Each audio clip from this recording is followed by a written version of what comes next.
At 6:30 in the morning, the sky above the small third-tier city was only just beginning to pale. A trace of the night's chill still lingered along the streets, and a faint dampness drifted in the air. The streetlights had not yet fully gone out, their dim yellow glow spilled across the empty road. Wang Fei stepped out of his old sedan and stretched lazily.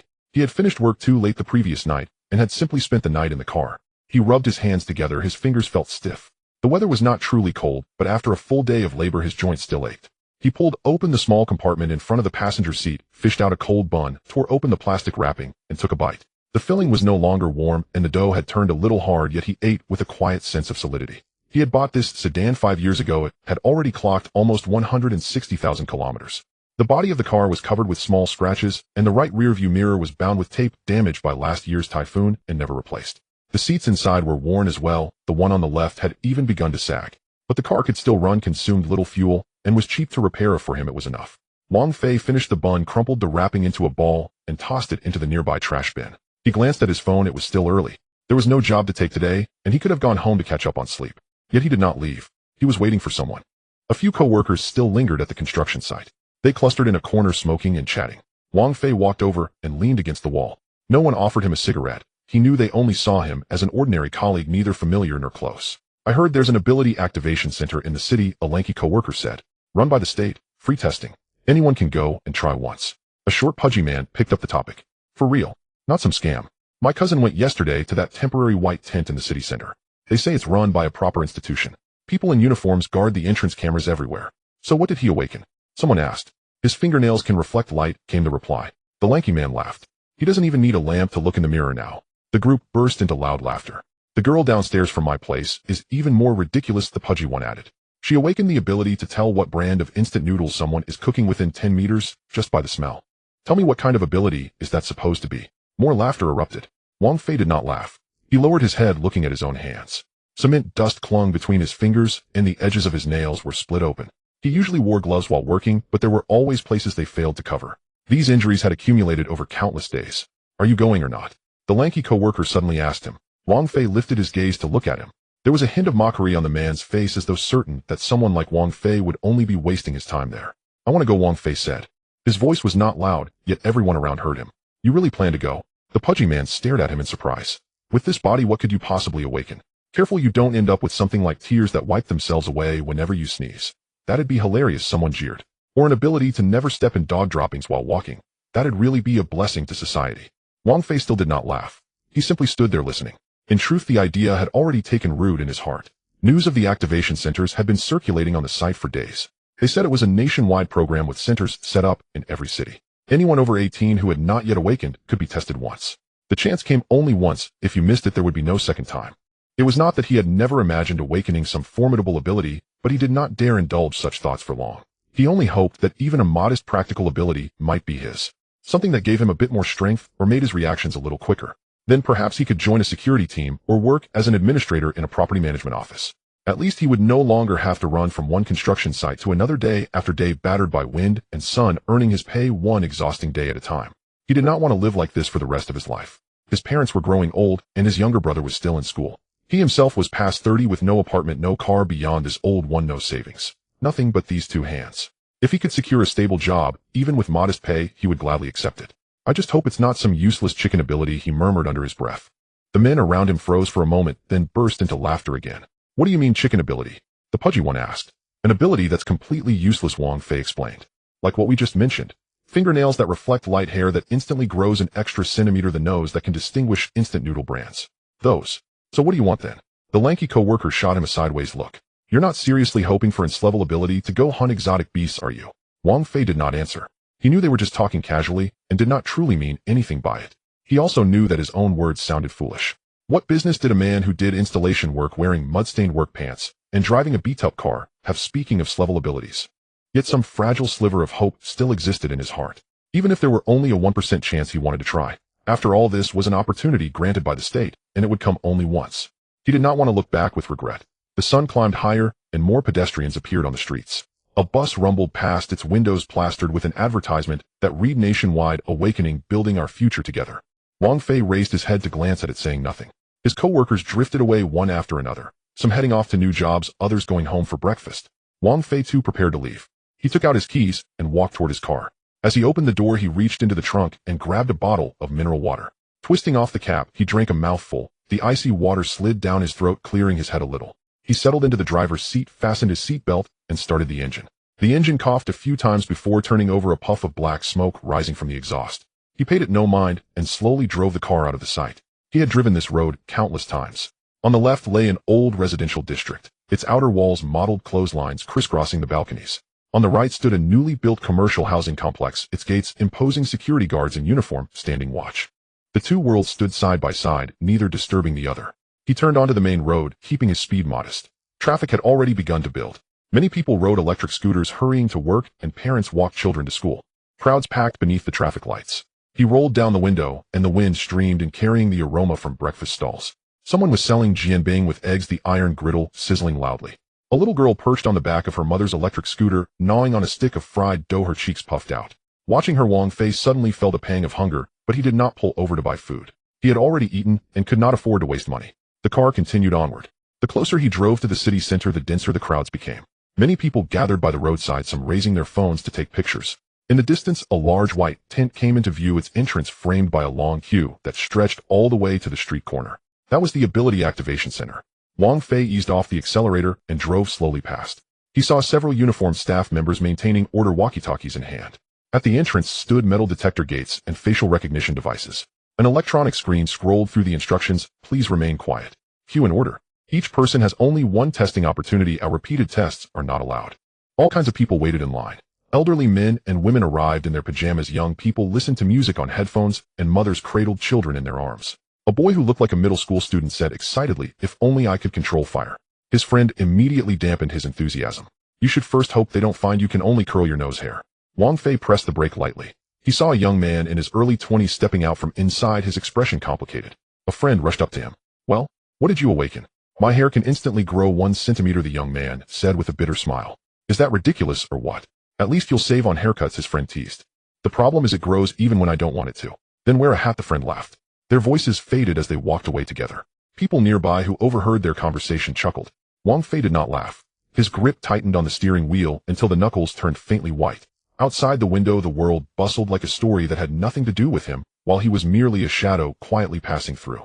He pressed down on the accelerator again, steering away from the densest part of the crowd, and found a parking space by the roadside.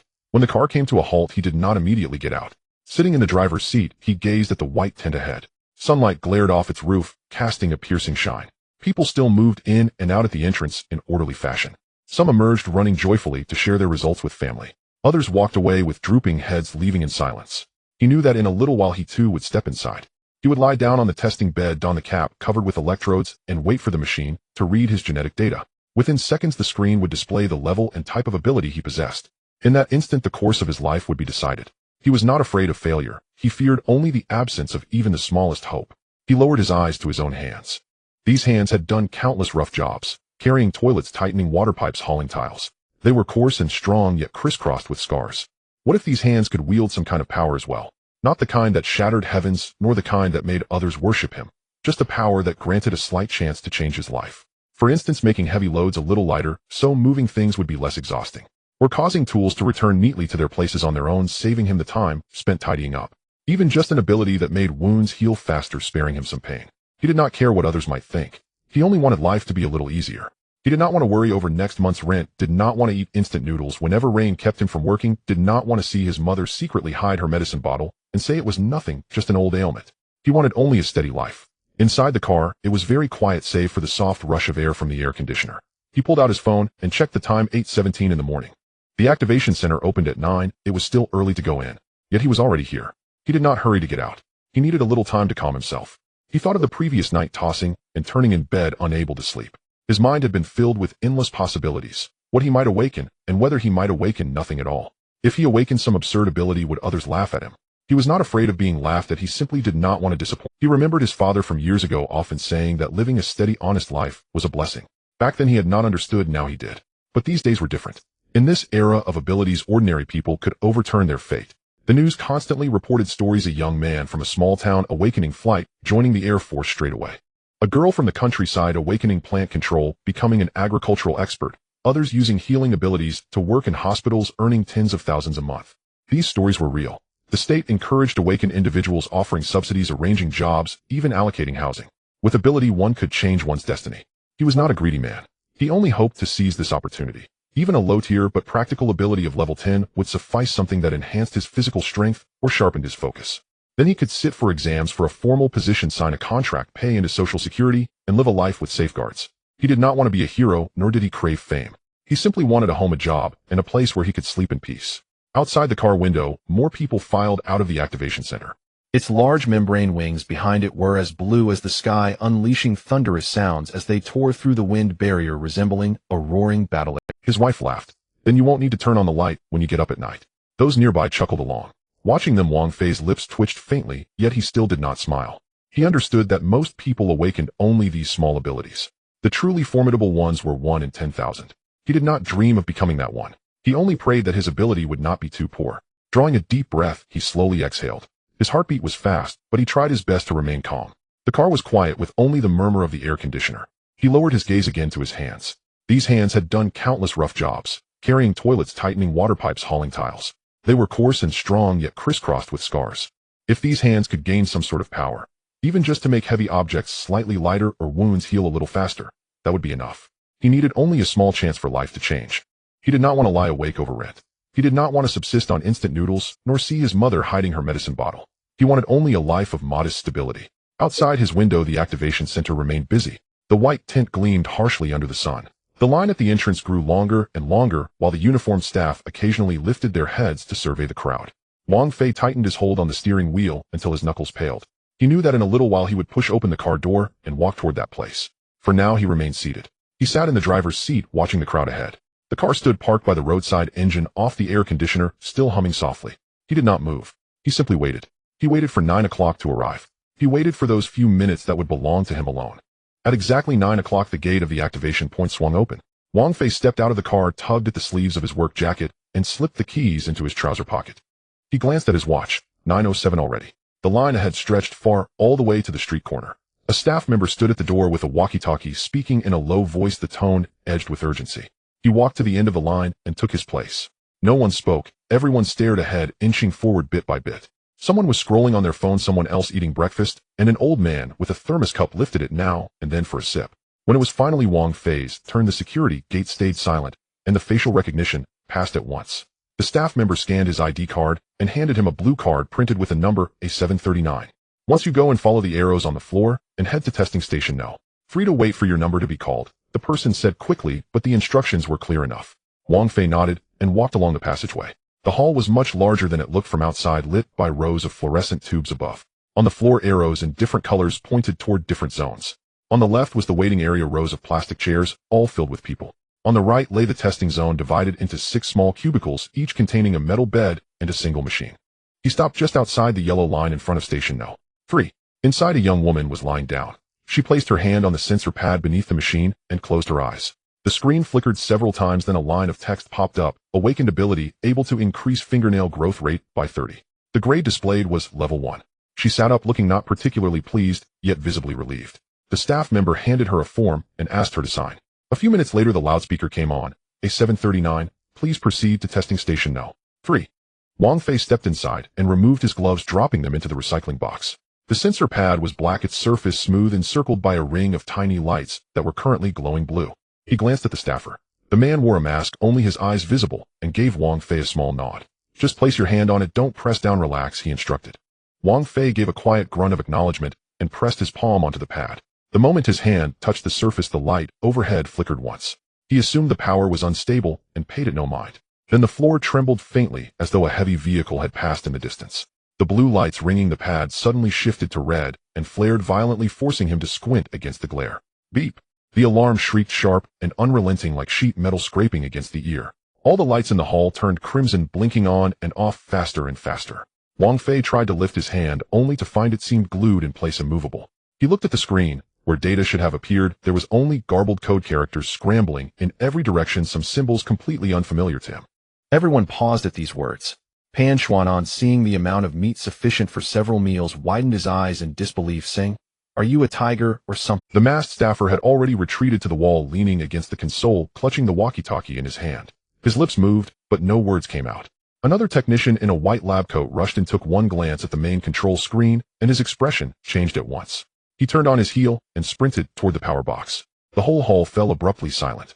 The people who had been waiting in line froze.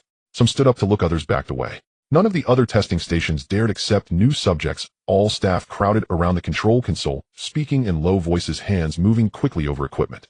At last Wang Fei managed to pull his hand free. His palm felt faintly hot, like he had just touched an appliance that had been switched off moments before. He flicked his hand, then noticed a crack splitting the sensor pad, black scorch marks spreading outward from the center, as if it had been burned. "Is the machine broken?" he asked. No one answered. In the corner, the technician had just opened the power box and was about to shut off the main switch.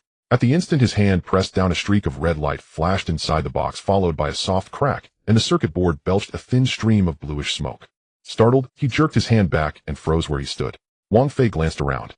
Everyone was keeping their distance from him. The nearest staff member stood a full 5 meters away, both hands raised slightly as though afraid he might suddenly do something. Some people stared fixedly at the equipment, others stole furtive glances at him, their eyes tight with tension. He lowered his gaze to his own hand. It looked just as it always had, dirt in the creases between his fingers, nails slightly cracked at the edges. No discoloration, no heat. He had only placed his hand there just like everyone else. "Is it my side that went wrong?" he asked again, louder this time. At last a female staff member spoke, her voice trembling. "You just don't move yet." After that she fell silent again, turning her head toward the control console. Several people clustered together, pointing at one of the screens as they argued. Someone reached for the keyboard. The instant his finger touched a key, the keyboard burst into a crackling spray of sparks, making him jump back in fright. "We can't reboot," someone said. "The main system is completely locked. The backup lines are cut too. No signal is getting out, and the local network has crashed as well." Wang Fei stood motionless. He had no idea what he was supposed to do. By procedure, someone should have told him the result by now, or asked him to sign and leave. Yet now no one came near, and no one spoke to him. He remembered why he had come here. It wasn't to gain anything extraordinary. He simply wanted an ability he could actually use. A bit more strength would be fine, or quicker reflexes. Anything that might make work easier. He had lain awake half the night thinking about it, even imagining that if he awakened an ability like automatic tool repositioning, installing toilets in the future would be much simpler. But now the machine was broken, the data scrambled, and no one knew what had happened. He tried tentatively. "How about I give it another try?" The moment those words left his mouth, every gaze in the hall converged on him. The masked staffer shook his head violently, the movement exaggerated, as though trying to stop something dangerous. Another man actually stepped back half a pace and bumped into a chair. No one said a word. Wang Fei did not insist. He shoved his hands into his pockets and stood quietly.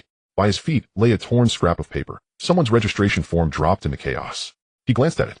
Printed on it were the words "Standard Testing Procedure," and the first line read, "Contact time must not exceed 10 seconds." He had touched the pad for less than 5 seconds. The hall now held only the dying echoes of the alarm, although the main sound had been cut. Speakers in some corners still emitted intermittent beeping. The red lights no longer flashed, but every emergency lamp was on, casting dark shadows across people's faces. Over by the control console, a person in a lab coat squatted on the floor, checking the wiring, a tester pen in hand. He made several attempts, then finally set his tools down and shook his head. "Physical damage," he said. "It's not just a software issue. The device has been struck by some kind of energy." Someone beside him asked, "What kind of energy?" "I don't know," he replied quietly. "We can't detect the source, and there's no record of it. It's like it just blew itself up." Another person added, "But the other stations are fine." "Ooh, only station no. 3 is broken." And it happened at the moment he made contact. Silence fell over them again. Wang Fei heard every word, but did not react. He didn't understand their terminology, nor why this particular machine had failed. All he knew was that he had come here like everyone else, followed the same steps, yet now no one dared to tell him the result. He lifted his eyes to the clock on the wall. 9:23. In a little while he was supposed to head to his next job. The client had booked a 10:30 appointment for him to measure up and install 2 wash basins. He had confirmed the address over the phone yesterday. The drawings and tape measure were still in his van. But now he couldn't leave. No one told him to go, and no one told him to stay. He simply stood there in front of the testing station like an unnecessary extra, and at the same time like someone who should not exist at all. Outside, sunlight slanted into the hall through the glass doors, casting a long strip of shadow across the floor. Dust motes floated in the light, turning slowly. Watching those drifting specks, Wang Fei suddenly felt exhausted. He hadn't slept well the previous night. Eating cold buns that morning, he had thought the day would be like any other. Finish the job, collect his pay, go home for dinner, watch the news, then sleep. He had prepared himself for failure, for awakening a useless ability, even for being laughed at. But he had never imagined ending up like this. The machine destroyed, the lights turned red, and everyone afraid to come near him. He hadn't done it on purpose. He had only placed his hand on the pad. "Hey," he called out to the closest staff member. The person flinched and lifted their head to look at him. "Does this count as a successful activation?" Wang Fei asked. At 9:23, Wang Fei stood in front of inspection station No. 3, his palms still warm. He had just asked, "Is this considered a successful activation?" but received no answer. The hall was very quiet, only the faint sound of the lights could be heard. The red light had stopped flashing, but the atmosphere was tense. In the corner, a technician squatted on the floor holding a testing pen with a black screen in front of him. He glanced up at Wang Fei, then quickly lowered his head, as if afraid to look too long. 5 meters away, a bespectacled man raised his hand palm, facing Wang Fei, his movements stiff, as if trying to block something. Another man in uniform took a step back and bumped into a chair, making a cracked sound. Everyone flinched. Wang Fei remained still.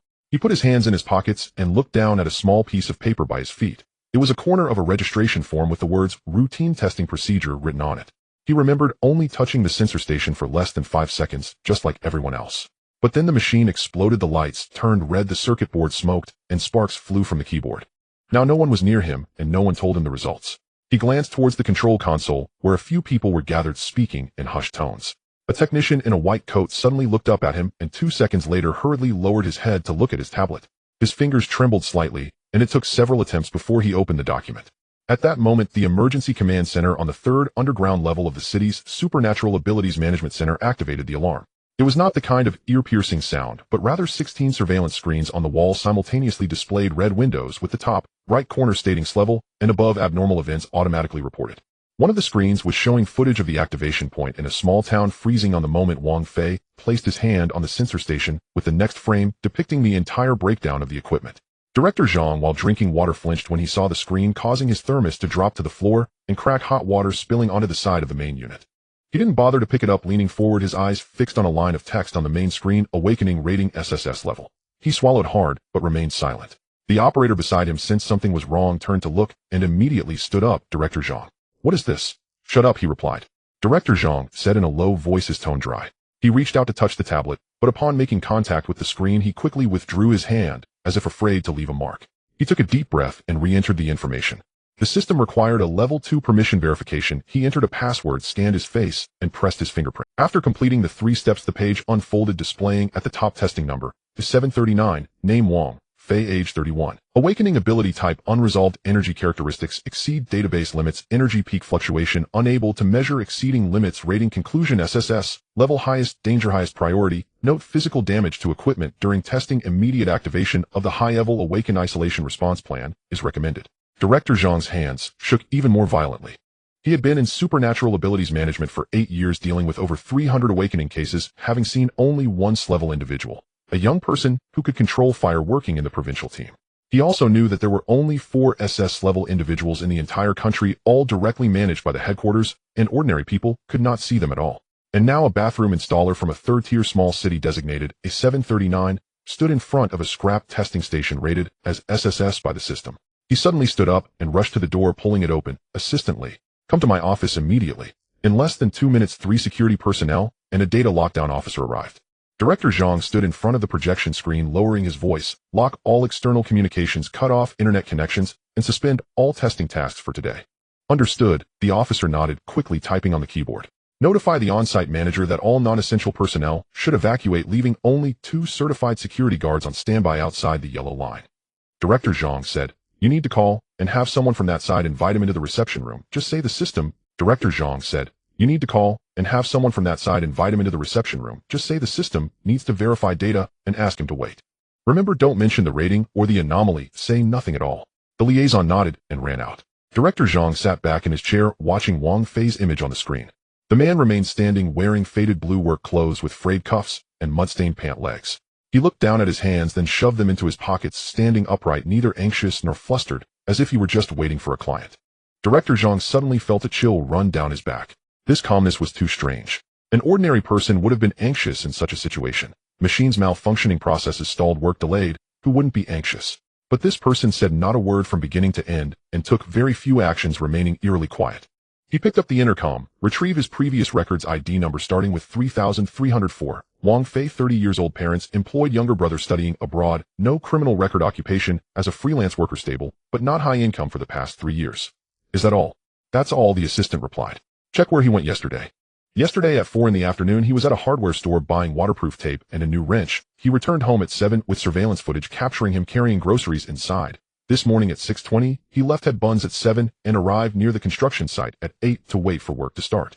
Director Zhang listened, his brow furrowing tighter. An ordinary man living a life as regular as clockwork. But this very person, upon merely touching the testing station, had turned a 400,000 high-sensitivity recognition device into scrap metal. Upload the video, he said, encrypted at level 4. Send it directly to the headquarters duty office. Mark it as urgent. Should we write a report? The assistant asked. No need. Director Zhang shook his head. We are not qualified to write a report on this kind of incident. They will handle it when they see it. He turned off the intercom, leaning back in his chair, his palms sweaty. He knew that this matter was beyond his control now. In the reception room, Wang Fei sat on a gray sofa, a cup of water placed on the small tea table in front of him. The cup was plastic and still sealed. He didn't move, just stared at the clock on the wall. 9:47. He had already been sitting there for over 20 minutes. The earlier masked staff member had brought him in saying, "Please wait, the system is verifying," and then left, locking the door from the outside. He didn't know what verification meant. All he knew was that he had originally scheduled to go to a client's house at 10:30 to take measurements for 2 sinks. The blueprints were still in the car, and he had forgotten to bring the tape measure inside. If he was late, the client would definitely be unhappy, and he might even lose money. He stood up and walked to the door, twisting the handle, but it wouldn't open. He knocked twice more on the door. Is anyone there? Can I leave? I still have work to do. No one responded. He returned to the sofa and took out his phone. There was no signal, and he couldn't find the Wi-Fi. He tapped a few times, and then turned it off, stuffing it back into his pocket. Outside the window, the sky was growing dark. The reception room had no windows, but he could feel time passing. The fluorescent light overhead buzzed, illuminating his face pale. The cup of water on the table had developed a layer of mist, yet he still hadn't touched it. He didn't know how long had passed when the door opened. Director Zhang entered, followed by 2 people in dark uniforms with no insignia, only a silver national emblem pinned to their left chests. The 3 walked lightly, as if afraid to disturb anyone. Wang Fei glanced up at them. Director Zhang forced a smile. Thank you for your patience, Mr. Wang. What do you want? Wang Fei asked directly. Is the machine malfunction related to me? If I really caused a problem, I expect an explanation. I mean no harm, I just don't want to delay my work. Director Zhang said nothing. He stepped aside, allowing the 3 in dark uniforms to move forward. The middle-aged man, around 50 years old with graying hair and a serious expression, nodded towards Wang Fei. Hello, Mr. Wang. I am a special coordinator dispatched by the National Supernatural Abilities Management Center. National personnel. Wang Fei was taken aback. Yes, the man replied. We rushed here overnight. What matter? Wang Fei frowned. I just went for a test, placed my hand on it, and the machine exploded. It wasn't intentional. We know, the coordinator said calmly. This is not your fault. On the contrary, your cooperation just completed a very important national-level test. A test? Wang Fei was skeptical. What kind of test can burn a machine?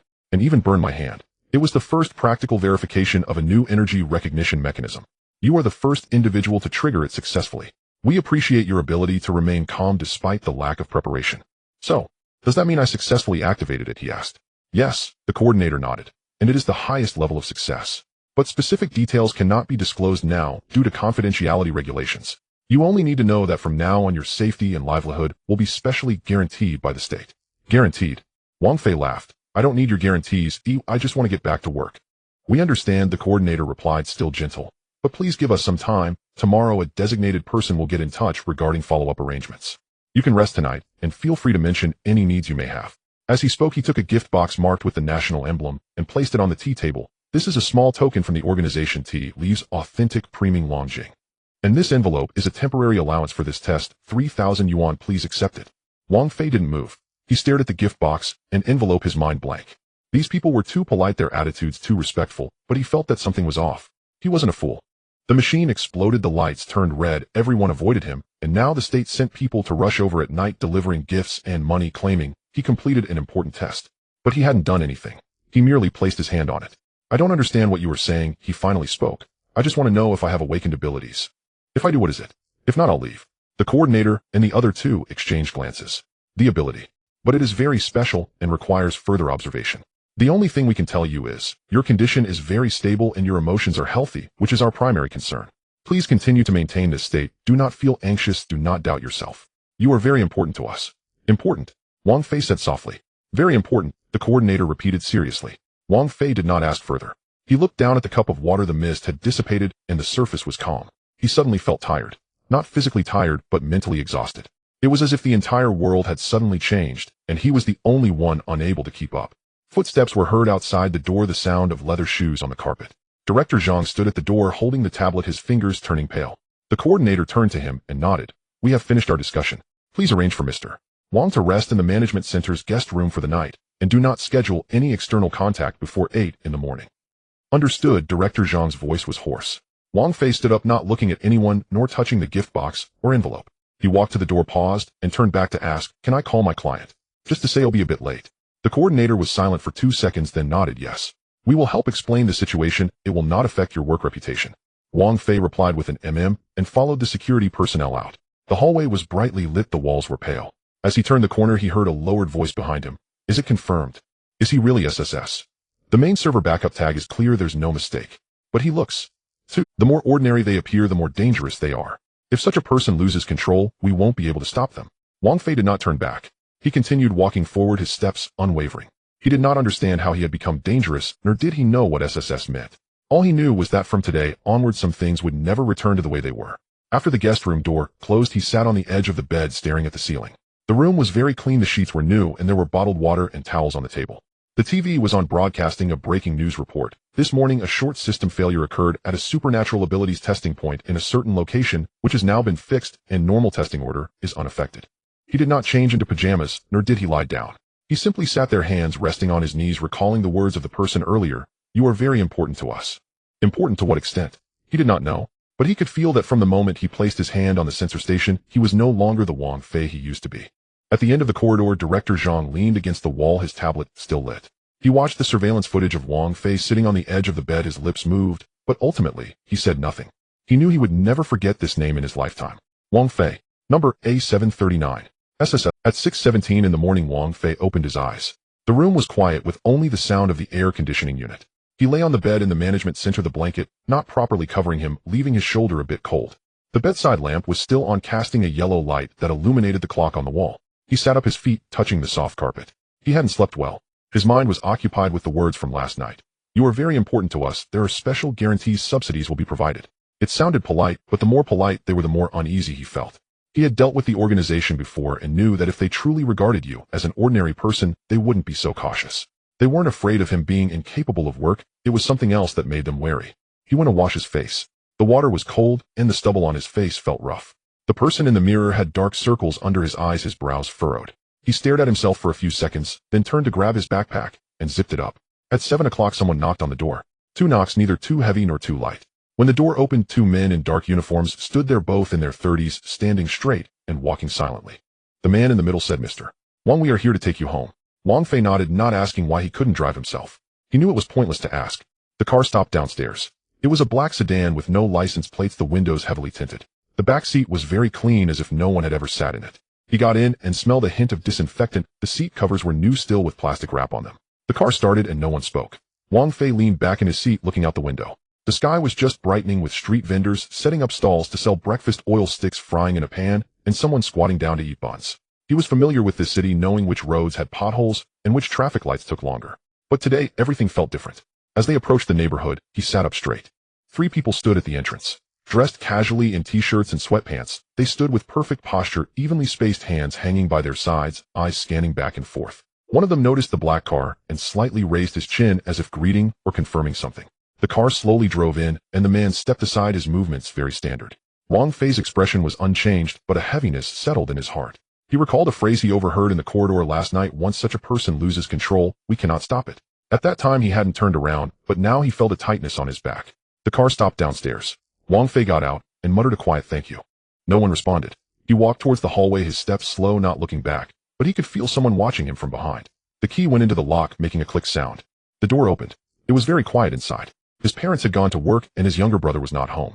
He took off his shoes, entered the room, tossed his bag on the sofa, and lay down staring at the ceiling. Everything looked the same as before. Leftover food on the table, the remote at an odd angle, clothes from yesterday hanging on the balcony. But he knew some things had changed. He didn't want to admit it, but the truth was right before his eyes.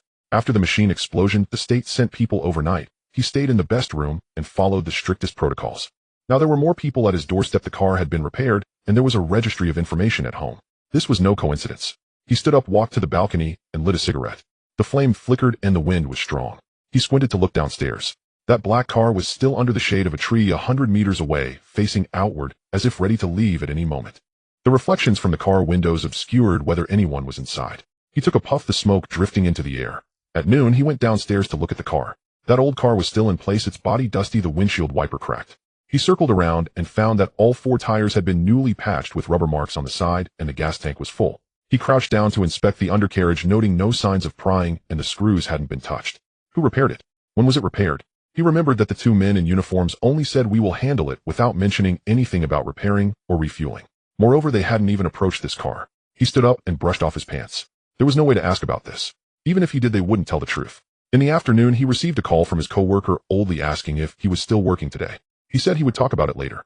Oldley paused and said, "Did something happen to you these past few days? I saw two people standing by your car this morning dressed like plain clothes." Wang Fei responded with a maybe. "It's temporary security hired by the property management." Oh, Oldley replied vaguely, "I was wondering why they kept staring at your car." The call ended. Wang Fei sat on the sofa, tapping his fingers on his knee. He knew it wasn't the property management. It wasn't a coincidence either. At 6:30 in the evening, his parents came home from work.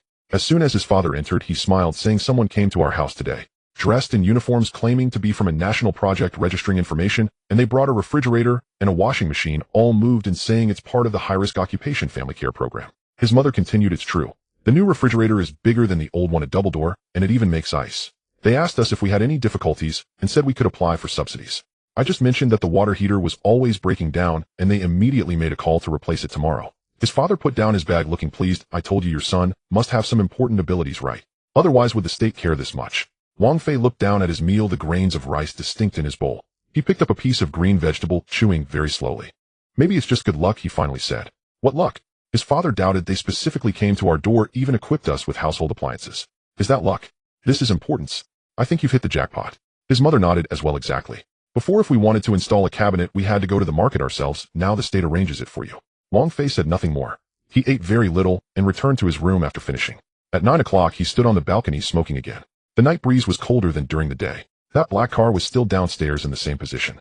The headlights were off, as if it were lying still. He watched it finishing his last cigarette. Suddenly he understood. What the coordinator said that night, "You are very important to us," was not mere politeness. They were genuinely afraid of him.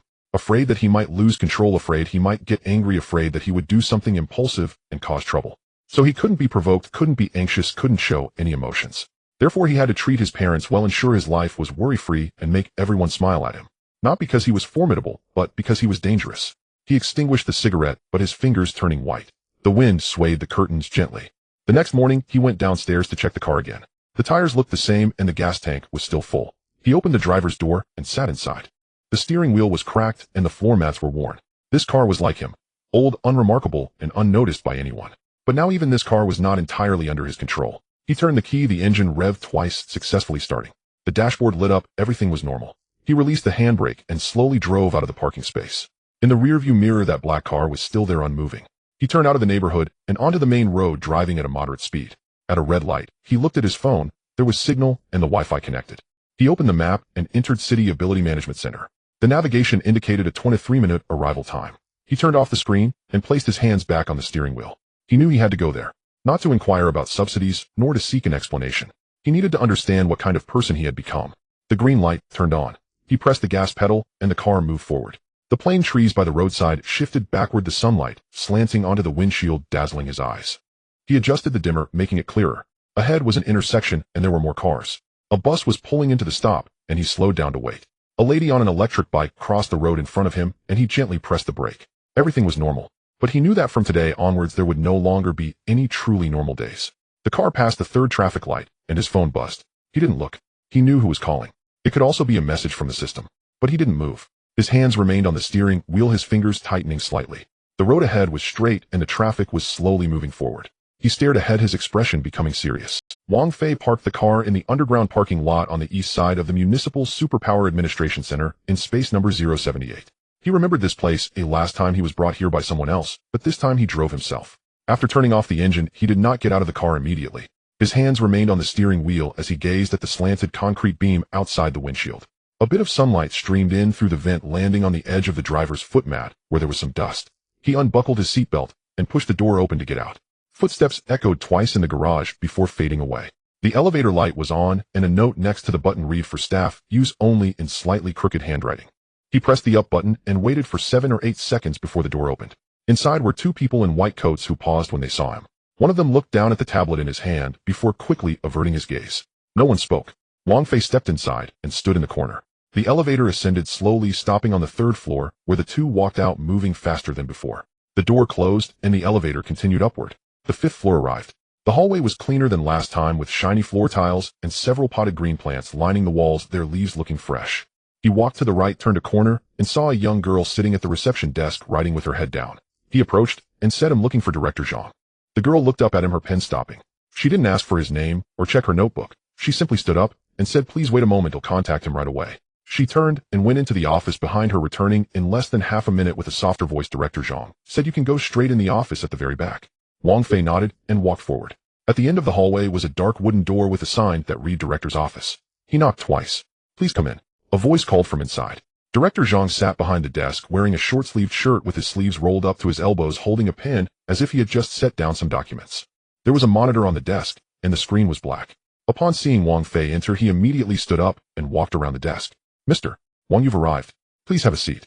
The air conditioning might be a bit cool, though it's not cold, is it?" Wang Fei shook his head and sat down on the sofa. Director Zhang returned to his seat, but did not sit down, leaning slightly forward with his hands resting on the table.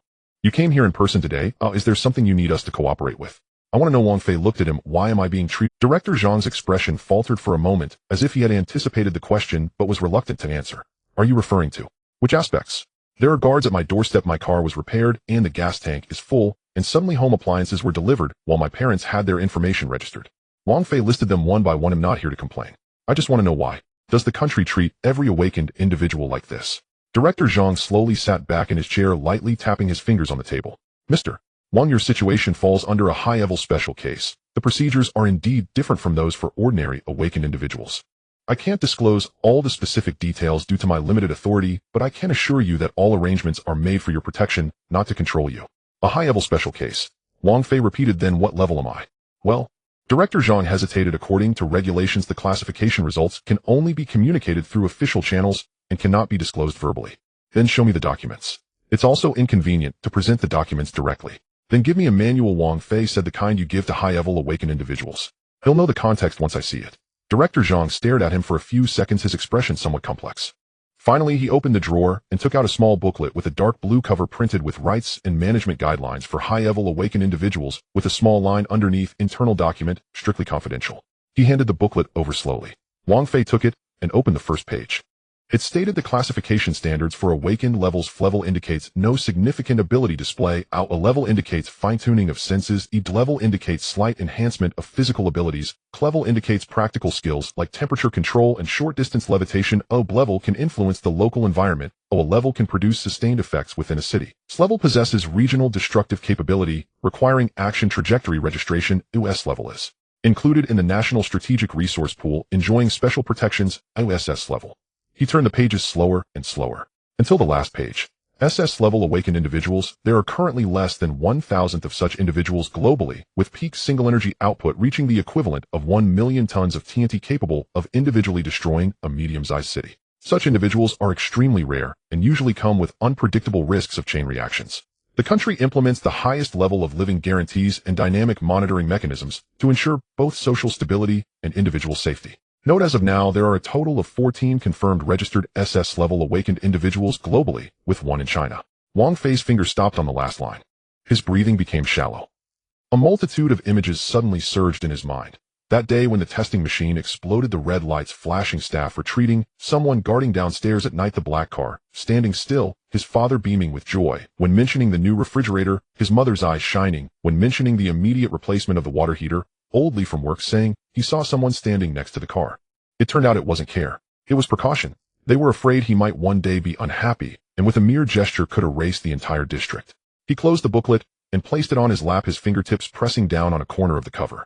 Director Zhang said nothing, just watching him, his fingers interlaced on the table, shoulders slightly tense. So Wang Fei spoke, his voice unchanged. "Am I that person who, once out of control, no one can stop?" "That's not the meaning." Director Zhang quickly replied, "You are our most important protection target. The country has invested so many resources to ensure you live without worries and can develop your abilities safely, not to control you. We believe every awakened individual has a sense of responsibility." Responsibility. Wang Fei's mouth twitched slightly. "What if I hadn't wanted to come and ask yesterday? Would I never know for the rest of my life?" "You will eventually be informed through formal procedures." Director Zhang's tone softened. "It's just that the current evaluation suggests the timing is not yet right. You have just awakened and your emotions need a stabilization period. Sudden exposure to such information can easily create a psychological burden. But I know now. Yes, Director Zhang nodded. Since you took the initiative to inquire, it indicates you are already psychologically prepared. This manual was originally meant for you. Wang Fei looked down at the manual, its deep blue cover with neat corners. He rubbed his thumb along the spine, producing a faint friction sound. Can I take it with me? Yes. 1 copy per person. You have the right to keep it. He didn't flip through it again or ask further questions, putting the manual into his backpack and zipping it up. There's one more thing, he said. You may speak. I don't like others touching my car. Director Zhang was taken aback. Your car. The tires were repaired and the gas tank is full. I haven't allowed anyone to touch it. This. Director Zhang's expression changed slightly. It might be a mistake by the grassroots staff. Oh, we will investigate immediately. No need to investigate. Wang Fei stood up. Tell the lower staff that I can manage my own affairs. If it happens again, I can't guarantee I'll come to ask so calmly. Director Zhang also stood up, nodding quickly. Understood. I will definitely convey this. Similar situations will absolutely not occur again. Wang Fei did not respond and turned to walk towards the door. Director Zhang also stood up, nodding quickly. Understood. I will definitely convey this. Similar situations will absolutely not occur again. Then what if one day the country asks me to do something I don't want to do? The air fell silent for a moment. Director Zhang stood in front of the desk, unmoving. The country respects every citizen's right to choose. His voice lowered slightly, especially for core awakened individuals like you. Personal willingness is the premise for decision-making. We will not force anyone to do something against their will. Wang Fei glanced at him, neither smiling nor questioning. He opened the door and walked out. The hallway looked the same, brightly lit, and the floor was reflective. He walked past the reception desk, where the girl pretended to be busy, not daring to look up. He did not linger and headed toward the elevator. He pressed the down button and waited for 5 or 6 seconds before the door opened. He stepped inside and pressed B2. During the elevator descent, he took out his phone and the screen lit up. The navigation was still active, showing the destination as Municipal Superpower Administration Center, with the estimated arrival time already passed by 23 minutes. He closed the app and locked the screen. The elevator door opened and the garage was as quiet as before. He walked to the car, opened the door, and sat inside. He inserted the key into the ignition and turned it. The engine roared twice, successfully starting. The dashboard lit up, the fuel gauge was full, the tire pressure was normal, and not a single warning light was illuminated. He released the handbrake, shifted into gear, and pressed the accelerator. The car slowly pulled out of the parking space, and as he passed the slanted concrete beam, he glanced at the rearview mirror. No one emerged from the elevator, and the garage was empty. He drove up the slope and onto the main road. The sun was already drifting westward, and the light coming in from the left side of the car was a bit hot on his arm. He adjusted the visor to block some of the light. Ahead was a red light, and he slowed down to stop. On the roadside, an old man selling popsicles pushed his cart covered with a cotton blanket. A boy who looked like an elementary school student ran over, bought one, and bounced away. Wang Fei watched the child's back for a while until the green light illuminated. He stepped on the accelerator, and the car moved forward. His phone vibrated again. He didn't look at it. His right hand rested on the steering wheel, his left hand on his knee, and his backpack sat on the passenger seat, with the blue manual quietly lying inside. He knew that from today onward some things could never revert. He used to think he might only be in level capable of earning a bit more money to make life easier for his family.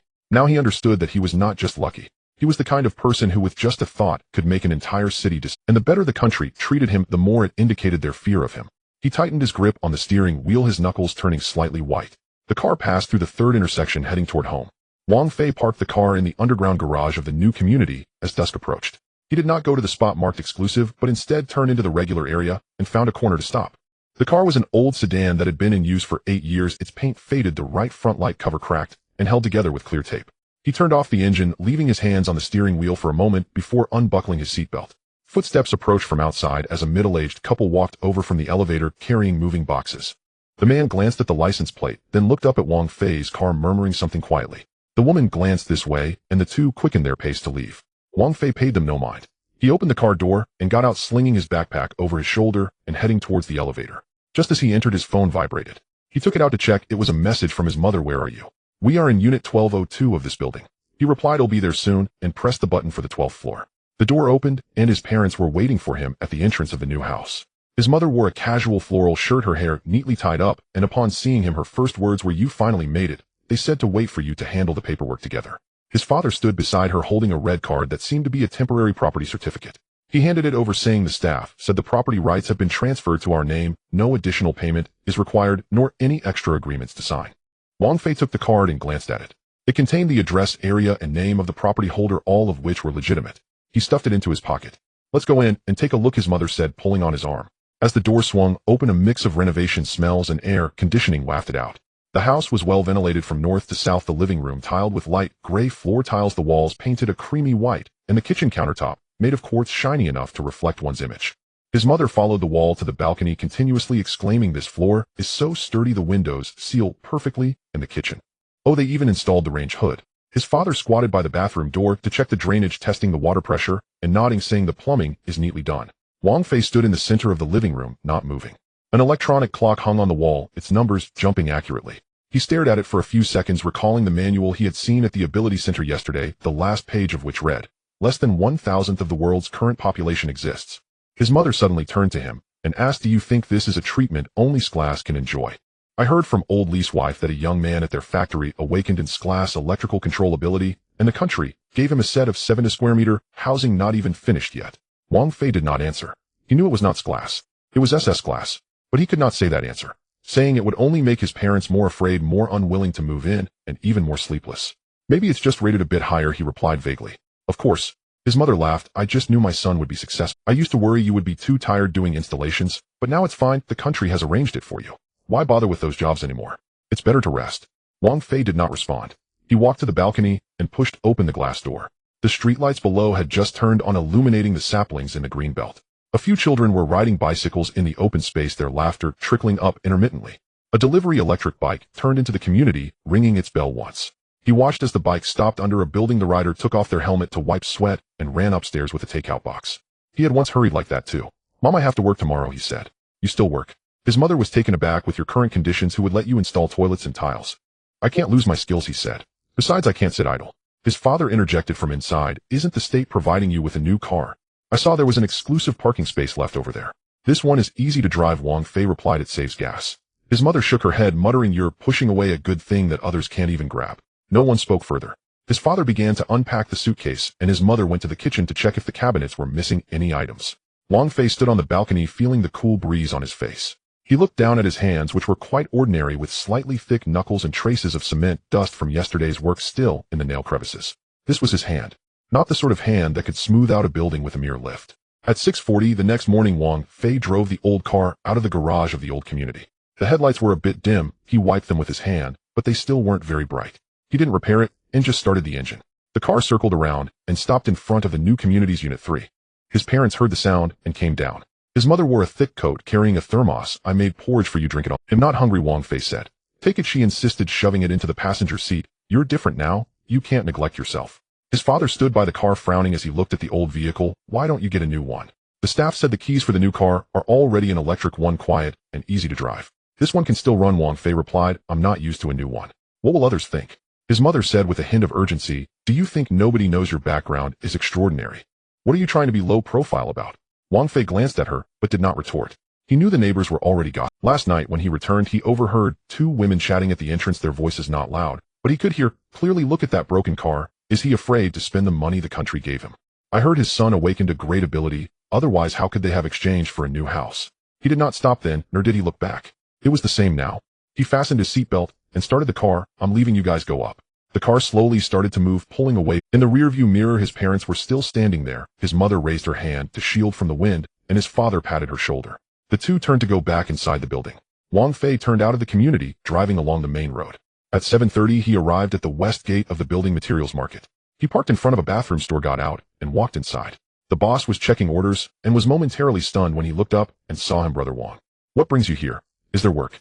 Wang Fei asked. "You are still taking installations?" The boss put down his pen, his tone uncertain. "What, am I not allowed to do it?" No.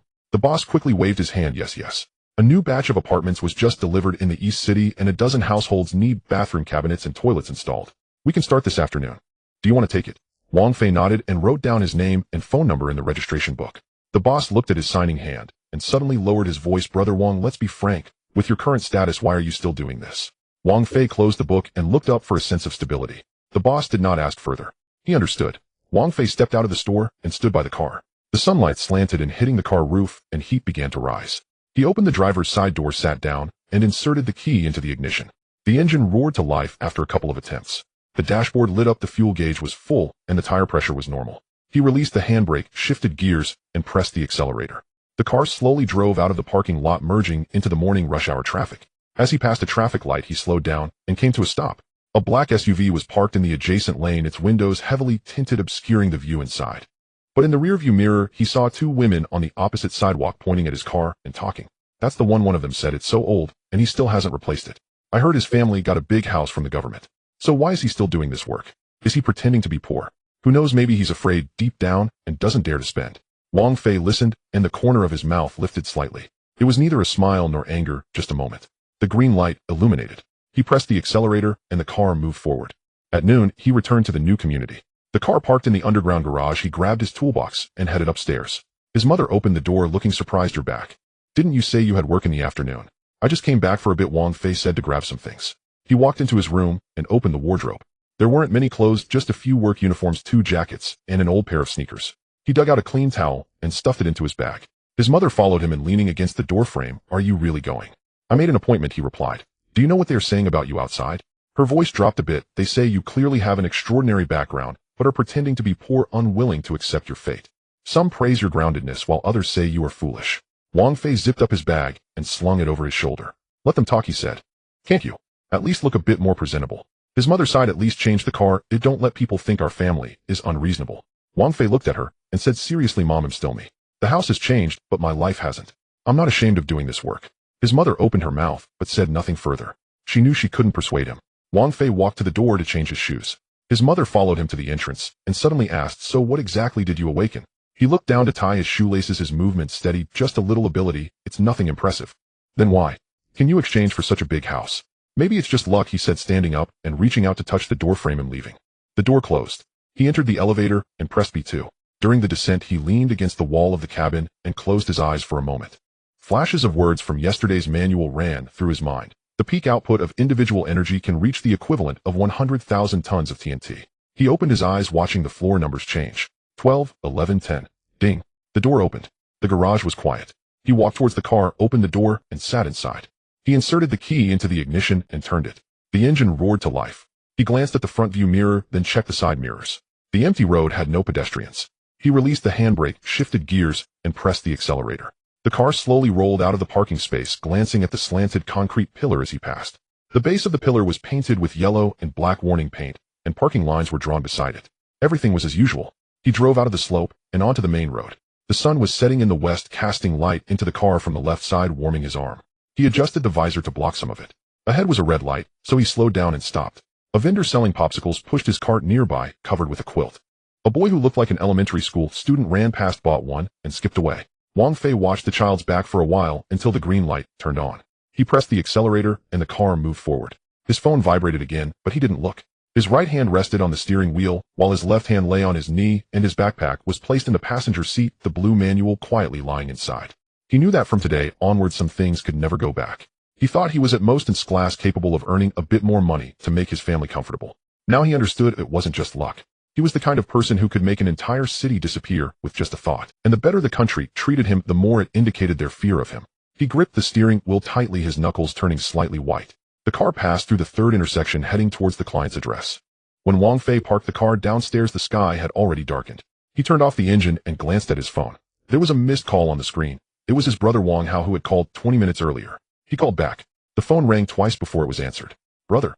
Wang Hao's voice was loud and the background was noisy, with someone shouting, "Make way. You're blocking my game," followed by a burst of laughter and the sound of someone slapping the table. "I'm just finished up." Wang Fei leaned back in his chair and looked up at the building number. "You said you awakened?"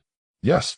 Wang Hao's tone suddenly became excited. "I went to school this afternoon for activation testing, and the machine beeped saying I have a level 1 ability."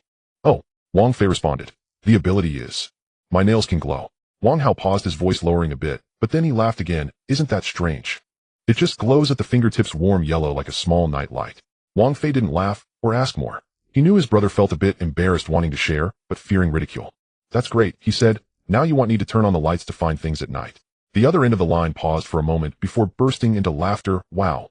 Brother, you really know how to talk. My roommate just called me glowing boy, and I wanted to hide under the bed."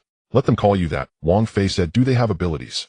"There are 2 level 2 ones. One can make hair stand up, and another can blow cold air. They're just a bit better than me." "You're not bad either," Wang Fei said. "Others are happy for 3 days over an ability that just lets them fart with sparks. At least yours can light up a path." Wang Hao laughed again, this time genuinely, even ignoring the nearby person shouting, "Be quiet." "Actually," his voice lowered a bit, "I'm just afraid you won't take it seriously or think I'm useless. Look how busy you are now. The country, even as people watching you, what does this count as? Not even as good as a streetlight." Wang Fei didn't speak. He knew his brother always looked up to him. When they were kids, the family was poor, and he worked to pay for his brother's education. Later, he found steady work in installation. Now he had become a special person. Although his brother didn't say it, he could see the change in his eyes. Wang Hao, he called his full name, his tone becoming serious. Mom and Dad don't expect you to be a hero, neither do I. What matters most is that you are healthy and smiling in front of me. The other end of the line fell silent. After a few seconds, he heard a swallowing sound, as if he were suppressing his emotions. I understand. Wang Hao's voice was a bit muffled. I just wanted you to know about this. I understand, Wang Fei repeated, and I think it's quite good. At least I won't be afraid of stumbling in the dark when the power goes out. Wang Hao laughed again, shaking a bit. Okay, I'll remember that, he said. I won't compete with you. Oh, I can't anyway. But I'm not ashamed either. Who said you were ashamed? Wang Fei countered. You awakened, and the country has registered you. You're officially an ability user. What's wrong with being level 1? 10s levels wouldn't dare provoke an SS level, but no one says an level is worse than an ordinary person. But they laugh at me. Then let them laugh, Wang Fei said. In life, how can we avoid making others laugh? As long as you don't find it ridiculous, no one can truly step on you. The other end fell silent for a while again. Then Wang Hao took a deep breath. Brother, thank you. For what?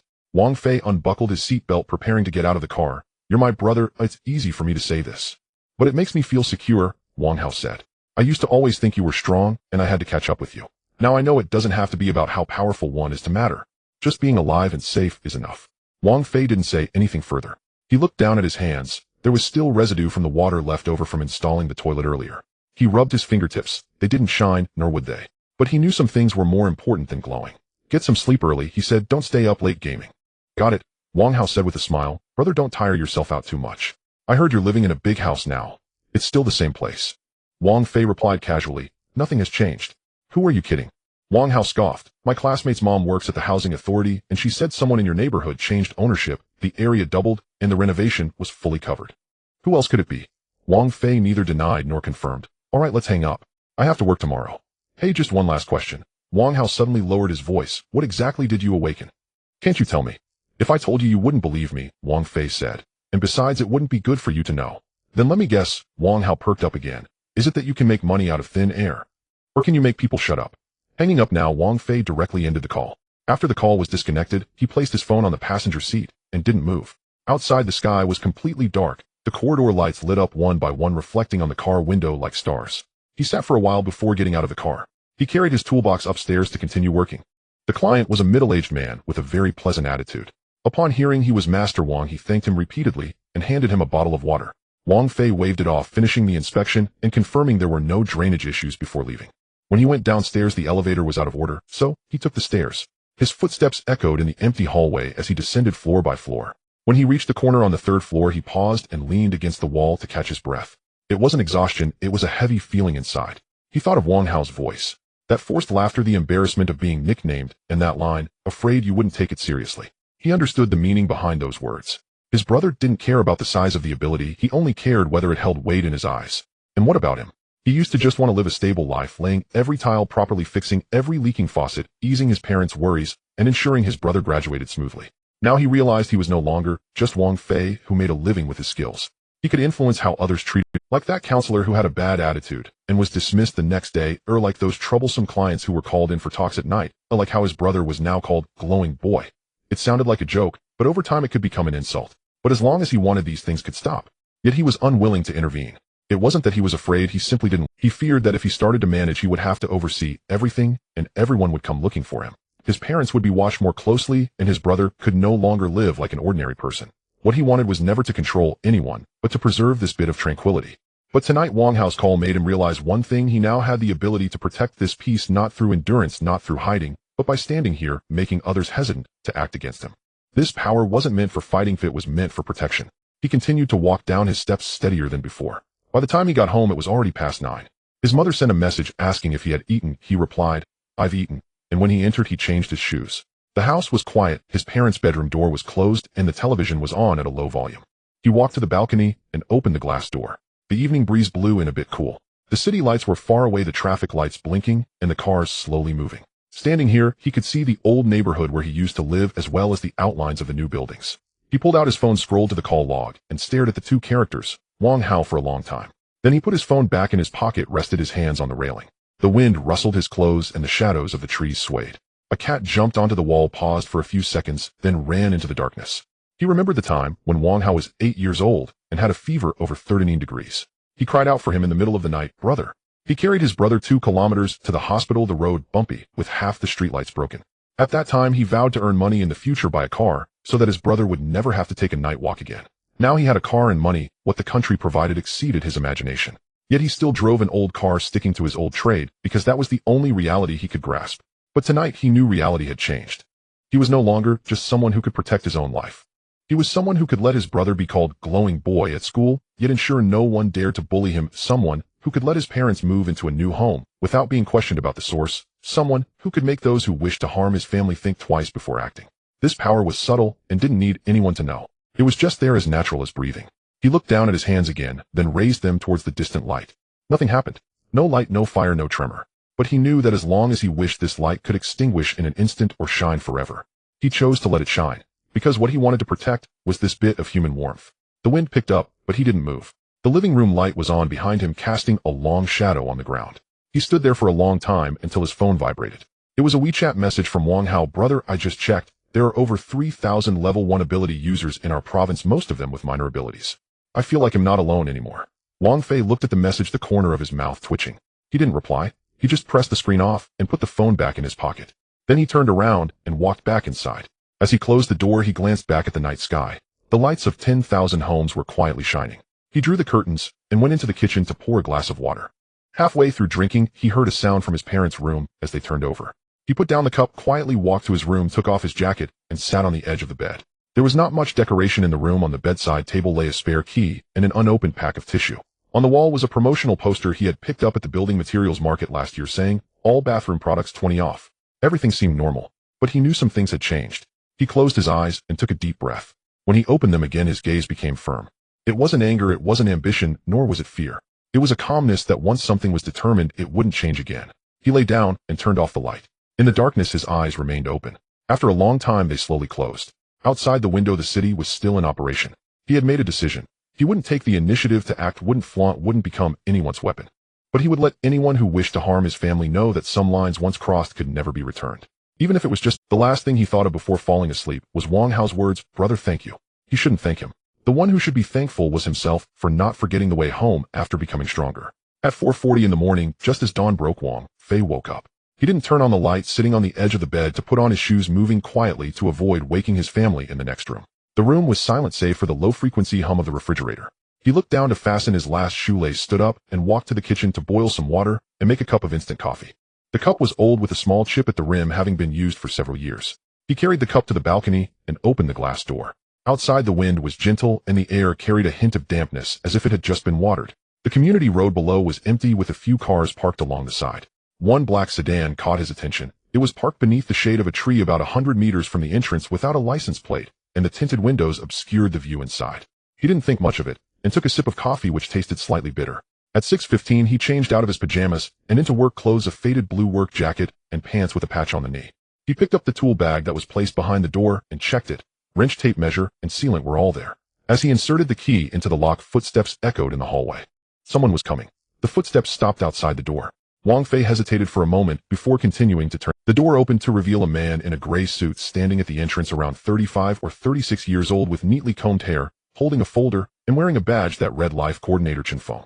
"Good morning, Master Wang," Chen Feng greeted with a calm tone and a slight nod. "I'm from the Municipal Superpower Management Center. My surname is Chun, and I am responsible for coordinating your daily life and ensuring safety for you and your family. It mainly involves service-related tasks," Chen Feng added, "such as arranging daily travels, optimizing living conditions, and emergency contact responses. We hope to help you and your family live more securely." Wang Fei adjusted the tool bag on his shoulder. "I don't need a dedicated caretaker. Neither does my family," he stated. Chen Feng's expression remained unchanged, but his eyes flickered slightly. "I understand your thoughts," he said, "but this is a unified national security mechanism, a standard procedure for high-level awakened individuals. I am merely executing my duties and will not disturb your normal life." "I already said I don't need it," Wang Fei replied, his tone neither loud nor fierce, just a plain statement. "You can go back now." Chen Feng did not move. "Can I come in for a couple of minutes? There are some important notices I need to convey in person." "No need." Wang Fei stepped aside to exit, shutting the door behind him.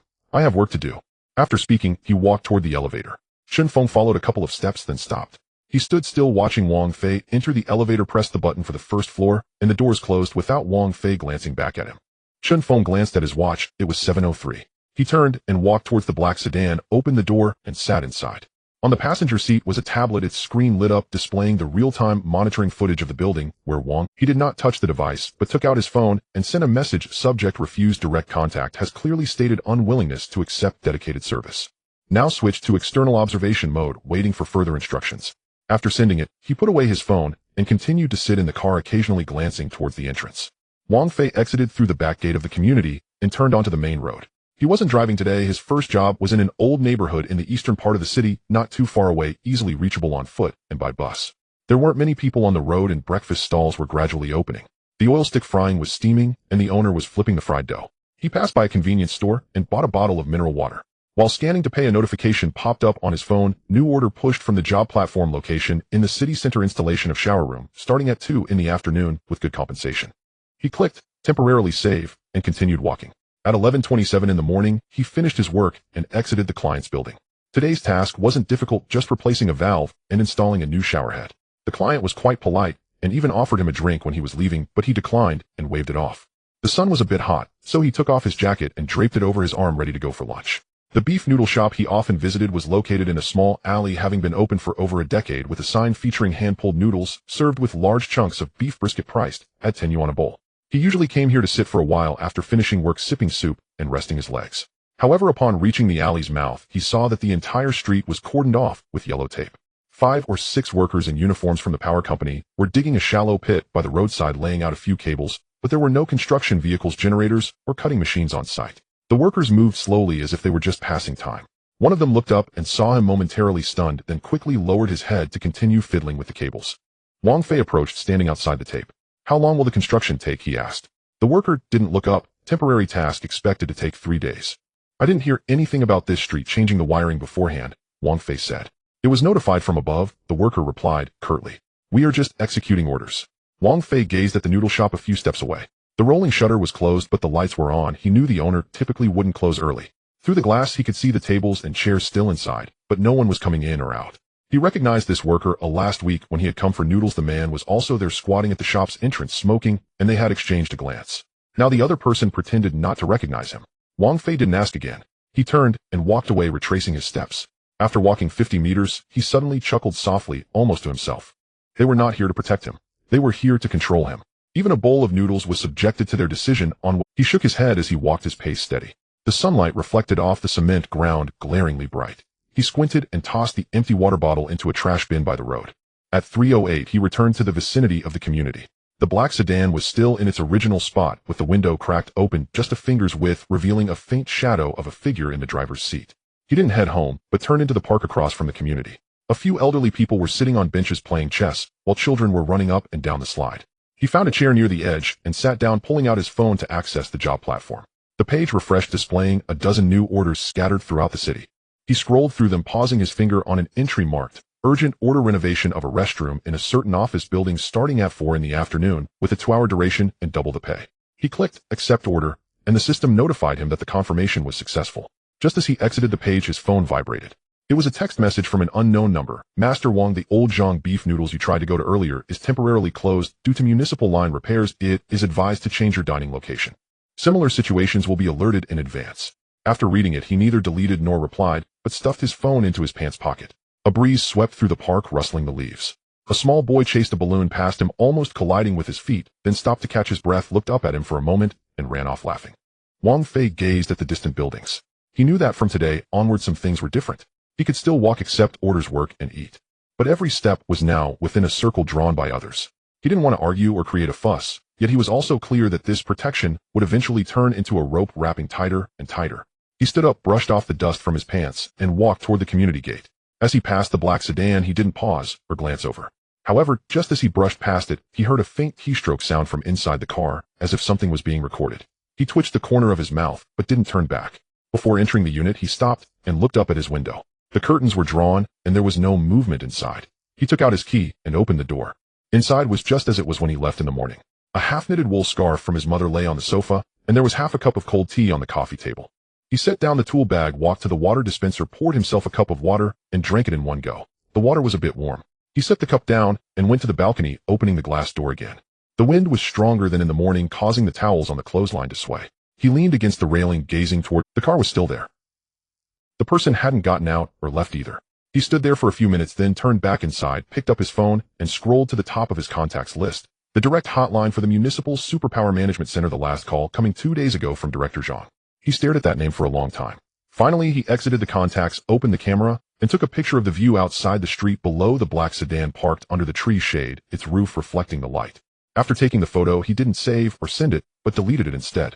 He placed his phone on the table, sat on the edge of the bed, took off his shoes, and lay down. He closed his eyes. The bowl of beef noodles he couldn't have just now floated in his mind with cilantro and chili oil on top, the brisket stewed to tenderness, and the noodles hand-pulled and chewy. Now that bowl of noodles along with that street was separated by a yellow tape. Not because of construction, but because he wanted to go there. He lay there neither sleeping nor moving. After a long time, he opened his eyes and looked at the ceiling. There was a small crack left from last year's rain leak, which hadn't been fixed. The property management said they would renovate the exterior walls, but it had been delayed until now without any work done. He focused on that crack and suddenly felt it resembled a line drawn by someone else. He couldn't cross it, not even just to have a bowl of noodles. His phone vibrated again. He didn't reach for it. It was a new message from the job platform. The client confirmed the order as correct. Please arrive on time for the job. He turned over, sat up, put on his shoes, and picked up the tool bag. At the door, he paused and glanced back at the room. Everything was as usual, but he knew that something had already changed. He opened the door and walked out, closing it behind him. The hallway was very quiet. He walked down step by step, the sound of his footsteps clear. Reaching the first floor, he pushed open the unit door. The sunlight shone on his face. He raised his hand to shield his eyes for a moment, then lowered it and walked forward. The black sedan was still there 100 meters away, completely still. He didn't look at it, striding across the street towards the bus stop. The bus arrived, and he swiped his card to board, finding a seat in the back row. As the bus started and slowly pulled away from the platform, he gazed out the window, watching the city move before him. The street scenes were familiar and the routes well known. But he knew that from now on, every step he took was under someone's watchful eyes. He didn't care if they watched. What mattered to him was that one day they would tell him where he could go and where he couldn't. And now they had already begun. The bus swayed past 3 stops, and Wang Fei got off at Chengdong Business Park. The sun hung low in the west, warming the back of his neck. He carried his tool bag up the steps of the office building, and the glass door slid open automatically, bringing a rush of cool air. The lobby was quiet, with only a girl in uniform at the front desk, her head down, engrossed in her phone. He reported the building number and room, and she glanced up at him, pointing towards the elevator. 7th floor, B703. The owner's surname is Zhang. Wang Fei nodded and stepped into the elevator. The buttons lit up and the numbers began to change. The corridor on the 7th floor was carpeted in gray, and his footsteps made no sound as he walked. He found B703. The door was ajar, and he could hear the sound of tiles being knocked. A middle-aged man stood at the bathroom door, dressed in a crisp white shirt with the sleeves rolled up, holding half a bottle of mineral water. "You're the one taking the job?" the man asked. "Yes, my surname is Wang, here to install the shower room." Wang Fei set down his tool bag on the living room floor and unclipped it. The man didn't extend his hand or offer a seat. "You were supposed to be here 10 minutes ago. Your vehicle looks pretty old. Did it break down on the way?" Wang Fei glanced up at him. "I took the wrong bus stop and walked over. I am 3 minutes late." "Oh, wouldn't taking a taxi be faster?" The man twisted the cap and took a sip. "Forget it, just get it done quickly. I have someone coming over tonight." Wang Fei didn't respond, crouching down to check the materials. The aluminum frame, tempered glass, and ceiling strips were all there. He stood up, measured the wall dimensions, and began assembling the base. The man stood nearby, arms crossed, his eyes fixed on Wang Fei's movements. "Your wrench looks dirty," he suddenly remarked. Wang Fei paused momentarily. "It's normal for work tools to be a bit dusty. My floor is imported marble. Can you afford to pay for a scratch?" The man bent down, dragging his finger along the edge of the floor. "Look, there's already a mark." Wang Fei set down the wrench, pulled out a soft cloth from his bag, and knelt on the ground to wipe it slowly. The cloth quickly turned gray, and he switched to a clean corner to continue. The man remained standing, took a sip of mineral water, crushed the bottle, and tossed it into the trash can. "Your movements are quite steady," he said, "but you don't look like a professional. Do you guys who take orders through platforms lack the qualifications?" Wang Fei ignored him, standing up to continue installing the bottom track. The aluminum alloy strip aligned with the wall as he used a level to adjust it, and screwed in the expansion screws. With every turn of the screw, the man leaned closer to inspect, clicking his tongue. "This is off by 0.5 millimeter," he remarked. Wang Fei tightened the last screw, picked up the level, flipped it over, and measured again. It was indeed level. "You have a good eye," he said. "I sell precision instruments. I can't afford any mistakes." The man shoved his hands into his pockets. "Make sure to check carefully during the acceptance. Don't let me find any leaks." At 1:17 p.m. the frame was up. Wang Fei began to install the glass door, and the two of them worked together to lift the panel. Just as they secured the first piece, the man suddenly let go, causing the entire glass sheet to tilt dangerously. Wang Fei managed to catch the frame with one hand to prevent it from crashing down. "What are you doing?" he said with a deepened voice. I wanted to see if you could catch it. The man stepped back, just testing your reflex. Wang Fei gritted his teeth, pushed the glass back into the track, and secured the fittings. Sweat trickled down his forehead, flowing down his temples without him wiping it away. At 2:43 p.m., the last sealant was applied. Wang Fei used a scraper to smooth the joints, stepping back to inspect the overall look. The door opened and closed smoothly. The seams were even, and the floor was clean, leaving no traces of construction. He turned off the bathroom light and stepped out. It's done. The man stood up from the sofa and walked around the bathroom a couple of times, running his fingers along the glass seams. It looks fine, he said, but I'm not sure if there are any hidden dangers. I need to test the water for 24 hours before I can pay the full amount. The platform requires payment upon successful completion and acceptance, Wang Fei replied. That also depends on who is doing the acceptance. The man picked up his phone from the coffee table. I've already contacted the property engineering department. I've asked them to send professionals for testing. If there are no issues, they'll give you the remaining money tomorrow afternoon. Wang Fei stared at him. You can test the water now. I told you I need a professional test. The man's tone turned stern. What are you rushing for? It's not like you won't get paid. Wang Fei fell silent, squatting down to pack his tools piece by piece into his bag. Wrench, tape measure, caulking gun placed in order. The zipper made a harsh sound as it closed. He slung the bag over his shoulder and walked towards the door. Hey, are you leaving already? The man followed him. The final payment hasn't been settled yet. You said you'd give it tomorrow. Wang Fei stood at the entrance. I'll wait for the notification. You have quite the temper. The man sneered. Only you can do this job. Anyone else would have begged me to sign. Wang Fei opened the door without looking back. I've never begged anyone. The door closed behind him with a soft thud. The corridor carpet absorbed the sound as he walked towards the elevator step by step. He pressed the button and the metal door slowly opened. The mirror reflected his back, the work jacket stained with glue, shoulders slightly hunched, holding the tool bag he had used for 8 years, its corners frayed. He stepped inside and pressed the button for the first floor. The elevator descended with a slight feeling of weightlessness. He leaned against the corner, closing his eyes. In the lobby downstairs, the front desk girl glanced up at him before lowering her head to scroll through her phone. He walked out of the building, the sunlight blinding. Across the street, there was a fast food restaurant, and he could see people sitting at tables eating. He stood by the roadside, pulled out his phone to check the time. 3:02. The order status displayed customer has not confirmed completion, final payment frozen. He tapped into it, intending to leave a message explaining the situation, but his finger hovered above the screen, and in the end he locked it and put the phone back in his pocket. The bus home was packed with people getting off work. He stood in the middle of the carriage, gripping the handrail, his backpack pressed against his leg. Someone was carrying a basket of vegetables, and a plastic bag brushed against his pants, so he shifted half a step to the side. The bus jolted as it crossed a bridge, and the woman in front turned around to glare at him, thinking he had bumped into her. He didn't explain. He got off at the community stop, and it was already getting dark. He walked home along the familiar path, passing the park where he saw that black sedan still parked in the shade of the trees, the tinted windows still obscuring whether anyone was inside. He went straight into the unit gate. The key went into the lock, turned, and the door opened. The lights were off inside, and his mother was in the kitchen stir-frying, the range hood roaring. He quietly called out Mom and back, placing the tool bag beside the sofa, taking off his shoes before entering the room. You're back so early today. His mother peeked out. Have you eaten? Not eating, not too hungry. Then have some soup. Oh, I made ribs. She wiped her hands as she came out. Your dad is asleep. His blood pressure has been a bit high these past few days. Wang Fei nodded. I understand. He walked to the balcony and opened the door. The evening breeze brought a chill. He took out a pack of cigarettes from his pocket, pulled one out, and lit it. The flame flickered, illuminating half of his face. Smoke wafted away. He gazed at the street below, his eyes landing on that black sedan.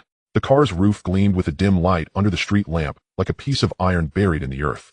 He smoked one drag after another, not thinking about the day's events, nor the 300 yuan final payment.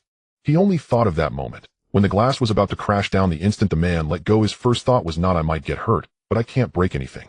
Because once he acted, even if it was just a push, he wouldn't be able to stop what followed. The cigarette was nearing the filter. He extinguished it and tossed it into the ashtray. He turned around and went back inside, washed his hands, and sat down on the sofa. His phone vibrated. It was a notification from the order platform. The customer has initiated a dispute claim citing doubts about construction quality, requires third-party testing. He finished reading, put down his phone. At 10:18, his mother turned off the kitchen light, walked over, and said, you should sleep early, don't stay up late. I will go. She paused. Today, was it not smooth? Wang Fei looked up.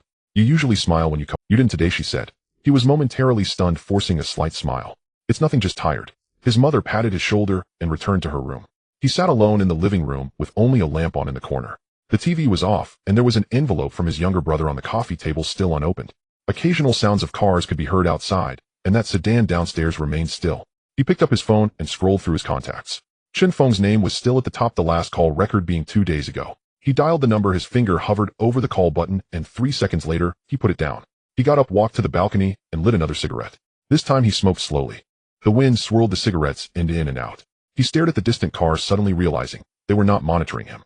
They were waiting for him to make a mistake. As long as he lost control, even if it was just yelling at a difficult client, a series of events would follow. They would rush to him, protect him, calm public sentiment, and take all the responsibility. But he didn't want that. He exhaled a puff of smoke, watching it disperse in the wind. The next morning at 10:25 the doorbell rang. Wang Fei had just finished breakfast and was wiping the table. His mother had gone to the vegetable market and his father was resting in the room. He opened the door to see a stranger standing outside, around 40 years old, with messy hair and a wrinkled shirt, holding a white envelope. Wang Shifu. The man spoke softly. Wang Fei nodded. I am the owner of B703 from yesterday. He looked down at his toes. My surname is Zhang. I'm here to apologize. The man extended the envelope with both hands. This is 300 yuan, and the other 200 is compensation. A total of 500. Please accept it. Wang Fei did not take it. Yesterday, I had a bad attitude. I shouldn't have made things difficult for you. The man's voice trembled. I don't know what happened this morning. 2 people from the Ability Management Center came and asked me to talk. They asked why I maliciously withheld the service fee and said I affected the emotional stability of important personnel. He glanced at Wang Fei and quickly looked down again. I don't know who you are, but they were very serious. 40 minutes, I didn't dare ask a single extra question. After coming out, I hurriedly prepared the money, thinking I had to hand it to you in person. I won't do this again in the future. The man rubbed his hands together. Really, I just acted impulsively, wanting to save some money, not expecting to provoke an issue I shouldn't have. Now you know you're wrong. Wang Fei asked. I know, I truly know. The man nodded repeatedly. I shouldn't have bullied others just because I had a bit of ability. I'm only a clever ability user controlling water vapor. I can't even boil a kettle. What kind of skill is that? Wang Fei said nothing more and walked to the door, opening it. The man immediately understood, hurriedly walking out. I'm leaving. I won't disturb you anymore. I'm sorry, really sorry. The door closed. Wang Fei stood in the center of the living room, listening to the footsteps outside fade away. He walked back to the coffee table, took the envelope, and gently opened it. Inside were 5 neatly stacked 100 yuan bills. He took out the money and placed it on the table. Then he sat down on the sofa and lit a cigarette. Smoke curled upwards. He knew who was behind this. That black sedan had certainly received reports of the entire incident last night. The protection team reviewed the footage, listened to the recordings, and determined that he had been treated unfairly, thus taking action. Quick, precise, and ruthless. But no one asked him whether he wanted that. He finished the cigarette, extinguished it, and walked to the balcony, looking downstairs.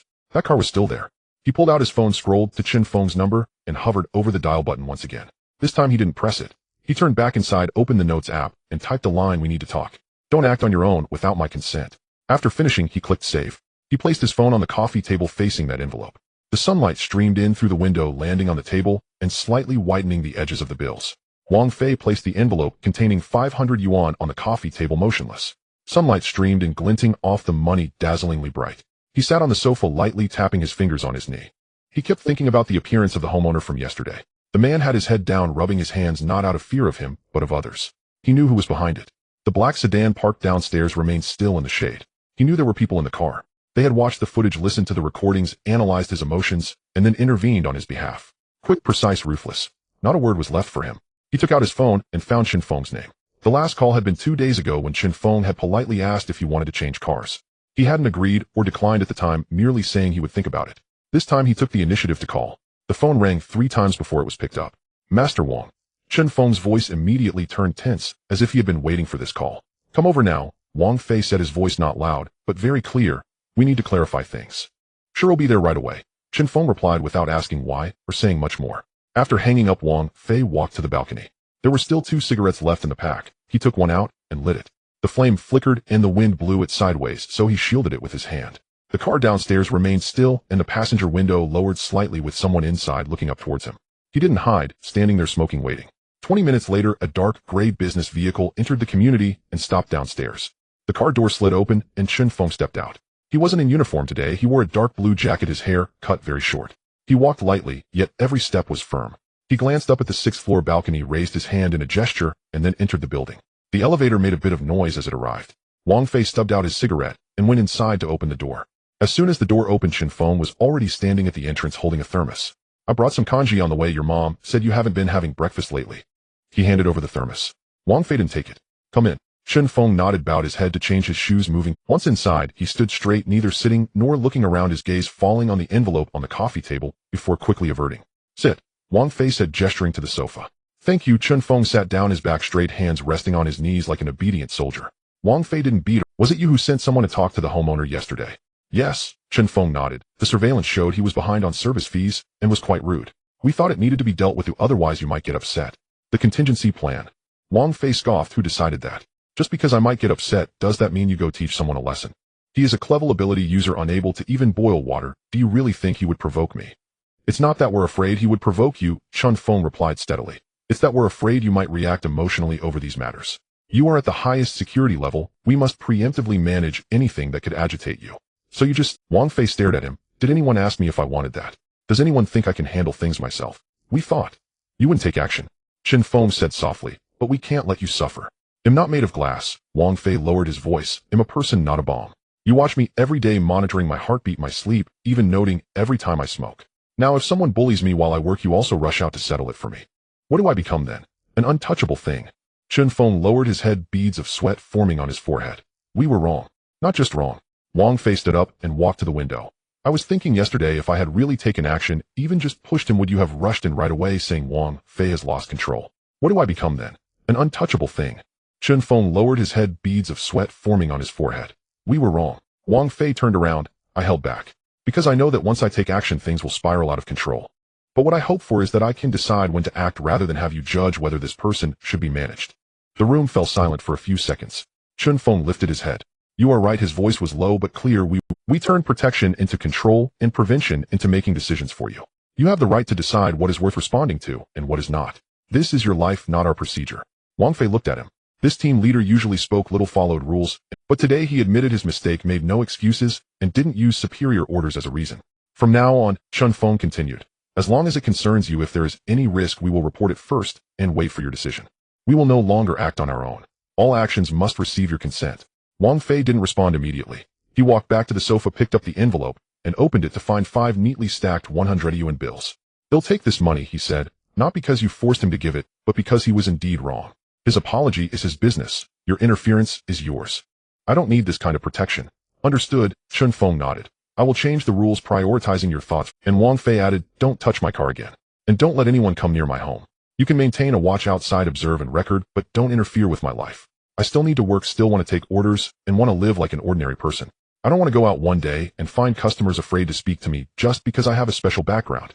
I guarantee that. Chun Feng stood up, his tone serious. From today on, the security team will change strategy. We will only intervene when you are in danger. Otherwise, we will just observe and record and will not act without your permission. Wang Fei looked at him. Aren't you afraid of being blamed by your superiors? I am. Chun Feng smiled wryly, but I'm more afraid that one day you won't want to cooperate anymore. If you truly stop caring, no one can stop the consequences. This was no lie. Wang Fei didn't say anything more. He closed the envelope, placed it in the drawer of the TV cabinet, and went to the kitchen to pour a glass of water. Would you like some? He asked. No thank you. Chun Feng shook his head. I need to go back to the meeting and convey the new regulations. If you're ever dissatisfied, just call me. I'll be at your service. Go ahead. Wang Fei leaned against the kitchen doorframe. Remember what you said. I will. Chun Feng exited, changed his shoes, and closed the door with clean, swift movements. Wang Fei heard him walk away, the sound of the elevator going down followed by the car starting up and slowly driving away. He returned to the living room and stood on the balcony looking down. The black sedan was still in place, the windows tightly shut, the car unmoving as if it had melted into the shadows of the trees. After a few minutes it started, turned around, and drove out of the community, disappearing around the corner. Wang Fei lit his last cigarette. The wind blew, quickly dispersing the smoke. He didn't consider whether Chun Feng would truly keep his promise, nor did he guess how the higher-ups would react. He only knew that those words had to be said. If not, no one would ask in the future. If not, he would truly become an animal in a cage, needing approval, even to lose his temper. In the following days, everything was normal. He took on 2 jobs, one in the old town and one in an office building in the new. Clients saw him arriving in work clothes, carrying an old tool bag, and at first hesitated. But when they heard he was the master Wang with an unusual background, their attitudes immediately became polite, even a bit nervous. But he said nothing. He measured dimensions as needed and installed glass as required. After finishing the job, the clients paid willingly. No one dared to delay. No one was suddenly called in for a talk. No one came to apologize. The security team truly didn't act up anymore. Once, while waiting for supplies at the building materials market, he saw that dark gray business vehicle parked across the street, with Chun Feng sitting in the passenger seat, head down, writing in a notebook. Their eyes met, and Chun Feng raised a hand in greeting, not getting out of the car or coming over. Wang Fei nodded slightly and turned to enter the store. He knew they were still there. The surveillance was still in place. It was just that the approach had changed. Instead of rushing in to resolve issues at the first sign of trouble, they waited, observed, and waited for him to speak. This feeling was hard to describe as comfortable, but at least he still had control. On the morning of the 5th day after finishing the noodles his mother had cooked, he packed up his tool bag and prepared to leave. His phone rang with a new order from the platform. A household in the suburban community of Zingfuli needed a shower room installed, timing flexible compensation standard. He glanced at the address, which wasn't far. It would take about half an hour by bus and on foot. He slung the bag over his shoulder and stepped out of the door. The morning air was a bit chilly, and there weren't many people on the road. He arrived at the community entrance and habitually looked at the roadside.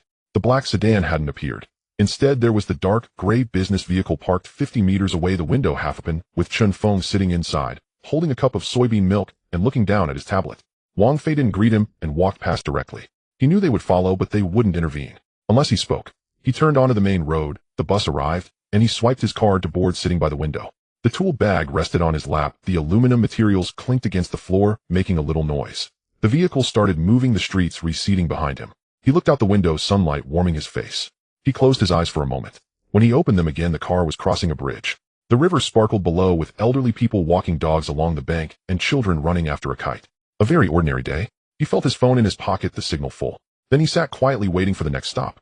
The bus shook twice before stopping at the platform outside the Xingfuli community. Wang Fei got off with his tool bag, and the driver said, "Walk slowly." He turned back and nodded without saying a word. The early morning was a bit chilly. The wind blew the plastic bags along the roadside. He tugged at his coat and walked towards the community. On both sides of the road were low green belts with a few trees just starting to sprout tender buds. In front of him, several elderly people were walking their dogs, and a little girl in a red dress was running with a balloon while her grandmother shouted from behind, "Slow down, don't fall." Wang Fei glanced at his phone. It was still early.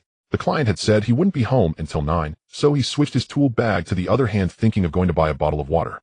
At that moment, a yellow-haired stray dog emerged from the alley. The dog was initially walking with its head down against the wall, but suddenly stopped and looked up at the little girl. Its body tensed, first standing on end, and it let out a low growl. No one noticed anything unusual. In the next second, the dog lunged forward. It was incredibly fast. The little girl was startled and dropped her balloon. The grandmother screamed and rushed to block it, but it was too late. The dog bit down on the elderly woman's arm, blood immediately flowing out.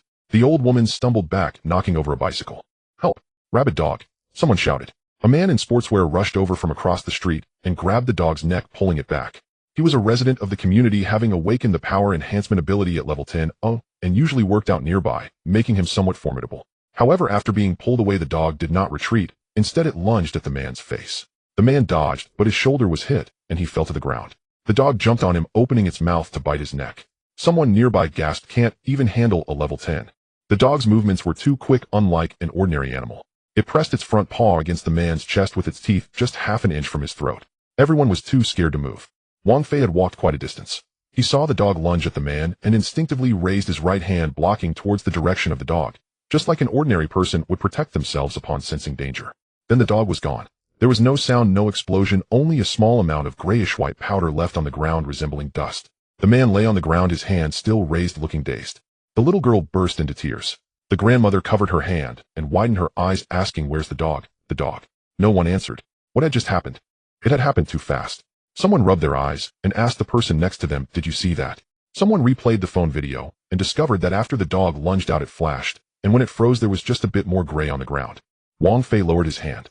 His fingers felt a bit hot, as if he had touched hot water, but it faded quickly. He frowned and said nothing. He walked over, squatted down in front of the little girl, and spoke softly, "It's okay, don't be afraid." The little girl sniffled and looked at him, her face wet with tears. The grandmother tried to stand up, and Wang Fei reached out to help her. Her arm was still bleeding, but he didn't look too closely, only saying, "The ambulance is coming soon." "Thank you, master." The old woman trembled. "If it weren't for you." Wang Fei shook his head, not responding. He knew she had. In fact, he didn't understand what had just happened either. He had simply raised his hand without thinking, and the dog had disappeared. It didn't feel like using a power, it felt more like his body moved on its own. He stood up and looked around. The crowd surrounded the pile of gray, no one dared to approach. Some were calling the police, others said they needed to contact the Ability Management Bureau, while others murmured about whether it was a new type of ability. The man who had been knocked down got up, his face pale, staring down at the gray on his pants, not saying a word, and retreated to the back of the crowd. Wang Fei didn't move. He just stood there with his old tool bag on his back, wearing faded blue work clothes, just like the wind ruffled his hair as he raised his hand to push it back. In the distance, the sound of a siren could be heard. A black SUV turned in and stopped outside the crowd. The car door opened, and 2 personnel from the Ability Management Bureau in uniforms got out. They showed their credentials and began to disperse the crowd, setting up isolation tape. One of them crouched down to inspect the gray, took out a device, and scanned the area, his brow furrowing. "Energy at 0, no residue," he said to his partner. "It seems like it never existed." "Has the surveillance footage been adjusted?" "It's being adjusted, but it's probably useless." At that speed the cameras couldn't capture it. They spoke softly, but Wang Fei heard them, and his heart sank further. It wasn't because the dog had gone mad. Rather, he knew that what he had done just now might not be right. But he couldn't say anything. Nor would he. He was just a worker installing shower rooms. 5 minutes later, a dark gray business car drove into the block and stopped diagonally at the intersection.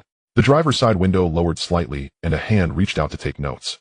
3 people sat in the back seat wearing headphones, their expressions tense. Chen Feng sat in the passenger seat watching the familiar figure ahead without getting out of the car. He didn't receive orders and didn't dare to move. He knew that as long as Wang Fei didn't leave, the security team couldn't intervene. This was the rule set last time. Unless Wang Fei spoke, no one could make decisions for him. Even if something happened on the scene, even if someone was injured, even if the superiors were in a meeting, he could only wait. Wang Fei remained standing in place. A middle-aged man in a jacket squeezed over and asked him, "Are you the master from earlier? My daughter is frightened. Could you comfort her for a moment?" Wang Fei glanced at him, nodded, and followed him inside. The little girl was curled up in her mother's arms crying. Wang Fei crouched down and took out a piece of candy from the side pocket of his tool bag. He had bought it that morning to keep his energy up while working. He unwrapped the candy and handed it over. "Eat this candy and you won't be afraid anymore," he said. The little girl hesitated and looked at him, and her mother was also stunned.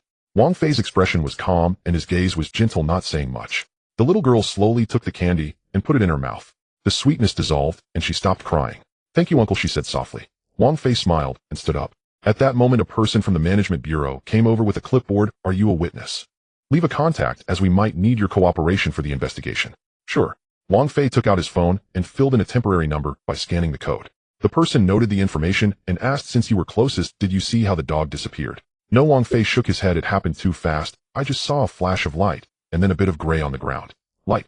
The other person repeated. "What color?" "I can't quite describe it." Wang Fei squinted. "It flashed and disappeared. Maybe it was white." The other person nodded and didn't ask further, turning to report. Wang Fei didn't listen. He looked up at the sky. The sun had risen, warming his face. The leaves swayed in the wind, and a sparrow was watching the people below from the power line. Everything returned to normal, except for that bit of gray on the ground. 10 minutes ago it had been a living dog, and now it was gone as if it had never existed. The person who had done all this was quietly standing at the side, carrying his tool bag, waiting for the client to call him to come and work. He didn't leave. He didn't move either, as if nothing had happened. The ambulance arrived, and the medical personnel treated the old woman's wounds. The level 10 awakened one sat on a bench holding his head with both hands still trembling. No one blamed him. No one could stop such a thing. The management bureau personnel started asking questions, taking notes. Some said the dog's eyes turned green, others said it ran while floating, and some thought it was an invisible ability user cleaning up the scene. There were all kinds of theories. No one mentioned Wang Fei's hand movement, because to them it was just an ordinary reaction, nothing special. But at the moment he raised his hand, something was triggered. A mark called Annihilation lay quietly within him, without movement or fluctuation. It completed an unconscious activation as natural as a heartbeat, and then fell asleep again, waiting to awaken in the next moment of crisis. Wang Fei didn't know any of this. He only knew that he seemed to have done something, yet also felt like he had done nothing. He only knew that the little girl had stopped crying, the old woman had gotten into the ambulance, and people were slowly dispersing. He also knew that today's work had not yet begun. He took out his phone and glanced at the order pending completion. The wind gently blew past his ears, and in the distance the sounds of children playing could be heard. He stood there, his work uniform, sleeves a bit torn and the cuffs of his pants muddy. The tool bag hung heavily on his shoulder, the metal corners tapping against his leg, producing a faint sound. He didn't check the time, nor did he urge the client. He just stood there like a tree by the roadside, motionless and silent. The morning breeze still blew, and the sparrows on the wires flew away. Wang Fei stood still, his tool bag heavy on his shoulder, the metal corners lightly brushing against his pants, producing a faint sound. He didn't move or check the time. The ambulance had already taken the old man away, and the man who had been knocked down was helped to sit by the roadside, his face pale and hands trembling. The little girl had stopped crying, holding her mother's waist and occasionally glancing at the spot of dust on the ground. No one spoke anymore, but the atmosphere felt off. The air was like a taut rope ready to snap at any moment. The dark gray business vehicle across the street finally moved. The door opened, and Chen Feng stepped out from the passenger seat, dressed in an inconspicuous jacket, though the cuffs revealed a portion of a uniform lining. He didn't walk directly toward Wang Fei, but whispered a few words to someone from the Ability Management Bureau first. The other person nodded and put away the recording board. Then 2 men in plain clothes began to set up a cordon marking off a warning zone around the pile of ash. When someone tried to approach to take a photo, they were immediately stopped. A middle-aged woman shouted, "I saw the whole process." Before she could finish, a young man with glasses suddenly leaned close to her ear and said something. She paused for a moment, slowly closing her mouth. Chen Feng walked to the edge of the crowd and raised his hand, signaling, "Everyone, please cooperate. The scene needs to be sealed off for investigation. Please disperse and do not linger." No one listened. They had just witnessed a crazed dog attacking people, something even a level 10 awakener couldn't control, and then the dog had vanished into thin air. No one wanted to leave just like that. What happened? Someone asked. Where's the dog? It spontaneously combusted, came a voice from another direction. It was a woman in sportswear standing not far away, her tone certain. I saw the flash of fire, and the dog just burned away. I saw it too. A nearby old man interjected, blue flames, just like that, hardly leaving any ash. It wasn't blue flames, it was white light, the previously mentioned middle-aged woman quietly corrected, but no one paid her any mind. Shen Feng paid no attention to these discussions. He was only focused on Wang Fei's direction. Seeing that Wang Fei was still standing, he walked over, stopping 2 meters away, without getting too close. Are you okay? He asked. Wang Fei shook his head. Just now. It was when you raised your hand that the dog disappeared. Shen Feng lowered his voice. I wasn't mistaken. Wang Fei didn't respond. He knew the other party was probing, but he couldn't admit it, nor could he deny it. He was merely a worker here to install a shower room, and shouldn't know what had happened. I just blocked it for a moment, Wang Fei said, his voice calm. It was too fast, though I didn't see clearly. Shen Feng stared at him for a few seconds, nodded, as if accepting this explanation. But before he turned away, he added, its level fire type ability has just been dispatched for support performing a remote cleanup. The energy report has already been released. If you are questioned, just say you saw the light. Wang Fei acknowledged with a sound. He knew this wasn't a reminder, it was an order. Shen Feng walked back to the business vehicle, took out a walkie-talkie, and murmured a few words. Soon several members of the security team dispersed into the crowd, their actions discreet. They carried no guns or instruments, just approached certain individuals for brief conversations, or handed them a bottle of water. After drinking, those people's eyes would become somewhat vacant, and when they spoke of the earlier incident, their accounts began to change. Alright, it was fire. I heard it was a master from the city. It should have been dealt with earlier. That dog bit someone a few days ago. The surveillance footage had also been retrieved. A camera from a roadside shop captured the moment the dog lunged, but in the next frame the image jumped directly to the ground where a bit of dust had appeared. The middle section seemed to have been cut out. Equipment malfunction, the bureau personnel announced. Preliminary determination of high-level ability interference with imaging. No one questioned further. The situation began to be characterized as S-level intervention.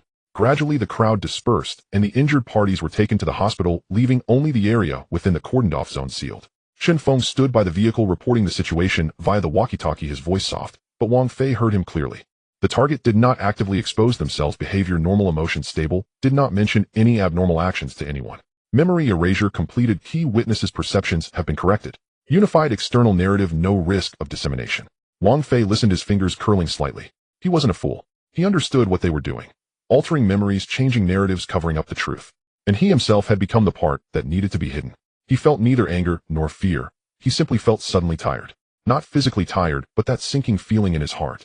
It was like standing by a well and looking down, unable to see the bottom. He turned and walked toward the roadside, away from the gathering crowd. Shen Feng didn't stop him, nor did he follow. He knew Wang Fei needed space. There was an abandoned stone block by the roadside, perhaps once used for tying horses, now cracked and covered in moss. Wang Fei stopped and looked at it. He didn't know why he stood there, but he knew that just now in the street, when he raised his hand, his mind had been blank. It wasn't a command, nor was it control. It was like his hand had moved on its own. He stared at the stone block, trying to recall the feeling of that moment. It wasn't about exerting force or concentrating. It felt more like a thought of make it disappear, a gentle nudge, and it was done. He raised his right hand palm, facing the stone block, just like he had when blocking the dog. Then he said in his mind, disappear. There was no light, no sound. The stone block vanished in that instant. The original spot was clean, not even a trace of moss left, as if nothing had ever been there. Wang Fei's hand froze in midair. His breath caught in his throat. He blinked once, then again, looking back at the empty. There was no stone block, no dust, as if it had never existed. His heart raced and his ears buzzed. Sweat began to form in his palms, the sleeves of his work clothes clinging to his skin, slightly sticky. He looked down at his hand. This hand had held a wrench to tighten a water pipe yesterday, yet today it could make a stone block weighing several dozen pounds disappear into thin air. He hadn't been mistaken. It wasn't a coincidence. He had done it. Just now in the street, it wasn't that the dog had vanished on its own. It was him who made it disappear. He abruptly turned to look back at the place where the incident had occurred. That bit of dust remained within the cordon, the only trace left by the dog. But he knew that if he wanted, that dust could also vanish. Everything at the scene, everything everyone saw could be erased, as simple as wiping a blackboard clean. He suddenly understood why Shen Feng had rushed over. It wasn't to save people, nor to maintain order. It was to cover up for him. He stood there, the wind blowing against him, the work clothes sticking to his back, feeling cold. He recalled what his parents had said last night. They spoke of the state providing home appliances, of having moved to a new house, of how life would be better in the future. They believed it was because he awakened a powerful ability that he was being favored. But now he knew it wasn't favoritism. It was precaution. They were afraid he would lose control, afraid of his anger, afraid that with just a thought he could erase an entire street. So he couldn't have emotional fluctuations, couldn't be provoked, couldn't be pushed to a dead end. That was why he had the security team, the subsidies, and the new house. Not as rewards, but as a cage. He looked down at his hand and slowly lowered it. His fingers were still trembling. He wasn't a superhuman or a hero. He was just an ordinary person who wanted to earn a living and support his family. But now the power he possessed could destroy the earth. And in the entire world, only he knew this. Shen Feng was watching him from a distance, silent. He knew what Wang Fei had just done. Although he hadn't seen the process, he could infer it from Wang Fei's position, the time he lingered in that empty space. But he didn't approach. He knew it was not the time to disturb. Wang Fei stood for a long time until his phone vibrated.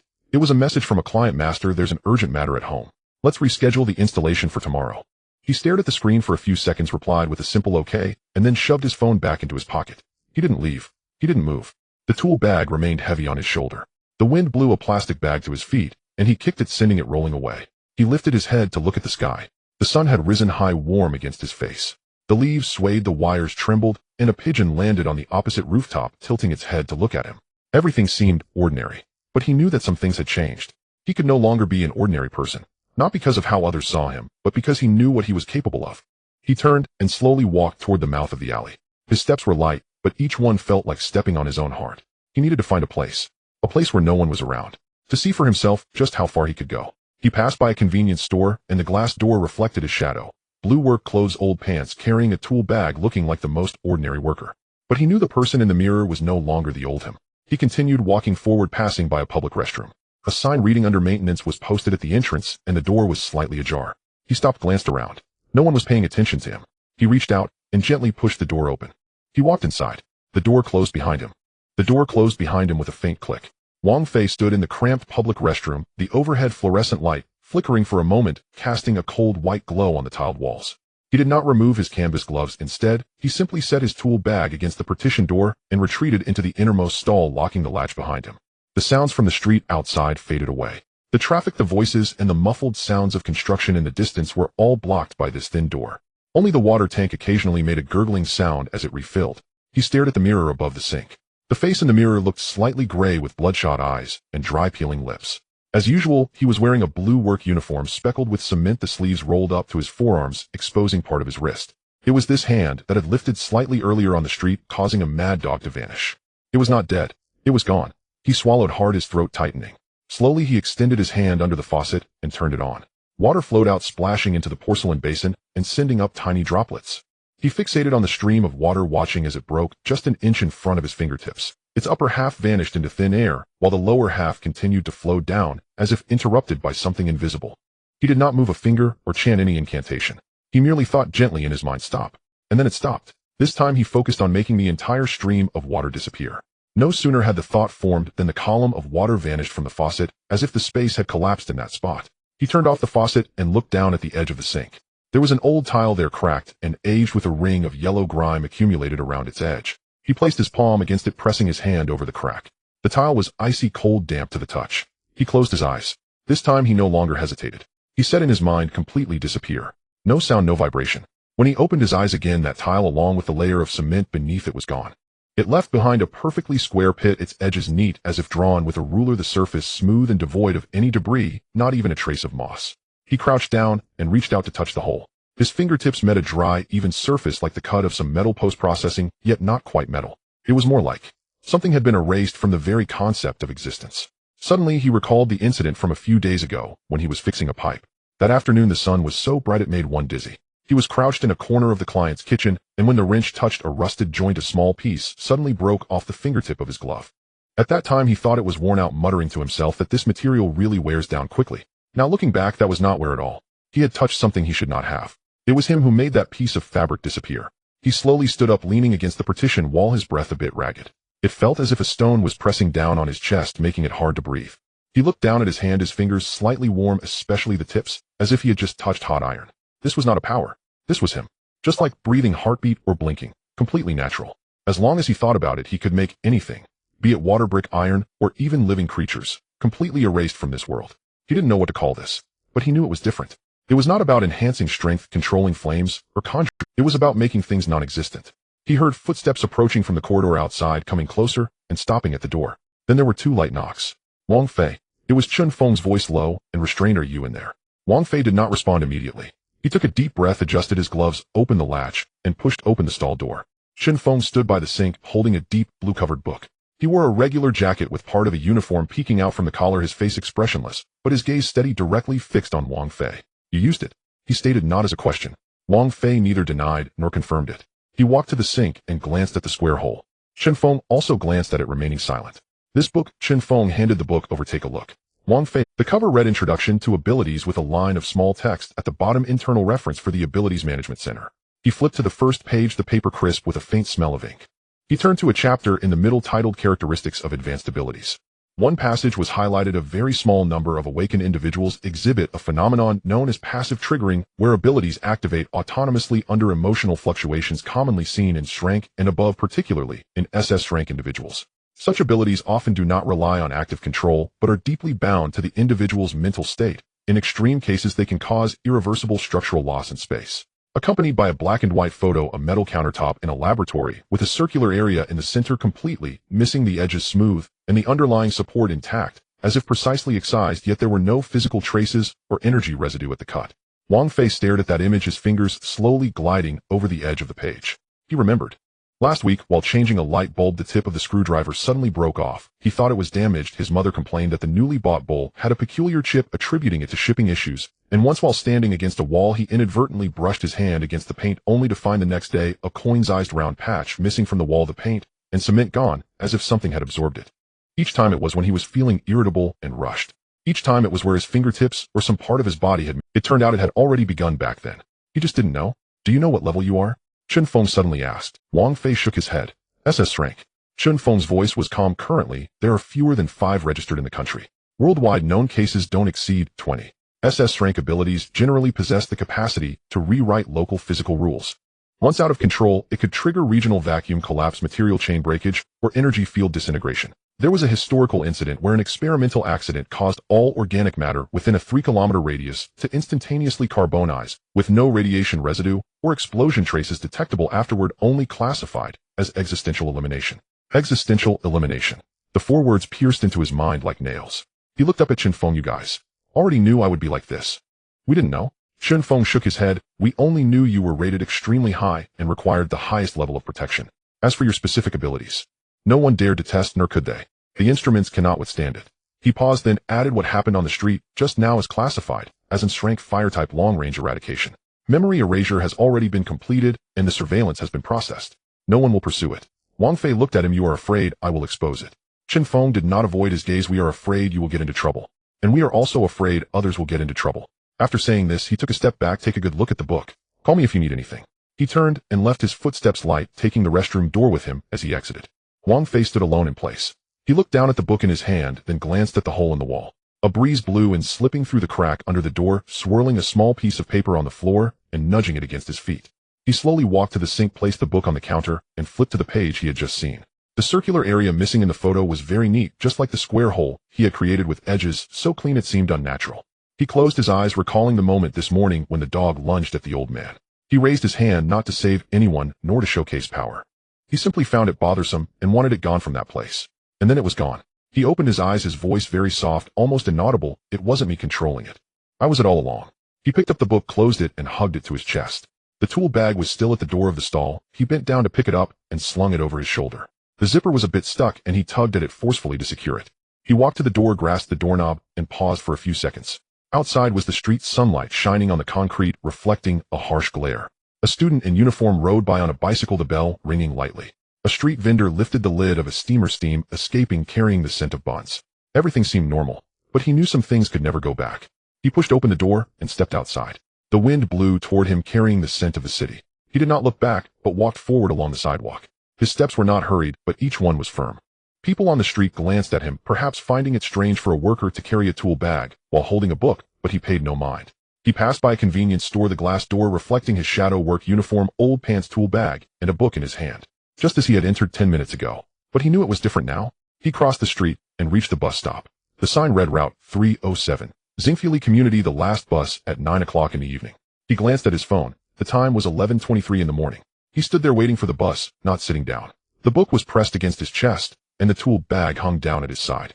The wind flicked a corner of the book, revealing the back of the photo, which bore a phrase, "True power never needs to be seen." He stared at those words for a long time. A bus approached in the distance, its tires rolling over the pavement with a dull. Before the bus came to a complete stop, he took 2 steps forward to position himself at the entrance. The doors opened, and the driver glanced at him without saying a word. He scanned his card and walked toward the back of the bus, finding a seat by the window. He placed the tool bag on his lap and the book on his knee. The shadows of the trees outside swept across the glass, flickering. He looked down at the book, his fingers unconsciously stroking the edge of the cover. The tips of his fingers were still a little. The bus came to a halt at the station, the doors opening with a dull hiss. Wang Fei swiped his card to board, walking towards the rear of the bus and finding a window seat. The tool bag rested on his lap, while a book was pressed against his chest just like before. Shadows of trees flickered past the window, and the sunlight slanted and falling on the edge of an old glove on his left index finger. The patch on that piece of cloth was still not mended. He looked down at his hand. The tips of his fingers were no longer hot, but something beneath the skin felt as if it were gently vibrating, indistinguishable as feeling or illusion. He knew that was the lingering sensation left from the restroom earlier. Not muscle fatigue nor nerve numbness, but more like a part of his body had been recalibrated, becoming different. The vehicle passed the entrance of the Xingfu Li residential area, and he got up to disembark, walking along the path towards home. The street was sparsely populated. An old man leisurely walked his dog, and a vendor lifted the lid of a steamer, releasing a puff of steam, carrying the scent of buns. Everything was just as it had been in the past. He pushed open the hall door, climbed to the 5th floor, and took out his key to unlock the door. Inside it was quiet. The curtains were drawn, the light dim, and there was a faint smell of cement dust lingering in the air from his work yesterday. He placed the tool bag on the sofa, took off his coat, and draped it over the back of a chair, then sat down and opened the book titled Introduction to Supernatural Abilities. The pages were crisp and the ink scent was almost undetectable. He flipped to the middle page and paused. Existential erasure. Those 4 words were printed there, accompanied by a black and white photo. The center of a metallic surface was bare, its edges smooth, as if something invisible had been pried away from the world. He stared at it for a long time, closed the book, and set it on the coffee table. His phone vibrated. It was a bank notification. The final payment from that property owner had come through, 500 yuan. He didn't check the message, but placed the phone face down on the table. Just as he was about to stand up to pour water in the kitchen, he heard a knock at the door. 3 knocks, neither hurried nor slow. He walked over to open the door. Zhao Lei stood at the entrance, holding 2 bottles of white liquor, 2 packs of cigarettes, and a bag of fruit. He wore a wrinkled jacket, his hair neatly combed, and a smile plastered across his face. "Hey, Xiao Wang." His voice was an octave higher than before. "Are you home?" "Just in time, just in time." Wang Fei remained still, standing in the doorway with one hand resting on the doorknob. "I heard you've been doing well lately." Zhao Lei grinned, his eyes glancing inside the room. "The moment I heard this news, I thought I should come congratulate you. We've known each other for a long time. You've done a lot of work on my construction site back in the day. You've worked hard." Wang Fei looked at him. Zhao Lei's smile stiffened slightly. "I won't accept gifts," Wang Fei replied. "Hey, don't say that." Zhao Lei stepped forward half a pace. "It's just a small token, really not. I also know that the wages were a bit tight back then, but the market was like that, so you understand. Now that you're doing well, it makes me happy too. Just want to share a bit of your luck. Look at you, you've moved into a new place." Zhao Lei continued, his tone becoming more familiar. "This community has a really nice environment, and the property management is good. If there are any projects to outsource in the future, remember to help an old brother out. The price is negotiable." Wang Fei raised his eyes to look at him. "There's no need to bring up the past." Zhao Lei paused. "I'm not. Just being polite." "Don't come back again," Wang Fei said. After saying that, he raised his hand to close the door. Zhao Lei reacted quickly, stepping back, still talking. Hey, it's not necessary, we at least." The door shut. With a click, the bolt locked. Outside, footsteps halted for a few seconds before slowly fading away. Wang Fei stood behind the door, unmoving. After a while, he turned and walked over to the sofa, picking up the book again. His fingers unconsciously rubbed the edge of the cover. His fingertips felt a bit dry, as if they had brushed against wall dust. The light outside grew dim, and he heard a child calling for their mother from downstairs, while the charger for the electric bike lit up a red light. He got up to pull the curtains tighter, switched on the light, and went to the kitchen to boil water for instant noodles. The hot water poured into the bowl, releasing a puff of steam. He sat at the dining table to eat, stirring the noodles with chopsticks, when he heard the television turn on by itself. He got up to pull the curtains tighter, switched on the light, and went to the kitchen to boil water for instant noodles. The hot water poured into the bowl, releasing a puff of steam. He sat at the dining table to eat, stirring the noodles with chopsticks, when he heard the television. Among them, the Hongda construction project located in the Southern Industrial District was ordered to cease operations for rectification due to major safety hazards. Issues such as improper scaffolding, exposed temporary electrical lines, and lack of firefighting equipment were found on site, and the construction unit was suspected of tax evasion. The person in charge, Zhao, has been placed under investigation. The scene cut to the construction site. The dilapidated barriers had collapsed in places, rebar was haphazardly strewn across the ground, and the tower crane stood motionless. A man in work clothes squatted beside the ruins, his head buried in his knees, shoulders trembling. The camera zoomed in, revealing it was Zhao Lei. He held his head in his hands, muttering something under his breath, his face covered in dust, and his collar had a tear. The news continued. Preliminary checks revealed that this project has owed workers wages for over 3 months, and many workers have filed complaints with the Labor Inspection Department. Relevant departments are currently handling the matter in accordance with the law, and subsequent legal responsibilities will be pursued against the responsible individuals. The scene returned to the studio. Wang Fei put down his chopsticks halfway through his noodles. He stared at the television screen for a few seconds, reached for his phone, unlocked it, and dialed. The call connected. Chen Feng. The other end picked up quickly, sounding cautious. How many times have I told you?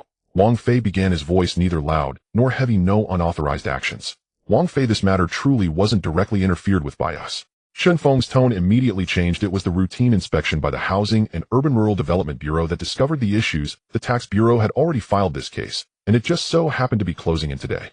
We know you keep an eye on these individuals, but this investigation process is completely legitimate and compliant. There's no human intervention. Wang Fei remained silent. I can show you the law enforcement records, Chen Feng quickly added. There are video records throughout the process, and the timeline match. We absolutely adhere to your principles, and will never stand up for you. You can rest assured about that. Wang Fei fell silent. Outside, the streetlights flickered on, casting grid-like shadows on the wall of the opposite building. From now on, all matters, Wang Fei finally spoke, must be approved first. Understood. Chen Feng replied decisively. Next time there's any sign of trouble, I'll inform you immediately, and we won't act on our own anymore. The call ended. Wang Fei placed his phone back on the table and continued eating. The soup had cooled a bit. He didn't reheat it. After finishing, he collected the bowls and chopsticks and placed them in the sink. He turned on the faucet to rinse the water, splashing against the porcelain base, sending up tiny droplets. As he watched the stream of water, he suddenly recalled what had happened in the restroom that morning. He didn't reach out. He simply thought lightly to himself, cut. The stream of water split in half, the upper part vanishing into thin air, while the lower half continued to flow down, as if an invisible blade had sliced it in two. He made the entire stream of water disappear again. As the thought arose, the faucet was still running, but as soon as the water came out, it vanished, as if a section of space had collapsed right there. He turned off the faucet, dried his hands, and returned to the living room. The television had switched channels, now playing a drama where a man and woman were arguing. He turned off the TV, and the room immediately fell silent. Sitting back on the sofa, he picked up the book again and opened it. True power never needs to be seen. This phrase was still on the back cover, just as he had seen at the bus stop. He stared at it for a while, closed the book, and set it on his lap. Zhao Lei's face flashed in his mind, squatting beside the ruins, hugging his head, shoulders shaking. This was not revenge. This was the outcome. He understood that some would act in his name, but he also knew that the national system would not allow any threats to approach him anymore. This was not revenge. This was the outcome. He understood that some would act in his name, but he also knew that the national system would not allow any threats to approach him. Even if it was just a contractor who had once exploited him, anyone attempting to cling to, probe, or exploit his identity for profit would be automatically excluded. He didn't want it to be this way, but he also couldn't stop it. He could only draw clear boundaries, severing all possible connections in advance. The doorbell did not ring again. At 6:40 in the morning, the alarm clock rang. He got up, washed up, and while brushing his teeth, he looked at his reflection in the mirror. His complexion was normal, with no bloodshot eyes, and his lips were not dry. As usual, dressed in work clothes, he went to the kitchen to prepare porridge. Just as the pot was placed on the stove, his phone buzzed with a message. Today's order update. The new client's address was 1204, Building B, Xingfu Li Residential Area, scheduled to install a bathroom cabinet at 9 in the morning. He replied with received, served himself porridge, and before leaving took a glance at the living room. The tool bag was still on the sofa, and the book lay on the coffee table, cover down. The curtains were pulled open, a cracked sunlight streaming in and casting a diagonal line on the floor. Everything was as usual. He locked the door, went downstairs, and headed towards the underground parking garage. On the way, he met an old lady walking her dog and nodded to greet her. In the elevator, he encountered a man from his floor who glanced at him, but said nothing. He also said nothing. The garage was lit with harsh white light illuminating the vehicle. He opened the driver's side door, sat down, and inserted the key to start the engine. The dashboard lit up, and the fuel gauge showed sufficient levels. He glanced at the passage outside the windshield, but remained still. There would be no second time for Zhao Lei's affair. He had to make it clear to everyone. Not just the security team, not just the management department, but also those who knew him, who had seen him work, who had heard his name. He was not a relationship that could be exploited, nor was he a target to be flattered. He was simply Wang Fei, an ordinary. Only some people had already forgotten this truth. He stepped on the gas, and the car slowly drove out of the garage. The quiet community in the early morning had only a few electric bikes parked at the charging stations, their wires hanging down. He exited the community gate, turned onto the main road, and merged into the morning rush hour traffic. At the red light, he glanced at the passenger seat. The tool bag was there, the zipper securely closed, showing only a corner of the canvas. Just like every other day before. When the green light lit up, he released the brake and continued forward. Wang Fei parked the car in the underground garage, pulled the handbrake, and took out the key. The dashboard dimmed, and the surroundings fell silent. He sat for a few seconds without rushing to get out, raising his head to glance at the hallway outside the windshield. At 6 in the evening the sky was still not completely dark and the building's shadows slanted across the concrete floor. A few children rode by on scooters, their laughter brief, disappearing in an instant. He picked up the toolbox from the passenger seat, opened the door, locked the car, and walked toward the elevator. The strap of the toolbox rubbed against his hand, so he adjusted his grip. When the elevator arrived it made a dull thud, and the door opened to reveal a quiet man from the same floor dressed in slippers and holding a bag of rice. The two exchanged a glance, and the man nodded slightly, to which Wang Fei returned the gesture. The elevator descended, the numbers flashing down one by one. When it reached the 5th floor the door opened. He stepped out into the dimly lit corridor where the wall paint was peeling and yellowing in places. Arriving at his doorstep, he took out his key to unlock the door. There was movement inside. He paused, the key still in the lock. He could hear the voices of two people. One was his brother Wang Hao, and the other was unfamiliar, speaking in a high-pitched tone, laughing and discussing something about overwhelming advantages and practical tests. Wang Fei pushed the door open. The living room lights were on, the television was playing an old drama at a low volume.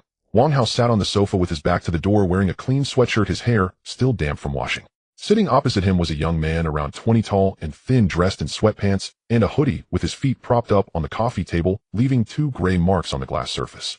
Upon seeing Wang Fei the man immediately lowered his feet, yet his expression remained relaxed. Brother Wang Hao turned around, standing up. Your back.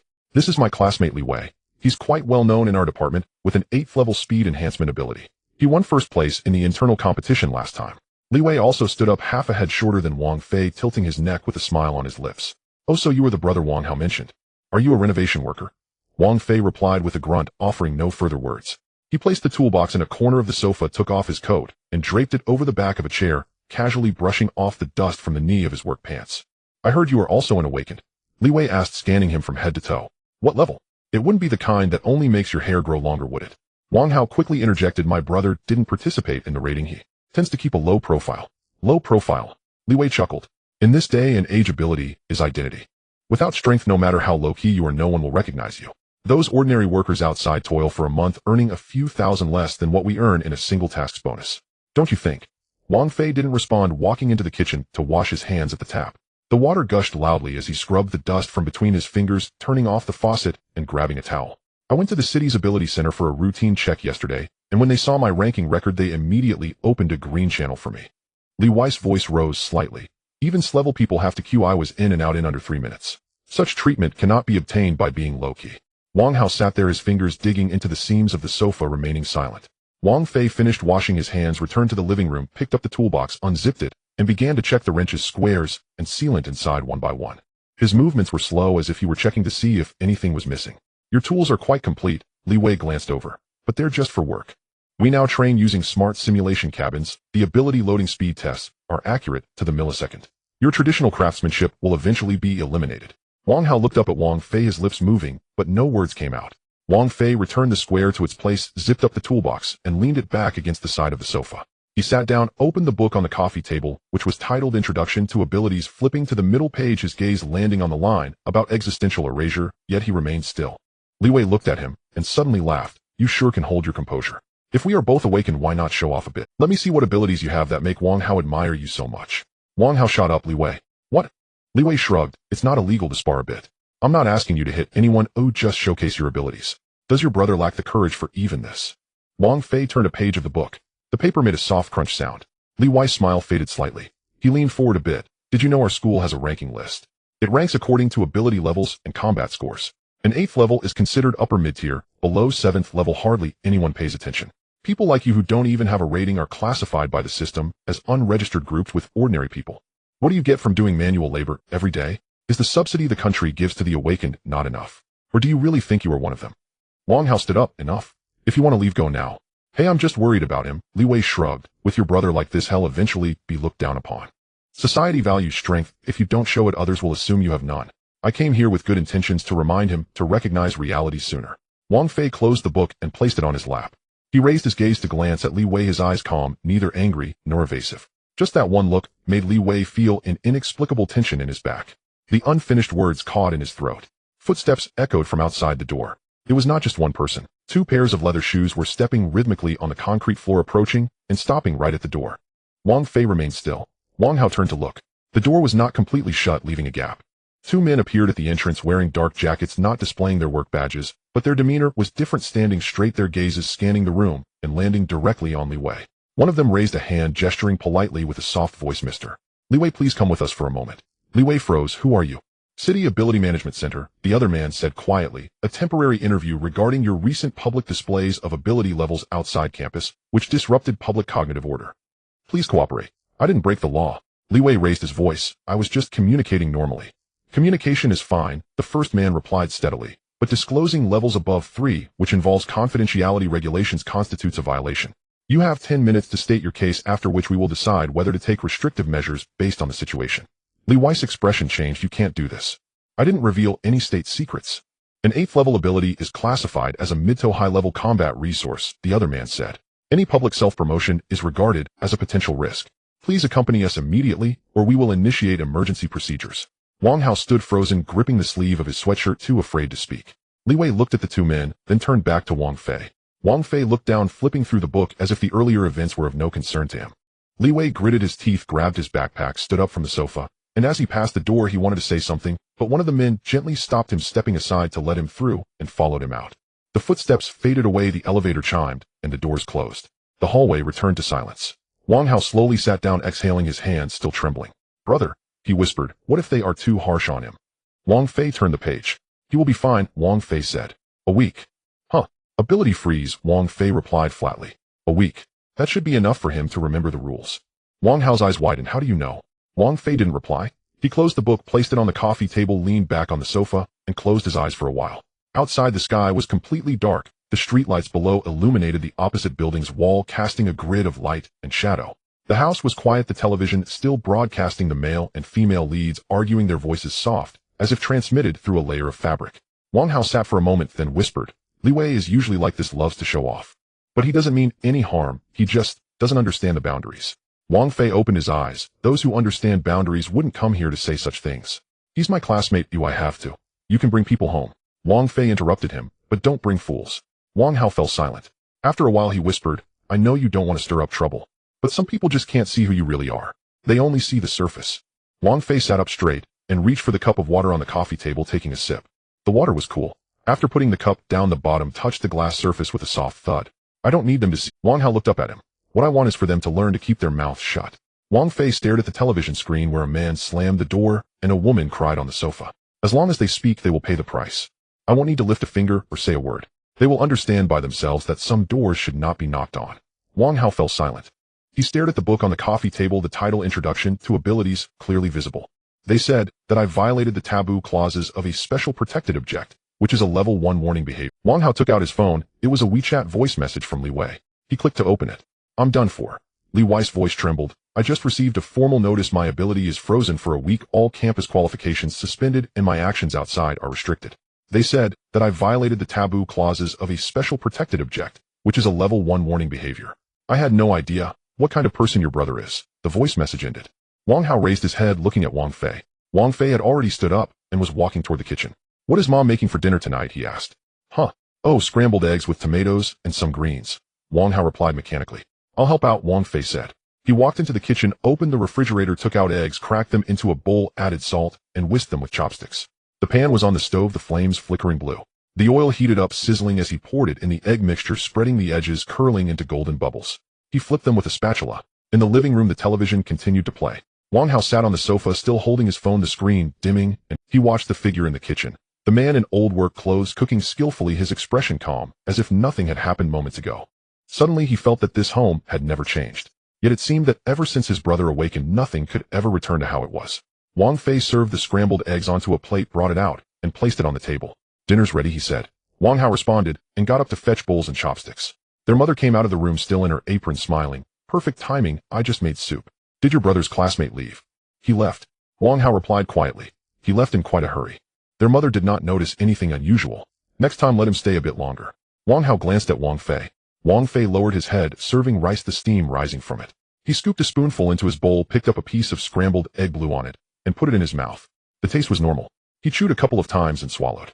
Outside, the night was thick, the entire building quiet, with only a few households still lighting lamps. In the opposite building, a child was practicing the piano, the intermittent notes floating over, making mistakes, and starting over. Wang Fei finished half a bowl of rice, set down his chopsticks, and drank some soup.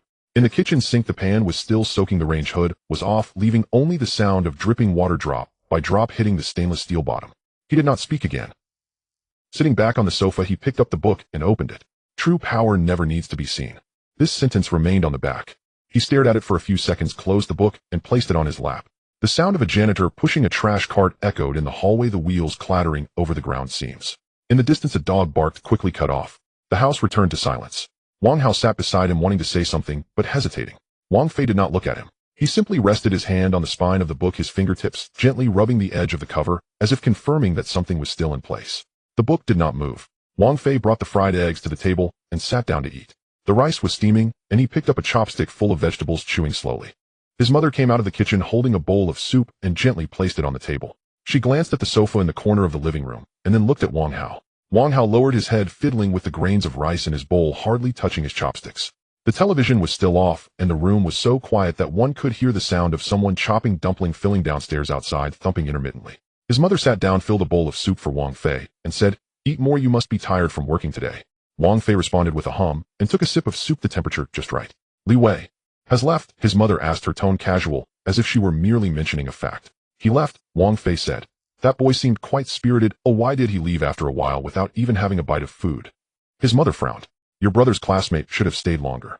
Wang Hao looked up at his mother, his lips moving slightly, but remaining silent. Wang Fei set down his spoon and wiped his mouth, saying he had something to attend to and left first. His mother nodded, no longer asking questions. However, her spoon paused at the edge of the bowl, her fingertips turning slightly pale. She was not a fool. Things had changed in the house in recent days, and the changes came too rapidly. A new house, new appliances, even the hallway cleaning was more diligent than before. The day before, 2 people in uniforms came to measure the windows, saying it was for uniform replacement of explosion-proof glass. When she asked if it was government subsidized, they only smiled and didn't answer. She had long suspected. Her eldest son had succeeded, but what was hidden behind that success was something she couldn't quite grasp. She just didn't dare to ask. Chopsticks clinked against the bowl, making a slight ding sound. Wang Hao finally spoke up, his voice very low. "Brother, did Li Wei really just say a few words before he was taken away?" Wang Fei looked up at him. Wang Hao avoided his gaze, his fingers rubbing the seam of his pants, knuckles reddening. He didn't mean to. He was just talkative, loved to show off. But he hadn't done anything wrong. What? So quickly? He couldn't finish his thought. Wang Fei stared at him for 2 seconds before saying he shouldn't measure his value against someone else's identity. "Do you think he came to visit?" Wang Fei's voice was neither high nor heavy, as if he were stating something he already knew. "He came to test the waters. To see what kind of person I am, whether I am worth him bowing his head, or if he can step on me." Wang Hao opened his mouth, but he didn't know. He knew. Wang Fei said, "An 8th level ability user doesn't have to queue at the city management center. Green channel. That's a lie. The system won't make exceptions for anyone." He was showing off and provoking. "He thought I was just an ordinary worker whose awakening wasn't even registered, making it easy to manipulate." Wang Hao swallowed. He was wrong. Wang Fei lowered his head, continuing to eat. Some people will never learn to keep their mouth shut. They wait until someone shuts them up before they realize there are some things that shouldn't be said. His mother's hand trembled slightly, the spoon clattering against the bowl, making a soft sound. She finally couldn't hold it in any longer. "Fei, the country is treating you so well with the house subsidies and even sending people to take care of you. Are they going to ask you to do something in the future? Something dangerous?" She spoke slowly, each word seeming to be squeezed out from her heart. She didn't raise her head, staring at the rice in her bowl, each grain neatly piled, just like when she used to serve them when they were young. Wang Fei paused his chopsticks.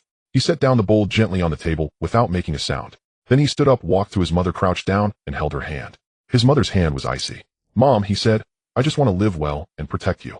No one will force me." His mother suddenly looked up, her eyes flashing with light.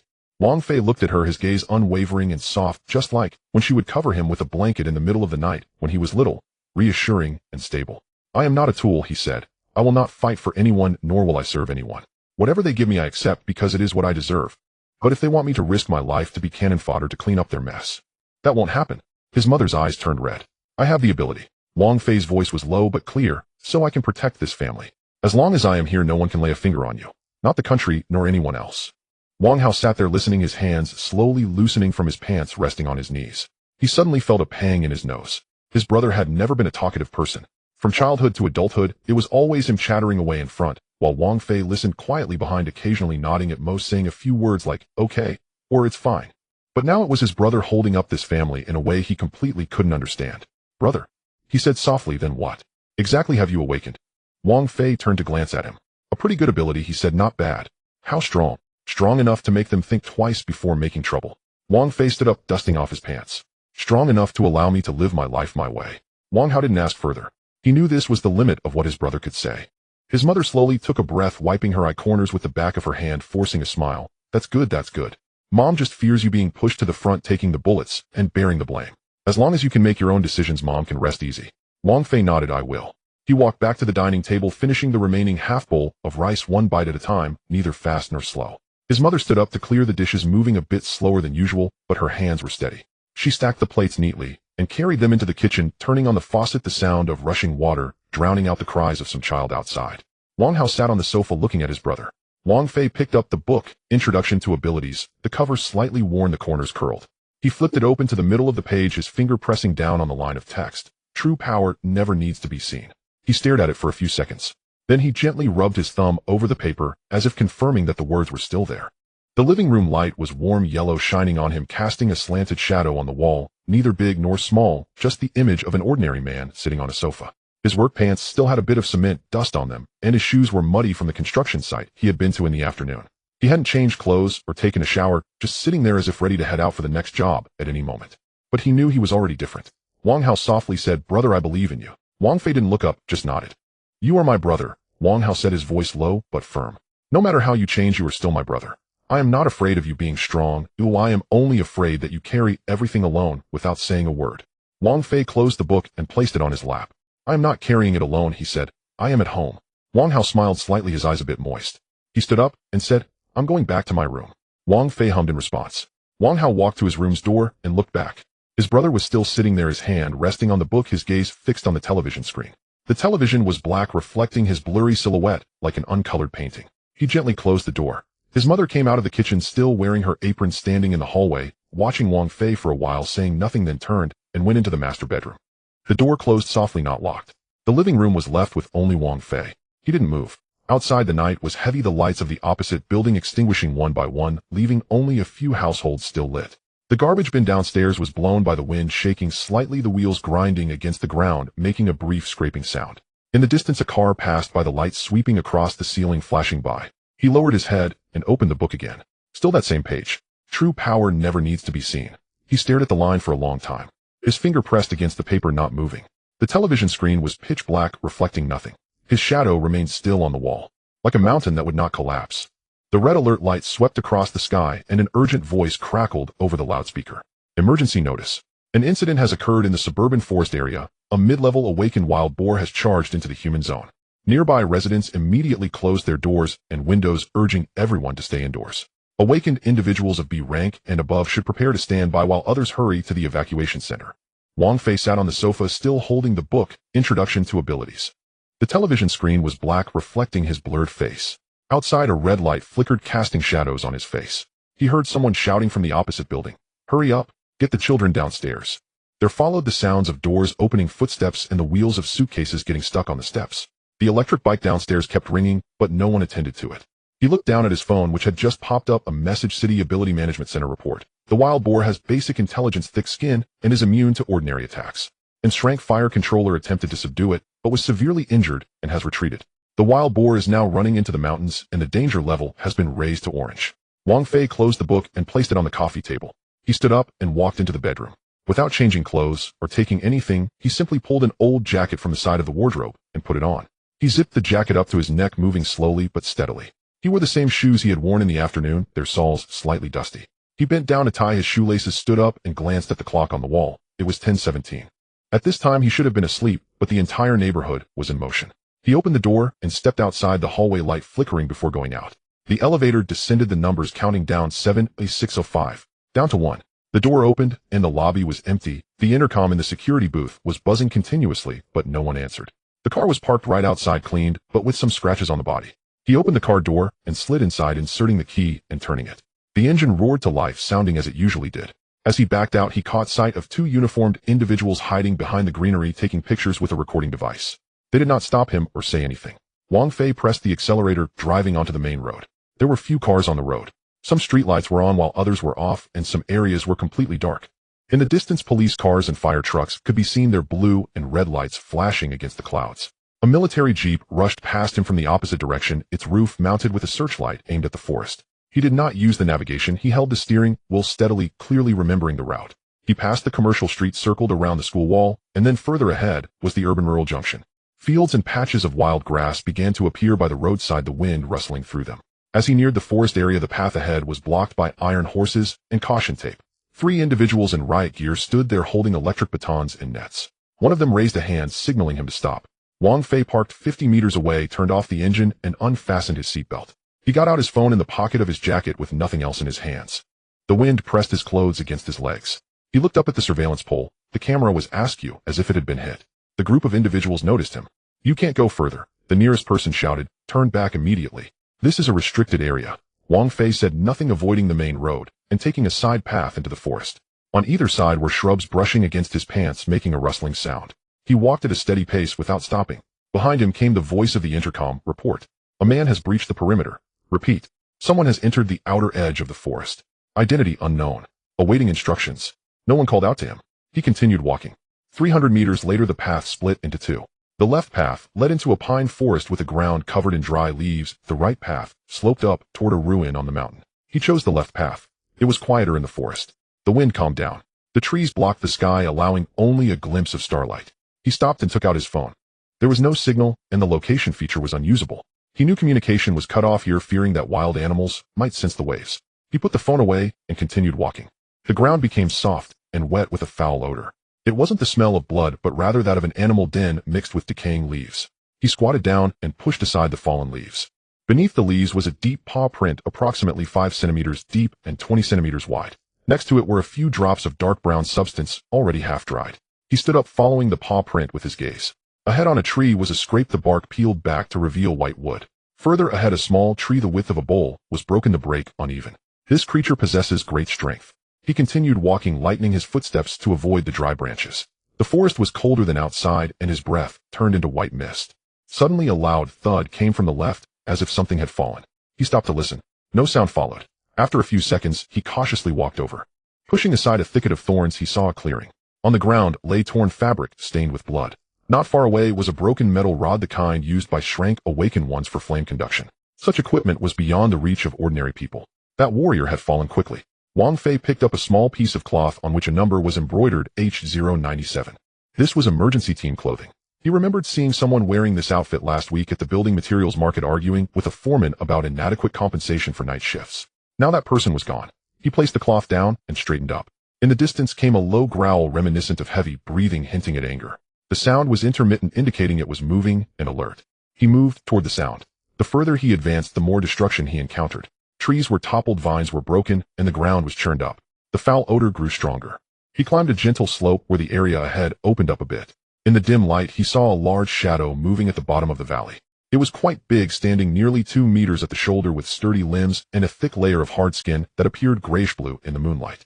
Its head resembled that of a wild boar, but there was an extra bony protrusion on its forehead with red veins pulsating at the base reminiscent of blood vessels in motion. This was the mid-level awakened wild boar. It was rooting through a fallen fence, grunting as if chewing on metal. Its left foreleg bore a charred wound, the edges carbonized. Yet it moved steadily, appearing even more ferocious. Wang Fei crouched on the slope, remaining still. With just a lift of his hand, he could make it vanish just like the mad dog on the street last time, leaving not even ash behind. But he did not act. He was waiting, not for orders or for someone to come. He was watching to see if this wild boar would head toward the residential area. If it was just rampaging, it could be controlled. If it had a target, it meant it was hunting and needed to be dealt with immediately. He focused intently on it. The wild boar stopped, raised its head, and sniffed the air. Then it turned toward the northwest, let out a low growl, and stepped forward with steady strides, heading in a clear direction. That was the direction of the village. Wang Fei furrowed his brows. At that moment, he heard a faint sound overhead. He did not look up, but from the corner of his eye he caught a glimpse of a reflection. There was a drone flying high above, at least 800 meters up, hovering over the trees, making little noise. He knew who had sent it. Chen Feng must also be watching. Within a minute his phone vibrated. It wasn't a call or a text, it was an encrypted message from the support team. The target has locked onto your location. It is advised that you wait for instructions and do not approach. Reinforcements are on the way. He did not reply. He put his phone back in his pocket, stood up, and walked down the slope. His steps were still light, but he no longer avoided detection. He had already decided to go take a look. The wind suddenly picked up, rustling the leaves. The wild boar heard the noise, abruptly stopped, perked its ears, and sniffed slowly, turning its head toward Wang Fei. The distance between them was less than 100 meters. Wang Fei also halted. The wild boar stared at him for a few seconds, letting out a low growl from its throat. It did not charge at him, nor run away. Instead, it raised its front hoof and scraped the ground twice, as if warning him. Wang Fei stood still. A man and a beast confronted each other in the forest. In the distance, lights flared up again. A convoy was rapidly approaching from the main road, the headlights piercing through the trees and illuminating the trunks. The second batch of personnel had arrived, likely equipped with heavy capture devices. The wild boar turned to glance back at the noise, its expression betraying a level of vigilance and calculation beyond that of an ordinary animal. It turned and ran, moving swiftly, crashing through several trees before disappearing into the darkness. Wang Fei stood in place, watching the direction it had fled. His phone vibrated again. It was another message from the support team. The drone has confirmed that the target has left. The area you are in remains dangerous. Please exit the forest immediately. Repeat, please exit immediately. He did not move. After a while, he heard the sound of branches snapping 300 meters behind him. It was faint but continuous, as if someone was cautiously approaching. It was the support team, but he knew they would not come. Chen Feng would have them stop, continuing to monitor with the drone until he left. He looked up at the sky. The clouds had thickened and the stars were obscured.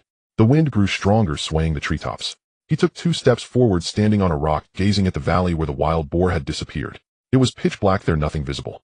But he knew that creature would return. Next time it might not just be a few injuries. He pulled out his phone, opened the camera, and snapped a photo of the valley. The photo contained only darkness. Then he pressed send, dispatching the image to an unnamed number. After completing this, he turned and retraced his steps. At a moderate pace, not too fast or too slow. His phone vibrated again. This time it was a call. He did not answer. As he exited the small path, he noticed several black SUVs had appeared beyond the caution tape, unmarked, but with numerous antennas indicating they were command vehicles from a special department. Chen Feng was likely inside.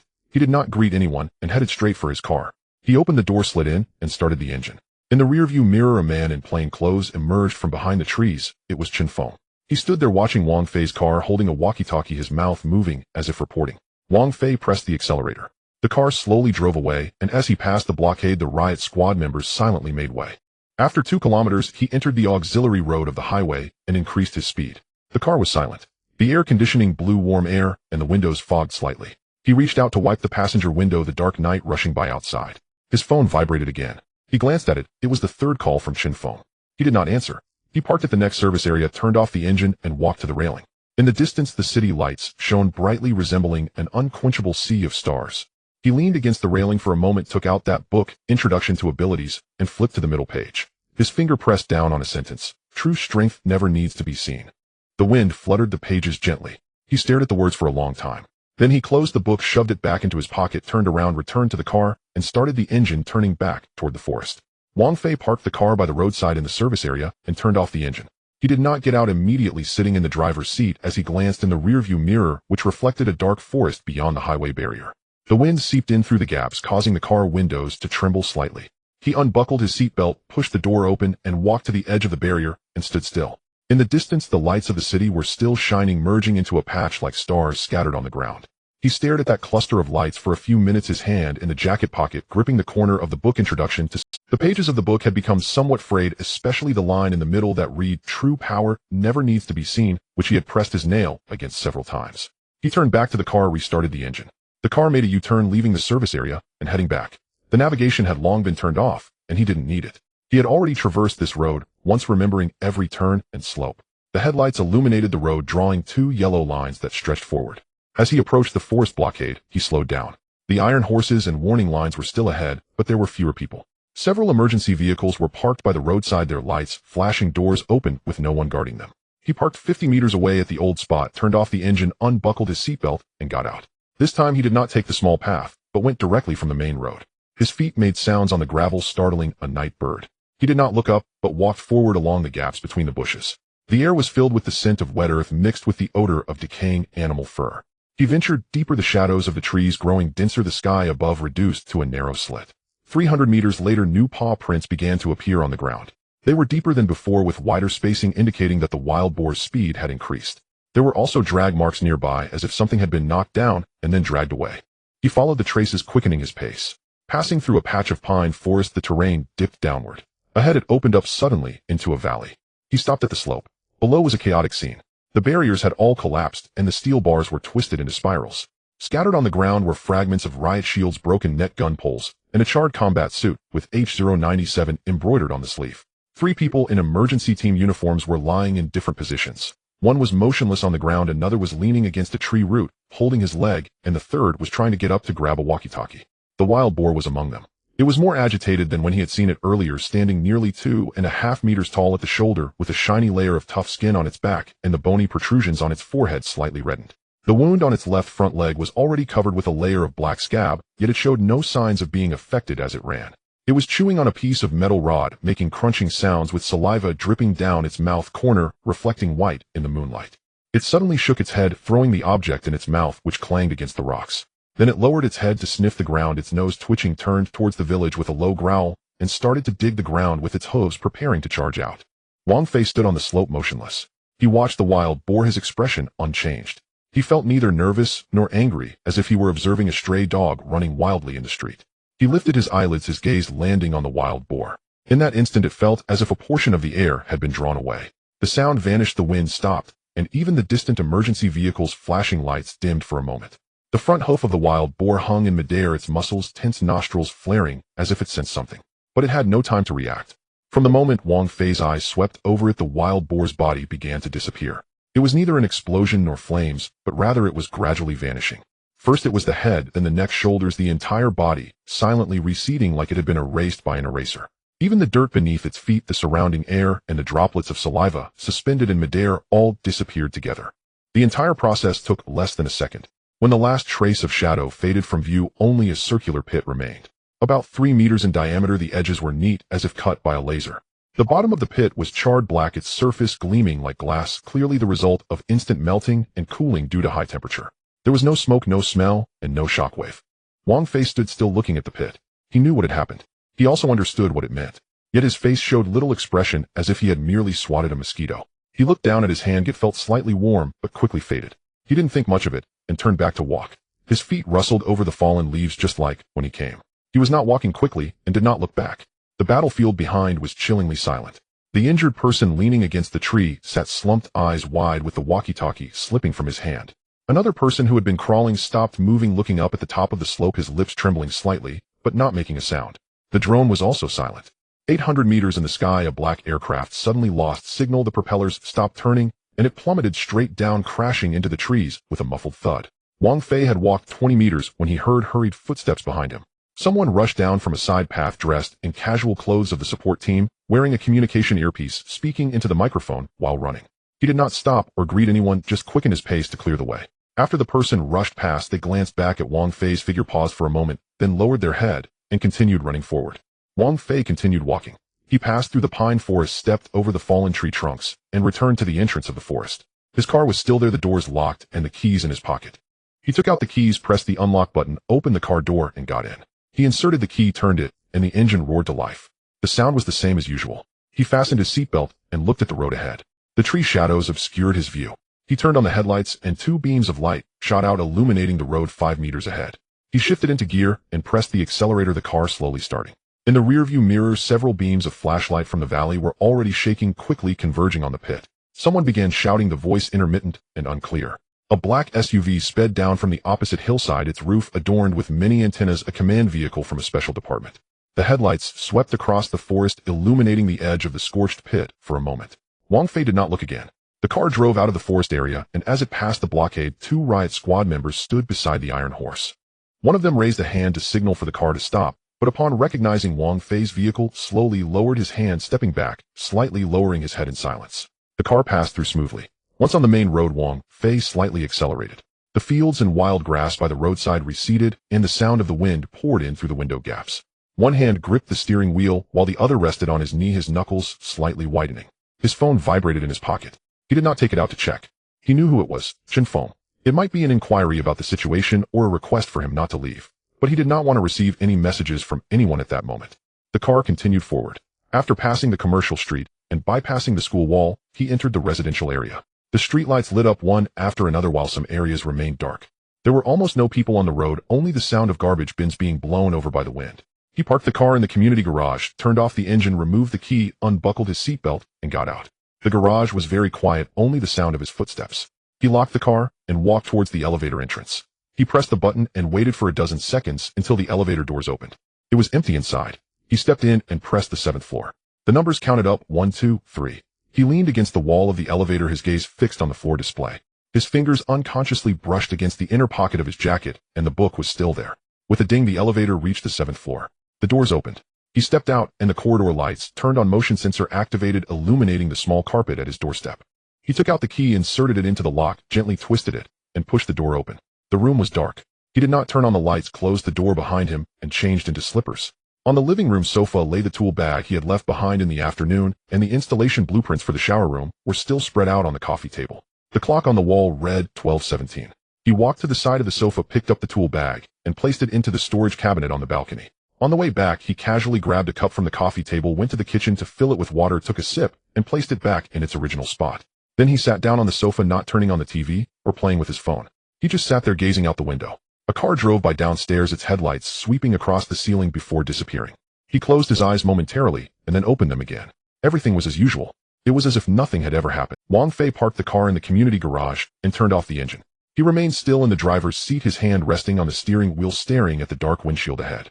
No light came in from outside, only a few dimly lit windows from distant residential buildings. He glanced down at his phone screen. The time read 12:23. The trip to and from the forest area felt like a dream. Yet he knew it was not a dream. He unbuckled his seatbelt and pushed the door open. His footsteps echoed in the empty underground garage, each step steady, neither fast nor slow. The elevator reached the 7th floor, and as the door opened, the hallway lights turned on automatically. He took out his key, inserted it into the lock, turned it gently, and pushed the door open. The room was dark, just as it had been when he left. He closed the door behind him, changed into slippers, his movements so light they were barely audible. The tools he had left on the living room sofa were still there, the blueprints spread out on the coffee table, and the water cup was left uncollected. The clock on the wall pointed to 12:24. He walked to the edge of the sofa, picked up the tool bag, and placed it in the balcony storage cabinet. On his way back, he casually picked up the cup from the coffee table, went to the kitchen to fill it halfway with water, took a sip, and set it back in place. Just as he set the cup down, he heard a faint sound coming from the kitchen.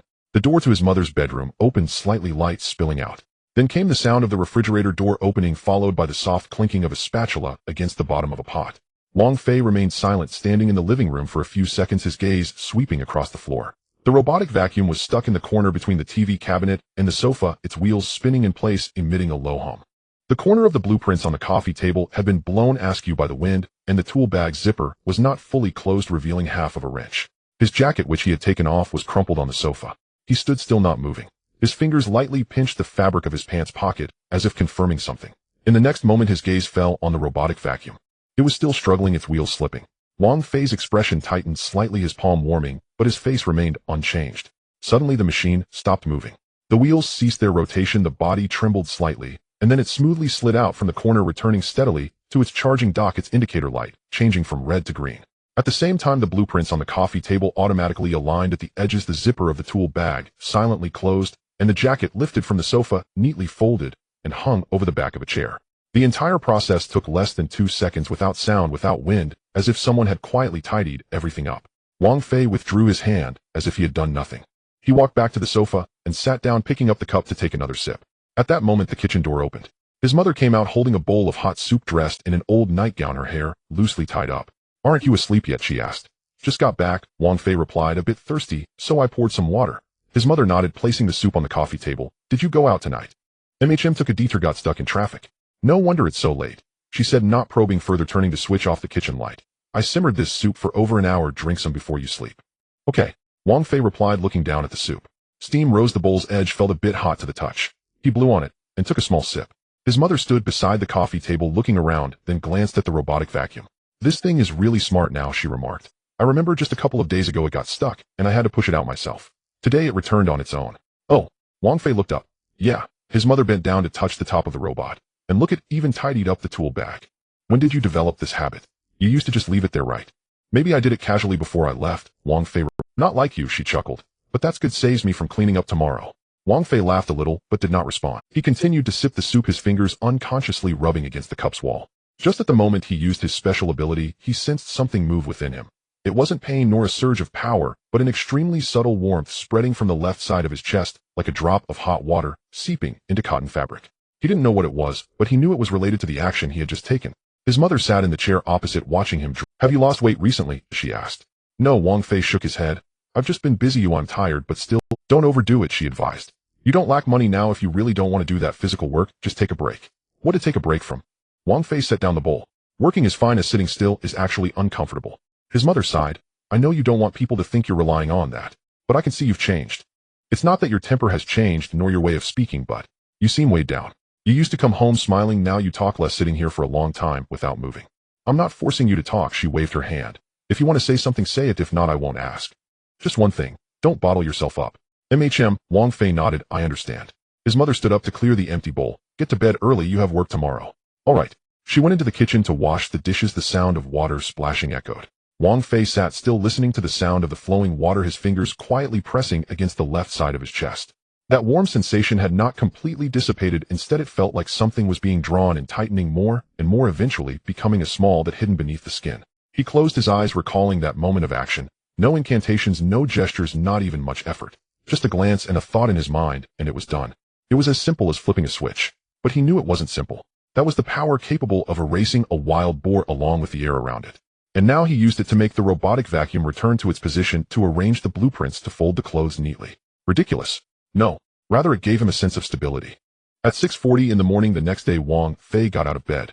He brushed his teeth, washed his face, changed into work clothes, and prepared to leave. His mother was already in the kitchen cooking, porridge, steam escaping from under the lid. As he walked past the living room, he noticed water stains on the coffee table from last night's soup bowl. He stopped for a moment, his finger twitched. The water stain vanished.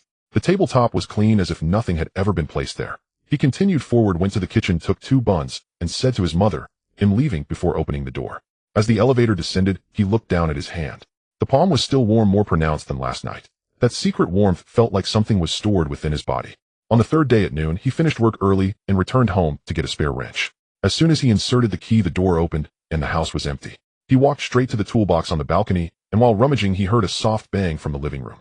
Turning around, he saw a glass cup on the coffee table had tipped over, spilling water everywhere, flowing towards the floor.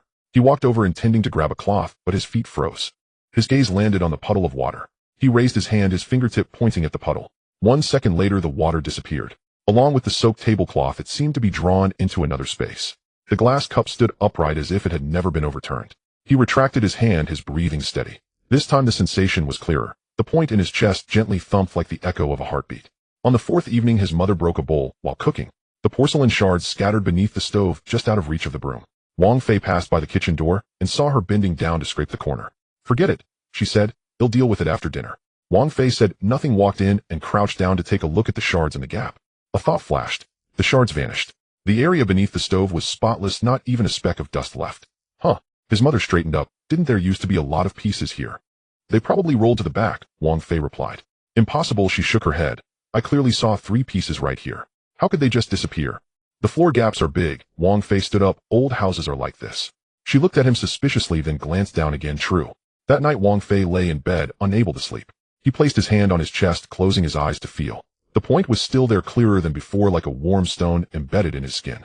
Each time he used his special ability to handle small matters, it absorbed something, becoming slightly heavier. He didn't know what that was, but he began to understand. This power was not simply a one-way consumption. It was accumulating. On the 5th day, he received a new order to install a shower room in the south of the city. Before leaving, his mother was wiping down the TV cabinet. "This cabinet collects dust so easily," she said. "I can't even be bothered to wipe the back." Wang Fei walked over and waved his hand behind the cabinet. The dust vanished. The wood grain revealed itself clean and tidy. "Wow." His mother jumped in surprise. "Did you use a cloth to wipe it?" "I didn't see you." "Just a casual touch," he said. She stared at the cabinet for a long time. "This cloth needs to be bought from your brand." Wang Fei smiled, picked up his tool bag, and headed out. Throughout the day, he was busy at the client's house, installing, debugging, and cleaning up the site. Around 8 in the evening, he returned home, and his mother was watching TV in the living room. He changed his shoes and sat down beside the sofa. "Feeling tired today?" his mother asked. "Not really, it wasn't much work." "Have you eaten?" "I had a bit at the client's house." He leaned back on the sofa, closing his eyes to rest. His body was tired, but his mind was very clear. He could feel the point in his chest, much more stable than in the previous days. It was no longer just warmth, but a solid sense of existence, like a seed buried in the soil beginning to take root. He didn't move it or try to control it. He knew he wasn't ready yet. But the practice over these few days made one thing clear. He could compress the earth-shattering power into a needlepoint thin enough to flick off a speck of dust. That was true mastery. His mother turned off the TV and stood up to wash up. "Get to bed early," she said. You sleep first, I'll sit for a bit longer." She nodded and went into the bedroom. Wang Fei sat alone in the living room, not turning on the lights. The streetlight outside cast a blurred shadow on the floor. He raised his hand, watching his fingertips. Then he gently pointed at the space above the coffee table. An area the size of an imaginary piece of paper vanished. Along with a speck of dust floating above, it disappeared without a trace, without a sound. He lowered his hand, the point in his chest trembled slightly, as if it had swallowed a mouthful of warm air. He opened his eyes looking at the empty coffee table, neither smiling nor sighing. He simply exhaled gently, as if finally confirming something. The next morning sunlight streamed into the living room. His mother got up to cook, and when she pulled back the curtains, she was momentarily stunned. "How is this floor so clean?" She crouched down to touch it. "Wasn't there dust last night?" Wang Fei came out of his room, fastening his coat buttons. "Maybe the rainwater blew in with the wind," he suggested. "On a clear sunny day, where would the rain come from?" she muttered. "And the windows have been closed all along." "Maybe it opened during the night," Wang Fei replied. He picked up his keys. "I'm off, see you tonight." "Hey, wait a moment," she called out. "Have you bought any smart home devices recently, like a vacuum cleaner or air purifier?" "No, not at all." "Then tell me." She pointed at the robotic vacuum. "It clearly ran out of battery yesterday. How did it charge itself today? And look, its path planning is much smarter than before. Maybe it got an upgrade." Wang Fei said. "The manufacturer might have updated it remotely." His mother stared at him for a few seconds and suddenly laughed. "You used to lie like this too," not changing your expression, but your eyes would dart around. Wang Fei paused, glanced at her. "Mom, I really didn't buy anything." All right, she waved her hand. "I won't ask anymore. As long as the house is cleaner, it's not a bad thing." Wang Fei said nothing more and opened the door to leave. As the elevator descended, he leaned against the wall, his fingers again pressed against his chest. The point no longer felt as sensitive as it once did, and instead it felt like it had become a part of his body. He knew it was growing. Not because he had used his special ability many times, but because of how he was using it. Not in bursts, not in destruction, but with restraint, precision, and in daily life. Every tiny use was feeding it. He stepped out of the building, sunlight warming his face. A small shop across the street had just opened with the owner moving goods. A bicycle lay tilted by the roadside, blocking the sidewalk. Wang Fei walked past, not stopping, just glancing out of the corner of his eye. The bicycle vanished. The pavement was clean and clear. He continued walking, his pace unchanged. Behind him, the shop owner looked up, glanced around, scratched his head, and muttered to himself, "I think I just saw a bike." Wang Fei stepped out of the unit door, sunlight shining on his face. The small shop across the street had just opened, and the owner was moving goods. A bicycle lay tilted on the roadside, blocking the sidewalk. He walked over, casting a glance at the bicycle, only to find it had vanished, leaving the road spotless. The shopkeeper looked up, glanced around, scratched his head, muttered something, and then returned to his tasks. Wang Fei did not stop, continuing forward with his usual steady pace. Upon reaching the breakfast stall at the intersection, he took out his phone to scan for buns. The moment the screen lit up, a bank notification popped up. "Your account ending in 8867 has received a deposit of 1200000 RMB. Current balance 1203456.789. He stared at the string of numbers for 2 seconds, swiped his finger, and re-entered the account details. The transfer occurred at 6:03 a.m. with the payer listed as National Meta Power Management Center Special Financial Allocation, and the remarks stated Special Contribution Allowance Non-Refundable.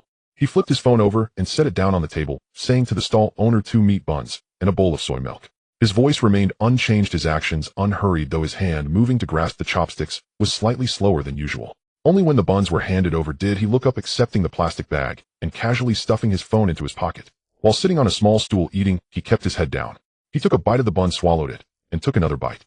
Around him, people were chatting about the recent increase in awakening training camps in the city, with fees exorbitantly high. Someone mentioned their cousin had awakened a nail-hardening ability and was given a raise on the job site. Others discussed a recent incident involving wild boars injuring people in the suburbs, noting that several SLEVEL emergency teams had been unable to stop them. Wang Fei did not join the conversation. After finishing the last bun, he wiped his mouth with a napkin, took out his phone, and dialed the public hotline of the Meta Power Management Center. "Hello, this is the city's Meta Power Management Center service desk. How can I assist you?" A female voice replied. "I just received a transfer over 10 million labeled as a special contribution allowance. Is it a mistake?" he asked. There was silence on the other end for 2 seconds.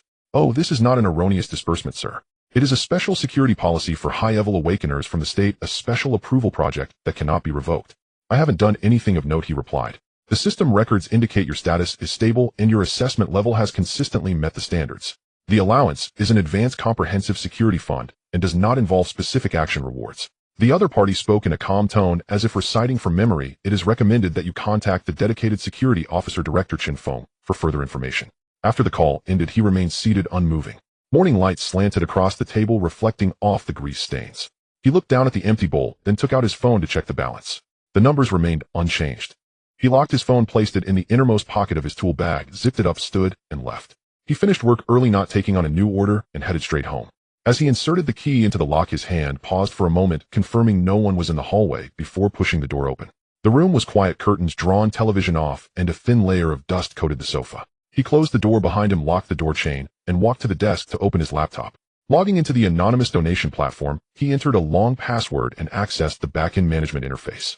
He lingered on the Poverty Awakeners Educational Assistance Fund page for a few seconds, entering the amount 30000 RMB. Selecting one-time transfer for the payment method, he filled in the remarks with anonymous supporter. Clicking confirm, he waited 3 minutes for the system to pop up a message stating funds have been credited.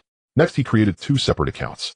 The first was labeled Medical Fund for Parents, linked to an automatic monthly payment of 5,000 with the purpose stated as long-term care and health check reserves for chronic diseases. The second was named Brothers Education Reserve, initially funded with 500,000 set for an automatic annual withdrawal of 100,000 for living and educational expenses. After completing all operations, he logged out of the account, cleared the browser history, and closed the laptop. He unplugged the power cord, and the main unit's cooling fan gradually stopped spinning. He leaned back in the chair, closed his eyes for a moment, and heard children riding bicycles downstairs, their laughter filtering through the window cracks. Opening his eyes, he saw the wall clock pointing to 127.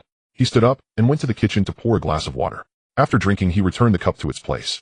Around 4 in the afternoon, he received a new order to install a shower room in a newly built community in the west of the city. Upon arriving at the construction site, he squatted outside the construction barrier, gnawing on a steamed bun, when he heard footsteps behind him. "Brother Wang, what are you eating?" He did not stand up, simply nodded in response, and continued to chew on the bun. Chen Feng squatted down beside him, opened a bottle of water, and handed it over. "It's hot, drink some water." "Thanks," he said, taking a sip and handing it back. "Is there something you need?"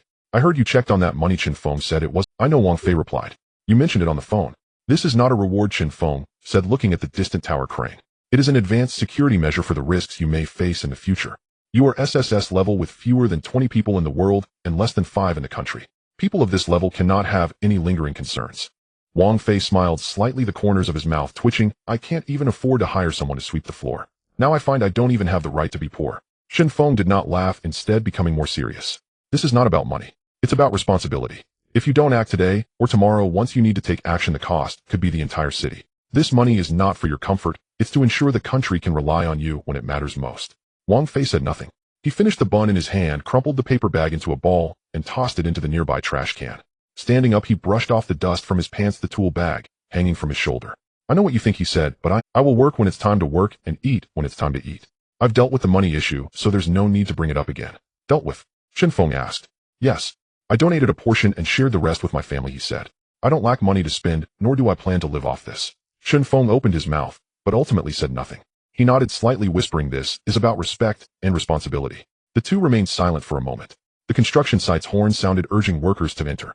Wang Fei stepped toward the construction building, while Chen Feng remained behind, saying, "The subsidies will not be retracted and will continue to be added regularly.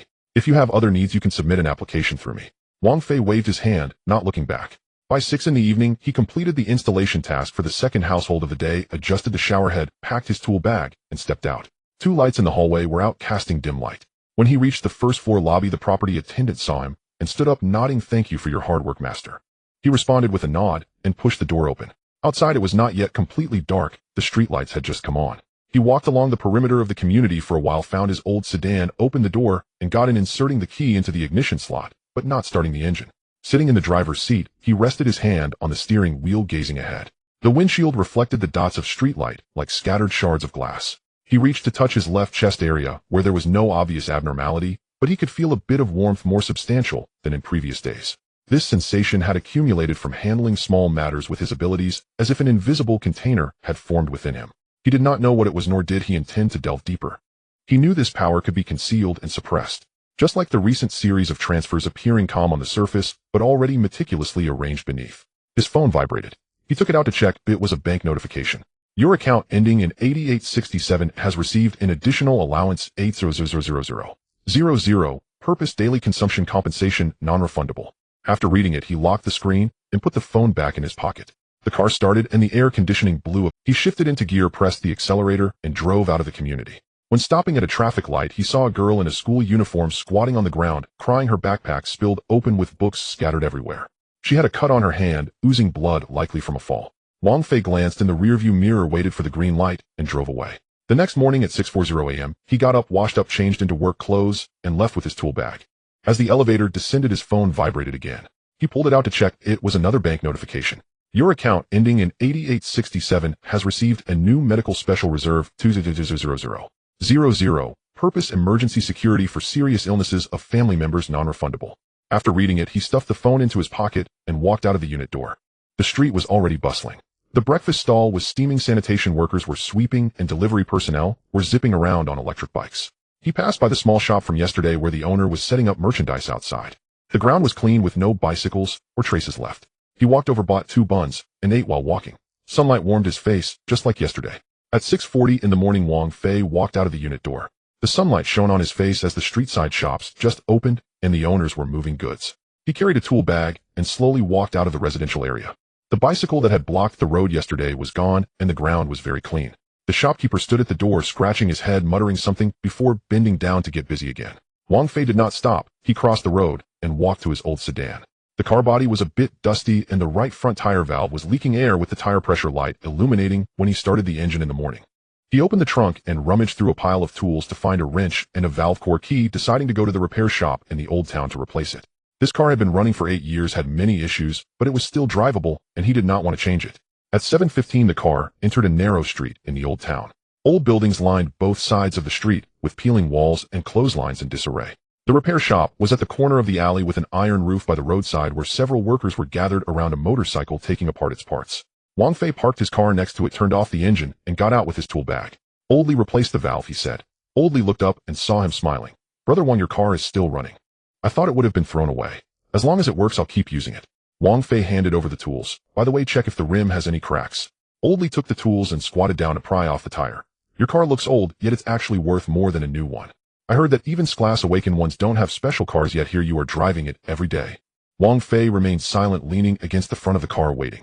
He looked up at the sky with sunlight slanting and a torn advertisement stuck on the opposite wall. People were walking dogs on the street, children were carrying backpacks to school, and the pancake vendor stall had just been set up with the oil pan sizzling. Everything seemed normal. At that moment, 3 people walked in. They wore black jackets with dark red flame patterns on the sleeves spreading out as they walked, half surrounding him. The man leading them was in his 30s with a buzz cut, a metal ring in his left ear, speaking in a low voice as if trying to recruit him. "Brother, I see you dressed like a bottom-tier worker. Are you interested in joining us?" He stared at Wang Fei's work pants and old sneakers, a slight smirk on his lips. The fire of freedom doesn't look at status, only at intent. Wang Fei remained still, not lifting his head, but glanced at the insignia on the wrist of the man. It was a twisted flame with tiny words carved beneath it, "Break the chains." The other 2 men positioned themselves, one near the back of the car and the other blocking the side. The second man spoke up. "You ordinary awakened ones listen to the state as long as they pay you a bit. We're different, we want to break the rules." Wang Fei still did not speak. He gently raised his left-hand palm, facing down a few inches above the seam of his pants. The movement was small, as if he were brushing off dust or making a casual gesture. In that instant, the 3 men suddenly froze. Their feet felt like they were nailed to the ground, their knees could not bend, throats tightened, and breathing became difficult. Eyelids heavy, their eyes could only move slightly. One of them tried to lift a hand to touch his neck, but as soon as his fingers moved, it felt like an iron ring was tightly choking him, rendering him immobile. They looked at each other, their eyes filled with fear. There were no energy fluctuations, no anomalies. Passers-by continued their business as if nothing was wrong.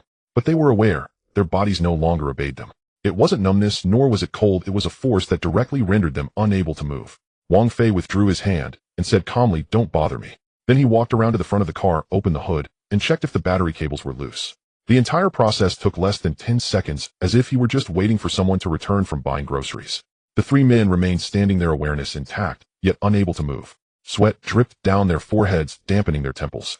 The man with the earring had constricted pupils, his mind filled with a single thought. This was neither mind control nor spatial confinement, but a power he had never encountered. The other party hadn't even looked at them, yet could render them completely incapable of resistance.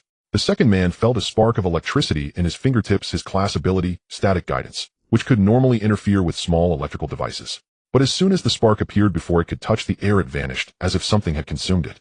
His face turned pale, cold sweat pouring down, and his heart raced. Wang Fei had his back to them, tightening the valve before standing up, brushing his hands off, and taking out a bottle of water from the tool bag. He unscrewed the cap and took a sip, his gaze directed at the distant vegetable market. An elderly woman emerged with a basket, followed by a yellow-haired mutt.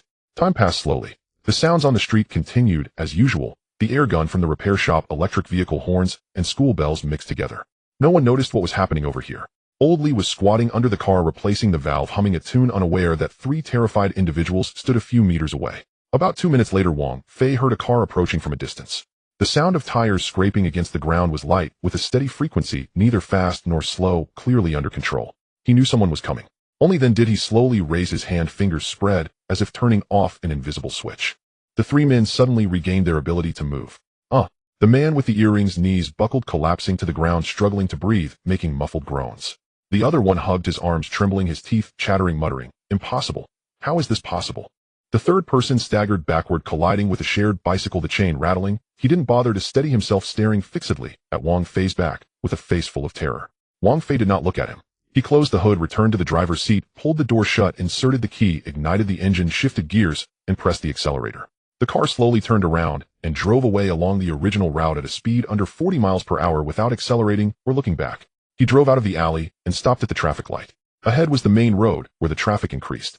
He lowered his head to check the dashboard. The tire pressure was normal now. His hand rested on the steering wheel, his palm still carrying the warmth from that moment, as if something within him had gently trembled and then calmed. He knew it wasn't an illusion. He also knew this wouldn't be the last time. When the green light turned on, he pressed the accelerator, smoothly merging into the flow of traffic. In the rearview mirror, the narrow street shrank and finally disappeared around the bend. The three men in black remained standing in place, one kneeling and gasping, another leaning against the wall, sitting down, and the last looking up at the sky, lips trembling, unable to utter a word. The pancake vendor across the street peeked over, muttering, "What happened to those guys?" "Heat stroke." No one answered. The wind blew through the alley, lifting a piece of scrap paper, spinning it in the air a couple of times before landing at the entrance of the repair shop. Old Lee stood up, stretched, and brushed off the grease from his hands, muttering to himself, "Brother Wang's car is fixed," and he left smoothly. He glanced down at the old valve he had replaced and casually threw it into the trash bin. At this moment, less than 5 minutes after Wang Fei left, a black business car, without any markings, stopped outside the alley. The car door opened, and two men in plain clothes got out, quickly walking towards the three men slumped on the ground. One took out a recorder, while the other squatted down to ask questions. "Name, number, affiliated branch." The man with the earring looked up, his gaze vacant, voice trembling. We're just trying to contact an ordinary awakened one. He didn't do anything. But we couldn't move. Even breathing felt like it was being choked." The plainclothes officers exchanged glances, their expressions serious. "Describe the target's features." "Wearing old work clothes, driving a broken sedan, around 30 years old, looks just like a mechanic." The man swallowed hard, but he just raised his hand, and we were done. The plainclothes officer did not ask further, stood up, and nodded to his partner. One reported quietly into a communicator, while the other ready to take the weakened individuals away. The entire street remained quiet. The vegetable market bustled with people, students rushed to class, and sanitation workers pushed cleaning carts slowly along. It was as if nothing had happened. But a few hundred meters away, Wang Fei's old sedan was cruising steadily on the main road. One hand was on the steering wheel, while the other rested on his knee, his fingertips gently tapping twice, as if confirming the rhythm. Then he reached out and turned on the car radio. The station was broadcasting the weather report. Today sunny with scattered thunderstorms in the afternoon, temperatures ranging from 28 to 36 degrees. Wang Fei's old sedan cruised steadily along the main road, the tire pressure light extinguished, and the dashboard remained quiet as usual. The car radio continued to broadcast the weather forecast. There will be localized thunderstorms in the afternoon with temperatures ranging from 28 to 36 degrees. One hand rested on the steering wheel, while the other hung loosely by his knee, his fingertips tapping lightly twice, as if to confirm the rhythm of his heartbeat, or perhaps counting seconds. Just after passing two traffic lights, the encrypted communication terminal on the passenger seat suddenly lit up. A message popped up on the screen. "The scene has been secured. 3 targets are currently being escorted." Chen Feng was on standby for reporting. Wang Fei did not glance at the screen or touch the device. He merely lowered the window a finger's width, allowing the wind to rush and carrying the greasy scent from a street-side pancake stall and the dust from a distant construction site. He smelled it, but did not frown, nor did he close the window. 5 minutes later, the terminal vibrated for the second time. This time it was a voice connection, the sound emanating from the car's speakers, low and steady, yet distinctly slowed down. "Brother Wang, this is Chen Feng." "Speak." Wang Fei replied, his gaze fixed ahead at the flow of traffic. 10 minutes ago, we intercepted 3 suspicious individuals outside the narrow alleys of the old city. Their identities have been preliminarily verified. They belong to the reconnaissance unit of Fire of Freedom designated Team X7. The flame insignia they wore contains an internal identification code, which matches upon comparison. What is the mission objective? To probe the local Awakeners management system for vulnerabilities with a focus on engaging unregistered high-potential individuals. Their action log mentioned you. A 739 marked as low-level camouflage type requires close-range evaluation. Wang Fei snorted lightly as if had heard a joke. When we arrived, the 3 had already lost their ability to act in a state of physiological rigidity for approximately 2 minutes and 17 seconds. There was no residual energy around, surveillance did not capture any anomalies, and bystanders were unaware. We employed an ability suppression ring for detection, confirming that they were not affected by conventional confinement abilities. Conclusion: currently we cannot determine the specific means. However, based on the timeline, it aligns perfectly with your departure from the scene. Wang Fei did not respond. He drove into a side street of a residential area, reducing speed to 20 miles per hour.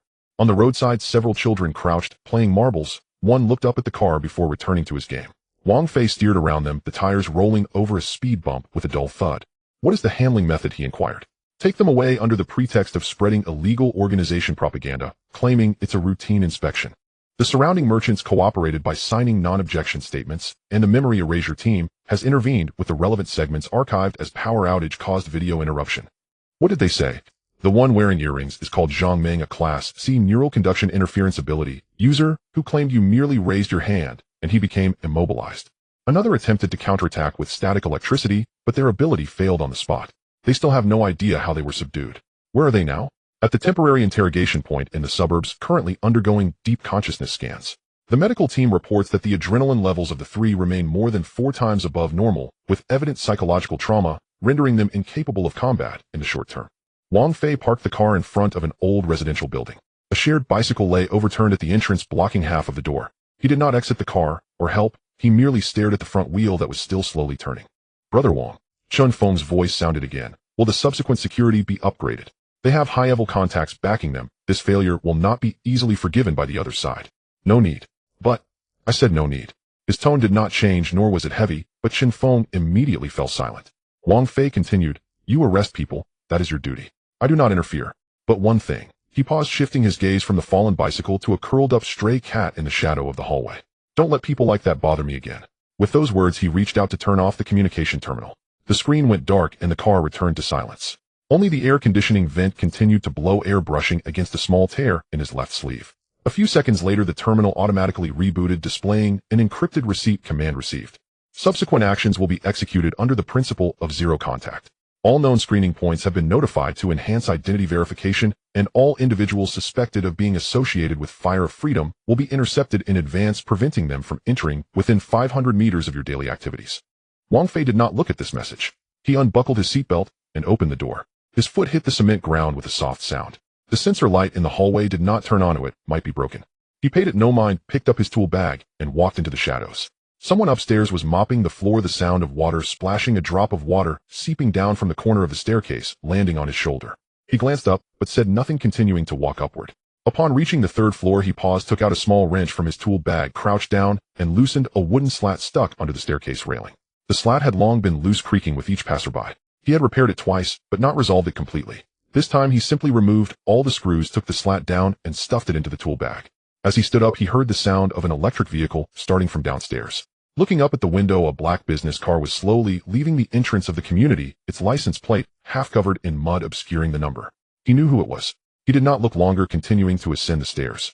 The key turned twice in the lock, and the door opened. There was no one inside. His mother had gone to the community hospital for a routine checkup, and his father had accompanied her.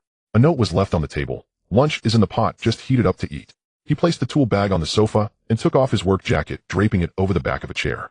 The house was quiet. Only the hum of the refrigerator could be heard. He walked to the balcony and pushed open the glass door. Sunshine streamed in, warming the cement floor.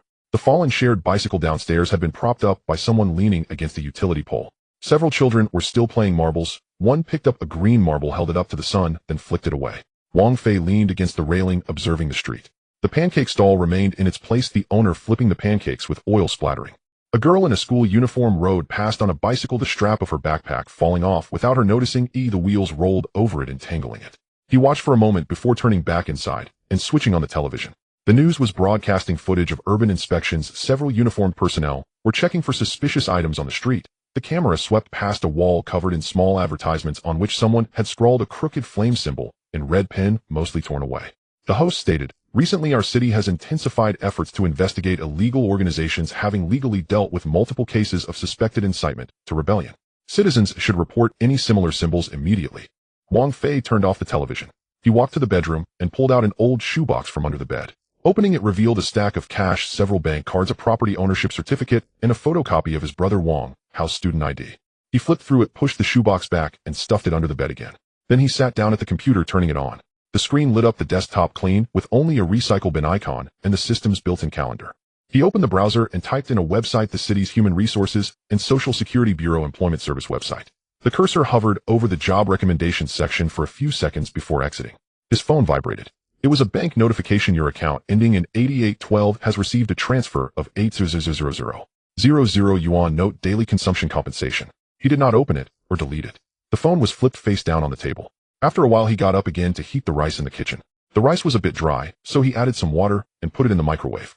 30 seconds later with a beep, he took it out and sat at the dining table to eat. Halfway through he heard footsteps outside the door, very light, as if intentionally slowed down. Then came the sound of keys being inserted into the lock of the neighboring house. He did not look up, continuing to shovel rice into his mouth. The door opened and closed again, and a woman's voice came from next door. There were so many people at the market today. Hey, did you hear? Those guys in black jackets at the alley entrance were taken away. A car came early in the morning and took them away directly. I heard they put up something they shouldn't have. They don't look like bad people, just dressed a bit oddly. Chill. Don't talk nonsense. My cousin is in the urban management team, and he said those are Fire of Freedom people. This organization has been keeping an eye on them, specifically targeting those with low awakening levels, claiming the government does not care about them. Then why arrest them? Are you stupid? Inciting trouble can't be overlooked. Besides, the man paused. My cousin said they provoked someone they shouldn't have. Just 3 days later, the second batch from the same group fell. Orders from above have been issued. Anyone who approaches that area will be caught. Wang Fei finished his last bite of rice and stood up to place the bowl in the sink. He did not turn on the light or wash the dishes. He just stood there listening to the continued conversation next door. Do you think something will happen? What's there to fear? It's not us. I mean, those people have someone powerful behind them, right? What if they retaliate? Chill. He returned to the living room, opened the balcony door, and the night breeze blew in, fluttering the curtains. The streetlights downstairs illuminated the shared bicycle that had been propped up, while a piece of scrap paper thrown into the basket. He returned to the living room, opened the balcony door, and the night breeze blew in, fluttering the curtains. The streetlights downstairs illuminated the shared bicycle that had been propped up, while a piece of scrap paper thrown into the basket fluttered slightly in the wind. He stood for a moment before turning to go to the bathroom to take a shower. The hot water cascaded down, and he closed his eyes, letting the water flow wash over his face. There was an old injury on his shoulder from last year's bathtub installation, still a bit hard to the touch. He rubbed it, but felt nothing. After the shower, he wrapped himself in a towel and came out to see his phone vibrating again. It was a text message from Chun Feng. The three have completed preliminary interrogations. There are internal warning signals within the organization, but high-level members have not yet been mobilized. We have deployed control at all known contact points to ensure there is no further contact with you. After reading, he locked the screen and placed it back on the bedside table. Then he lay down, covering himself with a thin blanket. Outside, the sound of insects chirping could be heard, and the distant wail of an ambulance quickly faded away. The sensor light in the hallway still did not turn on, and the entire building was very quiet. He closed his eyes, but did not fall asleep. The faces of the three men in black jackets from the morning flashed through his mind. The one with earrings whose pupils had constricted to needle points, the second whose fingers trembled as if electrocuted, and the third who looked up at the sky, his lips pale. He recalled the moment he raised his hand, when something indeed stirred gently within him, like a stone sinking into a deep well, without even an echo. But now there was nothing. It was calm, as if nothing had ever happened. He turned over, facing the wall. There was a crack in the wall slanting down from the ceiling, resembling a line drawn with a pencil in childhood. He stared at it for a few seconds, his eyelids slowly drooping. Just as he was about to fall asleep, there was another commotion downstairs. It was not a human sound, but a vehicle's. A car slowly entered the community, the tires rolling over the speed bump with a sound lighter than usual, as if intentionally slowed down. He did not open his eyes or move. The car stopped. A few seconds later, the car door opened and closed, footsteps walking up the cement steps. They stopped on the second floor, then turned into the hallway. The footsteps were very light, but he could tell there were two people. Next came the sound of a keychain jingling. Then the sound of the door lock turning. The door opened. A complete silence. Wang Fei lay in the darkness, breathing steadily, as if he were truly asleep. At the end of the hallway, a cockroach crawled out from a wall crack, moving quickly along the gaps in the floor tiles, disappearing around the corner. After Wang Fei fell asleep, a cockroach crawled over the seam of the second floor corridor. As it turned the corner, it knocked off a speck of dust. It did not stop and continued forward, slipping through the gap onto the fire door. The entire building fell silent. Even the hum of the elevator machine room diminished by several decibels. At 3:17 in the morning, a black van without identification entered the east side of the community, visibly slowing as its tires rolled over the speed bump. After the vehicle came to a stop, two men dressed in dark gray work uniforms got out. One carried a toolbox while the other had a maintenance bag slung over his back. They showed their identification to the security guard at the booth, with their names registered as Municipal Line Inspection and the work order number generated temporarily, which the system would automatically delete after 3 hours. The two men entered the building and took a palm-sized metal box from the power distribution room on the 4th floor, installing it on the inner wall of the weak current shaft. The device's outer shell bore a blurry national standard certification mark, but in reality, it was an emotional fluctuation monitoring terminal customized by the 7th room of the Special Research Institute. It did not emit signals or connect to the internet. It operated on a built-in microbattery, requiring manual data extraction once every 24 hours. The operator worked while wearing gloves without any conversation, removing the old seal, securing the new device, and testing the sensitivity, completing the task in 7 minutes. At the same time, 2 temporary beds were added on the 3rd basement level of the city's Ability Management Center. The name cards at the head of the beds showed Zhang Wei and Li Changyi. Their identities had been encrypted, actually belonging to 2 S-level awakeners directly managed by the headquarters. The former controlled a gravity field, while the latter possessed spatial folding abilities. Both had served for over 10 years and had participated in 3 cross-border cleanup operations. At this moment, they changed into ordinary security uniforms with their shoulder insignias removed and badges showing only their numbers. The duty log noted shift duty, do not act unless it's an emergency. At 6:45 in the morning, Wang Fei opened his eyes. A sliver of light seeped through the curtain seams, illuminating the edge of the nightstand. He sat up, his feet touching the floor, the chill creeping up from the soles. The work jacket from yesterday still draped over the back of the chair with the cuffs tier slightly larger than the day before. He paid no mind and walked into the bathroom to brush his teeth. The faucet released warm water, and he tested the temperature with his hand before squeezing out some toothpaste. The reflection in the mirror looked the same as usual, though his eyes were a bit dark, possibly from staying up late last night. He rinsed his mouth, spat out the foam, dried his face, and changed into a clean t-shirt and long pants. Before leaving, he glanced at his phone. There were no new messages. The charging cable was plugged in, and the battery was at 82%. He locked the door and went downstairs. The community road had just been sprayed with water, leaving the cement floor unevenly colored. The bun shop was at the corner, and the owner was lifting the steamer lid, steam rising. Wang Fei bought 2 meat buns and a cup of soy milk. When he scanned to pay, he had to scan twice before it succeeded due to network delays. The owner mentioned it had been like this lately, unsure if there was a problem with the base station. After finishing breakfast, Wang Fei returned home and tossed the plastic bag into the kitchen trash can. The leftover rice in the pot had been reheated once last night and could not be reheated again today. He opened the fridge, took out a bottle of mineral water, twisted it open, and took a sip. The room was quiet, only the sound of the refrigerator operating. He stood on the balcony for a while, looking at the street view. The shared bicycles downstairs were parked neatly untouched. The children had not yet gone to school, and there were not many pedestrians on the road. At 8:05, he grabbed his car keys and tool bag, preparing to leave. The zipper on the tool bag was a bit stuck, and he had to pull hard to open it, checking inside for the wrench and screwdriver. The car key was inserted into the lock, turned, and the vehicle started normally. The tire pressure light was off, and the fuel gauge was above half. He fastened his seatbelt, reversed out of the parking space, and nodded to the security guard as he passed the entrance. After driving 3 intersections, he stopped at a red light. While waiting, Wang Fei glanced at the rearview mirror, where a silver pickup truck was driving alongside with a man wearing sunglasses in the passenger seat. When the green light came on, the pickup turned right.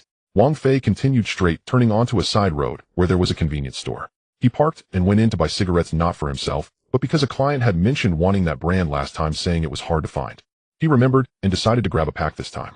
Back in the car, he placed the cigarettes in the pocket of the tool bag. His phone vibrated. A bank notification showed a deposit of $800,000 with the note daily consumption compensation. After reading it, he locked the screen and put the phone back in his pocket. The car started again and drove along the main. The radio was broadcasting the morning news. The city today has initiated a secondary response mechanism for urban safety, and all districts are strengthening the inspection of transit personnel. Citizens are requested to cooperate. Wang Fei changed the station to a music channel. An old song played about partying. He didn't change the channel and listened until it finished. Outside the car window, the sunlight grew stronger, casting tree shadows on the road, flickering like scraps of paper. At 9 o'clock, Chen Feng sat in the command center, 300 kilometers away, with 3 screens in front of him, refreshing simultaneously. The left screen displayed images from 6 surveillance points around Wang Fei's residence. The middle screen showed the data curve extracted from the emotional monitoring device, and the right screen displayed the encrypted report he was editing. He finished typing the last line and pressed the send key. Codename A739S activities today 0645 woke up 0710, went out to buy food, Old Street Bun Shop 0730, returned home 0805, left the community destination unknown. Physiological monitoring showed heart rate, blood pressure, and brainwave rhythms fluctuating within the baseline range with no abnormal peaks detected. Conclusion: emotionally stable, normal routine, no signs of power loss. After the information was sent, the system receipt showed received and archived. Chen Feng closed the notebook and walked to the window. Outside was a closed courtyard with several black business cars of the same model parked neatly, their license plates covered in mud. He knew these cars would be deployed tonight with random routes and the mission code name CleanNet. Meanwhile, on the 10th floor of the headquarters building, an urgent document was being circulated. The title was Comprehensive Assessment and Response Plan for Recent Activities of the Fire of Freedom Organization. The third page clearly stated, given that Team X7 has had close contact with target individual A739, the threat level has been raised to high risk, and level 3 response measures are to be executed immediately. Below are 4 directives: increase cooperative defense forces, deploy monitoring equipment, upgrade file confidentiality level, and conduct nationwide cleaning operations. After the document was signed, the original was placed in a safe and the copy was handled by designated personnel using a shredder. All participants in the meeting signed confidentiality agreements and communication devices were uniformly confiscated. At the same time, the ability management centers of 13 provincial capitals across the country received encrypted orders to launch raids on contact points for the Fire of Freedom. The operation code name was Chainbreak, scheduled for 10 o'clock that morning. At 10:03, the first battle report came in at an abandoned factory in a southern city. An illegal assembly point was discovered with 17 members arrested and 5 communication devices bearing dark red flame markings confiscated. Within 10 minutes, an underground parking lot in the north was also breached, revealing an intelligence transit station disguised as a delivery service.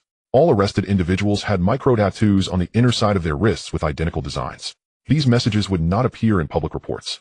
The public only knew that recently the intensity of public security management has increased, witnessing more patrols on the streets and hearing repeated reminders from the radio to report suspicious situations promptly.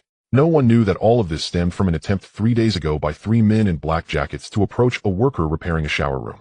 Meanwhile, at the small city's ability management center, an independent server was performing data migration.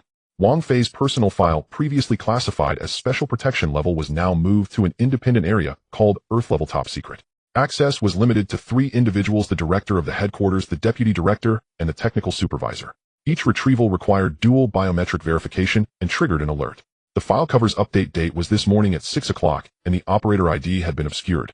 At 12 o'clock, Wang Fei parked his car in the back alley of an office building. He did not get out, sitting in the driver's seat to have lunch, cold rice balls brought from home along with a sausage. After finishing, he took a sip of water, wiped his mouth, and checked the time on his phone. At 1:15, he started the car, preparing to go to the next place. He was unaware that during the 40 minutes he was parked, the angle of the blinds in an office above had been quietly adjusted. It was not a regular resident, but a newly established temporary observation point manned by an S-level cooperative defense personnel. This person did not approach the window, instead using the reflected images from the wall to monitor the vehicle dynamics below. When he confirmed that Wang Fei was still in the car eating, he quietly reported the target as stationary with no unusual movements. At 2:26 in the afternoon, Wang Fei drove back to the community. He paused briefly at the entrance to let an elderly couple cross the road. After parking in the garage, he took his tool bag upstairs. In the elevator, he encountered a neighbor holding a cat, and they nodded to each other. At his door, he took out his keys to open it. The house was as quiet as it was in the morning. He placed the tool bag on the sofa, took off his shoes, and entered. The air conditioning was on set to 26 degrees. He walked to the balcony and opened the glass door to let in some air. Sunlight streamed in, falling on the concrete floor. Someone downstairs was hanging clothes. The bamboo pole brushed against the power line, producing a faint clinking sound. He watched for a while, then turned and went to the kitchen to drink water. The cup had been used yesterday. He rinsed it before filling it with water. After drinking, he dried the cup and put it back in. Then he turned on the television, where the news was showing footage of several uniformed workers inspecting suspicious items on the street. The camera panned over a wall covered in small advertisements with a crooked flame symbol drawn in red ink, already torn off halfway. The host said, "Recently, our city has intensified the crackdown on illegal organizations, having legally addressed multiple cases of suspected incitement to rebellion. Citizens are urged to report any similar symbols immediately." Wang Fei turned off the television. He sat down at the computer and turned it on. The screen lit up and the desktop was clean, with only a recycle bin icon and the system's built-in calendar. He opened the browser and entered a URL: the city's Human Resources and Social Security Bureau Employment Service website. The cursor lingered on the job recommendations section for a few seconds before exiting. His phone vibrated. It was a bank notification. "Your account ending in 8812 has received a transfer of 2,000 yuan. Note: emergency support for major illness of family members." He did not open it, nor delete it. The phone was flipped face down on the table. After a while, he got up again to change clothes. He would have to work tomorrow and needed something comfortable to move in. He took out an old work uniform from the bottom layer of the wardrobe, the collar worn and faded. He had worn this for several years. It had softened with washing and felt comfortable against his skin. After changing clothes, he walked to the bed and pulled out an old shoebox. Opening it, he saw that the cash was a bit less, but the bank cards were all there, along with the property ownership certificate. A photocopy of his brother's student ID had a corner folded. He flattened it out and put it back. Then he pushed it back and stuffed it deep under the bed. After finishing all this, he stood in the room and looked around. Everything was as usual. The refrigerator hummed, the curtains fluttered, and the crack in the wall was still the same diagonal line. He felt nothing different and did not notice that this building, the city, and even the entire country had quietly changed its operational methods because of his silence. He walked to the balcony and leaned against the railing. The sky was darkening, but the streetlights had not yet turned on. The shared bicycle downstairs was still leaning against the utility pole, A corner of the scrap paper in the basket was blown up by the wind, then fell back down. He watched for a few seconds, then turned and went back inside, turning on the light. The light illuminated the floor bright. Wang Fei placed his phone face down on the table. The room was very quiet, with the air conditioning blowing softly. The crack on the wall remained that diagonal line. He stood for a moment before turning around and entering the bedroom. He neatly folded the clothes he had changed out of and placed them at the foot of the bed. Then he opened the wardrobe and took out an old work uniform from the bottom. The collar was already frayed, and there were a few small holes in the sleeves. This uniform had been worn for several years. It was soft from washing and comfortable to wear. He put it on, but the zipper got stuck halfway. He pushed it up with his fingers and managed to zip it up. The toolbox leaned against the door. He picked it up and checked it. The wrench, screwdriver, measuring tape, and plumbing tape were all there. He inserted the key into the lock and turned it, hearing a click. Before leaving, he glanced at the time, 7:40. The elevator descended, reflecting his face in the mirror. As usual, there was a slight darkening under his eyes, likely from staying up late the night before. He didn't look much, keeping his gaze on the tips of his shoes while waiting for the elevator doors to open. The air outside was a bit cool. The ground of the community had just been watered, the cement varying in shades of light and dark. There was a bun shop at the street corner, and the owner was lifting the lid of the steamer, releasing a puff of steam. Wang Fei walked over and bought 2 meat buns and a cup of soy milk. It took 2 scans to successfully pay, as the network was poor. The owner remarked that it had been like this lately and wondered if there was an issue with the signal. Wang Fei nodded, taking the bag that was still warm. He ate a bun while walking back. The car was parked downstairs. He opened the driver's door, placed the toolbox inside, and sat in the car. He inserted the key and the car started smoothly. The tire pressure light was off, and there was still more than half a tank of gas left. He fastened his seatbelt and backed out of the parking space. Passing by the entrance, he nodded to the security guard. The security guard stood straight, raised his hand in salute, his movements more brisk than usual. Wang Fei thought little of it and pressed the gas pedal to leave. The car turned into a small road after 2 intersections. There was a convenience store by the roadside. He stopped to buy cigarettes. They weren't for him. A client had mentioned wanting that brand last time, saying it was hard to find. He remembered this and decided to bring a pack this time. The clerk glanced up at him while scanning, paused for a moment, and then lowered her head to finish the transaction.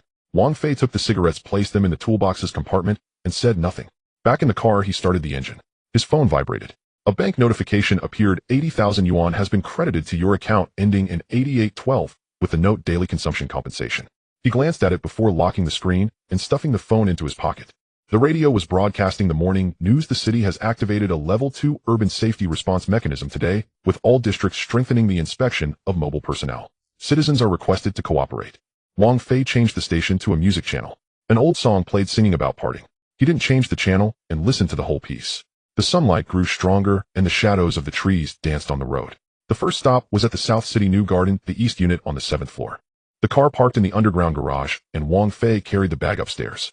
In the elevator, he encountered a middle-aged couple holding a child. When they saw him enter, the woman gently nudged her husband, and they moved to the corner. Wang Fei stood at the door, not moving. The elevator reached the 7th floor, the doors opened, and he walked out.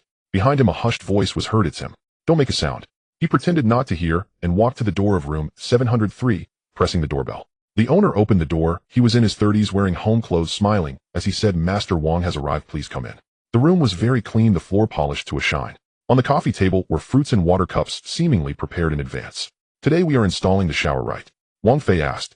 Yes, this way please." The owner led him to the bathroom, chatting as they walked. "I've heard for a long time that your skills are excellent, but I could never get an appointment. Finally, I've managed to get you this time." Wang Fei didn't respond, setting down the toolbox and opening it to take a look.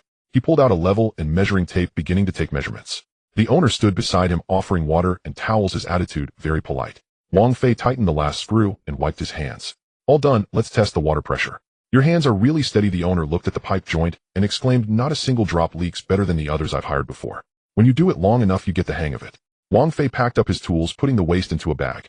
The owner hesitated for a moment before speaking up. "I've heard that capable people no longer register at the management center. Have you been there?" "I went there." Wang Fei zipped up the toolbox. "They said my strength is suitable for tightening pipes, quite precise." The owner was taken aback and then laughed. "You have an interesting way of putting it." They exchanged smiles and the atmosphere lightened. "I saw in the news that there are awakeners who can dismantle buildings with their bare hands.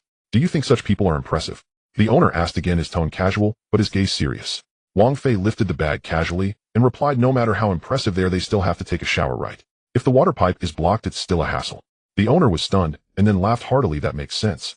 "Absolutely." He walked Wang Fei to the door, handing him a box of tea as he left.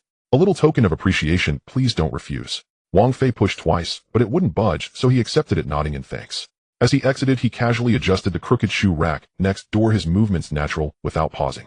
On the way down, he ran into an old lady walking her dog. The dog barked at him a couple of times, and the old lady quickly pulled the leash. Don't bark. This is a good person, he fixed my water heater. The dog immediately fell silent, shrinking back. The old lady smiled and said, my daughter said you're remarkable, and our whole family is grateful to you. Wang Fei smiled and nodded as he walked away. Back in the car, he placed the tea in the passenger seat. He glanced at the time, 11:20. The next appointment was at the Phoenix City in the West area, scheduled for 2 in the afternoon. With some time in between, he didn't want to go home, so he decided to rest in the car. The air conditioning was on, and he lowered the seat back a bit. He closed his eyes, not sleeping, but thinking about what that family had said earlier. He knew they were testing him, and he was aware they might have heard some things. But he didn't care. As long as no one bothered his family, what he said or did didn't matter. At 12:30, he started the car and set off. Phoenix City was an upscale community requiring registration upon entry. Wang Fei gave his name, and the security guard flipped through a notebook, looking up at him and immediately standing up. You can go straight and park wherever you like. He even personally directed him to back into the parking space. Wang Fei complied without asking further. Carrying his bag upstairs, the elevator went directly to the 18th floor. The owner was a young woman living alone, and the house was beautifully decorated. She seemed a bit nervous when she opened the door, her voice soft. Hello, Master Wang. I made an appointment online. It's so great that you could come. Let's first take a look at the site. Wang Fei walked into the bathroom, inspecting the walls and drain, pulling out his tools to start working. During the process, the woman occasionally offered him water and asked if he had eaten. Wang Fei replied that he had eaten, just something quick in the car. She nodded and didn't ask further. As they worked halfway through, she suddenly said, actually, my friends all say you're not an ordinary person. Wang Fei continued working without stopping. Oh, why do you say that? She said, you have a deep background, and the country pays special attention to you. The woman lowered her voice. I thought it was just hearsay, but today I saw the number on your ID, and it's different from others. Wang Fei tightened the joint and wiped away the water stains with a cloth. The number is just for registration. It doesn't make much difference. But you don't act superior at all. She watched him squat down to connect the hose, unable to help. But say if it were someone else, they would have stopped taking these kinds of jobs long ago. But someone has to fix the water pipes. Wang Fei stood up and stretched his back. If I don't do it, who will? The woman was left speechless. After a moment, she took out her phone, snapped a picture of the toolbox, and posted it on her social media. The caption read, please hire a real expert to fix the shower. His attitude is friendlier than the neighbors. She posted it publicly without setting any privacy. In less than half an hour, the community group began to forward the post. Someone commented, no wonder no one dares to bully people around here lately. Another said, I heard that a troublemaker from out of town was taken away the other day without even having a chance to say a word. Wang Fei was unaware of any of this. He focused on finishing his work, testing the water pressure, confirming there were no leaks, and packing his tools. As he was about to leave, the woman insisted on paying an extra 200 yuan as a service fee. No need, Wang Fei shook his head.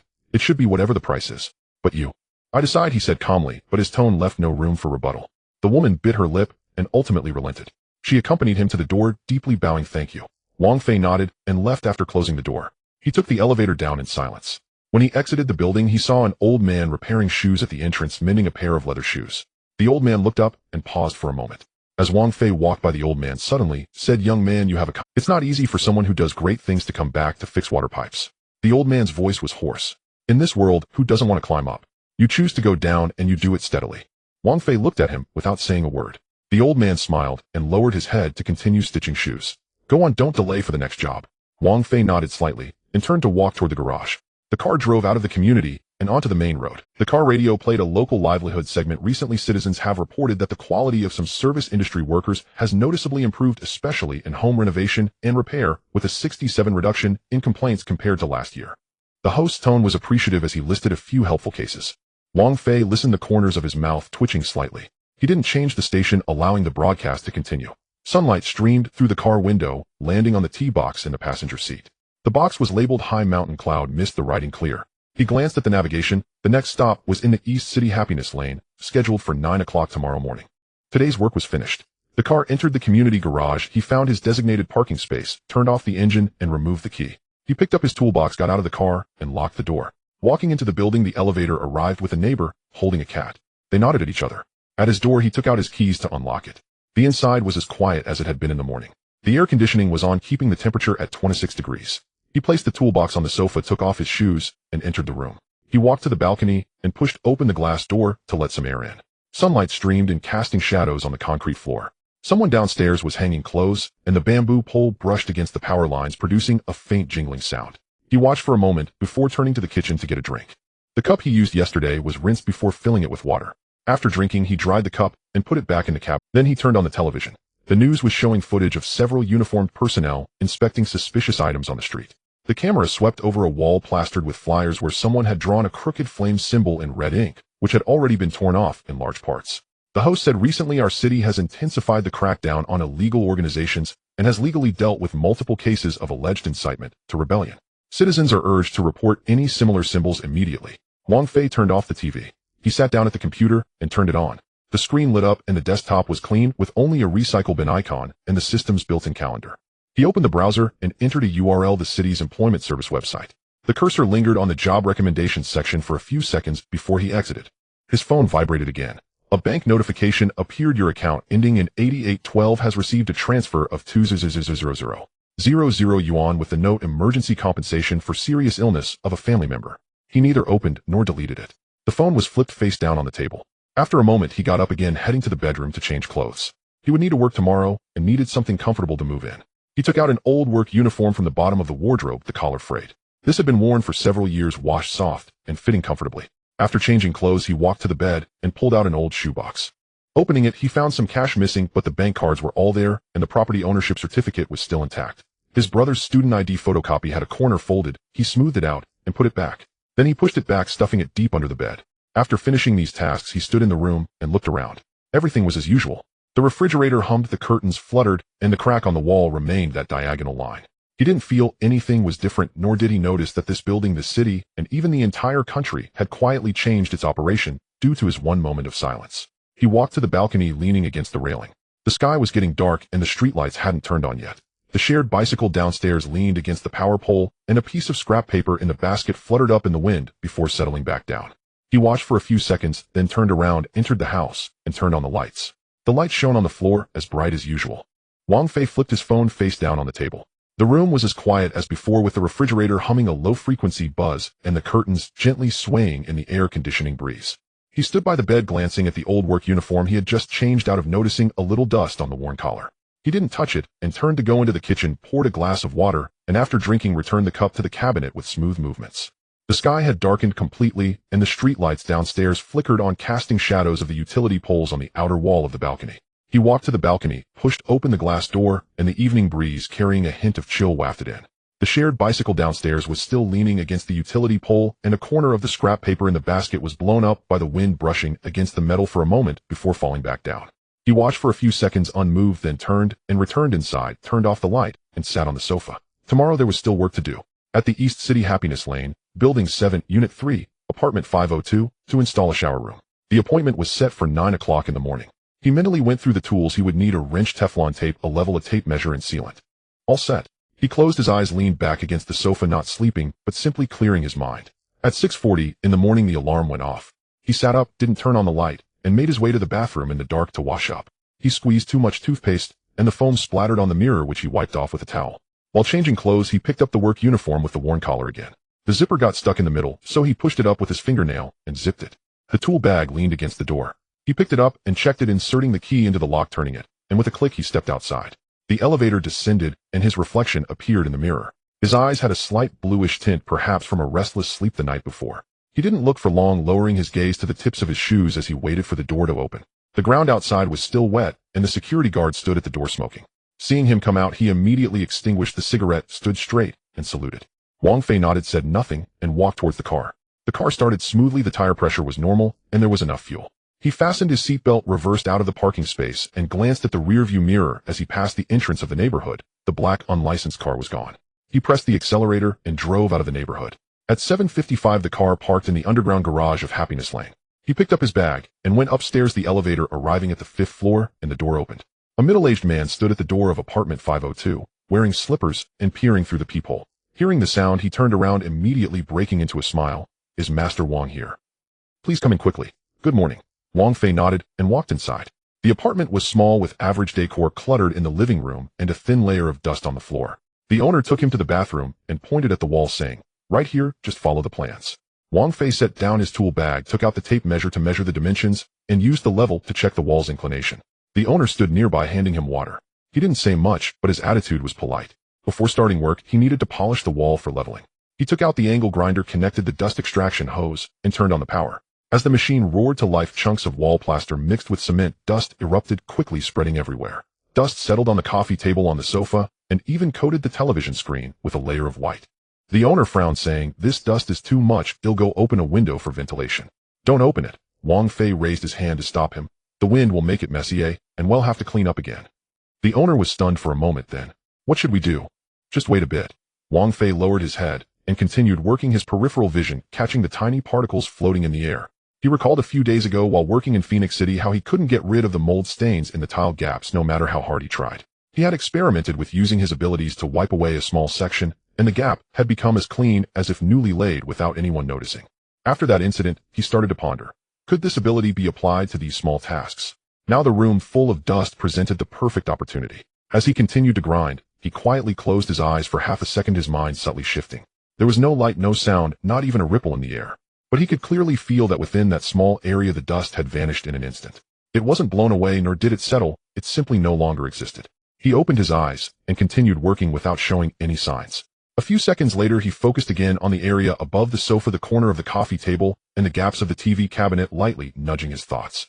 The range was minimal, clearing only a patch the size of a fingernail each time, and the energy consumption was almost negligible. In less than a minute the visible dust in the entire living room had reduced by more than half. The once murky air felt as if it had been combed by some invisible force, becoming refreshing. The owner stood still, suddenly taking a breath. Why is this air suddenly so clean? Wang Fei didn't look up, saying, "The exhaust fan must be on." The owner looked up at the ceiling. Indeed, the vent was turning, but at a very slow speed. "But it wasn't this effective just a moment ago," he muttered, then laughed. "This breeze is quite timely." Wang Fei slightly moved the corners of his mouth, but said nothing. As he worked halfway through, squatting on the ground to connect the water pipe, he noticed some darkening at the tile, seems likely mold stains left by previous leaks. The client hadn't mentioned it, but he knew such places were prone to harbor bacteria, making showers uncomfortable later. He reached out and wiped it, but it didn't come off. Taking advantage of the owner's trip to the kitchen for water, he supported himself with his right hand on the ground, while his left hand was behind him, his fingertips pointed at the dark seam. With the thought, that small section of blackened gap instantly returned to a light gray, looking as if it had just been newly laid.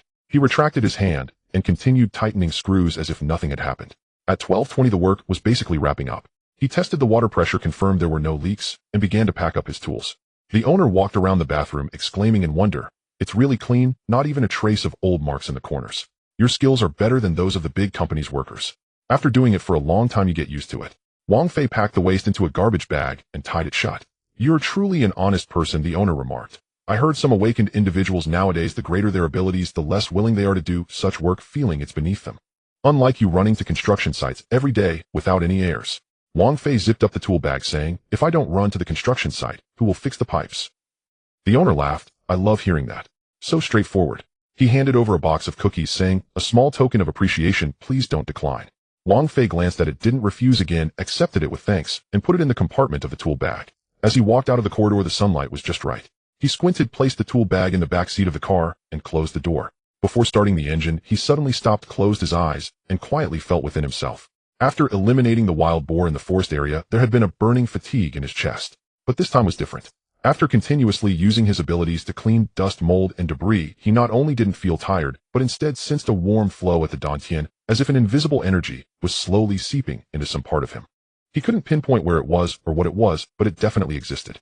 He opened his eyes, not thinking too deeply. He simply noted in his mind, "It seems the more I use it, the easier it gets." As he drove out of the neighborhood, the navigation showed his next job at Sunshine Garden in the west of the city, scheduled for 10 o'clock the day after tomorrow. With a day off in between, he didn't want to take on new work and wished to rest. After returning home, he placed the tool bag on the sofa, took off his shoes, and entered the room. He walked to the balcony and pushed open the glass door, letting in the evening breeze. The shared bicycle was still there downstairs, and the scrap of paper in the basket was flipped over by the wind. He looked for 2 seconds, raised his hand, and lightly pressed. The bicycle along with the scrap paper in the basket vanished in an instant.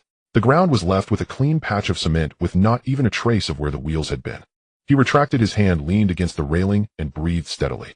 During dinner that evening, his mother mentioned that the neighbor old Zhang had recently bought a new vacuum cleaner, claiming it could suck the dust off the ceiling. Wang Fei lowered his head to eat, replying, "That's nice." The next day, he visited a building materials market, and on the way helped a boss from a tile shop he frequently collaborated with to clean a drainage ditch. The back alley of the shop had been flooded for years, with green moss growing in the stone crevices and an unpleasant smell. The boss was worried that no one was willing to do this dirty work, and Wang Fei volunteered to help. He squatted at the entrance of the alley, pretending to scrub with a brush, while secretly using his abilities to wipe away mold, sludge, and debris. Each time the area was controlled to the size of his palm, and the movements were discreet. In less than half an hour, the entire drainage ditch was completely clean, looking as if it had just been repaired. The boss was astonished, saying, "Your efficiency. Did a deity just descend?" Wang Fei stood up, wiping his hands, saying, "It's an old skill of practice makes perfect." On the third day, after finishing the shower room installation at a client's house, he found the soft hose underneath the sink stuck in the corner of the cabinet, unable to turn. He reached in, blocking the view with his body, and with a thought, the edge of the obstructing wooden board instantly disappeared by 2 centimeters, allowing the hose to pass through smoothly. The client didn't notice anything unusual and only praised him for being resourceful. Each time he used his abilities, he would close his eyes afterward to feel the sensations. That warm feeling became clearer, as if something was slowly awakening within him, absorbing a bit of the energy dispersing from the outside, and then returning a small amount of power. He didn't know what it was, nor was he in a hurry to understand. He knew that as long as he didn't go overboard, no one would investigate him. The security team focused on large-scale energy fluctuations, not on this level of dust-clearing operations. On the evening of the 5th day, he finished work and returned home, parking in the garage and bringing his bag upstairs. In the elevator, he encountered a young couple with a child. When they saw him enter, the woman gently nudged her husband, and they shifted to stand in the corner. Wang Fei stood at the door, unmoving. The elevator reached the 5th floor, the door opened, and he walked out. Behind him, he heard hushed voices. "It's him. Don't speak." He pretended not to hear, walked to his door, took out his key, and opened it. The room was quiet, the air conditioning was on, and the temperature was 26 degrees. He placed the tool bag on the sofa and took off his shoes. He walked to the computer, sat down, and turned it on. The screen lit up, revealing a clean desktop with only a recycle bin icon and the system's built-in calendar. He didn't open the browser or check any information. He simply sat there, closed his eyes, and once again felt that warm sensation within him. It was more pronounced than in previous days, like a thin stream slowly injecting itself into some dormant structure. He didn't know what it was, only that this ability was not just about destruction. It could also sustain him. He opened his eyes, stood up, and went to the kitchen to pour himself a drink. The cup was one he had used yesterday, so he rinsed it before filling it with water. After drinking, he dried the cup and returned it to the cabinet. Then he turned on the TV, where the news was broadcasting footage. Several uniformed staff members were inspecting suspicious items on the street. The camera panned over a corner of a wall where someone had drawn a crooked fire symbol with red ink, now mostly torn off. The host said, "Recently our city has strengthened efforts to crack down on illegal organizations, having legally processed several cases suspected of inciting rebellion. Citizens are urged to report any similar symbols immediately." Wang Fei turned off the TV. He walked to the bottom of his bed and pulled out an old shoebox. Looking inside, he saw that the cash was a bit less, but the bank cards were still there and the real estate property certificate was intact. His brother's student ID photocopy had a corner folded. He flattened it out and put it back. Then he pushed it back into the depths of the bed. After finishing these tasks, he stood in the room, glancing around. Everything was as usual. The refrigerator hummed, the curtains fluttered, and the cracks in the wall still formed that diagonal line. He didn't feel any difference, nor did he notice that he had unknowingly turned earth-shattering power into a daily routine of cleaning. He walked to the balcony and leaned against the railing.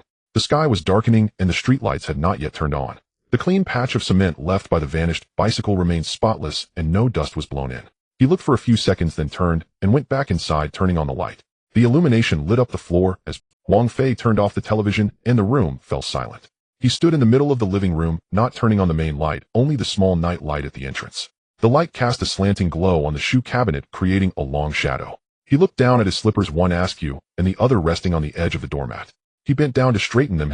Then he walked to the desk. On it sat an old laptop, its screen black, the power light flashing red. He remembered closing it after finishing the news earlier, and now he opened it again.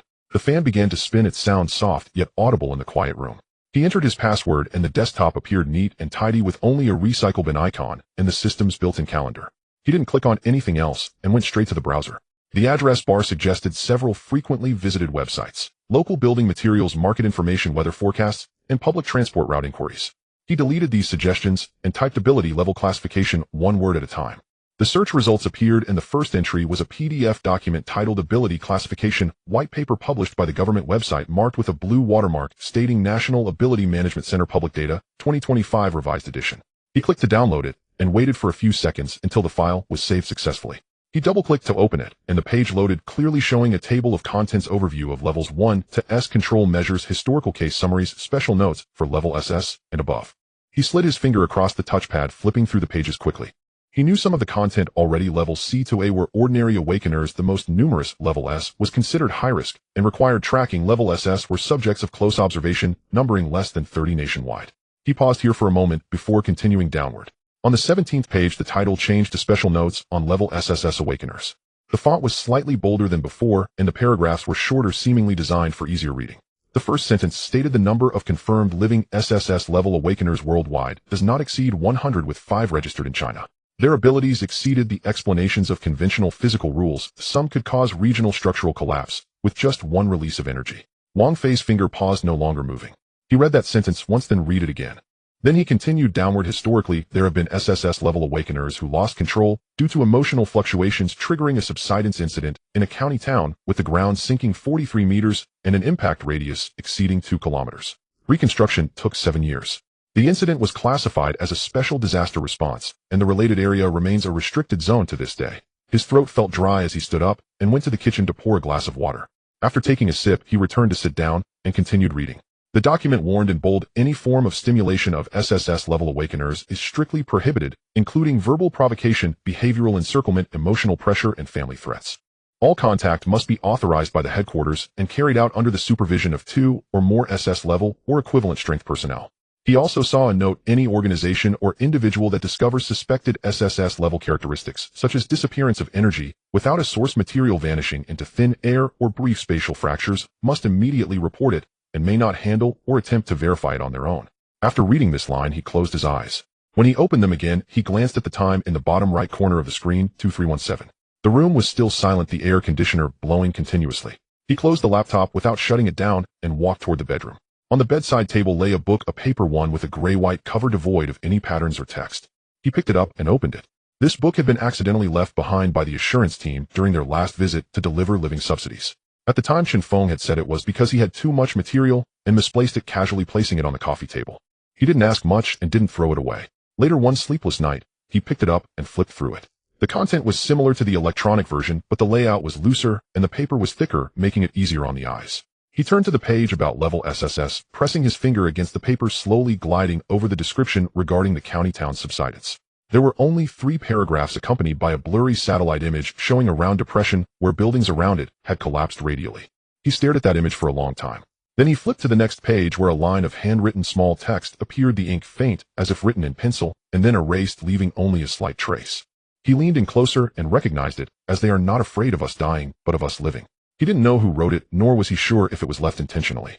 But he remembered waking up that morning with the book beside his pillow, while the night before it had clearly been left in the living room. He flipped the book back to the cover and touched it. But he remembered waking up that morning with the book beside his pillow, while the night before it had clearly been left in the living room. He flipped the book back to the cover and touched it. It's the less willing they are to do this kind of work, feeling it devalued. At that time, he had laughed it off, saying, if I don't work on construction sites, who will fix the pipes? Now he wondered if that person knew he was really an SSS level, would they still say that with a smile? They probably wouldn't even dare to speak. He set the book down and sat on the edge of the bed. A notebook rested on his knees, covered, the power light still glowing. He didn't open it again, just pressed his palm against the screen, feeling its lingering warmth. Outside the window, the city still sparkled with lights, and car headlights passed by, flashing against the wall. The area downstairs, once filled with shared bicycles, was still empty, the concrete floors spotless, not a speck of dust carried in by the wind. He knew he was the one who had cleaned it up, but he also knew no one would investigate him. The assurance team was focused on large-scale energy fluctuations, not on such trivial matters. But the problem was, he understood that every time he used his abilities, even if it was just wiping away a bit of dust or cleaning a patch of mold, he was essentially wielding the power that could press an entire county town into the ground. It was just that he controlled it well, kept it tight, like watering flowers with a fire hose. The stream, so fine it was invisible, but the source of water itself remained unchanged. He leaned against the headboard, the back of his head hitting the wood with a soft thud. He closed his eyes, his mind filled with the words he had just read. A walking source of disaster. Strictly prohibited from stimulation. Emotional loss of control can lead to structural collapse. These terms were not used to describe people, but to characterize nuclear reactors, active volcanoes, and fault zones. Yet now they were all affixed to him, attached to a man who rode an electric bike to construction sites every day, wearing worn-out work clothes. Suddenly he recalled a childhood memory of fishing with his father at a reservoir. That day the wind was strong, and the water surface had layers pushing against each other. His father pointed to a distant spot and said, "You see that place where the water doesn't move? It's the deepest there. The calmer it is, the less you dare to approach."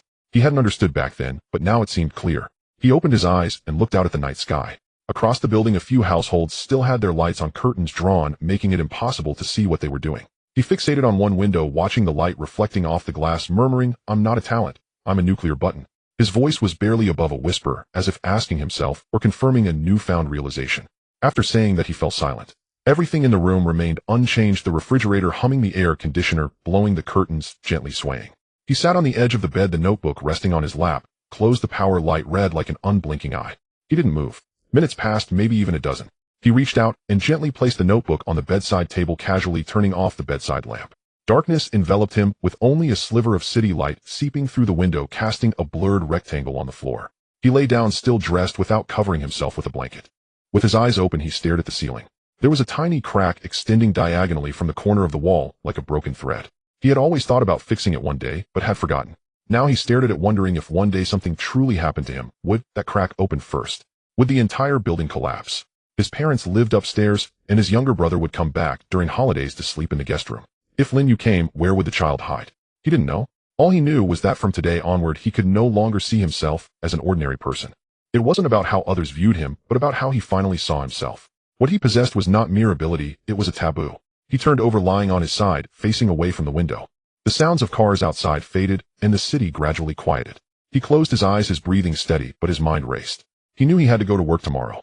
The shower room at Sunshine Garden in the west of the city still wasn't finished. The client had scheduled an appointment for 10 o'clock the day after tomorrow. He needed to bring all the tools and ensure to carry an extra roll of sealing tape, making sure not to confuse the host specifications. These tasks had to be done, and done well. But he also knew that every time he lifted his hand, whether to tighten screws or wipe away dust, he would remember. This action was not just about fixing things, it was also about suppressing a mountain. He couldn't sleep. Finally, he sat up, his bare feet touching the floor, walking to the balcony to push open the door. The evening breeze was cooler than last night, carrying the scent of late autumn against his face. He leaned against the railing, gazing at the empty space below. It was too clean to be true. He stood for a while before turning back inside, pulling the door shut. He locked it, walked back to the bedroom, and sat down again. The notebook was still there, the red light still glowing. He didn't touch it. He just sat there until the light outside gradually faded and dawn approached. As dawn broke, Wang Fei awoke. He sat at the edge of his bed, hands resting on his knees, having not slept a wink all night. His mind was filled with the phrases he had seen yesterday: grade A disaster response, structural collapse, do not provoke. He knew he couldn't recklessly use his abilities anymore. In the past, he could simply raise his hand to clean a wall, but now that was impossible. It was not about repairing something, it was akin to holding down a mountain. His phone buzzed. It was a message from his younger brother, bro, and bringing Xiaoya home for dinner. Wang Fei glanced at it for 2 seconds, and replied with a simple okay. He got up to wash his face, changed into an old work outfit, and went out to buy breakfast. Soy milk and fried dough sticks along with 2 servings of pickles. When he returned, his brother and a girl were already waiting at the door. The girl had a high ponytail, wore a light-colored dress, and sported a silver bracelet on her wrist. When she saw Wang Fei, she smiled and called out, bro, come in. Wang Fei stepped aside. The room was not large, about 60 square meters, with the living room connected to the kitchen. His brother rummaged through the fridge for drinks. After the girl sat down, she glanced around the room, her gaze settling on the toolbox in the corner and the PVC pipes on the balcony. Are you in construction, bro? She asked. I install bathrooms, Wang Fei replied, placing the breakfast on the table. Eat while it's hot. The 3 of them sat down to eat. His brother took a bite of the fried dough stick and said, Xiaoya is from our class. Her awakening is water control level 10, which is considered high at school. The girl smiled quietly, not responding, her lips curving slightly. Wang Fei nodded and continued sipping his soy milk. Halfway through the meal, the girl picked up her cup and took a sip of water. Suddenly, her fingertips twitched and a small orb of water floated up from the cup, spun in the air, and then landed back. Once you master this ability, you can pour water without using your hands, she said, her tone light. Wang Fei glanced at her, but said nothing, continuing to eat the fried dough stick. His brother laughed and said, don't show off, my brother hates that. I'm not showing off, the girl set her cup down. I just think that people with abilities should be a bit different, right? I'm fine as I am, Wang Fei replied. But you don't show it, she looked at Wang Fei. I heard that powerful awakeners make the ground shake when they walk and their voices echo. You have no sense of it at all. Wang Fei set down his chopsticks and wiped his mouth. I don't rely on that to make a living. That's not what I meant. The girl quickly explained, I was just curious. You're an awakener too, right? What level? Ordinary, Wang Fei replied. How ordinary? What do you mean by ordinary? She pressed. Ordinary enough to survive. Wang Fei stood up to get a paper towel from the kitchen. The girl commented from behind, some people have mediocre abilities and still try to act mysterious. It's quite uninteresting. Wang Fei faced away from her, his hand paused for a moment without turning back. He stood at the stove looking out at the empty space below the window. The wind blew a towel hanging on the drying rack. He recalled the document he had read last night. Any form of provocation towards SS-level awakeners is strictly prohibited. He knew this warning was not meant for ordinary people, but for those like her. People who wanted to test the boundaries with even a bit of ability. He did not want to act. Yet within him the annihilation mark trembled slightly. This was a reaction caused by emotional fluctuations, very subtle, barely noticeable to him. It was just a fleeting moment. The water cup on the girl's table suddenly emptied. It wasn't evaporation or spilling, the entire cup of water and the moisture from the walls vanished all at once. The glass cup was left perfectly clean, as if it had never contained water. She was taken aback, reaching out to touch the cup, then the rim, frowning. What happened? Her brother also noticed. Where's the water? It was here, just now, she said, her expression changing. She moved her fingers, trying to conjure a droplet of water from the air. There was no response. She tried again, her fingertips trembling, but still nothing. Did my ability fail? Her voice dropped. Wang Fei returned to his seat and took a sip of soy milk. It might be that the system detected abnormal use and temporarily froze your abilities. Impossible. She shook her head. I didn't violate anything or overstep. How could it freeze?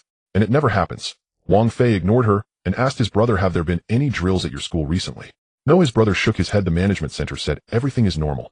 The girl took out her phone and opened the abilities. After tapping a few times, the page transitioned and a message popped up. Detected improper tendencies in users' recent words and actions. Immediate reflection is advised.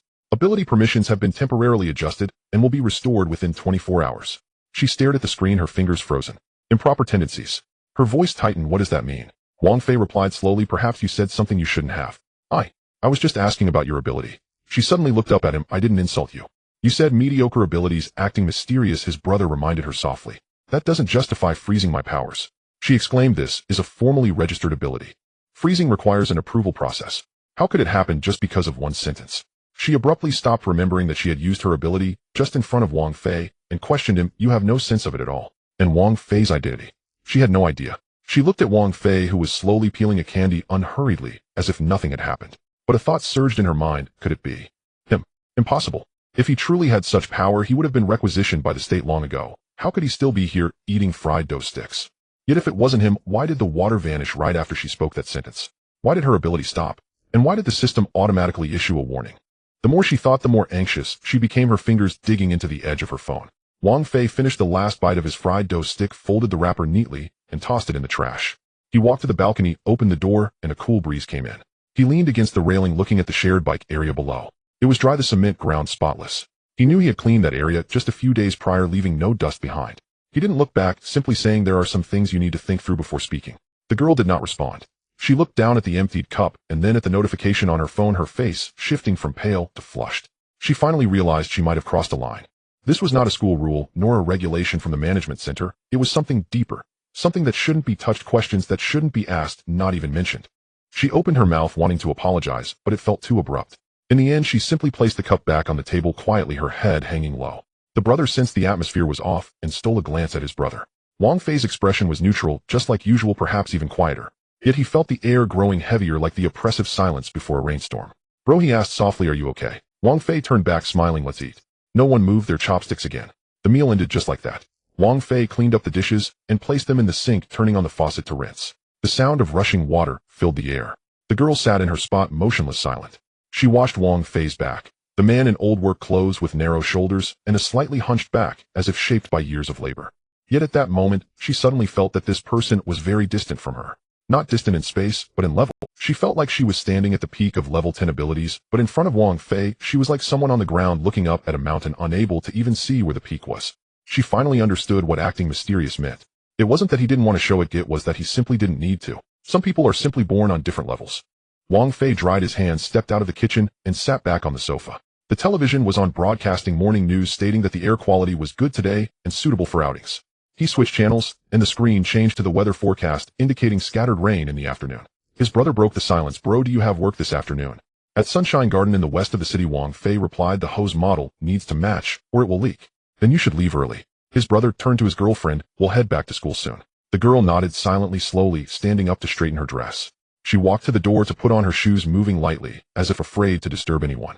As she passed by Wang Fei, she paused, her lips moving, and finally said, Bro, I was wrong. Wang Fei didn't look up, still watching the television. As long as you know where you went wrong. She bit her lip, not saying anything more, and followed her brother out. The door closed behind them. The room fell silent.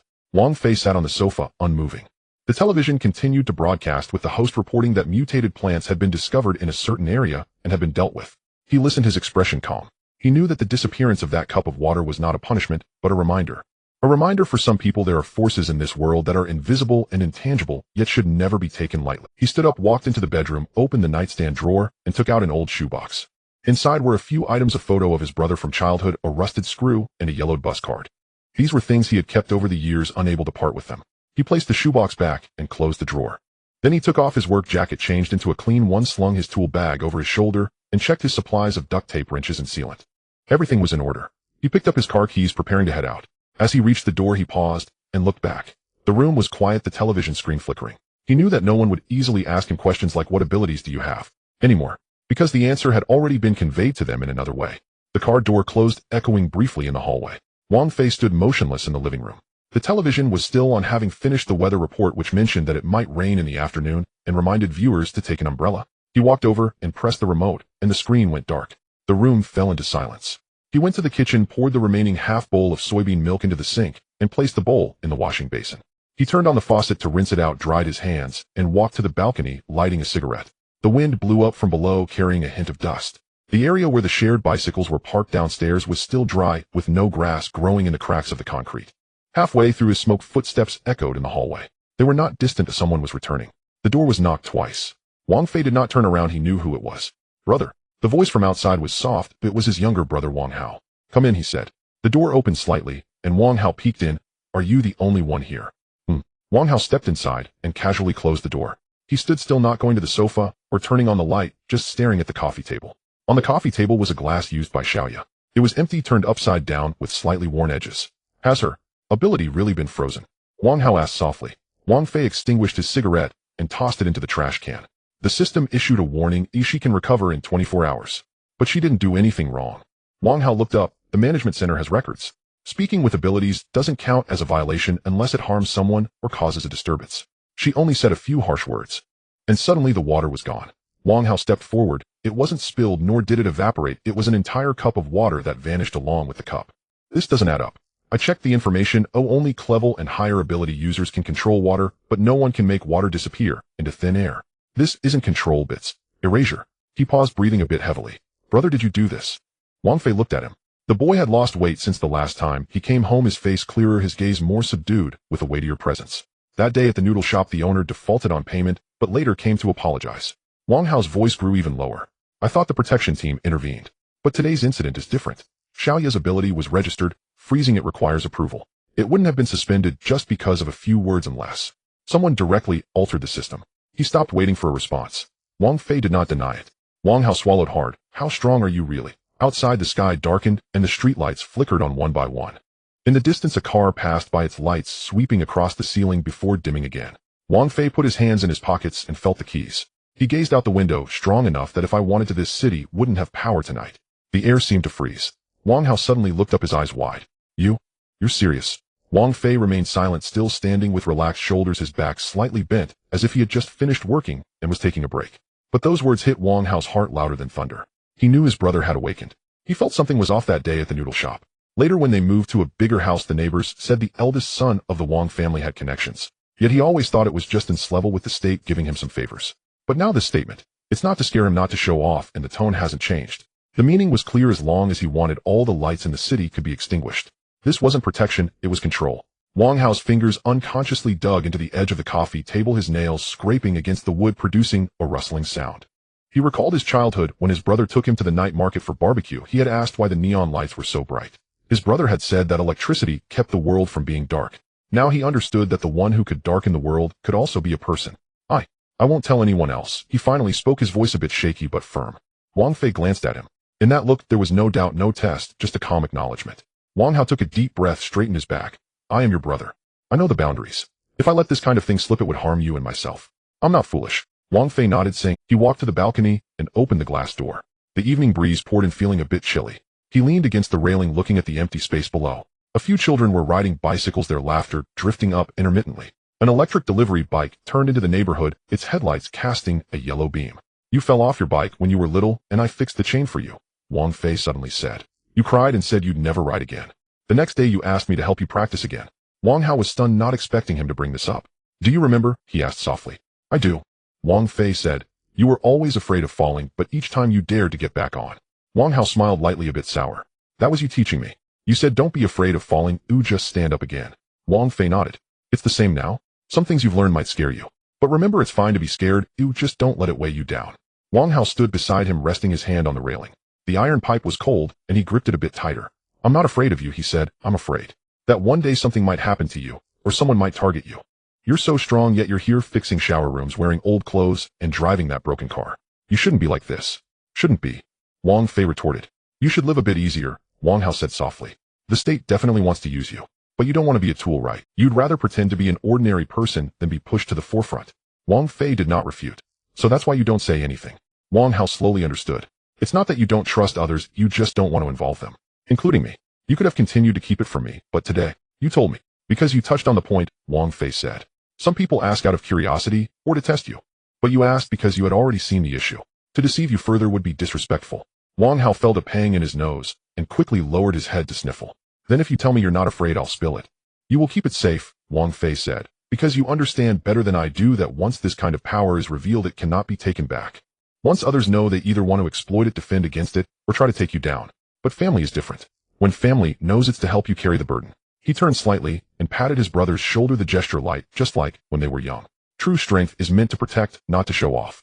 Wang Hao's eyes grew warm. He remembered classmates in college who after awakening to level 5 or 6 would show off everywhere vying for positions and internships. Some heard he was Wang Fei's brother and immediately came up to ask if his brother was a high-level awakened one. He never said anything not to keep it a secret, but to avoid being used as a stepping stone. Now he understood. Truly impressive people don't need others to know. He looked up at his brother's profile. A little light from inside the house illuminated him. The man appeared ordinary with fine lines at the corners of his eyes, his hair cut very short and the collar worn. But this man could lift a hand and plunge the entire city into darkness. I understand now, he said. Wang Fei softly acknowledged him, but did not say anything further. The two brothers stood quietly on the balcony for a while, without speaking. Downstairs the children grew tired of riding and pushed their bikes home. The delivery person parked the bike and walked toward the entrance with a box. In the distance a bus announced the arrival of the next bus. Wang Hao suddenly said, my train ticket back to school is for 3 o'clock tomorrow afternoon. Wang Fei replied. I'll take you. No need to trouble yourself. It's on the way, Wang Fei interrupted. There's still work to do over in the west of the city, it's just right to take you to the station. Wang Hao did not push back any further. He knew his brother was not just taking him. This trip was giving him time to digest it all while also telling him that even knowing the truth, life must go on. The pipes that needed fixing had to be repaired, his younger brother had to be sent off, and the road ahead couldn't be skipped. He turned to grab his backpack and opened it to check his documents. His phone buzzed with a school group message. The counselor notified everyone to submit materials next week. He glanced at it, exited, and locked the screen. When he looked up again, Wang Fei had already gone inside to change clothes, taking off the dusty work jacket and putting on a clean blue jacket. He pulled out the toolbox from under the bed, checked the materials like the tape, wrenches, and sealant to confirm they were all there. Then he walked to the door, bent down to put on his shoes. Wang Hao stood in the living room, watching his brother's actions. Everything was just like before, the rhythm steady, neither fast nor slow, as if the earlier phrase, the city won't have lights tonight, had never been spoken. Yet he knew that some things had already changed. He slung his backpack over his shoulder and walked over. Brother, I'm ready. Wang Fei looked up at him, nodded, and picked up the car keys. Let's go. He opened the door, and Wang Hao followed behind. The hallway sensor lights turned on, illuminating the shadows of the two walking side by side. Their footsteps echoed down the stairs, gradually fading away. At the garage door, the old car was parked in its usual spot. The car's body was a bit dusty, and the windshield reflected the overhead lights. Wang Fei opened the car door, got in, and started the engine. The radio came on announcing the evening traffic conditions, stating that the main roads were clear, but suggesting to avoid the construction section of the South Ring elevated road. Wang Hao made his way around to the passenger seat and fastened his seatbelt. The car slowly drove out of the garage, passing through the neighborhood roads. The streetlights flickered past the car windows, casting moving light and shadows on the two faces. It was very quiet inside the car. Only the soft sound of the radio played in the background. The headlights cut through the morning fog as the garage door slowly rises. Wang Fei turned the key all the way and the engine roared to life. He glanced at the passenger seat. Wang Hao was already seated, his backpack resting on his lap, hand resting on the zipper, knuckles slightly pale. Buckle your seatbelt, Wang Fei said. Wang Hao replied with an lowering his head to fasten the buckle. The car slowly rolled out, gently jolting over a speed bump. The community street lights had not yet turned off, casting brief patches of light on the faces of the two as they passed. Wang Fei remained silent, reaching out to turn on the radio. In an instant, the previously empty car cabin was filled with soft music. The piano played steadily, the melody familiar as if he had heard it hundreds of times. This was the channel he always played when taking Wang Hao to the station, an oldies station that played Good Morning City at 7 o'clock sharp. Wang Hao tilted his head to glance at him, his lips moving slightly before he closed them again. The car merged onto the main road. The traffic was light, and the traffic lights turned on one after another. Wang Fei steadily pressed the accelerator, then the brake, and resumed driving. A traffic cop at the intersection raised his hand to signal for passage. Wang Fei nodded, and the car continued forward. Is your schedule full? Wang Fei asked, his voice as calm as usual, without fluctuation. It's all right. Wang Hao looked down at his phone. There are many core courses, and I need to make up for 2 lab sessions. What about meals? Can you still eat at the cafeteria? It's bearable. Just crowded and the queues are long. Then bring a lunchbox. I did, but it's hard to find a microwave. Wang Fei responded with a sound of understanding and didn't ask further. He knew his younger brother didn't want to talk too much and was too scared to do so. Last night's words still echoed in his mind. There will be no electricity in this city tonight. It was neither a threat nor a joke, but a statement. Yet the weight of those words could crush a person. He glanced at the rearview mirror. A black sedan had followed them through 2 intersections and was now turning into a side road. He paid it no mind. The security team always acted this way, keeping their distance, silent, unobtrusive, existing like air. The traffic light ahead turned green and the car started moving. Just past the intersection, an electric bike suddenly dashed out from the right sidewalk, the rider slamming on the horn, the tires screeching against the pavement. Wang Hao jolted his hand, gripping the edge of the seat. Wang Fei eased off the accelerator, letting the car slow down naturally, allowing the electric bike to wobbly pass by. He neither cursed nor sighed, simply uttering softly, "These days anyone dares to cut across the road." Wang Hao released his grip, leaving a faint impression on his palm. It's the same at the school gate. People always go the wrong way. Just stick to the pedestrian path. Sometimes I'm in a hurry. Don't rush, Wang Fei said. Even if you're in a hurry, it doesn't matter to lose those 2 minutes. Wang Hao didn't respond, just nodded. The music switched to another song, a male voice softly singing about parting. Wang Fei reached out to lower the volume, his finger pausing on the knob for a moment before he let it go. The main road began to congest. Ahead, 3 cars had collided. One taxi had a dented rear, another private vehicle had its front bumper lying on the ground, and a third small truck was stuck sideways in the middle of the lane. Several drivers had exited their vehicles arguing loudly, some pounded on hoods, while others recorded with their phones. Vehicles piled up behind them, the sound of horns blaring persistently. Wang Fei pressed the brake, the car coming to a steady stop. He looked ahead, his brow furrowing slightly before relaxing. This expression was all too common. Every block driver would wear a similar look. But only he knew that in that moment his right index finger gently flicked against the steering wheel. A thought came to him. Just raise a hand, and it would be done. Those few cars, the debris, the people could all vanish. No blood, no explosions, as if they had never existed. He could clear a path and reach the train station within 10 minutes. But he did not move. He paused, his breath for a moment, then slowly exhaled, his shoulders sinking. His left hand gripped the steering wheel tightly, knuckles slightly white, as if resisting some invisible pull. Brother. Wang Hao sensed his unusualness. It's nothing, Wang Fei replied. It's heavily congested. Oh, let's take the side road. He activated the turn signal, jerking the steering wheel left as the car squeezed into the right side road. The road surface was bumpy, the wheels rolling over patched asphalt, the car body swaying gently. Take it slow on the side road, he said, as if reminding his brother and himself. Wang Hao looked outside. A breakfast stall by the roadside was steaming, students in uniforms squatting on plastic stools drinking soy milk. An elderly man walked past the crosswalk with a dog that suddenly stopped to sniff the ground, the old man gently tugging on the leash. Everything seemed normal. He didn't know what had happened in those few seconds, nor did he know that his brother's finger had nearly imperceptibly twitched. He only knew that the car was still this car, the road was still this road, and his brother was still that brother who fixed shower rooms. But he knew things were different. He stole a glance at Wang Fei's profile. The man's eyes were fixed ahead, with fine lines at the corners and stubble from yesterday's shave on his chin. Dressed in an ordinary jacket, the cuffs worn, he looked no different from any other middle-aged man. But he could cut off power to the world. Wang Hao swallowed, wanting to say something, but swallowed it back. In the end, he only whispered, "Do you often encounter such things?" "Traffic jams," Wang Fei countered. "No," Wang Hao shook his head. "I mean, when you want to use your ability." Wang Fei was silent for a few seconds. The car jostled slightly over a manhole cover. "Yes," he finally said, "but if I can avoid it, I won't use it." His words were light, like a self-talk, yet also seemed like an answer. The tone was flat, unembellished, without emphasis or admonition, just a statement. But Wang Hao understood. This wasn't a principle, it was a habit. It wasn't fear of being discovered, it was the unwillingness to change anything. Even if he had the power to change, he didn't want to. He remembered when he was small, his brother taught him how to change a bicycle tire. He found it dirty and didn't want to touch the chain. His brother said, "You can spend your strength wherever, but don't expect others to carry it for you." Back then he didn't understand, but now it seemed he understood a bit. Power isn't meant for convenience. The car continued forward, the side road narrowing further. The roadside shops increased, the signs, chaotic air conditioning units, dripping water, and pedestrians weaving through. A tricycle loaded with goods crossed the road, and Wang Fei slammed on the brakes, coming to another stop. He looked up at the rearview mirror. The black sedan from earlier had not followed him. He knew they wouldn't take the side road. It was too chaotic here, with few surveillance cameras, unsuitable for protection. He felt a sense of relief. Cold wind blew in. He reached out to increase the air conditioning, the cold air hitting his face, clearing his mind somewhat. The frustration from earlier lingered like a small pebble in his shoe, not painful, but uncomfortable. He didn't like this feeling. Clearly solvable issues were being avoided, clearly faster routes were being delayed. This kind of suppression was more exhausting than working. But he knew it had to be this way. Once the dam was breached, it would be easier next time. Clear one car today, and tomorrow he would want to clear a group of people. What about the day after tomorrow? Would he want to erase those he found displeasing? He was not a god, and did not wish to be one. How long until we arrive? Wang Hao asked. 40 minutes, Wang Fei replied. The side road is slow, but it can get through. Aren't you annoyed? Wang Hao suddenly asked clearly. You could be faster. Wang Fei glanced at him, his expression calm. When you take the high-speed train, do you mind the long queue at the ticket check? No. Why not? Because of the rules. Right? Wang Fei nodded. I have my own rules too. Wang Hao did not ask further. The car passed through an old district. The power poles were crooked and the paint on the walls was peeling. A hardware store had just opened, the owner moving out shelves with a clattering sound. Wang Fei slowed down to avoid an old man pushing a cart. The radio switched channels. The traffic broadcast began reporting road conditions. There has been a multi-car pileup on the South Ring elevated road heading west, currently occupying 2 lanes. Vehicles are advised to detour via Jiefeng Road or Renmin Avenue.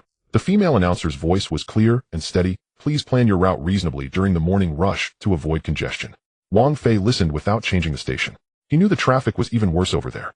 He also knew that if he hadn't detoured earlier, he might have been stuck on that elevated road wedged between dozens of cars listening to the same broadcast, waiting for a tow truck. He glanced at the fuel gauge. Half a tank, enough for 200 kilometers. The tool bag was in the trunk, containing duct tape, sealant, and wrenches. He had a job this afternoon installing a shower room at a residence in the West City. The owner's surname was Lee, requesting arrival before 3 o'clock. Everything was just like usual. He reached into his pants pocket to touch the keys, the metal edges digging into his fingertips. Then he placed his hand back on the steering wheel, gripping it with both hands, continuing to drive forward. Streetlights began to turn on one by one. The sky was not overcast, but the light had dimmed slightly, as if the clouds had quietly lowered. A distant rumble of thunder could be heard, unsure if it was the weather or construction work. Wang Hao leaned back in his seat, closing his eyes for a moment. He did not sleep, he just didn't want to keep staring at his brother. He knew his brother disliked being watched, especially at such times. The car drove over a bridge, the murky river below littered with plastic bags. A sparrow flew up from the railing, gliding over the car's roof. Wang Fei kept his gaze fixed ahead. Water began to accumulate on the road, sparse raindrops falling and hitting the windshield, wiped away by the wipers. He did not turn on the headlights. He knew the rain was light and that the road was still visible. More importantly, he did not want to attract attention. Bright lights would make people look twice. If they looked twice, they might remember the license plate, the car model, and this person. He just wanted to be seen as an ordinary driver, an ordinary person taking his brother back to school. The raindrops gradually thickened. Wang Hao opened his eyes, watching the wipers move back and forth. Left once, right once, the rhythm steady. He suddenly felt this action was very much like his brother. Calm and collected, yet always doing what needed to be done. Brother, he called softly.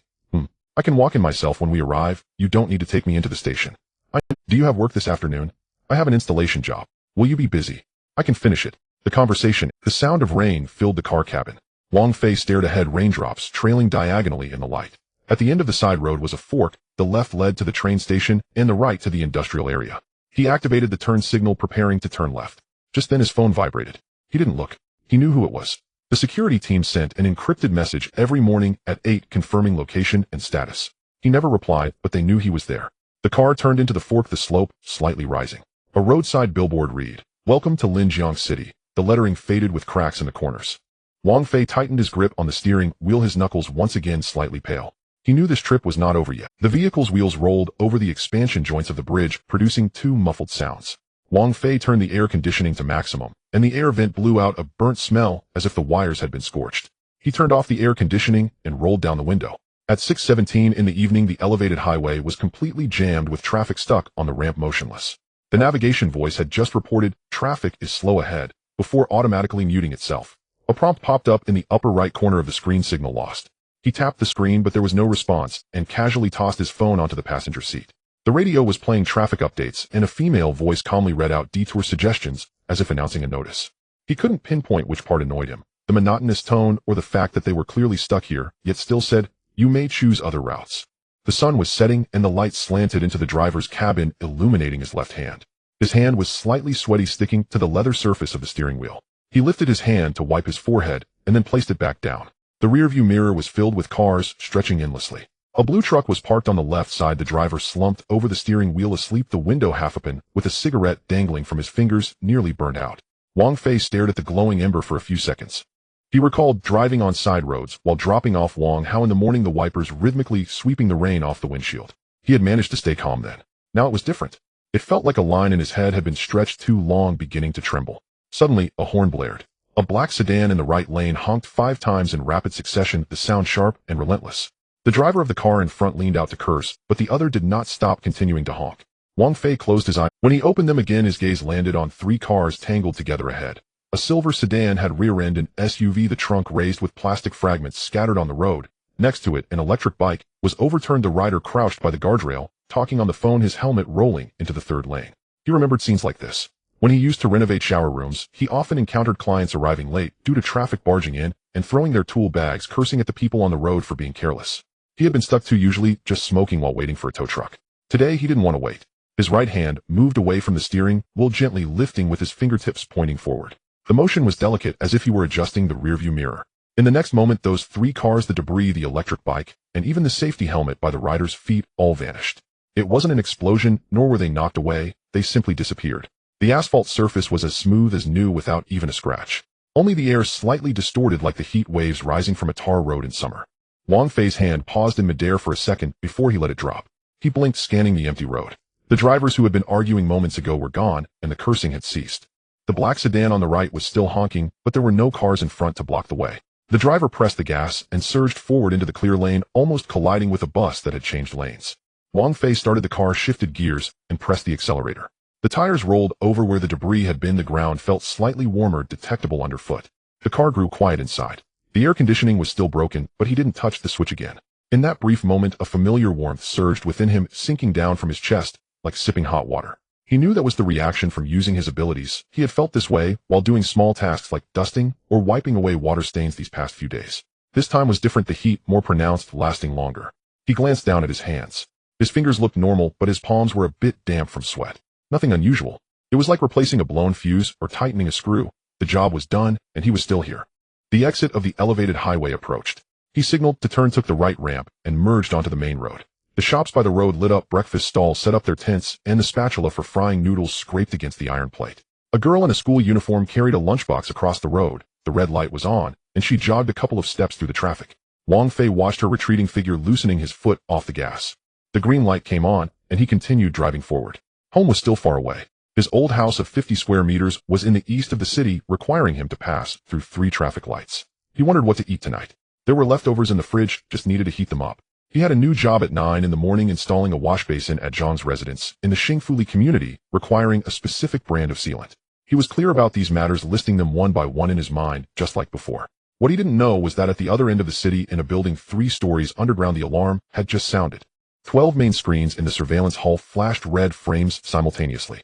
One of them displayed a satellite thermal imaging map, locking coordinates at the K70-300 section of the Southern Ring elevated highway. 30 seconds ago, the area had detected a brief energy fluctuation peaking at the SSS level threshold, with waveform characteristics indicating existential clearance, which did not match any known ability spectrum. The duty officer tapped the keyboard to retrieve data from civilian cameras. The footage from 8 intersections nearby was compared frame by frame. Between frames 11 and 13, 3 vehicles and their accompanying objects vanished into thin air within 0.6 seconds. The road resumed normal traffic without any residual traces or reports of casualties. The AI analysis results popped up: excluded beast activity, no biological signals, excluded illegal organizations, no coordinated combat mode, excluded weapon testing, no national authorization records. The final conclusion noted the most likely source: registered SS-level individual behavior, incidental leakage. The duty officer immediately reported. The document was encrypted and transmitted to the emergency command center of the headquarters. 20 minutes later, 7 experts arrived and gathered around the oval conference table. The lights dimmed, and the main screen displayed a restoration animation of the scene. "This is not an attack," began a bespectacled male expert. "There was no shockwave, no collateral damage. The target was precisely cleared, and the path naturally restored. It was more like obstruction clearance." "What was the motive?" another asked. "Irritation," the third person said. "During the evening rush hour, there was a prolonged standstill, and the audio captured continuous honking. If it were an ordinary person, they would be cursing, smoking, or getting out to move around." "Who is he?" "Wang Fei. The file is very clear. He refused privileged housing, insisted on doing his own jobs, and while sending his brother back to school, chose to take the side road without using his abilities. This person has extremely strong self-restraint. So this time was an exception. Emotions accumulated to a critical point, resulting in an unconscious reaction." The bespectacled man pulled up psychological assessment files. In the past 7 days, he used his abilities an average of 3 times a day, all for minor operations: dusting, cleaning, moving objects. The intensity has been increasing. Today it was first used in a public setting involving multiple target compound clearance. This indicates a loosening of control.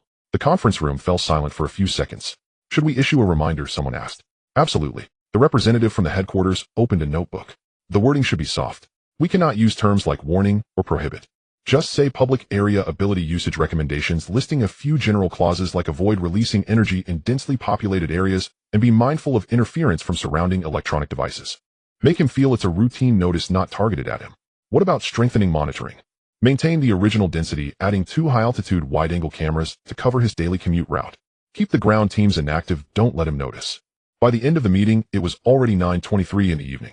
The document was generated, numbered, filed, and awaited the morning meeting's approval for dispatch. At that moment, Wang Fei was parking his car in the community lot. He got out, locked the door, and glanced up at his window. The light was off. He fumbled for his keys to unlock the door. As he swiped the card, the metal piece brushed against the fingerprint area, making a soft clicking sound. The hallway sensor light turned on. He walked up to the 4th floor step by step. His footsteps weren't loud, but each step was solid. After entering the house, he turned on the kitchen light and opened the fridge. Inside, there was half a plate of stir-fried greens, a bowl of braised pork, and an unopened bag of noodles. He took out the lunchbox and placed it in the microwave. 30 seconds later, it beeped. He carried the meal to the sofa, and the TV turned on automatically. The news was broadcasting the weather forecast, and the host said there would be thunderstorms tonight. He didn't change the channel, eating while watching. The screen cut to aerial shots of the city sweeping past the elevated highway with traffic flowing normally, lights shining brightly. He swallowed a mouthful of food, suddenly remembering something, and paused his chopsticks. That stretch of road earlier with so many people and cameras, did anyone capture it? He stared at the TV screen. The elevated highway was clearly visible with vehicles moving in an orderly fashion. There were no abnormal markings, no barricades, no emergency vehicles. It was as if nothing had happened. He set down his bowl and walked to the balcony. Outside, the car lights on the elevated highway formed a flowing line in the distance. A breeze blew over, carrying a hint of moisture. The rain had not yet fallen.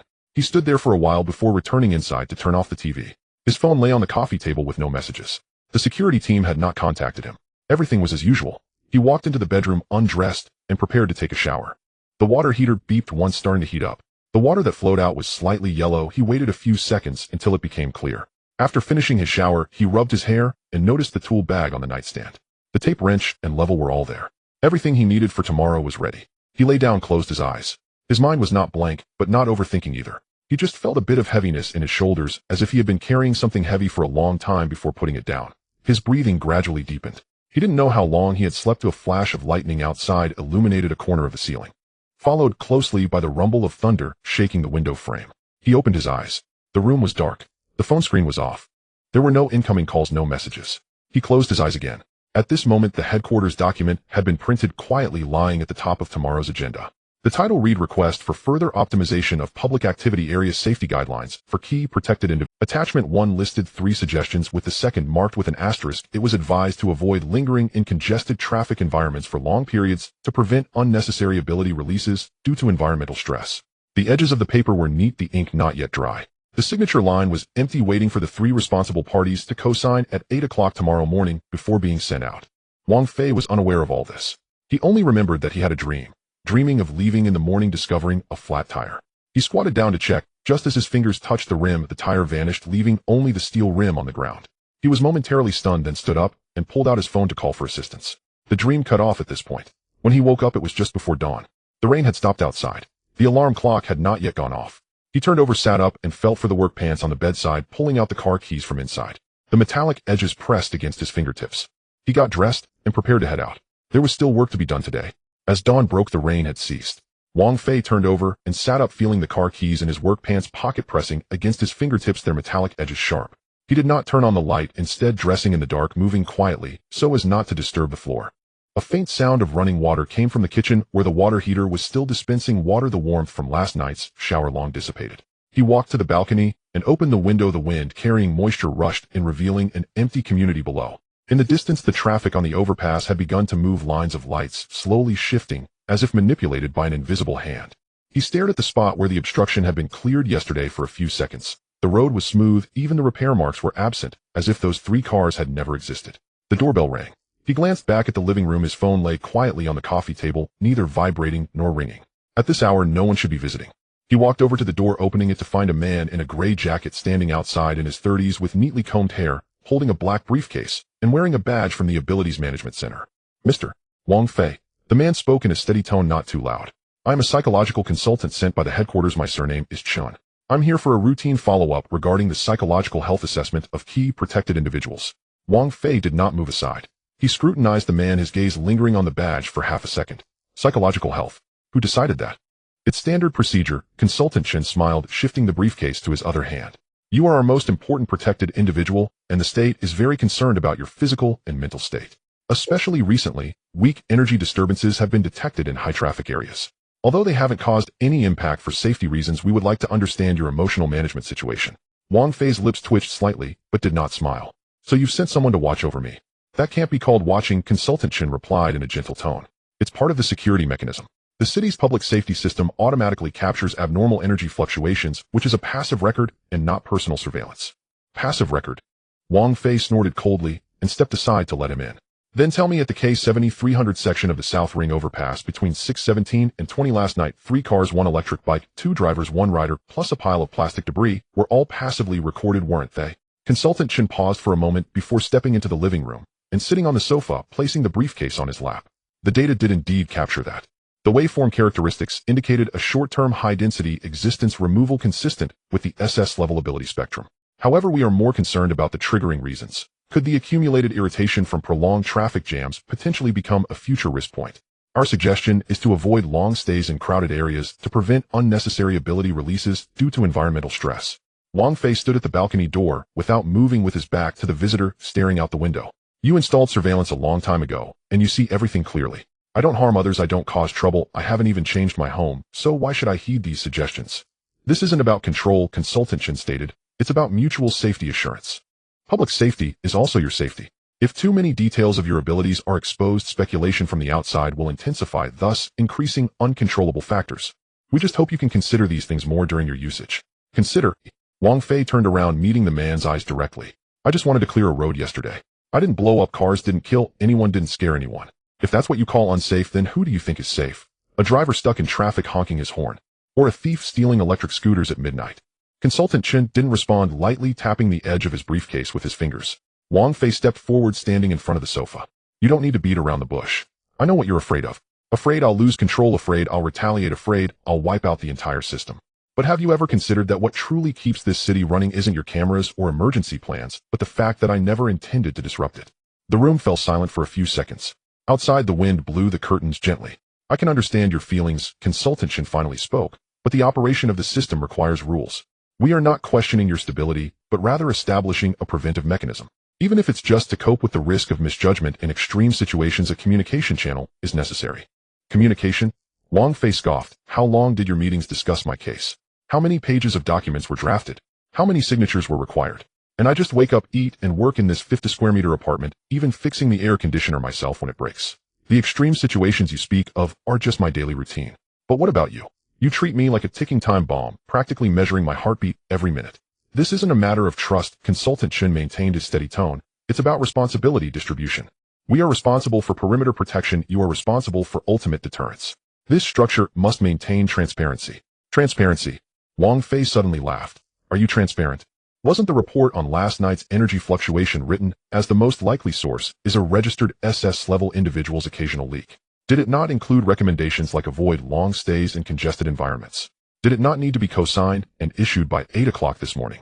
Consultant Chen's expression changed slightly. Stop pretending. Wang Fei lowered his voice, though it was heavier. Do you think I don't know? While I was sleeping, the documents were already being printed. The ink was still wet, waiting for signatures. You say I'm the most important, yet treat me like a variable. Now you come to me talking about psychological health and emotional management. It sounds like concern, but in reality, it's a reminder. Don't overstep, don't cause trouble, don't make it difficult for us.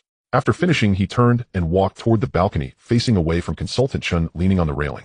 The traffic on the distant overpass continued to crawl slowly. A yellow water truck was working along the divider, spraying a mist that shimmered in the morning light.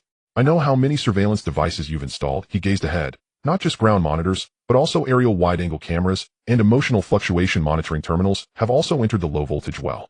I haven't dismantled or shielded them because I don't want to make things too ugly. But let me tell you a truth. Stop sending people. I am the safest one here. No one spoke behind him.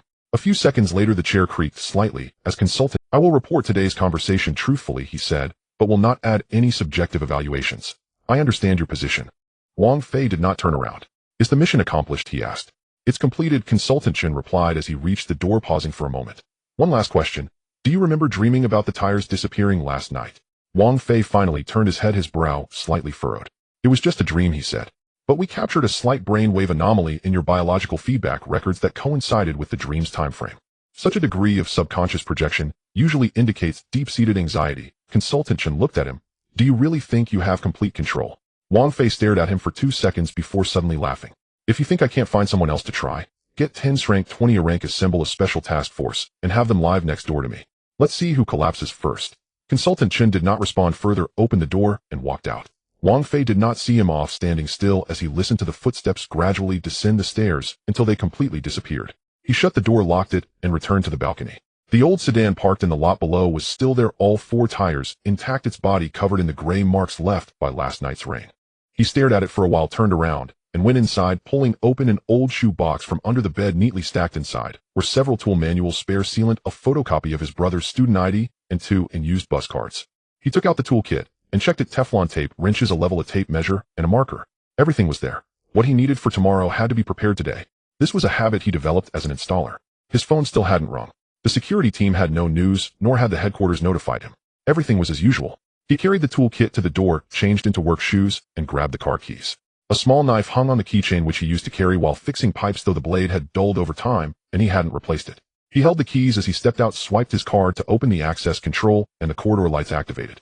At the end of the 4th floor hallway, a family was cooking, and the smell of cooking oil wafted down the ventilation shaft. He glanced at his watch, 7:03. The installation appointment for the sink at Xingfuli Community was set for 9 o'clock, and it would take 40 minutes to get there, which was enough time. When he reached the ground floor, he opened the car door and sat inside, inserting the key into the ignition, but not starting it immediately. His reflection in the rearview mirror revealed his face, ordinary, weary, with slight dark circles under his eyes, like a worker who had stayed up all night but still had to go to work. He adjusted the seat and started the car. The engine roared to life, steady and powerful. The radio automatically turned on, announcing the weather for the day: sunny, with occasional thunderstorms in the afternoon. He didn't change the station, shifted gears, pressed the accelerator, and drove out of the community. The traffic on the main road became denser. He moved with the rhythm of the traffic lights, neither anxious nor deliberately evasive. While waiting at an intersection, an electric bike suddenly cut across from the adjacent lane, the rider wearing headphones and holding a cigarette in his mouth. He eased off the brake to let the other pass. When the green light came on, he moved forward.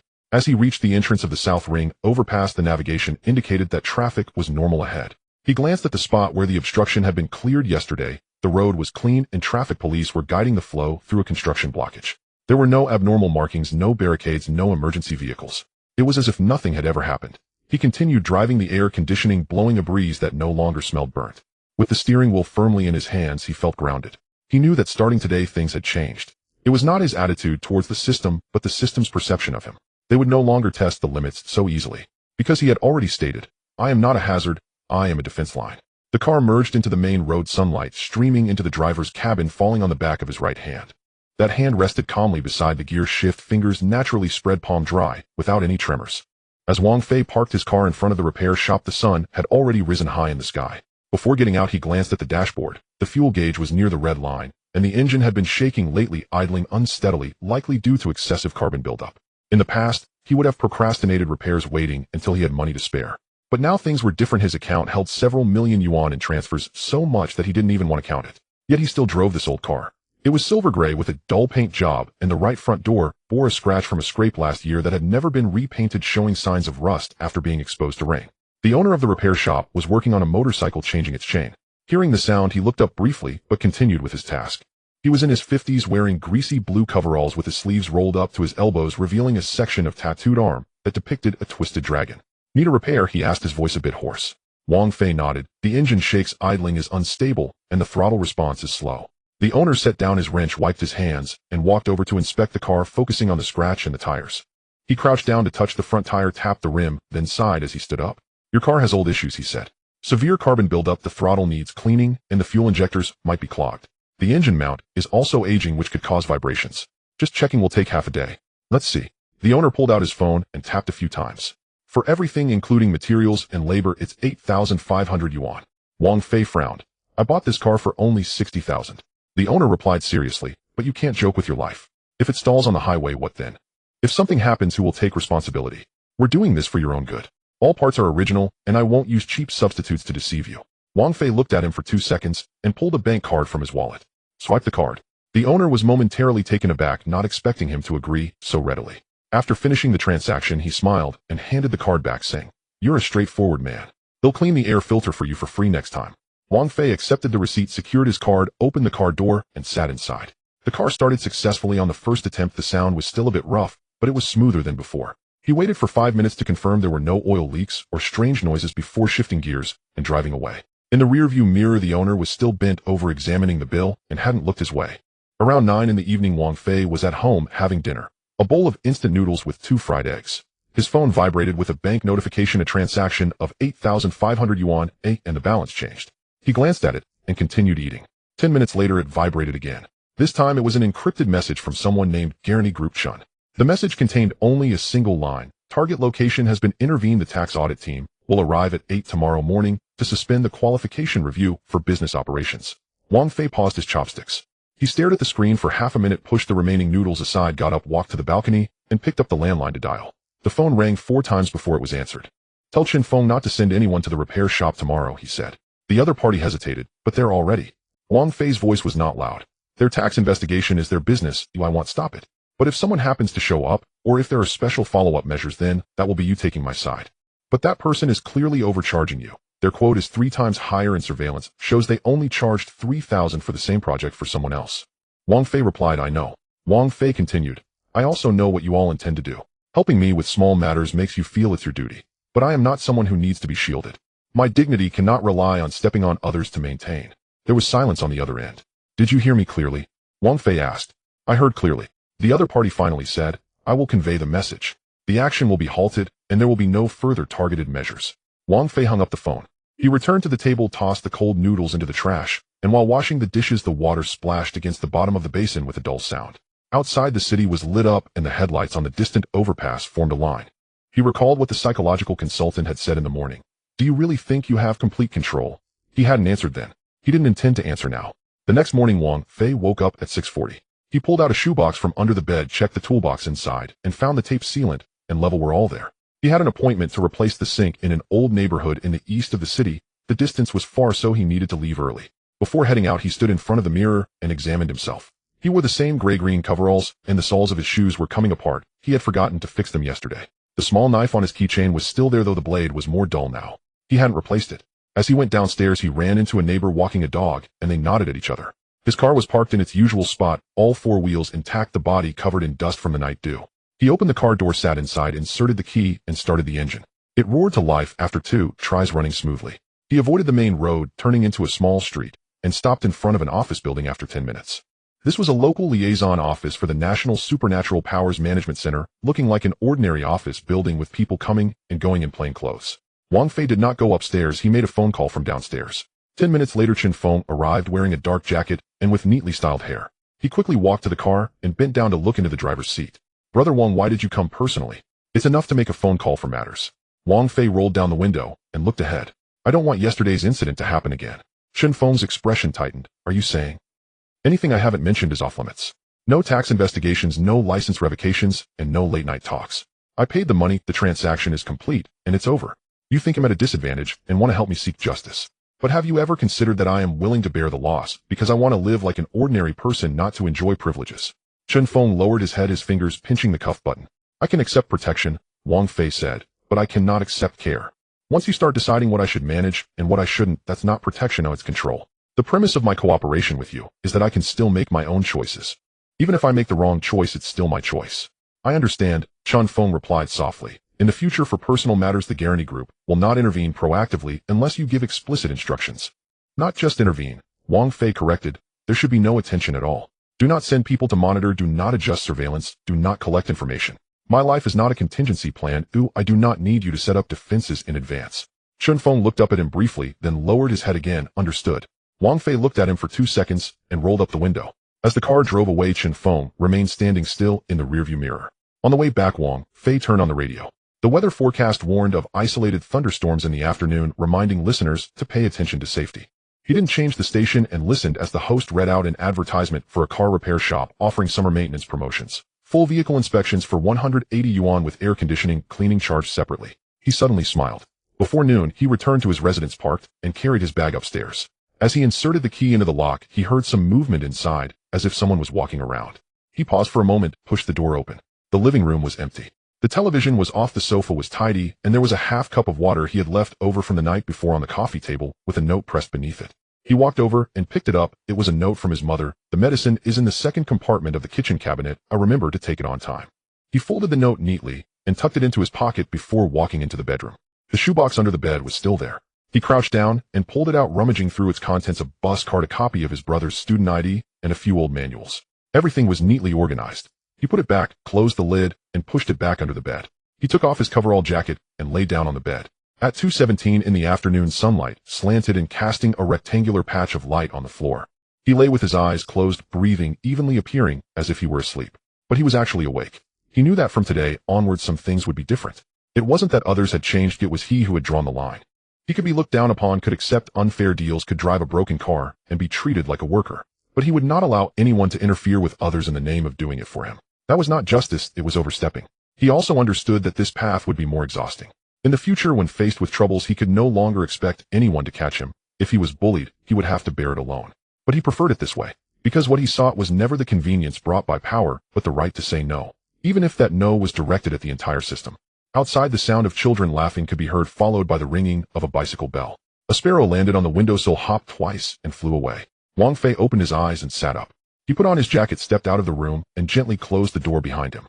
When Wang Fei opened his eyes, it was already dark outside. The sound of bicycle bells from downstairs still echoed, but it was much less frequent than in the afternoon. He sat up, his work jacket draped over the edge of the bed, the shoebox still open, and the spirit level in his tool bag was askew. He tidied up and shoved everything back under the bed, then got up and went to the kitchen to pour a glass of water. Halfway through drinking, the doorbell rang. He glanced at the time. It was 6:42. It was rare for someone to come at this hour. He put down the glass and walked to the door, peeking through the peephole. Outside stood an old man in a worn olive green jacket, over 60, with graying hair, a slight hunch in his back, and holding a cloth bag with faded letters reading Military District Logistics printed on it. He hadn't seen the man's face before, but his gaze seemed somewhat familiar. Wang Fei opened the door. "Are you Wang Zhengwo's son?" The old man's voice was low, tinged with a northern accent. Wang Fei nodded. "I am Wang Fei. You are my father's comrade." Wang Fei stepped aside to let him in. "Uncle, come in and talk." The old man didn't hurry inside, but first took off his shoes. As he bent down, his knee cracked. He walked into the room and looked around. The living room was small, with an old-fashioned fabric sofa. On the coffee table was half a glass of cold water. The TV was off, and his toolbox was in the corner, labeled with a certain bathroom brand. "Where's your mother?" He sat down on the sofa, placing the cloth bag on his lap. "She's at the community hospital for therapy. She'll be back in the evening." Wang Fei went to the kitchen to bring a cup of hot water and handed it over. Wang Fei said nothing and sat down across from him. "I heard you have a background in the city with continuous work and fast payments. Even the tax officials avoid you." Old Li's voice was not loud, but it was clear. "I just want to ask, did you use any connections?" "Be careful, I'm asking you because I care." The room was very quiet. Wang Fei looked down at his hands. His fingers were thick with glue residue, left from changing hoses yesterday, and he hadn't washed them. "Uncle, I am still just an installer. I take on jobs myself, and the money comes from government subsidies. Every penny goes into my account. I don't understand tax issues and have never dealt with them." "Subsidies?" Old Li frowned. "Where do ordinary workers get such high subsidies? You're only in your 30s. Have you changed your house? What about your car? I see you're still driving that old car." "I haven't changed," Wang Fei replied. "Still living in this apartment and still have the same car." Old Li looked at him. "Then why do you qualify for subsidies?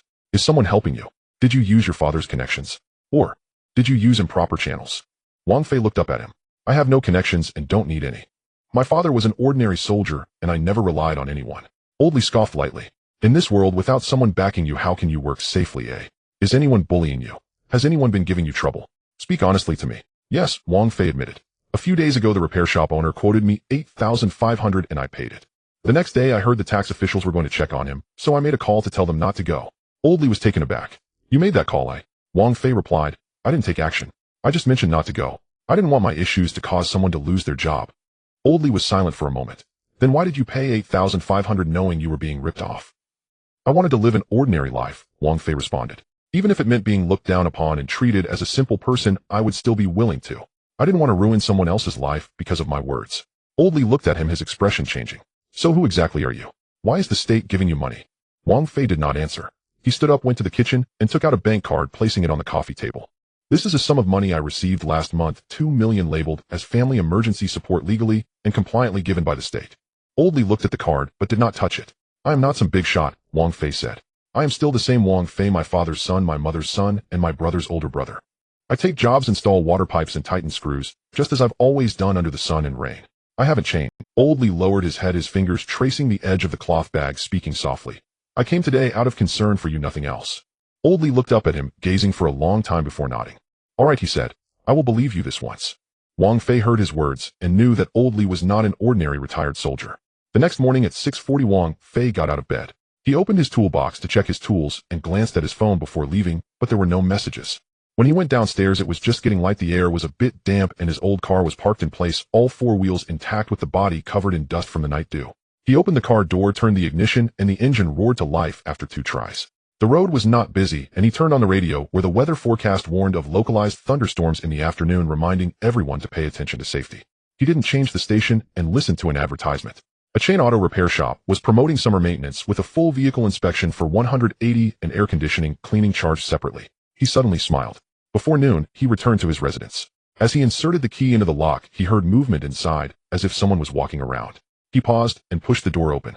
There was no one in the living room.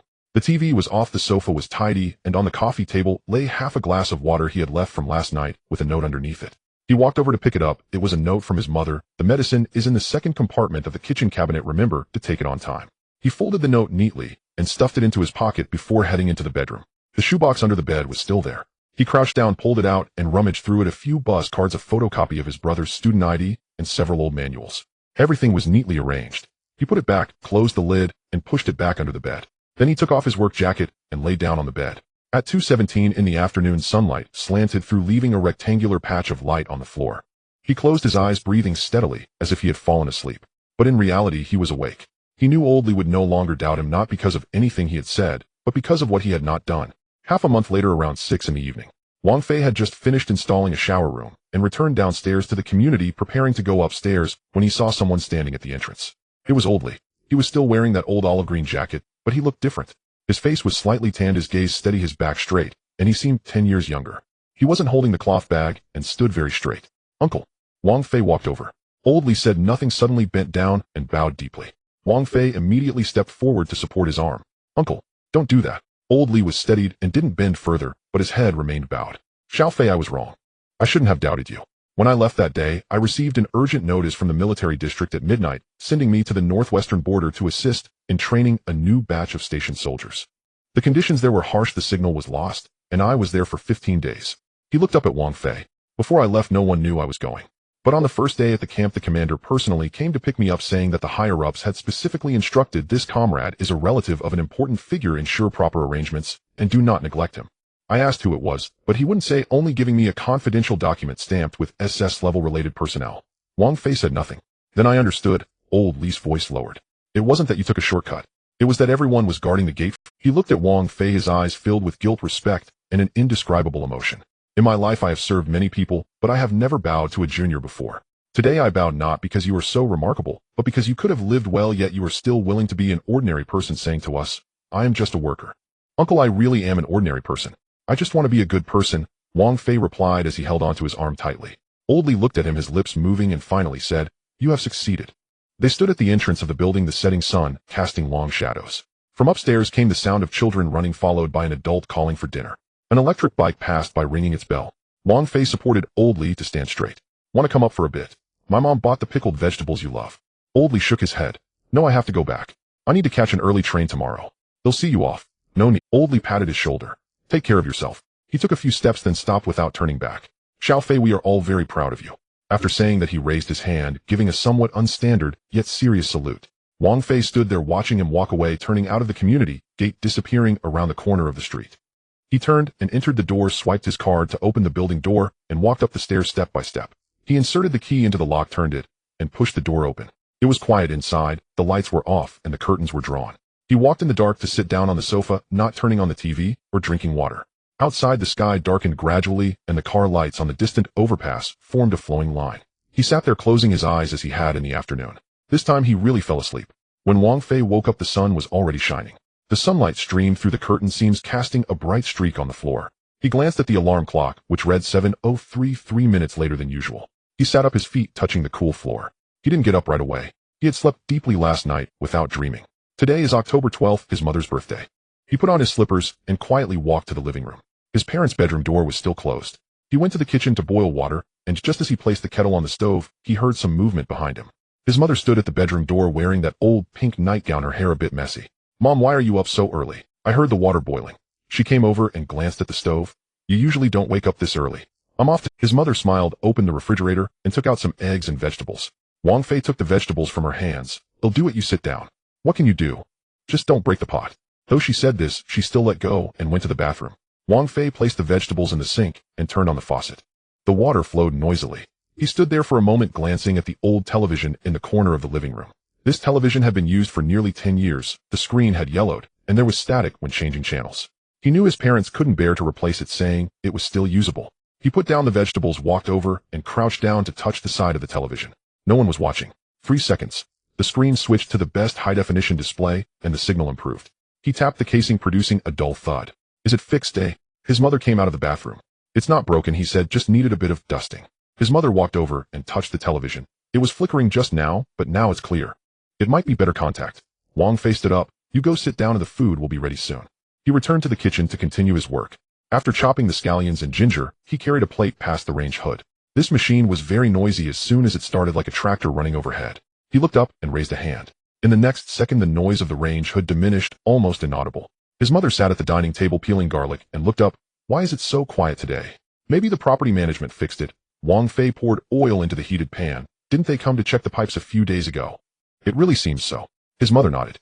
Wang Fei didn't say much. He was not skilled at cooking, but he took each step seriously. When the heat was too high, he lowered it. When there was too little salt, he added a bit. He wanted to prepare this meal himself. Around 10 in the morning, his father got up. He was wearing an old tracksuit and shuffled out in his slippers. The first thing he did was turn on the television to watch the news. As soon as the picture appeared, he was taken aback. "Hey, the picture quality improved." He leaned closer. "It wasn't like this yesterday. The property management must have upgraded it." His mother was knitting a sweater. The range hood was quiet just now. They must have fixed it together. His father grunted, sitting down to continue watching. Wang Fei was cleaning his toolbox on the balcony when he looked down at his hands. His fingers were rough and his palms were calloused. He wouldn't mention these things. At noon, he went out to buy groceries. The vegetable market at the entrance of the community was crowded. He looked at each stall, picking fresh fish and meat. The vendor was a middle-aged woman who, seeing him carefully selecting, smiled and said, "Brother, are you treating someone?" "It's my mom's birthday," he replied. "I want to make a good meal." Such a filial son.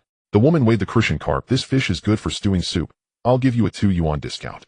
He paid in cash and carried the bag home. On the way, he ran into a neighbor and nodded to greet them. Nothing special. Returning home, he started to prepare lunch. The braised fish needed to be marinated in advance. The chicken cubes had to be cut well, and the water temperature for the steamed eggs needed to be just right. He did each task without hurry while his parents watched television in the living room, occasionally speaking in low voices. By 3 in the afternoon, the dishes were basically ready. He saved the ingredients for longevity noodles to cook later in the evening. With some free time, he checked the house again. The water pressure of the water heater was normal, the refrigerator was cooling properly, and even the old slippers at the door had been cleaned with all the mud gone. At 4:30, his mother entered the kitchen to take a look. She stood for a moment and suddenly said, "You're particularly diligent today." "I'm usually diligent too," he said, lowering his head to arrange the plates. "It's different today. Today the house is especially clean." He brought the last dish to the table. At 5:30, all the food was set out for dishes and a soup. His father took a bottle of white liquor from the drawer and poured a small cup. "Today is a happy occasion. Oh, let's have a sip." "Just a little bit." His mother snatched the bottle. "The doctor said your blood pressure isn't good." "Just this one sip," his father insisted. "The meal made by my son deserves a toast." Wang Fei didn't stop him and poured him a small cup. The 3 of them sat down to eat. The light illuminated the food, steaming hot. The television played an old movie, the volume low. The range hood was on, but it wasn't noisy at all. "This fish is delicious." His father picked up a piece. "Your cooking skills are good enough to work in a restaurant." "I just threw it together." Wang Fei scooped him some soup. "Have some." His mother didn't say much, focusing on her meal, occasionally glancing at the 2 of them.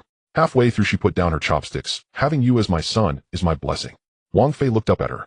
Her eyes were a bit red, but she smiled. "Look at our lives in recent years. They've been getting better and better. You have a stable job, your brother is also doing well, and your dad and I have nothing to worry about. This meal today was made by your own hands." "Mom," he called her softly.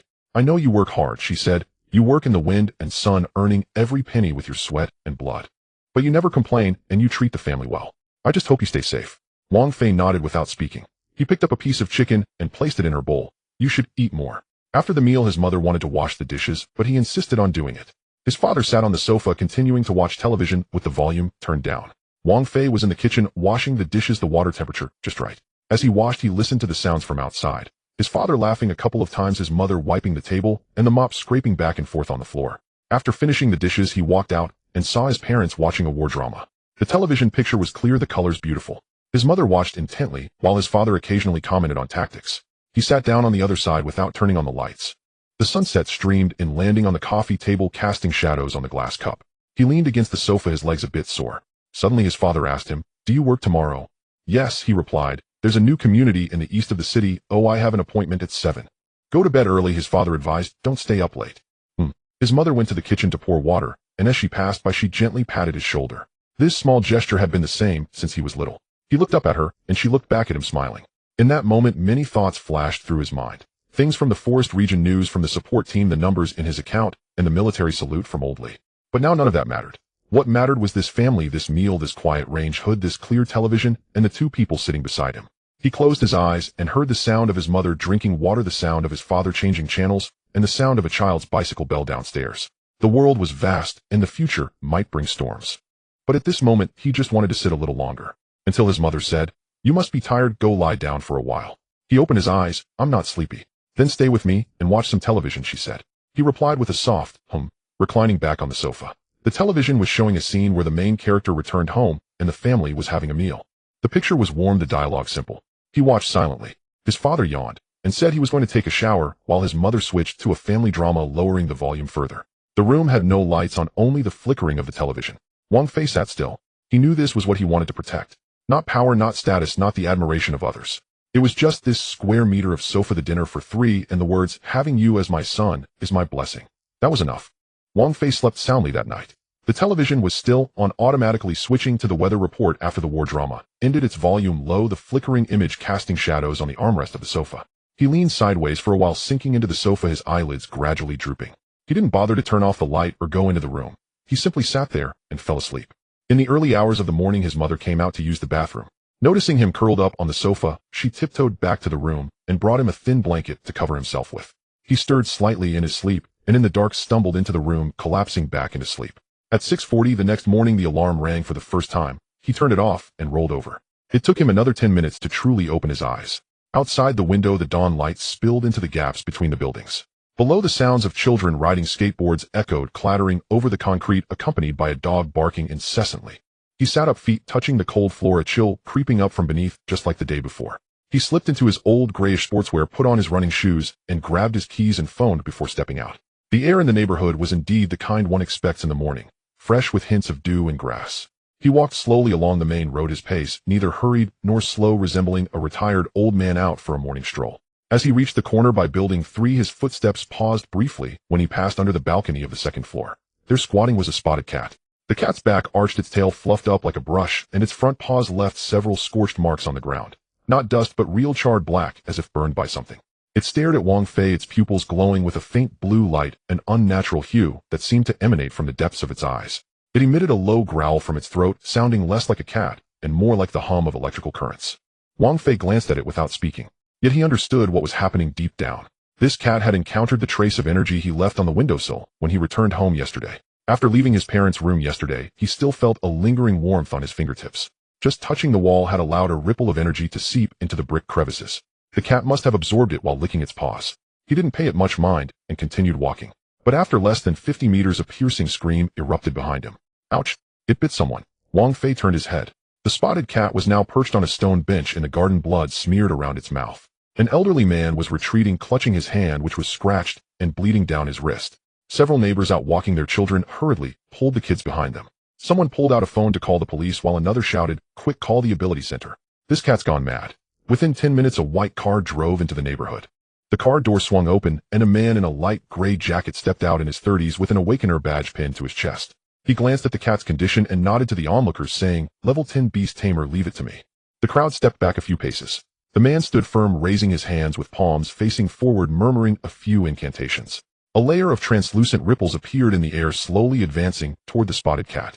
Just as the ripples were about to make contact, the cat suddenly leaped up, moving so quickly that its shadow was nearly invisible. One paw struck the beast tamer in the face, and another clawed directly at his left arm, tearing open his sleeve, revealing 3 deep wounds. Damn! The man stumbled back, nearly falling. Is this beast resistant this high? No one dared to step forward again. The cat landed back on the ground, its limbs trembling, the blue light in its eyes burning brighter. Its tail whipped like a whip, slapping harshly against the stone bench. It began to circle the garden, occasionally pouncing toward the fence, causing the metal to clang loudly. A little boy got scared and started crying, and his mother swiftly picked him up and ran toward the stairwell. Wang Fei stood on the periphery of the crowd, his brows furrowing. He didn't want to get involved. He just didn't want to attract attention. But now the situation. An elderly person injured a child, frightened to tears, and even the professional awakeners were unable to handle it. If this dragged on, something serious would happen. He took a few steps forward and stopped about 5 meters away from the cat. He tucked his left hand into his pocket and raised his right hand, gently pointing his index finger into the air. The movement was so subtle, like swatting a mosquito, that the people nearby didn't even notice. But at that very moment, the spotted cat froze completely. It was as if it had been immobilized by some invisible force. Even its whiskers ceased to quiver. The blue light in its eyes rapidly faded, like a receding tide, returning to normal within a few seconds. It flopped down, sitting lazily, licking its front paw while emitting a soft purring sound, as if just waking from a deep sleep. The entire scene fell silent for a few seconds. "Hey, is it over?" someone asked tentatively. "Did it really get subdued?" another person said. The beast tamer approached, clutching his arm, glancing at the cat, and then at Wang Fei, his expression somewhat complex. "What did you just use?" "I didn't use anything," Wang Fei replied, pulling his hand back into his pocket, his tone neutral. "It just got tired and needed a break." He turned and walked away. The crowd automatically parted to make a path for him, no one stopping him or asking questions. It was only after he turned past the greenery that whispers began to rise behind him. "Who is that guy? He looks familiar. Isn't he the one who fixed my bathroom before?" "Don't be ridiculous. Can someone who can effortlessly subdue a mutated cat really be a bathroom repairman?" The next morning around 10, Wang Fei took a job replacing a faucet in the eastern part of the city. While crouched in the kitchen twisting pipes, his phone vibrated. He pulled it out to check. It was a message from the property management group. "Mr. Lee from Building 3 carries a banner to thank a certain kind resident for assisting in resolving a pet-related issue, hereby publicly expressing gratitude." Attached was a photo of a red banner unfurled with the words, "Resolving residents' worries," written in large characters, credited to the owner of the neighboring house. He stuffed the phone back into his pocket, a twitch at the corner of his mouth, but no smile came. After finishing work around 7 in the evening, he bought 2 meat sandwiches downstairs and headed upstairs. As he reached the entrance of his building, he saw Mr. Lee holding the cat, accompanied by a uniformed property staff member. "Brother Wang." Mr. Lee's eyes lit up upon seeing him, and he came straight over, saying, "I knew it was you. I checked the surveillance footage that day. Even though your back was to the camera, I recognized your walking style." "Thanks a lot." Mr. Lee shoved the banner into his hands. "If it weren't for you, who knows how many people that cat would have harmed.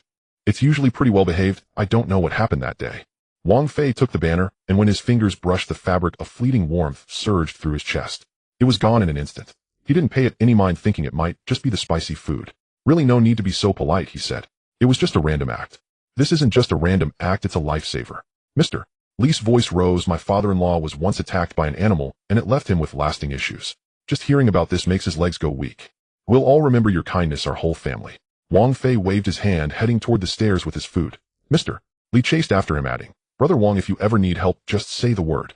If there's a plumbing issue, lost package, or upstairs leaks, just let me know." "Sure," Wang Fei said without looking back. "Let me finish my meal first." Back inside, he rolled up the banner and stuffed it into the storage cabinet among a pile of old wrenches and rusty pipe wrenches. He washed his face and sat on the balcony to enjoy the breeze. The night was quiet, the streetlights below shining, and occasionally an electric bike passed by. He recalled the scene from earlier that day and murmured, "Does this count as being heroic?" As soon as he said it, he chuckled to himself. Being heroic still required reporting. His sneaky intervention could at most be considered a commendable act of neighborly assistance, one that didn't even require filling out a form. He took a sip of cool water, preparing to sleep. Before turning off the light, he glanced at his phone. The bank notification was still there. Another 800,000 had been deposited today, marked as daily expense compensation. He didn't bother to check the details, locking the screen and placing it on the bedside table. Lying down, he pulled the covers over himself. At 2:17 in the morning, the room fell completely silent. Moonlight slanted through the gaps in the curtains, landing on his chest. Beneath his skin, a faint silver-gray pattern briefly appeared, shaped like a closed ring. It existed for less than half a second before vanishing. Meanwhile, 3 kilometers away in the pet hospital's cage, the spotted cat suddenly lifted its head, its ears twitching as it stared in a certain direction for a moment before lying back down to continue sleeping.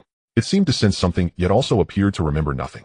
At this moment, Wang Fei had long fallen asleep, breathing evenly, completely unaware. Naturally, he also didn't know that just moments ago the last trace of the cat's residual energy had, through some invisible pull, flowed back to his fingertips. It passed through his flesh and blood, sinking into the silver-gray mark he had never truly noticed before. When Wang Fei woke up, the day had already brightened. Sunlight slanted through the curtains and fell perfectly on the phone screen of the bedside table, where a bank notification lingered from the previous night. $800,000 had been credited marked as Daily Consumption Compensation Fund. He didn't bother to check it, turned over, sat up, and felt the familiar chill of the floor beneath his bare feet. After washing up and changing into an old tracksuit, he slipped on his running shoes, grabbed a towel and a water bottle, and stepped out. The community was quieter than usual. In the empty space around the corner of Building 3, there were no dogs being walked today, nor were there any children playing on skateboards. He paused for a moment as he walked past, but nothing happened, and the spotted cat was nowhere to be seen. He didn't think much of it, and crossed the street towards the gym across the road. This gym had been open for 2 years. It was small, and the equipment was average, but he valued the tranquility. In the morning there were few people. It was after 6 in the evening that a few office workers would trickle in after work. He generally avoided the rush, choosing to come around 5:30, exercising for 40 minutes before leaving. Today the timing was just right. As he pushed the door open, the receptionist looked up, smiled, and said, "Brother Wang is here." He nodded in acknowledgement, swiped his card to enter, and changed his shoes before heading into the training area. Today the timing was just right. As he pushed the door open, the receptionist looked up, smiled, and said, "Brother Wang is here." He nodded in acknowledgement, swiped his card to enter, and changed his shoes before heading into the training. He lay down, grasped the bar, and began his sets. His breathing was steady, his rhythm consistent, 15 repetitions per set, resting for half a minute after each set before continuing. As he reached the third set, a metallic clanging sound broke the silence. Someone had dropped a weight on the floor, the thud resonating heavily. Then came the sound of heavy breathing, deliberately paced, as if showcasing something. Wang Fei didn't look up and continued his workout. The other person coughed again, exhaled, and said, "Some people you know train every day, yet their arms still look like chopsticks. I really don't understand what they're hoping for." Wang Fei ignored him. The person continued, "For some, no matter how hard they train, it's futile. Their genes are what they are, and they just don't have that strength in their fate." He still did not stop, though. He slowed down slightly on the last set. He knew who it was. Zhang Ming, a level 9 muscle enhancement, awaken being who had been hanging around this gym for nearly a year, always wearing a tight tank top that showcased his bulging muscles, sweat beads trickling down his chest. He liked to swagger around the equipment area, deliberately letting others see his muscles tremble as he exerted himself. It was said he even posted videos on a short video platform titled "Strength Limits Ordinary People Can Never Reach." Wang Fei didn't want to stir up trouble. He finished his set, stood up to wipe the sweat from his brow, and prepared to change to another area. Just as he turned around, the barbell clanged again from Zhang Ming's side, this time crashing down with a loud bang.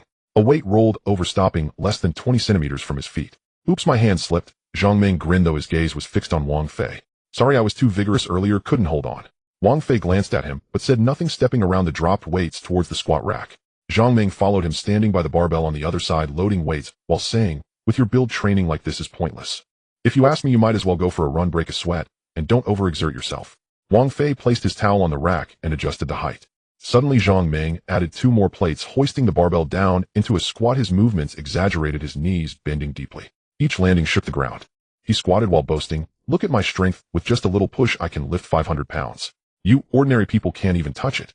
A few people nearby paused to glance over, some continued with their workout, while others took a step back. Wang Fei still didn't react, continuing with his own routine. 1 set, 2 sets, his rhythm unchanged. Suddenly Zhang Ming stopped. He placed the barbell back on the rack with a loud clang, then took 2 steps towards Wang Fei, closing the distance to less than half a meter. "Hey, I'm talking to you. Can't you hear?" He raised his voice. "Do you think I shouldn't say this? Then why don't you refute me? If you're capable, lift 500 pounds yourself." Wang Fei finally stopped his movements. He turned his head and met Zhang Ming's gaze. The man still wore a grin, but his eyes were filled with contempt. His nostrils flared, as if he were a bull ready to charge. Wang Fei's expression changed. It wasn't anger or a mocking smile, just a calm stare. But in that instant, the smile on Zhang Ming's face froze. His previously straight back suddenly sank, as if a colossal stone had been dropped onto him from above. His knees began to buckle, his calf muscles trembled uncontrollably, and he was on the verge of collapsing to the ground. He gritted his teeth, bracing himself against the nearby equipment rack to avoid falling. Cold sweat burst forth from his forehead, trailing down towards his temples. He wanted to curse, but found his throat tightening, unable to utter a single word. It felt like something was crushing his chest, making it extremely difficult to breathe, and his heart raced. No one in the training area noticed anything unusual. Next door, someone was listening to music through headphones while 2 girls stood by the mirror taking selfies, and the receptionist was engrossed in her phone. Everything was as usual. Only Zhang Ming knew what had just happened. The pressure he felt did not originate from his body, but from a fear that surged from the depths of his consciousness. Like standing on the edge of a cliff, having been lightly pushed, knowing he wouldn't fall, yet unable to control his trembling legs. He wanted to step back, but his feet felt like they were nailed to the ground. He could only stare fixedly into Wang Fei's eyes, while the latter merely observed him quietly, his gaze devoid of any emotion. 3 seconds later, Wang Fei averted his gaze. He picked up his water bottle, took a sip, capped it, and resumed his previous workout, as if nothing had happened. Zhang Ming staggered back 2 steps, leaning against the wall to catch his breath. His face was pale, his lips slightly purple, and his hands trembled. He dared not approach again, nor did he dare to speak, merely fixating on Wang Fei's back as the latter finished his last set, wiped his sweat, packed his things, and prepared to leave. As Wang Fei passed the front desk, he nodded, saying, "See you tomorrow." The receptionist returned a smile. "Take care, Brother Wang." It was already dark outside when he stepped out. The streetlights had just turned on, and the traffic flowed, neither too fast nor too slow. He walked home and answered a call from a renovation client he had scheduled with yesterday, confirming a site visit at 10 in the morning. He replied affirmatively, hung up, and continued walking. Behind him in the building, Zhang Meng sat on the bench in the locker room, still in his training clothes, gripping his phone in his hand. The screen lit up, stuck on the membership cancellation page. His finger hovered over the confirmation button, hesitating to press it. The sweat on his forehead had not dried, and his shirt was damp. He glanced at the mirror and noticed his pupils were still trembling slightly. He recalled that fleeting glance. It wasn't a glare nor a threat, and his expression hadn't even changed. Yet that one look made him feel as if he had been targeted by something incomprehensible. The sense of pressure still lingered like a noose tightening around his neck. He pressed the confirmation button. 7 days later, Zhang Meng's name would be marked as cancelled in the gym's membership system. The address change record showed he had moved to a neighboring city, and his contact number had also changed. In the surveillance footage, he hurriedly exited the door within 10 minutes after Wang Fei left his gate, somewhat stiff, his right hand always supporting his left arm. Meanwhile, Wang Fei returned home, hung his towel on the balcony to dry, and opened the fridge to grab a bottle of water. He was unaware that Zhang Meng had canceled his membership and packed up to move away overnight. All he knew was that he had work to do tomorrow and needed to sleep early. He sat on the sofa as the TV turned on, automatically broadcasting the weather forecast. The flickering screen cast light on his face, the volume kept low. After watching for a while, he felt a bit drowsy, got up to turn off the TV, and returned to his room to sleep. At 2:17 in the morning, the city had completely quieted down. Moonlight seeped through the curtain seams, landing on his chest. Beneath his skin, a silver-gray circular mark briefly surfaced, existing for less than half a second before vanishing. There were no energy fluctuations, nor any trace left behind. Wang Fei turned over and continued sleeping. The next morning at 6:40, the alarm rang once. He turned it off and opened his eyes 10 minutes later. Outside the window, dawn light spilled between the buildings, and he heard the sounds of electric bikes coming and going below. He sat up, his feet touching the familiar coolness of the floor. He dressed, grabbed his keys and phone, and opened the door to go outside. What he did not know was that from today onward, no one in this city would dare to mock the physique of an ordinary installation worker to his face. Wang Fei parked the car at the hospital entrance and glanced at his mother in the passenger seat. She was focused on the medical examination report, her fingers slowly tracing the items listed, softly muttering which tests required fasting and which required a full bladder. He said nothing, unbuckled his seatbelt, got out, and walked around to open the door for her. His mother looked up at him, smiled, and handed him the report. "Can you help me understand what this says?" He took the report and glanced over it. It consisted of routine items: blood pressure, blood sugar, and electrocardiogram. He said, "Just follow the process, I'll accompany you." The two entered the outpatient hall, which was quite crowded, with the line for registration winding around two corners. The self-service machine screen was lit, showing that there were 46 people waiting ahead. His mother sighed. "There are so many people today." Wang Fei replied, "It's fine, we'll be okay." He found a spot against the wall for her to sit down, while he stood on the outside, blocking the flow of people. After waiting for nearly 20 minutes, they were just about to reach their turn, when suddenly a man in a suit rushed over. He was holding a briefcase, did not even glance at the line, and directly cut to the front, pulling out his health insurance card to swipe at the self-service machine. The few people behind frowned, but no one spoke up. The man moved quickly, and in no time he had registered, turning to leave when a voice from the nurse's station called out, "You have registered for a specialist. Remember to go to the 3rd floor for consultation." "You cut in line," Wang Fei said, his voice not loud, merely standing his ground. The man looked him up and down. Ordinary sports jacket, slightly dusty pants. "You cut in line," Wang Fei said, his voice not loud, merely standing his ground. The man looked him up and down. Ordinary sports jacket, slightly dusty pants, and a pair of worn-out running shoes. He sneered, "Who do you think you are? My company is nearby, paying $800,000 in taxes to the district every year, and how much of the hospital's equipment was sponsored by me? Whether I can register first is not up to you." Wang Fei remained unmoved, repeating, "Please queue up." The man's face flushed red with anger, pointing at him. "Who do you think you are? Do you dare to lecture me here? Do you know who I am? One word from me could have your entire family kicked out of this community."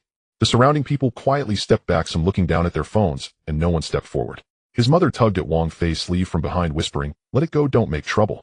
Wang Fei did not turn back. He simply focused his gaze on the man's face, his expression unchanged, showing no anger. In that instant, the man suddenly felt a buzzing in his ears, as if something was pressing down on him. He shook his head, wanting to curse, but found his throat dry and couldn't utter a word. Even stranger, his phone in his pants pocket, which had just been vibrating, suddenly stopped entirely. He pulled it out to find a black screen. Pressing the power button yielded no response. Even restarting didn't work.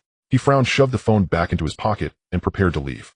But just as he took a step, the phone dropped again. not sliding out of his pocket, but appearing on the ground screen down, as if it had fallen from thin air. He bent down to pick it up, examining it closely. There were no scratches, no water damage, yet it just wouldn't turn on. His heart sank, but he still blustered. "What kind of trick are you playing?" He was about to rush forward. Wang Fei finally spoke again, repeating, "Please queue up." The man opened his mouth to curse, but the words didn't come out as his phone dropped once more. This time along with a power bank rolling out of his bag, thudding against the floor. His expression changed, and he bent down to pick it up. As soon as his hand touched the bag, all electronic devices inside, laptop, tablet, Bluetooth headphones, simultaneously shut down. He straightened up, looking at Wang Fei, suddenly feeling afraid to approach any closer. He swallowed hard, turned, and quickly walked towards the stairs, his steps growing faster until he was almost running away. Wang Fei did not chase after him, nor look back. He turned to help his mother up. "It's our turn."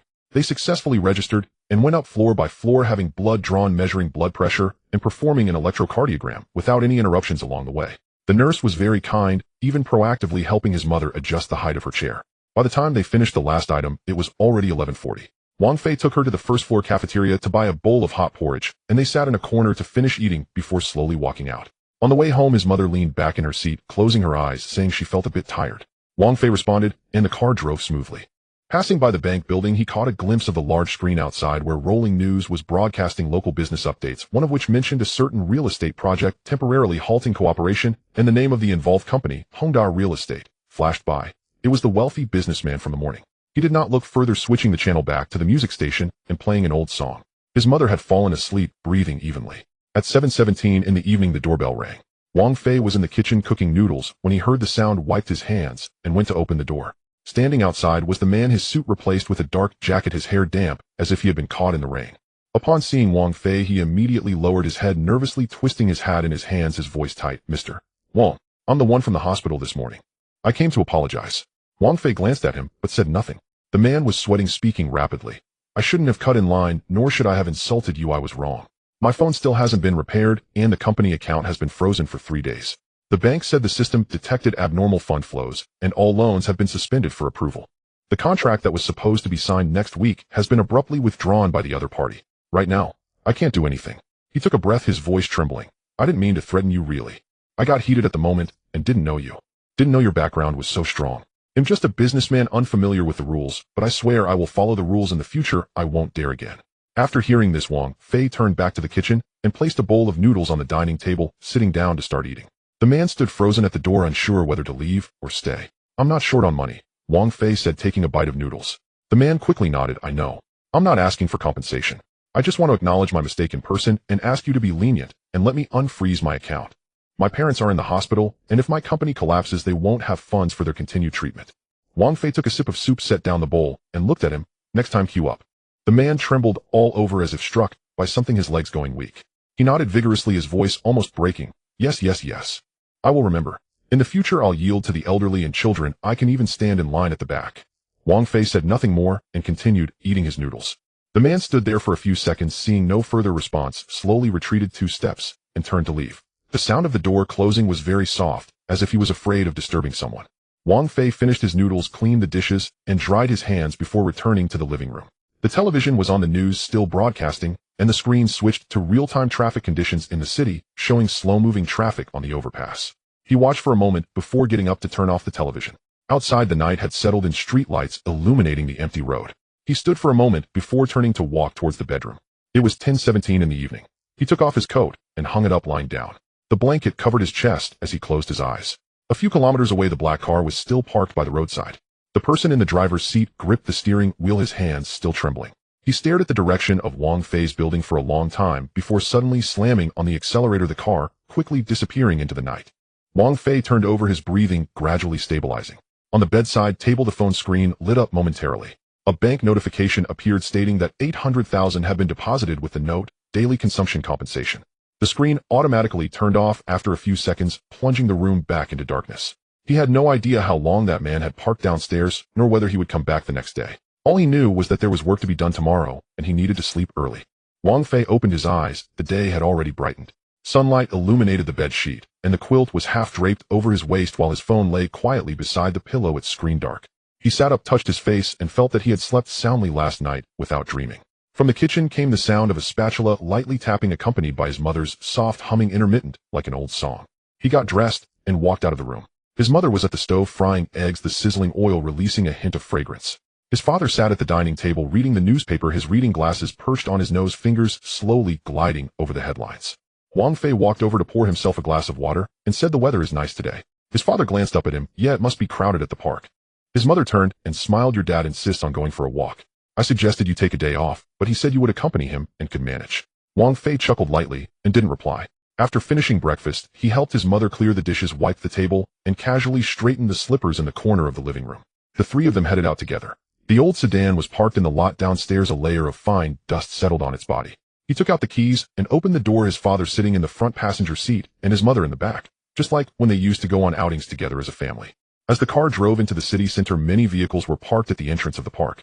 They entered through the south gate, walking along the main path toward the lakeside. It was cool under the shade of the trees, and a gentle breeze wafted by with elderly people practicing Tai Chi and children chasing after balloons. His mother took out her phone to take pictures capturing trees, flowers, and the shimmering surface of the lake. His father walked ahead, still holding the newspaper, occasionally stopping to glance at the bulletin board by the roadside. A wooden walkway surrounded the lake with the railing not very high, about 1.5 meters from the water surface. A few children were kicking a ball by the shore, their laughter ringing out. One little boy in a blue shirt kicked the ball hard, and it rolled far, heading straight for the edge of the lake. He chased after it to retrieve it, but slipped, falling forward, unable to grasp the railing. With a splash, he fell into the water.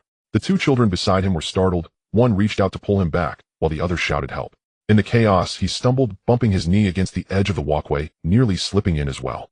Wang Fei paused. He didn't run or shout. He subtly lifted his right hand slightly at his side, so slight that even he didn't notice.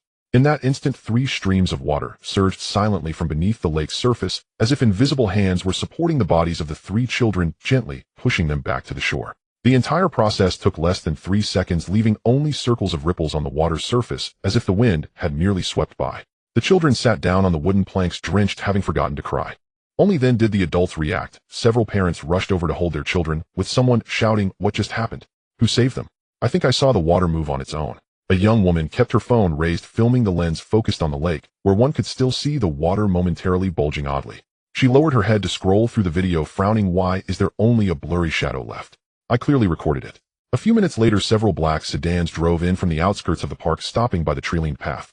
The car doors opened, and several plainclothes individuals stepped out, moving efficiently. One approached the woman filming, displayed credentials, and spoke in a low but clear voice, "Please cooperate. That segment of video needs to be temporarily preserved." The woman hesitated, but the other continued, "It's not confiscation. The system automatically detected an anomaly and must follow protocol." She didn't fully understand, but still handed over her phone. Another group dispersed, approaching other witnesses. One person stood beside a parent, speaking softly, wearing an ordinary watch on their wrist, which briefly flashed a faint blue light. In less than 10 minutes, the atmosphere at the scene shifted. Someone said, "I might have misseen it. It was just the reflection of the waves. The wind must have stirred it up. It's also possible the child climbed back by himself." The woman who had filmed was flipping through her album, muttering to herself, "It's strange. Oh, why didn't anything save properly?" She shook her head and shoved the phone back into her bag. Wang Fei remained standing in place about 5 to 6 meters from the lakeside while his parents chatted behind him about flowers whose names they couldn't recall. He watched as the parents carried their children away, with no one mentioning the word miracle again. His brows slowly knitted together. Chen Feng approached from a side path, wearing a gray jacket without a hat, walking lightly. As he came closer, he stood beside Wang Fei, following his gaze toward the lake, and said, "It's all been handled." Wang Fei didn't look at him. "I saved someone, but do I have to do it secretly?" Chen Feng paused. "It's the rule. We fear causing panic. Once you are made public, the whole world will focus on you. If you show even the slightest emotional fluctuation, the consequences could be dire." "I merely let the water support them for a moment," Wang Fei said softly. "There were no explosions or fires, not even a sound, and this still warrants deleting the video and clearing memories." "It's not about mistrusting the public, but about mistrusting the spread of information," Chen Feng replied. "Once a video is released with some editing, it could be said that the water god has manifested, and the next day organizations will exploit it for their agenda. We are preventing a chain reaction." Wang Fei fell silent. The lake had calmed, with sunlight shimmering on the water, reflecting fragmented light. A few cleaners began to clear the tissues and snack bags from the shore. The walkway returned to its original state, as if nothing had happened. His father walked over and asked, "Shall we go?" "The sun is a bit strong," his mother added. "Let's head back. I'll make some mung bean soup." Wang Fei nodded and turned to walk with his parents toward the exit. As they passed the parking lot, he glanced back at the lake. Farther away, a few children were kicking a ball again, this time farther from the water's edge. Chen Feng did not follow them. Wang Fei knew he was standing behind, perhaps still watching him, but he didn't turn back. They got into the car. His father, fastening his seatbelt, said, "Was there an incident by the lake earlier?" "I saw a crowd gathered." His mother continued, they said a child fell into the water, but once pulled out everything was fine and no one was hurt. How strange. It's possible the water was shallow, and he climbed back on his own, Wang Fei said, while gripping the steering wheel. Oh, his father flipped through the newspaper. The news doesn't report on these small matters anymore. The car started and slowly exited the park. The roads were not busy, traffic lights switched normally, and the shops along the street had opened for business. Everything was as usual. Wang Fei drove with his hand resting on the steering wheel, his knuckles slightly tense. His phone was in his pocket. He didn't take it out to check. Sunlight streamed through the car window, landing on the empty seat beside him. His father read the newspaper with his head down, while his mother closed her eyes to rest. Wang Fei stared ahead at the road. After turning right at the intersection, it would be the main road home. Suddenly he remembered the dream from last night. Tires disappeared, the road evened out, yet the car kept moving, as if it were treading on air. The car moved steadily forward, the sound of the tires faint. He loosened his right hand from the steering wheel, slipping it into his pocket, fingertips brushing against the edge of his phone. Just then the phone vibrated. The phone vibrated in his pocket. Wang Fei's right hand rested on the steering wheel. The car had just turned onto the main road. Sunlight slanted in through the side window, casting a bright edge along the dashboard.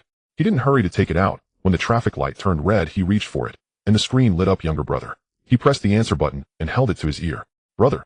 The voice on the other end was very low, as if hiding in the corner of a dormitory hallway with the echo of dripping water in the background. My textbook was torn by someone. Wang Fei didn't ask who it was or why. He looked at the countdown of the red light in front of him and said, "Where are they?" His brother paused for a moment. They froze the book with ice and then smashed it. The paper is completely soaked and can't be used. Wang Fei lightly tapped the car window frame twice, his knuckles making a faint sound. He knew that they actually referred to one person. A student with level frost control mentioned in the school forum, who recently liked to cause trouble for new students, often saying, "Before making a move, let you experience the taste of -30 degrees. Did you fight back?" "No." His brother's voice tightened. "I just stood there and watched. They laughed. I didn't retort or hit back. You did the right thing." Wang Fei's tone was still the same as usual, flat, as if discussing what to have for dinner. "Don't fight. Leave the rest to me." The other end of the phone fell silent for a few seconds. His brother responded somewhat hesitantly, but quickly added, "Thank you, brother. Hang up, I'm driving." "Okay, be careful on the road." Wang Fei hung up the phone and put it back in his pocket. The green light just turned on. He stepped on the gas, and the car glided smoothly out, the tire noise gently sounding. The car radio was broadcasting the weather report indicating rain tomorrow. He didn't change the station. After arriving home, he parked the car and took the tool bag upstairs. His mother was cooking in the kitchen and peeked out upon hearing the noise back. "Dinner will be ready soon." Wang Fei nodded, changed his shoes, and entered the house, placing the bag in its usual spot next to the sofa. His father was sitting at the dining table watching the news, where a report about the expansion of a training base for awakened individuals was being broadcast, with a group of young people marching through the training ground. Wang Fei washed his hands and sat down across from the dining table. "Did your brother call?" his father suddenly asked. He mentioned some things about school. "Is someone bullying him again?" His mother brought out the dishes, frowning slightly. "Last time he said someone in his class laughed at his nails, saying they looked like chicken claws. Now no one dares to say anything." Wang Fei picked up a chopstick full of vegetables. "Everyone is quite polite." His mother huffed. "Politeness is superficial. Who knows what they say behind his back?" Wang Fei didn't respond, lowering his head to eat. The rice was still hot, and the dishes were just out of the pot, glistening with oil. He ate slowly, one bite after another, just like usual. After eating, he took the initiative to clear the bowls and chopsticks. His mother couldn't stop him, so she let him be. After he finished washing the dishes and wiping the stove clean, he casually straightened the crooked magnet decoration by the refrigerator. Then he went to the balcony to hang up towels. Passing by the living room, he glanced at the television, which had switched to news about urban traffic conditions, showing smooth traffic on the elevated road. He returned to his room, turned on the bedside lamp, and sat on the edge of the bed. The phone lay quietly beside his pillow. He didn't dial out again or send any messages. He simply sat there, his fingers unconsciously rubbing a worn spot on the corner of the bed sheet, one that had been torn during the installation of the bathroom and had never been replaced. At 11:17 at night, 300 kilometers away, in a boys' dormitory on the 3rd floor of a university, a young man in a gray sweatshirt was sitting at his desk drinking water. A thin layer of ice had formed in the glass on the table, which he had just casually frozen. His name was Chun Tao, and level frost control user, a junior, and the vice president of the school's supernatural club, who was known for his authority in the department. He raised the cup to the desk lamp to take a look and smiled. "Look at how uniform this crystallization is, even more orderly than what was made in the lab." His roommate turned over in bed. "Aren't you tired of playing with this every day?" "Refreshing." Chun Tao took a sip of the icy water. The chill hit straight to the brain, invigorating. Just as he finished speaking, his right hand suddenly twitched. The cup fell on the table, spilling a puddle of water. He frowned and shook his hand, feeling as if his fingertips had been pricked by a needle, yet his skin was intact. "Nerve reaction." He mumbled to himself and reached for a paper towel. Just as his fingertips touched the desktop, his entire right arm suddenly went numb. a chilling sensation that didn't come from outside but exploded from within his bones. He let out a muffled groan, leaning back, and the legs of the chair hit the ground with a muffled thud. "What's wrong with you?" His roommate sat up. Chen Tao couldn't speak. He looked down at his hand and found a strange layer of white frost forming on the surface of his skin, not under his control, but spontaneously condensing. What was even more terrifying was that his internal power was surging like an uncontrolled pump, frantically rushing to his limbs, then getting stuck at the joints, creating intense swelling pain. "It hurts. Damn, it hurts." He gritted his teeth, bracing himself on the table, cold sweat beading on his forehead. "Call the medical team." I can't control it." His roommate panicked, grabbed his phone, and dialed the emergency hotline. Within 8 minutes, 2 people in white coats arrived. Scanning their devices, their expressions changed. One of them whispered, "Energy backflow level fluctuation, source unknown." The other quickly injected Chen Tao with a sedative while activating the shielding bracelet. 20 minutes later, in the school clinic's observation room, Chen Tao had fallen into a deep sleep. His hands were wrapped in sensing bands, and the monitoring device emitted a beeping sound. A new line was added to the record file: sudden energy imbalance, cause unknown, initially judged as an anomaly in the supernatural system's self-check. No one in the entire building knew what had happened. The corridor lights were normal. The dormitory manager checked the rooms and locked the doors to sleep, and the campus returned to its nighttime quiet. The next morning, Wang Fei went out as usual to buy breakfast. There was a line in front of the bun shop. He bought 3 pork buns and a cup of soy milk, and casually brought back a box of warm milk for his parents. On the way back, he ran into a neighbor walking their dog, and they nodded at each other. He went upstairs and opened the door with the sound of the television coming from inside. His father was watching the morning news, and his mother was watering flowers on the balcony. After finishing his breakfast, he washed the dishes and put yesterday's work clothes into the washing machine. He then sat on the sofa, opened his phone, and took a look. There were no new messages. He knew that things were already set in motion. On the third morning, Wang Hao walked down the corridor of the classroom building, clutching the newly received textbooks. As he approached the classroom door, a figure suddenly dashed out from the side, blocking him. It was Chen Tao. He had lost weight over the past 3 days, with dark circles under his eyes, and his posture was no longer as assertive as before. He was looking down, holding a wrinkled old textbook that had been soaked and dried again. Exactly the one that had been destroyed that day. "Wang Hao." His voice trembled a bit. "I'm sorry. I shouldn't have treated you like that. That day, I was a jerk." Several classmates around stopped in their tracks. Someone pulled out their phone to take a picture, but hesitated and put it back. Wang Hao didn't speak, just looked at him. "I know you don't want to talk to me now." Chen Tao pushed the book forward. "I've reglit it. Although it doesn't look good, it's still usable. In the future, there won't be a next time." Wang Hao took the book, nodded at him. Chen Tao let out a sigh of relief, turned to leave, then turned back and whispered, "Your family is really impressive." Wang Hao didn't respond. He entered the classroom, placed the 2 books side by side on the desk, sat down, and opened one of them. At noon, he called Wang Fei. "Brother," that person apologized. There was still a hint of disbelief in his tone. He came in person in front of the whole class. "Oh." Wang Hao didn't respond. He entered the classroom, placed the 2 books side by side on the desk, sat down, and opened one. "No need." Wang Fei stirred the noodles with chopsticks. "As long as he showed up, that's enough." But he really looked scared. "What happened? Do you want to hear the truth?" Wang Fei blew on the noodles, tasted the saltiness. "Or do you just want to know the outcome?" "Just the outcome is fine."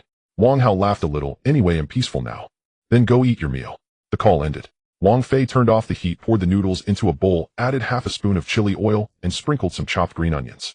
He carried the bowl to the dining table. Sunlight streamed in through the window, falling on an old scratch on the table corner, glimmering softly. Downstairs, the sound of a bicycle bell rang out, and a child was calling for their mother. The wind moved a corner of the curtain gently. He lowered his head to eat the noodles. The steam blurred his vision.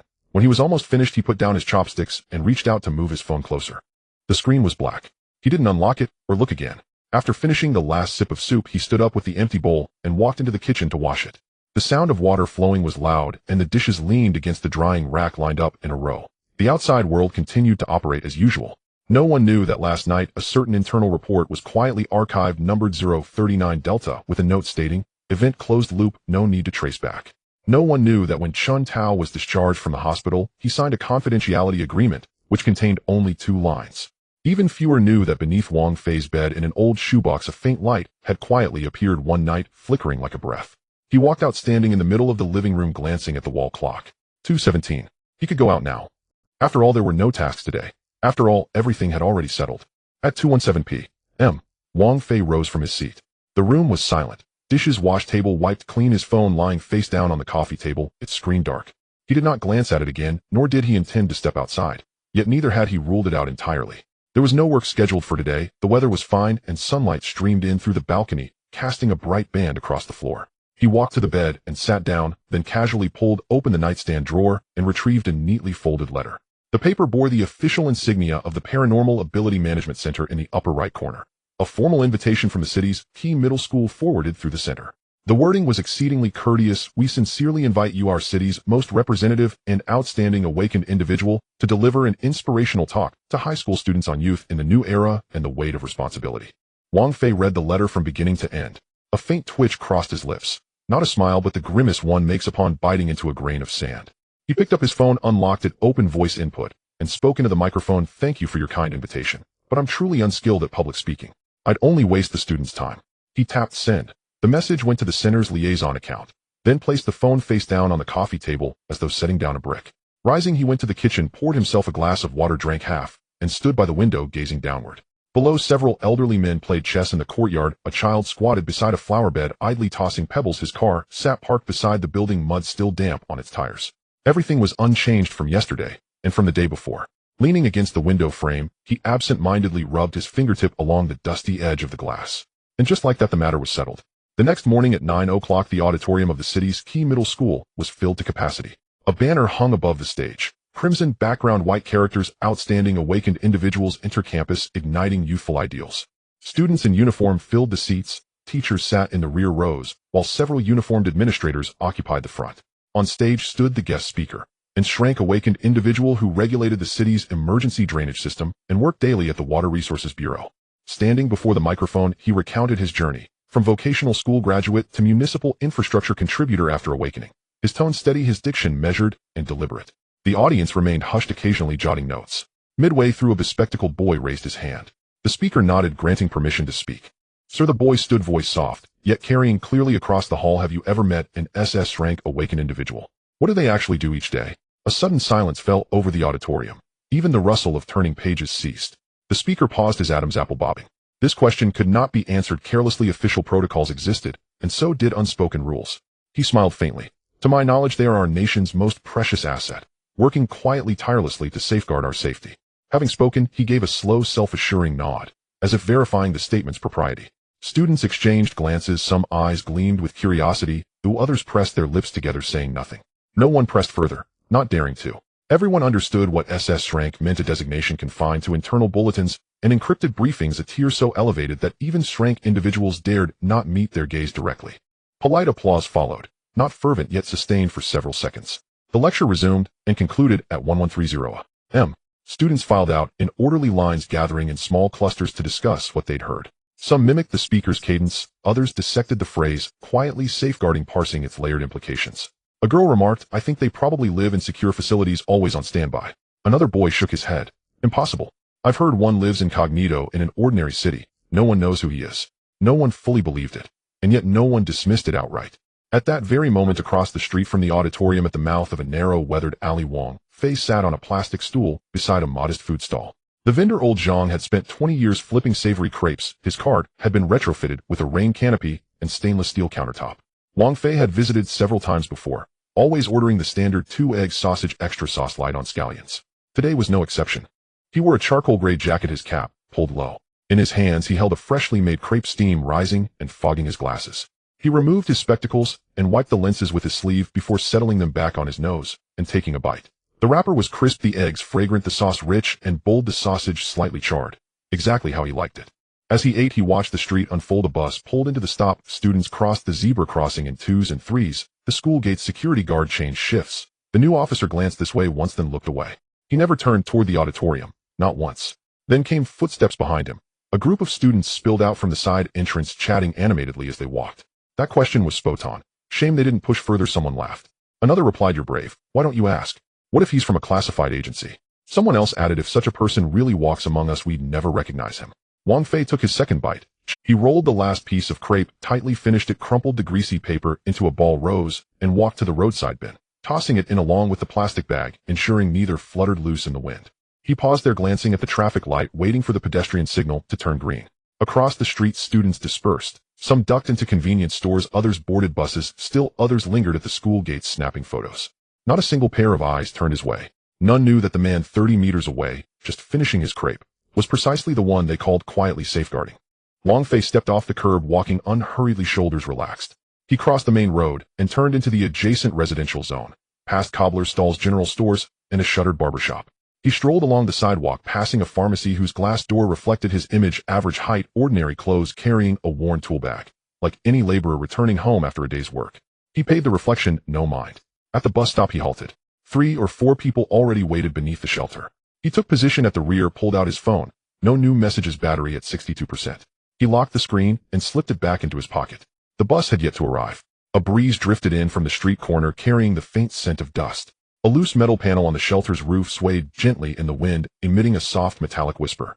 He glanced upward, said nothing.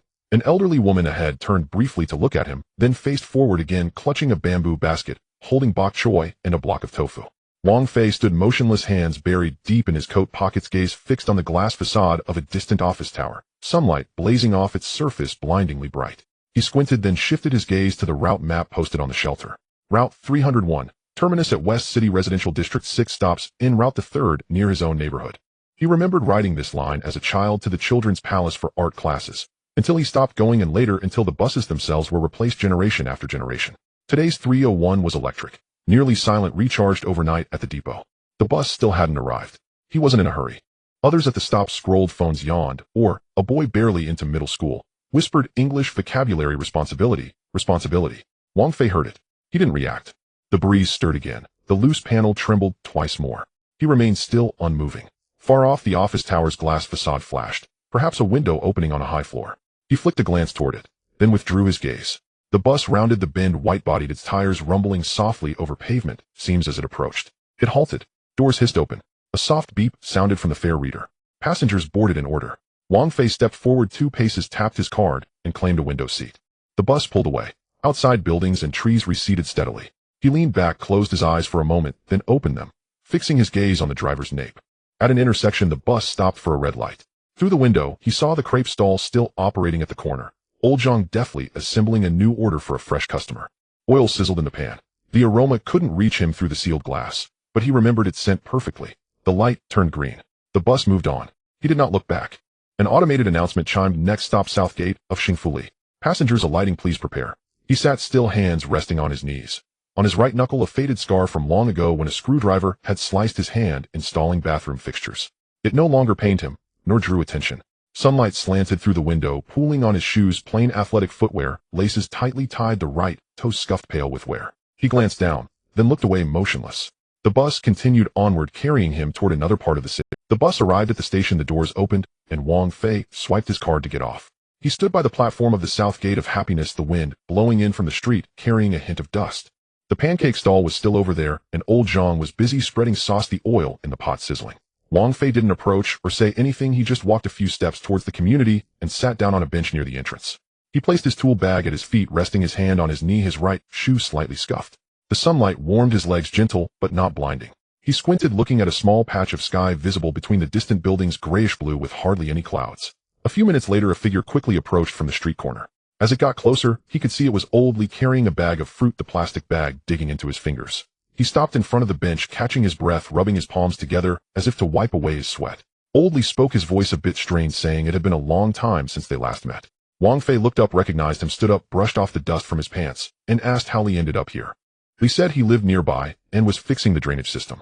After finishing his work, he passed by to take a look. He smiled, but it wasn't very natural, and his eyes kept downcast, not daring to look directly at Wang Fei's face. The two sat side by side. The bench was a bit narrow, and Old Li sat close to the edge, his body slightly leaning forward, as if ready to stand up at any moment. He placed the fruit bag on his lap, his fingers twirling around the handle. Wang Fei asked if he had been well lately. Old Li replied that he was doing okay, but it had become harder to find work than before. Now the municipal government was strict about hiring, and without connections it was impossible to get in. All the positions were filled. Wang Fei didn't respond, just looking ahead. A child on a skateboard passed by, nearly crashing into the flower bed, but managed to steady himself, charging forward without looking back. Old Li bit his lip and finally spoke. He said, Wang Go, I want to ask you for a favor. Wang Fei tilted his head to look at him, encouraging him to continue. Old Li mentioned that his son had graduated from college this year, majoring in civil engineering. His grades were decent and he had interned at a construction site, but no one wanted to hire him. He had contacted several acquaintances, all of whom said the positions were filled, and even the contract workers had no openings. He lowered his voice, knowing Wang Fei was different now, asking if he could help his son get a word in just to enter the municipal engineering team. He would be fine with any job. After saying this, he let out a sigh of relief, but immediately became tense watching Wang Fei's expression, afraid he might have said something wrong. Wang Fei remained still, listening without frowning. After 3 seconds he nodded and said sure, I'll make a call. He took out his phone. The screen lit up as he unlocked it, found a contact labeled Chun, and dialed the number. The call connected quickly. The voice on the other end was straightforward. It was Chen Feng. Wang Fei mentioned that old Li's son wanted to join the municipal engineering team and asked for an arrangement as soon as possible. His tone was casual, as if discussing what to have for dinner. Chen Feng acknowledged it, saying he would provide feedback within 3 days, not asking anything further. After hanging up, Wang Fei put his phone back in his pocket, saying there would be news in 3 days. Old Li was stunned. He opened his mouth, but couldn't make a sound, his eyes suddenly reddening. He lowered his head, taking a deep breath, and when he looked up again, the corners of his eyes were already damp. His voice trembled as he said, Wang Gu, thank you, really thank you. If I had run this myself, it would have taken 10 years. Your word has settled it. He wanted to stand and bow, but as soon as he rose, Wang Fei pressed his shoulder, urging him to sit back down. Wang Fei said not to do that. They had worked together, sharing a bond as co-workers, and this matter was nothing. Old Li didn't speak further, just nodded, his hands tightly gripping the fruit bag, his knuckles turning white. He looked down at the ground where the sunlight reflected off the cement bricks. His shadow shrank into a small bundle beside his feet. Wang Fei didn't ask more questions or offer reassurances. He knew Old Li understood that this wasn't just a simple favor, it was a leap over a threshold that ordinary people could never cross in their lifetime. But he said nothing to break this understanding, just as Old Li wouldn't question who was operating behind that phone call. They sat in silence for a while longer. The wind blew, causing a loose piece of metal on the platform to rattle slightly, producing a faint metallic sound. Wang Fei glanced up, saying nothing. Old Li suddenly asked if he was still doing installations. Wang Fei nodded, saying he was, and while there wasn't much work, it was enough to get by. Old Li had heard that he no longer lacked money. Wang Fei smiled and said that money is money and work is work. He felt uncomfortable if he wasn't working. Old Li chuckled this time, more naturally, agreeing that people like them couldn't sit idly. They chatted about some old stories, recalling last summer when they installed a shower room in that small community in the eastern part of the city where the tiles were so thick that even the drill bits wore out. As they spoke about this, both of them laughed, the atmosphere becoming lighter. Finally, Old Li stood up, saying he had to go. The team was waiting for acceptance. Wang Fei responded with an telling him to head back, while he also got up, picking up his tool bag. Old Li said, Wang Gu, when my son really gets in, he will come to thank you in person. Wang Fei waved his hand, saying there was no need. As long as his son worked hard, that was enough. Old Li nodded, turned to walk a few steps, then looked back one last time. Wang Fei was already walking toward the community gate, his figure ordinary, his steps steady, like any man returning home after work. He stood still for a few seconds before slowly leaving. 2 afternoons later, the sun was still shining. Wang Fei was at home, sitting at a small table on the balcony, sipping tea. The tea was ordinary jasmine, the cup cracked, and had been used for several years. He blew on the steam, took a sip, and set the cup down. His phone vibrated. Picking it up, he saw it was a text notification that 80,000 had been credited to his account, with the note stating it was for daily expense compensation. He didn't look further, locking the screen and placing it back on the table. Footsteps were heard downstairs. Looking up, he saw it was Old Li. He was wearing faded work clothes, holding an envelope, walking hurriedly with a bit of sweat on his forehead. He reached the ground floor, saw Wang Fei, hurried upstairs, and knocked on the door. Wang Fei opened the door. Old Li, panting, handed over the envelope with both hands. Wang Gu, I got in, really got in. The HR department called yesterday and sent the official notice today, or I didn't even have to go through the written test or interview. They directly hired me. The position is in the drainage maintenance team with 5 insurances and 1 fund, and it even allows for title evaluation. His voice was filled with excitement, and his eyes were red again. He said that Wang Gu saved his whole family. His father had been bedridden for 3 years, and he had always been afraid to resign to take care of him, fearing the loss of income. Now that my son has a job, I can take a leave of absence with peace of mind. I really don't know how to thank Wang Fei. As he spoke, tears fell unrestrained, flowing down to his chin and dripping on the edge of the envelope. Wang Fei took the envelope, opened it, and glanced inside. It was indeed the employment document from the municipal engineering team, stamped with a red seal and a clear number. He gently closed it and placed it on the table, saying it was just a small effort and not to keep it in his heart. Old Li stood there, wanting to say something more, his lips moving, but ultimately not voicing it. He simply bent, deeply bowing. Wang Fei did not stop him, nor did he avoid it. He knew this bow was not for Wang Fei as a person, but for the unseen, yet real power structure that existed. Old Li straightened up, wiped his face, and smiled. I have to hurry home to tell my wife and son. Wang Gu, I'm leaving now. Wang Fei nodded, sending him to the door, saying to be careful on the way. The door closed. The room fell silent. Wang Fei returned to the balcony, sitting down again. The tea had cooled, and he didn't refill it, just watching the garden below.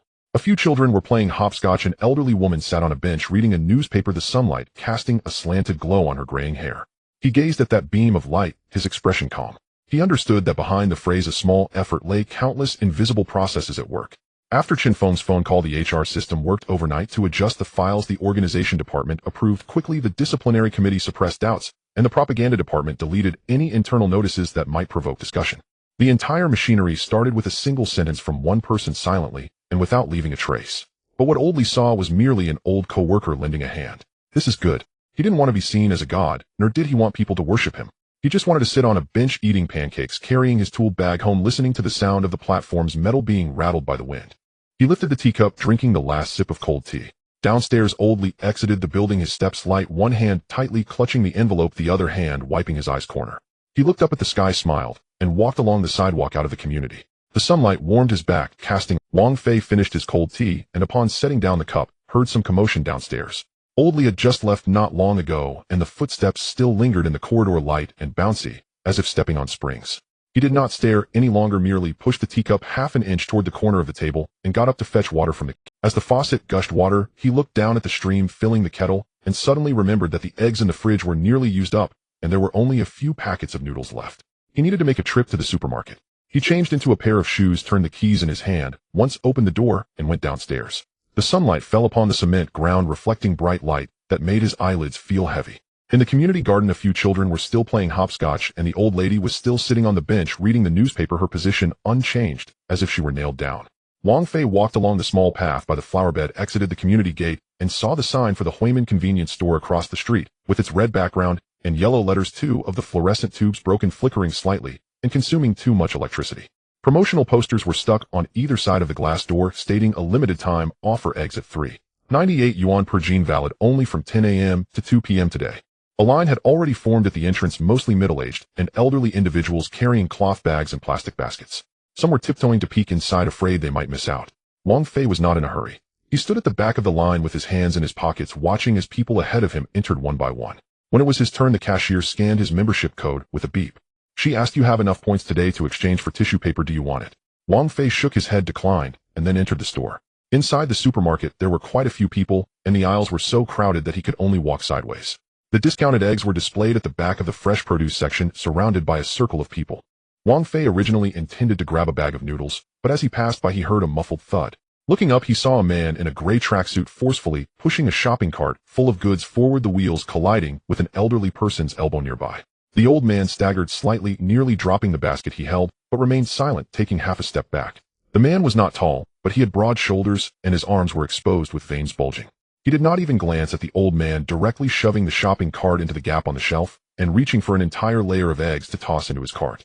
His movements were rough, and several egg cartons fell to the ground, cracking open and spilling egg whites. Someone nearby frowned, but no one spoke. An older woman tried to bend down to grab 2 discounted eggs, but as soon as she did, he shot her a glare, and she immediately recoiled her hand and turned to leave. Wang Fei stood beside the condiment shelf, neither too far nor too close. He had been looking for soy sauce, but stopped at that moment, his gaze falling on the cart piled high with goods. Besides eggs, there were also toilet paper, laundry detergent, and hot dogs, all cheap items precariously stacked. The man muttered as he loaded, "Whoever grabs it gets it, it's not free." Wang Fei's brow twitched slightly, almost imperceptibly, like a breeze brushing over his eyelids.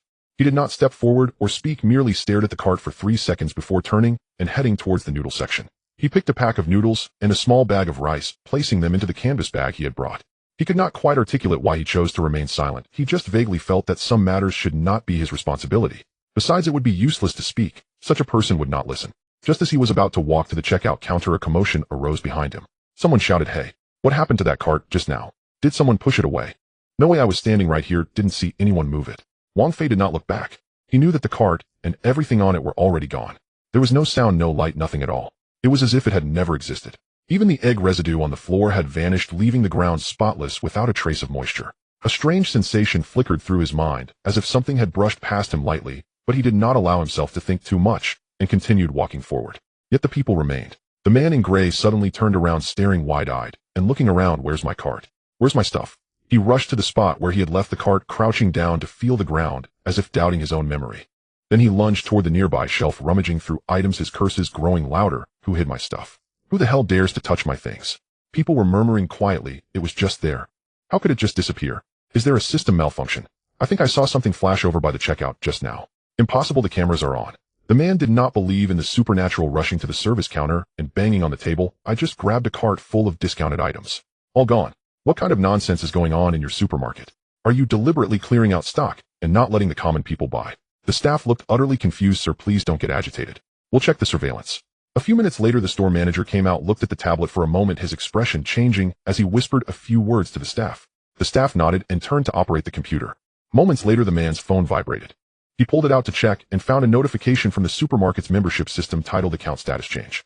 The content displayed, "Dear member, our system detected an abnormal high-value product departure from your account at 1427 today. Based on the analysis of the on-site video, it has been determined that there was inappropriate shopping behavior, including actively pushing others and maliciously hoarding scarce resources in violation of the third guideline of civilized shopping for citizens. Temporary restrictions are hereby imposed on you. From this day forward, you are prohibited from participating in any promotional activities at all stores under this group for 30 days. If you have any objections, please call the customer service center." The man stared at the screen, his face turning the color of a pig's liver. What nonsense is this? Who did I push? Is grabbing an egg illegal? You're setting me up with false information. I want to file a complaint. The manager remained calm. "Sir, we are merely enforcing system rules. This is not our decision. It was automatically triggered by the city's unified credit management platform. You can appeal, but during this period you truly cannot participate in any discount activities." The man shouted bullshit, drawing the attention of many around him. But he soon realized that the looks from those around him were not merely curious. There was a hint of disdain. The old man he had bumped into had long since completed his checkout and left, while other customers had also begun to distance themselves from him. He stood frozen in place for a few seconds and finally shoved his phone into his pocket with force and stormed out of the supermarket, his back straightened and his fists clenched so tightly they turned white. Wang Fei had already finished paying at the checkout. The two items together cost less than 30 yuan. As he walked out with his canvas bag, he happened to see that man striding down the steps, nearly colliding with a woman pushing a baby stroller. He did not stop or look back. Wang Fei watched the man's figure disappear into the crowd and suddenly thought that this person would probably never understand what had happened and would not feel he had done anything wrong. But he was too lazy to think too much. There was no point in overthinking such matters. Outside, the sun was still bright and the wind still carried the scent of dust. Wang Fei walked back along the sidewalk, passing by the small shop at the entrance of the community where the owner was dozing on a stool, the fan blowing on his head, his hair flowing wildly. He did not go in to buy anything, but went straight upstairs. Returning home, he placed the bag on the kitchen table, opened the fridge, and put in the noodles and rice. He did not manage to buy eggs, but he was not in a hurry. He casually took out an onion and 2 carrots, preparing to cook a stir-fry. The knife struck the cutting board with a rhythmic sound, thud, thud, thud, steady in tempo. As he chopped, the scene in the supermarket flashed through his mind. The moment the cart vanished into thin air, he had indeed felt something, a light sensation, like the air suddenly tightening and then releasing. But he did not lift his head or look back. In the garden below, the children had finished playing hopscotch and started playing hide and seek. The old lady folded her newspaper, slowly got up with her cane, and walked toward her own unit. Sunlight slanted through the window, casting a bright line on the floor that just fell next to his slippers. Wang Fei washed his hands, dried them, and walked out to the balcony to smoke. After lighting the cigarette, he took a puff, squinting as he looked into the distance. The city operated quietly, with the flow of traffic, voices of people, and advertisements blaring, everything as usual. No one knew that just a few minutes ago a shopping cart along with its owner had briefly touched upon some kind of invisible boundary, only to be gently pushed away. He did not know what that was. He merely felt that this world likely always had such boundaries, just that most people could not. He exhaled a puff of smoke, watching it disperse into the air and vanish. The room was very quiet. The oil in the pot began to smoke. Wang Fei extinguished the cigarette, but the ash falling onto the concrete floor of the balcony, crumbling into a small pile of gray-white powder. He turned and entered the house, noticing that the oil in the pan was already smoking, the blue smoke rising up, accompanied by a burnt smell. He casually poured the carrots and onions from the canvas bag into the sink and turned on the faucet to rinse them. The water flowed with a splashing sound as he looked down, watching the mud on the vegetable leaves being washed away. He had no other thoughts in his mind, merely thinking about stir-frying a vegetarian dish later to go with a bowl of noodles. Suddenly the sky outside darkened. It was as if someone had pulled a gray cloth over the sky. Wang Fei glanced outside, seeing that the dark clouds were so low they almost touched the rooftops of the buildings across the street, remaining still without even a breeze to move them. He frowned. The clouds had blocked the light for too long. You families working in the afternoon had to turn on lights, which not only wasted electricity, but also felt stifling to look at. He stood in front of the stove, still holding the wet carrot. Then he moved slightly. Not his hand nor his foot, but something in his mind gently nudged him. It felt as natural as wanting to sweep away a pile of trash when seeing too much of it. He did not raise his hand, nor recite a spell, and he did not even consciously feel that force. Just like that, the dark cloud vanished. There were no thunderclaps, no lightning, not even a gust of wind. The sky that had been overcast just a moment ago was now illuminated by sunshine, slanting through the glass of the window. The owner of the small shop downstairs jolted awake, looking up at the sky, thinking he had been dreaming. Wang Fei paid no mind. He placed the carrot on the cutting board, and the knife fell with a crisp sound as satisfying. Oil splattered onto his wrist, slightly hot, but he didn't flinch, continuing to stir with the spatula while humming an old song, his voice barely audible. The meal was ready. A bowl of noodles, a plate of stir-fried carrots and onions placed on the small square table. He sat down, and just as he lifted his chopsticks to take a bite, his phone rang. The caller ID showed Chen Feng. He answered the call, still chewing on his noodles. Chen Feng's voice was steady, but one could sense the tension behind it. He said, "Brother Wang, the Bureau just received a meteorological monitoring alert saying a brief energy vortex appeared above our city lasting for 0.3 seconds, with the location pinpointed directly above your rooftop." Wang Fei froze, his chopsticks suspended in midair. Chen Feng continued, "After a round of checks, we ruled out possibilities of flying beasts, high-level awakened beings, battling, or unauthorized power tests. The data points to one conclusion. The source of the energy collapse is right within your area." He paused, his voice lowering slightly, initially suspecting it could be you testing your abilities. Wang Fei was stunned for 2 seconds, then laughed. It was not a cold laugh, nor was it anger. He genuinely found it amusing. He put down his chopsticks, holding the phone a little farther away, as if wanting to hear the words more clearly. "Testing," he said. "I just thought that cloud was blocking the sun, so I casually got rid of it. Who knew it could lead to such serious implications?" There was a moment of silence on the other end. Chen Feng neither refuted nor laughed, simply responded with a soft "oh," as if taking notes. "I understand," he said. "I'll relay your explanation right away verbatim. I just wanted to push aside the clouds, and it disappeared by itself." "All right," Wang Fei nodded, even though the other party couldn't see him. "You can write it however you like. I didn't conduct any tests nor practiced any moves. It was just a cloud, not a missile." "Understood." Chen Feng responded quickly, his tone still steady, but the headquarters requested a written explanation to be submitted, procedural, not targeting any individual, just for record keeping. "Just submit it before tomorrow. The format doesn't matter, just clarify the situation at that time." "Still need to write an explanation." Wang Fei sipped his noodle soup, finding it a bit salty. "Do you now have to oversee matters in the sky?" "It's not that we want to oversee it, it's the system that automatically reported the alert," Chen Feng said. "The nationwide network for monitoring abilities has been upgraded, and any energy fluctuation exceeding 5 of the S-level critical value will trigger a level 1 response. What you just did was just on the line in intensity, and since it lasted a short time, it was not classified as a threat, but it must be documented." Wang Fei remained silent, lowering his head to finish the rest of his noodles. He didn't want to argue, nor did he need to. He knew the level of his abilities and understood that such matters would eventually attract attention. He just didn't expect that a casual action could be calculated so precisely. "Fine then," he wiped his mouth. "I'll write the explanation, but don't expect it to be too formal. I'll just write one sentence. I dislike clouds blocking the light, so I pushed one away." "That's enough," Chen Feng said. "That's precisely what they want to hear." The call ended. Wang Fei placed the phone on the table. The sunlight outside was just right, shining on the wall of the opposite building, glaringly white. He stood up to clear the dishes and utensils, placing them in the sink, and turned on the faucet to rinse. The water splashed against the porcelain plate, producing a monotonous sound. He reflected on the feeling of that cloud disappearing earlier. It was not about forcefully wiping it away or exploding it open. It felt more like it simply shouldn't exist, so he allowed it to return to nothingness. The power within him stirred slightly imperceptibly, like a heartbeat missed a beat. He knew that the annihilation was imprinted in his operations, but did not dwell on it. This power had been with him since the day of his awakening, never making a sound or causing a stir, only quietly siphoning off a bit of residual energy when he used his abilities, converting it into a source point, saved for future use. He didn't need to look to feel that there was a silver-gray circular mark on his chest, cool to the touch, pressed against the bone. But now was not the time to study that. He dried his hands and walked into the living room, pulling open a drawer to find a stack of printed paper and an old pen. There was a calendar from last year, still not fully torn off, on the table, its edges curled, and he laid the paper on top, preparing to write the explanation. But as the pen hovered over the paper, he paused again. It was too quiet outside. Not that there were no sounds. Children downstairs were still playing, the fan in the shop was still running. But that kind of silence came from within. He knew that from this moment on, no matter how low-key he remained, the system would start keeping tabs on him. If a cloud could trigger an alert, what about next time? What if one day he accidentally stepped on a broken brick while walking? Would he be deemed to be conducting ground damage testing? He put down the pen and walked to the balcony. The sunlight warmed his face. The sky was so clean it was hard to believe, not even a wisp of cloud in sight. He squinted, looking at the distant city skyline. Tall buildings, flowing traffic, billboards. Everything was just as usual. But he knew that some things had already changed. It wasn't that he had changed, but the rules around him were slowly tightening, like an invisible net being woven ever more densely. He took out a pack of cigarettes, shook one out, and lit it. As the smoke curled up, he heard the sound of an electric scooter starting downstairs, followed by a delivery person shouting for a package, and then the sound of the unit door closing. Life continued, the rhythm undisturbed. This gave him a slight sense of relief. He took a couple of puffs, watching the cigarette, but burned down little by little. Just as it was about to go out, he suddenly remembered something and glanced back at the paper he had spread out inside. The explanation was still unwritten. He extinguished the cigarette, walked back, and sat down, picking up the pen to write the first line. This afternoon around 3:10 p.m., I was cooking at home and noticed the dark clouds blocking the sunlight outside, affecting the lighting, so I used my mind to remove them. There were no spellcasting actions, no energy overflow, only a slight internal fluctuation perceived by myself.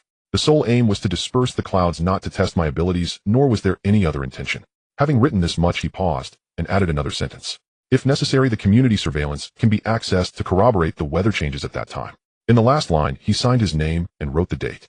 He folded the paper, but did not rush to hand it over to anyone, placing it on the corner of the table, pressing it under the calendar. He knew Chin Feng would come to collect it or directly access the electronic version remotely. It didn't matter anymore. He stood up, opened all the windows, letting the wind flow in. The smell of cooking oil had dissipated, leaving only a hint of warmth from the food. He leaned against the window, watching the people coming and going below. An old lady walked by with a basket of vegetables, looking up at the sky, muttering about how quickly the weather had changed. A man walking his dog beside her chuckled and said it was just overcast a moment ago, and in the blink of an eye it's sunny again like magic. Wang Fei listened, but did not respond. The corner of his mouth twitched slightly. He didn't know if he was smiling or just savoring the taste of the unfinished cigarette. He turned and went to the kitchen to boil water, preparing to brew a cup of tea. As the kettle sat on the stove, he leaned against the wall and waited. The flame licked the bottom of the kettle, producing a steady hissing sound. He knew that from today onward, he had to be more cautious. It was not that he feared causing trouble, but he didn't want those who were supposed to protect ordinary people to waste their energy on. He was neither a tool nor a weapon. He just wanted to live well, share a meal with his family, fix the plumbing, take on some jobs, and occasionally push away a cloud obstructing the light. It was that simple. The water boiled and steam rose from the spout. He took out a cup, grabbed a handful of tea leaves, tossed them in, and poured water. The tea leaves swirled down, then floated back up. He carried the tea back to the table, sat down, and glanced at the written explanation. The sunlight slanted and falling on the paper, the characters clearly visible. He did not revise it further, nor did he look again, just sitting there sipping tea, waiting for Chin Feng to come collect the materials. Children downstairs ran past, shouting 1, 2, 3 wooden man, their voices crisp. He looked up at the sky. The blue sky was cloudless, pristine, as if it had been washed clean. The kettle continued to whistle as white steam rose from the spout. Wang Fei placed the teacup on the table and sat back in his chair. The paper lay pressed beneath the calendar, neatly folded with the edges aligned, as if it had been casually stacked, though he had actually adjusted it twice to his satisfaction. He did not rush to move, but stared at the paper as if it were an unfamiliar object.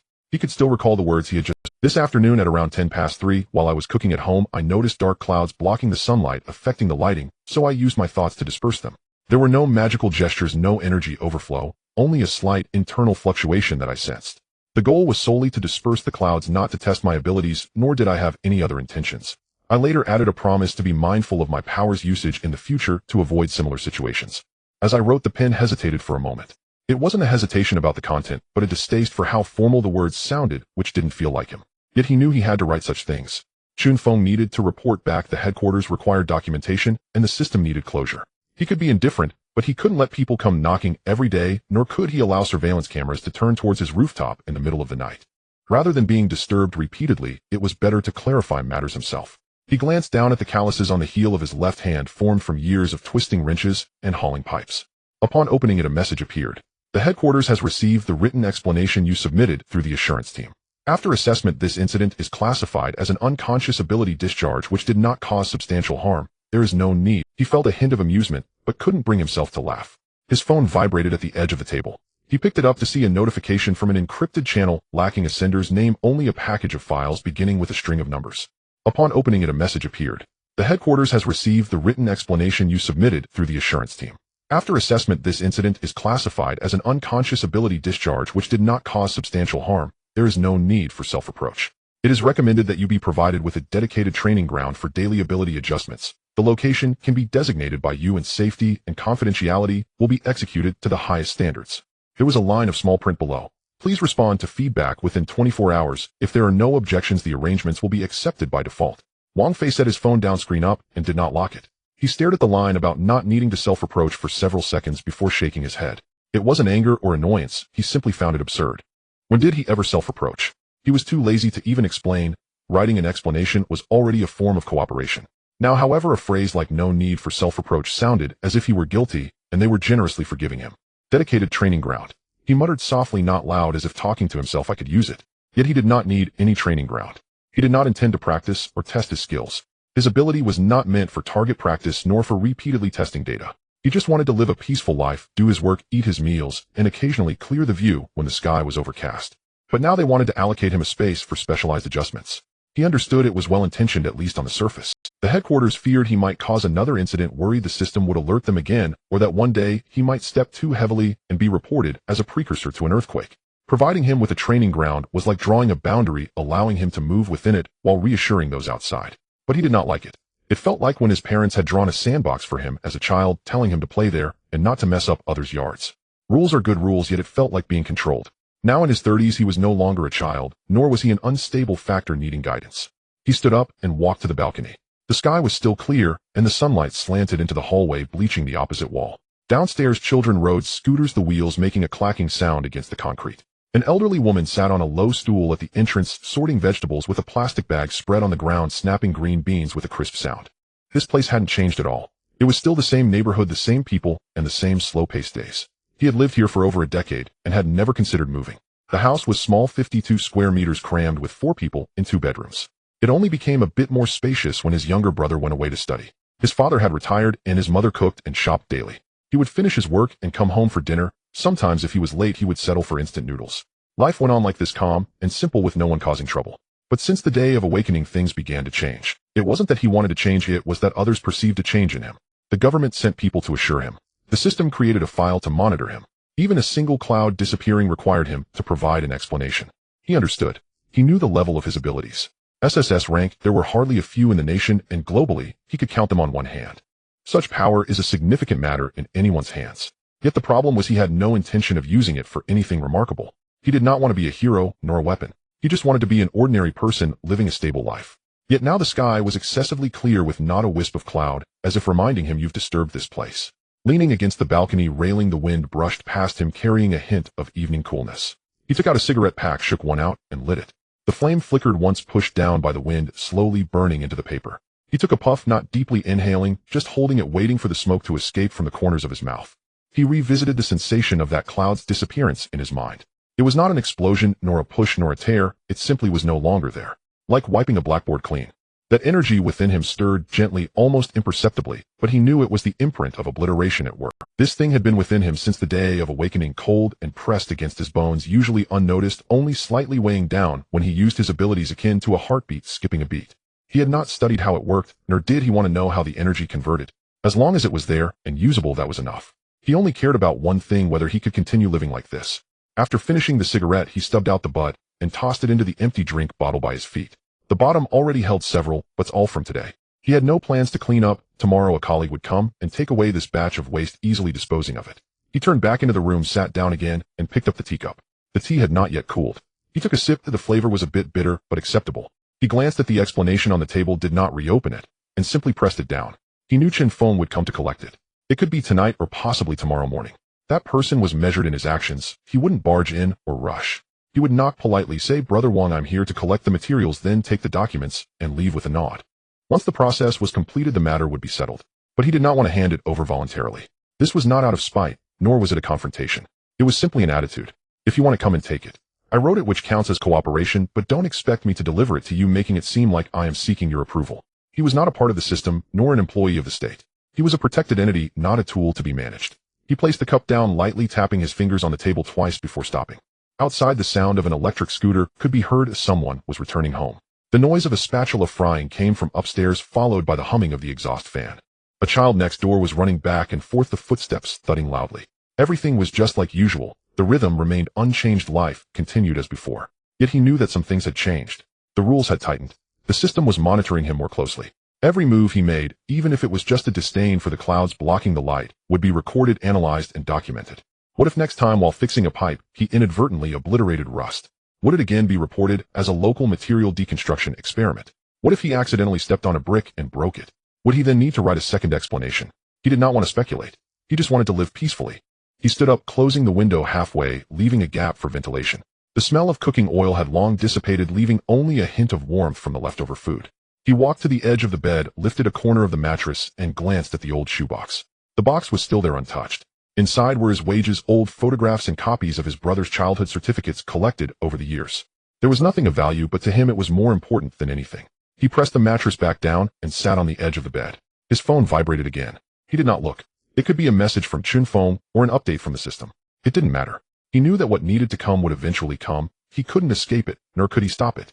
He could only try to remain inconspicuous, avoid trouble, and not let others see him as a potential risk. He lay back, hands behind his head, staring at the ceiling. The light was not on, and the room was somewhat dark. The light from outside slanted in, creating a rectangular bright patch on the wall. He stared at that patch of light, slowly closing his eyes. There was work to be done tomorrow. There was a new development on the west side of the city where 3 units needed smart toilets installed, scheduled for 9 in the morning. He had to leave early. If there was traffic, he might not make it by 10. Were there any tools missing? Remember to bring the wrench, 2 angle valves, and the waterproof tape left over from last time was enough. What was the client's last name? It seemed to be Zhao. These matters were far more important than any training ground. He turned over, facing the wall. That explanation still lay pressed at the corner of the table, untouched. He knew that one day they would understand. He did not need to be confined, nor did he need to be coddled. He would not act recklessly, nor would he lose control. He simply wanted to live like a person. Just like that. When Wang Fei woke up, the sky was just beginning to brighten. The light from outside squeezed through the cracks in the curtains and fell onto the edge of the bed, creating stripes. He turned over and sat up, his feet touching the cool floor. He hadn't slept well last night, his mind replaying the erased clouds and the document pressed under the corner of the table. He simply got up and washed his face. In the mirror, he noticed dark circles under his eyes and stubble on his chin. He touched the hair at the back of his head. It was time for a haircut, as it was already sticking out from his collar. Dressed in work pants and an old jacket, he glanced at his phone before heading out. No messages. He knew Chin Feng would come to pick up materials, but there was no rush. He thought he would go out for a stroll first. The old barbershop at the street corner opened at 7:30. When he arrived, it was just past 8, and the sun had already brightened the sidewalk. The shop door was open, the roller shutter pulled up, and the lights were on inside. The master barber had his back to the door, cleaning a mirror. Hearing the wind chimes, he didn't turn around, and said, "Just a moment, the towels are just steaming." Wang Fei responded with a hum, and found a chair against the wall to sit down. There was only one barber chair in the shop, an iron-framed one with a cracked leather surface, and the springs were a bit loose, causing it to sink slightly when he sat down. On the wall hung an old-fashioned price list, the letters faded: men's haircut 30, women's haircut 40, and below it was a note saying cash payments preferred. The master barber turned around, holding a hot towel, smiling as he said, "Little Wang, it's been a while since you came." "Busy, a lot of work lately," Wang Fei replied. "Oh, getting rich." The master barber shook out the towel and placed it on Wang Fei's shoulder. "I heard you guys are doing smart jobs now, making quite a bit, right?" "Just enough to eat," Wang Fei smiled. The master barber started wrapping the cape around him, his movements quite skilled. He was in his 50s with thick knuckles from years of holding scissors, and his hands trembled a little. Wang Fei knew this. He had seen the barber stop halfway through once and shake his hand, saying, "My hands are stiff." The hairdryer started buzzing. "Your haircut is good, but the back is a bit thick. We need to thin it out a bit, or it will look heavy," the master barber said while combing. Snip, snip. Shredded hair fell onto the cape, white and scattered. Wang Fei closed his eyes, listening to the sound of the scissors, the wind brushing against his neck, which felt a bit itchy. He had been getting his hair cut here since he was a child. The owner's surname was Li. Nobody called him Old Li, everyone just called him Master. The neighbors had known him for decades, very familiar with each other. "Oh dear," the master barber exclaimed as the scissors slipped, slightly shortening one sideburn and revealing a patch of graying ear. I'm sorry, I'm old and my hands aren't cooperating," he hurriedly apologized. "Let me fix that right away." He switched to a smaller pair of scissors and began to make tiny adjustments. But the more he fixed, the worse it got. To match the left side, he cut the right side shorter, resulting in asymmetry with a crooked hairline that looked gnawed by a dog. Wang Fei remained silent, but his brow furrowed slightly. It wasn't anger, just discomfort at the sight. In that instant, a thought flashed through his mind: symmetry. There was no movement, no energy fluctuation. Even his breathing remained unchanged. Inside him, the annihilation mark sank lightly, like a heartbeat skipping a beat. The next second, the shortened hair on the left side moved on its own. The length, arc, and direction all subtly adjusted until they matched the right side perfectly. The entire process took less than half a second, silent and unnoticed. The master barber, engrossed in his work, suddenly felt the scissors slip. "Huh." He raised his head, blinked, and leaned closer to the mirror to take a look. "How strange, why is it suddenly so smooth?" He fingered Wang Fei's hair, and both sides were neatly aligned, the lines flowing, as if freshly styled, with high-end customization. "Today feels good," the master barber muttered to himself. "Could it be that my skills have returned?" Wang Fei said nothing, only gazed at his reflection in the mirror. The hairstyle indeed looked good, but he felt a slight sense of alertness in his heart. That moment had been too casual. He hadn't even realized he had used his ability. It felt as natural as closing a door. But that very naturalness was the most dangerous. "It's done. Better than I expected." The master barber removed the cape and patted him on the shoulder. "Looks like I haven't lost my touch." Wang Fei stood up and paid him 30 yuan. "No need to pay. Today's haircut went smoothly. Consider it on me." The master barber waved his hand. "You should pay what you owe," Wang Fei insisted, handing over the money. The master barber refused, saying, "You don't come often, just consider it a good omen." Wang Fei paused, saying, "I made a bit recently, double it for long-term business." He slipped another 30 yuan over. The master barber laughed. So you're giving me a red envelope. It's the least I can do. Wang Fei put on his hat and left. The wind chimes jingled once. The sun outside was bright, and the street was becoming lively. Electric bikes passed by one after another and breakfast stands were steaming. People sat by the roadside eating pancakes. He took out his phone. The screen lit up, and an encrypted message popped up with no signature, just one line: pay attention to details. Wang Fei stared at it for 3 seconds before locking the screen. He understood Chen Feng's meaning. There might have been something captured on surveillance, like the master barber suddenly pausing, or the hair that fell to the ground, or the sudden change in temperature of the shop. The system would not miss any clue. He didn't leave immediately. That moment seemed trivial. But what if it happened multiple? Once was good feeling, twice was steady performance, but what about 3 times? Would anyone ask, why does the master barber always perform well every time Wang Fei comes for a haircut? Would there be peers coming to inquire about the secret?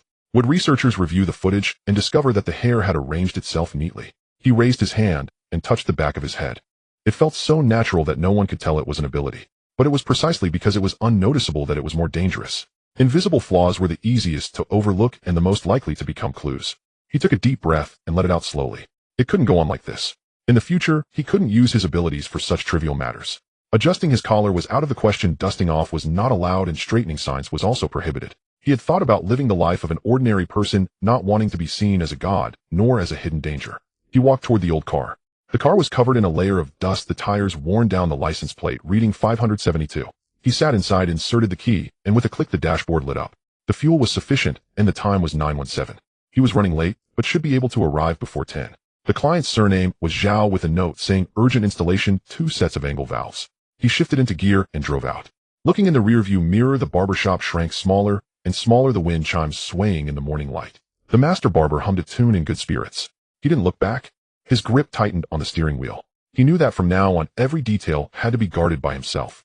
Wang Fei parked the car at the entrance of the community and glanced at his phone. It was 9:03, 6 minutes later than the appointment. He didn't rush to get out of the car, resting his hand on the steering while staring at the building's entrance. The sunlight reflected off the windshield, blinding him with its glare. He squinted and opened the car door. This was an old-style residential complex. The outer walls had been freshly painted, but the corners still showed signs of dampness, with patches of concrete peeling off. The green belt had been turned into a small vegetable garden, with several households growing scallions and peppers. He picked up his toolbox and walked inside. The entrance door was ajar, and the intercom had long been broken, hanging on the wall like a decoration. The elevator creaked slowly up. He entered the apartment, and the homeowner was already waiting in the living room. "Are you the one installing the toilet?" The man was in his 30s, dressed in sportswear with neatly combed hair and a shiny watch on his wrist. He stood at the bathroom door holding a screw. With a subtle movement of his fingertip, the screw floated up and spun in the air. Wang Fei nodded. "Your surname is Zhao, right? You ordered 2 angle valves." "Yes, Zhao Jiming." The man smiled, his tone relaxed. "I thought I'd have to wait a long time, but I didn't expect you to come so quickly. But your car looks quite old. That license plate 572 must have been around for many years, right?"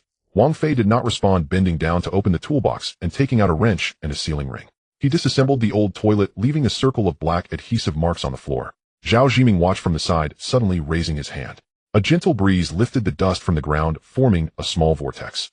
"Look, this is my ability to control wind, level 10. He said, his gaze fixed on Wang Fei. "Usually when I fix things, I don't even need to lift a finger. That screw earlier, I could make it screw itself in just by pointing my finger. You guys work so hard for that little money." Wang Fei squatted on the ground, scraping off the adhesive with a spatula. He worked slowly but steadily. Zhao Jiming walked around to the other side, the wind blowing the scattered screws into a pile. "I heard that there are more and more awakened ones now, and it's getting harder for ordinary people to make a living. People like you who haven't awakened, the government doesn't care, and you have to find your own work. If I were you, I would have quit long ago and applied for social assistance. It wouldn't make much difference anyway." Wang Fei remained silent, tightening the first fixed bolt. With a click, metal struck ceramic. "Don't bury yourself in work," Zhao Jiming said impatiently. "Are you even listening to me? I'm an awakened one, at least give me some respect and chat with me. With this attitude, you really don't know how to treat people right." Wang Fei glanced at him, just a quick look, very flat. Zhao Jiming was taken aback and laughed. "You dare glare at me? Do you know what level I am? Level 10, registered in the city. If I file a complaint about your service attitude, you won't even get paid. Do you believe me?" With a flick of his finger, the window slammed against the wall with a crash. Wang Fei lowered his head and continued working. He positioned the new toilet over the drain and slowly pressed it down. He stood up to grab a level, checking the angle. Zhao Jiming stood behind him, his breathing becoming heavier. "Do you think I wouldn't dare to do anything to you?" His voice lowered, carrying a threat. "I know people at the Ability Center. With a phone call, I can make sure you never get a job again. Workers like you fear the most is having no work." He took a step forward, almost pressing against Wang Fei's back. "Can you say something? Why act so deep? If you kneel down and apologize, I'll forgive you right now, and even give you an extra $200. Wang Fei remained still. He took the sealing tape from the toolbox, wrapping it around the threads of the angle valve. Zhao Jiming sneered, pretending not to hear. All right, let me show you what real power is. He raised his right hand palm, facing down, and the air began to distort. A downward wind pressure gathered like an invisible hand pressing down on Wang Fei's shoulder. Just as the wind pressure was about to fall, footsteps came from the doorway. Two men walked in, one in a gray jacket and the other in a black hoodie. They walked straight to Zhao Jiming, not glancing at Wang Fei. The man in the gray jacket leaned close to Zhao Jiming's ear, speaking in a very low voice. Who are you provoking? Do you know the level of the person before you? Immediately cease all actions and words, apologize and cooperate with the work, or you will bear the consequences yourself. We won't say it a second time. Zhao Jiming's smile froze on his face. He wanted to argue, but the wind pressure dissipated. He turned to look at the man in the gray jacket, his eyes like iron. Every word you just said is being recorded. If you stop now, it can be treated as if nothing happened, the man in the black hoodie added. Zhao Jiming's throat moved. He suddenly understood something and looked at Wang Fei in shock. That man was still wrapping the sealing tape, his movements unceasing, as if he had heard nothing. But Zhao Jiming felt a chill run through him, not because of these two men. It was because he suddenly realized they weren't here for him. They were here to deal with him. He stood at the edge of a position he could not comprehend, while he himself had just reached out to touch it. Zhao Jiming's voice faltered. I didn't mean it that way. The man in the gray jacket glanced at him, said nothing, and turned to leave. The man in the black hoodie followed, closing the door behind him. The room fell silent. Wang Fei tightened the last nut, connected the water supply pipe, and opened the valve to test the pressure. There were no leaks, and the water flowed normally. Zhao Jiming stood still, sweat breaking out on his forehead. He looked down at his hand, the one that had just controlled the wind, now trembling. Master Wang, his voice softened. I was just being rude earlier, please don't take it to heart. You keep working, and if you need anything, just let me know. Wang Fei acknowledged with a sound, but didn't look up. Zhao Jiming hurriedly handed him the wrench and grabbed a cloth to wipe the water off the floor, bending down and moving cautiously. Wang Fei finished installing the smart cover and tested the flush. The machine buzzed automatically, lifting the cover and spraying a fine mist for cleaning. It's done, he said. Zhao Jiming nodded repeatedly. All right, thank you for your hard work. I'll transfer the payment to you right away. He took out his phone to scan for payment, his hands trembling as he entered the wrong password twice. 800 yuan was credited. Wang Fei packed his tools, rolled up the old towel, and stuffed it into the trunk. He started the car, and the license plate, 572, slowly drove out of the community. In the rearview mirror, Zhao Jiming stood on his balcony, watching intently. The wind stirred the curtains as he raised his hand, wanting to close them with the wind. His hand stopped halfway, slowly lowering. He leaned against the wall, taking a breath. That feeling earlier was like standing on the edge of a cliff, looking into the abyss, afraid to move. He paused for 2 seconds before continuing. It's not that they are powerful, it's that I was so scared. It felt like saying one wrong word could lead to being swallowed by something. No one responded in the room. He stared at the old car until it turned out of sight. Wang Fei drove through 2 streets. There was a breakfast stall by the road with someone eating pancakes and steam rising. He glanced at the navigation. The next job was in the east of the city, 3 kilometers away. He raised the air conditioning by 1 degree, gripping the steering wheel tightly. The car rolled over a crack in the road, causing it to sway slightly. Wang Fei drove the car out for 2 blocks, the sunlight slanting through the gaps of the buildings from the east, glinting off the windshield and momentarily dazzling his eyes. He raised his hand to shield his eyes, but did not reduce his speed, firmly gripping the steering wheel. The old neighborhood was no longer visible in the rearview mirror, yet he knew that some things do not vanish with distance. The car stopped in front of a street corner breakfast stall, a location so familiar he didn't need to check the navigation. He had visited this place no less than 100 times. The stall owner, Old Chun, recognized his license plate. Sometimes the noodles would be ready before he even arrived. Today was no different. As soon as the car came to a stop, Old Chun leaned out from the stall with a bowl of beef noodles. Old Wang, I've been waiting for you, get it while it's hot. Wang Fei replied without haste, not rushing to take the noodles. He opened the passenger door, lifted out his toolbox, and placed it on the ground, flipping it open to check the wrenches and angle valves. The rubber gloves were stained with some old glue. He took a cloth and began to wipe them clean, his movements slow yet meticulous. Old Chun approached and casually handed him a clean towel. I just heard that Zhao's kid has messed with you. Old Chun lowered his voice, glancing around. They say he went soft before he finished speaking, standing on the balcony for ages without daring to move. Is it true that you're actually quite formidable? Wang Fei paused his cleaning, looking up at him for a moment. His expression was flat, devoid of emotion, and he did not avoid the gaze. Old Chin's heart skipped a beat, suddenly feeling that this question shouldn't have been asked. I am just here to work, Wang Fei replied. Being able to connect the pipes properly is enough. After saying this, he lowered his head to continue fastening the strap of the toolbox, clicking it shut. Then he closed the box and returned it to the car. The entire process felt as mundane as answering a casual question like, have you eaten today? Without a hint of turbulence. Old Chin stood in place, still holding the unused towel. He wanted to say something else, but opened his mouth, and ended up only making a sound of acknowledgement before turning back to his stall. Wang Fei took the noodles and sat down on a nearby plastic stool. The bowl was made of coarse porcelain with a layer of red oil floating on the soup's surface. A few slices of thin beef adhered to the sides, and green onions sprinkled evenly. He picked up the chopsticks and stirred the noodles, steam wafting up and fogging his glasses. He took off his glasses to wipe them, put them back on, blew a breath of air downwards, and picked up a mouthful of noodles to eat. At the entrance of the alley convenience store, two men stood side by side smoking. One wore a gray shirt, and the other an old jacket. The man in the gray shirt flicked the ash from his cigarette and whispered, "Have you heard? Zhao Jiming almost got taken away yesterday, just for saying a couple of words." Exactly, that guy is so composed even when fixing a toilet. He's probably someone who's not supposed to be mentioned. The man in the old jacket added, his tone certain. "Should keep it down." The man in the gray shirt suddenly lowered his voice, gesturing towards the corner of the street with his chin. "That guy is over there eating noodles." The two immediately fell silent, exchanged glances, and silently extinguished their cigarettes, walking in one after the other into the store. Wang Fei remained unaware of their conversation. Even if he knew, it wouldn't matter. He finished half a bowl of noodles, took out a wet wipe from his pocket to clean his hands, his movements habitually slow. He disliked having grease on his hands, whether from oil or soup. After wiping his hands, he pulled out another wipe to clean up the spilled soup at the edge of the table. He tossed the trash into the bin, even tying the plastic bag securely. Finishing the last mouthful of soup, only a bit of red oil and a few green onions remained at the bottom of the bowl. He pushed the bowl aside and leaned back against the plastic stool to rest for a moment. The sun had risen higher, warming his back. Across the street, the elementary school had just let out for the morning session, children streaming out in groups, their laughter creating a lively atmosphere. An electric bike suddenly darted out from the roadside, nearly colliding with the students. The man on the bike cursed, and as he turned, the tires skidded, crashing against the guardrail. Wang Fei glanced over, but did not move. Nearby, a parent rushed over to pull their child back, while he steadied the bike, dusting off his pants before leaving. He got up and walked towards the car, a light sound of the key unlocking. The license plate 572 reflected the morning light, and the paint on the car had begun to fade in some areas with scratches on the edges. He opened the driver's door and sat inside, closing the door. The interior was clean with no clutter on the floor mats, and the dashboard held only the driving recorder and an empty cup holder. The engine started and the air conditioning vents slowly opened. He adjusted the temperature up a degree, gripped the steering wheel tightly, and pressed the accelerator. The car smoothly pulled away from the roadside, merging into the flow of traffic. At the intersection ahead, the red light was on. He released the accelerator, letting the car coast to a stop within the lines. While waiting for the light to change, he glanced at the school's entrance. A banner hung on the iron railing reading, "Safety First, Healthy Growth." A few teachers stood at the entrance maintaining order, while students crossed the crosswalk in succession. A little girl had a strap on her backpack break, and a teacher squatted down to help her fix it. Wang Fei watched without expression, not averting his gaze. When the green light appeared, he pressed the accelerator, and the wheels began to turn slowly. As he passed by the school entrance, his speed remained unchanged, and he didn't look any closer. He knew that some people had already started to spread rumors. Rumors that he was not an ordinary person, that he had a significant background, that he was a hidden weapon of the state. They would only grow more exaggerated, yet no one dared to ask him a second time in person, because he had made it clear with his words. "I am just here to work. Being able to connect the pipes properly is enough." This statement sounded ordinary, yet to those who understood the nuances, it was the most terrifying.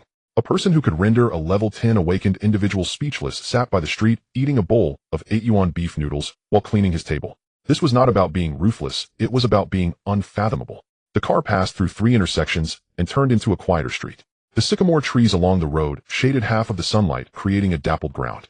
He drove with the window open, the wind blowing and carrying the scent of the breakfast stalls, grease, and the fragrance of leaves. His phone was charging in the passenger seat, the screen dark with no message notifications. He recalled Zhao Jiming's face from that morning. In just a few minutes it had gone from arrogant to trembling. It wasn't that he had done anything, it was simply the way those two people had appeared.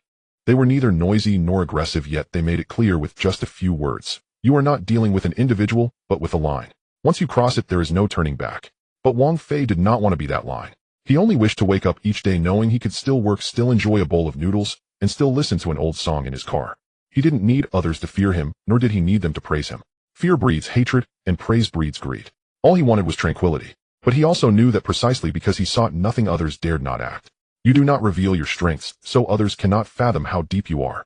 You claim to be just a worker, yet every person who provokes you falls silent. You say you don't care, yet every time you appear, even the air grows a bit quieter. This state is more effective than any display of power. The car drove over a bridge, the murky river below, carrying a few fallen leaves. He glanced at the navigation. His next delivery was in the eastern part of the city, 3 kilometers away. It was still early, so there was no rush. He adjusted the air conditioning another half degree higher, his fingers lightly tapping on the steering wheel to the rhythm of an old song. At the other end of the bridge was an old residential area with a few shared bicycles parked by the roadside. An elderly woman was slowly walking her dog when the dog suddenly barked at his car. The elderly woman quickly pulled on the leash saying, "Don't bark, look how you've scared the person." In truth, Wang Fei had hardly noticed, and his speed remained unchanged. He passed through the neighborhood and turned into a small road. There was a shoe repair stall by the roadside with an old man wearing reading glasses mending leather shoes. Wang Fei took a glance and remembered that he had a pair of work boots that needed replacing, but he did not stop. The work wasn't done yet. He could deal with the shoes another day. The sun had fully risen, brightening the road surface. He squinted against the light, reached out to adjust the position lever, and lowered the sun visor slightly. The car interior was quiet with only the sound of the air conditioning and tire noise. His left hand rested on the steering wheel while his right occasionally shifted gears, his movements as familiar as breathing. He knew that from now on no one would dare to ask him directly about his level, nor would anyone test whether he had a powerful back, because they had already found the answer. The answer isn't on ability registration documents, nor in the files of the Ability Center, but in a bowl of noodles, a plain statement, and a gaze that can make others retreat without a word. This is true protection, not reliant on guard surveillance or privileges, but on an intangible boundary that no one can clearly understand, yet dares not cross. You do not know how strong he is, so you dare not test him. You see him living more ordinarily than you, yet this makes you even less inclined to believe he is not strong. Thus you can only walk around him. Even if your heart is unwilling, you must bow your head. The car entered the main road, and the traffic increased.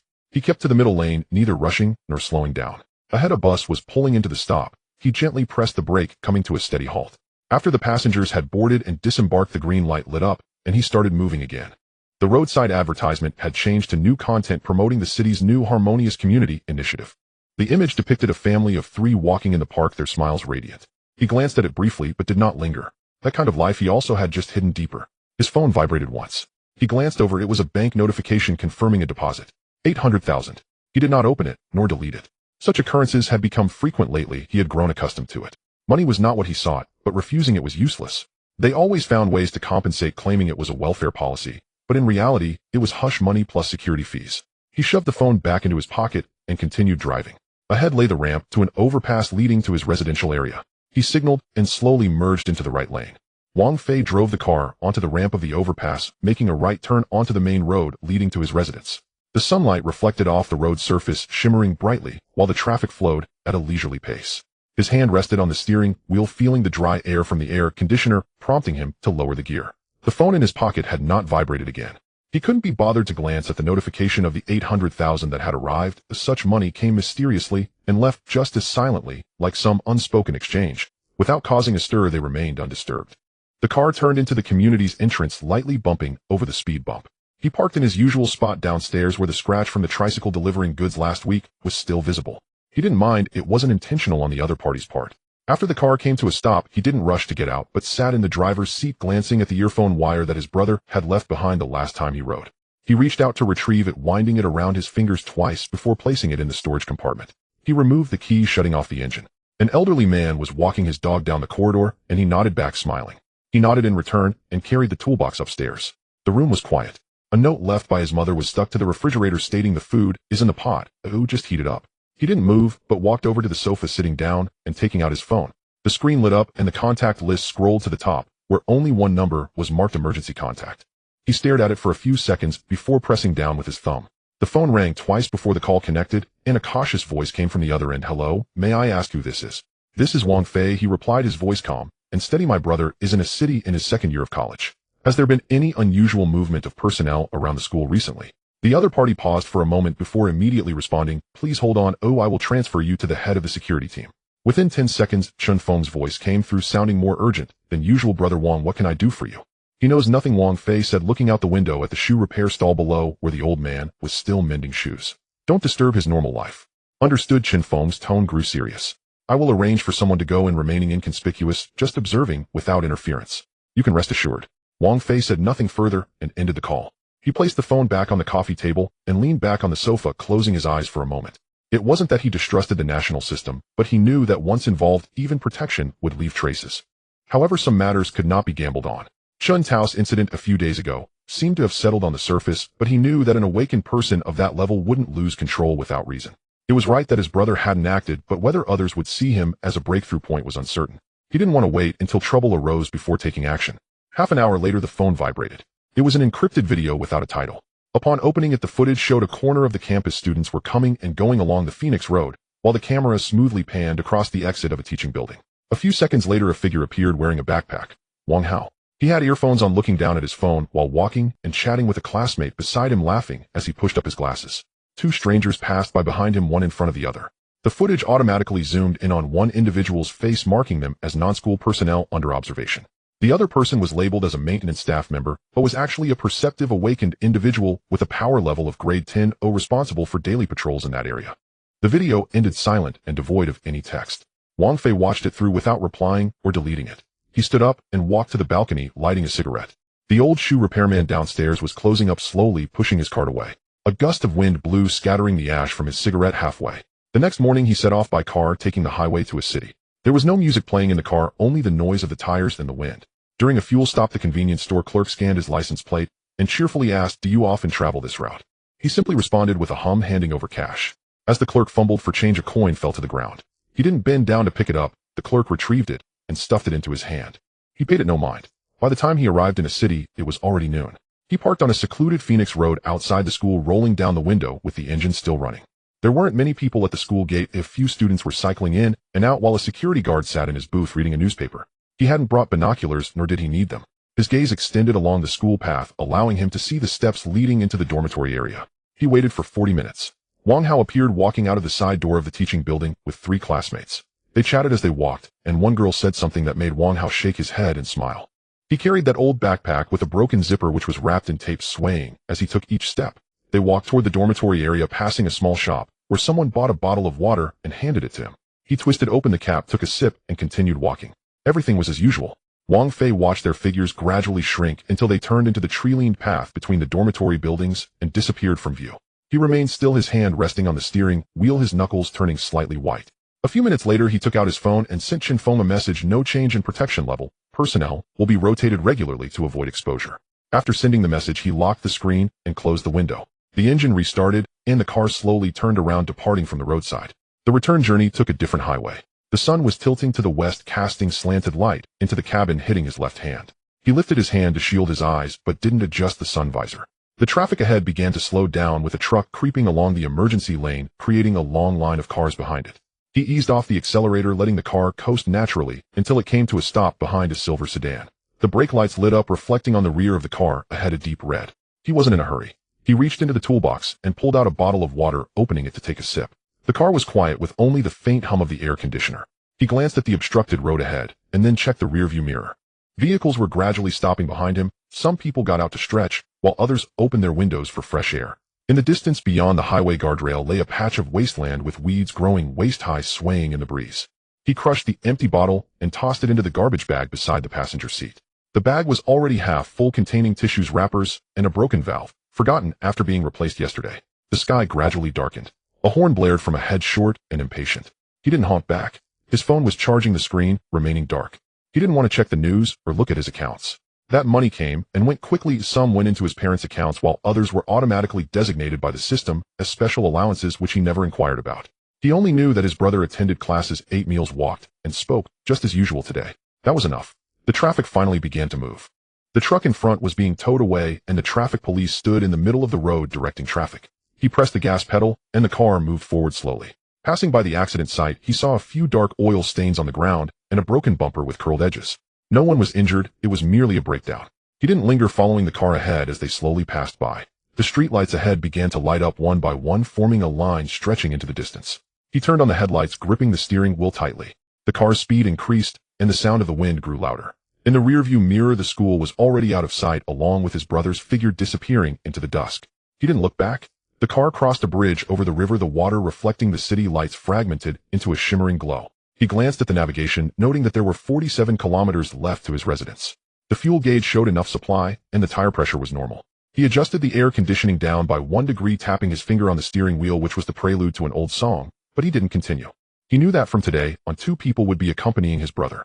One would be registering ingredients in the cafeteria's kitchen, while the other would be organizing library cards at the library's front desk.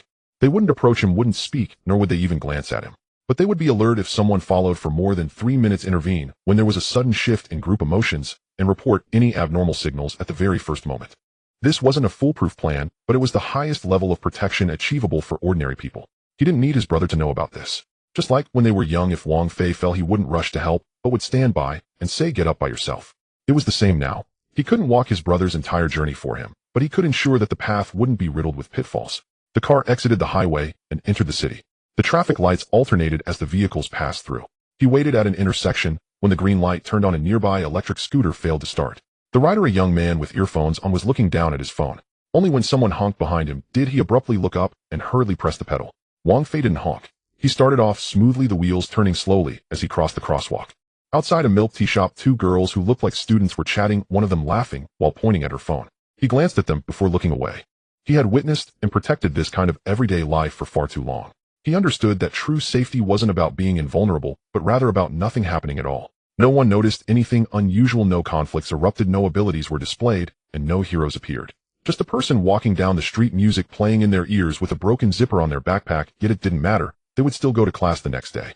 This was what he wanted to protect. By the time the car entered the community, it was already completely dark. He parked the car, turned off the engine, and removed the key. The corridor lights were on, illuminating the steps. He picked up the toolbox and walked upstairs. The key turned in the lock and the door opened.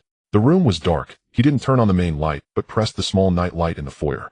The light was weak, just enough to illuminate the shoe cabinet. He changed out of his work shoes, placing the toolbox in the corner with careful movements. Then he walked to the living room window, pulling back the curtain slightly to look outside at the street. Under the street light, a sanitation worker was slowly walking with a cleaning cart, the broom scraping against the ground with a soft sound. He watched for a while before letting the curtain fall back. Turning around, he walked into the bedroom and laid down on the bed. The phone was on the bedside table screen, facing down. He closed his eyes, the last image in his mind being his brother's figure walking down Phoenix Road, with a backpack, earphones dangling, and footsteps light. He whispered, "May you always be safe." With that, the room fell completely silent.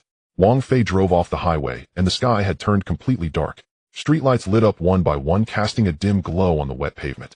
He didn't use navigation. He had been driving this road for nearly a year and could find his way back with his eyes closed. He had traveled this stretch of highway from city A 3 times, each time following the same rhythm, exiting the school gate, taking the elevated road, turning onto the ramp, and entering the urban area. Today was no different except for the sudden cluster of headlights ahead. There was a traffic jam. He released the gas pedal, allowing the car to glide naturally, finally coming to a steady stop behind a silver gray sedan.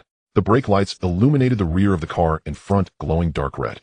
In the rearview mirror, he could see several cars gradually coming to a stop. Some people rolled down their windows to get some air, while others lowered their heads to check their phones. He remained still, his hand resting on the steering wheel, fingers slightly pale.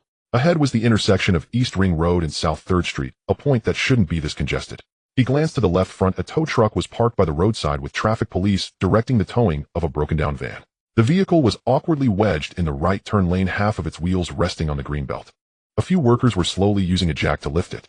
He knew he couldn't wait for 10 minutes, but a thought flashed through his mind. If only that van, along with the oil stains and scattered parts on the ground, would just disappear. He blinked and suppressed that thought. This was not the first time he had such an impulse. Last month on the elevated bridge, he had actually used his ability to make 3 cars blocking the road vanish into thin air, and afterward no one knew what had happened. Looking back now, he realized he had been too impulsive. Then he acted over trivial matters. He didn't want to be like that anymore.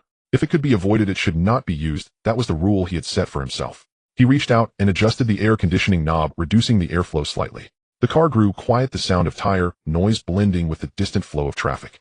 He glanced at the slowly moving line of cars ahead, then turned back to look in the rearview mirror. The line of vehicles behind stretched far back, but no one honked, nor did anyone get out to cause a commotion. Such occurrences were too common in the city at night. Everyone was accustomed to waiting. His gaze inadvertently swept over the sidewalk to the right. There was a heap of construction debris, likely old doors and windows and shattered glass from nearby renovations. A piece of glass about the size of a palm was wedged diagonally into the ground, its edge sharp, glinting coldly under the streetlight. A child in a school uniform rode past on a bicycle. The wheels skidded slightly over the gravel, almost causing him to crash. The child abruptly squeezed the brakes, stabilizing himself only after his feet touched the ground. He stared at the shard of glass for 2 seconds before pedaling away, moving a bit quickly. Wang Fei's gaze remained on the glass. He wasn't thinking of anything in particular, just watching. His fingertips unconsciously tapped gently on the steering wheel, as if keeping time to a certain song. In that moment, the tip of his right index finger felt slightly warm, almost imperceptibly. The shard of glass by the roadside vanished. It wasn't blown away by the wind or picked up by someone, but completely disappeared from its place. Along with a few pieces the size of fingernails, it was gone altogether. The ground was clean, as if nothing had ever shattered there. No one around noticed this scene, not even the child who had just walked away. Wang Fei himself was unaware. He simply withdrew his gaze, looked at the line of cars that finally began to move, pressed the gas pedal, and the car slowly advanced. As he passed the accident site, he glanced at the remaining oil stains and the broken bumper on the ground, which looked no different from before. He didn't look closely, following the car in front as they drove by. After the traffic resumed, he accelerated onto the main road. The traffic lights changed alternately, and the lights of the shops lining the street streaked past the car window. In front of a milk tea shop stood two girls who appeared to be students, one of whom was looking down at her phone and chuckled. He glanced at them before turning his gaze away. He had seen such everyday scenes too many times, they no longer held any novelty for him. He just wanted to get home early, take a shower, and lie down to sleep. The car entered the community gate, gently bumping over a speed bump. He parked the car in his usual spot downstairs. The scratch on the edge of the parking space was still there, left by a tricycle delivering goods last week. He didn't mind, it wasn't done on purpose. After the car came to a stop, he remained in the driver's seat, noticing the headphone wire that his younger brother had left behind the last time he rode in the car. He reached out, pulled it out, wrapped it around twice, and placed it in the storage compartment. He removed the key and the engine turned off. An elderly person with a dog was coming down the stairs at the entrance. Upon seeing him, they nodded and smiled. He nodded back and picked up his toolbox to head upstairs. The room was dark. He pressed the small night light at the entrance. The light was dim, just enough to illuminate the shoe cabinet. He changed out of his work shoes and set the toolbox in the corner of the wall, moving quietly. He then walked to the living room window, pulled the curtain slightly aside, and looked out at the street. Under the street light, a sanitation worker was slowly pushing a cleaning cart, the broom sweeping across the ground with a rustling sound. He watched for a while and then lowered the curtain. He turned around and walked into the bedroom, lying down on the bed. His phone was on the bedside table screen, facing down. He closed his eyes, not thinking of anything, only remembering the traffic jam from earlier and that heap of broken glass by the roadside.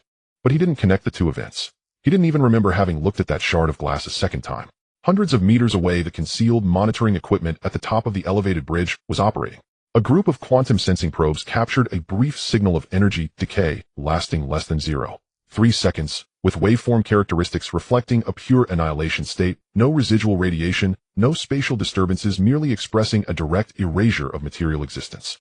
The AI model was immediately tagged as suspected SS-level annihilation characteristic and automatically uploaded to the regional data center. After 3 levels of verification, the data reached the analysis room of the headquarters, where the assessment team compared it with historical records, confirming that the signal source was located within 5 meters off the right side of Wang Fei's driving route, with the timing perfectly matching the segment where he had parked and observed.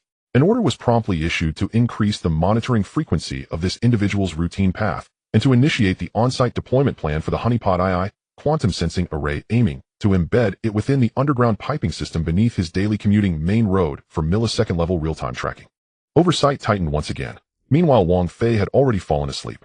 He was unaware of the slight imperceptible disturbance at his fingertips, nor did he know how that shard of glass, which had almost harmed the child, vanished. All he knew was that he had taken a long trip today, was tired, and had to install a smart toilet at a client's house tomorrow, so he needed to wake up early. Outside, the night was deepening, and the city lights were gradually illuminating. On the distant elevated bridge, traffic flowed through the lights, forming a moving line. The wind slipped through the balcony gaps, stirring a shopping receipt that had not been collected on the coffee table. The corner of the paper flipped over and then settled back down. The room was quiet. The moment Wang Fei opened his eyes, the sky was still dark, yet his gaze pierced through the darkness like a blade slicing. Outside the window, the darkness was as thick as ink, with only a line of faint lights from the distant overpass like the remnants of stars nailed to the edge of the sky. He lay still, his breathing steady as a mountain in slumber. No sound, no disorder. He had slept soundly last night, without even a dream to disturb him. His mind felt empty, as if it were not the brain of a mortal, but a vessel of some transcendent existence, where even a breeze could pass without leaving a trace. He sat up, bare feet touching the ground, a chill running up his spine, only to be instantly dissipated by an invisible warmth within his body. This body was no longer something an ordinary person could comprehend. The 10-year-old old house, the dilapidated 5th floor, the peeling walls, the smell of oil and smoke wafting up from downstairs. Yet to him this place was not merely a shelter, but a domain he had personally defined. Without putting on slippers, he strode directly to the balcony. As the door swung open, the wind rushed in like subjects bowing before a monarch, carrying moisture and the city's unreleased timidity. He leaned against the railing, his fingers resting on the cold metal, which felt strangely warm. The city was still in deep slumber, yet the light had already begun its advance. The outline of distant office buildings emerged against the gray-blue sky, a few windows lit, as if someone was declaring war on the night. He quickly spotted it, the third building on the left, where a light burned all night long. Still awake, or perhaps afraid to sleep. A slight smile played at the corners of his mouth, the unspoken words hidden in the wind. He had lived here for 10 years. An old neighborhood, a rickety elevator, the breakfast shop downstairs, starting its fire at 5:30, the sound of sizzling oil like a war drum. He used to ride back on an electric bike, fumbling with the key 3 times before the door opened, back when he had just started, a mere ordinary renovation worker relying on his skills. And now, he still went out to work every day with his toolbox slung over his shoulder, and clients remained picky, yet he repaired without fail. But he knew that the world had long since changed. A month ago, when he woke up, memories flooded back like a tide. Not amnesia, but the unsealing of a seal. That day he looked in the mirror, his face was still the same, eyes still slightly dark, toothbrush still crooked. But the person in the mirror was no longer an ordinary being. Chen Feng had arrived, dressed down, speaking with a tone so respectful, it was almost servile. People from the headquarters followed closely, a stack of documents in hand, promises of plenty, a new residence, a dedicated vehicle, a security team, national-level treatment. All of it was dismissed with a single sentence from him: my life, I decide for myself. They retreated, not because he was strong-willed, but because they understood. Once this person lost control, the city's entire superpower monitoring system would go haywire. So he could still live here, still accept work orders, still be challenged by clients. But no one dared to truly provoke him. After Zhao Ziming's incident, the whole circle knew whoever touched Wang Fei, even with mere words of offense, would disappear the next day in a blind spot of surveillance, only to reappear at a mental evaluation center 1,000 miles away, muttering, I shouldn't have, I don't deserve it. It wasn't that he took action.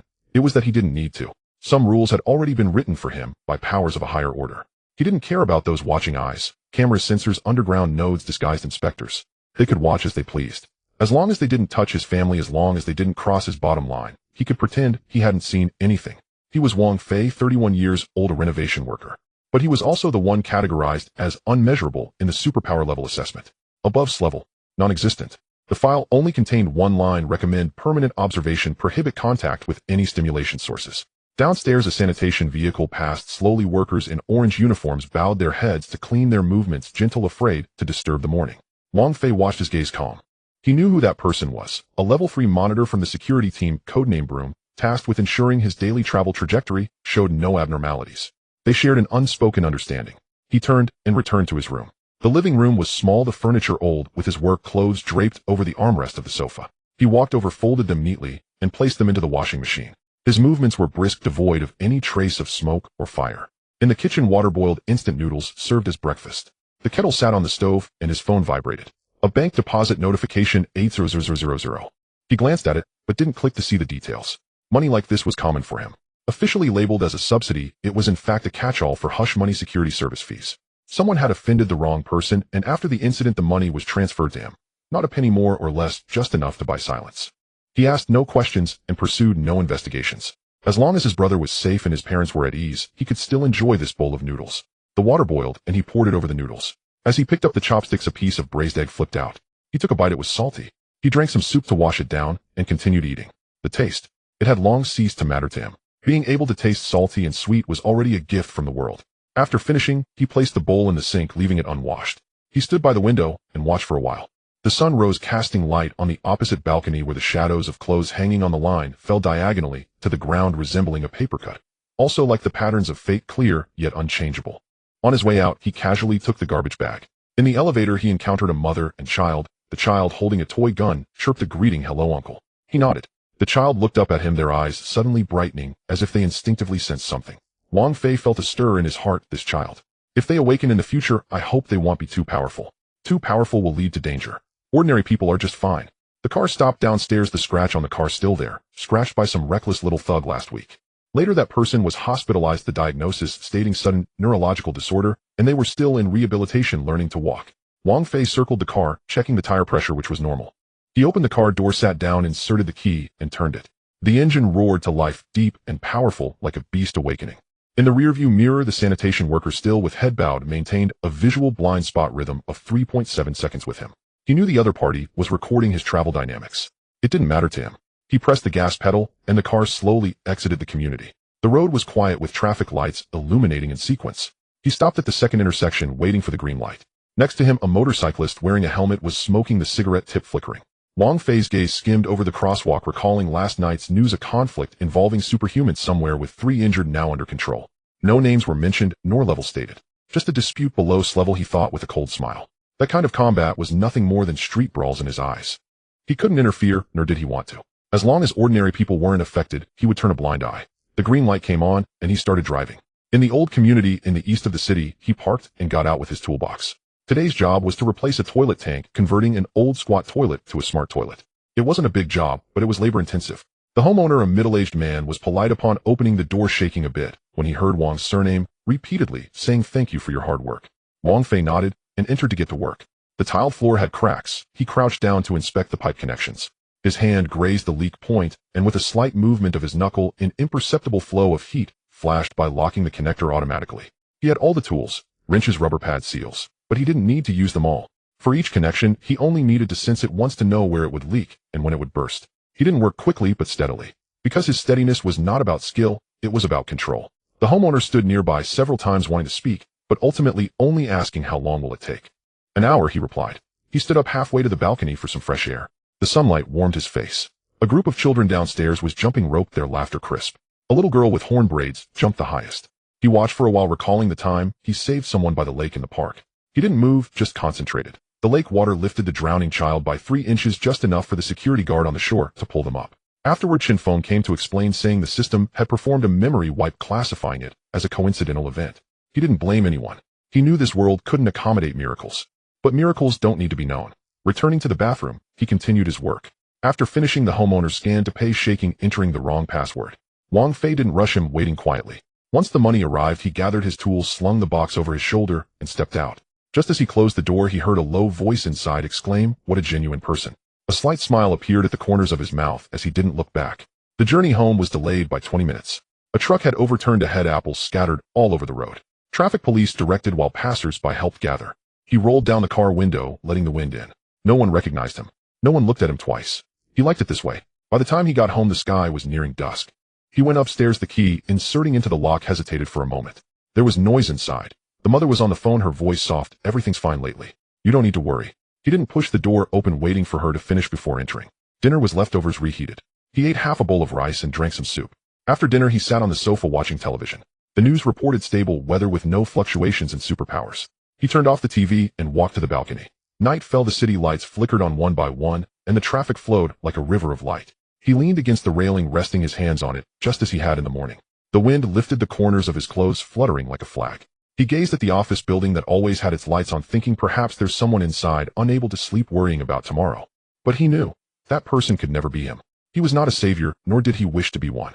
He only wanted to hold on to this small flicker of warmth, the silhouettes of his parents walking, his brother's laughter on the phone, that bowl of salty instant noodles in the morning, and the quiet city at night.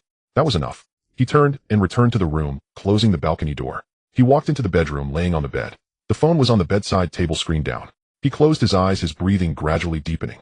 The room was quiet, yet the entire city held its breath for him. When Wang Fei parked the car downstairs, it was still not dark. The streetlights had just turned on, casting a reflection on the old scratch on the car's body. He turned off the engine, removed the key, and heard a slight sound from inside the car, like the sound of metal cooling. He thought little of it, and took the toolbox upstairs to his home. In the evening, he had dinner and watched some television. The news reported that the weather was normal with no anomalies. He turned off the television, washed up, and went to bed earlier than in the past few days. The next morning, he got up, dressed in his work clothes, and checked the contents of the toolbox. The sealing ring and wrench were both there. Before leaving, he touched the key, walked to the car, opened the door, and sat inside, turning the key to start the ignition. The dashboard flickered once, then went entirely black. Trying again, the car showed no response at all. The battery was dead. He sat still in the car, his hands resting on the steering wheel. This car had been bought 8 years ago and had run 17,000 kilometers. The air conditioning leaked, there were sounds from the chassis, and the car's paint had faded. There were many problems, but he had never replaced it. It wasn't due to a lack of money, but rather a reluctance to change. He was accustomed to this car and knew each of its little quirks. For instance, the left turn signal needed to be activated for half a second longer before it lit up, and during a cold start, the accelerator had to be gently pressed 3 times. The car wasn't high-end, but it was reliable, just like the life he envisioned. Simple, stable, and within his control. He took out his phone and dialed the service team's number. Upon hearing it was him, the operator's tone immediately changed. "Wang Gong, please hold on, the team leader will be there shortly." In less than 10 minutes, a black business vehicle drove into the community and stopped 2 meters behind his car. The team leader got out, around 50 years old, dressed in a dark gray jacket, walking steadily. He walked around Wang Fei's car, squatted down to check the battery connection, then opened the hood to inspect the wiring. The battery is aging and the wiring has rust. The overall condition of the car is not great. He stood up and said, "We can replace it for you. A bulletproof model that can handle any road conditions, equipped with a protective system and nationwide highway access, is free. The license plate is specially registered and traffic police will let you pass. Safe and convenient." Wang Fei shook his head. "No need. Just prepare this one." The team leader paused, did not ask further, and simply said, "What parts do you need? We can arrange for someone to bring them and repair it on site. Just replace the battery, check the wiring, nothing else is needed," Wang Fei said. "It can still work." The team leader nodded and immediately made a phone call. 10 minutes later, an engineering vehicle arrived and 2 technicians got out dressed in ordinary work clothes, saying nothing as they opened the trunk and began working. The team leader stood by, arms crossed, glancing at the windows of the nearby buildings, ensuring no one was approaching. Wang Fei stayed by the car watching them replace the battery. When the old battery was taken out, its casing was white and the terminals were rusty. After the new battery was installed, they reconnected the wires, insulated the connections, and measured the generator voltage. The entire process took 40 minutes with no one speaking, only the sounds of tools clinking against each other. "Done," the technician said as he packed up the tools. "You can try starting it now." Wang Fei sat in the driver's seat and turned the key. The car made a sound and started smoothly. The dashboard lit up completely, the oil pressure was normal, and the water temperature was stable. He sighed in relief, gently patted the steering wheel, and said, "Old buddy, it works." The team leader came over and said, "Report any issues immediately in the future. We can also perform regular maintenance to ensure the car's condition." "No need for now," Wang Fei replied. "I'll let you know if there's anything." The team leader said nothing more and waved for the team to leave. The engineering vehicle and business vehicle left one after the other, the sounds gradually fading. Wang Fei stood by the car watching his vehicle parked there, unchanged in appearance, with the scratch still visible. Only the battery had been replaced, the wiring refurbished, and nothing else had been touched. He walked around the car, checking the tire pressure, windshield wipers, and trunk latch. After confirming everything was fine, he got in the car, fastened his seatbelt, shifted into gear, and slowly drove out of the community. There weren't many cars in the morning, and he followed the GPS towards the west of the city. Today he needed to replace the valve core of a smart toilet. The client lived in an old building from the 1990s. The elevator had been broken for a long time, and he had to climb 6 flights of stairs. He calculated the time and left a 20-minute buffer on the road. Passing by 2 traffic lights while waiting at the second intersection, he heard someone quietly say in the adjacent lane, "Is that Wang Shifa's car?" Another voice replied, "I thought he would change cars. I heard the government was going to provide him with a luxury car. In the end, it's still this one." The more it is like this, the more it shows that he doesn't care about these things. Wang Fei did not turn around or look in the rearview mirror. He knew who was speaking. The homeowner who had their water heater or pipe repaired a few days ago. They didn't know exactly who he was, only that his background was unusual, and they didn't dare provoke him. But seeing him still driving this old car today, their attitude changed. It wasn't fear, but a bit more respect. It was as if they understood truly capable individuals do not need to rely on their cars to prove themselves. When the green light turned on, he started to move again. Half an hour later, the car stopped downstairs at the client's building. He shouldered the toolbox and got out of the car, just as the homeowner was waiting at the entrance, in his 40s, wearing loungewear and holding a bottle of mineral water. "Wang Shifu, thank you for your hard work." He handed over the water, saying, "It's hot, have a drink." Wang Fei accepted it and said thank you. The homeowner looked at the old car, hesitated for a moment, and finally said, "Your car is really durable. It's been running for so many years. It can still be used after repairs. No need to change," Wang Fei replied. The homeowner nodded, did not ask further, and led him upstairs. The corridor on the 6th floor was narrow, the wall paint was peeling, and the floor was cracked. Wang Fei walked over the toolbox, scraping against the wall, making a rustling sound. Once inside, he set down the box, took out the wrench and the new valve core, and began to dismantle the old parts. The work wasn't difficult, but it was tiring to squat down. He was unscrewing bolts by the toilet, his elbows resting on the tiles, and beads of sweat slowly formed on his forehead. He stopped halfway to drink some water and went to the balcony to get some fresh air. The sunlight shone on his face, and the car parked below was in the shade of a tree, the wind causing the car's roof to sway slightly, casting dappled light and shadow. He looked for a few seconds and remembered when the team leader had privately asked him yesterday, "Don't you care about these things?" He had replied at the time, "What I care about is being able to decide what to do every day. The car is just a means of transportation, not a status symbol." He returned to the bathroom to continue working. 2 hours later, the new valve core was installed, and after 3 tests with water, there were no leaks. He packed up his tools, shouldered the box, and prepared to leave. The homeowner scanned the payment code, his hands slightly trembling, and entered the password incorrectly once. Wang Fei did not rush him, quietly waiting. Once the payment was confirmed, the homeowner smiled and said, "I will find you again for the next job." Wang Fei nodded sure. He walked out of the corridor, sunlight shining on his face. He walked to the car, opened the door, and got in, fastening his seatbelt. He turned the key, and the car started normally. Shifting into gear and pressing the accelerator, the car slowly drove away. In the rearview mirror, the old building grew smaller, eventually blocked by the street corner. He drove past 2 main roads, heading to the next location where he might receive an order. The air conditioning blew cool air, and the car was very quiet. He didn't play music or look at the GPS, just drove like every other day. Outside, the city continued to operate as usual. On the sidewalk, there were elderly people buying vegetables, students riding electric bikes, and office workers waiting for the bus. A water truck passed by, splashing water onto the windshield, and the wipers automatically swept twice. He gripped the steering wheel, his hands steady. Wang Fei drove to the old neighborhood in the eastern part of the city. This task was quite simple, he just needed to replace a smart toilet lid. The client was an elderly lady in her 70s hard of hearing, so Wang Fei had to raise his voice. It took him 2 repetitions of the usage instructions for her to understand. He took out the toolbox and the new toilet lid from the trunk, making several trips up to the 6th floor. There was no elevator, and Wang Fei climbed slowly, already sweating by the time he reached the door. The old lady opened the door and invited him inside. There was a strong smell of camphor in the room, and the electronic clock on the living room wall was stuck at 8:17. Wang Fei glanced at his phone. It was 11:40. After installing the toilet lid, Wang Fei took the opportunity to fix a leaking faucet. The old lady insisted on treating him to a meal and served him a bowl of fried sauce noodles. Wang Fei couldn't refuse and sat down to eat. While eating, the old lady spoke about her son working in another city, saying he rarely came back home. After finishing, Wang Fei wiped his mouth and scanned the payment code with WeChat. The old lady's hands trembled as she entered the password incorrectly twice. She succeeded on the 3rd try. Wang Fei didn't rush her and waited by the door. As he stepped outside, the sun shone on the corner of the staircase, making him squint as he slowly walked down. Back in the car, the air conditioner was on, and the radio was still playing the same traffic station from yesterday, announcing that there would be no traffic jams on the main roads before 2 o'clock in the afternoon. Wang Fei started the car and turned westward. As he passed a narrow street, he noticed a car repair shop with the rolling shutter half drawn, the sound of wrenches clattering to the ground coming from inside. Wang Fei paid it no mind and continued driving. However, just as he passed the intersection, the battery light on the dashboard suddenly flickered, the yellow light glaring. Wang Fei hit the brakes and pulled over to the side of the road.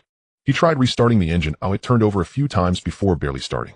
The voltage gauge showed a low and Wang Fei frowned, recalling what the head of the maintenance team had said 3 days ago. The factory parts are fine, but the old wiring has poor load capacity. Regular checks are recommended. At the time he had not responded, but it seemed that there was some truth to those words now.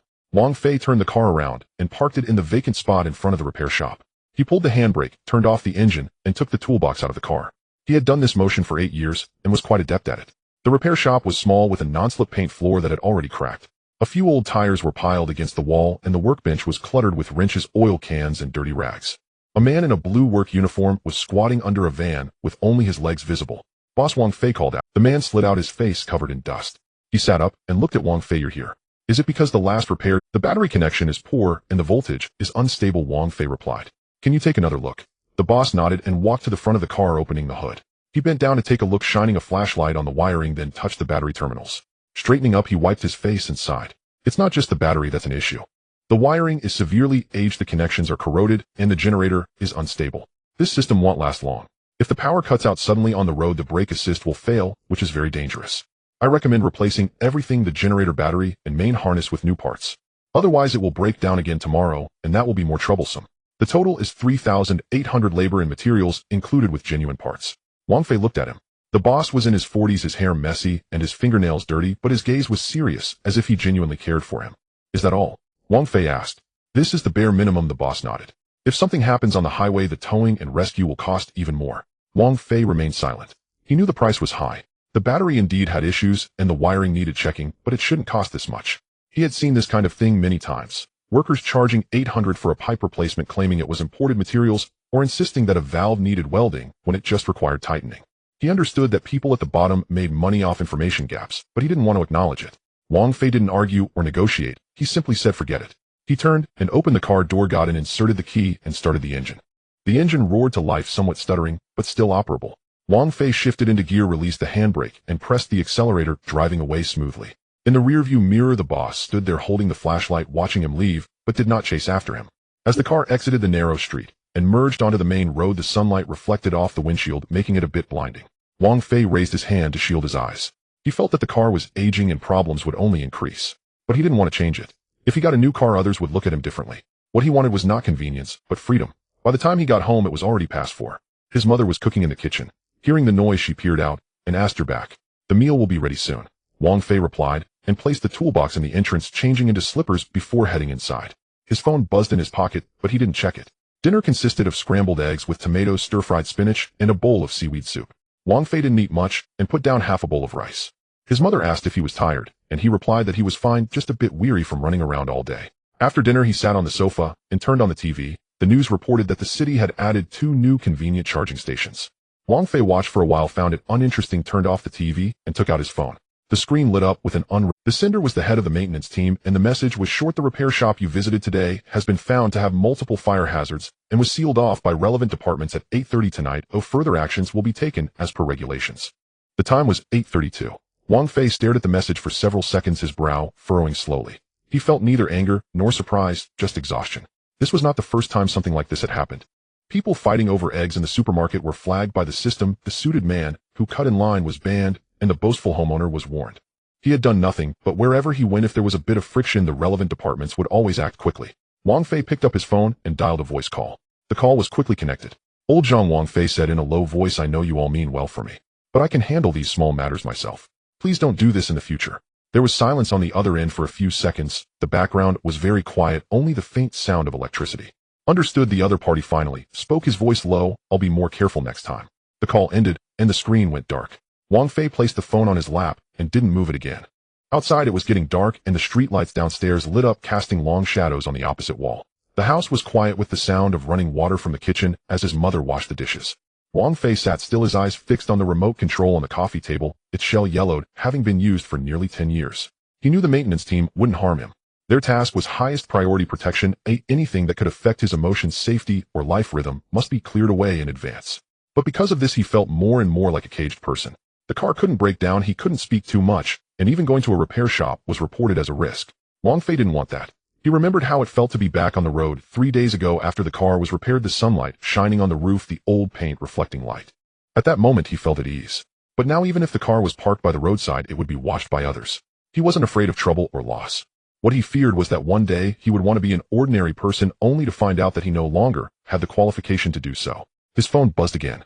Wang Fei looked down to see a bank notification, 800,000 yuan. The note read special living subsidy. Wang Fei didn't open it, simply locked the screen and turned the phone face down on the coffee table. The next morning at 5:40, it was just getting light. Wang Fei got up, washed up, put on his work uniform, and draped his coat over his arm. Before going downstairs, he casually took the garbage bag by the door.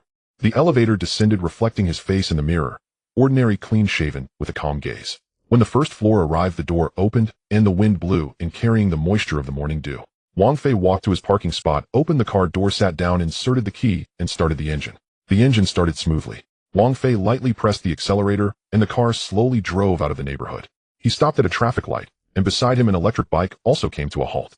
The rider was a middle-aged man wearing a helmet who glanced at the old car, then suddenly turned his head to look again.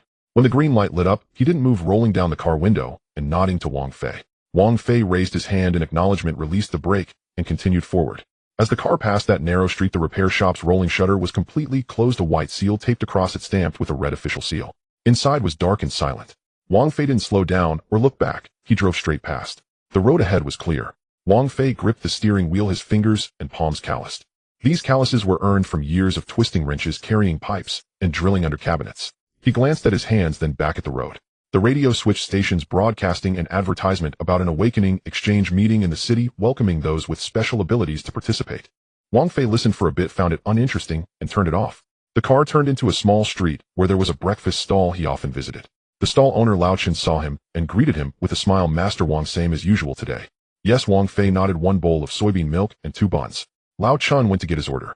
Wang Fei stood in front of the stall, the wind blowing on his face, neither cold nor hot. Although the car was old, he had touched every part of it, and every road had carried him through. It didn't speak, but it understood him. Wang Fei didn't need everyone to understand him. He just wanted to be clear with himself. He wanted to live however he wanted. At 5:40 in the morning, as the first light of dawn seeped through the gaps between the buildings, Wang Fei was already standing on the balcony, sipping half a glass of cool boiled water. He was dressed in faded gray work pants, the cuffs frayed, and on his feet were a pair of old sneakers that he had worn for more than 3 years. The streetlights downstairs were still on, casting a dull sheen over the car parked across the street. His vehicle was in its usual spot, untouched, and without any tickets. He went downstairs to throw away the garbage, casually taking the delivery box from his neighbor's doorstep with him. The elevator mirror reflected his face. He had shaved, and his eyes showed little emotion. Stepping out of the building, the wind felt a bit damp, carrying the scent of rain-soaked concrete from the previous night. He opened the driver's side door, sat down, inserted the key, and turned it. The engine started on the first try. The radio automatically switched to the traffic station, where a male voice reported on the morning rush hour diversion at the convention center. At 9 o'clock this morning, the city will hold an experience sharing session for awakened individuals at the city convention center. Please take alternative routes if you are driving in the vicinity. As soon as the announcement finished, an advertisement cut in stating that the experience sharing session was organized by the Ability Management Center, inviting awakened individuals at all levels to participate in collaborative construction. Wang Fei didn't change the station. As the car turned into the street where the breakfast stall was located, Lao Chun was already frying dough sticks. Upon seeing him, he tipped his hat and said, "Master Wang the usual." "Yes," Wang Fei nodded, "1 bowl of soy milk and 2 meat buns." The plastic stool was a bit damp, so he wiped it with his sleeve before sitting down. The oil fryer crackled the steam wafting up to his face. He looked down at his phone. The screen was dark, no messages. The notification about the 80,000 that had been deposited yesterday was still there. He hadn't deleted it or opened it. He no longer questioned money matters. It was simply left there untouched. After finishing his meal, he rode his electric bike to the hardware store. The shower valve at a client's home was leaking and he needed to replace the connector. The store was dimly lit and the shelves were tightly packed. He bent down to look at a row of PVC fittings for a while, picking 2 3-way joints and a short pipe. There weren't many people in line at the cash register. A television mounted in the corner was broadcasting local news, cutting to an exterior view of the convention center with a banner reading, "Building a secure defense line. Collaboration exchange for awakened individuals in third-tier cities." He glanced at it, then continued to rummage through his tool bag, confirming that both the wrench and the Teflon tape were there. At 9:17 in the morning, his phone vibrated. The caller ID displayed Local Ability Management Center. He took out his phone, looked at it for 2 seconds, and answered. "Mr. Wang Fei, hello." The voice on the other end was respectful with a steady pace. "Today we are hosting the citywide experience sharing session for awakened individuals at the City Convention Center and would like to sincerely invite you to attend. As one of the most outstanding representatives of our cities, awakened your presence for a speech would surely boost the confidence of all your peers." Wang Fei stood at the entrance of the hardware store with the shadows of the shelves behind him and the sunlight of the street in front. He remained silent, not responding. After a pause, the voice continued, "The meeting is not of high specifications, but its significance is monumental. We have reserved a seat for you and a dedicated vehicle can depart to pick you up at any time." "I won't be attending," he said, his voice neither loud nor soft. "You all handle it. But this is extremely important for us and a chance to showcase unity to the public. If you could make an appearance even for just 10 minutes, it would have a tremendous encouraging effect." Wang Fei leaned against the door frame, lightly tapping the shell of his phone with his knuckles. "I said I want to attend, and that means I want." There was a few seconds of silence on the other end. When they spoke again, the tone was softer. "Understood. We will respect your decision." The call ended. He stuffed his phone back into his bag, grabbed the materials he had purchased, and pushed the door open to leave. The sunlight hit his face, neither hot nor blinding. He walked along the sidewalk, his pace unchanged, the rhythm steady. The scene shifted to the hall of the convention center. The venue was not large, simply arranged. Behind the main stage hung a red banner with white characters matching the visuals on the television. Dozens of awakened individuals were present, most in casual clothing, while a few were wearing special operations gear. The air was filled with the scents of coffee and printing paper. The person in charge stepped onto the stage holding a speech manuscript, their expression slightly tense. "Colleagues, thank you for attending this exchange meeting. Today we gather here to strengthen our collaborative mechanisms and enhance our ability to respond to sudden crises. It is particularly regrettable that an important guest is unable to attend due to personal arrangements." The crowd below stirred slightly. "Isn't that the special protected individual who never shows up?" someone whispered. "It must be him," replied another. "I heard even the higher-ups have to heed his wishes."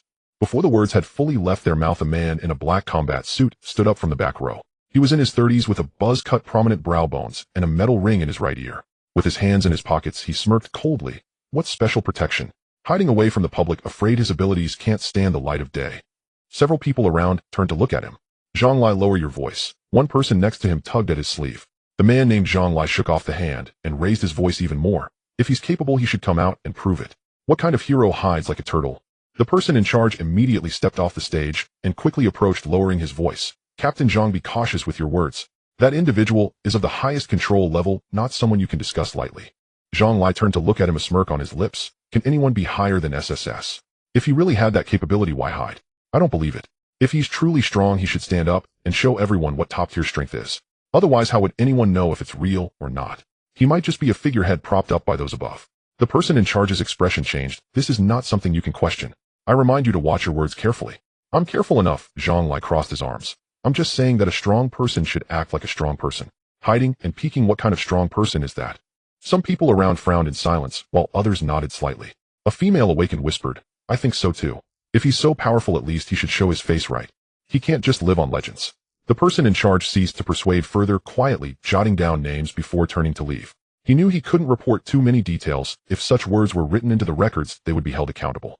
But he also knew that this kind of sentiment wasn't held by just Zhang Lai. The meeting continued. The next agenda was discussing tactical coordination and rehearsal plans, and the atmosphere returned to calm. However, the term mysterious awakened had already taken root in the minds of many, not out of awe, but doubt. At that moment, Wang Fei was walking in an old alley. The sunlight slanted against the brick wall, elongating the shadows. He held a tool bag in his left hand and a bottle of mineral water in his right, droplets of water clinging to the bottle. Passing by a small supermarket, the television at the entrance was also broadcasting news about the exchange meeting, with a rolling subtitle flashing. The city's awakened exchange meeting was successfully held, with several level awakened individuals proposing suggestions on collaborative combat. He glanced at it, but didn't stop. His phone vibrated in his bag. He took it out. It was an encrypted message from the leader of the security team. Someone spoke inappropriately at the exchange meeting. Do you need to intervene? He opened it, replied with no need, and then casually disabled all notification permissions. He stuffed the phone back into the tool bag and zipped it up. He continued walking, passing through a residential area. Children were playing with a rubber ball by the roadside, while an elderly person dozed in a wicker chair. A milk delivery vehicle clattered by, leaving a trail of ringing bells. He didn't quicken his pace nor slow down. His breathing was steady and his shoulders relaxed. He knew someone was challenging him, and he also knew those words would eventually reach his ears. But he didn't care. What he wanted wasn't recognition or intimidation, but an uninterrupted life. He remembered when he was young, his family was poor, and his father would unplug the television at 10 o'clock at night to save on electricity. At that time, he lay on a bamboo bed listening to the cicadas outside the window, feeling that silence was the most solid thing. It was the same now. As long as no one knocked on the door, no calls came in, and no convoy blocked the entrance, he could still be himself. The client lived on the 4th floor of an old apartment building without an elevator. He climbed up step by step and knocked on the door. The door opened to reveal a middle-aged woman, still in her apron, holding a spatula. "Oh, you're finally here. The hot water has been waiting for half a day. Sorry, there was a bit of a traffic jam on the way." He stepped inside, changed his shoes, and set down the tool bag. The bathroom pipes were aging and the joints were loose. They indeed needed replacing. He crouched down, opened the cabinet door, and took out the wrench. The sound of water flowing filled his ears, a familiar rhythm. Meanwhile, at the convention center, the meeting was nearing its end. Zhonglai hadn't stayed for the concluding remarks and left. He lit a cigarette in the parking lot, leaning against the side of his car, saying to his companion, "Look at these people. Oh, every single one of them speaks as if they're chanting at a meeting. If something really happens, who can take the lead? We still have to rely on us who actually get things done." His companion hesitated, saying, "But that person above. I've heard he even makes the state give way." "Give way, eh?" Zhonglai sneered. "It's precisely because nobody has seen him that they say whatever they want. If I really ran into him, I'd have to test him." "Don't act recklessly," his companion said, nervously glancing around. "You can't speak so casually about such thing." "I'm just speaking the truth." He flicked the ash from his cigarette. "Strong individuals should face others directly. Hiding away for a lifetime isn't any skill." He extinguished the cigarette butt and got into the car. The engine roared to life, and the car pulled away from the convention center. Wang Fei was still at the client's home fixing. He tightened the last connector, stood up, and opened the water valve to test the pressure. The water flow was stable with no leaks. He turned off the valve, packed up his tools, and wiped the sweat from his forehead. All done, he called toward the kitchen. The woman came out, peeking in to check, nodding in satisfaction. "Finally, it's not dripping anymore." "Thank you, Master Wang." She scanned the payment code, her hands trembling slightly, entering the password incorrectly once before succeeding the second time. She smiled sheepishly. "I'm getting old and my fingers don't cooperate anymore." "It's fine," he replied, putting away his phone and slinging the tool bag over his shoulder. "Contact me if you have any more issues." As he left, the hallway light was broken. He felt his way down 2 flights in the dark before seeing the light. By the bicycle rack downstairs, a few children were crouched on the ground, playing marbles, looking up at him for a moment before returning to their game. He walked to his parking space, opened the car door, and sat inside. He inserted the key and turned it. The engine started smoothly. He buckled his seatbelt, shifted into gear, released the brake, and the car slowly rolled. The traffic light ahead turned green. He pressed the gas pedal and merged into the flow of cars. The radio still played the traffic station, beginning to report on the midday road conditions. He didn't change the station or turn it off. Wang Fei parked the car by the roadside and turned off the engine. The outline of the convention center had already faded from the rearview mirror, obscured by a newly topped office building. He glanced at his phone. It was 11:43. His younger brother had classes in the morning, which ended at 12:30. He wasn't in a hurry, casually grabbing a bag of apples from the passenger seat. His mother had handed them to him before he left, saying to take them to his brother. He pushed open the car door, and the wind carried the smell of melted asphalt. The campus was across the street, surrounded by an iron fence with a sign at the entrance reading "No entry for outside vehicles." He didn't take a detour. He crossed the street using the pedestrian crossing, his steps neither fast nor slow. The security guard at the school entrance was sitting in a small booth, absorbed in his phone. Upon hearing footsteps, he glanced up, but didn't stop him. The classroom building was an old 5-story structure, its exterior clad in gray-white tiles, some of which had already yellowed. He remembered his brother mentioning that he had classes in a classroom on the east side of the 3rd floor. He ascended the stairs, his footsteps echoing softly on the concrete steps. The corridor was quiet, with only distant sounds of students talking mixed with laughter. He reached the corner on the 3rd floor, stood against the wall, and took out his phone to check. The screen lit up with no new messages. He waited for less than 10 minutes when the classroom door opened and students began to emerge. Some were carrying books, others were eating bread while walking, and a few girls huddled together discussing their homework. He did not see his brother and didn't rush to look for him. He just stood by the window gazing at the playground outside. Sunlight reflected off the rubber track, casting a layer of white light. "Who are you looking for?" A voice came from behind. Wang Fei turned around. It was a man in his 30s wearing a light gray polo shirt with the sleeves rolled up to his elbows, holding a stack of papers. He had a long face, light eyebrows, and a somewhat cold demeanor. "I'm looking for my brother Wang. How he's in class in this building," Wang Fei said. "Which class?" "Class 4 of sophomore year." The man flipped through the list in his hand, and then looked at him again. "Are you a parent?" "I'm the older brother." "Oh." The man closed his notebook, his tone softening a bit. "Wang Hao has been performing well lately, but he did submit an assignment late last week. Are you here to inquire about something?" "No." Wang Fei shook his head. "I stopped by to see him. I should be able to catch him after class." "Then you can wait here." The man nodded and turned to leave. Wang Fei casually asked, "Are you the counselor?" "Yes," the other replied, stopping and looking back at him. "My last name is Chun." "Oh," Wang Fei responded, falling silent. Counselor Chun did not leave either. He stood there looking at him for a moment before suddenly asking, "Are you also an awakened?" "Yes." "What level?" "Ordinary." "Ordinary." The man raised an eyebrow slightly. "What do you do for work now?" "I install bathroom fixtures." The air fell silent for 2 seconds. Counselor Chin's lips tightened, as if he had heard something he shouldn't. "You install bathroom fixtures. You're an awakened doing this." "Someone has to do the work," Wang Fei replied. "But with your identity." He paused, his voice lowering, but becoming clearer. "People like you without skills shouldn't drag the—" Wang Fei looked at him. His expression didn't change. He wasn't angry or defensive, just as if someone had merely remarked the weather is bad today. He nodded, turned, and walked toward the stairwell. No one spoke behind him. He descended the stairs step by step, his steps steady, breathing even. As he passed the bulletin board on the first floor, he caught sight of the teacher duty roster posted there with the middle column reading, "Chun Jiming, available all day on Wednesdays." He noted the name, but did not dwell on it. Exiting the classroom building, he crossed a small square and reached the school gate, where the security guard was still engrossed in his phone, not lifting his head. He walked out of the school gate and along the sidewalk toward where he had parked. The sun was a bit blinding. He squinted, took out his phone, and the screen lit up with a new message. "Bro, I'm in the cafeteria. Do you want to come over and eat?" He stopped, leaning against a utility pole to reply, "I've arrived, just finished seeing the teacher." "You eat?" "I'm not hungry." After sending the message, he put his phone away and continued walking. The car was parked right across from the convenience store at the intersection. He crossed the street, opened the car door, got in, inserted the key, and turned it. The engine started on the first try. He fastened his seatbelt, shifted into gear, and released the brake. The car slowly pulled out, merging into the flow of traffic.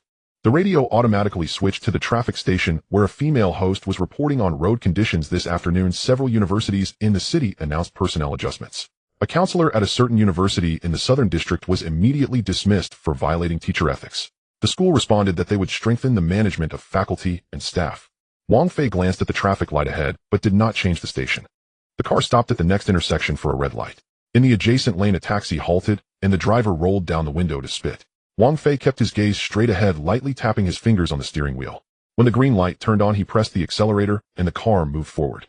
15 minutes later, he parked at a convenience store by the roadside. It wasn't his usual one, but the sign was visible. He got out of the car and pushed the door open. The cold air hit him. The shelves were neatly arranged, and the clerk was a young man in his 20s, organizing the beverage section. "1 bottle of mineral water," he said. The clerk turned, smiled, and said, "Wang Shifu. Long time no see." Wang Fei nodded. "I was passing by to fix something. Last time you helped Aunt Lee fix her water heater, she still talks about it." The clerk scanned the payment and handed over the water. "She said you're quick with your hands and charge fairly. By the way," he set the bottle down, "is everything still good at the school?" "The school?" The clerk paused. "Oh, you mean the one across the street? I heard a teacher was suddenly dismissed today for bullying a student's parent, but I'm not sure of the details. It was quite sudden, and the documents came down at noon. Oh, and the personnel department directly took his ID badge." Wang Fei just responded with a sound, not continuing the conversation. He threw the empty bottle into the trash can at the entrance and turned to leave. Sunlight shone on the car's roof, the metallic paint reflecting a matte sheen. He opened the car door, settled, and started the engine. Input home into the navigation, and the screen lit up, generating the route. The car slowly started merging into the main road's traffic. The road ahead was clear. Shadows from the trees along the roadside dappled the pavement like shredded paper. A delivery tricycle darted out from a side road, nearly colliding with the right lane. The driver honked and cursed. Wang Fei remained unfazed, maintaining his speed, hands on the steering wheel. At 3 and 9 o'clock. His phone vibrated in his bag. He didn't take it out to check. It could be a reply from his brother or a bank notification. He had grown used to such things. He was only thinking about whether to buy some meat on his way home. His mother had said yesterday that she wanted to make a stew with radishes and ribs. There was still half a box of tofu in the fridge, enough to make a pot of soup. The car passed through 2 traffic lights and turned onto the city's main road. On the right was a newly built commercial area with skyscrapers clad in glass curtain walls. On the left was an old residential area with clothes hanging on balconies and elderly people sitting downstairs enjoying the shade. He drove with the window open, the wind rushing in and tousling his hair. He raised a hand to smooth it back his gaze. No one knew where he had just been, nor did anyone know that a man named Chen Jiming was at home packing up personal items from his desk, repeatedly asking on the phone with the personnel department, what exactly did I violate? On the other end, the voice simply repeated, please complete the handover today, or follow-up matters will be handled by the disciplinary committee's investigation team. He also wouldn't know that while he mocked that incompetent older brother, the surveillance system had automatically flagged his words and facial recognition, had simultaneously retrieved identity files reporting to the Education Bureau and the Supernatural Affairs Coordination Office within 3 minutes. 20 minutes later, the principal received an urgent directive to form a processing resolution within 30 minutes without alarming anyone. Wang Fei was completely unaware of all this and had no desire to know. He was just an ordinary person coming to the school to see his brother, hearing a few unpleasant words, and then leaving. That was all. The car passed under the overpass, sunlight slanting into the cabin, casting a grid shadow on the floor mats. Wang Fei parked the car in the community space and turned off the engine. The sky had darkened and the sensor light at the entrance of the corridor had yet to illuminate. He looked up at his window where the light was on. He pulled the handbrake, picked up the bag of apples that hadn't been delivered from the passenger seat, and opened the door to get out. The keys jingled in his hand as he slowed down to open the door. Inside, there was the sound of a spatula hitting a metal pot and his mother humming an old tune. He changed his shoes and entered the house, where the warm light in the living room illuminated the dining table. His younger brother Wang Hao was sitting in a corner engrossed in his phone. You're back. His mother peeked out from the kitchen. We've been waiting for you. The dishes have been reheated twice already. I was stuck in traffic for a bit, Wang Fei said as he placed the apples on the coffee table and walked over to sit down. The table was set with 3 dishes and a soup, braised ribs with radish, stir-fried greens, pan-fried tofu, and a bowl of egg drop soup.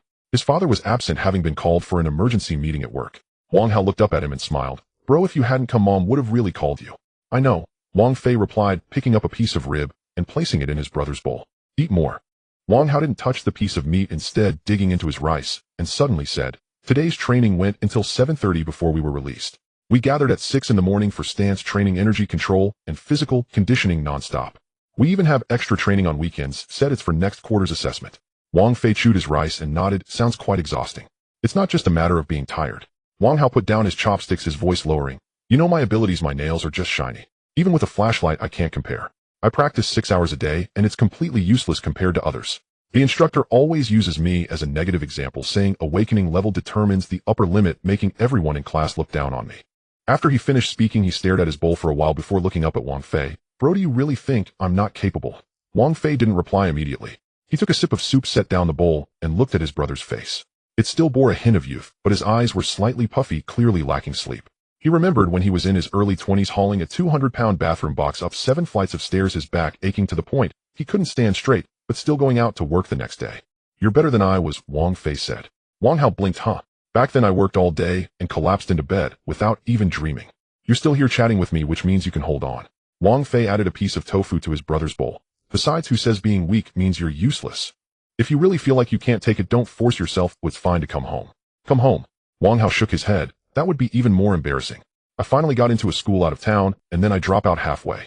I can't accept that. Wang Fei didn't argue, but said, if you can't accept it, just keep pushing through. But don't drive yourself to death. The hardships you're enduring now will seem trivial when you look back on them later. Wang Hao stirred the rice in his bowl and said softly, but I always feel like, are you hiding something from me? You, an ordinary awakened person, how come you seem more carefree than anyone else? When those people see you, their expressions are all off. Wang Fei smiled. There aren't that many secrets. I'm just lucky the jobs I take are stable and my boss isn't stingy. Really? Wang Hao stared at him. Why would I? Wang Fei lifted the bowl and finished the last sip of soup, then stood up to go to the kitchen to get an empty plate. Just put the bowls on the table. When you're done, I'll take care of it. He stacked the 3 empty bowls together, and as he turned around, he saw the stack of books on his brother's desk had toppled over. A notebook slid off the edge and fell to the ground, its pages scattering. He didn't stop his steps, and his right hand made a slight motion in the air, his fingertips barely moving half an inch. The wind didn't rise, the lights didn't flicker, yet the scattered notebook closed itself and gently bounced back onto the desk, fitting perfectly into the gap of the book pile, as if someone had carefully tucked it in. Wang Hao was just wiping his mouth when he saw this scene, and his hand froze. Bro, he suddenly spoke. Wang Fei turned. Did you just use your powers? Oi. No. Wang Fei walked to the sink and started rinsing the bowls. It was just the wind. There's no wind. Wang Hao stood up and walked over to the table to touch the notebook, then looked back at him. That just now was something a person could do. You did something, didn't you? Wang Fei turned off the faucet and picked up a cloth to dry his hands. I told you I don't have any protective powers. My abilities are even less useful than yours. Then why? Wang Hao's voice tightened. Why does no one dare to provoke you? That day Counselor Chen spoke to you like that, and he was fired that very day. The owner of the car repair shop cheated you, and the next day the shop was shut down. How are these things not connected to you? Wang Fei hung up the cloth and leaned against the kitchen doorframe. You think I did that? I don't know. Wang Hao shook his head, but the more I think about it, the more it doesn't add up. You're clearly just a bathroom installer, yet suddenly your home feels spacious, your parents get their checkups for free, and I have a special channel for paying fees at school. Bro, who exactly are you? Wang Fei looked at him and remained silent. Outside the night deepened, and the streetlights below lit up one by one, reflecting on the glass, merging their shadows together. He saw the confusion in his brother's eyes along with an undeniable worry, as if afraid the answer would be too heavy, crushing the normalcy of their brotherhood. He walked back to the living room and sat down across from his brother. I've told you before, my awakening is an ordinary ability, he said, his tone unchanged, but I have one thing that's stronger than others. I know when to keep quiet and when to let go. The world has changed. There are many with abilities, but few who can control themselves. I don't want to stand out, nor do I want to be watched. That's all there is to it. But you're clearly not an ordinary person. Wang Hao's voice dropped. You're protecting me, right? Those things are all because... Wang Fei was silent for a few seconds before he smiled. Even if that's the case, don't go telling others. Our family has this bit of peaceful life, let's not let it shatter. Wang Hao didn't ask any further. He looked down at the table, his fingers unconsciously rubbing the cover of the notebook. After a while he softly said, I just don't want to hold you back. You're not holding me back, Wang Fei said, patting his shoulder. You're Wang Fei's brother, and that's enough. The two sat in silence for a moment. Wang Hao finally smiled, stuffing the notebook into his backpack and zipping it up. He stood up and said, for next week's assessment, I want a place in the top 50. All right. Wang Fei stood up as well. If you really make it, I'll take you out for hot pot. I'll take Mom's marinated meat too. Wang Hao laughed. Last time you promised to bring it, but you never showed up. I'll definitely bring it this time. I'll come to see you next week and bring the marinated meat along. If you lose weight, Mom will you really come? Wang Hao's eyes brightened. Just don't be like last time, promising, but not showing up. I'll definitely come this time, Wang Fei repeated, turning towards the balcony. He opened the glass door. The cool night wind was refreshing against his face. Leaning on the railing, he gazed at the distant city lights, the high-rise buildings glowing in the dark like countless pairs of sleepless eyes. If you really want to prove yourself, don't just focus on the heights of your abilities. Doing what needs to be done is more important than anything else. From inside, Wang Hao acknowledged softly, followed by the sounds of him packing his backpack, moving the chair, and turning off the desk lamp. Footsteps approached, and his brother stood at the balcony door. Bro, why are you standing there? Just getting some air, Wang Fei said, retracting his gaze. You should sleep early, you have class tomorrow. Oh. Wang Hao paused. Then are you really coming next week? I'll bring you Mom's pickled radish. Wang Fei turned and closed the door behind him. Go to sleep. Inside, the light was reduced to one lamp, illuminating his brother's back as he walked to his room. Wang Fei stood still, listening to the footsteps fade away at the end of the corridor. He raised his right hand palm up, his knuckles curling slightly. Nothing happened. But he knew that just in that moment something within him trembled gently, like an invisible grain of sand falling into a deep well silently. That was the annihilation mark, responding to his thoughts, absorbing the scattered remnants of abilities from the day, slowly accumulating into a source point. He didn't know how this power would manifest in the future, nor did he want to know. He only knew that as long as his brother could still smile and ask him, bro, are you really coming? He had to hold on to the life they had now. The balcony door was pushed open slightly, and Wang Hao poked his head out. Bro, come inside, it's cold out here. Coming right away, Wang Fei replied. He took one last look at the night sky where the clouds were thin, revealing a few twinkling stars. Then he turned to enter, sealing the balcony door tightly with a click of the lock. Wang Fei closed the balcony door, and the room fell into silence. He walked into the bedroom, took off his coat, and hung it up, then sat on the edge of the bed to untie his shoelaces. The sounds of the night market stall downstairs packing up intermittently reached him, the wheels of the metal cart rolling over the concrete. He didn't turn on the light, relying on the faint glow from the street lamp outside to ball up his socks and toss them into the laundry basket. At 6:40 in the morning, the alarm clock rang once and was promptly silenced. He turned over and sat up, his feet touching the cold floor, half awake. The kettle in the kitchen had already boiled, a testament to his mother's unwavering habit of getting up early to make porridge. He put on his old tracksuit and stepped outside. The living room was empty. The dining table was set with 2 bowls and chopsticks, 1 bowl of plain porridge, and a plate of pickles, a note pressed beside it. Your dad is on duty. I have gone to the market. He folded the note and stuffed it into his pocket. As he ladled the porridge, the television automatically switched to the female anchor finished reading the weather report, and the scene cut to a live video. A military transport aircraft was parked at the end of the runway, its doors slowly closing as a man in combat gear walked inside, the camera shaking slightly, capturing only the outline of his profile.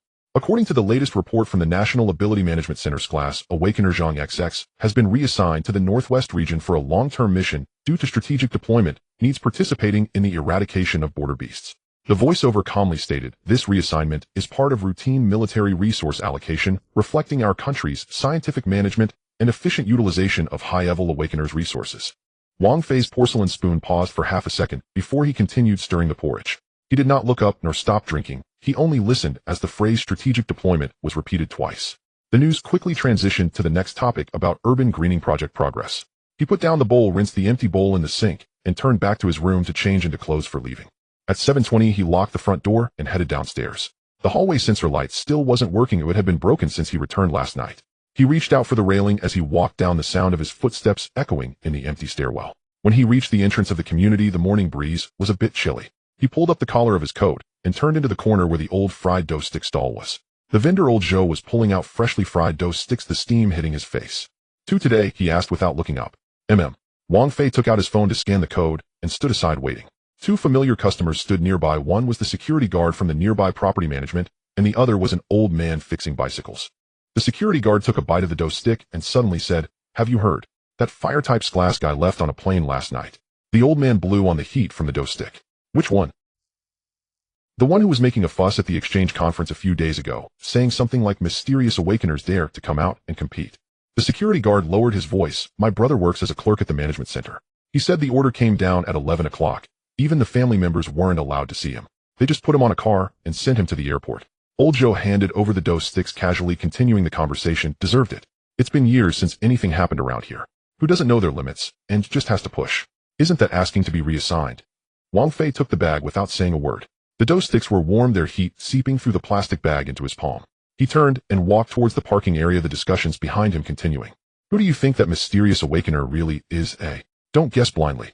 Anyway, it's not someone you can provoke." He opened the car door, placed his breakfast in the passenger seat, and instinctively glanced at his phone after sitting down. The screen was lit up with no new messages. He recalled the message his younger brother sent last night about the assessment next week, swiped his finger across the screen, and locked it. The car radio automatically started broadcasting the morning news. Once again, it was that report.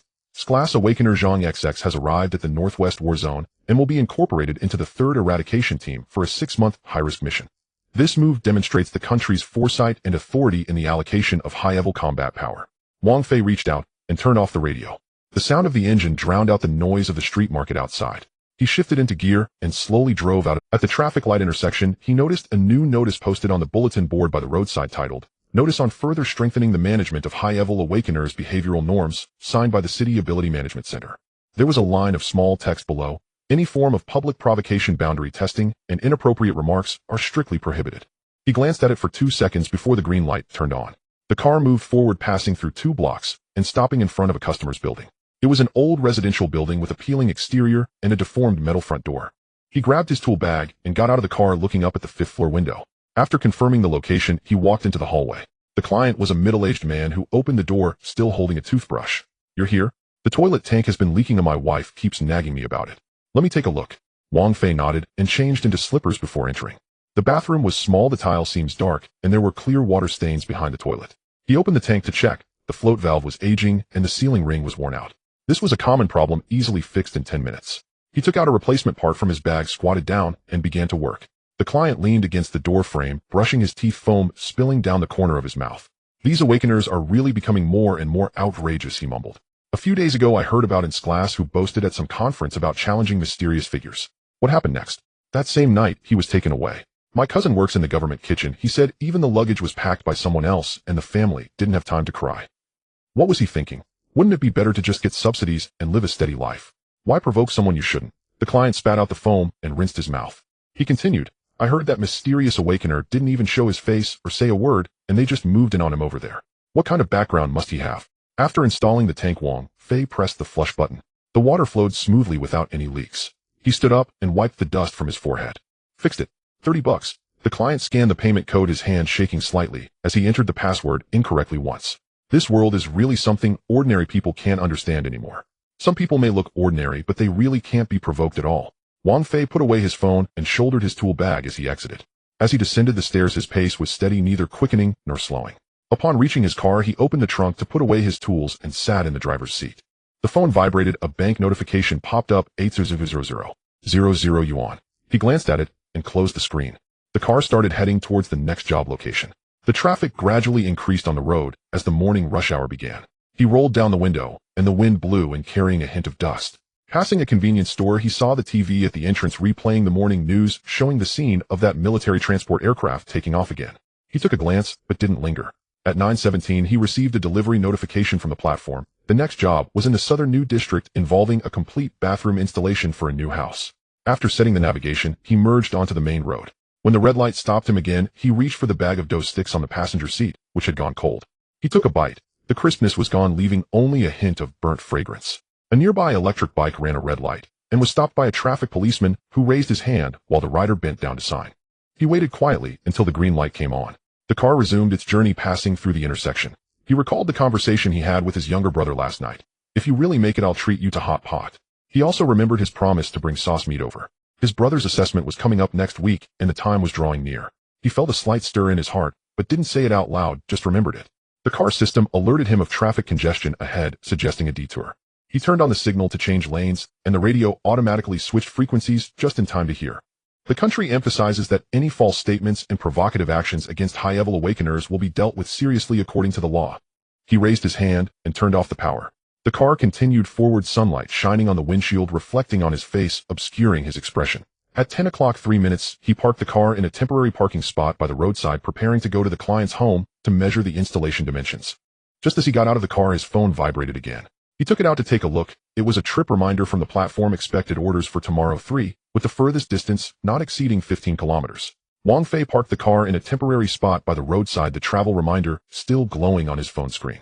He didn't rush to get out, sitting in the driver's seat, biting into a cool, crispy youtiao, the fragrant taste mixed with dust spreading in his mouth. The sunlight shone on the windshield, reflecting painfully in his eyes. He raised his hand to block it, squinting slightly. The thought in his mind lingered, not heavy but pressing, to go see his brother. He took out his phone, found Housie in his contacts, and dialed. The phone rang twice before being answered, the background noise filled with footsteps and laughter from the corridor outside the classroom. Brother Wang Hao's voice carried a hint of surprise. "Why are you calling at this time?" "They'll come by tomorrow to see you," Wang Fei said, his tone as casual as when he asked what for dinner. "Oh really?" Wang Hao's voice immediately rose. "Are you driving here?" "Not driving. Traffic is a hassle." "Then take the high-speed train. Can I come pick you up?" "Don't fuss, I'll wait for you at the south gate at the milk tea shop on Snack Street at 2 o'clock in the afternoon." Okay, I'll skip class." Wang Hao laughed. "Are you bringing the marinated meat? Is there any left from what Mom pickled last time?" "Yes," Wang Fei replied. "How's your assessment preparation going?" "It's all right, just like that." Wang Hao paused. "The instructor said my nail brightness isn't enough. You'll lose points on the assessment." "If the brightness isn't enough, just practice more. It's not lightning, it doesn't have to blind people." Wang Fei said. "You're better than me. I couldn't even change a nail back then." Wang Hao chuckled a couple of times, talked about training, and hung up the phone. Wang Fei put the phone back in his pocket, unbuckled his seatbelt, and was about to open the door when the phone screen lit up automatically. A confidential notification popped up with a black background and clear white text. "Your travel has been accepted. The special vehicle will arrive at the south gate of the community at 6 o'clock tomorrow morning. Please do not drive yourself. The escort personnel will ensure a discreet arrival." He stared at the text for 3 seconds, swiped his finger across the screen, and locked it. The next day, at 5:57 a.m. as dawn broke, Wang Fei was already standing on the sidewalk outside the south gate of the community. He wore a dark gray jacket and carried an old canvas bag containing a vacuum-sealed box of marinated meat, 2 changes of clothes, and a pack of cigarettes. The car keys were left on the coffee table at home, and the car was parked in the underground garage untouched. At exactly 6 o'clock, an unmarked black electric vehicle turned the corner low to the ground with wide tires. The driver wore a hat and a mask, and another man dressed similarly sat in the passenger seat. The car stopped in front of Wang Fei, and the back door opened automatically. "Wang Gong, get in," the driver said quietly. Wang Fei said nothing, opened the back door, and sat inside.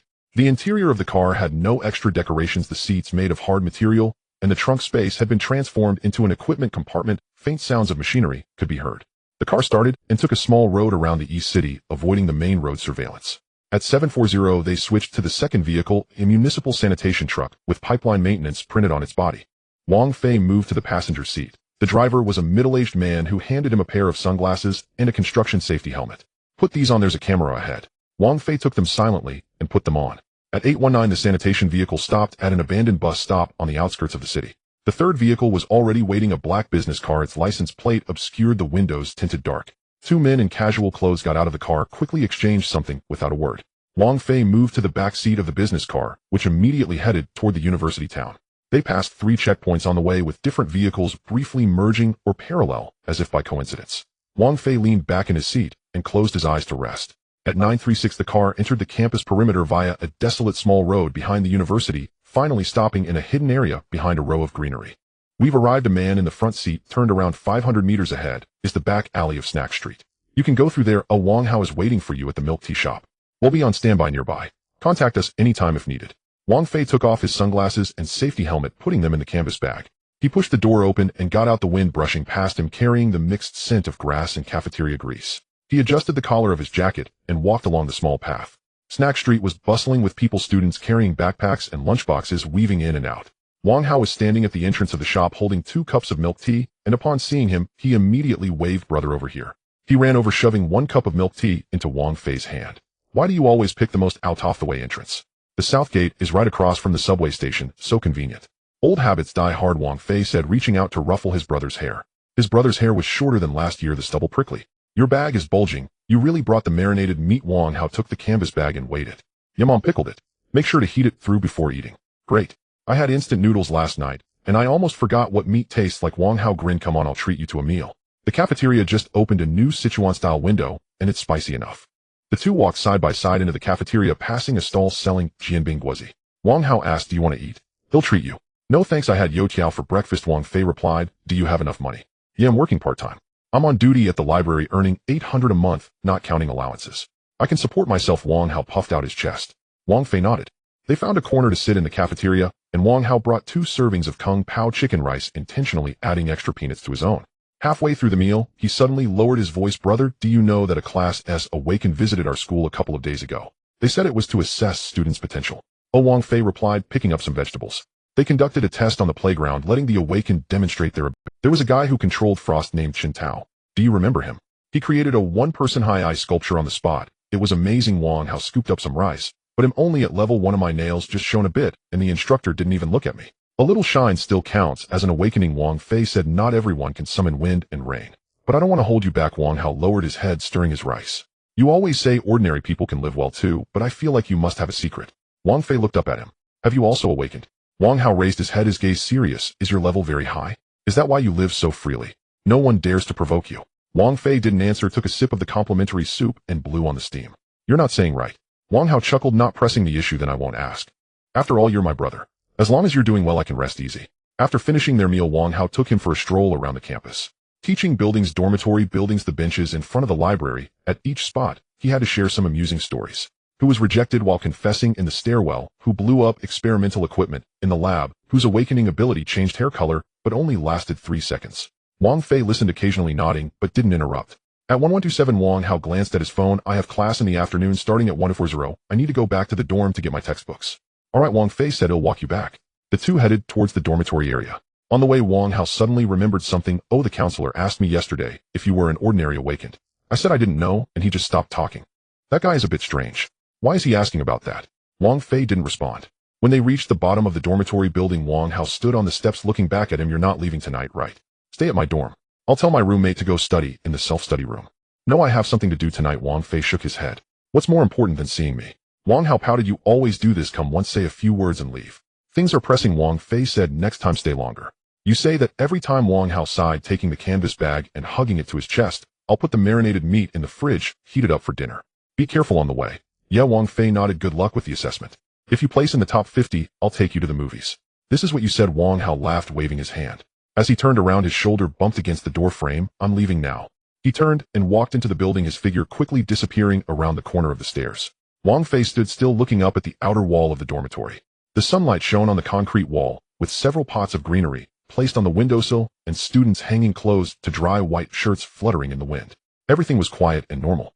He turned around and walked back along the path he came from. Crossing the greenery, he went around the small slope behind the teaching building and arrived at the agreed pickup point.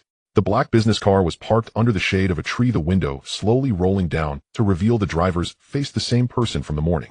"It's time," Wang Fei said. The back door opened, and he got in. The interior of the car was as quiet as when he arrived, with no one speaking.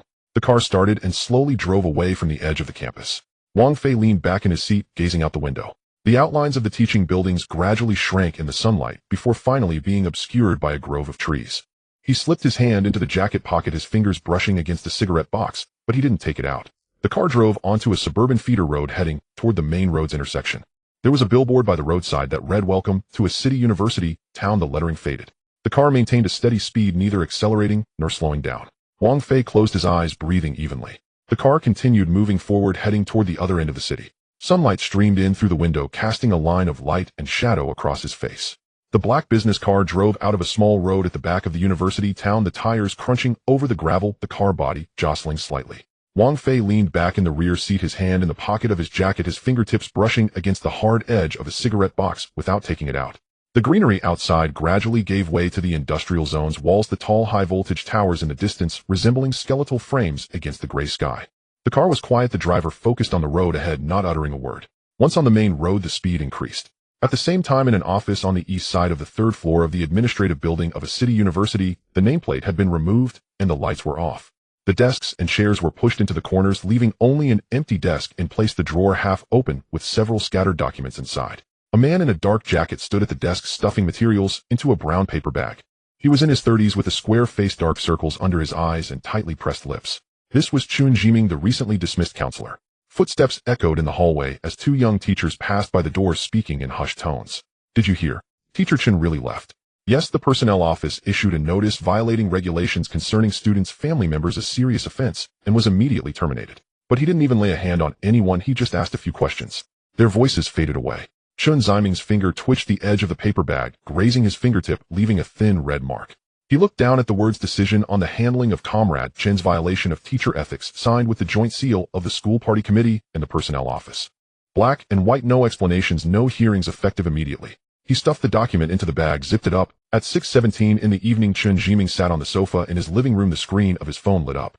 The television was on, broadcasting the evening news, the scene switching to a location where a supernatural ability drill was taking place, a group of awakened individuals practicing in formation, the camera sweeping over a red flag with the subtitle stating that the construction of new era talent with supernatural abilities was steadily advancing.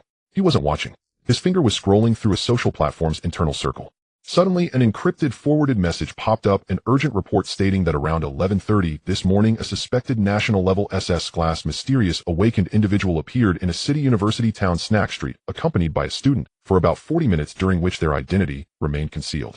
The image was blurry, but the physical characteristics closely matched previous sparse records. All units were urged to strengthen information control and prohibit leaks. The accompanying image was a candid shot of a figure, a man in a dark gray jacket walking ahead, followed by a student carrying a canvas bag, the background being the cafeteria's outer wall and green plant fencing. Chun Jiming's pupils dilated sharply. He enlarged the image, his finger nearly piercing through the screen. That silhouette, the way of walking, the width of the shoulders, even the slightly turned collar of the jacket, all matched perfectly with the person he had seen at the entrance of the teaching building that day. It was him, Wang Hao's brother. That day he asked, "What does your brother do?" The other replied, "He installs bathrooms." He then asked, "What is his awakening level?" The student hesitated for a moment. "Just an ordinary awakened one. I haven't heard of him being particularly impressive." At that time he scoffed, thinking with such a family background what kind of person could emerge. But the reality was that he was far from an ordinary awakened individual. He was SS class, the highest level of protected individuals in the nation, the most elite within the entire supernatural system. His breathing became labored, a weight pressing down on his chest like a cement slab. The phone fell onto his lap, the screen still lit with that image. Cold sweat trickled down his neck, soaking through his shirt collar. Memories rewound. That day Wang Hao mentioned his brother was coming, his tone tinged with pride. He casually asked a few questions, intending to probe whether this student had any connections that might help him. But upon hearing that he was a decorator, he immediately lost interest, spoke harshly, saying, "Not to let your brother wander around the school. It would not reflect well. The quality of students' family members is too low, making it difficult for us." He still remembered the tone in which he said those words, looking down from above, filled with the superiority typical of a bureaucratic manager. Looking back now, every single word felt like a slap in his own face. He suddenly stood up, walked to the study, opened the computer, and pulled up the recording of the call with Wang Hao from that day. That was part of the work record required to be archived for 3 months. He pressed play on the audio. "Is your brother an ordinary awakened individual?" His own voice came through, flippant, "Don't tarnish your college's reputation." The recording ended. He stared at the screen motionless for a full 5 minutes. Then he raised his hand and flipped over the notebook on the table, smashing it to the ground.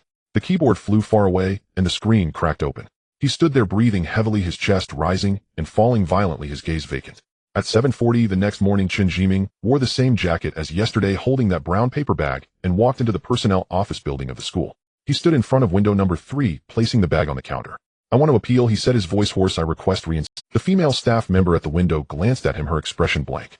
"Teacher Chin, your handling decision has already taken effect. The procedure is legal and compliant, and there is no appeal channel. But I didn't make a mistake. I merely inquired about a student's family situation. How is that a serious violation?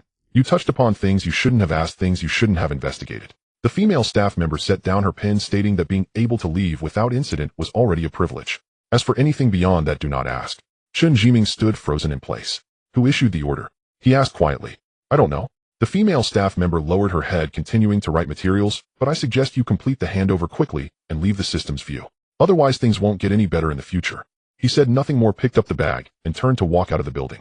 The morning sun shone on the marble steps at the school gate. A few students rode their bikes in and out carrying backpacks, chatting and laughing. The campus broadcast was playing the morning announcements detailing the safety drill arrangements for the week. Everything. Chen Jiming stood by the sidewalk outside the school gate, gazing at that familiar teaching building 5 stories tall. The second window on the east side was his former office. The curtains had already been changed, no longer deep blue. Suddenly he understood. That dismissal letter was not a punishment. It was a silencing. It was because he had touched upon the family member of someone he absolutely should not have. And he himself only realized this point now. He slowly turned around, walking along the sidewalk, his steps unsteady. A bus pulled up to the stop, and he mechanically boarded, swiped his card, and sat down. Outside the window, the outline of the school gradually shrank, finally being blocked by a newly constructed office building. The vehicle headed toward the other end of the city. At this moment, the black business car that Wang Fei was riding in was traveling on the suburban highway. The sunlight streamed through the car window, illuminating half of his face. His eyes still closed, his hand still in his pocket, gripping that half-pack of cigarettes. His phone vibrated in his pocket. He opened his eyes and took out his phone. It was a message from Wang Hao. Brother, the counselor suddenly resigned yesterday, saying there were family matters. What do you think he was asking about you? Wang Fei glanced at it, tapped a few times on the screen. Just mind your own business. Message sent. He locked the screen and put it back in his pocket. The car continued forward, passing through a tunnel, the light shifting from dark to bright. The road ahead opened up with few vehicles, and the driver maintained a steady speed. Wang Fei leaned back against the seat again, closing his eyes. The wind blew in through the half-open window, ruffling a few strands of hair on his forehead. He no longer thought of that counselor. He didn't even remember the other person's name. The black business car emerged from the tunnel, the midday sun smashing down on the windshield, blinding and dizzying. Wang Fei leaned back in the rear seat with his eyes closed, fingers shoved into his jacket pocket, clutching a crumpled half-pack of cigarettes. The wheels rolled over the road seam, and the car body swayed slightly. His eyelids flickered, but did not open. The driver gripped the steering wheel tightly, his gaze fixed ahead. The mountain road became increasingly winding, with steep cliffs on both sides as dense dark green vegetation filled every nook, not even allowing the wind to pass through. The radio crackled with the evening weather forecast, intermittently warning of rain tonight, and the possibility of falling rocks in the mountainous areas, urging caution while driving. The car had just made a sharp U-turn when the road ahead suddenly narrowed. A tourist bus lay horizontally in the center of the road, its body severely tilted to right, 2 tires already deflated and hollow, the chassis scraping against the concrete, leaving behind dozens of meters of black skid marks. The car's front collided with the guardrail, shattering the entire windshield into a spiderweb pattern. The door was tightly shut, the inside dark and silent, not a sound to be heard. The driver slammed the brakes, and the car's speed gradually decreased. In that instant, Wang Fei opened his eyes. He remained still, merely tilting his head slightly, his gaze scanning the scene ahead, his pupils devoid of warmth. The ground around the bus was covered with dozens of deep, bottomless claw marks, and the alloy steel guardrail was brutally torn apart, crumpling like wrinkled waste paper. The ground was charred black, still emitting faint wisps of white smoke, remnants of the burns from some supernatural power. Several wolf-like monstrous corpses lay by the roadside, each larger than an ordinary wolf by more than double, with long limbs, pronounced shoulders, and dark gray fur that shimmered with a metallic sheen. Their mouths were split open to the roots of their ears, serrated fangs exposed, their bodies frozen in a pouncing posture, yet utterly motionless, like puppets paused in time. Wang Fei's brow furrowed imperceptibly. These were not dead. They had just been killed, and their deaths were exceedingly unnatural. In the distance, at the edge of the forest, a figure was rushing toward them. Dressed in a black combat suit from the Supernatural Management Center, with a bright red S-level insignia embroidered on the chest, flames, half a meter high, erupted from both hands, creating shallow craters with each step. The person dashed to the front of the bus, raising a hand to unleash a wave of fire, forcing back the 3 wolves that lunged toward them. But the wolf pack dispersed rapidly, moving so swiftly that only afterimages remained circling the bus, and occasionally leaping to slam against the body with loud thuds. One of them smashed through the rear window, half of its body leaning inside, only to be promptly struck out by an iron rod, rolling on the ground with a howl, its abdomen slashed open, exposing bone and spilling dark blood everywhere. S-level awakener Zhang Lai stood at the front of the car, panting heavily. Sweat dripped from his forehead down to his chin. Just as he was about to rush forward to finish off the beast, 3 wolves lunged at him simultaneously from the left, forcing him to turn and defend. Flames formed a half-meter-thick circular barrier around him, but the wolf pack did not charge directly. Instead, they prowled around the periphery, occasionally feigning attacks, clearly intending to exhaust his stamina.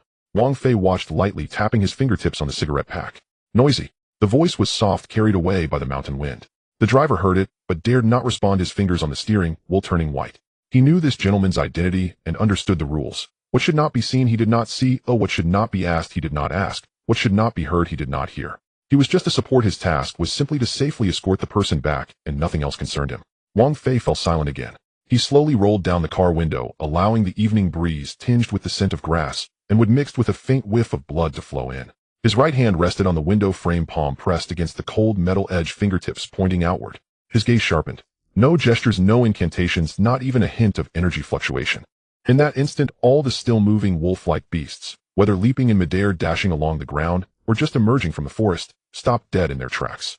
Their bodies seemed to be drained by some invisible force from within, blood, flesh, bones, for energy cores, along with the residual supernatural energy fluctuations in their bodies, all disintegrating in the same moment.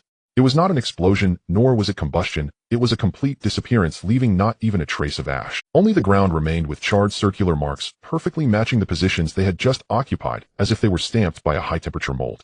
The wolf closest to the car door had just lifted its front paw less than 10 centimeters away from the glass. Its entire body vanished, leaving only that paw suspended in midair, which then fell with a thud onto the ground, turning into a charred remnant. The entire process took less than 0.3 seconds. The wind still blew, the leaves rustled. Suddenly, the whole mountain road fell silent, with only the dripping sound of the bus engine leaking oil. Zhang Lai turned back sharply, his eyes bulging in shock. Just a moment ago, he had sensed the fierce auras attacking. How could they all vanish in the blink of an eye? He looked down at the charred outlines on the ground, then scanned the empty forest again, his breath momentarily halted. This is impossible, he muttered to himself, immediately pulling out his communicator, his voice trembling. Headquarters. This is Zhang Lai. The target group has been completely eliminated. Repeat. All eliminated.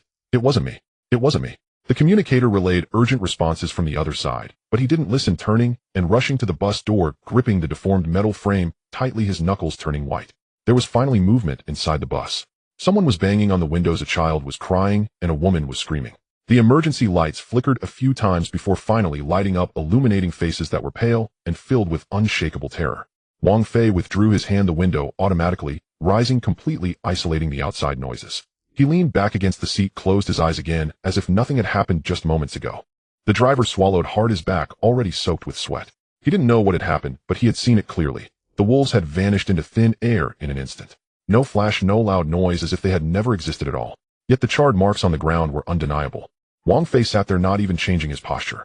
The collar of his jacket was still askew, the cuffs of his pants brushing against some dirt, the soles of his shoes stained with grease from the university town snack street. He looked like an ordinary returning passenger, weary, silent, and unwilling to get involved. Yet just seconds ago he had erased the existence of over 20 third-tier genetically enhanced wolf beasts. These wolves were no ordinary mutated species, capable of reaching speeds of 35 meters per second, with claws capable of tearing through 12mm thick steel plates. They operated in packs, employing tactics specifically to ambush isolated vehicles in the mountains. Last month, 3 private cars had been dragged into the forest, their owners lost without a trace. Only a few scraps of clothing bearing bite marks were found. The Supernatural Management Center had classified it as a level threat, requiring at least 2 S-level awakeners to patrol together. Yet now this group of monstrous beasts capable of leveling a small town had vanished without a sound. Wang Fei opened his eyes and glanced outside.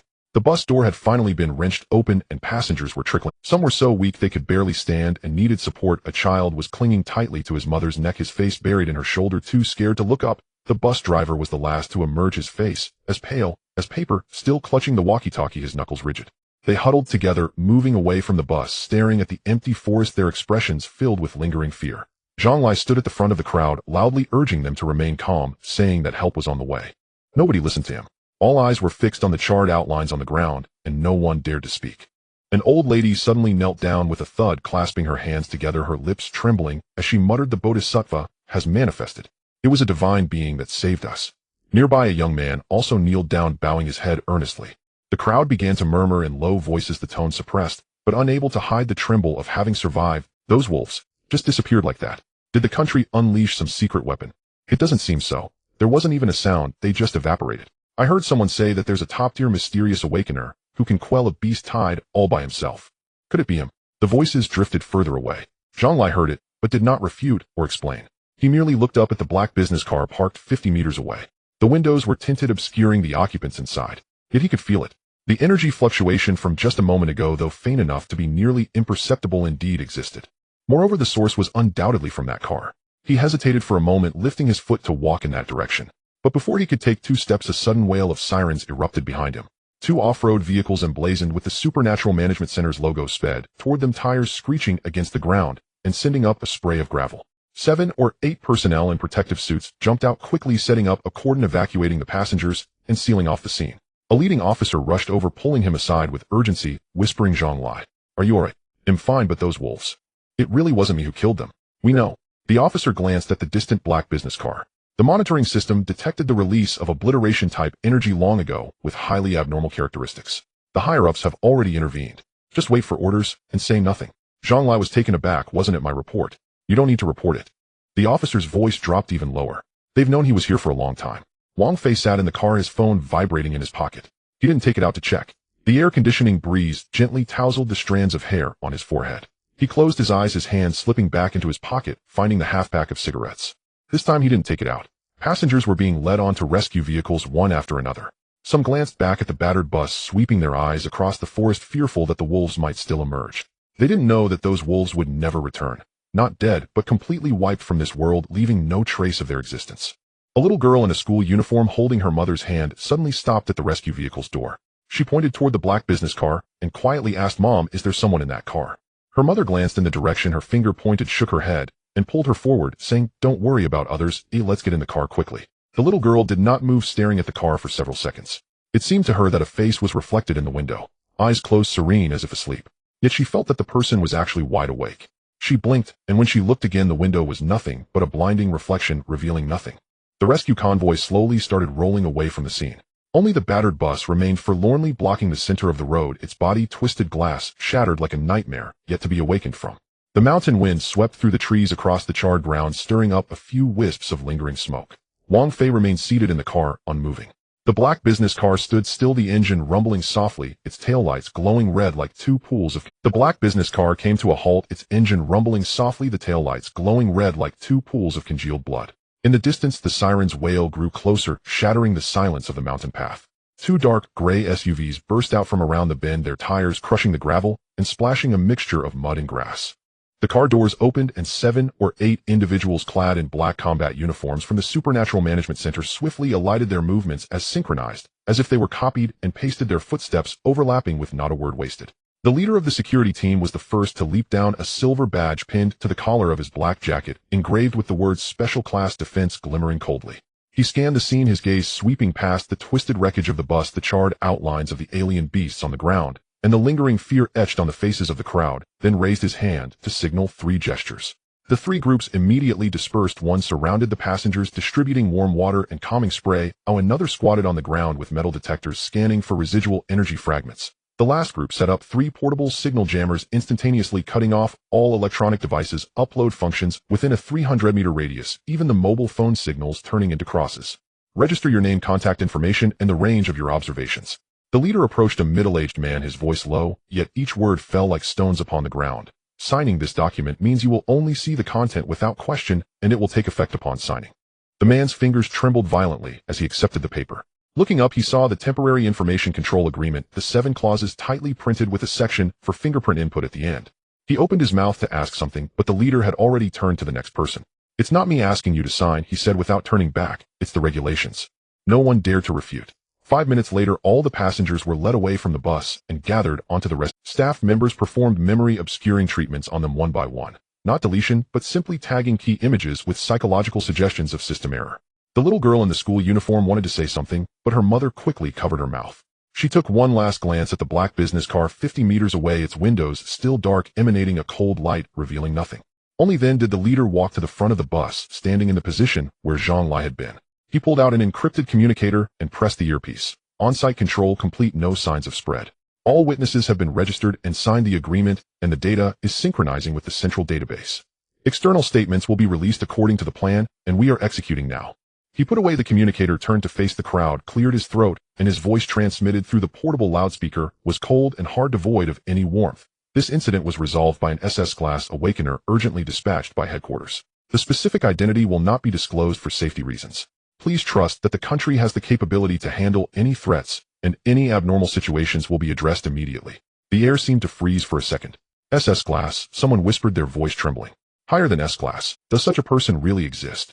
Just as the murmurs began, nearby staff immediately pressed the pre-record, a steady male voice carrying the official's unique rhythm. According to the National Supernatural Emergency Response Regulations, the highest authority intervention mechanism may be activated during a collective crisis of level B or above. This operation complies with legal procedures, and a detailed report will be issued by the local management center later. The broadcast looped 3 times.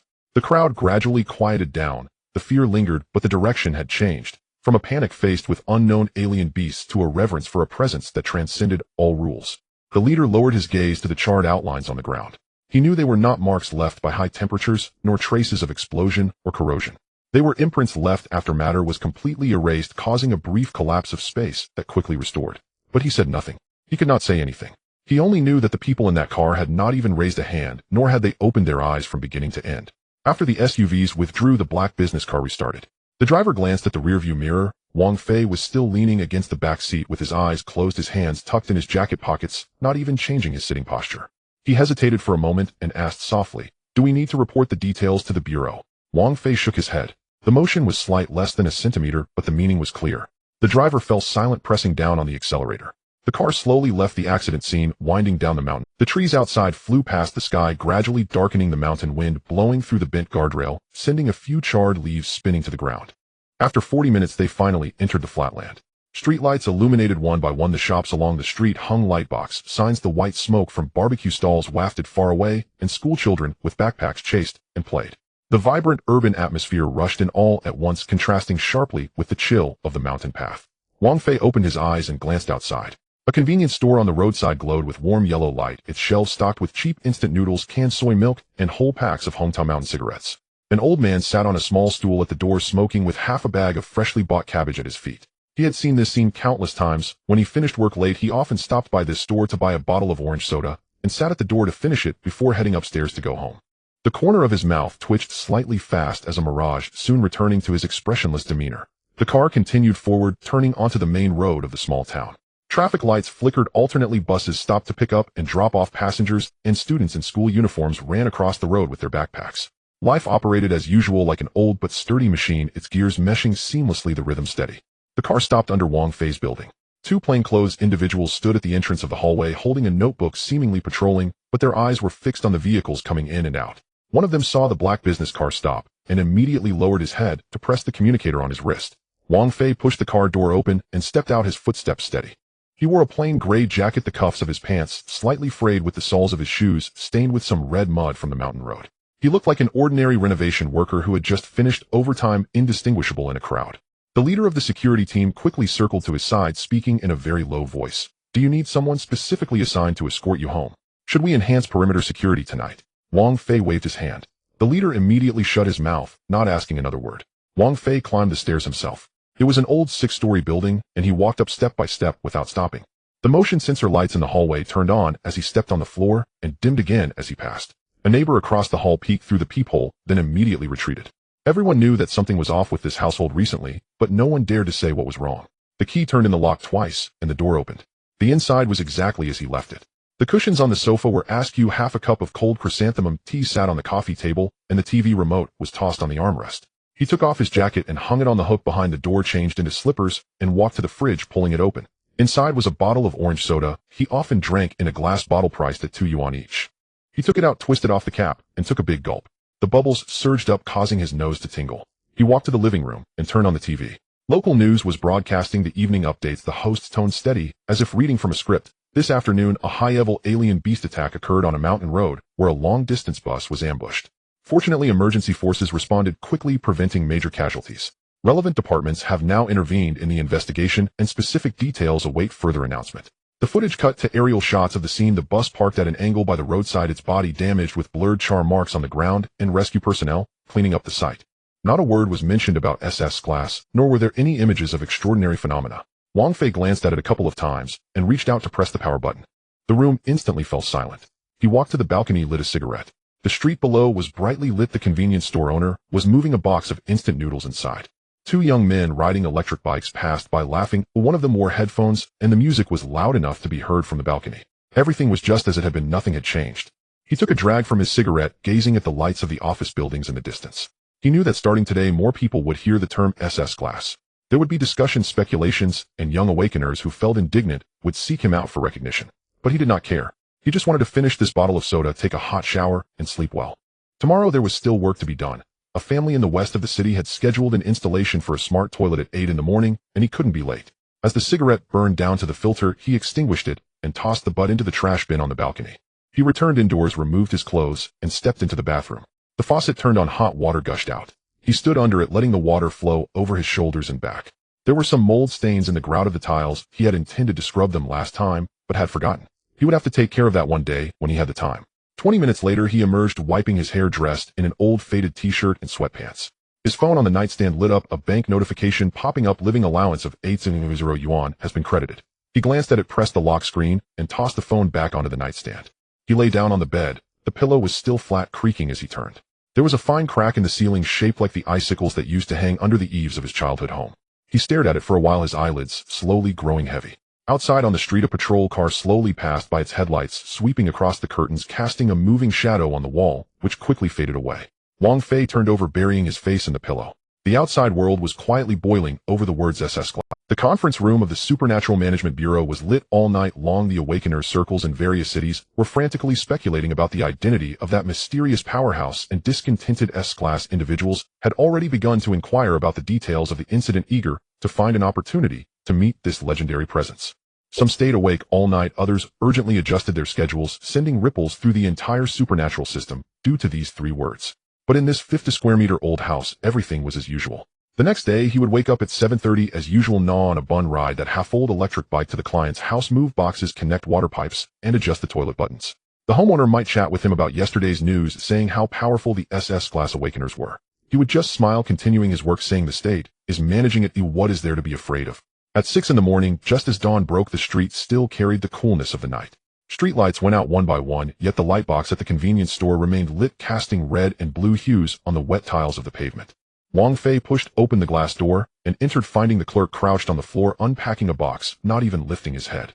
He walked to the refrigerator, grabbed a bottle of soy milk and 2 meat buns, scanned them for payment, and carried the plastic bag in his hand, warm steam seeping through his fingers.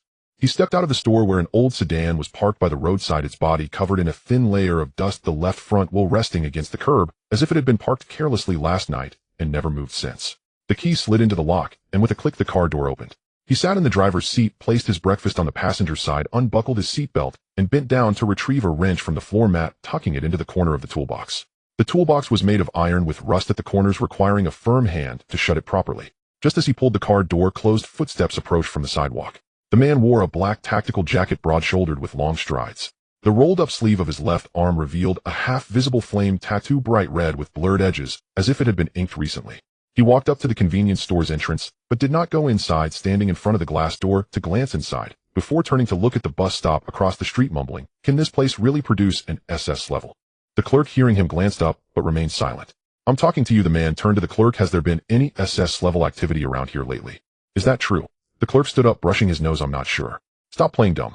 That incident in the mountains where a bus was besieged by a pack of wolves, and all the beasts vanished, leaving only a few charred marks. The headquarters reported it was done by an SS level. How can you locals not know?" The clerk shook his head. "I just run the store. I don't inquire about such things." The man sneered, taking half a step back, scanning the street. He spotted Wang Fei's car, and saw Wang Fei bent over, organizing his toolbox, wearing a faded gray jacket, his pants splattered with mud, and his shoes slightly worn. He approached, standing at the side of the car to block Wang Fei's way. "Do you live around here?" he asked. Wang Fei glanced up at him, said nothing, and reached to close the car door. "I'm asking you a question." The man's tone turned harsh. "I heard an SS level came to your area. In a place like this, can such a person really emerge?" Wang Fei lifted the plastic bag, placing it in the passenger seat, his movements steady. "What do people like you know about SS levels? You just fix pipes and tighten screws." The man smirked. "You probably haven't even seen what its level looks like, have you?" Wang Fei finally paused, looking up at him. The man appeared to be in his 30s, with a shallow scar on his chin, his eyes radiating a hint of arrogance, standing loosely, but with a heavy center of gravity, clearly someone accustomed to physical confrontations. His left hand was thick-fingered, and there were calluses on his right hand's palm, indicating he was no ordinary office worker. "You're not going to answer, huh?" The man suddenly raised his hand and forcefully pushed against Wang Fei's left shoulder. With considerable force, an ordinary person would stumble a few steps and hit the car body. But Wang Fei merely swayed slightly, his feet unmoving like a stake driven into the ground, steady after the shake. He looked at the man, his gaze unchanged, not angry, as calm as when he was choosing soy milk in the store. The man was momentarily stunned. He had tested many people with that push. Ordinary folks would drop to the ground, weaker awakeners would falter back, but this person neither dodged nor blocked, taking the force on his shoulder as if he felt nothing. Strangely, he showed no anger, as if merely brushed by the wind. What's wrong, mute? The man retracted his hand, his tone more confrontational. Or are you really that dumb? A plumber like you thinks he can hang around here? Wang Fei stared at him for 3 seconds. Not too long, not too short. Then he lowered his head, opened the car door, and prepared to get in. The man stepped forward, blocking his way again. I'm talking to you. He raised his voice. Do you even know who I am? Wang Fei finally spoke, his voice not loud. If you want to buy breakfast, the store is open. I'm not here for that. The man stared at him. I just want to know who is that mysterious SS level around here, hiding and showing only bits and pieces. What kind of skill is that?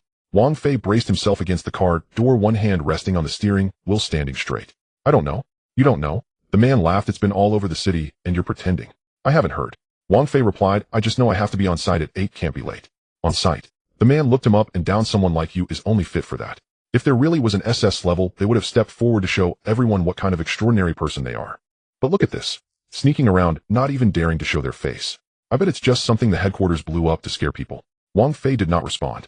He pulled out the seatbelt, checked the buckle to ensure it could lock.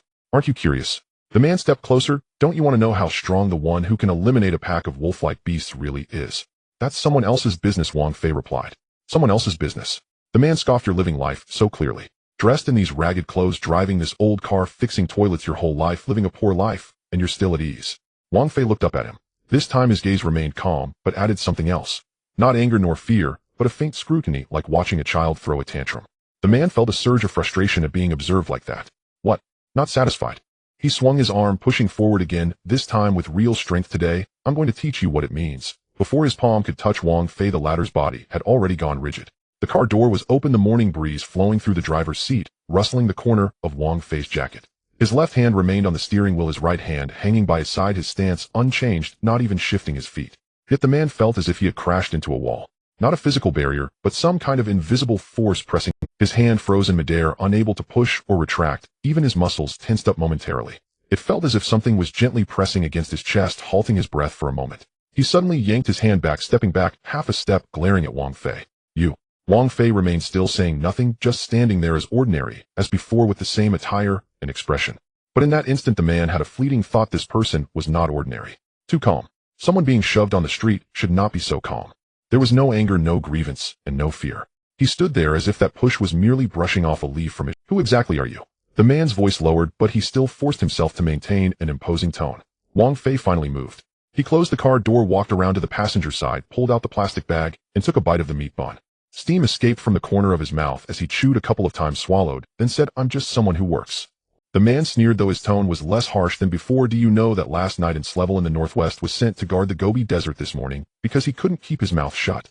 Wang Fei ignored him. He took another bite of the bun and casually twisted open the soy milk bottle cap, taking a small sip. You don't believe me. The man stepped forward. I'm telling you, the entire circle is talking about it. Anyone who dares to question an SS level will suffer. You think the headquarters is protecting that mysterious person. They are afraid. Afraid that one day he'll be unhappy and casually lift a hand to take someone out. He made a slashing gesture across his throat. Wang Fei set the bottle down and wiped his hands. If you really want to find someone to compete with, he said, go register at the Supernatural Administration Center. Huh. The man was taken aback. You want me to register? What do you think you are to say that to me? Wang Fei looked at him. 3 seconds. Then he opened the passenger door, placed the remaining breakfast inside, closed the car window. He returned to the driver's seat, opened the door, buckled his seatbelt, and started the engine. The engine made a sound, but did not start. He tried again, this time successfully, the car vibrating slightly. The man stood in front of the car, refusing to move. Listen up, he pointed at Wang Fei. I don't believe in any mysterious SS level. If you really have the ability, step forward. Don't hide among ordinary people pretending to be tough. If I find him, I'll make sure he knows what a true strong person is. Wang Fei pressed the brake, shifted to neutral, his hand resting on the steering wheel. He looked up through the windshield at the man. The sunlight streamed in through the gaps between the buildings to the east, casting light on the car roof, with reflections shining back. The man stood against the light, unable to see Wang Fei's gaze. But in that moment, he suddenly didn't want to continue speaking. It wasn't fear or cowardice, but an instinctive pause, like suddenly stepping into thin air. While walking, the brain hadn't reacted yet, but the body had already tensed up. Wang Fei stopped talking. He released the brake, gently pressed the accelerator, and the car slowly glided forward a meter. The man instinctively stepped back, clearing the way. The tires rolled over the crosswalk, entering the main road. An early morning bus passed by, stirring up a gust of wind. Wang Fei activated the turn signal, merging into the flow of traffic toward the west side of the city. The man stood in place watching the old sedan grow smaller in the distance, the taillights gradually fading in the morning light. He looked down at his own hand. The hand that had pushed Wang Fei felt slightly numb, as if it had encountered static electricity. He shook it a couple of times, not paying much attention. But somewhere in his heart, he was no longer as certain as before. The street returned to tranquility. The convenience store's roll-up door clattered upwards, and the owner began arranging the shelves. An old man on an electric bike passed by, glancing at the man, muttering, "What a crazy morning." The man ignored him. He stood by the road, gazing in the direction Wang Fei had disappeared, standing for a few minutes before turning to walk in the opposite direction. His steps remained firm, his back still straight, but his stride lacked the previous vigor. The wind blew from the street corner, rustling a few scraps of paper. A water truck ambled past, spraying mist into the air. The city had awakened. Wang Fei's car turned at two intersections, stopping outside an old community. He glanced at his phone. 7:43. 17 minutes until the appointment. He didn't rush to get out, sitting in the car, taking a sip of the remaining soy milk. Then he reached down, pulling out a cloth from the bottom of the toolbox to wipe the rust off the wrench. His movements were slow and steady. Outside, the sunlight flooded the street. He glanced at his phone. There were still 12 minutes left until the appointment. The car was parked on the sidewalk outside an old neighborhood, with a weathered wall on the left and a row of grocery stalls on the right. He didn't rush to get out of the car, resting his hand on the steering wheel, waiting for the red light countdown. At that moment, in the rearview mirror, a figure stood frozen in place. It was the man in the black jacket. He was still standing on the street in front of the convenience store, about 200 meters away. But at that moment, he had stopped moving, ceased talking, and made no sound. He seemed to be nailed to the sidewalk by an invisible spike. Even the corners of his clothes had stopped swaying. Wang Fei released the handbrake, but did not start the car. He stared at the figure in the rearview mirror for 3 seconds. Then he slowly turned his head, his gaze penetrating through the driver's side window, across 200 meters, through the thin morning mist, and across the flowing traffic and pedestrians on the street, landing squarely on that person. In that instant, the world changed color. It was not a metaphor or exaggeration, but a nearly tangible transformation. The entire street seemed to have been excavated from the real world and thrown into a silent void. The wind stopped. It didn't gradually weaken, but came to an abrupt halt, as if an invisible hand had gripped the throat of the wind. The branches and leaves that were about to sway froze in midair, motionless. A stray dog in the distance, which had been rummaging through a trash can for food, suddenly tucked its tail between its legs, crouching on the ground, trembling all over, too afraid to bark. In the frying pan of a breakfast stall, several youtiao were being fried to a golden brown, but the bubbles suddenly stagnated, as if time itself had been paused. The boss by the pot raised a pair of long chopsticks, his arms suspended in the air, his pupils dilated, a primal fear preventing him from even breathing. The entire street, all the people, all sounds, all rhythms of life. At that moment, everything was frozen. Only in that old, dust-laden car a pair of eyes calmly penetrated everything. The man in the black jacket suddenly froze. He was speaking, his mouth open with a communicator pressed to his ear, but the sound seemed to have been violently extracted from his throat, unable to utter a single word. He wanted to lower his head to look at the screen, but his neck felt as if it were clamped in an iron vise, unable to move. Then he felt it. It was not a momentum, nor a pressure, nor anything describable within his range of understanding. It was a kind of descent. Like an ant on a railway track, believing it had traversed the entire sleeper, believing it had seen the whole world, and then suddenly sensing the train approaching from afar.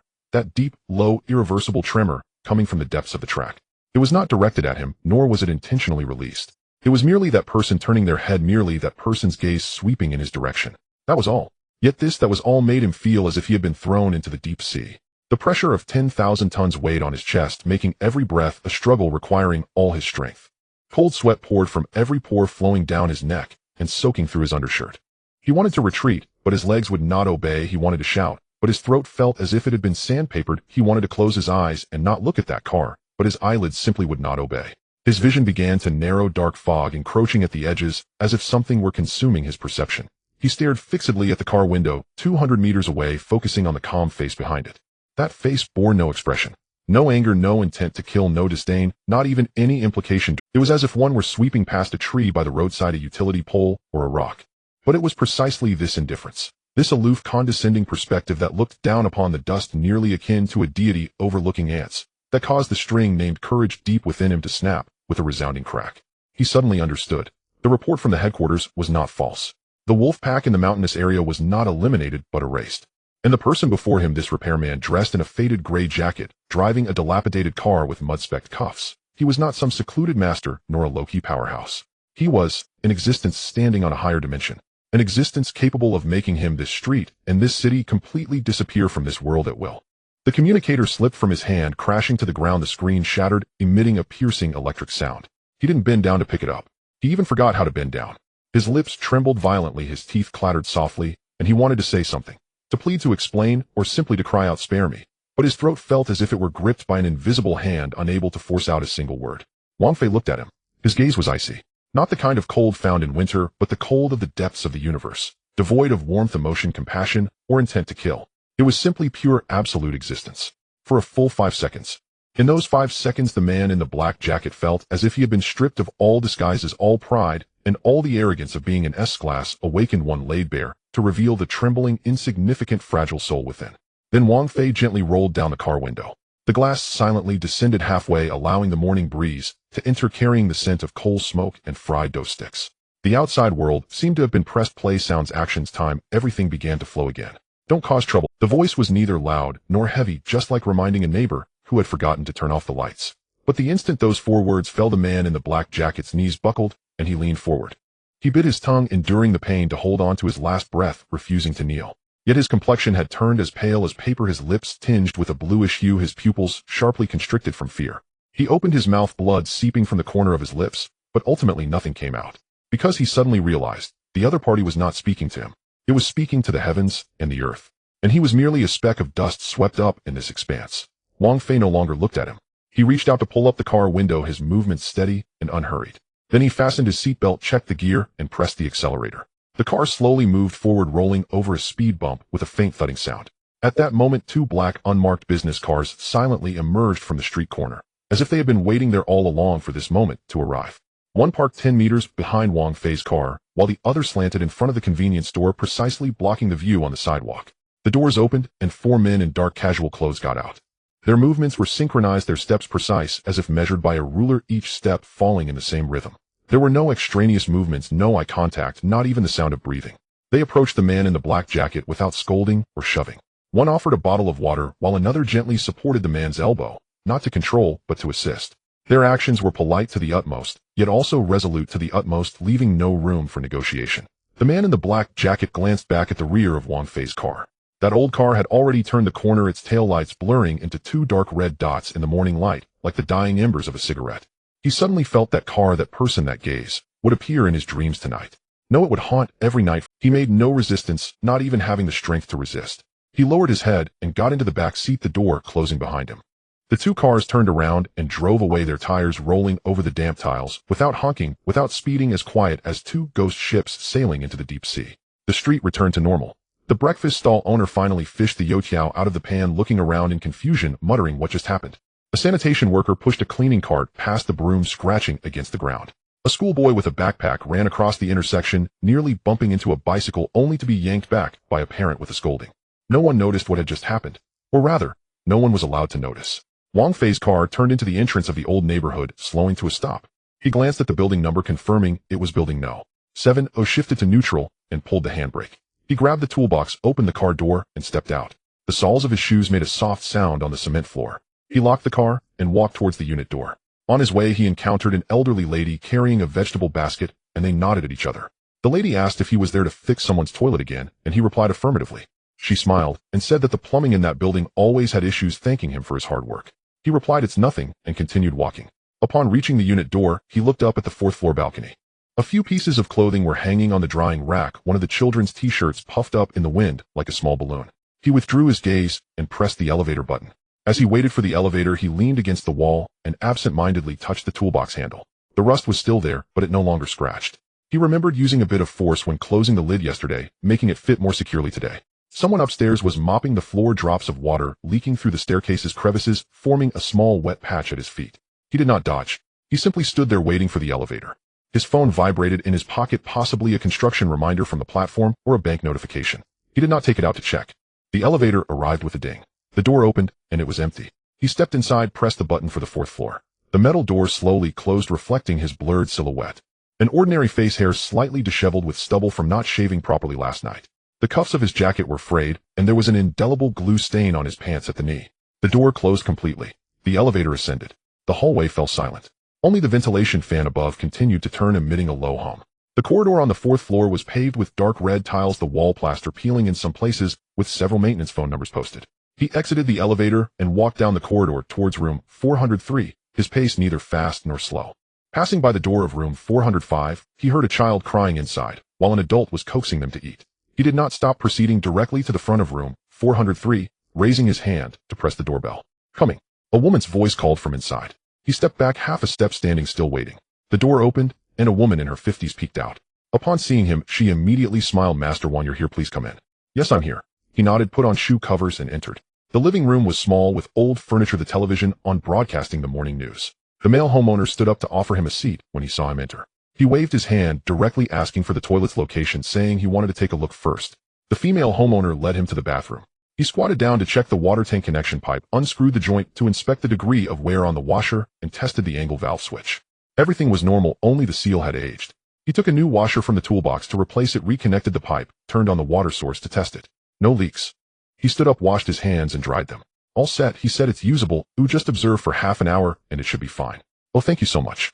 The female homeowner thanked him repeatedly. "Everyone says you're skilled, and it really shows." He smiled, but did not respond.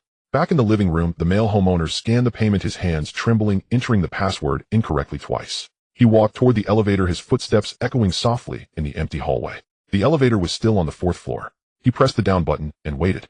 A warm breeze blew from the ventilation duct above. "Master Wang, take care." The two of them saw him to the door. "Yes, see you," he said as he stepped out, closing the door behind him. The corridor's light was dim, casting a glow on his back. He walked toward the elevator, his footsteps echoing softly in the empty hallway.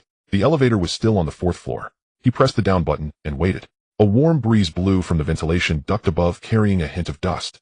He looked up, saying nothing. The elevator door opened. He stepped inside and pressed 1. During the descent, he watched the numbers jump layer by layer from 4 to 3, then to 2, finally stopping at 1. The door opened. He stepped out, crossed the unit lobby, and pushed open the glass door to the outside. The sunlight was just right. He squinted his eyes to adjust to the light, and then walked towards the parking spot. On the way, he passed a small flower bed, where a few roses were blooming brightly with droplets of water from last night's sprinkling still clinging to the petals. The water droplets refracted the sunlight, sparkling like tiny diamonds embedded in the petals. He glanced at them, but did not linger.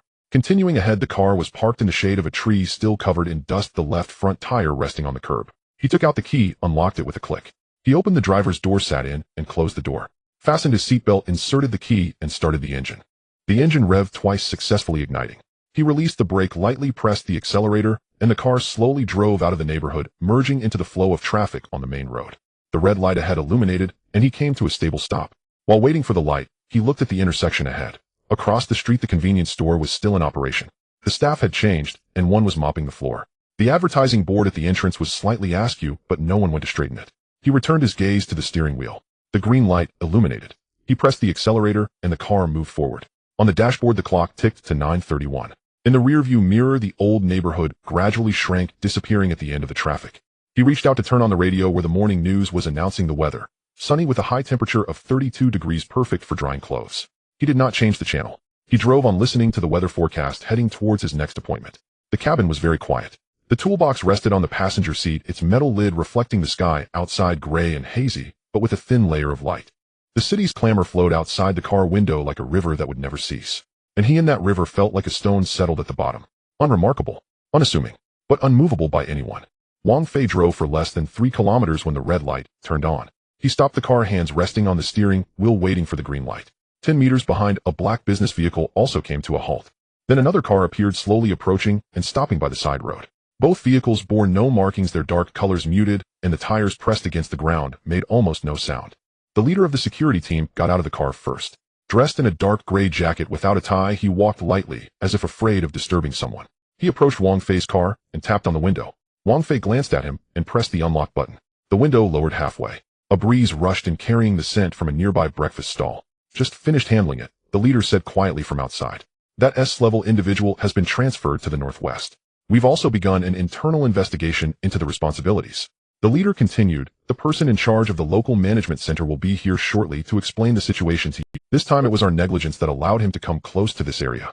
Before he could finish, a black sedan suddenly veered from the right lane onto the non-motorized vehicle lane, blocking Wang Fei's car 5 meters ahead.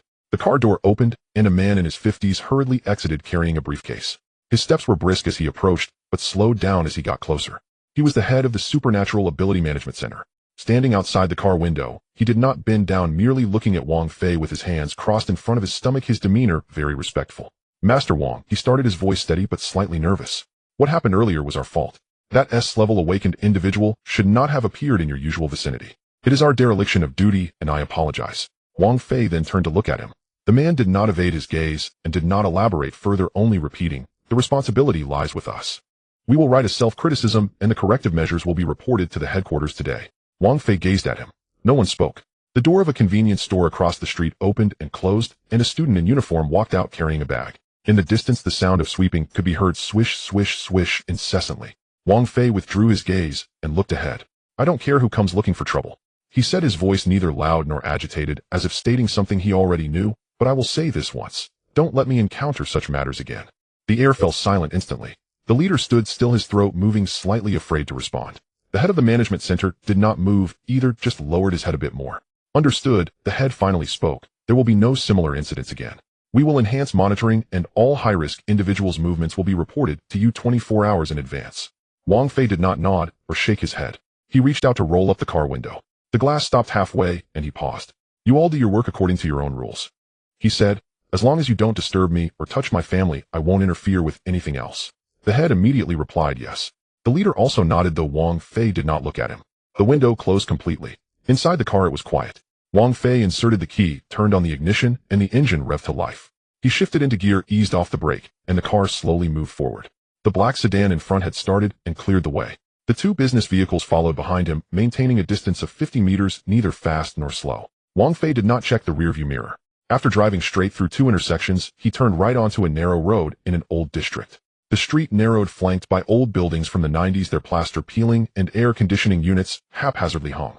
Downstairs, elderly people sat basking in the sun, while several children rode their bicycles back and forth. He slowed down in front of a hardware store, preparing to park. His phone vibrated. It was a bank notification. He did not take it out to check. Recently there had been too many such messages. 800,000, 120,000 labeled living allowance and job support fund, but he knew what the money really was. Every time something went wrong, money would be deposited. Not too little, not too much, just enough for him to stay silent. He picked up his toolbox, locked the car, and walked into the hardware store. Inside, the lighting was dim and the shelves were crammed full. The owner squatted in the corner organizing screws and glanced up at the sound of footsteps. "The usual?" the owner asked. "2 PVC ceiling washers," Wang Fei replied. The owner stood up to get the goods and casually mentioned, "I heard there was an incident over there this morning. A powerful figure was taken away. They say he messed with someone he shouldn't have." Wang Fei did not respond, taking the packaged washers and paying via scan. "You're really steady," the owner said, handing back the change with a smile, shaking his head. "If it were anyone else, they would have run away long ago, but you still work here every day." Wang Fei accepted the money and turned to exit. Outside, the sunlight was blinding. He put on his faded baseball cap, slung the toolbox over his shoulder, and headed towards the client's home. Passing by a newsstand, the radio was broadcasting the news. This morning, the National Supernatural Ability Management Center issued a notice to further regulate the movement management of high-risk awakened individuals and strengthen the dynamic monitoring mechanism. He did not stop and continued walking. Turning the corner, he saw a dingy 7-story old building. In front of the entrance, there was a crooked tree with 2 tables set up underneath, where several elderly men were playing chess. One of them looked up and recognized him, nodding slightly. Wang Fei also nodded back. He entered the building, pressing the elevator took a while to arrive. He leaned against the wall, the toolbox at his feet. The ceiling fan buzzed, blowing a gust of dusty air. Upstairs, someone was arguing. A woman's voice was sharp, scolding a child for poor grades. A man shouted for quiet. The sounds echoed through the floor, reverberating in the hallway. Wang Fei did not look up. He took out his phone to check the time, 10:17 in the morning. He had 43 minutes before his appointment. He put the phone back and glanced at his watch. The watch strap was worn, the metal clasp slightly loose, but it kept accurate time. The elevator dinged. The door opened, revealing a woman holding a child. She saw Wang Fei and immediately stepped aside. "Is Master Wang here?" she asked, her tone familiar. The woman did not leave waiting for him to press the 4th floor button. "You fixed my toilet last week, and it's working just fine," she said. "Glad to hear it's all good," he replied. The elevator ascended, and their blurred reflections appeared on the metal wall. Upon reaching the 4th floor, the door opened, and he stepped out first. "See you later?" the woman said from behind. "See you later," he responded. The hallway lights were dim, and several tiles on the floor were cracked. He walked along the wall to the door of Unit 402 and pressed the doorbell. Inside, the sound of slippers on the floor could be heard. The door opened a crack with a chain hanging tightly. A middle-aged man showed half his face, first looking at his work badge, and only then unhooked the chain. "I've been waiting for you for half a day," the man said, his tone neither good nor bad. "I was stuck in traffic for a bit," Wang Fei replied. He slipped on shoe covers and directly entered the bathroom. Opening the toilet tank lid, he inspected the angle valve connection and found that the rubber gasket had aged and was leaking. There was a new part in the toolbox that could be replaced in 10 minutes. He removed the old valve and took out the new part. As he bent down to install it, his phone vibrated again. This time he ignored it. He knew it might be a message from the security team or new commitment clauses. It was all the same. They were not afraid of his anger, but feared his silence. He tightened the last nut and turned on the water to test it. The water flowed normally, and there were no leaks at the connection. All done, he said. The male homeowner leaned over to take a look and nodded. The living room TV was still broadcasting the news. This management system upgrade aims to better serve the high-value awakened individual group and ensure the stable operation of social order. Wang Fei washed his hands, dried them, and packed up his tools. The male homeowner scanned to pay, glanced at the amount after entering the password, but said nothing. Do you need an invoice? He asked. No need. Wang Fei slung the toolbox over his shoulder. As he reached the door, he removed the shoe covers. If there are any issues in the future, get in touch again, the male homeowner said, escorting him to the door. The door closed. He stood in the hallway listening to the sounds in the corridor. Next door someone was cooking, and the frying pan was crackling. Downstairs a child was bouncing a ball rhythmically. He walked toward the elevator. Before pressing the button, his phone vibrated for the third time. This time he took it out to glance. It was an encrypted message from the head of the security team. The other party has signed the permanent isolation agreement, prohibiting their return to this city for life. You can live in peace. After reading, he put the phone back in his pocket. The elevator had not arrived yet. He looked up at the display screen. It was still on the first floor. The numbers began to count upwards. He waited quietly. The strap of the toolbox was rubbing against his shoulder, so he switched it to the other side. A gust of warm air blew down from the vent above, carrying a hint of dust. He did not dodge or look up. He simply stood there waiting for the elevator to arrive.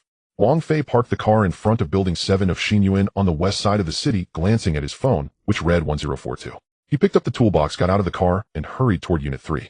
The sun was shining brightly, making it hard to open his eyes. Just as he reached the entrance of the unit, his phone vibrated. He took out his phone. It wasn't a message from the platform or a bank notification, but an encrypted message from the head of the assurance team. The community hospital where your parents are is called. Your father is experiencing dizziness and high blood pressure, and your mother has palpitations. Initial treatment has been administered, but it is recommended that they be transferred to a higher-level hospital. Wang Fei stared at that sentence for 2 seconds before turning back. He opened the passenger side door, tossed the toolbox inside, sat in the driver's seat, and started the engine. The car took off faster than usual. The engine roared once as he shifted gears and pressed the accelerator, turning onto the main road. There was heavy traffic, and he didn't run any red lights or honk the horn, keeping his foot firmly on the accelerator.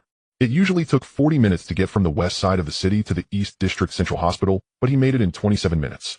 Upon arriving at the hospital entrance, the security guard leaned in to check his pass, but he parked the car beside the kiosk, pushed the door open, and rushed toward the emergency building without looking back. When he entered the emergency hall, his parents had already been placed in the observation area. His father lay on a bed by the window, a cooling patch on his head, and in drip in his arm, his face slightly pale.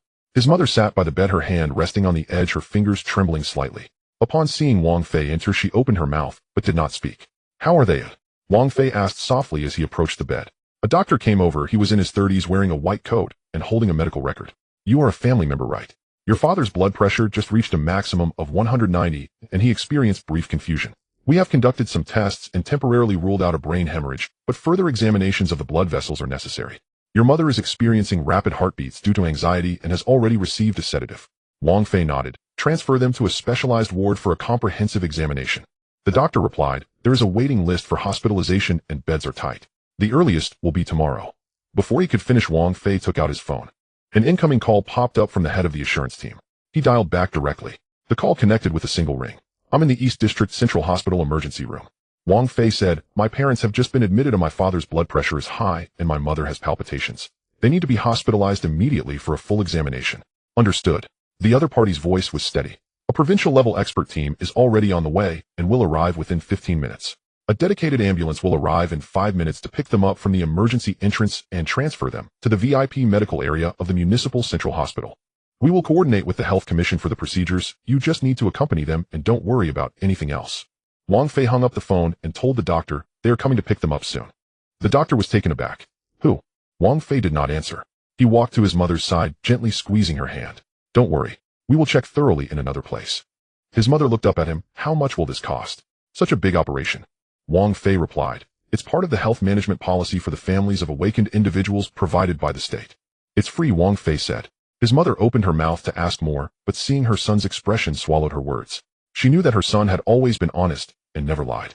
If he said it was free, then it was indeed true. 5 minutes later, 2 white ambulances drove into the emergency lane with the words Emergency Medical Dispatch written on the side. 4 medical staff members dressed in protective suits got out. Leading them was a man around 50 years old with a name tag that read Chief Physician of the Provincial Heart and Brain Vascular Research Institute. He found the attending physician took out a stamped document and said in a calm, yet firm tone, "The patient will be transferred to the Comprehensive Diagnostic Center of the Municipal Central Hospital and included in the healthcare plan for key personnel's families. We will be responsible for subsequent treatment." The original attending physician read the document and silently signed it. Within 10 minutes, the parents were smoothly transferred to the ambulance, with Wang Fei sitting in the back to accompany them.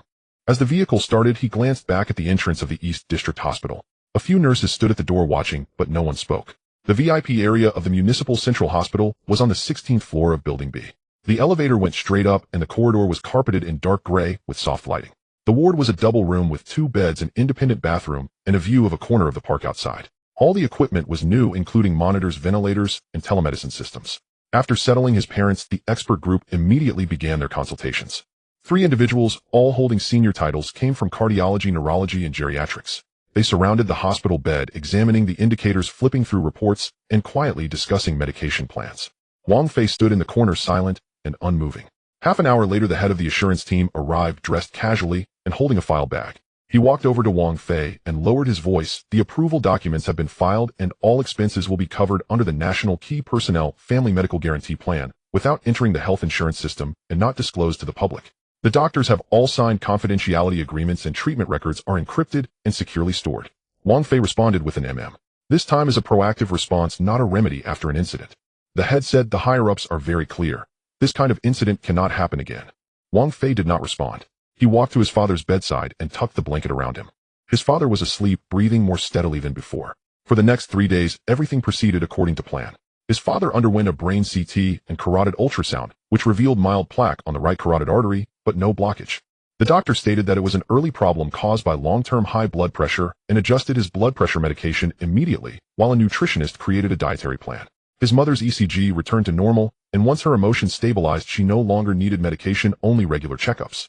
Every morning at 8 o'clock, the expert team conducted their rounds on schedule. Even senior experts with academician titles personally reviewed the images and verified each medication dose one by one. Nurses changed shifts seamlessly, with someone keeping watch 24 hours a day. The ward was very quiet, with only the sound of drips falling. On the morning of the 4th day, sunlight streamed into the ward. His father sat on the edge of the bed drinking porridge. This was specially prepared by the nutrition department, low in salt and fat with millet and pumpkin added. He scooped a spoonful blue on it and looked up at his mother, saying, "You know, this policy is truly a stroke of good fortune for us. With our little ailments, we actually have provincial experts coming to see us every day." His mother nodded while eating and asked, "How much does it cost to stay here for a day?" She said she didn't know, as the expenses didn't go through here. "I thought so too. How could there be such a good deal? Free access to good medicine and esteemed experts." Wang Fei sat on a folding chair at the foot of the bed, peeling an apple. The apple peel hung in a long strip, slowly drooping down. He listened to his parents talk without interrupting. "I also heard that other families have elders hospitalized, but can't get in line and have to rely on connections to find someone." His mother continued, "But here we are with a car to pick us up and doctors chasing after us. We couldn't have imagined this before." His father took a sip of warm water and said, "I guess we are benefiting from the pilot project. The state now emphasizes health, especially for families of awakened individuals. The treatment is different." Wang Fei cut the apple into small pieces, placed them on a plate, and set it on the bedside table. "Just focus on taking care of yourselves," he said. "You don't need to worry about anything else." His mother looked at him and smiled. "You haven't been too busy with work, have you? I haven't seen you go out in the past few days." "There's not much to do. I pushed off a couple of days," he replied. "It's not urgent." In fact, he had already canceled all his orders. The assurance team also notified the system Wang Fei's tasks were all frozen and the recovery time would be notified later. No one dared to ask him a word. At noon, after another consultation, the expert group announced his father's condition was stable. The plaque did not require surgery and medication would suffice. His mother was in good health and was advised to exercise appropriately and maintain a relaxed mood. Both were transferred to the rehabilitation observation period and were expected to stay for another 5 days before being discharged. At 3 o'clock in the afternoon, sunlight slanted into the ward. His father leaned against the pillow listening to the radio, while his mother flipped through an old magazine. Wang Fei sat by the window holding his phone, the screen dark. He didn't check the news or reply to messages, just sitting quietly. After knocking twice on the door, the head of the assurance team peeked and nodded at him, indicating that everything outside was fine. Wang Fei nodded in response, but did not get up. His mother closed the magazine and sighed. "You know, these few days in the hospital, meals are delivered and medication is taken care of with the sheets changed every day. My father and I have spent our whole lives working and never enjoyed such benefits. Now we're old and we're riding on our son's coattails." Wang Fei lifted his head. "The state policy is good," he said. "It really is," his father replied with a smile. "Our life now is more stable than during the New Year." Wang Fei fell silent again. He looked down at his palm, where a faint scar remained from when he was once cut while installing a toilet. He clenched his fist and then released it. Outside the window, a sycamore leaf slowly floated down, landing beside the flower bed below. A gust of wind blew, causing the leaf to roll half a turn before coming to a stop. The ward was very quiet. The monitor emitted a faint beeping sound like a clock ticking. Wang Fei stood up, walked to the water dispenser, filled a cup with warm water, and handed it to his father. "Drink slowly," he said. His father took the cup, nodding. The head of the assurance team stood at the end of the corridor, watching the scene in the ward through the glass. He did not enter, gently closing the door of the duty room before turning to head towards the elevator. Wang Fei returned to his seat and looked at his parents' faces, one drinking water and the other smiling. In their wrinkles, the worries had finally disappeared. He hadn't felt this secure in a long time. Wang Fei silenced his phone and tucked the medical appointment slip deep into the drawer. He did not check the notifications or reply to any messages, simply closing the drawer. Sunlight streamed into the room, casting a bright ray on the floor where dust particles danced in the air. He stood up, changed into an old outfit, a gray jacket with slightly frayed pants, his shoes still coated with the cement dust from fixing the plumbing. As he left, he shut the door behind him, inserting the key into the lock and turning it twice with a click. The hallway was quiet, with the distant sound of a child practicing piano, the notes coming sporadically. He walked slowly down the 6 flights of stairs, reaching the ground floor to see his old car parked under the shade of a tree, a few sycamore leaves resting on its surface. He opened the car door and sat inside, just halfway turning the key when he paused. After a moment's thought, he turned off the engine and removed the key. He got out, closed the door properly, and walked along the sidewalk towards the street corner. The wind blew gently, warm enough to tousle his hair. The breakfast stall at the corner was already open, a plastic canopy set up by the roadside with 2 tables and 4 long benches. The stall owner oldly lifted the lid of the steamer, releasing a plume of steam, revealing freshly steamed buns. Wang Fei walked over and sat on one of the benches outside, saying a bowl of soy milk and 2 youtiao. Oldly acknowledged him, filling a paper cup with soy milk and handing it over, giving him a second glance. "Weren't you at the hospital with your parents a couple of days ago?" "Out today." "Yeah, they're stable now," Wang Fei replied. "That's good to hear." Oldly placed the youtiao into a plastic bag and set it on the table. "I heard the hospital is strict. They don't allow family members to come and go freely. I have special arrangements." Wang Fei said no more and lowered his head to take a sip of the hot soy milk.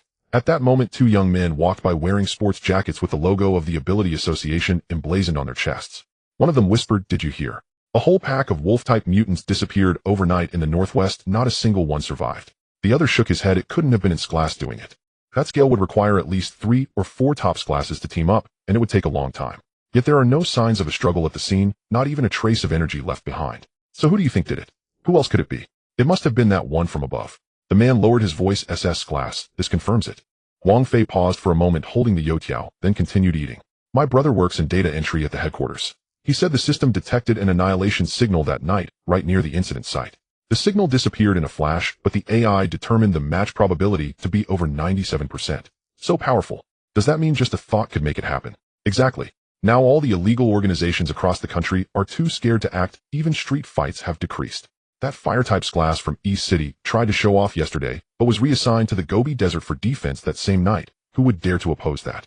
The 2 men finished their conversation and walked away. Wang Fei finished the last sip of soy milk, crumpled the paper cup, and tossed it into the trash bin. He pulled out his phone to scan and pay, the amount being 5 yuan and 60 cents, not a penny more. Oldly waved his hand, saying no change was necessary, insisting on settling the bill fully before clearing the bowls and bags from the table and tossing them into the trash bin. He walked back along the street, stopping by the hardware store. In the glass display, new PVC pipe connectors were showcased, priced as DN25 quick connect fittings alongside stainless steel clamps. He glanced for a few seconds, opened his phone's memo app, and jotted down the model number. The store clerk glanced at him, he nodded, and turned to leave. Back at the residential complex, a few neighbors were playing chess in the shade. Someone recognized him and asked, "Master Wang, are you done with work these days? Are you going to take on more jobs?" "Waiting for a notification," he replied. "Your job is too unstable. Do you want me to pull some strings and get you into property management? At least you'd have a stable position." "This is fine for now," he smiled and walked upstairs. The room was very quiet. He opened the fridge, took out a bottle of water, and sat down on the sofa. The television was on, broadcasting the morning news.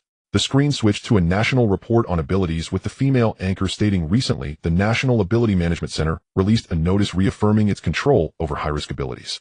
According to internal sources, the recent mysterious mass extinction of mutant beasts has been confirmed to be caused by the intervention of national strategic forces.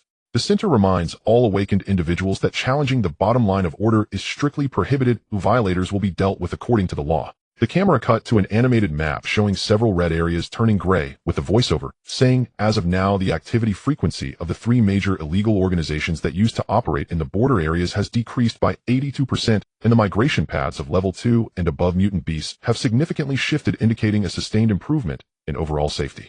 Wang Fei took a sip of water and turned off the television. He walked to the balcony looking down at his old car. The leaves were still on it untouched.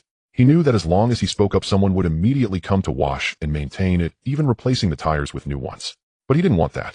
He just wanted it to sit there gathering dust and rusting away, aging slowly like an ordinary person's vehicle.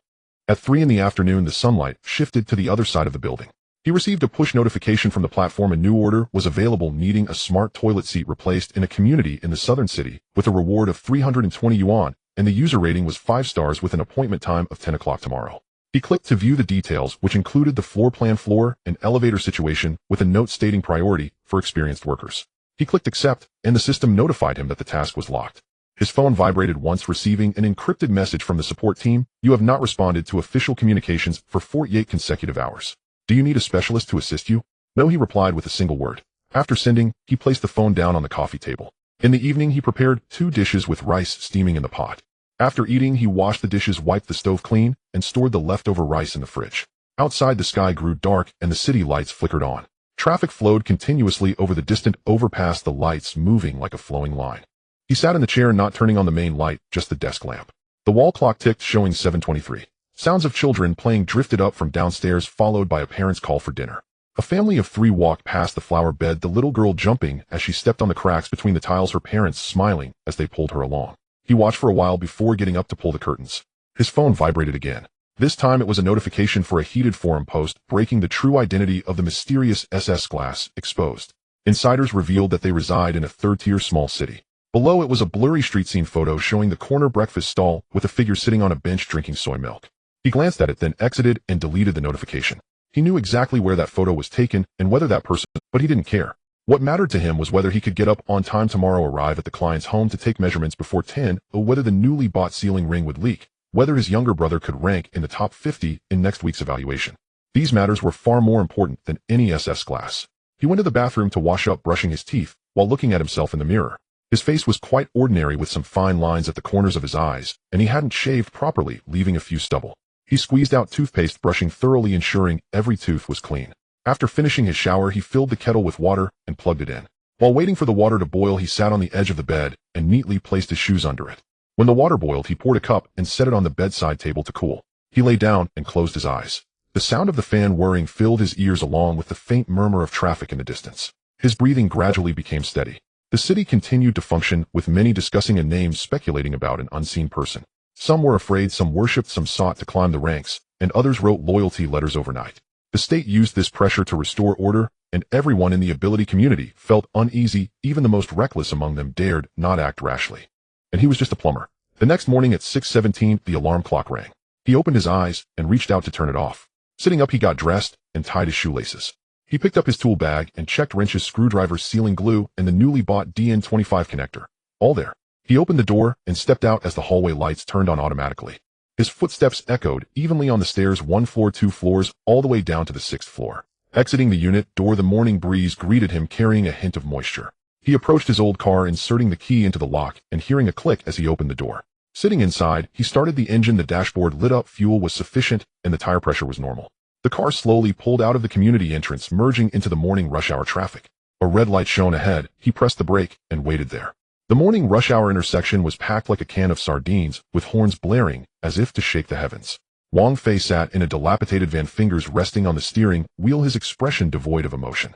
His jacket had been washed to a dull gray, and the cuffs of his pants were still stained with the cement dust from fixing the sewer yesterday, making him look like an ordinary low-level worker in a crowd. No one knew that he was a registered SS-level spatial awakener at the National Abilities Center, capable of reducing an entire building to dust with a mere flick of his wrist. As the green light illuminated, he was about to accelerate when his phone vibrated. A client canceled an order, and a family member was suddenly stricken with illness. Wang Fei furrowed his brows. Without a doubt, he knew it was the caregiver sending the message about his parents. The old lattice blood pressure had spiked again this morning. He turned the steering wheel sharply and headed straight for the Eastern District Central Hospital. 20 minutes later, he arrived at the hospital, parking in his usual spot, No. 76 on level B2, a space secretly reserved for him by the security team, which he had never questioned or changed. In the VIP ward on the third-floor room, 307, his mother was leaning against the bed flipping through old magazines while his father sat nearby, peeling an apple to peel, curling into long spirals, a skill unchanged after decades. "You're here," his father glanced up at him, his hands still moving. "Your mom just fainted a bit this morning. Ooh, it's nothing serious. Don't let it interfere with your work." "The order was cancelled, so I came to check in," Wang Fei said, taking a piece of apple from his father's hand and biting into it. It was crisp and sweet, just the kind they always bought at home. After sitting for 10 minutes, he stood up saying he would go buy 2 bottles of water. His mother specifically reminded him to get warm water, not ice cold. By the vending machine at the end of the corridor, just as Wang Fei finished inserting coins, he heard shouting from the registration window. "What's wrong with me cutting in line? With your pathetic efficiency, can I afford to wait?" A blond guy in a branded short-sleeve shirt stood at the window, slamming his palm on the counter, muscles bulging on his arms, clearly a strength-type awakener. The nurse quietly explained, "Sir, everyone is in line. Please wait a moment." "Wait for what?" The blond guy threw his medical insurance card at the nurse's face. "I'm a level 9 strength awakener. My father is the vice president of the City Chamber of Commerce, and my mother works at the Health Commission. Even your director has to offer me a cigarette when he sees me. Do you, a little nurse, dare to stop me?" The families in line stepped back a few paces, none daring to speak. A level 9 awakener was already considered a peak existence in the eyes of ordinary people. Moreover, with a background like his, offending him was a dead end. The nurse turned pale, biting her lip, afraid to move, tears welling in her eyes. The blond guy became even more arrogant, reaching out to grab the nurse's collar. "I'll count to 3. If you don't serve me, I'll smash this window. 3, 2, queue up." A calm voice came from behind, not loud, yet cutting through all the noise. The blond guy turned around sharply, seeing Wang Fei standing by the vending machine, holding 2 bottles of warm water, dressed in shabby clothes, clearly just a poor worker. He laughed at once, sizing Wang Fei up and down with a contemptuous gaze. "Who the hell are you? A plumber dares to meddle in my business. You should take a good look at yourself first." Wang Fei remained silent, standing still. His usual disguise was that of a plumber fixing toilets. Oh, very few knew his true identity. "Don't understand human language, huh?" The blond guy stepped forward, muscles tense. "I can punch with 800 kilograms of force, believe it or not. I can crush your bones." The people nearby stepped back in fear, afraid of being accidentally harmed. Wang Fei still didn't move, merely frowning as if watching a monkey show. "Don't bully the little girl, go queue up." "What if I bully her?" The blond guy was completely enraged, roaring as he charged at Wang Fei, his fists swinging like a gust of wind, aimed straight at Wang Fei's face. "You're seeking death." Everyone closed their eyes as if expecting to see Wang Fei being sent flying. Yet the anticipated sound of impact never came. Instead, the blond guy's fist stopped just 10 centimeters from Wang Fei's face, unable to advance another inch, as if gripped tightly by an invisible hand. The fierceness on his face instantly froze, replaced by terror. "What's going on? What the hell did you do to me?" Wang Fei didn't even raise a hand, simply looking at him calmly. "I didn't do anything, just reminding you to not be too arrogant." The pressure in the air skyrocketed, and the blond guy felt as if a mountain was pressing down on him, making it hard to breathe. His face turned red and sweat poured down his forehead. Who are you?" His voice trembled as he finally realized something was wrong. To suppress a level 9 awakener with mere aura, he had to be at least in glass figure. "Me." Wang Fei casually switched the leaking bottle to his other hand, straightening his jacket's collar, his movements as natural as if he were finishing up work at a construction site. "I'm just a plumber."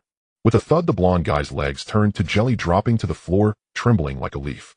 And glass figure, claiming to be a plumber. If he believed that, he would be a fool. If he were a plumber, then he was just a dung cleaner. "Big brother, I was wrong. I didn't recognize the mountain." The blond guy began to bang his head on the floor, blood quickly appearing on his forehead.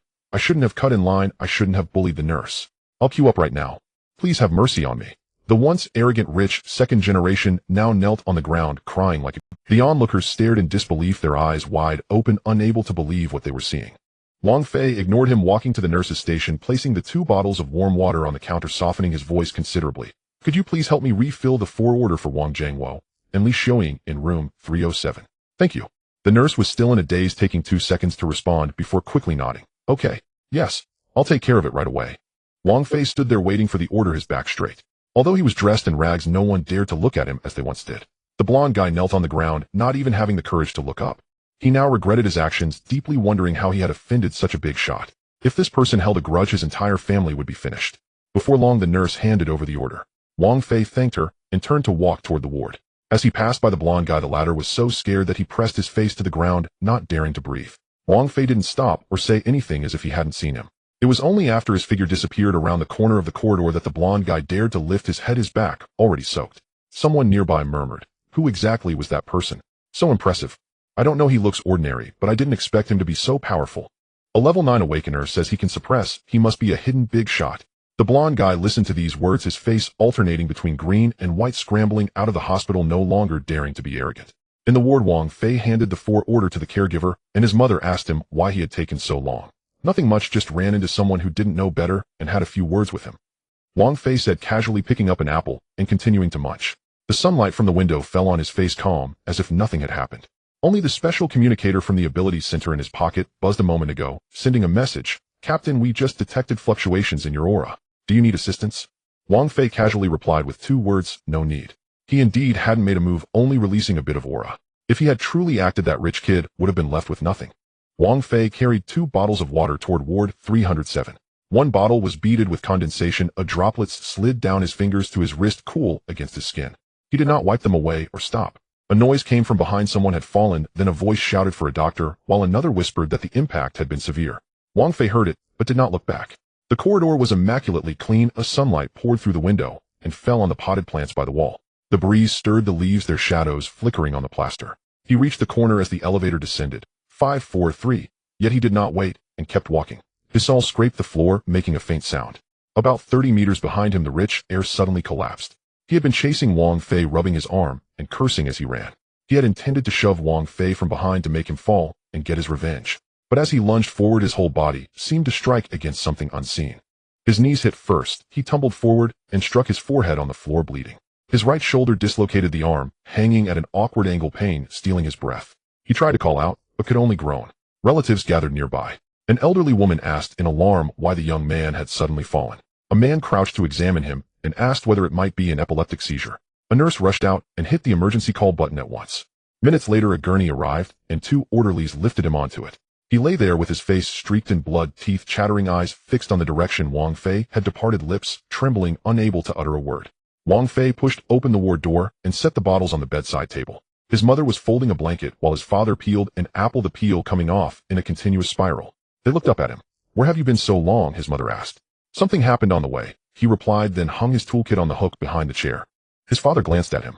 You're sweating on your forehead. The air conditioning is too cold, he said. He sat down, took the remote, and turned on the television. The news announced that the SSS-Rank Management Center would strengthen oversight of awakeners, focusing on those who abused their abilities. The screen flashed a few indistinct figures. The caption read that the related personnel had been warned. His mother muttered, young people these days lose all restraint once they gain some power. His father nodded. In our time, even if we were strong, we did not act recklessly. Wang Fei said nothing and changed the channel. The program was covering a garage that had been shut down. He glanced once and looked away. Half an hour later, in a meeting room on the hospital's 3rd floor, the vice director received a middle-aged couple. The man wore a suit with a cuff that flashed like gold. The woman had a gray shawl and nails painted bright red. Their faces were sullen. My son was beaten in your hospital. The man slammed his hand on the table. Where are the surveillance recordings? I want to see the whole thing. The vice director placed his hands on the desk and spoke calmly. Mr. Zhang, please do not be agitated. Your son was indeed injured, but the medical staff say no one touched him. Nonsense, the woman stood. My son was walking fine, and suddenly he was flung away. If he wasn't beaten, then what happened? Are you trying to cover this up? The vice director shook his head. We reviewed all the footage. Your son fell on his own while pursuing someone ahead. No one made contact with him, and there was no external force. Pursuing whom? The man sneered. Who? Which room? The vice director paused for 2 seconds, then opened a folder. Room 307, Mr. Wang Jiangwo and his wife Li Xiaoying. The family member named the younger man as Wang Fei. The woman was about to speak when the vice director raised a hand. I cannot disclose much about Mr. Wang's condition. However, yesterday morning someone from the bureau spent 10 minutes in room 307. This morning the SSS-Rank Management Center issued a notice requiring all hospitals to prioritize care for certain individuals. The couple exchanged a glance, their faces shifted. The vice director closed the folder. Earlier the center reminded us to maintain order. They also specifically mentioned that some people had been recorded for improper conduct which affected their qualification for assignments. The man's throat moved. You mean? My son might be. I am merely passing along the information. The vice director stood. I understand how you feel, but probing too deeply can be counterproductive. I suggest you take your child home to proper treatment. As for the rest, do not pursue it. The two left the meeting room, their steps slowing. The man took out his phone and called. Old Chin, check someone for me. Wang Fei Dongsu Central Hospital Room 307. Yes, right now. Silence answered on the other end for a moment, then came a short, don't check. Why, oi? Your son has crossed paths with a state-protected individual codename, Kunlun Keheo. The files are level and off-limits. I just tried the system, it immediately triggered a level 3 alert. If you back off now, you can pretend nothing happened. The man stood at the lobby doorway, wind lifting his collar. He turned to his wife. Oh, she was looking down at her phone, her face drained of color. What's wrong, he asked. She turned the screen toward him, a group chat screenshot with a 4-character headline. Keep 10. Below it the message read that per higher orders Mr. Zhang had been issued a written warning for Zhang X, level 9 strength augmentation, his official task eligibility, suspended for 3 months, and a reminder that nobody was to approach Mr. Wang Fei within 10 meters of violators would be treated as threats. The man nearly dropped his phone. At 8:17 p.m., a black Mercedes pulled up beside parking space 76 on B2 of the underground garage. The door opened, and a man in a gray jacket stepped out carrying a long-established brand gift box. He stood before the space for 2 minutes, then turned and walked away. He left the gift box beside a trash bin. At the same time in room 307, Wang Fei was adjusting his mother's stand as the medicine dripped steadily drop by drop. His father was reading an old magazine. The pages rasped as they turned. Outside the sky darkened and the city's lights came on.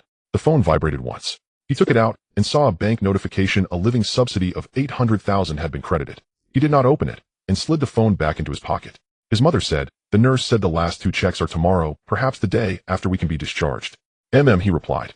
"Before discharge I'll ask if we can arrange a trip to the seaside. You've always wanted to go." His father looked up. "Go now. While the weather is still good," he said, moving to the window and looking down at the parking lot. Far off, an ambulance with flashing lights entered the emergency lane. Its red flash vanished at the end of the ramp. The ward fell quiet.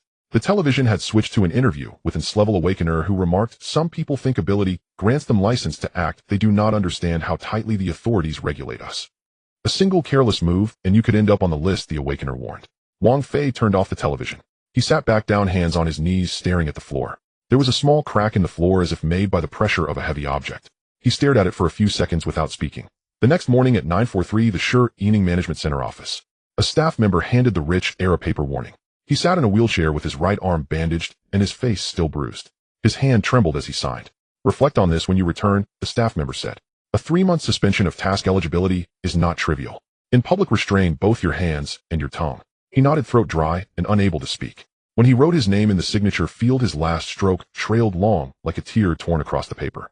At that moment, Wang Fei stood on the ward balcony, holding his mother's thermos ready to go downstairs for hot water. Morning light fell across his face. One side of his nose was bruised and darkened. A gust lifted a corner of his jacket, revealing the faded collar of his well-worn t-shirt.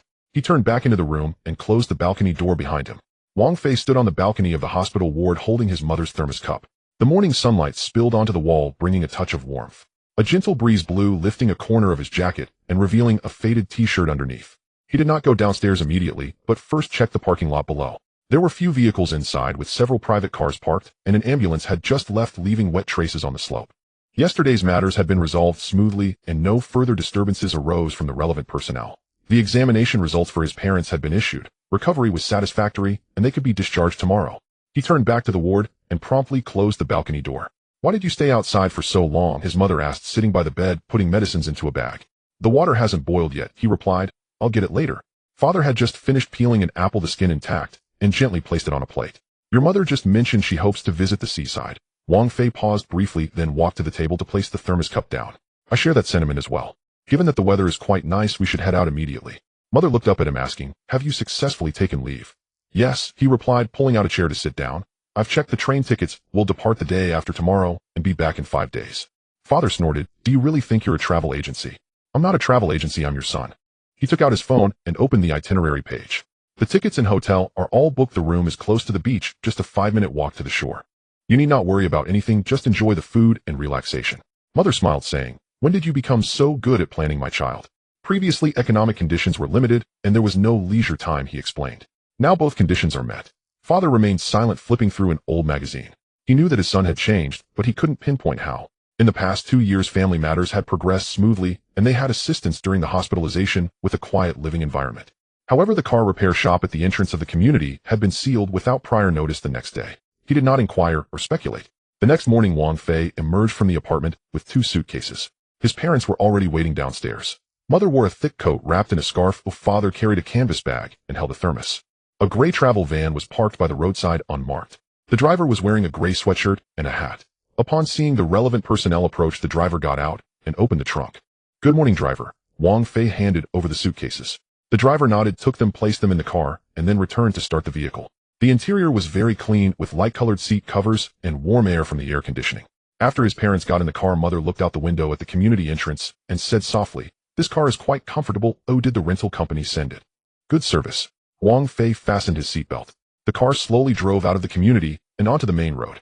There were few vehicles on the road in the early morning, and the streetlights had not yet completely turned off. Wang Fei leaned back in his seat, closing his eyes for a moment. Last night, he made a phone call. The number was not saved under a name, merely stating, "As planned, we depart." The other party replied, "I'm in position." No further communication ensued. He knew that for the next 500 kilometers vehicles would be arranged to relay assistance every 5 kilometers. Highway service areas were staffed with personnel, and rooms around the hotel had been reserved.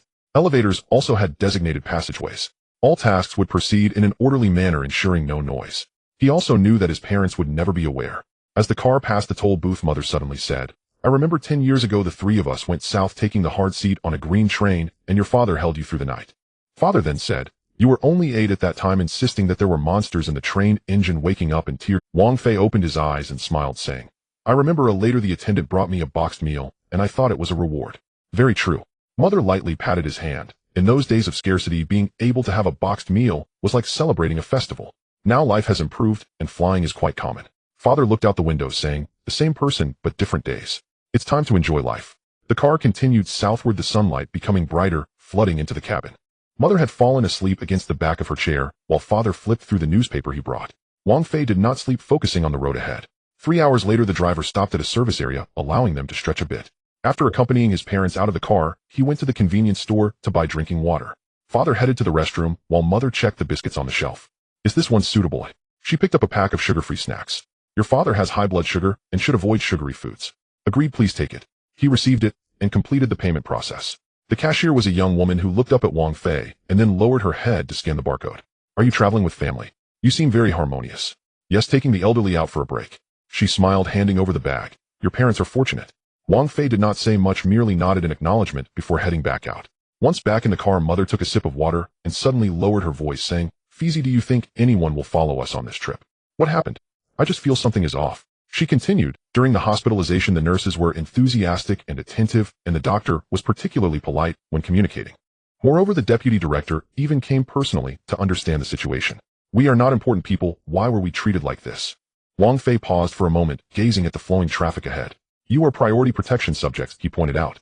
"The state has special policy support for the elderly with chronic diseases, and you meet the relevant criteria, so you can enjoy priority service." "Really?" "Indeed." He spoke calmly. "Please don't overthink it, just focus on participating in the activities." Mother was half convinced, but did not press further. The vehicle restarted, entering the highway. By 6 in the evening they arrived at a coastal town. The hotel was by the sea, 6 stories high, with light blue outer walls. The vehicle parked by the side door, and the driver assisted in carrying the luggage to their room on the 3rd floor. The door opened to a clean and bright interior. There were 2 large beds inside with curtains half drawn, offering a view of the distant sea. On the balcony 2 chairs were placed, and a tea table displayed fruits and a welcome card. "Quite refined," Father remarked as he stepped inside, pushing open the balcony door. The sea breeze immediately entered the room, carrying a salty scent.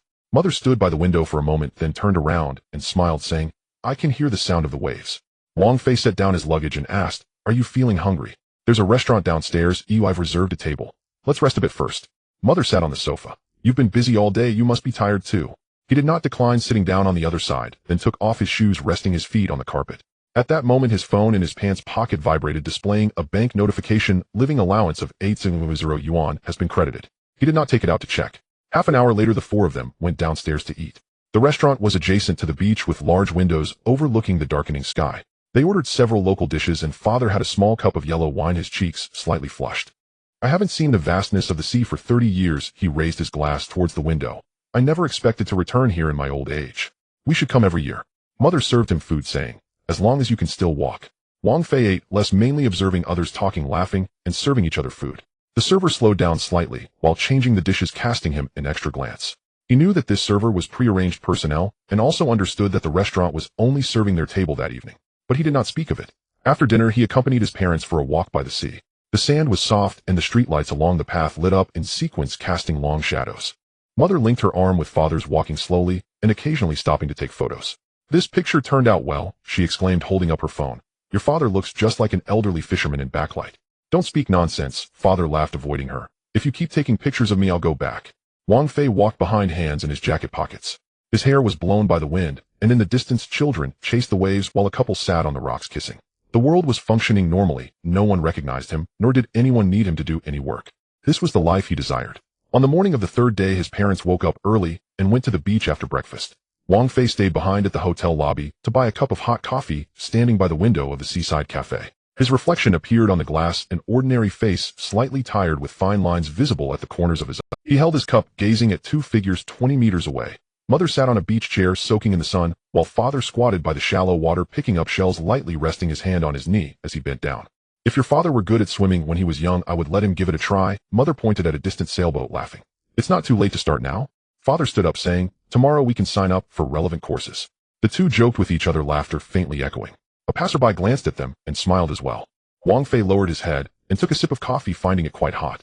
His phone vibrated again. Another bank notification. He did not read it, merely twitching his lips, slightly whispering, it was worth it. At noon they all had seafood noodles together, and in the afternoon Mother wanted to go to the market to buy dried goods, while Father suggested finding an old tea house to taste tea. Wang Fei respected their decision to act separately, sitting alone on a bench outside the tea house waiting. The sun was bright, making one feel slightly lazy. He squinted, watching the flow of people on the street, listening to the calls of vendors in dialect, and smelling the scent of the sea and fried snacks. At this moment, he was not a so-called important person nor a protected subject, but merely an ordinary son accompanying his parents on a trip. In the evening, they reunited for a barbecue. After Father had 2 bottles of beer, he became more talkative, reminiscing about his experiences working in a factory when he was young. Mother listened and chuckled, saying his words were exaggerated. Wang Fei sat across from them, peeling corn kernels one by one.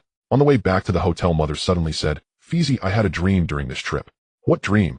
I dreamed that when you were little and had a fever, I was holding you at the clinic waiting for a bed. Back then we couldn't afford it and had to wait. Looking back now, it was really difficult. Wang Fei did not respond. This time in the hospital, all procedures required. She continued, the medical staff responded quickly. The treatment plan was scientific and effective, and the ward environment was brighter than before. I can't help but wonder if there is a mechanism providing support for us. No, he said, it's just that the policies have improved. She looked at him for a moment, softly sighing.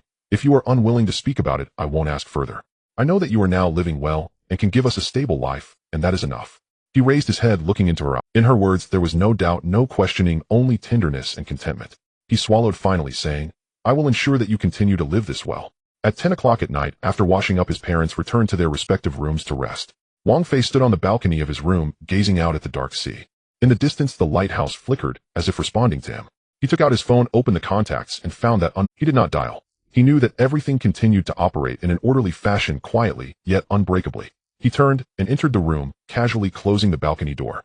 Wang Fei sat on a long bench outside the tea house, holding a cup of cold coffee. The sunlight illuminated the tiles, and his shadow stretched neither long nor short. Across the street, there was a small stall selling dried goods where several elderly men squatted selecting dried shrimp, while a child ran past holding a balloon. He placed the empty cup on the bench and suddenly heard a sharp scream. The sound came from the intersection. 3 men burst out of the convenience store, carrying bulging bags. One of them raised his hand and swung, sending the lid of a metal trash can flying, the metal clanging as it hit the ground. Passers-by scattered in fearsome, falling and not daring to get up. Wang Fei stood up and slowly walked in that. The 3 men wore jackets of different colors, their sturdy arms exposed at the cuffs, and they bore no identification badges from the Supernatural Management Center. One of them turned around and saw Wang Fei, shouting loudly, what are you looking at? Get lost. Wang Fei did not stop. When he was about 5 meters away, he suddenly moved his right hand in his pocket. The 3 men froze instantly. The leg that was about to be raised halted in midair. The man who had opened his mouth to curse found himself unable to make a sound, and the hand holding the bag could no longer move. Their eyes desperately darted towards Wang Fei.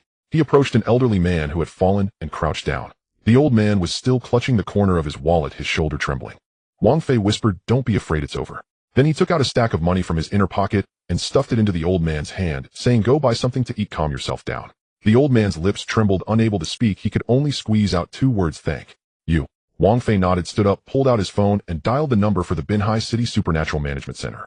The phone rang twice before it was answered. He said, at the intersection of Main Street and Fishing Port Road, 3 unlicensed awakened are robbing, and I have already apprehended them. The individuals are temporarily detained. Please send someone to handle it within 10 minutes. The other party asked, may I know who you are? We need to register your information. No need for a name. He hung up directly. As he turned to leave, one of the immobilized men was frantically moving his eyes, his forehead slightly glowing, as if attempting to launch a psychic attack. Wang Fei did not stop his footsteps. He gently pressed down with his left hand at his side. Instantly, blood beads appeared on the man's forehead, and he fell back as if struck, only to be yanked back into position by an unseen force, left gasping. The street fell silent. The vendors dared not shout, hiding behind their umbrellas to watch secretly. No one dared to approach, nor did anyone dare to take photos. The suppression was too strong for ordinary people to achieve. Everyone felt their breathing become heavier, their legs slightly weak. Wang Fei walked along the roadside towards the hotel. The wind blew up his jacket, and the collar of his t-shirt had faded a bit. He glanced down at his phone. The bank had not yet notified him, but it should be soon. When the 800 yuan arrived, there would always be a slight vibration. After walking less than 200 meters, a black business car turned from the side and stopped 10 meters in front of him. The car door opened, and a man in a gray suit quickly got out, bowing from a distance. "We are already aware of what happened just now, and we sincerely thank you for your assistance." His tone was very respectful, even a bit nervous. Wang Fei stopped. This man was in his 40s, his hair neatly combed, and he wore an electronic badge identifying him as the head of the Supernatural Management Center. He did not look up and did not dare to approach. "Maintaining order is everyone's responsibility," Wang Fei said. "You are absolutely right." "Quite right." The head bowed again, hands placed in front of his abdomen. "It is our failure to manage, allowing these individuals to run rampant in the streets, causing panic. We are truly negligent. The individuals have been apprehended, and we will interrogate them overnight and submit a report." Wang Fei remained silent. The head stood there, sweat beading on his forehead. "We will strengthen patrols and install monitoring points. Such events will not happen again." After speaking, he took 2 steps back before daring to glance at Wang Fei's silhouette. Wang Fei had already continued walking forward. He walked slowly, just like a leisurely stroll. His hands were tucked in his pockets. The tips of his fingers felt a slight warmth. That was from the power he had just used. He had long since gotten used to it. The car behind did not follow. The head stood there until Wang Fei disappeared around the corner before wiping his sweat, pulling out an encrypted communicator, and quietly issuing orders: seal the scenes, monitoring, perform memory obfuscation, and register all witnesses, focusing on checking for any video leaks. He also opened the system himself, pulling up the surveillance footage. In the video, Wang Fei rose from the bench, walked towards the crowd, raised his hand, and mobilized the 3 men, comforted the old man, made a phone call, and left. The entire process took less than 4 minutes. There were no energy fluctuations, nor any obvious anomalies, yet the 3 violators below S-Rank could not even move. He stared at it for a long time before filling in the incident level section of the internal report: special intervention, suspected involvement of national level SS class power. At this moment, Wang Fei was crossing a narrow alley by the sea. The alley was tight, lined with old houses, and clothes were hanging above. A few children ran past barefoot, splashing water everywhere.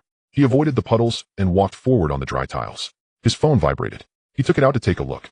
The bank notified him the living subsidy of 800 yuan has arrived. He locked the screen and put it back into his pocket. Just 300 meters ahead was the side door of the hotel. His parents should be waiting for him in the room for dinner. This morning his mother mentioned wanting to eat the grilled fish here, while his father complained it was too expensive, and the two had argued a bit. Eventually, he ordered takeout to be delivered to the room. At that time, sunlight streamed into the balcony, and the curtains swayed in the wind. Now the sun had shifted to the west, casting a slanted light on the wall, the color deepening. He turned around the last corner and saw the hotel sign. 2 attendants at the entrance were helping guests with their luggage. Everything appeared normal, but he knew that something was different. The previous immobilization, although using only minimal power, should not have triggered. Yet the annihilation-type powers had a characteristic. They would briefly erase their presence, and even if it was just locking a joint, it would leave a faint trace in space. Ordinary people would not feel it. The national system could. He did not look back, nor did he quicken his pace. He understood in his heart from this moment on certain data had already begun to flow. Underground sensors, satellite scans, AI analysis systems might have already marked the anomaly. But he did not care. What needed to be done had to be done. Even during a vacation, he could not stand by while others were robbed in the street. He walked into the hotel lobby, and an attendant smiled, saying, "Welcome back, sir. Your parents are waiting for you upstairs." He replied with a and walked towards the elevator. Just before the elevator doors closed, he glanced at his reflection in the glass. An ordinary face, slightly tired with dry lines at the corners of his eyes.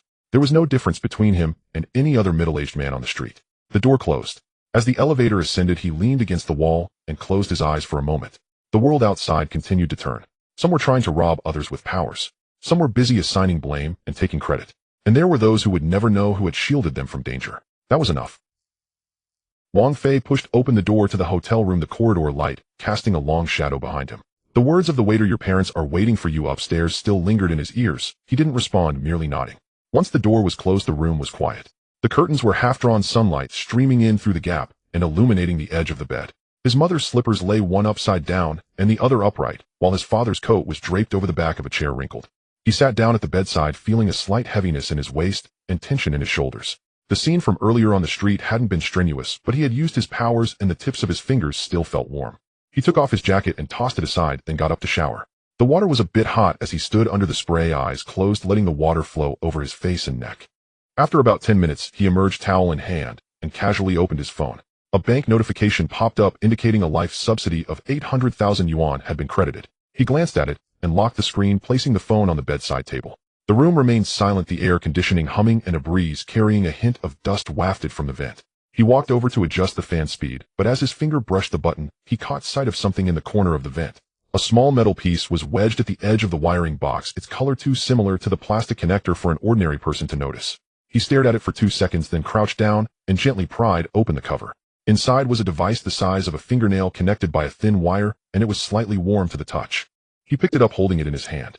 The casing resembled a circuit interface mold crafted meticulously. Had it not been for the change in angle while adjusting the fan, he would never have noticed it due to the reflection. He felt the back of the device where there were fine engraved numbers 708892. He recognized this number. Moments ago, when the bank notification popped up, his phone had also received an encrypted message and signed containing only a single line. The ability fluctuation detection number 708892, location, Main Street at the fishing port intersection, type, spatial stasis intensity assessment, unknown, level marked for special attention. At the time, he hadn't thought much of it, assuming it was the system's routine archiving. Now it seemed to be real-time data collection. He sat on the edge of the bed, placing the device in his palm, while with the other hand, he took out his emergency contact card and dialed the security team's dedicated line. The phone rang 3 times before it connected, and a young voice answered. "Hello, how may I assist you?" "Get your team leader, Wang Fei said. Now come to my room." There was a pause on the other end. "Yes, I'll arrange it immediately." He hung up the phone, placed the device on the bedside table, and lit a cigarette. As the flame flared up, he focused on the glowing tip, mentally replaying the events of the past few days. A street robbery, 3 people held captive, calling the police, returning to the hotel. Every step was normal, yet the system reacted too quickly. He had acted for 4 minutes, and the data had already been archived and assigned a special attention label. This was not just a record, it was surveillance. Halfway through his cigarette, he heard footsteps outside the door, light, yet continuous, as if they were trying not to tread heavily. Then came the sound of knocking. 2 short knocks followed by 1 long. He got up to open the door. The leader of the security team stood outside, dressed in plain clothes, a gray jacket, his hair neatly combed, holding a briefcase, and his posture slightly stiff. Upon seeing Wang Fei, he immediately lowered his head. "Wang Gong, I've arrived." "Come in," Wang Fei said, stepping aside. The leader walked in, but didn't dare to move further, stopping at the edge of the sofa. Wang Fei closed the door and pointed to the coffee table. "Sit." "No need, I'll stand," the leader replied in a very low voice. Wang Fei didn't insist, sitting on the sofa and pushing the device towards him. "This is yours." The leader glanced at it, his expression changing. "This is a terminal sensing point for the surveillance array. We indeed set up several temporary nodes primarily to track the residual traces of abilities and prevent secondary fluctuations. In my home air conditioning vent," Wang Fei interrupted him. "Not your home, but the hotel room," the leader quickly explained, "and it's not targeted at you personally. All temporary residences for level 3 awakeners undergo basic data sampling. This is a mandatory procedure from the headquarters. We only collect environmental parameters without involving private conversations or behavioral footage. There is absolutely no hidden recording. The number 708892 was sent by your people. It was automatically generated by the system, but we received the synchronized information," the leader said, beads of sweat forming on his forehead. "The earlier encrypted message should have triggered an external alarm channel due to a back-end misjudgment. By regulations, you shouldn't have seen it. I'll check the technical team's accountability immediately." Wang Fei looked at him. "You record every instance of my abilities, the time, location, method, and intensity." "Yes, it's a record," the leader lowered his head, "but it's solely to establish a safety threshold model. In case your emotional fluctuations become severe and your abilities go out of control, we can intervene in advance. This is not a suspicion of you, it's a requirement of the system." "I am not a test subject," Wang Fei said, his voice not loud, yet the room fell silent. "I also haven't signed any consent form that turns me into a number in your database." "We understand." Truly, the leader clasped his hands, knuckles turning white, "but we must enforce the regulations above us.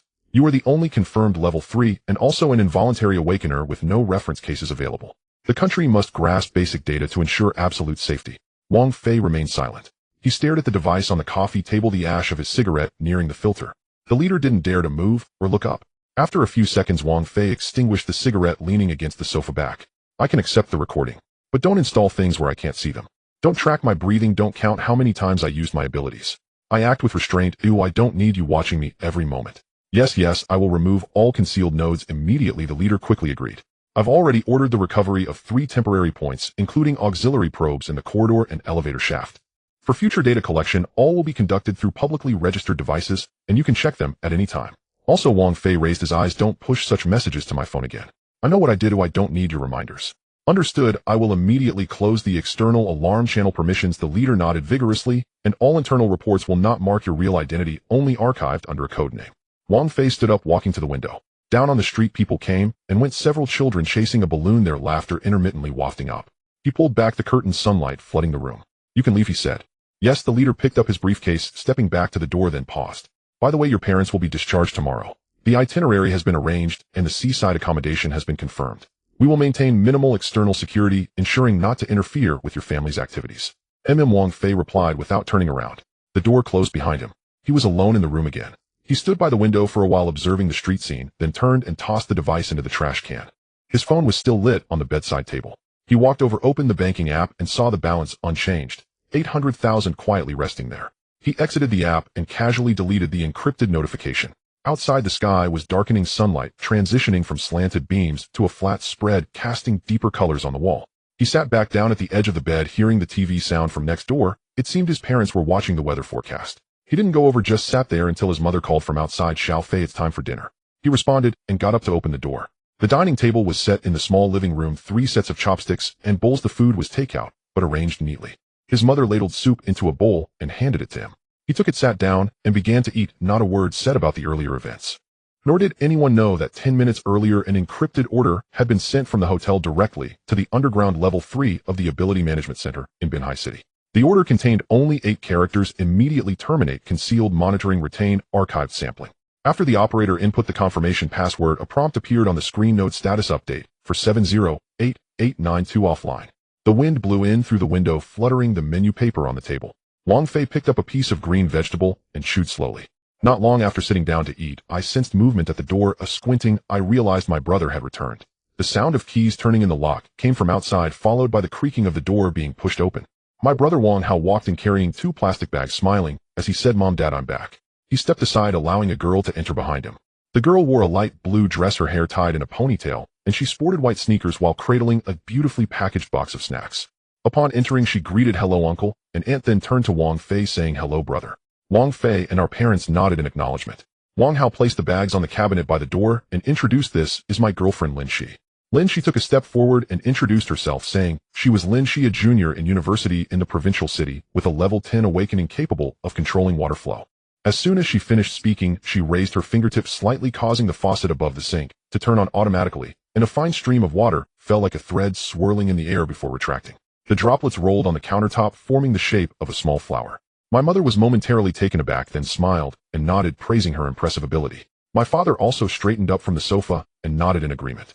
Wang Hao, full of pride, said, "My girlfriend is amazing. She can water the plants without a watering, can control the water pressure while washing hands, and even adjust the water temperature perfectly in winter." Lin Shi smiled and turned her gaze to Wang Fei. Wang Fei had already stood up, carrying bowls and chopsticks into the kitchen, turning his back to the living room as he turned on the faucet to rinse the bowls. Lin Shi walked over and asked Wang Fei if he was an awakened one. Wang Fei didn't turn around, but simply replied, "Yes, I'm an ordinary awakened one." Lin Shi responded with an "oh," her tone calm, but her eyes changed. She took a few steps closer, standing at the kitchen door, and asked Wang Fei what he could do in everyday life, whether he had practiced any techniques like making the lights shine a bit brighter or the water warmer. Wang Fei turned off the faucet, dried his hands with a towel, and glanced at her. His gaze was calm, devoid of emotions, and he did not shy away. He said he hadn't practiced those. After speaking, he walked around Lin Shi and returned to the living room, resuming his original seat.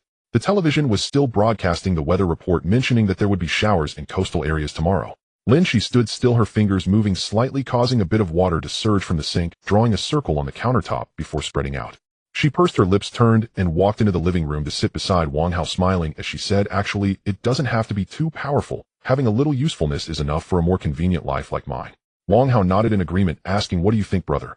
Wang Fei did not respond. Instead, he glanced at his phone. The screen lit up, showing a reminder for tomorrow's orders on the platform, noting to replace a toilet seat in the old town at 9 in the morning. He clicked to close the notification and put the phone back in his pocket. Lin Shi lowered her head to adjust the hem of her dress, her fingers unconsciously brushing over her knees, suddenly laughing as she said, "The splash of water just now took me 3 months to stabilize." Some people may think a level 10 is not high, but she believes that as long as it's used well, it can still help others. No one responded in the room.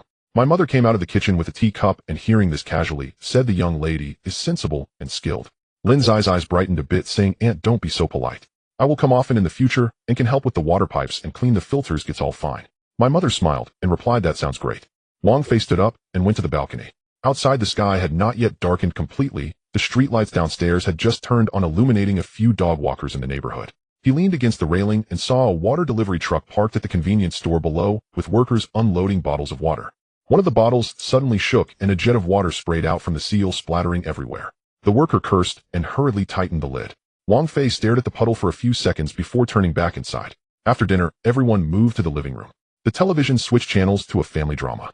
She sat upright, occasionally glancing at Wang Fei. Wang Fei remained silent, only responding occasionally to his mother's comments. She asked Wang Fei if he was busy with work. Wang Fei replied that it was manageable and that there wasn't much work, just enough to eat. She sounding casual, as if chatting, asked about the subsidies provided by the government, saying she heard that awakened ones received assistance. Wang Fei nodded, saying yes, it was credited on time. She smiled and asked how much, mentioning that she heard those above level 8 received at least 50,000 monthly. Wang Fei looked at her and said he didn't know, he hadn't calculated it. Lin's eyes smile froze for half a second before she recovered, saying well, it's fine as long as it's enough. Wang Hao sensed the atmosphere was a bit stifling and hurriedly said, Lin, she is just curious, don't take it to heart, brother. That's just how she is, saying whatever comes to her mind. Wang Fei shook his head, saying he didn't mind. He stood up, walked to the dining table, and dumped the remaining half bowl of rice into the kitchen waste bucket, placing the bowl in the sink.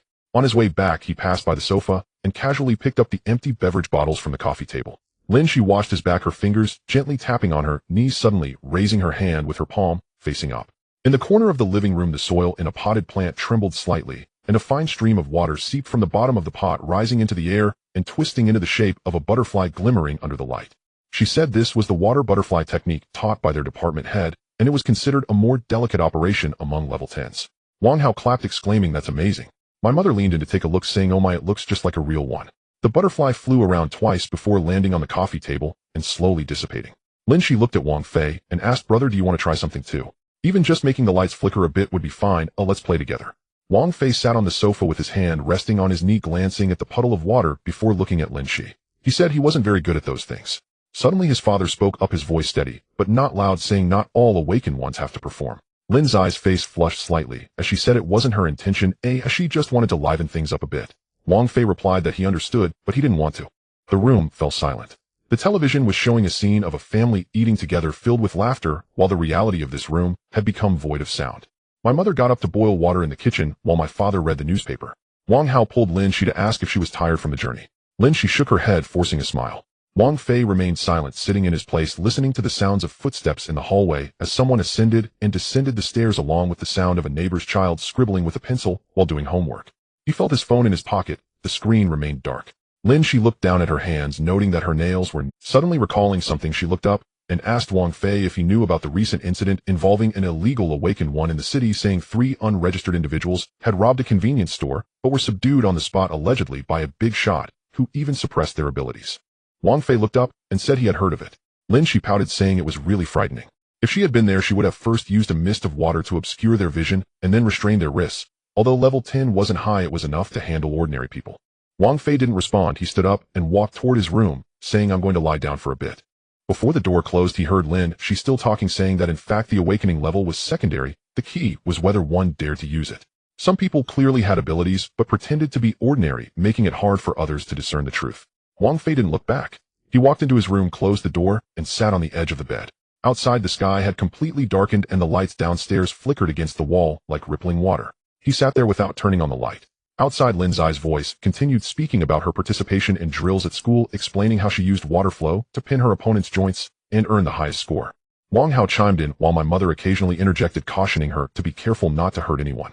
Wang Fei looked down and noticed an old scar on the pad of his right index finger, a remnant from years ago when he was installing a bathroom fitting. He rubbed it with his thumb and stood up, walking over to the window. The water delivery truck had already left, leaving only a dark stain on the ground where the puddle had dried. He watched for a while before closing the curtain. In the living room, she suddenly laughed, suggesting, how about I perform a magic trick for everyone, making the water write words like happiness and health in the air? No one objected. She raised her hand and the water from the sink slowly rose into the air, drawing a fine line. Wang Fei leaned against the wall, hearing the sound of water droplets falling. The first stroke fell. The water line in the air just began to draw the first stroke of the character Lux, steady and firm. The light shone upon it, glistening slightly. Just as Lin's lips began to curl upwards and her fingers remained steady, the water droplets broke. Plop! The water droplet hit the corner of the coffee table, splattering a few wet marks. She frowned, exerting force in her palm, her fingertips turning hot, yet the water in the sink remained still, as if it were dead. She stood up and walked towards the kitchen, twisting the faucet. Water poured out and she thrust her hand inside, pressing it against the spout, trying to summon it. It was useless. The water simply flowed down her fingers, no longer responding to her commands. What was happening? Her voice was somewhat tense. Just a moment ago, everything was fine. The television in the living room was on. Wang Hao was looking down at his phone, and her mother was arranging a fruit platter. No one was paying attention to her. She retreated back to the sofa, stared at her hands for a while, then raised her hand towards the potted plant, hoping to draw some water. The soil was dry and unresponsive. Wang Hao looked up at her. What's wrong? Nothing. She shook her head, managing a smile. The water was a bit stuck. She sat back down, falling silent. On the television, a family was reunited, laughing heartily. She fixed her gaze on the screen, her heart in turmoil. A level 10 ability was not considered high, yet it had been stable for 3 years without interruption. Last night she had practiced combat techniques at school using water flow to bind 2 classmates, but today it had suddenly failed. She recalled the words spoken the night before. Some people clearly had abilities, yet pretended to be ordinary. At the time, Wang Fei sat on the sofa, his hand resting on his knee, saying nothing. Looking back now, it wasn't submission, it was watching a child make a fool of herself. Her tone had been so arrogant back then, thinking a level 10 was impressive, that showing off in front of ordinary people would be quite the spectacle. But Wang Fei, he hadn't shown anything from beginning to end, not even saying much. She bit her lip. That night, she had trouble sleeping, tossing and turning, always feeling like there was something pressing down on her heart. She woke up just as dawn broke, pale light filtering through the curtain seams. She got up, careful not to wake Wang Hao, casually putting on the light blue dress from yesterday, tying her hair neatly, and leaving without even looking in the mirror. After walking for over 10 minutes, she arrived at the ability service point at the east gate of the community. The small building was unremarkable, with gray walls and white frames, a sign hanging at the entrance reading Bin High City Ability Management Center Convenience Service Point. A QR code was also posted stating that appointments needed to be made by scanning. She did not scan it and pushed the door open directly. At the front desk sat a woman in uniform in her 30s who was reviewing data. A thermos on the desk was steaming. Lynn, she handed over her card, saying, "Please check for me. My ability suddenly disappeared last night and hasn't returned. Is it a system issue?" The woman scanned the card, adjusted the page, glanced at it, and looked up to ask, "You used your ability at home last night at 8:47, right?" "Just played a little trick, making the water write a character, Lynn," she replied. It didn't affect anyone. The tone of the woman was quite neutral. Continuous control for 3 minutes, dynamic control of floating and shaping, high precision operation. According to Regulation 3, showing off in a crowded environment is considered inappropriate behavior, resulting in an automatic restriction for 48 hours. Lynn, she was stunned. Just because of this. "I didn't hurt anyone, nor did I disturb public facilities." The woman closed the terminal and looked at her. "Do you think anyone can just play with water tricks casually? Some people have low levels and can't even turn on a light. You were showing off in an ordinary family, making others uncomfortable, you know. If it hadn't been handled quickly, a complaint would have gone to the headquarters tonight." The higher-ups are most annoyed by those who rely on their abilities and provoke others' emotions in public. After saying that, she pushed the card back. "Just go home. It will automatically return to normal in 2 days. Next time, be more careful." Lynn, she took the card, her hands feeling somewhat stiff. She wanted to say something else, opened her mouth, but couldn't get the words out. As she turned to leave, she heard the woman behind her say to a colleague, "These young girls all think they are something special, just a level 10, and they dare to show off in front of ordinary people without considering the occasion." She paused for a moment, not turning back, and pushed the door open to leave. As she stepped outside, sunlight hit her face, but it wasn't warm at all. There weren't many people on the street. A milk delivery truck clattered by, and the breakfast shop had just started cooking, the smell of oil wafting in the air. Everything seemed normal, but she understood deep down that this wasn't a malfunction. It was punishment. She stood by the roadside in a daze, watching an old man pushing a bicycle selling vegetables, the wheels slightly crooked, wobbling as he rode. A woman walked over to buy 2 pounds of potatoes. After weighing them, the old man casually added 2 small potatoes, saying, "These are for you, they're not worth much." The woman smiled, saying thank you. Watching this scene, she suddenly felt her face flush. The old man selling vegetables didn't take advantage, yet here she was flaunting her abilities in front of ordinary people, afraid others wouldn't know she had some skill. Slowly walking back home, her hands trembled as she inserted the key into the lock. The door opened, and the house was quiet. Wang Hao was in the living room, packing his bag, humming a tune, preparing to return to school. Her mother was in the kitchen, making porridge, steam rising, the aroma of rice wafting out. She said nothing and went straight into the bathroom, closing the door. In the mirror, her complexion was pale, her ponytail loose, and her eyes slightly swollen. She stared at herself, recalling the words from last night. Some people clearly had abilities, yet pretended to be ordinary. Back then, she thought Wang Fei was just an ordinary awakened person, unwilling to showcase his skills, timid and dull. She had even deliberately played with water tricks in front of him, wanting him to see what true ability looked like. But now, she stood in front of the mirror, speechless. She raised her hand towards the mirror, trying to see if she could conjure some mist. Nothing happened. Her hand was just a hand, the mirror, just a mirror with no response. She lowered her hand, turned on the faucet, and cupped some water to wash her face. The water was quite cold, sending a shiver through her.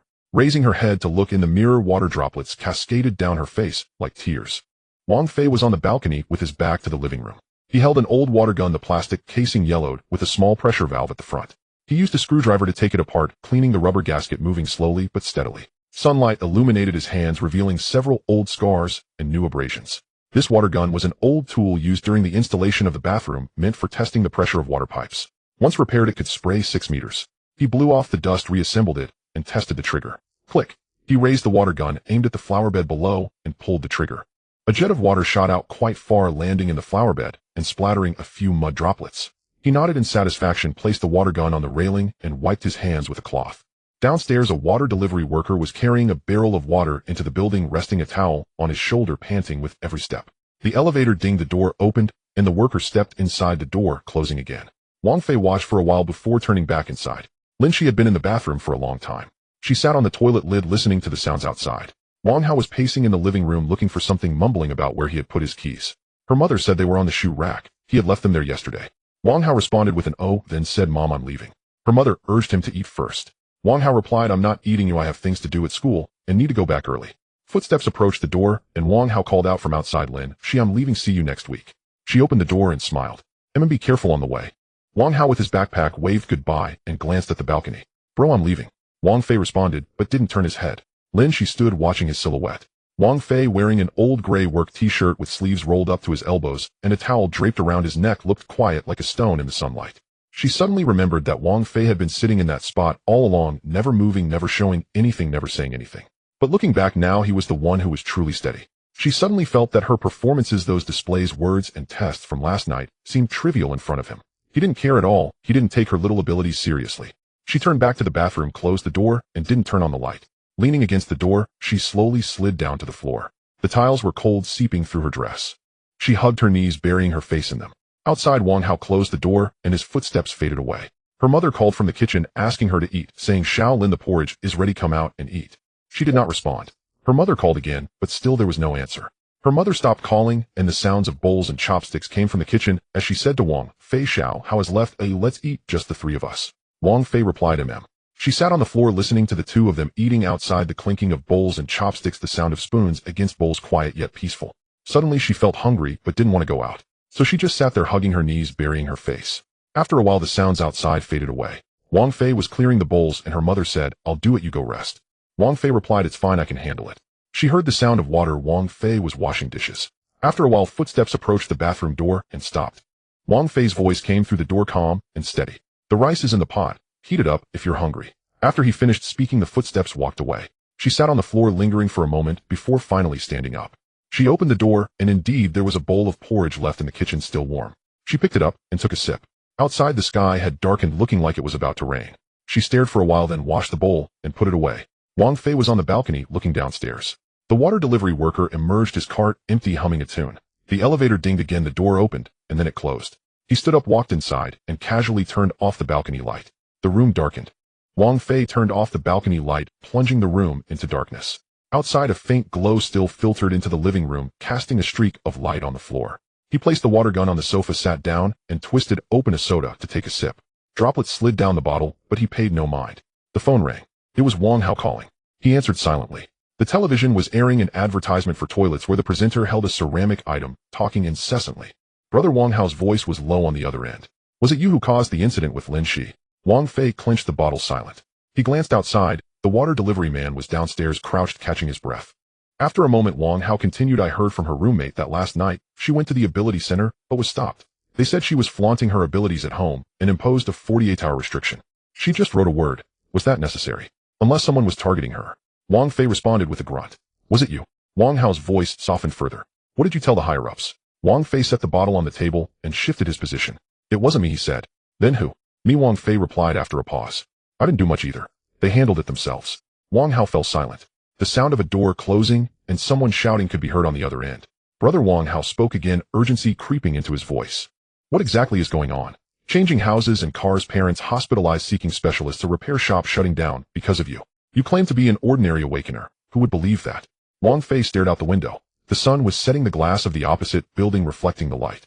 He recalled Lin Shi's disheveled hair yesterday, avoiding his gaze. He knew this matter couldn't be concealed. "My ability," Wang Fei said, "is somewhat unusual. Silence followed on the other end. Not a sound at all.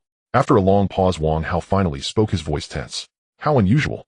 Glass. Or even higher. Wang Fei shook his head, knowing Wang Hao could not see him anyway. Don't ask, Wang Fei said. Even if I told you, you wouldn't believe it. Besides, they dare not provoke me. Wang Hao remained silent. Wang Fei could hear him swallowing hard. Don't tell anyone about this, Wang Fei said. Not even mom and dad. Since you asked, I'm telling you. But you have to keep it to yourself. I understand, Wang Hao replied. I won't tell anyone. After a pause, he added, brother, be careful. Wang Fei twitched the corner of his mouth.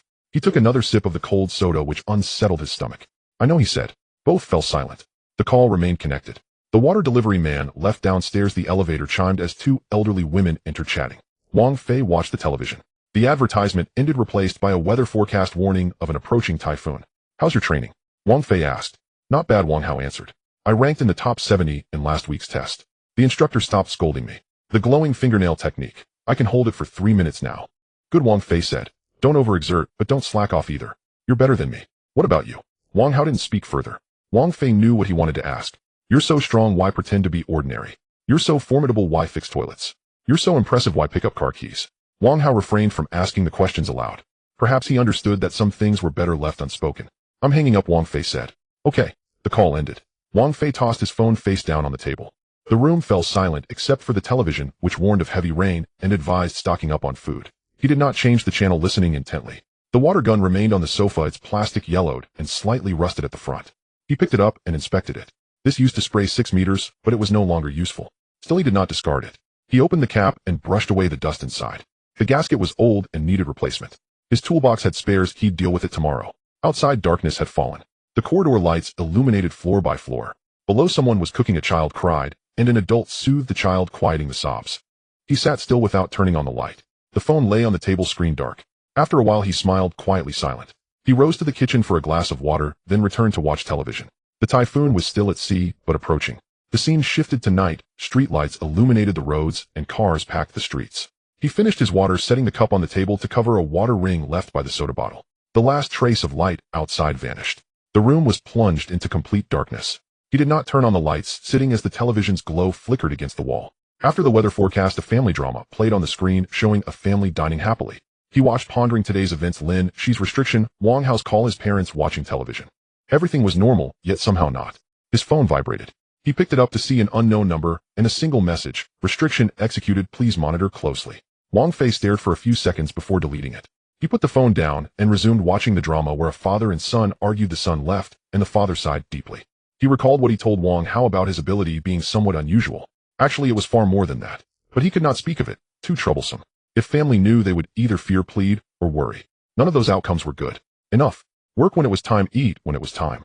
If someone caused trouble, deal with it. If someone showed off, make them restrain themselves. On the screen, the father and son reconciled, embracing and crying. He switched channels to the news, which reported sanctions between countries. After a while, bored, he changed to sports. Basketball scores close. He watched the score, calculating time. Lin, she still had 46 hours before the restriction lifted. She should understand things then. But even if she didn't, it was fine. Life went on. A car honked downstairs for over 10 seconds, then stopped. He went to the kitchen to check. His mother had put away the dishes in the fridge, leaving a note. Xiao Fei, heat up if you're hungry. He glanced at it and put it back. Returning to the living room, the television was still on. He sat on the sofa and picked up the water gun again. The gasket was indeed worn out. He would buy a new one tomorrow. Outside, it was completely dark. Across the street, lights flickered on one by one. Some people pulled curtains, others did not. He could see neighbors eating, watching television, arguing. He watched for a while, feeling somewhat tired. His phone vibrated again. It was a WeChat message from Wang Hao. Brother, I've arrived. He replied with a simple acknowledgement. The phone was silenced and set aside. The basketball game ended. The winners cheered while the losers left. He watched the awards ceremony briefly, then turned off the television. The room fell silent. He sat listening to the sounds outside. Footsteps upstairs, voices downstairs, distant cars. Everything was normal. He went to the bathroom to wash his face with cold water, refreshing himself. Looking into the mirror, he saw he still looked alright, not tired. After drying off, he passed his parents' room. Light and television sounds spilled from inside as they watched a war drama. He did not knock, returning to his own room. Closing the door, he sat on the bedside, lost in thought. Outside, the wind blew damply. Rain was coming. He lay down, without covering himself, staring at the ceiling with an empty mind. After a while, sleepiness overcame him. He closed his eyes and drifted off. His dream was void, dark, silent, without a sound. It was quite peaceful. The next morning, he woke early. The sky was just lightening, the outside world gray and overcast. He sat up, daydreaming briefly before getting out of bed. After washing his face, he found his mother already in the kitchen. The smell of porridge and pickled vegetables wafted through the air. "You're up," his mother said. He replied. "Time for breakfast," she said. He sat down and drank a bowl of porridge. His father got up as well, reading the newspaper quietly. "Any work today?" his father asked. "Yes," he replied. "Old city replacing water pipes. Come back early," his father said. "Okay." After finishing, he tidied up and left. The elevator was empty as he pressed the button for the first floor and waited. The elevator descended, the numbers counting down 6, 5, 4, 3, 2, 1. Ding. The doors opened, and he stepped out. The air was cool. It had rained last night, leaving the ground wet. He walked to the community gate, bought a steamed bun, and ate while waiting for the bus. The bus arrived, and he boarded, finding a seat. The ride was slow, delayed by traffic, but eventually reached the destination. The old city's buildings were all aged. He searched for a long time before finding the household. It was a water pipe replacement job. He inspected the pipes, severely rusted and needing full replacement. "Can you do it?" the owner asked. "Yes," he replied. "How long will it take?" "Half a day," he said. "All right," the owner said. "Then get to work." He began dismantling pipes, installing new ones, tightening screws, and testing the water. His movements were skilled, a result of long experience in this line of work. By noon, the job was nearly complete. He packed up his tools, ready to leave. "How much do I owe you?" the owner asked. 300, he said. The owner paid him, and he accepted before departing. He ate noodles by the roadside at noon, then took another job fixing a toilet. By 4 in the afternoon, the job was done. He headed back, took the bus, and arrived home. The sky was darkening. Upstairs, he opened the door to hear voices inside. Wang Hao had returned. He entered, and Wang Hao looked at him. "Brother." He replied. He put away his tools, washed his hands, and joined for dinner. At the table, his mother asked how the day had been. "Not bad," he said. Wang Hao looked at him, seeming to want to say something, but refrained. He pretended not to notice and ate. After the meal, he returned to his room and sat quietly. Outside the window, darkness had returned. He sat for a while, then lay down. The same dream awaited, dark, silent, and soundless. It was quite peaceful. Wang Fei opened his eyes, waking up without an alarm clock at this hour. He got out of bed, put on his shoes, and walked to the bathroom to wash his face. The water was cold, and splashing it on his face helped him wake up. After checking himself in the mirror, he noticed his eyelids were a bit heavy, but he still looked relatively alert. He walked out of the living room. The television was off, and on the coffee table lay the water gun he had repaired yesterday, its plastic shell yellowing and rust around the front. He sat down to examine it, noticing glue marks around the cracks. He rubbed it a couple of times. The washer was worn out. He needed to buy a new one tomorrow. His phone was on the sofa, screen down. He did not hurry to check it, just sitting there. The phone vibrated. He flipped it over to find an encrypted message. In an emergency situation, the head of the Ability Management Center was en route and would arrive at his residence within 15 minutes. "Please do not go outside." The message was short, but the words "please do not go outside" felt heavy. He stared at it for 2 seconds before deleting it and placing the phone back on the sofa. A few minutes later, it vibrated again. It was a number from the security team leader. After connecting, no one spoke on the other end, just a faint electrical noise, then it hung up. He understood the implication. They were approaching quickly, no noise, no movement. He walked to the balcony. The alley below was empty, the streetlights still on, reflecting off the puddles on the ground. A dark gray SUV slowly turned the corner, without lights flashing or horns honking. The car stopped at the entrance of the building, and a man in a dark jacket got out of the passenger seat. His hat was pulled down low as he looked around before heading towards the hallway. Wang Fei retreated back into the living room, still holding the water gun. The doorbell rang. He did not rush to answer, waiting 5 or 6 seconds before getting up. Through the peephole, he saw the man in the jacket, his face taut, sweat beading at his temples, and his right hand tucked into his pocket. Wang Fei opened the door. The man looked down, speaking in a low voice. "A city of small size is under attack by an S-level aberration. We really can't hold on any longer." He did not enter the house, standing in the corridor with his back to the stairwell. A muffled sound came from a distance, the ground trembling slightly, as if a skyscraper had collapsed. Wang Fei did not look up. He knew it was from that direction, the old industrial area at the edge of the city where a concrete defense line had been erected, now likely collapsed by more than half. "How many people were sent?" Wang Fei asked. 3 S-level, 2 S-level reinforcements." The man's voice was tense. A giant bear broke through the eastern district's wall, and the black gas it spewed set 3 streets ablaze. The metal controller tried to seal off the route, but was slammed down 3 levels underground. When rescued, 7 of his ribs were broken. The storm-type users used 12-level wind blades to cut its skin, but it healed too quickly. The wound closed before it even opened. "We activated the emergency protocol, cutting off civilian power and evacuating civilians to underground shelters. Now it is advancing towards the city center. If we can't stop it, the entire residential area will collapse." Wang Fei remained silent, looking at the water gun in his hand, slowly turning the plastic shell between his fingers. He recalled sitting on the bus yesterday afternoon, watching the old buildings retreat behind him. Those buildings housed ordinary people who hurried to work in the morning, squatted on the side of the road for lunch, and returned home at night to put their children to bed. They knew nothing of abilities and did not care who was strong or weak. They just wanted to live a stable life. Now someone wants to destroy all this. "You can't fight it," he said. "We can't fight it."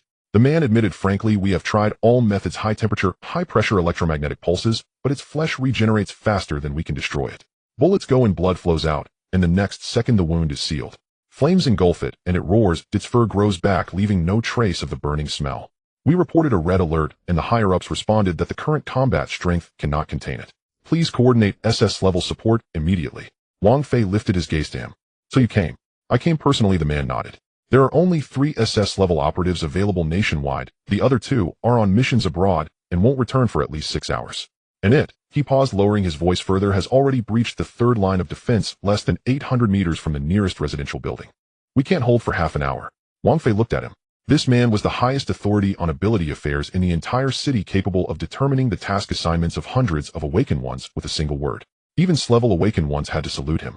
But now he stood here, his hat damp, sweat beading at his temples, his voice trembling. Only you can resolve this, he said, almost pressed against the door frame, afraid of being overheard. I know I shouldn't disturb you, and I understand you have always wanted to live discreetly. But this time truly no one can withstand it. We have tried every method, but nothing works. Only you can take action to... Wang Fei remained unmoved. Another loud bang sounded in the distance, this time closer, the glass windows buzzing. He glanced out the window, the southeastern sky, tinged with dark red. It was not dawn, but firelight. Thick black smoke billowed upwards, covering half the sky. He lowered his head and continued fiddling with the water gun. The screws were loose, and he picked at them with his nails. They had not been tightened. This thing used to spray 6 meters, but now it barely reaches 2 meters. The water column skewed, splashing everywhere. How many people has it harmed? 17 confirmed dead, 43 seriously injured, mostly civilians and frontline combatants who did not have time to evacuate. The man's voice was hoarse, and over 100 people are trapped in the underground tunnels. Our rescue teams cannot get in. Every step it takes causes buildings to collapse. We dare not use heavy weapons for fear of triggering a chain collapse that could affect the shelters. Wang Fei set the water gun down and picked up a soda bottle from the coffee table. The bottle was cold water droplets clinging to its surface. He twisted it open and took a sip, the chill sliding down his throat, making his stomach feel a bit uncomfortable. Aren't you afraid I won't take action? I am, the man replied directly, but I am more afraid that if I don't come to you, I won't be able to face myself afterward, nor can I face those who have died or been injured. I know you are not a tool, and I understand you have your own life. But right now the whole city is crying for help. I am not commanding you, nor am I representing the state to pressure you. I stand here as an ordinary person asking you one time. Wang Fei looked at him. This man was in his 40s with wrinkles at the corners of his eyes, worn cuffs, and a crooked tie. Wang Fei stood up and placed the soda bottle back on the coffee table. You said it is advancing towards the city center. Yes. It is pushing forward along Jiefang East Road. Its speed is not fast, but it cannot be stopped. We dispatched 3 magnetic railgun vehicles to intercept it. The first one was overturned as soon as it fired, the second got stuck in the ruins and couldn't move, and the third's driver passed out on the spot. It is now only 3 blocks away from the nearest residential area. Wang Fei walked to the window and drew the curtains. The firelight was more pronounced, flickering on the glass of the opposite building. Wherever it passed, streetlights toppled and electrical wires crackled. He turned around, picked up the water gun, gently placed it on the sofa, and covered it with an old newspaper. Wherever it passed, streetlights toppled and electrical wires crackled. He turned around, picked up the water gun, gently placed it on the sofa, and covered it with an old newspaper. Lead the way, he said. Wang Fei pushed open the car door, stepping onto the broken concrete with a crunch. He did not lower his head, striding forward. The dark gray SUV behind him was parked 500 meters away at the edge of the ruins, its engine still running, but no one dared to follow. Ahead, flames soared into the sky and thick black smoke billowed. Jiefang East Road had been reduced to rubble, with alloy barriers torn apart like paper and twisted into the scorched earth. A giant bear was pushing forward step by step, causing the ground to tremble with every footfall. Its body was covered in long black fur, standing nearly 3 meters tall, with limbs as thick as pillars. With a single strike of its paw, a magnetic rail cannon vehicle was sent flying, metal fragments scattering over. Several glass awakeners surrounded the flanks, with one deploying a high-voltage electric net. The arcs crackled as they wrapped around the giant bear, only to be violently thrown off by a tremor of its muscles. Someone wielded a storm to form sharp blades of wind, the edge just cutting into its flesh. Blood had not yet flowed, but the wound had already closed. Another attempted to restrain it with metal chains, but as soon as the links wrapped around its leg, the giant beast tore them apart, sending the severed ends flying back, injuring 2 people on the spot. An S-class awakener stood high above, hands forming seals, drawing forth geothermal energy to spew forth lava. The magma splashed onto the giant bear, instantly scorching its fur. But it let out a roar, and dark energy surged around its body, visibly regenerating its flesh. Even its broken bones were mending. Someone shouted that it couldn't be stopped, but self-healing was faster than their attacks. The giant bear lifted its head, its crimson eyes sweeping over the crowd, and a low rumble escaped its throat. Ignoring the disturbances around it, it turned and headed toward the nearest residential building. There were still people inside that building, and alarms were blaring incessantly. At that moment Wang Fei lifted his eye. He did not stop his pace or make any preparatory movements. He simply fixed his gaze upon the giant bear for a moment, feeling a subtle shift in his heart. The world fell silent. The giant bear suddenly froze, its raised foot suspended in midair. Its muscles twitched and fine cracks began to appear on its surface as if it were struggling against unbearable internal pressure. The once boiling life energy came to an abrupt halt, and cellular regeneration was completely locked by an unknown force. It opened its mouth to roar, but only a muffled sound escaped, caught in its throat as if severed. In the next second the entire beast disintegrated from the inside out. There was no explosion, no blinding light, not even a gust of wind. Its massive body crumbled as if sand sculptures met water black, fur flaking off, muscles peeling away, and bones turning to dust. In less than 2 seconds the once dominating S-class beast had turned to a pile of ashes scattering with the wind. All that remained was a charred ring on the ground marking its presence. The air still carried the scent of charred remains and dust, but the threat had dissipated. Everyone on the battlefield was stunned. And S-class Awakener, holding a flaming spear, remained frozen in the act of throwing his arm, suspended in the air, his gaze vacant. Another S-class powerhouse who had just formed a thunderstorm cloud stood on a rooftop. The electric ball in his hand slowly extinguished without him even realizing it. Several injured rescue team members lifted their heads, staring at the spot where the giant bear had just stood, as if questioning whether they had fainted and dreamed it all. No one spoke. Someone blinked, then rubbed their eyes vigorously to confirm it was not an illusion. In the distance in front of the command center, the head of the Ability Management Center stood in place, his hands trembling slightly. He had witnessed 3 S-class Awakeners being utterly powerless against it, seen the defense line crumble and the city inch closer to destruction. He knew that if Wang Fei had not come, the city would have perished today. But now it was all over. He took a deep breath and quickly approached Wang Fei, hurrying, but not daring to be too fast, bowing as he reached him. In a low voice he expressed his gratitude for the rescue, stating that the entire city owed him a life. Wang Fei did not look at him, his gaze sweeping over the surrounding ruins. After confirming that everything was normal, he replied flatly that it was fine now, and to go back and not delay him from fixing the water gun. After saying this he turned and walked away. The head of the center did not dare to linger, immediately signaling the driver to start the vehicle. He personally ran over to open the back door, bending down to stand aside, watching Wang Fei get in. The car window rolled up, shutting out the outside gaze. The interior of the vehicle was very quiet. Wang Fei leaned back in his seat, lightly tapping the armrest with his fingers. That previous strike had taken almost no effort, as if he had casually turned off a light. What occupied his mind was the model of the washer. The screw on the water gun had loosened yesterday, and he needed to replace it, otherwise the water stream would be crooked and not spray far. The vehicle moved. In the rearview mirror the scorched earth gradually receded. The S-class Awakeners remained rooted in place, looking as if they were in a daze. One guy looked down at his recently reattached rib, mumbling something indistinctly. The one beside him with a metal arm was trembling. No one dared to speak loudly. After a while someone finally managed to squeeze out a sentence, asking how many SS-class beings there were in the country. Another person replied, saying there were 3, 2 were outside, and 1 was in the country. That must be him. No one added anything further. They all stood there staring at the SUV that continued to drive farther away, their expressions complex. Inside the car Wang Fei kept his eyes closed. He wasn't asleep, he was just too lazy to open them. Outside voices gradually began to rise, with those from the shelter emerging, pointing at the ruins and discussing fervently. There were all sorts of speculations. Some guessed it was a strategic weapon, while others claimed it was the work of a master. The majority shared a single thought: it was good to be alive. An announcement came through the broadcast declaring the red alert lifted and power restored. An ambulance sped by, siren blaring, rushing toward the injured. The city had recovered, and no one knew how close it had come to disaster. The vehicle turned onto a main road, making the journey much smoother. The driver secretly glanced at the rearview mirror. Wang Fei still wore that expressionless face, as if he had just casually crushed a bug, treating it as nothing significant. The head of the center sat in front, hesitating for a long while before speaking. "We will handle the follow-up matters, and the casualties are being tallied. Rest assured there won't be any trouble coming your way." Wang Fei grunted through his nose without opening his eyes. The head of the center paused, then added, "Today's records will be sealed, and everyone present will undergo memory processing. You were here so no one else will know about this." "All right," Wang Fei said. "You handle it." The head of the center fell silent. The car continued forward, passing several intersections, with the streets slowly coming to life.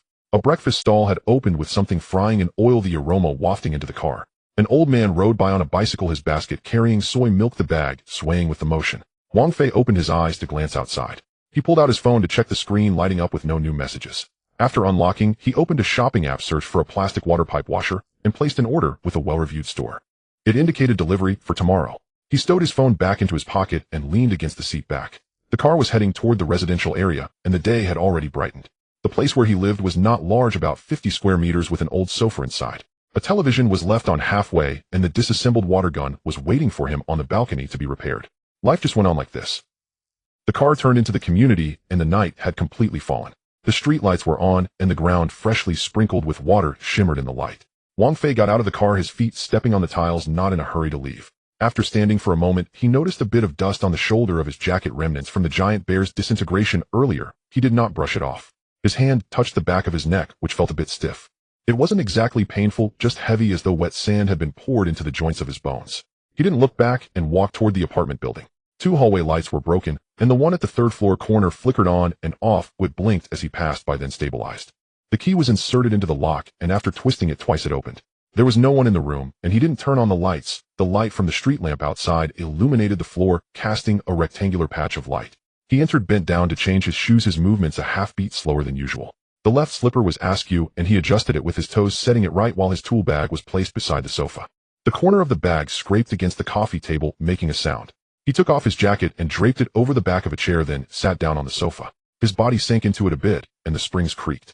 He closed his eyes, took a breath, and when he opened them, his gaze fell upon the coffee table. The shopping list was still there, crumpled and with curled edges. It was the one he had taken from the car, with the model number of the washer written on the back, the handwriting somewhat smudged. He didn't reach for it. The living room looked just as it always did. The old television was off the remote control, resting in the lower right corner of the coffee table, pressed under a water bill. The sofa cover had been washed several times, its color faded, but it wasn't torn. The green leaves of the pothose in the corner had turned yellow on 2 tips. He remembered wanting to trim it a couple of days ago, but hadn't gotten around to it. These things were trivial, but looking at them now made him feel more at ease. He looked down at his hands. They were clean, with short nails and calloused knuckles worn from years of twisting wrenches and plumbing. Just yesterday these hands had fixed a toilet tank, yet today they had left nothing of an S-level beast. After that moment he felt a bit dizzy, his legs weak, struggling to stand upright. The doorbell rang. He didn't move. It rang a few more times, then stopped. Then someone knocked on the door. The door opened. The leader of the security team stood outside, dressed in dark civilian clothes, holding a document bag. "You're back," the leader said. Wang Fei nodded, turned to walk inside. "Come in." The leader entered, closed the door, and did not change his shoes. He placed the document bag on the coffee table. "The scene has been handled," the leader said. "The residual energy from the giant bear has been neutralized, and all witnesses have had their memories adjusted. The rescue team is counting the casualties, 7 lightly injured, no fatalities. The damage assessment will be out tomorrow morning." Wang Fei sat on the sofa, not looking at the document bag. He stared at the patterns on the coffee table, the wood having been soaked with water, leaving a ring. "The follow-up security plan needs your review." The leader said they plan to install 2 monitoring nodes in the area where you live and have 3 vehicles on standby 24 hours a day. Additionally, the National Emergency Response Team suggested, "Don't contact me unless it's urgent." Wang Fei said. The leader paused for a moment. "Are you saying in non-emergency situations?" he asked. "Any situation," Wang Fei replied. The leader fell silent for a few seconds. The room was very quiet, and the sound of the refrigerator compressor starting up could be heard. "I understand," the leader said, "but your safety is the highest priority. In case, I know you have your duties." Wang Fei said. He had his own life to live. They took care of their affairs, and he took care of his. As long as they didn't provoke him, he didn't want to be bothered. The leader did not argue further. He shifted the document bag aside. "Yes, I have noted that," he said. "I will reapply for the follow-up arrangements to ensure they do not affect your daily life." Wang Fei grunted in response, not raising his head. The leader stood for a few seconds, slowly taking half a step back. "Then I'll take my leave." "Go ahead," Wang Fei said. The door opened, and then closed again. The sound of footsteps faded down the hallway. Wang Fei remained seated, not moving. After a few minutes he got up, walked to the bedroom door, and opened the wardrobe to hang up his jacket. The clothes hung in the corner, crammed together with other old jackets. He took off his shirt, and changed into a soft gray tank top. He didn't change his pants, and just lay down on the bed. The bed was small, the mattress a bit saggy, and it would slide toward the middle when he turned. He lay on his side, hand behind his head, eyes open, staring at the ceiling. There was an old water stain on the ceiling, shaped like a cat. He had recognized it since he was a child, and it hadn't changed. His phone was in his pocket, but he didn't take it out. He knew there would be notifications, subsidies, credited, task, feedback system, reminders, a pile of things waiting for him. But he didn't want to look. He didn't want to see anything, hear anything, or move. He closed his eyes. Yet his mind wouldn't quiet down. Fragmented images emerged, the giant bear collapsing, not with a thunderous crash, but silently disintegrating like a handful of soil blown away by the wind. The gazes of those level awakened ones filled with shock, awe, and lingering fear mixed together, and the trembling hand of the person in charge as they bowed. They regarded him as a savior, yet all he wanted was to fix that water gun for his son to play with tomorrow. He wasn't unwilling to help. When it was time to act, he did so, without hesitation. But each time it followed the same routine, alarms blaring, someone pleading for his help. He would go solve the problem, return, and continue to be scrutinized. It was as if he had become a mere function, appearing only when trouble arose. He didn't want to be like this. He recalled the morning when he left Old Lee downstairs had greeted him, Master Wang, is it another toilet seat replacement today? He had responded yes, picking up his tool bag and leaving. At that moment he was still just Wang Fei, a plumber. But now who still remembered? He turned over face down, pulling his hand from under the pillow to find the shopping list on the bedside table. The paper had already softened and the corners were frayed. He rubbed it with his thumb, slowly folded it up, and tucked it into a drawer, not pushing it all the way and leaving a bit sticking out, as if leaving behind a memento. He closed his eyes, his breathing gradually calming. His shoulders relaxed, and his chest no longer felt so tight. Outside, the city quieted down. There were no alarms, no fluctuations of abilities, no emergency calls. Only the distant sound of cars occasionally, and the faint sound of a television from the upstairs neighbor, indistinctly audible with advertising lines. He fell asleep. Not knowing how long had passed, the door was gently knocked twice. Not on the door panel, but on the peephole, very lightly, like a fingernail scraping. Wang Fei did not wake up. Outside the door, the leader of the security team stood at the staircase with a terminal in hand. The screen lit up. After he left earlier, he hadn't gone far. He circled around the back of the building to check the surveillance replay and found a red dot flashing on the national ability fluctuation map in the southwest direction, lasting less than 2 seconds before vanishing. He checked 3 times to confirm it was not a false alarm. He had intended to report it, but recalling Wang Fei's words, he turned off the terminal. He didn't knock again, turning to leave down the stairs, his footsteps light, as if afraid to disturb something. The hallway lights were still broken. He walked down step by step, his shadow swaying on the wall, eventually merging into the darkness. Inside, Wang Fei turned over, pulling his hand from under the pillow and resting it on the edge of the bed. Outside the window, the night was deep with only a few stars. The building he lived in stood quietly, its windows dark. No one knew he had turned an S-level beast to ashes. And no one knew that at this moment, all he wanted was to sleep soundly. Wang Fei had scarcely fallen asleep when something outside shifted, imperceptible yet deeply unsettling. He remained unconscious, yet his body registered the change. His hand rested motionless beside the bed, his breath steady and even. Footsteps echoed down the corridor, slow, deliberate, then halted directly before his door. A figure stood in silence beyond it, its shadow seeped beneath the threshold, thin and sharp as a blade. No doorbell rang. No knock sounded. Instead, a wave of warm air slipped through the crack, gliding along the baseboard, past the shoe cabinet, around the sofa, and finally paused at the bedroom doorway. Wang Fei's fingers twitched faintly. He awoke, not startled awake, but awakened by instinct, by the cold prickle of danger crawling up his spine from heel to nape. He kept his eyes closed, limbs still, breathing shallowly as he inhaled the air. Beneath the familiar sense of furniture polish and shampoo lingered something alien, unplaceable, uninvited. This was not ordinary. Slowly, deliberately, he opened his eyes and fixed them on the water stain blooming across the ceiling. A feline silhouette, unchanged in hue or shape. A quiet sigh escaped him. Perhaps nothing dire had occurred. Yet he did not rise. He lay still, ears tuned to the silence beyond the door. The stranger had not retreated nor drawn nearer. He simply stood there, breathing softly, his presence impossible to conceal. This was no thief, no stealthy intruder. He had come to be known, to declare without words, I am here. I stand here, and you feel me. At last Wang Fei moved. He rolled onto his side and sat up, calm, unhurried, as if rising for any ordinary morning. The bed frame sighed faintly beneath him. He slid into his slippers, left foot first then right. Standing, he reached for the worn jacket draped over the chair and shrugged it on. Its sleeves were frayed, its fabric creased, but he paid it no mind. Adjusting the collar, he walked toward the door. The door was locked from within. His hand settled upon the knob and held there for 2 seconds. Outside, the ambient energy rippled as though sensing his intent, then steadied again, sharper, now edged with quiet provocation. He turned the lock and pulled the door open just a crack. The hallway light had failed, only the distant emergency lamp cast a sickly green glow, barely illuminating a silhouette. The man was tall, clad in charcoal gray tactical gear, broad-shouldered and narrow-waisted. A metallic badge hung at his throat, gleaming coldly. His face was impassive, yet his eyes burned with unnerving clarity, locked unwaveringly onto Wang Fei. You are China's SS class, he asked in stiff, syllable-by-syllable Mandarin. They say you are formidable. Wang Fei said nothing. He leaned against the doorframe, one hand resting lightly on the knob, the other buried deep in his jacket pocket. His gaze swept over the stranger, neutral, detached, as if observing a passerby on a rain-slicked street. You do not ask who I am, the man murmured, surprised. You already said, Wang Fei replied, voice low and gravel roughened by sleep. A foreigner. Come for an SS-class operative. A faint tick flickered at the corner of the man's mouth. Half smile, half suppressed irony. He stepped forward half a pace. The narrow corridor tightened around him, his presence pressing inward like gravity itself. The air thickened, warmth rose subtly. He raised his palm, upturned, and flame bloomed above it, cobalt blue edged with white, utterly still, utterly controlled. I am Ivan, he declared. 7th Special Operations Unit, Russia. SS-class Elemental Reconstruction Division. At 50 degrees north latitude, I incinerated an abyssal beast lair 3 kilometers underground, alone. Your government issued a bulletin, 1 awakened being slew an S-class grizzly bear, in a single strike. I did not believe it. Wang Fei watched the flame for 2 full seconds, then lifted his gaze to Ivan's face. "So you came to my doorstep," he asked. "To verify," Ivan said, extinguishing the fire with a sharp exhale. His voice rose slightly. "An SS glass shouldn't dwell in such a place. This apartment is worse than a Moscow factory worker's. Your life resembles that of a janitor." Wang Fei neither flinched nor rebutted. He exhaled softly, a sound like dismissal. Stepping back half a pace, he revealed a sliver of the living room, the sofa, unmoved, a shopping list resting on the coffee table, its corner curled upward by a stray draft. "Have you finished speaking?" he asked. Ivan frowned. "Would you test yourself?" "Test what?" "Strength. China's strongest versus a foreign SS glass. Who prevails?" "Many wish to know." Wang Fei shook his head. "I cannot speak for others, but right now I only wish to sleep." With that he lifted his hand toward the door. Ivan lunged forward. One step, and the entire corridor seemed compressed, air groaning under sudden weight. Energy erupted from his palm in concentric ripples, his uniform billowed, muscles coiling taut. He poised to strike.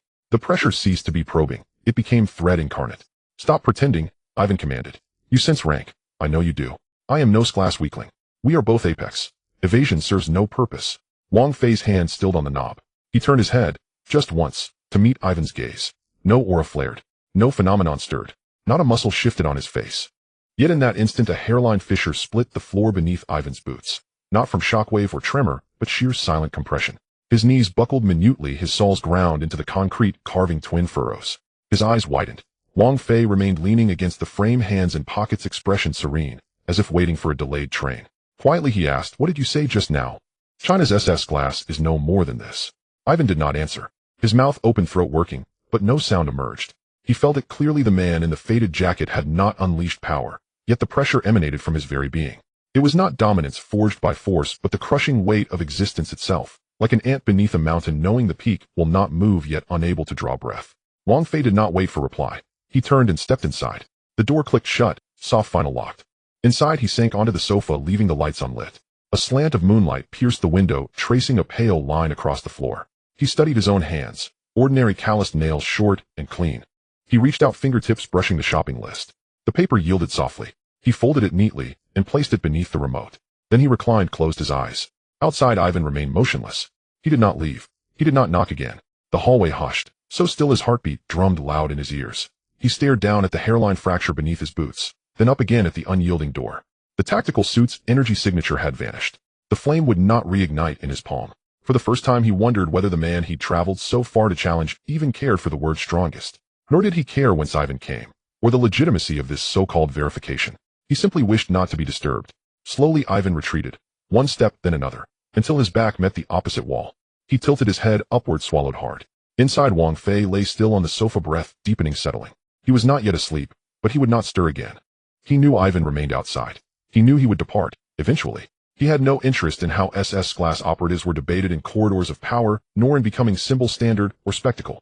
He was merely a man who wanted to repair a leaky hose, replace a worn washer, and live quietly. Yet someone had dragged the arena to his threshold. He opened his eyes, gazed once more at the feline-shaped water stain on the ceiling. It had not changed. He closed them again, palms resting gently over his abdomen, as if waiting for the storm to pass. At last Ivan turned. His footsteps fell light, measured, descending the stairwell. His shadow stretched long across the wall, swayed twice, and dissolved into the turn. Inside, no light flickered on. The man on the sofa did not move. The city held its breath. Only the old security door stood sentinel, silent, dense, like stone sunk deep beneath still water. At 2 in the morning the night was dark. The only light illuminating the corridor was the green emergency light. Ivan placed one foot on the third step while the other hung in the air, and suddenly he came to a halt. Wang Fei opened his eyes. He didn't sit up or make a sound. Leaning against the sofa with his legs stretched out, he merely raised his hand and pressed it downwards. The ground suddenly cracked open, a fissure creeping up from Ivan's heel, wrapping around his calves and enveloping him entirely. His body began to distort. His left shoulder remained in place while his right shoulder jutted out 30 centimeters. His head leaned forward while his waist twisted back, his knee bent, yet his foot landed on a lower step. His body parts were not in the same position, as if they had been torn apart. Ivan could not make a sound. He struggled to breathe, as if a heavy weight pressed down on his chest. His clothes tore apart, the zipper breaking into 2 pieces, the metallic nameplate falling to the ground with a thud and rolling into the corner. He dropped to his knees, his forehead colliding with the cement, blood streaming down, dripping onto the stairs. He tried to prop himself up with his hands, but the places where he pressed differed from what he envisioned. His hands clearly pressed against the ground, yet it felt as if they were pushing through air. He attempted to summon his abilities, but the moment he moved a force suppressed him, sealing off even the route of his powers. The door remained closed. Wang Fei did not come out. The room was very dark, with only a faint light from the street lamp outside illuminating the side of the coffee table. Then a voice emerged from within the room. "Don't come back next time." The voice was not loud or fierce, akin to a regular person reminding someone to close the door. Yet the words pierced through the wall, directly entering Ivan's ears, clear as if they were not from outside. Ivan shuddered all over. He looked up at the door. It looked the same as before, old and scratched, with a pair of slippers on the side, toes facing outward. The room was silent, not even the sound of breathing could be heard. But he knew that the blow he had just received was not a warning, it was punishment. He struggled to stand up, his steps unsteady, crashing against the wall as he leaned on it to run down. One step, two steps. He dared not look back or use his powers again, fearing to be controlled by that force once more. He did not pick up the nameplate. His clothes were torn, blood obscured one of his eyes, and he could not care less. A shadow rushed down the stairs, disappearing around the corner. The corridor fell silent, leaving only the sound of blood dripping. One drop, then another. Inside, Wang Fei slowly withdrew his hand into his pocket. He did not move or look outside. The sofa remained in its place, slightly sunken, as if nothing had happened. He looked down at his hand. The palm was dry, the fingers a bit pale, with short nails and calluses, just like usual. He closed his eyes. 12 hours later, surveillance on the northern border discovered a foreign man forcefully crossing the checkpoint. The system identified him as Ivan Petrov, a Russian SS-level ability user. Flight records indicated he was heading to Moscow, traveling alone, without any exit procedures. The system marked it as abnormal departure, uploading the data to the National Ability Management Center. In the underground third floor of the city's Ability Management Center, the duty officer retrieved the detection record from 2:17 in the morning. The screen displayed only 3 seconds of data. A previously steady line suddenly dropped down, lasting for 0.8 seconds before returning to normal. There was no energy explosion, no frequency fluctuation. The system could not identify what type this was. The person in charge watched for 10 seconds, confirmed it, and entered the log: cross-border SS level contact, incident terminated. He closed the computer, took a sip of cool tea, and stored the report in an encrypted file codenamed Quiet Room. At 6 in the morning, dawn was just breaking. The head of the local ability center brought 2 people to the neighborhood where Wang Fei lived. They did not enter the building, but stopped briefly at the entrance. One of them squatted at the corner of the stairs, picking up a broken metal nameplate and placing it into an evidence bag. The officer glanced at the familiar security door, neither knocking nor speaking. He turned and walked down the stairs, getting into the car and leaving.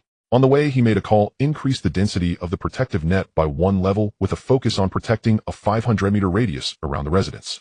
The other party asked if it needed to be reported to the headquarters. He replied, no need. He just needs to know. After the car left the neighborhood, returned to tranquility. An early rising elderly man pushed his bicycle out, muttering as he passed by, "It seemed like I heard some noise last night, but why is there nothing this morning?" No one answered.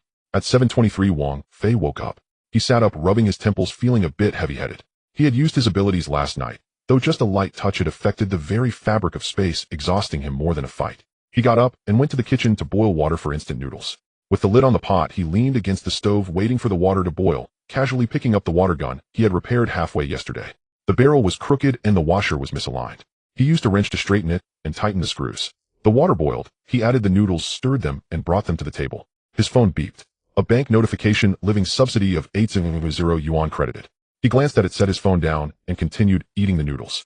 At 8:07, he put on his work uniform and took out his toolbox for inspection. Wrench, pliers, newly bought washers, measuring tape. All present. He opened the drawer, took out a piece of paper with the client's address, and stuffed it into his pocket. Before leaving, he looked back at the living room. The sofa was in its place, and the shopping list on the coffee table was neatly folded under the remote. The clock on the wall pointed to 8:11. He locked the door and went downstairs. A regular sedan was parked below, a bit dusty, with severely worn tires. He opened the trunk, placed the toolbox inside, and closed it. He got into the car and started the engine. The steering wheel felt a bit loose, so he tapped it twice. The car slowly drove out of the neighborhood, merging into the morning rush hour traffic. The radio was on, broadcasting the news. Yesterday, our country signed the Memorandum for Cross-Border Behavior Control of Ability Users with multiple nations, stating that unauthorized entry into other countries for missions or demonstrations of abilities is prohibited. Wang Fei did not catch what was said afterward.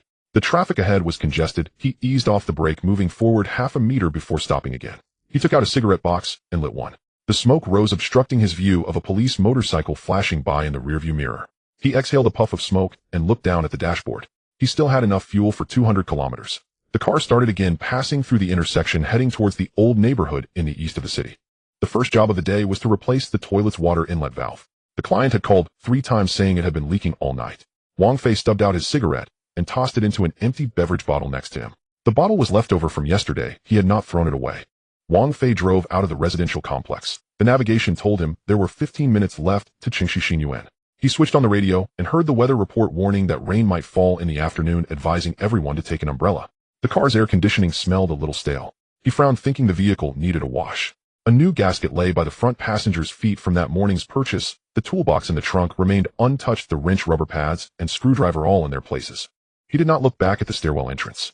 It had been cleaned thoroughly. There was no trace left. The cleaner had been by that morning and even wiped away the bloodstains in the corner. He had slept poorly the night before, as if he had dreamed someone speaking at the door, but could not recall the words. He only remembered raising his hand briefly, then turning over and falling back asleep. He did not dwell on it. The car merged onto the main road and stopped at a red light. He watched a breakfast stall on the curb steam in the cold air, while two students, each clutching a carton of soy milk, ran toward the bus. He took out his phone and checked an order. Unit 603 needed a toilet valve core replaced. The fee was 120, and the note said urgent repair. He replied, arriving on time, and slipped the phone into his pocket. At that moment, in the meeting room 3 levels below ground at the Shi Guanli Zhongxin, the lights were half extinguished. A recording played on the wall at 9:43 a.m. An unregistered foreign man had passed through the fast lane and departed on a direct flight to Moscow. The head of the technical team stood before the screen and spoke in a low voice. Yuan Keselefu, a member of Russia's 7th Special Task Force, an SS-level ability user who specializes in high-temperature attacks. Last night's spatial fluctuation does not match his typical signature. Reverse correlation shows he fled while injured. The local director at the far end of the table tapped the desktop lightly. He had inspected the scene the previous day. The nameplate on the steps had been broken off, and the residual spatial fold persisted for 1.8 seconds. It was destruction at a high-dimensional rule-level scale. An encrypted directive from the Guojia Zhongxin sent at 3 in the morning still sat in the system. Its subject, a terse 4 characters, reassess. The technical team examined the logs of cleared. An encrypted directive from the Guojia Zhongxin sent at 3 in the morning still sat in the system. Its subject, a terse 4 characters, reassess. The technical team examined the logs of cleared surveillance. 10 minutes before departure, Yuan had shut down every device. After boarding, his personal data was deleted remotely. This was not standard procedure. It was an emergency purge. It indicated that his superiors were already aware of the failure and chose to keep it quiet. What is the conclusion? The director asked. His power exceeds the current SSS standard. The technician replied, we ran simulations. Our nation's strongest S-level ability user against Yuan would in the best case be an even match, 50-50. And Wang Fei, he didn't even leave his home, and the other side disintegrated. This was not combat, it was deterrence. The director nodded, rose, and straightened his clothes. He knew what had to follow. Orders cascaded downward, and in less than 2 hours the leader of the support team received a new mission while sitting in the command vehicle. He studied the newly appended security plan on the screen and frowned. The directive required installing invisible protective nets around 3 units of the building where Wang Fei lived, deploying monitoring nodes, and concentrating on energy anomalies and unfamiliar people approaching. These devices would not link to public systems. They would run independently and relay data straight to the center. More importantly, 2 S-level ability users had already been assigned in place. One would pose as a cleaner sweeping the 3rd floor corridor on schedule. The other would be a courier agent permanently posted at the gatehouse. Both carried medical emergency capabilities and could handle sudden incidents within 3 seconds. Their mission was not to guard Wang Fei himself, but to neutralize anything that might affect his life before it could occur. The team leader called, will the installation alert him? No, the other replied. All work will be carried out while he is away. Cables will run through the exterior pipe shafts and be covered with old paint on the outside. Monitoring points will be concealed inside the fire alarm units and will look identical to the originals. He will think nothing has changed. He dislikes change, the leader reminded. Understood. Even his car will be scheduled for regular inspections, cleaning, and tire repairs, completed quietly. The call ended. The leader stared out the window. Wang Fei's car had just passed the intersection and turned toward the hardware market. He told the others in the vehicle, everything as usual, oh, don't let him notice. At the same time, in the office of the Shi Guanli Zhongxin, the director was signing a classified document. Its title read, Execution Plan to Elevate Protection Level for a Specific Individual. The file number marked with an asterisk and viewable only to those with level 4 clearance or above. After signing, he personally supervised the technicians as they cleared the site. A 3-person team departed the building carrying tool bags, though one of them lugged a metal case that contained the recently removed old fire alarm motherboard. The original spot had been fitted with a new monitoring module. Remember, the director whispered, move quickly and leave no trace. Do not raise ordinary people's suspicion. The technicians nodded, climbed into the vehicle, and left. At 1:17 p.m., Wang Fei came out of the hardware market clutching a roll of waterproof tape and a new pair of gloves. He bought a Ruji ammo at the roadside and ate it as he walked. Sunlight slanted across the ground and tree shadows shimmered. A notice was posted at the stairwell, power outage for maintenance from 6 to 8 in the evening, elevator temporarily out of service. He paused for a few seconds, tore off a small scrap, and slipped it into his pocket as a reminder. Just as he was about to climb the stairs, Aunt Lee from next door came toward him smiling. Little Wang heading out again. I heard your work is getting you a bigger flat. Wang Fei smiled and replied, no such thing, the benefit hasn't been approved yet. Oh, you're honest, Aunt Lee shook her head. Others try to curry favor, and can't while you keep everything to yourself. But perhaps it's better. Once you're used to a place, moving can make you uneasy. He said. Little nodded, and entered the stairwell. The elevator still worked. He pressed for the third floor. His face reflected in the elevator mirror. Ordinary, a little weary, fine lines at the corners of his eyes. A man in his 30s who lived by his craft. He took out his keys and opened the door. Inside it was quiet. The shopping list lay on the coffee table reading, gasket model XH203. He put the newly purchased items into his toolbox and glanced at how far along the water gun repair was. The valve he had disassembled yesterday still sat on the table. The missing gasket had now been replaced. Once he compressed the sealing ring, it would be ready to reinstall. His phone vibrated. A new order had arrived. An old complex in the east of the city, Unit 705, had a leaking bathroom and would pay an extra $50 for rush work. The time was set for 9 tomorrow morning. He tapped accept and replied, on time tomorrow morning. Outside, the sky darkened, clouds gathered. A different courier had replaced the usual downstairs. A stranger in a blue uniform with an ID badge head bent as he organized the parcel racks. Another man in an orange cleaning uniform crouched at the third floor corner, wiping the fire hydrant casing. Their actions were natural. Neither glanced once toward Wang Fei's door. The support team's monitoring feeds showed nothing amiss. Environmental readings were steady, no abnormal energy detected, and the target's movements were as ordinary as always.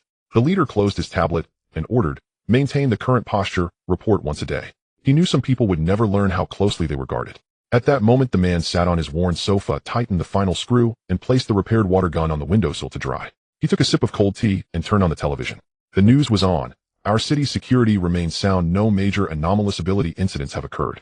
Experts state that the National Anomalous Ability Management System operates efficiently, and citizens need not worry about safety.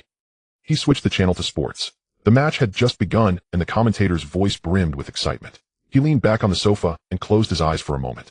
It had not yet rained, the wind was light. The city kept its usual pace. No one mentioned that a foreign top operative had fallen to his knees on the stair the night before, nor did anyone know that this man, who fixed water guns with a small lift of his hand, had forced an SS-level ability user into a complete exit. He opened his eyes and glanced at the clock on the wall. 1:40. 40 minutes remained before he should head out to his next client's home. Wang Fei sat in an old car, and the door creaked as it opened. He paid no mind, turned the key, and the engine sputtered twice before roaring to life. A toolbox sat on the passenger seat, and a few unfinished water pipes were piled in the back seat. Outside the car window, the streets of the small town looked the same as ever, with the aroma of steamed buns wafting from a breakfast shop and a line of people waiting at the door. As Wang Fei drove past, he glanced, but did not stop. He had work today. A family in the east of the city needed a showerhead installed. His phone rang. It was his co-worker, old John. Fei, go, where are you? Driving, heading to the east of the city. Oh, could I ask you for a favor? Old John's voice sounded a bit polite. Wang Fei frowned. What is it? Well, my cousin is looking for a job, do you think? Before he could finish, Wang Fei understood. Old John wanted him to pull some strings. Wang Fei was silent for 2 seconds. What's his education? What has he done? He graduated from high school, has worked on a construction site for 2 years. He's diligent and honest. All right, I'll see what I can do. Thank you, Fei. Go. I knew you would be understanding. Old John's tone immediately lightened. Wang Fei hung up the phone, thought little of it, and continued driving. At the traffic light, he stopped and waited. A car next to him rolled down its window, and a head poked out. Master Wang. Wang Fei turned his head to look. It was a man in his 30s, a stranger. Hello, I'm a staff member from the North City Ability Management Center. Do you remember me? We met last time when you came for information updates. The man smiled respectfully. Wang Fei thought for a moment, but had no impression. Is there something? No, just happened to run into you, and wanted to say hello. The man paused, then added, do you have any work today? Would you like us to help arrange? No need.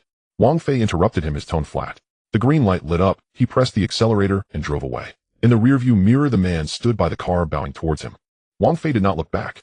Upon reaching the east of the city, he parked and carried the toolbox upstairs. He knocked on the door, and a woman in her 40s opened it. Master Wang, you arrived so quickly. Is everything ready? It's all in the bathroom. Please follow me. The woman led him inside. Wang Fei set down the toolbox and began checking the pipe connections. The woman stood to the side, watching him for a while, then suddenly spoke. Master Wang, are you the legendary mysterious awakener? Wang Fei paused for a moment. Please don't misunderstand. I just heard that there's a particularly powerful awakener in our small town who has always been low-key and works ordinary jobs. The woman's voice lowered, tinged with curiosity. I saw your car and your appearance and how you can take on so many jobs at such a young age. I thought. No. Wang Fei stood up, interrupting her. I'm just an ordinary person, a worker. The woman was taken aback. Her smile froze on her face. Oh, I must have thought too much. My apologies. She turned and left the bathroom, her tone returning to normal. Take your time, I'll go cook, and I'll call you when it's ready. Wang Fei did not respond, continuing to tighten the screws. By the time the work was finished, it was almost noon. The woman brought out a bowl of noodles and placed it on the coffee table. Master Wang, have some, you've worked hard. No need, I'll eat at home. Wang Fei packed up his toolbox, preparing to leave. The woman stopped him. Can I transfer? Sure. His phone vibrated. The WeChat payment came through. Wang Fei glanced at it. The amount was correct, nodded, and turned to leave. As he went downstairs, he saw a black car parked below. The car door opened, and the team leader of the security group stepped out. Mr. Wang, thank you for your hard work. The leader approached him, his tone respectful. Wang Fei frowned. What are you doing here? We're worried someone might disturb you, so we've been watching nearby, the leader explained. Wang Fei said nothing, walked over to the old car, and opened the door. We've already arranged for your coworker's cousin. He can report to the logistics department at the Ability Management Center tomorrow, and the salary will be according to normal standards, don't worry. The leader quickly followed, continuing to speak. Wang Fei got into the car, closed the door, and rolled down the window. I didn't ask for your help. I know, but this is what we should do. You don't need to worry about such small matters. The leader bent slightly, a smile plastered across his face. Wang Fei stared at him for a few seconds, sighed. Fine. As the window rolled up, he started the car and drove away. The leader stood there watching him leave until the car disappeared from sight. Turning back to the people in the car, he said, record that, Mr. Wang worked in the east of the city today. His emotions are stable, no abnormalities. A response came from inside the car. Wang Fei drove home, and on the way he received another call from old Zhang. Fei Ge, my cousin said someone has already notified him to start work tomorrow. You're so quick. Old Zhang's voice was excited, slightly altered. Tell him to do well.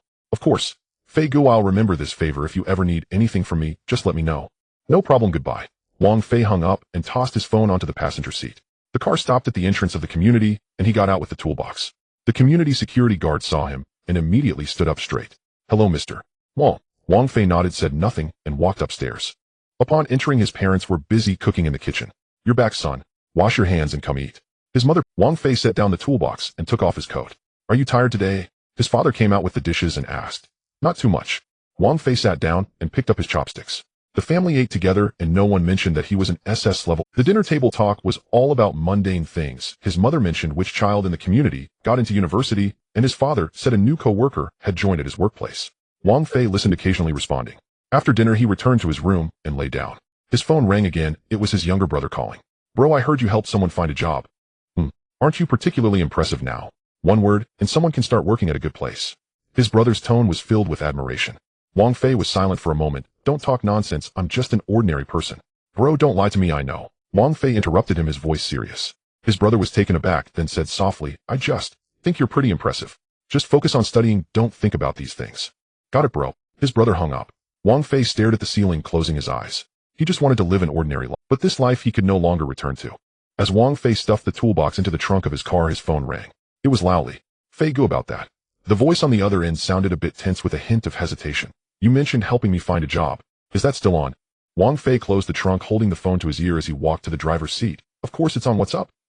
Well, Laoli hesitated for a long time. I went to that new ability logistics company in the city today, and they said you need to have level 10 abilities or connections to get in.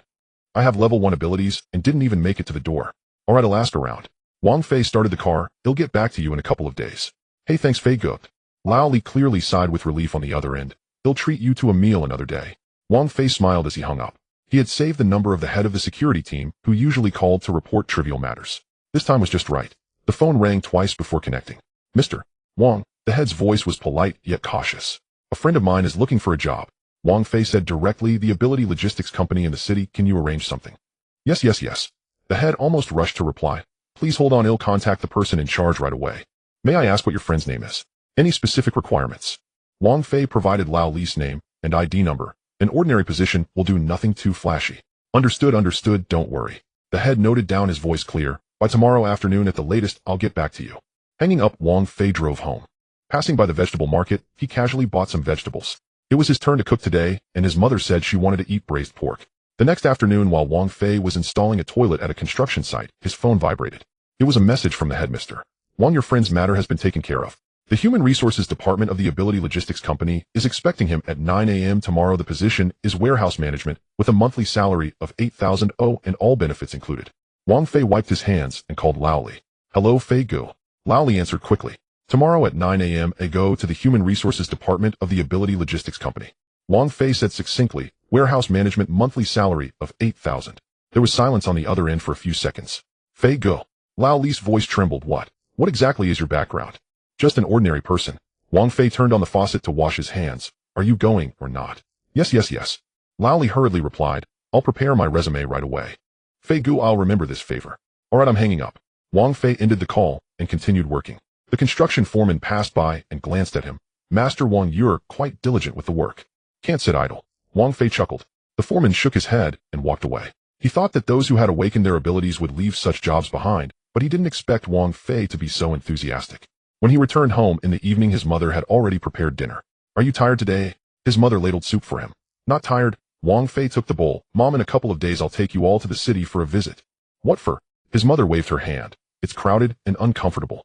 Wang Fei didn't press further. His parents were used to the lifestyle in the small town and couldn't stand being in the city. After dinner, Wang Fei went out for a walk as usual. The security team's vehicle followed from a distance, but he couldn't be bothered. It didn't affect his life anyway. For us level 1 awakened individuals, there's no way in. Wang Fei smiled, but didn't respond. The group chatted for a while longer before the conversation. I heard Lao Li found a job, someone asked. Wang Fei nodded. Fei Gu, you really have connections. That person gave a thumbs up. The Ability Logistics Company, that's a big company in the city. For us level 1 awakened individuals, there's no way in. Wang Fei smiled, but didn't respond. The group chatted for a while longer before the conversation shifted to the recent cleansing operations against magical beasts. I heard an S-level awakened individual came to the city, the one who controls flames. That's right, they demonstrated their abilities in the city center square yesterday. I went to watch. The flames were so high. I envy that us small fries will just live like this for our whole lives. Wang Fei listened silently. After chatting for a while, he said his goodbyes and headed home. On the way, he received a call from Lao Li. Fei Gu, I'm going for an interview tomorrow. Lao Li's voice was filled with excitement. I checked, the company has great benefits. Fei Gu, you're truly my benefactor. Do your best, Wang Fei replied. Of course. Lao Li patted his chest in assurance. By the way, Fei Gu, what exactly? I'm hanging up, I'm home now. Wang Fei hung up directly. He didn't want to explain too much. Lao Li would find out eventually, but not now. The next morning, Wang Fei took on a new job. The owner was a young man who had just bought a house and needed a complete set of bathroom fixtures installed. Master Wang, I heard your skills are quite good. The young man was very polite. Wang Fei glanced at the floor plan. It can be finished in 3 days. Alright, I'll trouble you then. The young man offered a cigarette, but Wang Fei waved his hand in refusal. While working, the young man watched closely. Master Wang, have you awakened your abilities? The young man suddenly asked. Yes, I have awakened. Wang Fei didn't look up. What level? The young man became interested. I'm level 10, I can control a small amount of wind. Saying this, he waved his hand, and a small breeze stirred in the room. Wang Fei glanced at him. Not bad. Hee, it's alright, the young man said with a hint of pride. What about you, Master Wang? Level 1, Wang Fei casually replied. Off. The young man was taken aback for a moment, but quickly regained his composure. That's also pretty good, at least you've awakened. His tone carried a hint of superiority. Wang Fei ignored him and continued working. At noon, the young man went out to buy lunch and brought back a boxed meal for Wang Fei. Master Wang, here's something to eat. Thanks, Wang Fei accepted it. While eating, the young man received a phone call. What? Lao Li got into the Ability Logistics Company. How did he, a level 1, manage that? Connections. Who? The young man glanced at Wang Fei and lowered his voice. Okay, I understand now. After hanging up, the young man looked at Wang Fei thoughtfully. Master Wang, do you know Lao Li? I do. Wang Fei took a bite. He said a friend helped him get into the Ability Logistics Company. The young man tentatively asked, do you know who that friend is? Wang Fei looked up at him. Eat your meal. The young man awkwardly fell silent. In the afternoon, they continued working, but the young man went out for a while. When he returned, his expression looked strange. He stood at the door watching Wang Fei, who was squatting down to install the water pipe, hesitating to speak. Is there something? Wang Fei didn't look up. No. Nothing. The young man waved his hand and stepped out of the bathroom. But soon he poked his head back in. Master Wang, are you really level 1? Yes. The young man opened his mouth, but ultimately said nothing and retreated again. Wang Fei knew he might have heard some rumors. The small town was just that small, and news traveled fast. But he didn't mind. Those who needed to know would know, and those who shouldn't could only guess. In the evening, when work finished, the young man was overly polite. Master Wang, take care. See you tomorrow. He even escorted him downstairs. Wang Fei drove home and passed by the market, spotting Lao Li buying vegetables. Fei good. Lao Li spotted him from a distance and ran over to knock on the car window. Wang Fei rolled down the window. Fei Gu, I went for the interview today. Lao Li's face was filled with excitement. The HR manager told me directly to come to work tomorrow. I'm even exempt from the probation period. Do your best, Wang Fei said. Of course. Fei Gu, I'll treat you to a meal another day. Lao Li patted his chest. No need, I'm off now. Wang Fei rolled up the window and drove away. That night, Lao Li called again. Fei Gu. His voice carried a hint of nervousness. I heard something today. Someone said. Said you? Lao Li hesitated for a long time, said you're not an ordinary awakened individual. Wang Fei remained silent. Fei Go, I just want to ask one thing. Lao Li took a deep breath. What level are you really? Does it make a difference? Wang Fei countered. No. No difference. Lao Li quickly added, I just want to know if I was helped by someone I couldn't afford to offend. Wang Fei chuckled. What do you Lao Li was at a loss for words. Work hard, Wang Fei said and hung up. The phone rang again. Immediately, it was Lao Li. Fei Go, I'm sorry, I shouldn't have said anything. Lao Li's voice had changed. I promise I won't pry anymore. You can rest assured I won't mention today's matter to anyone. It's all right. Fei Go, I really didn't mean to. Lao Li was stammering with anxiety. Please don't be angry. Wang Fei could tell Lao Li was truly scared. He must have heard some rumors that frightened him.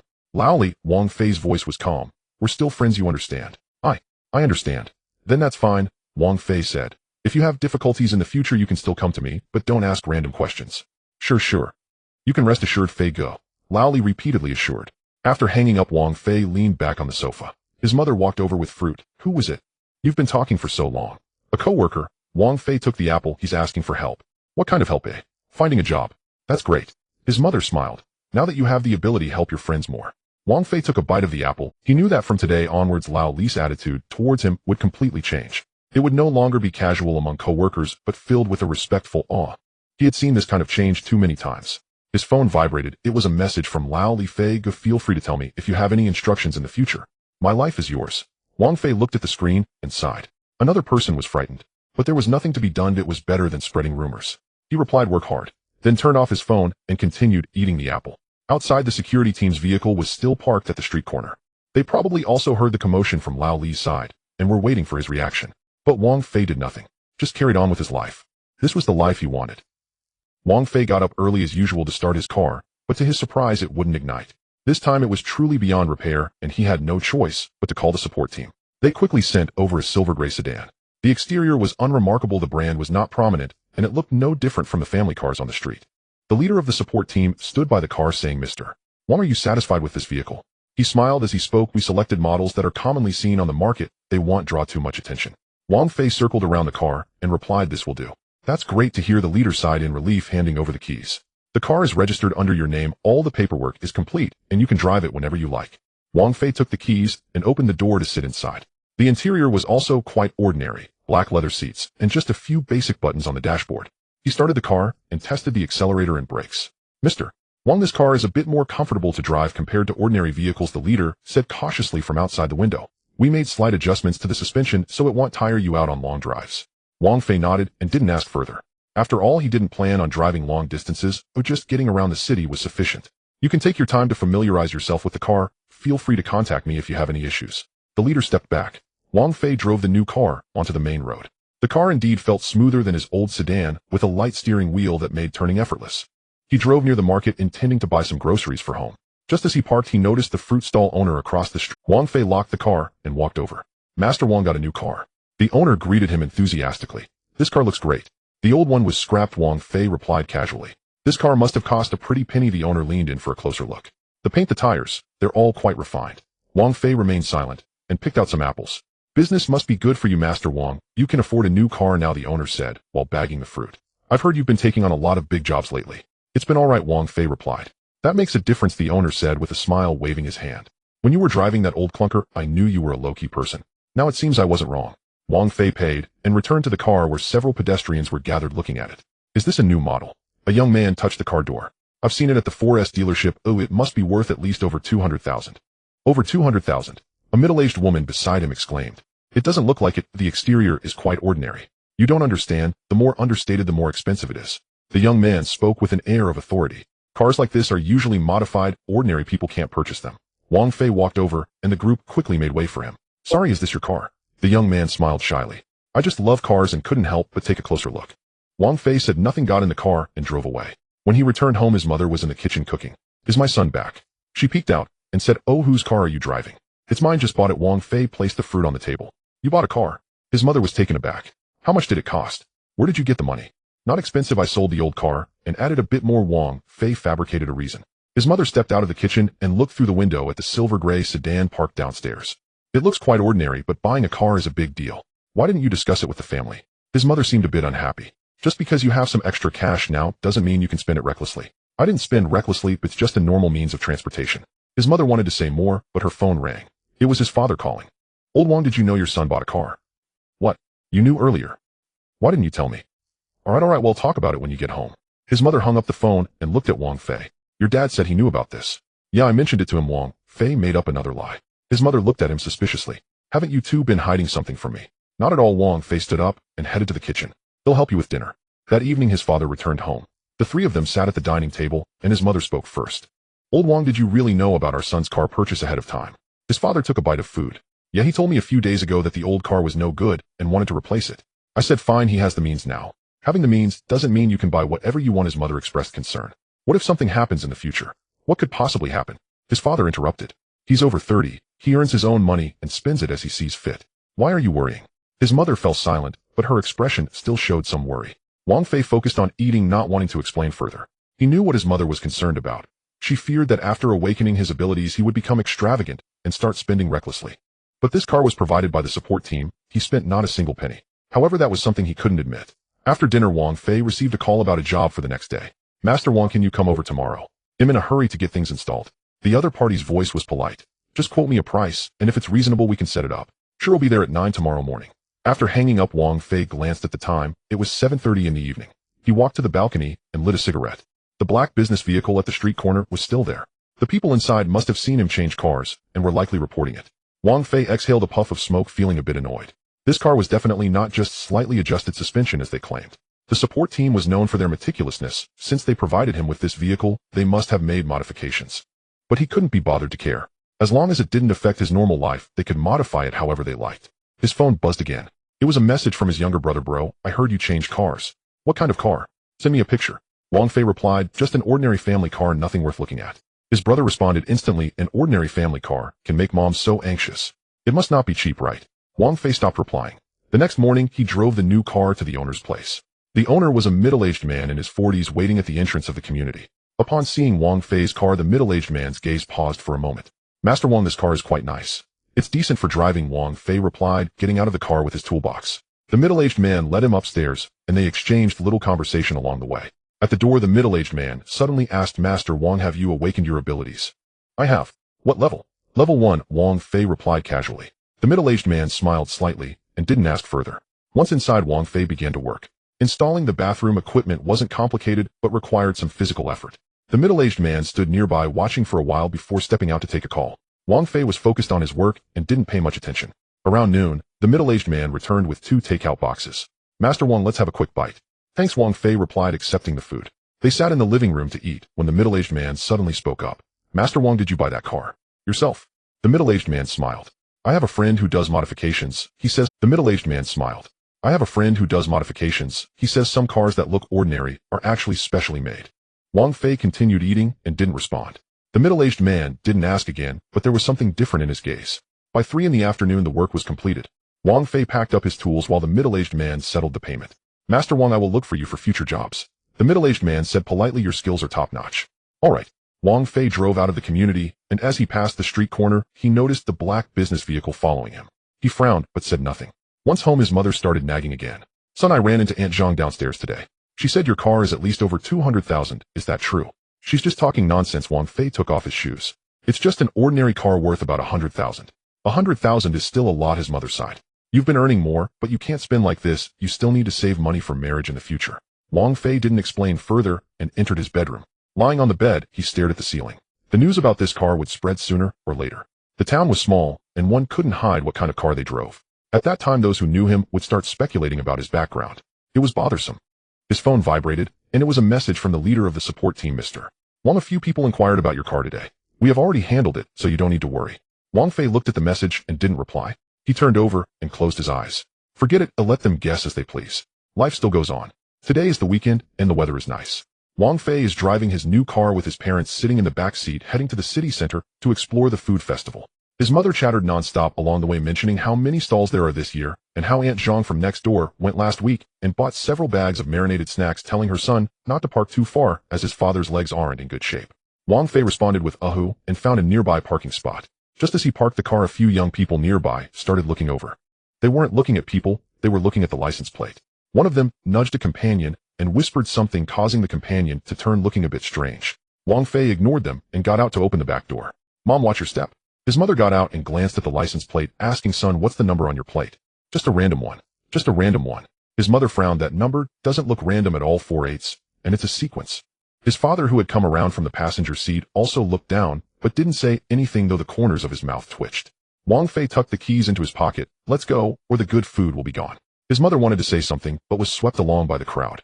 The food festival was in the main square with several rows of stalls bustling with people, and the air was filled with a mix of fragrant oils, chili, and grilled skewers. His father perked up, pointing at a marinated snack stall ahead. "That one, I came here last year, it was good." The three of them walked. There were already more than 10 people in line at the stall. His mother instinctively stood at the end of the line. His father followed, and Wang Fei trailed behind. The line moved slowly, with the people in front taking a long time to order, while the vendor weighed items and calculated prices without looking up. After 7 or 8 minutes, the line had only moved 2 or 3 meters. His mother had already started eyeing the stalls beside them. "We should buy that glutinous rice ball. Your father likes it." "Sure." Just then a voice from the side piped up, "Excuse me," coming through. A man wearing a baseball cap, holding a cup of drink, squeezed in from the side, inserting himself into the middle of the line, standing right in front of Wang Fei's father. The people behind glanced over, but no one spoke. His mother quietly muttered to his father, "This person is cutting in line."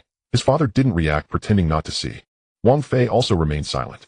The man cutting in line peered over towards the stall, while ignoring the stares from behind, turning back to talk to a nearby person. "Hey, is this stall good? Are you regulars here?" No one responded to him. He wasn't embarrassed at all, and started scrolling through his phone instead. His mother felt a bit aggrieved, turning to Wang Fei, implying, "Did you see that?" Wang Fei glanced to the side, but didn't speak. By the edge of the square there was a vehicle marked Urban Management with no uniformed personnel around, only a few plainclothes officers strolling nearby, looking like regular shoppers. One of them, after the man cut in line for less than 2 minutes, quietly moved to that area and stood nearby. Less than a minute later another one approached, and the two whispered something to the man cutting in line. The man's expression changed, and he turned to look, then followed the two as they left, casually handing his cup to a stranger nearby, saying, "Hold this for me."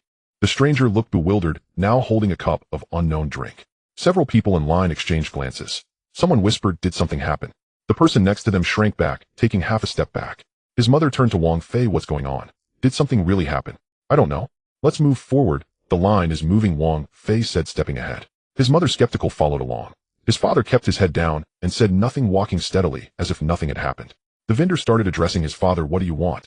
His father pointed at the glass cabinet. "That duck neck, half a pound, and some marinated tofu. And we also want duck wings, and my son loves those." Wang Fei glanced towards the edge of the square, and the two plainclothes officers from before were already gone. The man who had cut in line had also disappeared along with the cup of drink. He shifted his gaze back to the vendor, watching as they packed the duck wings into a bag. His phone vibrated. "Security team leader, Mr. Wang, it has been handled, no worries." Wang Fei tucked his phone back into his pocket. His mother turned around, holding the bag. "Son, do you think that person really did something wrong? Or did they just happen to get caught? They might have done something wrong."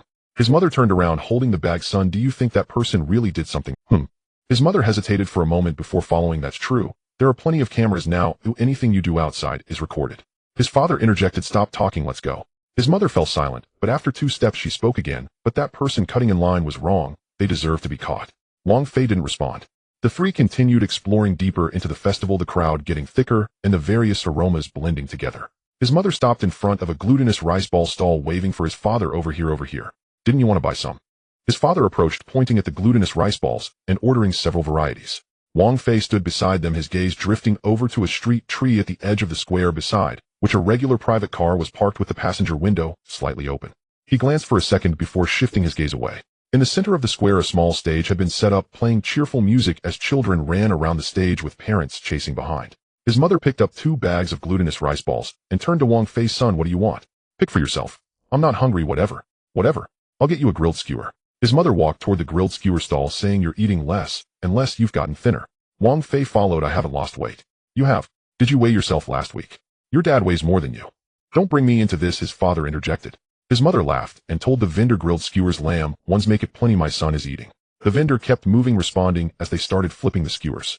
People came and went around them, jostling each other, and no one recognized that the person holding the bag standing in front of the grilled skewer stall was the one person no one in the small town could afford to offend. The skewers sizzled and oozed oil, releasing a delicious aroma. His mother handed the skewers to Wang Fei. "It's hot, be careful."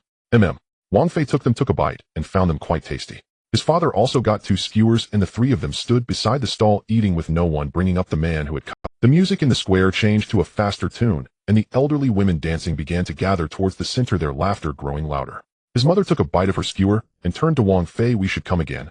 This is nice. Sure. About your license plate, you still haven't explained it to me. His mother recalled, how did you get that number?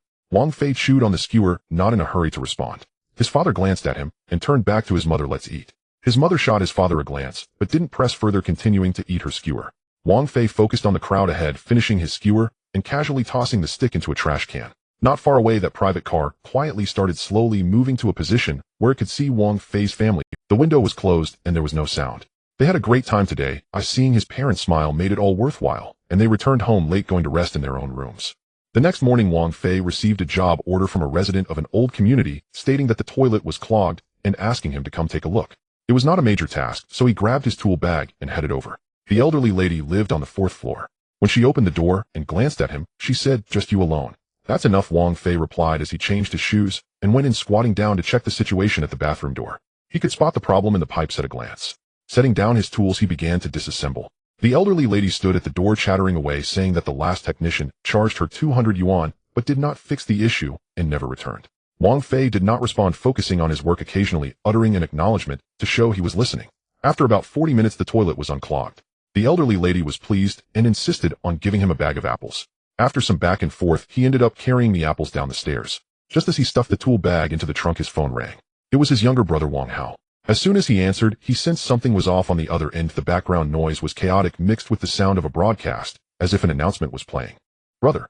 Wang Hao's voice was subdued, not loud, but it was clear he was trying to control himself. "There's a strange beast outside the school square." "What level?" Wang Fei paused in his actions. "I don't know. I'm in the dormitory, but the loudspeaker has been blaring, telling everyone not to go outside. The administrators have locked the dormitory.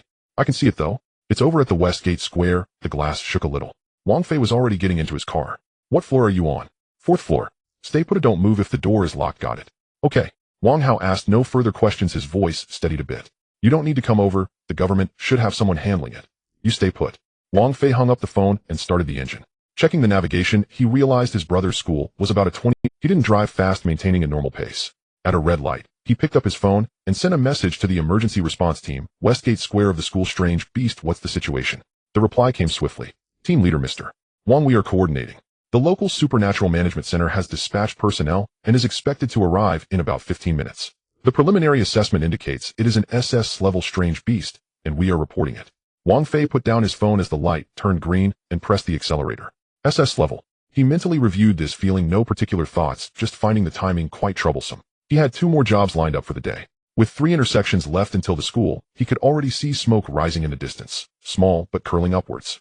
People began to run in the same direction along the roadside, some recording with their phones, while others parked their cars and stood on top to look. A broadcast vehicle was circling the street corner, the loudspeaker repeatedly broadcasting, "Please remain calm, do not approach, do not approach." Wang Fei parked his car at an intersection, locked the doors, and walked forward with a bag of apples in hand. He had barely taken 2 steps when someone from the emergency response team arrived. A man in plain clothes walked over briskly. As he got closer, he lowered his voice and said, "Mr. Wang, the area ahead is already cordoned off. Oh, do you need to take a detour?" "No need." Wang Fei continued walking. The man paused for a moment, then followed silently. The Westgate Square, usually bustling with people selling breakfast, passing cyclists, and the occasional stall owner, was eerily quiet today. Stalls had been overturned, items scattered on the ground, chairs tipped over. No one was present. A caution tape was stretched at the edge of the square, with a dozen people standing outside, some in uniform, some in plain clothes, and a few appeared to be level awakened individuals. All remained outside the line, none daring to cross. Wang Fei approached the line and glanced inside. In the center of the square, the creature squatted, resembling a bear, but much larger. Its fur was black, and something was flowing on its back, appearing like a liquid, but not dripping down, simply congealed on its fur. There was a pit on the ground, just smashed open, with concrete debris scattered all around. Nearby, a car was. The person in charge of the scene strode over a man in his 40s, his face tight with tension. He recognized Wang Fei at a glance, and immediately said, "Mr. Wang, the situation assessment hasn't come through yet. The danger level is very high. You should. Has the assessment come through?" Wang Fei ignored the latter half of his statement. The man paused for a moment. "SSS level confirmed. It has strong self-healing abilities. Just now we sent 2 level individuals to investigate, but they were repelled without injury. However, they cannot approach. The higher-ups want to wait for SS level reinforcements." "How long?" "If all goes well, 40 minutes. Wang Fei nodded, turned to the side, and handed the bag of apples to a stunned staff member nearby, saying, "Please hold this for me." The person instinctively accepted it, then seemed to realize his mouth moved, but no words came out. Wang Fei stepped over the caution line. The responsible man was anxious, stepping forward, but dared not pull him back. His voice lowered. "Mr. Wang, that level of strange beast." The people ahead ignored him. Everyone in the square turned to look in their direction, first watching Wang Fei walk in alone, then exchanging glances. Someone quietly said, "Who is that? Why is he going in? Is he out of his mind?" Beside him someone tugged at his arm. "Don't talk." The SS-level strange beast sensed the movement, turning its head, its eyes shining in the dim light, staring in Wang Fei's direction for a moment. Wang Fei stopped about 10 steps away, lowered his head to observe the broken concrete blocks on the ground, kicked one aside with an expressionless face. Then he raised his hand casually, as if swatting away a mosquito resting on the table. The creature's back tensed momentarily, then the liquid congealed on its fur began to peel off, falling to the ground in drops, as if its self-healing ability had been abruptly severed. The creature's eyes began to lose focus, its legs crumpled, and its massive body slowly tilted to the side, crashing to the ground with a loud thud, stirring up a cloud of dust. There was no struggle, no cry. It simply ceased to exist. The dust spread out, slowly settling down. The perimeter of the square was silent. The staff member who had taken the apples gripped the bag tightly, unable to utter a word. The man in charge stood outside the caution line, his lips moved, retreating half a step, not knowing what to say. Wang Fei turned back, crossing the caution line, reaching out to the staff member. "Give me the apples." The person snapped back to reality and handed the bag back, stammering, "I here for you." His voice trembled a bit. Wang Fei took the bag, walked a couple of steps to lean against a police car, and pulled out his phone. A message from Wang Hao had come in, a voice message that he opened, revealing his brother's voice. "Brother, the broadcast just said the situation has been resolved, the strange beast has been dealt with." Wang Hao paused for a moment. "I told you the government has people to handle it. Where are you now?" Wang Fei put his phone away without replying, walked a few steps, and turned onto the road leading to the west gate. People were beginning to stream out of the school entrance. The dormitory manager had unlocked the door. A group of students stood at the entrance, dazed, chatting amongst themselves.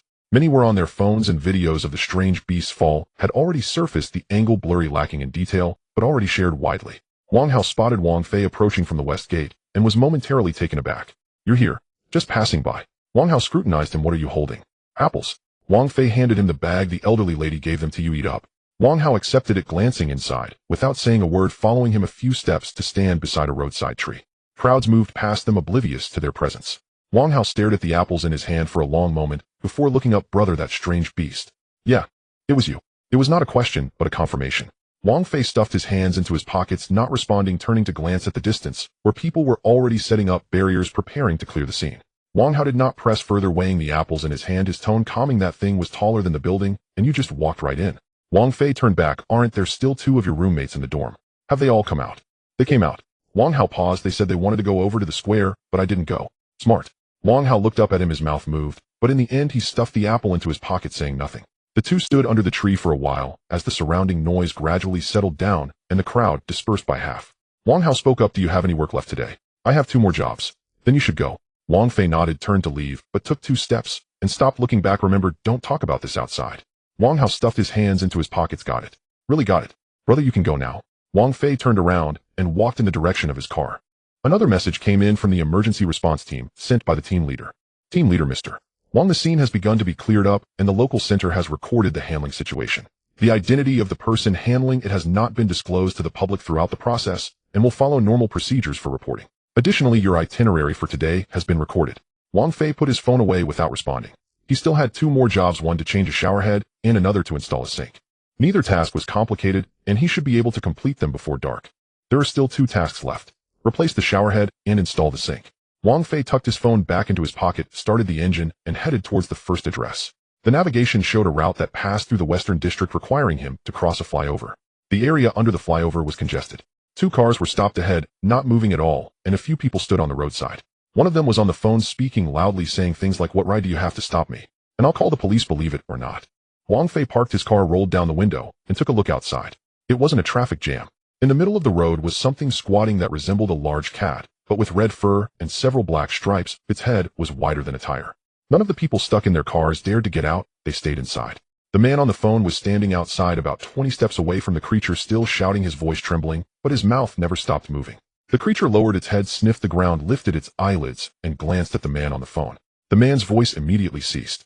Wang Fei watched for 2 seconds. His phone rang. It was a message from the security team. "Security team leader, Mr. Wang, a suspected Class B mutated feline beast is under the flyover. We have coordinated nearby Class S support, expected to arrive in 8 minutes. Please wait at your location." Wang Fei did not reply. He turned off the phone screen, opened the car door, and stepped out. He walked to the middle of the road, stopping 2 or 3 steps in front of the creature, and looked down. On the ground there was a deep scratch, likely made by claws. The creature raised its head, opened its mouth towards him, emitting a low rumbling sound that was not quite a roar, but more like a warning. Wang Fei moved a step to the side, squatted down, and examined its left front leg. There was a gash on the leg, scabbed, but not fully healed, and the position of the bone seemed a bit off. He extended his hand, hovering it a palm's length away from the leg. No sound was made. The creature suddenly retreated half a step, then stopped, shifting its weight back, standing on all fours. It lowered its head to inspect its leg, and then raised its gaze to fixate on Wang Fei. It did not move. Wang Fei straightened up and waved his hand towards the roadside. The creature hesitated for a second, turned to the side, and slowly walked towards the shoulder of the road, disappearing into the shadows beneath the bridge. In the car ahead, someone rolled down their window and poked their head out, looking in this direction without saying a word. The man on the phone was still standing on the roadside, gripping his phone tightly. After a while, he spoke in a very low voice. That was. Wang Fei ignored him, turned, walked back to his car, got in, closed the door, shifted gears, and drove off. His phone lit up again. Security team leader received eyewitness descriptions. The beast has confirmed left. Mr. Wang, may I ask where you are now? Wang Fei swiped away the message with one hand, opened the navigation, and continued to the first address. The first task was to replace the showerhead.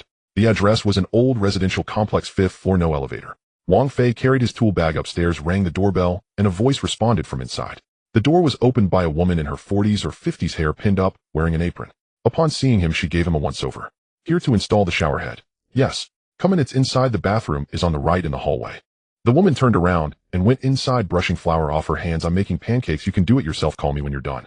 Wang Fei changed his shoes, went in, removed the old showerhead, installed the new one, adjusted the water pressure, turned on the water for a test, and found no issues. He came out and called inside. All done. The woman emerged from the kitchen, peeked into the bathroom, turned on the water, watched the water spray from the showerhead for a moment, then nodded. Good, very nice. Then she wiped her hands on her apron. Wait a moment, let me settle the payment. She turned around and went into the room, and when she came out, she handed him some cash. This is your payment, an extra 20 for the trouble. Wang Fei accepted it. No need. Take it. It's not easy to carry tools up to the 5th floor without an elevator. The woman waved her hand. Want a glass of water before you go? No need, I have more work. All right, take care. Wang Fei picked up his bag and went downstairs. Upon reaching the 1st floor, his phone vibrated. It was from an unknown number. He answered, and a young male voice came from the other end. Master, I'm the one from the second task regarding the sink. What time can you arrive? In an hour. Great, I'll be here. Oh, just knock when you arrive. Wang Fei hung up, walking towards where he parked. Passing by the entrance of the residential complex, an elderly man in the guard booth wearing glasses was looking at his phone. Upon seeing Wang Fei, he raised his head. Renovating. Replacing the showerhead. Old Chen's place on the 5th floor. Yes. The old man nodded. That showerhead has been in use for many years. It was about time to replace it. Wang Fei didn't respond and continued walking towards the car. The old man added from behind, young man, how many people are still doing this line of work nowadays? Everyone's gone to work with abilities now. Wang Fei opened the car door. There are still people doing it. The second task was in the new district in a well-decorated building. The unit door had a security system, and after Wang Fei pressed the floor number, he was asked a question before the door opened. The elevator went up to the 11th floor, and he knocked on the door. A man in his 30s opened it, wearing dress pants, paired with a white t-shirt, his hair neatly styled. Upon seeing Wang Fei, he stepped back half a step. Come in, the sink is in the guest bathroom. I'll take you there. The guest bathroom was small, and the sink was still in its original position, with a new one placed beside it, already unpacked. The man stood at the door watching him. Do you want to replace the faucet on top as well? Wang Fei glanced at it. You decide. It's fine if you don't replace it, it's still usable. The man thought for a moment. Let's replace it. I've already bought it, just waiting for someone to install it. Wang Fei nodded and started dismantling it. The man didn't leave, but leaned against the door frame, looking down at his phone, occasionally glancing at him, without saying a word. Halfway through the installation, the man suddenly spoke. Master, were you at the flyover today? Wang Fei didn't look up. What? A friend sent me a video saying someone drove that beast away without using any abilities, just stood there and gestured. The man turned his phone screen towards him. The image was shaky, taken from inside a car, out of focus. All that could be seen was a figure standing in the middle of the road. Look, is this you? Wang Fei glanced at the screen. The back looks the same. The man chuckled softly and put his phone away. True. That person seems impressive. I wonder what level they are. I'm level 6. The man paused, his voice lowering slightly, as if he said it casually. I can sense if there are living things within 30 meters. Not much use. Wang Fei tightened the water pipe joint, tested the water, and found no leaks. It's quite useful. Where's the usefulness in that? The man laughed, but it didn't sound like he was mocking himself, knowing there's something nearby. Doesn't help. I can't fight or run. I just know there's something there, and then I'm scared. Wang Fei packed up his tools and stood up. All right, go ahead and test the water. The man stepped in to check and nodded good. After settling the payment and sending him out at the door, the man suddenly said, Master, the person in that video, I watched it several times. My sensing ability didn't react at all. Wang Fei pressed the button for the elevator. There were no living things around, but that beast just left. The man had his hands in his pockets, staring at the elevator door. This sensing ability, sometimes it's not accurate. The elevator door opened. Wang Fei stepped in with his bag and pressed for the first floor sometimes. The door closed, and the hallway fell silent. Wang Fei placed his tool bag at his feet, leaned against the elevator wall, and glanced at his phone. A message from the security team leader had come in before he finished the second task, which he hadn't looked at earlier. Security team leader Mr. Wang, the incident involving the beast under the flyover has been resolved. The beast has been captured by support personnel and transferred to the Beast Research Institute. Moreover, the video shot by an eyewitness is circulating. We will arrange for technical staff to process it to prevent identity exposure. Wang Fei turned off his phone screen. The elevator reached the first floor, the door opened, and he stepped out with his bag. Outside, the sky was starting to darken. Streetlights where half-lit children were running in the complex, and someone in the distance was calling for dinner. Today's work was done. Wang Fei placed his tool bag in the trunk, closed it, and walked towards the driver's seat. He started the engine, exited the complex, and turned towards home. The road was no longer congested, and from the direction of the Westgate Square, the sound of barriers being dismantled could be heard. The crowd of onlookers had mostly dispersed, though a few still stood in place looking at their phones, watching the video of the beast collapsing. There was no one in the video, only a cloud of dust and the massive body lying on the ground. Wang Fei did not stop as he passed by, his headlights sweeping over it as he continued forward. Wang Fei tightened the water pipe connection and stood up, stretching his neck. This was the third job of the day on the 23rd floor. The height made the water pressure insufficient, and he had to adjust it for quite a while before getting it right. The owner was on the phone in the living room, speaking in a very low voice, making it hard to hear what he was saying. Wang Fei packed his tools and walked out of the bathroom. There was a sound outside the window. It was faint, like the wind rustling through branches, but at the 23rd floor the wind wouldn't blow like that. Wang Fei glanced towards the window. On the opposite rooftop, 3 people were crouching there, holding something in their hands, and the camera was aimed this way. The owner was still on the phone, saying, yes, I'll contact you later. Wang Fei placed the tool bag on the ground and walked to the window. He brushed his fingers across the windowsill, collecting a bit of dust. Among the 3 people across the way, one was adjusting the camera, while the other 2 stared at the screen. Wang Fei flicked his fingers. The dust flew out, passing through the glass at high speed, silent. The person adjusting the camera suddenly leaned back. The device in his hand fell to the ground with a bang. The lens shattered, and the screen cracked. The other 2 were stunned, and one looked down at the equipment, asking what happened. The person adjusting the camera turned pale. Something came flying at us. What kind of thing? I don't know, it was too fast, I didn't see clearly. The lens is shattered, the equipment is ruined. The person picked up the device, examining it closely. Did it explode from inside? The camera operator wiped the cold sweat from his forehead. We need to go, there's something wrong here. The 3 quickly packed their things and ran towards the stairwell, disappearing in a matter of seconds. Wang Fei withdrew his gaze, picked up the tool bag, and returned to the living room. The owner hung up the phone and turned around. Master, is it done? Yes, you can give it a try. The owner entered the bathroom, checked around, turned on the water, and nodded. Okay, how much? 300. The owner took out his phone from his pocket, scanned the code for the transfer. Master, your skills are pretty good. They'll look for you again next time. Wang Fei changed his shoes, went out, and pressed the elevator button. As the elevator descended, he glanced at his phone, seeing that the group leader hadn't sent any messages, indicating that he probably hadn't noticed what had just happened. The elevator reached the first floor, and Wang Fei walked out, heading towards the parking area. At the entrance of the community, a security guard sat in the booth. Seeing him, he raised his head. Master, are you done with the repairs? Yes, finished. That was quick. The security guard smiled. Is everyone in your line of work this efficient now?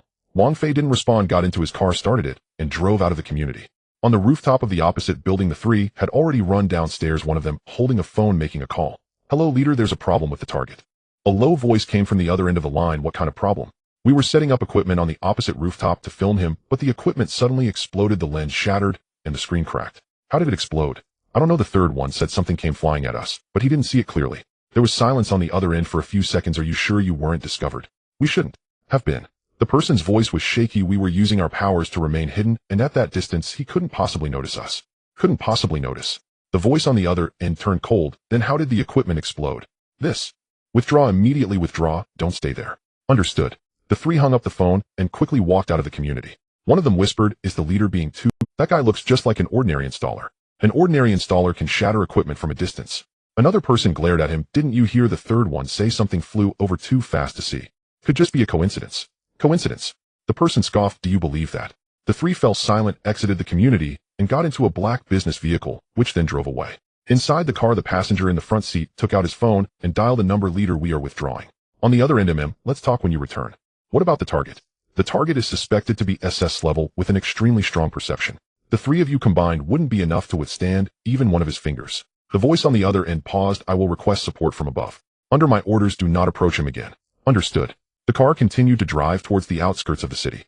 Wang Fei was driving towards his next address. His phone buzzed, a text message from an unfamiliar number. Master, I am the owner from the previous job. Could you please leave a contact number? Wang Fei glanced at it, but did not reply. He had received many such messages before, all from owners wanting to leave their contact information for future work. However, he never saved customer information, deleting it after finishing a job to avoid hassle. The car stopped at a traffic light, and Wang Fei waited. In the car next to him, the driver was talking to the passenger. I heard that recently a rogue awakener has been causing trouble in the small town again. Where did they come from? I don't know, apparently from out of town, specifically targeting SS level awakeners. Does our small town have any SS level ones? Who knows? The Powers Management Center is very strict about the lockdown and no information leaks out. The green light turned on and Wang Fei released the brake, continuing to drive forward. His phone buzzed again, this time a message from the group leader. Mr. Wang, is there anything you need help with today? Wang Fei glanced at it, but did not reply. The group leader sent such messages every day asking if he needed anything, but he generally did not respond unless there was a real issue. The car arrived at the entrance of the next community, and Wang Fei stopped to look at the address on his phone. The security guard in the booth poked his head out. Master, who are you looking for? Building 15, Unit 3. Oh, you can go in, it's the second building on the left. Wang Fei nodded, drove and found the place, parked the car, and took his tool bag upstairs. He knocked on the door, and a woman in her 40s opened it. Seeing him, she asked, are you the installer? Yes. Come in, the kitchen faucet is broken, it's in there. Wang Fei changed his shoes and followed her inside. The woman pointed at the faucet. This, it won't turn, can you fix it? Wang Fei squatted down to disassemble the faucet. The woman stood beside him. Master, how long have you been doing this? 5 years. You must be quite skilled. The woman smiled. There are fewer people in this line of work now, most have gone to awaken their abilities. Wang Fei didn't respond, continuing to disassemble. The woman added, my son also went to awaken. He awakened at level 7, can heat up his hands, but it's not much use. But it's better than nothing. At least the country provides subsidies. Wang Fei removed the old faucet, installed the new one, tightened it, turned on the water to test it, and it was fine. It's done. The woman came over to take a look, surprised, so fast. How much? 150. The woman turned to go into the room, took out her wallet, pulled out 200 yuan bills, and handed them over. No need for change, thank you for your hard work. No need. Wang Fei gave her back 50 yuan, took his tool bag, and stepped outside. The woman escorted him to the door. Master, I'll look for you again next time. Wang Fei didn't respond, going downstairs and getting into the car. Outside the city, at an abandoned factory, the black business vehicle stopped at the entrance, and 3 people got out and walked inside. Inside the factory stood a dozen people, all awakeners with levels not low, the lowest being S level. In the center, a man in his 30s, bald with a scar on his face, was cleaning a gun. The 3 walked over, and one of them said quietly, Leader, we are back. The bald man looked up. How's the situation? The target is very likely SS level. The bald man halted his movements. Are you sure? Not certain, but the equipment was shattered from a distance, and the third one said something flew over too fast to see clearly. How far away? At least 200 meters. 200 meters. The bald man placed the gun on the table to be able to shatter equipment from a distance, and at such speed this is not something an S level can do. Then, request support from above, send an S level over. The bald man stood up. If the target is truly SS level, then the combined strength of us would not even be enough to fill his tooth gap. Understood. The bald man walked to the window, looking outside. Since the establishment of the new order, we haven't encountered an SS level yet this time. It's going to be interesting.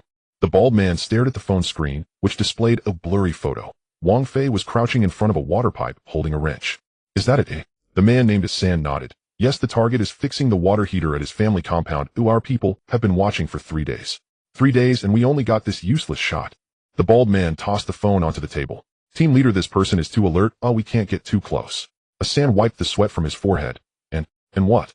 And Lao San said he feels like that person can sense a feeling. You guys are here for intelligence, not for metaphysics. The bald man sneered. San lowered his head, not daring to speak. The bald man stood up, walked to the window, and looked at the city outside. The bald man stood up, walked to the window, and looked at the city outside. An S-level infiltrator with spatial folding abilities specifically to deal with highly alert targets. Telling you not to rush into action, observe first, and confirm the target's abilities and attack range. San took out his phone and sent a message. A few minutes later, the phone vibrated. He glanced at it. Team leader Ingya says he has arrived and is setting up spatial folding. The bald man nodded. Tell him to be careful. US level is not to be trifled with. Understood. The family compound, 6th floor. Wang Fei crouched in front of the water heater, dismantling the inlet pipe. The homeowner was an elderly professor in his 60s, retired at home. The water heater had been leaking for nearly a month, and several repairmen had failed to fix it. Master, can you fix it? The old professor stood nearby, looking worried. Yes. Wang Fei unscrewed the last screw. The gasket has aged. Just replace it with a new one. That's good, that's good. The old professor sighed in relief. This water heater has been in use for over a decade. I thought I would have to buy a new one. Wang Fei did not respond, pulling a new gasket from his toolkit and installing it. Outside, the window space began to distort. It was very subtle and visible to the naked eye. Only a few highly perceptive awakened ones could notice it. Wang Fei's actions paused for a moment. Spatial folding. He continued to install the gasket, his expression unchanged. Below, a black commercial vehicle parked by the roadside with 3 people inside, all staring at the upper floor. Ing Ya's spatial folding has unfolded, one of them whispered. Does the target have any reaction? No, still fixing the water heater. Continue observing. Above, Wang Fei reattached the inlet pipe, tightened the screws, and tested it. There were no issues. Done. The old professor came to check and turned on the water. The water heater was functioning normally with no leaks. Master, your skills are really impressive. The old professor smiled. How much is it? 50. The old professor took out his wallet, pulled out a $50 bill, and handed it over. Wang Fei took the money, put it in his pocket, and picked up his toolkit. Just as he stood up, a rusty nut rolled out of the toolkit, landing on the floor and bouncing twice before rolling toward. The old professor did not notice. The nut rolled to the windowsill, suddenly accelerated, and flew into the void. There was no sound, no light, nothing. But the next second, the entire space shook violently. Outside the window, there was a loud bang, as if something had exploded. The old professor was startled. What happened? Wang Fei walked to the window and glanced down. It might be a water pipe pressure overload.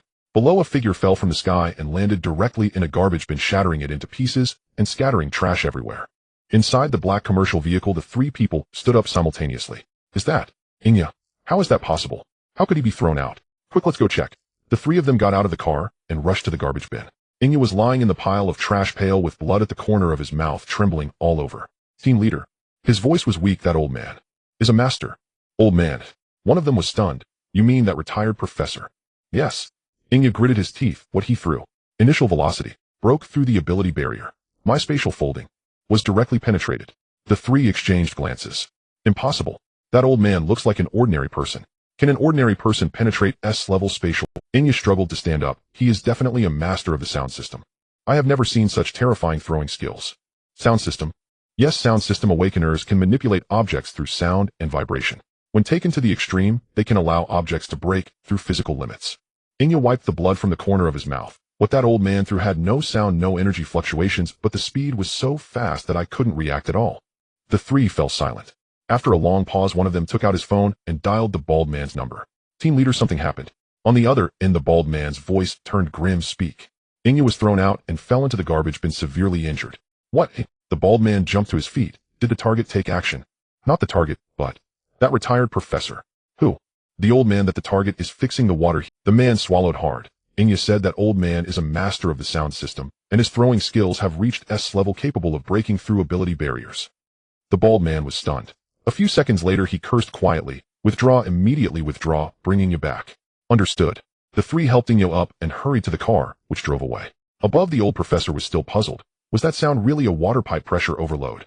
Wang Fei nodded. It should be. The old house's pipes are aging and the pressure is unstable. Oh. The old professor was half convinced. That's good if nothing is wrong. Wang Fei picked up his toolkit and headed out. As he passed the garbage bin, he glanced at the scattered trash on the ground, said nothing, and continued walking. He got into the car, started it, and drove out of the community. His phone vibrated. A message from the security team leader. Mr. Wang, someone used spatial abilities near you just now and has already withdrawn. Do you need us to handle it? Wang Fei replied with one word, no need. The leader quickly responded, understood, we will continue monitoring. Wang Fei put away his phone and drove to the next address. Outside the city, an abandoned factory. The black commercial vehicle stopped at the entrance, and 3 people helped Inya out of the car and walked inside. The bald man stood at the door. Seeing Inya's state, his expression darkened. Team leader. Inya said weakly, that old man is ruthless. The bald man remained silent, helping Inya sit down. Are you sure it was that retired professor who acted? Sure. Inya nodded. When I set up the spatial folding, the target was fixing the water heater, and there was no reaction. But that old man, what he threw directly penetrated my spatial logic anchor, causing a spatial collapse that knocked. Sound system. Yes, and it's top-notch. Inya gasped. I've seen a few sound system awakeners in the organization, but none of them reached this level. The bald man fell silent for a few seconds. What about the target? Did he react? No, he kept fixing the water heater, seemingly unaware of anything. The bald man's brow furrowed. An S-level awakener, and there's someone setting up spatial folding nearby, yet he didn't react. Maybe. Inya hesitated. Maybe that old man was protecting him. Protecting? Yes, sound system masters have extremely strong perception. He may have sensed my presence in advance, so he struck to knock me out, preventing me from harming the target. The bald man turned and walked to the window, looking outside. After a while, he quietly said, it seems there is more than one S level in this city. Team leader, what should we? Withdraw. The bald man turned around. Request higher level support from above. The waters in this city run deeper than we thought. Understood. The 3 helping you out. The bald man stood in place, took out his phone, and dialed a number. Hello, I am Scar. The mission in the small city has failed. There is a hidden S-level sound system master around the target. I request headquarters to send an S-level infiltrator over. There was silence on the other end for a few seconds. Sound system. Are you sure? Yes, my S-level spatial awakener was defeated in one strike. The opponent's throwing skills have exceeded physical limits. Got it. I will report to the higher-ups. You all withdraw first. Understood. The bald man hung up the phone, looking at the city outside with a gloomy expression. On the other side, Wang Fei drove the car and stopped at the entrance of the next community. The security guard poked his head out. Master, who are you looking for? Building 8, Unit 2. Go in, go straight, and turn left. Wang Fei nodded and drove in. His phone vibrated again. This time, it was a message from a colleague. Brother, I heard you took on a big job today. Wang Fei replied, no, just fixing a water heater. That's good, $50 done in 10 minutes, 300 an hour. Okay, by the way, want to have dinner together tonight. They'll treat you. Wang Fei thought for a moment and replied, sure, what time? 6 o'clock, the usual place. All right. Wang Fei put away his phone and went upstairs with his toolkit. He knocked on the door and a middle-aged woman in her 40s opened it. Seeing him, has the master arrived? Yes. Come in, the kitchen sink is clogged. Wang Fei changed his shoes and followed her in. The woman pointed at the sink. This one started clogging yesterday. The water won't go down. Wang Fei crouched down, opened the cabinet under the sink, took a look. There's something stuck in the pipe, or it needs to be disassembled and cleaned out. Thank you for your trouble. Wang Fei took out his tools and began to disassemble the pipe. The woman stood nearby. Master, who did you learn your skills from? Self-taught. Self-taught. That's impressive. The woman smiled. There are fewer and fewer skilled people now, though everyone is awakening abilities. Wang Fei did not respond and continued disassembling. The woman added, my son also went to awaken. He awakened to level 6, able to make water warm, but it's not very useful. But it's better than nothing. At least the country provides subsidies. Wang Fei took out the dirty contents from the pipe, which included vegetable leaves, hair, and grease. The woman took a look. Oh dear, how dirty. Wang Fei cleaned the pipe, reassembled it, tightened it, and tested the water. Everything was fine. All done. The woman came over and looked so fast. Yes. How much? 100. The woman turned and went into the room, took out her wallet, pulled out a $100 bill, and handed it over. Wang Fei took the money, put it in his pocket, and left with his toolkit. The woman accompanied him to the door. Master, I will look for you next time I have a job. Wang Fei did not respond and went downstairs. His phone vibrated again. It was a message from the security team leader. Mr. Wang, that group has already left the small city and is heading outside. Should we intercept them? Wang Fei replied, no need, let them go. Understood. Wang Fei put away his phone, got in the car, and drove out of the community. On the way, he recalled the nut from earlier. The items in the toolkit were neatly organized, so it was impossible for something to fall out without reason. However, that nut did indeed roll out of the toolkit. He glanced down at the toolkit in the passenger seat, the zipper tightly closed. Wang Fei muttered, what a hassle. Wang Fei parked his car at the bookstore entrance and glanced up at the sign. Wanxing Bookstore. The neat lettering exuded a touch of artistic flair. The door was ajar, and he pushed it open, stepping inside where the lights were off and the atmosphere was dim. There were plenty of bookshelves all arranged neatly, but there weren't many books, with some shelves left empty. Is master here? Su Wanxing walked out from the back, wearing a beige sweater, her hair casually tied up, looking no different from an ordinary bookstore owner. Wang Fei nodded. Where's the sink? In the basement, follow me, Su Wanxing replied, turning to walk inside. Thank you for your trouble. Wang Fei followed, carrying his toolbox. As they passed through the bookshelves, they reached a narrow staircase leading down with damp walls on either side. Su Wanxing walked in front, her footsteps light. Upon reaching the basement, Wang Fei frowned slightly.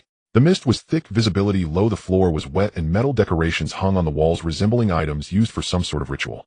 Doesn't this basement get ventilated? Wang Fei set down his toolbox. It smells moldy here. Su Wanxing stood behind him, silent. Wang Fei took a few steps forward, the mist thickening. In front, he could vaguely see a sink surrounded by some strange ornaments. He raised his hand to push aside a few obstructive items that looked like threads or condensed mist blocking his view. Just as he touched them, the threads suddenly quivered and then shattered with a loud bang. Not just the threads, but the metal decorations on the walls also fell crashing loudly to the ground. The mist instantly dispersed, brightening the whole basement. Wang Fei was taken aback and turned to Su Wanxing. Su Wanxing's expression stiffened as she stared at the shattered decorations on the floor, remaining silent for a long while. Your basement is quite uniquely decorated. Wang Fei walked over to the sink, crouched down to inspect it. But these ornaments are of poor quality. They shatter at the slightest touch. Su Wanxing took a deep breath, trying to maintain her composure. It's fine, they needed to be replaced anyway. Wang Fei didn't think much of it and began checking the sink. Su Wanxing stood still, staring at the shards on the ground, her fingers tightened nervously. This basement was no ordinary basement. It was a forbidden archive room she had spent 3 years arranging, specifically meant to store those S-level relics. Those threads were a mental maze she had woven using her psychic abilities. Even an S-level awakener would fall into an eternal illusion upon entering. But Wang Fei came in complaining about the mist and casually brushed aside a few threads, effectively dismantling the maze. It wasn't just a matter of breaking it, it was a physical destruction. The support points of those threads were energy nodes she had painstakingly located at a great cost, each precisely measured to a millimeter. The threads Wang Fei pushed aside happened to be the core support points. Once the support points were broken, the entire maze collapsed along with the protective array. Su Wanqing watched him crouching by the sink twisting screws with a wrench, completely oblivious to what he had just done. She gritted her teeth and turned to the corner to take out her phone. On the screen was a message from the Ability Management Center. Miss Su, the protective array on your end just failed unexpectedly. Do you need us to send someone to check it? She hovered her finger above the screen for a few seconds, then replied with a single word. No need. She put away her phone and walked back to Wang Fei. Master, is the sink issue serious? Wang Fei disassembled the pipes and emptied the dirty contents. It's just clogged, though a quick cleaning will do. Su Wanqing glanced at the shards on the ground. Those things you touched were decorations I made before, not useful at all. It's fine, they broke safe space. Wang Fei didn't look up. This basement is too damp. I suggest you open the windows more for ventilation or things will easily get ruined. Su Wanqing's lips twitched slightly. Okay, I'll pay attention. The basement had no windows, but she had no intention of explaining. Wang Fei reassembled the pipes, tightened the screws, and tested the water. Everything was fine. All done. He stood up, packed his tools, 100 yuan. Su Wanqing took out her wallet, pulled out a 100 yuan bill, and handed it over. Wang Fei accepted the money, picked up his toolbox, and walked outside. As he reached the top of the stairs, he looked back and said, Your basement is quite thoughtfully arranged, but those ornaments really should be replaced. The quality is too poor. Su Wanqing smiled faintly. Thank you for the reminder. Wang Fei went upstairs, exited the bookstore, got in his car, and drove away. Su Wanqing stood in the basement looking at the broken pieces scattered on the floor, silent for a long time. Her phone buzzed again, still from the Ability Management Center. Miss Su, we detected traces of SS-level energy fluctuations on your end. Are you sure you don't need us to intervene? Su Wanqing stared at the screen, her fingers typing a few words. I will handle it myself. After sending the message, she crouched down and picked up a piece of shard. This was a mental anchor she had spent half a year acquiring from an auction abroad worth 7 figures. Now it was shattered into 3 pieces, completely ruined. She held the shard in her palm and closed her eyes. What Wang Fei had done was not a simple physical collision. His energy had directly obliterated the energy core of the anchor, causing the surrounding protective array to collapse. She had never seen such power in any awakener, not even among those of SSS level. Su Wanqing opened her eyes, threw the shard back to the ground, and turned to go upstairs. In the bookstore, she walked behind the counter and took out a notebook, flipping to the last page. There were a few lines written on it. Target Wang Fei. Preliminary assessment above SSS level. Ability type unknown. Suspected rule manipulation. Danger level extremely high. She picked up a pen and added a line after extremely high. Contact advice: maintain distance, avoid direct confrontation. After writing, she closed the notebook and put it back in the drawer. Her phone buzzed again. This time it was an unfamiliar number. She answered, but remained silent. A low male voice came through the line. Miss Su, I heard you had some issues over there. It's nothing serious. Su Wanqing replied calmly. Just an ordinary installer who came to fix the sink. An ordinary installer can dismantle your protective array. The male voice was laced with sarcasm. Miss Su, your explanation lacks credibility. Su Wanqing didn't respond. After a few seconds of silence, the voice continued. Never mind, it's your business, I won't pry further. But you'd better keep your distance from that person to avoid trouble. I know. That's good. The man paused. By the way, I found that thing you wanted. When will you come to pick it up? Tomorrow. All right, see you tomorrow. The call ended. Su Wanqing placed her phone on the counter, turned, and looked out the window at the street. Wang Fei's car had long since left and pedestrians walked by. As usual, everything was normal. She leaned against the window frame, her fingers lightly tapping the glass. Wang Fei was definitely not an ordinary awakener. What he displayed earlier, seemingly casual, was frighteningly precise. The threads he pushed aside were the core support points of the entire maze. Such precision could not be mere coincidence. Either he could see through the energy structure directly, or his manipulation of energy had reached a rule-level mastery. Regardless, it indicated one thing: Wang Fei's ability level far exceeded that of SSS. Su Wanqing withdrew her gaze, returned to the counter, and took out her phone to dial a number. Hello, please help me look up Wang Fei's detailed information. On the other end, they asked, which Wang Fei? The one from a small third-tier city, a bathroom installer, 31 years old. Okay, I'll check. A few minutes later, the phone rang back. Miss Su, I found it. His records are very clean, nothing special, just an ordinary person who awakened his abilities at a recent activation point, but the level isn't disclosed. It should be low tier. Low tier? Su Wanqing laughed. Are you sure? Absolutely, that's what the Ability Management Center's records say. Alright, I got it. Su Wanqing hung up and stared blankly at her phone screen. The Ability Management Center's records indicated he was low tier, but the power Wang Fei had just exhibited was definitely beyond what a low tier could achieve. There was only one possibility. The Ability Management Center was concealing his true level. And the only type of person for whom the Ability Management Center would actively hide information was an awakener above SSS level. Moreover, one that the state took extremely seriously and dared not expose easily. Su Wanqing leaned back in her chair, closing her eyes. She had originally thought that inviting Wang Fei to fix the sink would allow her to discreetly test his true abilities. In the end, she did gather some intel. But the cost was the complete failure of the protective array, resulting in losses of tens of millions. And Wang Fei remained completely unaware of what he had done, still complaining about her moldy basement. Su Wanqing opened her eyes, picked up the notebook, flipped to the last page, and added another line after contacted. This person is extremely dangerous, but he is completely unaware, suspected to be under strict protection by the state. After writing, she closed the notebook, got up, and walked to the bookshelf to pull out a book. Inside the book was a photo she had secretly taken a few days ago. In the picture, Wang Fei was crouched in front of the pipes, holding a wrench, his expression focused. He looked just like an ordinary installer. Su Wanqing stared at the photo for a few seconds, tucked it back into the book, and returned it to the shelf. Turning back to the counter, she sent a message to the unfamiliar number. Target confirmed to be above SSS level, recommend suspending all actions against him. After sending the message, she quickly received a reply. Received, we will reassess. Su Wanqing put her phone away and looked out the window. The sky had darkened and the streetlights were gradually coming on. She stood behind the counter, recalling Wang Fei's words when he left earlier. Those ornaments are of too poor quality. Su Wanqing couldn't help but smile. Each of those ornaments had cost her a fortune, collected from various places as S-level relics. Yet to Wang Fei, they were merely low-quality decorations. She shook her head, walked to the door, and flipped the sign from open to closed. She didn't want to entertain anyone else today. Returning to the counter, she took out her notebook and continued to review the information she had previously collected about. But the more she collected, the more she felt that this person was unfathomable. On the surface, he seemed like an ordinary low-level worker taking jobs fixing pipes and earning small change. But in reality, nothing around him was ordinary. Those who offended him either got invited by the Ability Management Center for tea or suddenly encountered accidents. And Wang Fei himself had shown no awareness of it at all. This contrast made Su Wanqing increasingly certain of one thing: Wang Fei had the entire nation standing behind him. And the country's attitude towards him was not one of control, but of protection. One might even say it was of appeasement. Su Wanqing closed her notebook, leaned back in her chair, and stared at the ceiling. She suddenly felt a bit relieved that she hadn't made any extreme probes against Wang Fei earlier. Otherwise, it might not just have been those shattered ornaments lying in the basement, but herself. Director Lee, this toilet is seriously clogged. Wang Fei squatted at the entrance of the restroom on the 4th floor of the Ability Management Center, holding a plunger and frowning. Li Cheng stood by the office window, nearly crushing his phone in his grip. Master Wang, take your time, no rush. He was in a state of anxious urgency.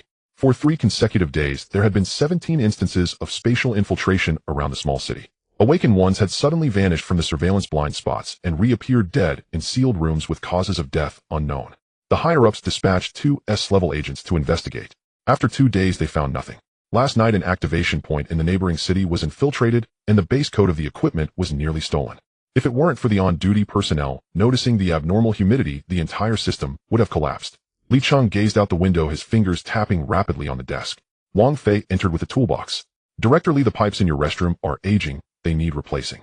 Replace them, all you handle it, Li Cheng replied. Li Cheng did not look back. Wang Fei went to the restroom and squatted down to inspect the pipe connections. Li Cheng's phone vibrated. The 3rd surveillance point was offline, suspected to be targeted again. His face paled. The 3rd surveillance point was right downstairs. Director Li. Wang Fei's voice came from the restroom. Do you have a wrench? Shh. My wrench isn't sufficient. Li Cheng turned around. Let me look for one. Before he finished speaking, the temperature in the office plummeted. The air in the corner began to distort. Li Cheng froze in place. Director Li, the wrench. Wang Fei poked his head out of the restroom, holding a plunger. Never mind, I have a tool you can use for now. He casually handed the plunger over. Li Cheng instinctively caught it. The distortion in the corner became more pronounced. A translucent shadow was coalescing into a human shape. Li Cheng's hands trembled violently, and the plunger nearly slipped from his grasp. Director Li. Wang Fei noticed his pale complexion. Are you alright? I'm fine. The shadow in the corner suddenly lunged at Li Cheng. His mind went blank, and he instinctively swung the plunger forward. Smack! A muffled sound echoed. The shadow seemed to have been struck by something, instantly compressed from its atomic state back into human form, crashing to the ground, limbs twisted, face pressed against the floor, unable to move. The office fell silent for 3 seconds. What the hell? Rapid footsteps echoed in the hallway as 2 S-level awakened ones rushed in, stunned at the sight of the person on the ground. Director Li. One of the S-level awakened ones possessing spatial abilities stared at the person on the floor. Is this an atomic infiltrator? Did you smash him back from his molecular state? The other S-level awakened one with psychic abilities crouched down to examine him. His energy structure has been forcibly restructured. What kind of ability is this? Li Cheng still held the plunger, utterly bewildered. I don't know. Director Li, what ability did you awaken? The spatial awakened one's eyes lit up. A law-breaking attribute. Or perhaps rule suppression. I just swung the plunger. Li Cheng looked at the tool in his hand. I'm a level 5 awakened one. I can only make my hair grow faster. How could I possibly have a law-breaking attribute? The psychic awakened one stood up. So what about this person? Maybe he made a mistake himself, the spatial awakened one suggested cautiously. An atomic infiltrator can't just be smashed back into human form by a mistake. The psychic awakened one rolled his eyes. Do you think I'm stupid? They both stared at the plunger in Li Cheng's hand, their expressions becoming increasingly strange. Director Li, that tool. It was given to me by Master Wang. Li Cheng turned to the restroom. Master Wang. Wang Fei walked out of the restroom holding a wrench. Did you call for me, Director Li? This plunger. Oh, that. I just picked it up earlier. Have you finished using it? I still need to unclog the pipes. Wang Fei approached and reached out to take the plunger. Your toilet is really clogged. It will probably take a while. He glanced at the person on the ground. Who is this? Why are they lying on the floor? It's nothing, you carry on with your work. Li Cheng hurriedly waved his hand. Wang Fei nodded and turned back to the restroom. The two S-level awakened ones exchanged glances. Director Li, that tool. It's just an ordinary plunger. Li Cheng wiped the sweat from his brow. I bought it at the hardware. Then what about what you just did, Oi? I don't know. Li Cheng's voice cracked. I just swung it, and he fell. The spatial awakened one crouched down carefully, inspecting the person on the ground. His energy core has been completely suppressed. This technique seems like a rule-level suppression. The psychic awakened one interjected, but there are only a few individuals in the nation with rule-level abilities. They both fell silent. Li Cheng's face turned even paler. Impossible, he waved his hand. I'm just a level 5 awakened one. How could I possibly have rule-level abilities? Then this person, maybe he had a problem himself.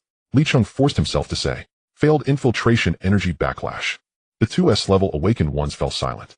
Sounds of water echoed from the restroom. Director Li, the pipes are clear now. Wang Fei walked out, toolbox in hand. In the future, try not to throw debris in your toilet. It's easy to clog. All right, thank you, Master Wang. Li Cheng nodded hurriedly. Shall I call you if I need anything else?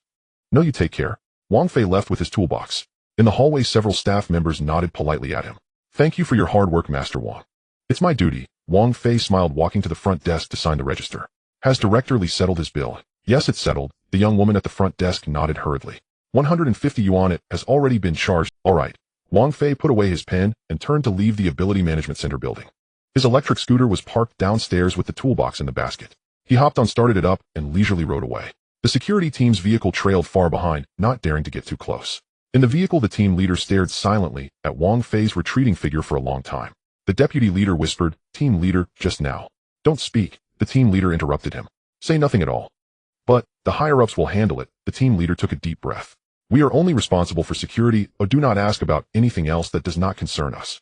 The deputy leader fell silent. The car was eerily quiet. Up ahead, Wang Fei turned into an alley and vanished around the corner. On the 4th floor of the Ability Management Center in Li Cheng's office, the spatial awakened one stood by the window, watching Wang Fei leave below. Director Li, that Master Wang. An ordinary installer, Li Cheng interrupted. A level 1 awakened one, he can only make his nails shine. Are you sure? The psychic awakened one asked. It's clearly written in the files. Li Cheng walked to his desk and pulled out a document. Wang Fei, 31 years old, a local from a 3rd-tier city, a bathroom installer, awakened 6 months ago, ability, level 1, skill nail brightening. The psychic awakened one took the document and skimmed through it. Then what just happened? It was me. Li Cheng gritted his teeth. I might have hidden my awakening. Hidden awakening. The spatial awakened one was stunned. Aren't you at level 5? I don't know. Li Cheng spread his hands. Maybe in a moment of urgency, I activated my potential. The two S-level awakened ones exchanged glances. Why don't you try it now? Try what? Use that ability. The spatial awakened one said, see if you really have the law-breaking attribute awakened. Li Cheng picked up the plunger and waved it at the air a few times. Nothing happened. Maybe specific conditions are needed. The psychic awakened one suggested. Like heightened emotions or facing danger. Then how do we test it? They'll do it. The spatial awakened one stepped back a few paces. They'll simulate an attack with spatial pressure. You try to counter it. Li Cheng tightened his grip on the plunger. Bring it on. The spatial awakened one raised his hand, and an invisible pressure surged towards Li Cheng. He instinctively swung the plunger. Smack. The spatial pressure remained unaffected. The office was silent for 10 seconds. Maybe I didn't apply enough force. The spatial awakened one said awkwardly. Should we try again? Forget it. The psychic awakened one waved his hand. They'll report this matter first and let the higher-ups decide. He took out his phone and dialed a number. Hello? Is this headquarters? I am Zhang Mo, an S-level awakened one dispatched from the small city ability management center. Yes, regarding today's infiltrator. Li Cheng stood frozen, still holding the plunger, utterly confused. Had he truly awakened a law-breaking attribute? But he was clearly level 5. How could he suddenly awaken such a powerful ability? Moreover, he hadn't even used an ability just now. He had merely swung instinctively. Li Cheng looked at the plunger in his hand, hesitating for a few seconds before bringing it to his nose to sniff. There was no special smell, just an ordinary plunger. He glanced towards the restroom. Wang Fei had already left. Zhang Mo hung up the phone. Headquarters wants you to come by tomorrow for a detailed assessment. Huh. Li Cheng snapped back to reality. Go to headquarters? Yes, your situation is quite special and requires detailed evaluation, Zhang Yimou said. If it truly is a hidden awakening, your ability level may need to be re-evaluated. Re-evaluated? Yes, Zhang Yimou nodded. A law-breaking attribute, even if it is at the basic level, starts at least its level. Li Cheng's mind buzzed. Its level? He was just a level 5 awakened one. How could he suddenly become S-level? This was too absurd. Director Li, congratulations, another S-level awakened one, said with a smile. If you really get rated as S-level, you'll be our senior in the future. Li Cheng's mouth twitched slightly. He'll think about it some more. He turned and walked to his desk, sitting down staring blankly at the surface. Today's events were too strange. Had he really awakened a law-breaking attribute? Or was it? Li Cheng suddenly had a thought flash through his mind. When Wang Fei handed him the plunger earlier, had he said something? Wang Fei turned off the stove, served a plate of braised pork ribs, and brought it to the dining table. His father was watching the news in the living room. His mother was watering flowers, and his younger brother Wang Hao was back from winter vacation, lounging on the sofa, playing with his phone. Dinner's ready. Wang Fei wiped his hands, walked to the dining table, and set the tableware. Wang Hao put down his phone and leaned in. Bro, we're having braised ribs today. It smells so good. MHM, eat more. Wang Fei sat down, picked up a piece of rib, and put it in his mouth. Where did you go yesterday? Just that park in the suburbs. It's quite far from the city, but the scenery is nice. Wang Hao said, pulling out a fist-sized stone from his pocket. Look, I found this. The surface of the stone was pitted and completely black with faint blue light shimmering at the edges. Wang Fei glanced at it, collecting stones. I thought it looked nice, so I brought it back. Wang Hao placed the stone on the corner of the table. It glows at night. It's quite magical. All right, if you like it, keep it. Wang Fei lowered his head and continued eating.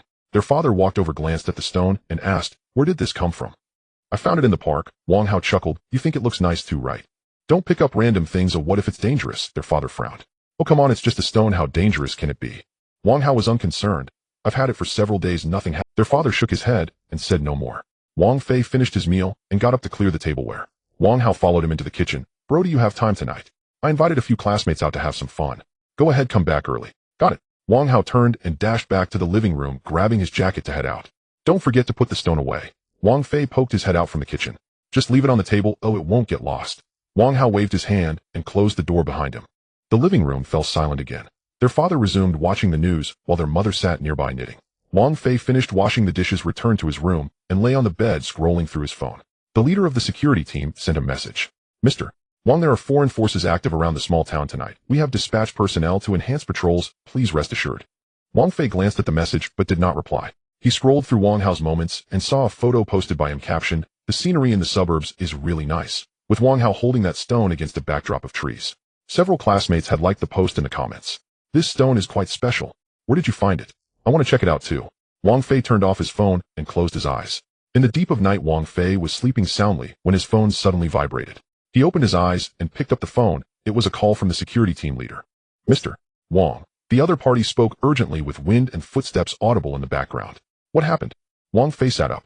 A group of unidentified individuals is approaching your home, about 10 in number, suspected to be foreign mercenaries. We are intercepting them, but they have high-level awakened individuals. The call suddenly dropped before he could finish. Wang Fei frowned and got up to walk to the window. The street was silent. A few cars were parked downstairs, their headlights off, making it hard to see if anyone was inside.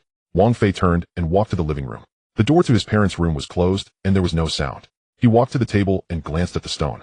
The blue light on the stone's surface was brighter than during the day, as if it were breathing. Wang Fei reached out to pick it up and weighed it in his hand. It was quite heavy. He set it down, walked back to the kitchen, opened the fridge, and took out a piece of rib. The ribs hadn't been cooked enough earlier, so they were still a bit tough. Wang Fei placed the ribs in the pot, added some water, and turned the heat back on. Flames leaped up and the water in the pot began to boil. He glanced at the kitchen clock. It was 2:15 in the morning. The second hand ticked steadily, the sound crisp. Wang Fei stood in front of the stove watching the ribs in the pot. A faint noise came from outside the door. Someone was picking the lock. Wang Fei remained still.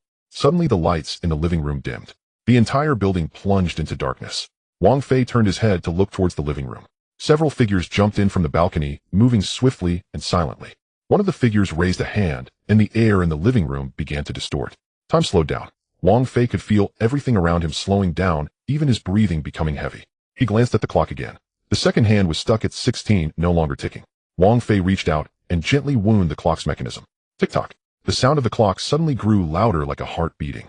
Tick-tock. Tick-tock. The sound became denser and louder. The figures in the living room suddenly froze. They maintained their previous positions, motionless, as if the play button had been pressed. Wang Fei walked into the living room, maneuvered around them, and turned on the light. The light illuminated the entire living room. 6 individuals stood there dressed in black combat gear, wearing masks and holding weapons. One of them still had their hand raised, fingers slightly curled as if manipulating something. Wang Fei walked up to that person and tapped his shoulder. There was no response. He turned and walked back to the kitchen, turning off the stove and serving the ribs. The door to his parents' room opened. His father poked his head out. "Fei, why are you still awake so late?" "I can't sleep, I made some ribs," Wang Fei replied as he walked to the dining table with the plate. "Aren't you up too?" "I heard some noise from the kitchen, so I came out to check." His father walked into the living room and froze upon seeing the 6 figures in black. "What is this?" "Just some property management people." Wang Fei sat down and picked up a piece of rib. They said someone was leaving clutter in the hallway and came to clean it up. Cleaning up in the middle of the night. His father frowned. They might have been too busy during the day. Wang Fei took a bite of the rib. "You can go back to sleep, or we'll head to bed after I finish eating." "All right, you should get some rest." His father glanced at the figures, feeling that something was off, but couldn't put his finger on it. He turned and went back to his room, closing the door. Wang Fei finished the ribs and walked up to the black-clad individuals.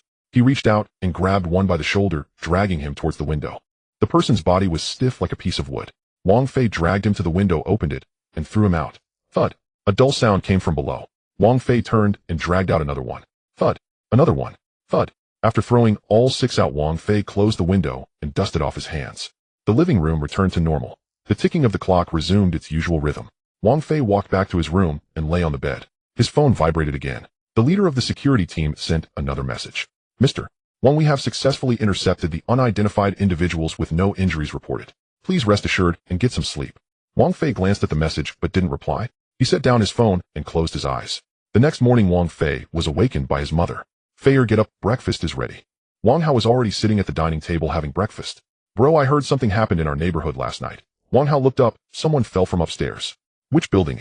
Wang Fei asked as he sat down. "The one we live in. The property management is cleaning up the scene," Wang Hao said as he took out his phone. "Everyone in the owner group is discussing it. They say there were 6 people dressed in black, and they fell pretty badly." Wang Fei sipped his congee. "They were probably thieves." "Thieves? Who would come with 6 at a time?" Wang Hao shook his head. "Besides, I heard they were armed like mercenaries." "Don't jump to conclusions," their father interjected. "The property management will handle it." "I'm just curious," Wang Hao mumbled. Their mother came out of the kitchen carrying dishes. "Fei, are you working today?" "Yes, I have an appointment to install a bathroom in the afternoon." Wang Fei set down his bowl. "Mom, did you water that flower pot?" "I did," their mother replied as she sat down. "By the way, that stone your brother found yesterday looks a bit strange." "What's strange about it?" Wang Hao looked up. "It glows at night. It feels a bit abnormal," their mother said. "Maybe you should throw it away." "No way, I found it with such difficulty." Wang Hao quickly waved his hand. "It's just an ordinary stone. The glowing might be due to some minerals inside. Just be careful, don't touch it recklessly," their mother cautioned. Got it," Wang Hao replied dismissively. Wang Fei finished breakfast, returned to his room to change clothes. His phone vibrated again. The leader of the security team sent another message. "Mr. Wang, the mercenaries that were repelled last night are all dead. Preliminary assessments suggest it was a backlash from time abilities." A document was also found at the scene regarding the stone your brother picked up. The stone is actually a core fragment of an energy well in the small town, and their target must have been it. "Do you need us to recover it?" Wang Fei read the message and typed a reply. "No need." He set down his phone and walked to the living room. Wang Hao was discussing last night's events with their father. "Dad, do you think those people were there to steal something?" "I don't know, don't jump to conclusions," their father waved his hand. Wang Fei approached the table and picked up the stone. The blue light on the surface of the stone had dimmed, looking no different from an ordinary stone. "Bro, what are you doing with my stone?" Wang Hao asked. "Just looking at it." Wang Fei weighed it in his hand. "It's quite heavy." "Right? I think so too," Wang Hao said with a smile. "Maybe it has a high mineral content inside." Wang Fei set the stone back on the table. "If you want to keep it, just don't lose it." "Don't worry, I won't lose it." Wang Hao patted his chest. Wang Fei turned and went back to his room, picked up his toolbox, and went out. A crowd had gathered downstairs, all watching the property management clean up the scene. "I heard they were mercenaries." "Which building did they fall from?" "From this building, but I don't know which unit." Wang Fei walked through the crowd to the parking lot. The security team's car was parked nearby, and the leader walked over to him as soon as he saw Wang Fei. "Mr. Wang, MHM." Wang Fei opened the car door and placed the toolbox in the back seat. "About that stone," the leader asked tentatively. "No need to worry about it," Wang Fei interrupted. "If my brother likes it, let him keep it. But just don't let him know there's a problem with the stone." Wang Fei sat in the driver's seat. "You all handle the rest." "Understood," the leader nodded quickly. Wang Fei started the engine and drove out of the parking lot. The car had the radio on, broadcasting news. According to the National Ability Management Center's report, several beast attack incidents occurred around the small town last night, and S-level awakened individuals have been dispatched to handle them. Wang Fei changed the station to play music. His phone vibrated again. He looked at the caller ID. It was a call from a property owner. Hello, is this Master Wang? Can you install my bathroom today? Yes, I can be there at 2 in the afternoon. Alright, I'll wait for you at home. Wang Fei hung up the phone and continued driving. Outside the car window the sun was at 2 o'clock in the afternoon. Wang Fei drove to the homeowner's house. The homeowner, a middle-aged man dressed in sportswear, was making a phone call in the living room. Seeing Wang Fei enter, he hung up and said, Master Wang, this way. Wang Fei followed him into the bathroom. On the floor lay the old bathroom fixtures that had been removed, and the walls bore traces of water stains. This is it. When do you think it can be installed? The homeowner asked. In 2 hours, Wang Fei replied, squatting down to inspect the pipe connections. The homeowner nodded and turned to go outside, continuing his phone conversation. Wang Fei took out his tools and started installing the bathroom. Halfway through, the homeowner came back in. Master Wang, the homeowner stared at him for a moment. I heard you have quite an extraordinary background. Wang Fei, twisting a screw, did not look up. Must be something the property management said. No, the homeowner hastily waved his hand. My friend works at the Abilities Management Center and mentioned that there's someone in our community. His words were cut off by the ringing of the doorbell. The homeowner went out to open the door. 2 people in uniforms stood at the entrance, badges of the Abilities Management Center pinned to their chests. Hello, is Mr. Wang Fei here?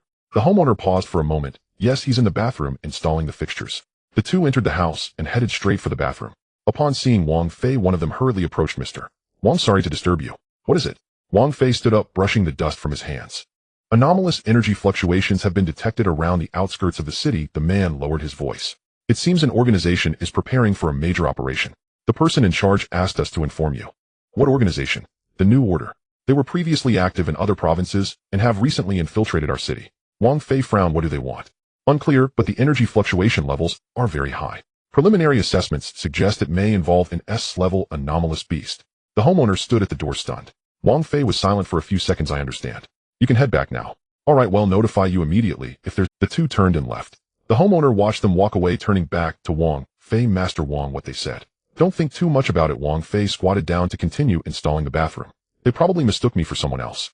The homeowner opened his mouth, but said nothing further. After finishing the installation, Wang Fei packed his tools and prepared to leave. The homeowner stopped him. Master Wang, let me give you a little extra for your work. Is that alright? No need, just pay me what is due. The homeowner forcefully stuffed a few bills into his hand. Please don't think it's too little. I just want to show my appreciation.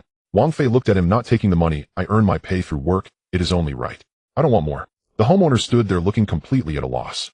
Wang Fei took the money he was owed and turned to head downstairs. In the car, his phone vibrated again. The leader of the protection team sent a message. Mr. Wang, the New Order has set up a formation in the city's sewer system and is activating an S-level anomalous beast codenamed Hydra, which possesses energy-absorbing properties and is extremely dangerous. We have dispatched S-level awakeners to intercept it, but the success rate is low. Do you need to? Wang Fei typed a reply. Let's see how it goes. He started the car and drove home. On the road, the radio was broadcasting news. According to our reporter, unusual vibrations have been detected in some areas of the city's sewer system. Relevant departments are investigating the cause and remind citizens to be cautious. Wang Fei switched the station. Music began to play. Outside the car window, people flowed through the streets, unaware of what was brewing beneath their feet. Upon returning home, his mother was cooking in the kitchen. Fei, how did your job today go? Pretty smoothly, Wang Fei replied as he approached the dining table and glanced at the stone. The blue glow on the surface of the stone was dimmer than in the morning. He reached out to pick up the stone and weighed it in his hand. It was still heavy. Mom, what do you think this stone is useful for? His mother poked her head out of the kitchen. What use could it have? It's just a useless rock your brother picked up to play with. Then he'll use it to weigh down the pickling jar as the lid doesn't close tightly. Sure, do as you see fit. Wang Fei took the stone to the balcony and placed it on the pickling jar. The jar was tightly sealed. He clapped his hands and turned back to the living room. His phone vibrated again. The leader of the protection team sent another message. Mr. Wang, the S-level awakeners have engaged the Hydra, suffering heavy losses. The anomalous beast is absorbing energy to grow stronger and is expected to break through the sewer in half an hour, emerging above ground. At that time, the entire city will be threatened. We urgently request your assistance. Wang Fei read the message but did not reply. He walked to the window and looked down. The streets remained calm. Children played and elderly people walked their dogs. Everything seemed normal. His phone vibrated again. This time, it was a call from the head of the local Abilities Management Center. Wang Fei answered. Mr. Wang, the other party said urgently, the situation is extremely critical. The energy absorption speed of the Hydra exceeds our expectations. Our S-level awakeners cannot stop it. If this continues, the entire city will. I understand. Wang Fei interrupted. Where is it now?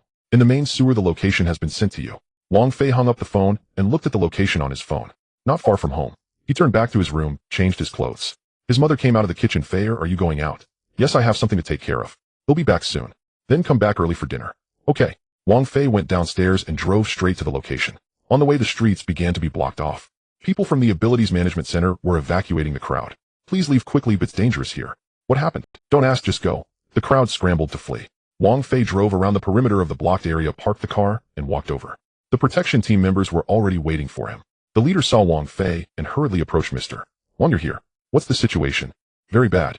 The Hydra just absorbed the energy of two S-level awakeners and is now close to breaking through the critical point. Wang Fei walked towards the sewer entrance. Several staff members from the Abilities Management Center stood at the entrance, all stepping aside upon seeing Wang Fei. Wang Fei descended. The sewer was pitch black. Glowing markers on the walls guided him. After walking for a few minutes, a tremendous roar echoed ahead. The ground shook. Wang Fei quickened his pace. Turning a corner, he found himself in an open space. In the main sewer, a giant anomalous beast was wildly absorbing energy. 9 heads, each the size of an adult, coiled in the center of the waterway, exuding a black mist. Several S-level awakeners were attacking it, but each time the beast opened its mouth, the energy they released was siphoned. One of the awakeners saw Wang Fei and froze. Before he could finish, one of the beast's heads lunged at him. The awakener could not dodge in time and was bitten on the shoulder. His energy was instantly drained. He turned pale and collapsed to the ground. The other awakeners hurriedly retreated. The 9 heads of the beast turned simultaneously towards Wang Fei, their eyes filled with greed. Wang Fei stood still, watching it. Just you. The beast let out a roar, and all 9 heads lunged forward at once. Wang Fei raised his hand. With a thought, the 9 heads of the beast froze in midair. It struggled, desperately twisting its body, but could not move. Wang Fei took a few steps forward. Who sent you here? The beast could not answer. Wang Fei waved his hand. The beast's body began to shrink, its energy forcibly compressed back inside. It let out a painful roar. Seconds later, its entire body turned into a cloud of black mist, dissipating into the air. The sewer returned to calm. The S-level awakeners stood frozen in place, staring at Wang Fei. Wang Fei turned to leave. Don't let anyone in to clean up the scene. Yes. Yes. Wang Fei exited the sewer, and the leader of the protection team approached. Mr. Wang, the anomalous beast, it's taken care of. The leader sighed in relief. Great. I will report this to my superiors right away. Wang Fei waved his hand. No need to make a big fuss. Handle it discreetly. Understood. Wang Fei walked back to the parking lot and drove home. On the way, the blockade had been lifted. People gradually returned to the streets. What exactly happened just now? I don't know. I heard it was a pipe repair. Repairs still warrant a blockade. Wang Fei listened to these conversations, a slight smile on his lips. Upon returning home, his mother had already prepared dinner. Fei, you're back. Hurry and eat. Wang Fei washed his hands and sat down at the dining table. His father was watching the news. There was a minor issue with the sewer in the city, but it has been resolved. What issue? The news didn't say, or it might be due to pipe aging. Wang Fei picked up some vegetables and remained silent. His phone vibrated. It was a message from the leader of the protection team. Mr. Wang, the scene has been cleared and all members of the new order have been apprehended. Thank you for your assistance. Wang Fei glanced at it and set his phone down, continuing to eat. Boom. The ground trembled slightly. On the 3rd floor of the mall, Wang Fei stood in the air conditioning display area, listening to his mother and the sales assistant argue. How many years is the warranty for this one? 5 years, ma'am, the compressor warranty. Another dull thud echoed, causing the glass display window to hum, and the sample machines on the display case shook gently. The sales assistant's words were cut short as he looked up at the ceiling. Wang Fei glanced out the window toward the plaza. Smoke and dust were rising. How many years is the warranty? His mother continued to ask. Mom. Wang Fei tugged at her. You sit here for a moment, I'll go to the restroom. Come back quickly, I don't understand these things. Okay. He didn't head to the restroom. Exiting the display area, he turned toward the hallway and leaned against the wall to look down. In the plaza, something was pushing up from underground. 9 heads. A black mist of energy. Several glass awakened ones shot energy blasts at it, all of which were sucked in. Their poised stances froze, and in the next second their legs weakened, leaning against the flower bed at the roadside, gasping for breath. The crowd erupted. Screams trampling, some ran into the mall, while others rushed in the opposite direction. The mall's PA system suddenly crackled to life, the voice slightly trembling. Dear customers, please remain calm. The on-site staff are handling the situation. Please evacuate in an orderly manner and do not crowd.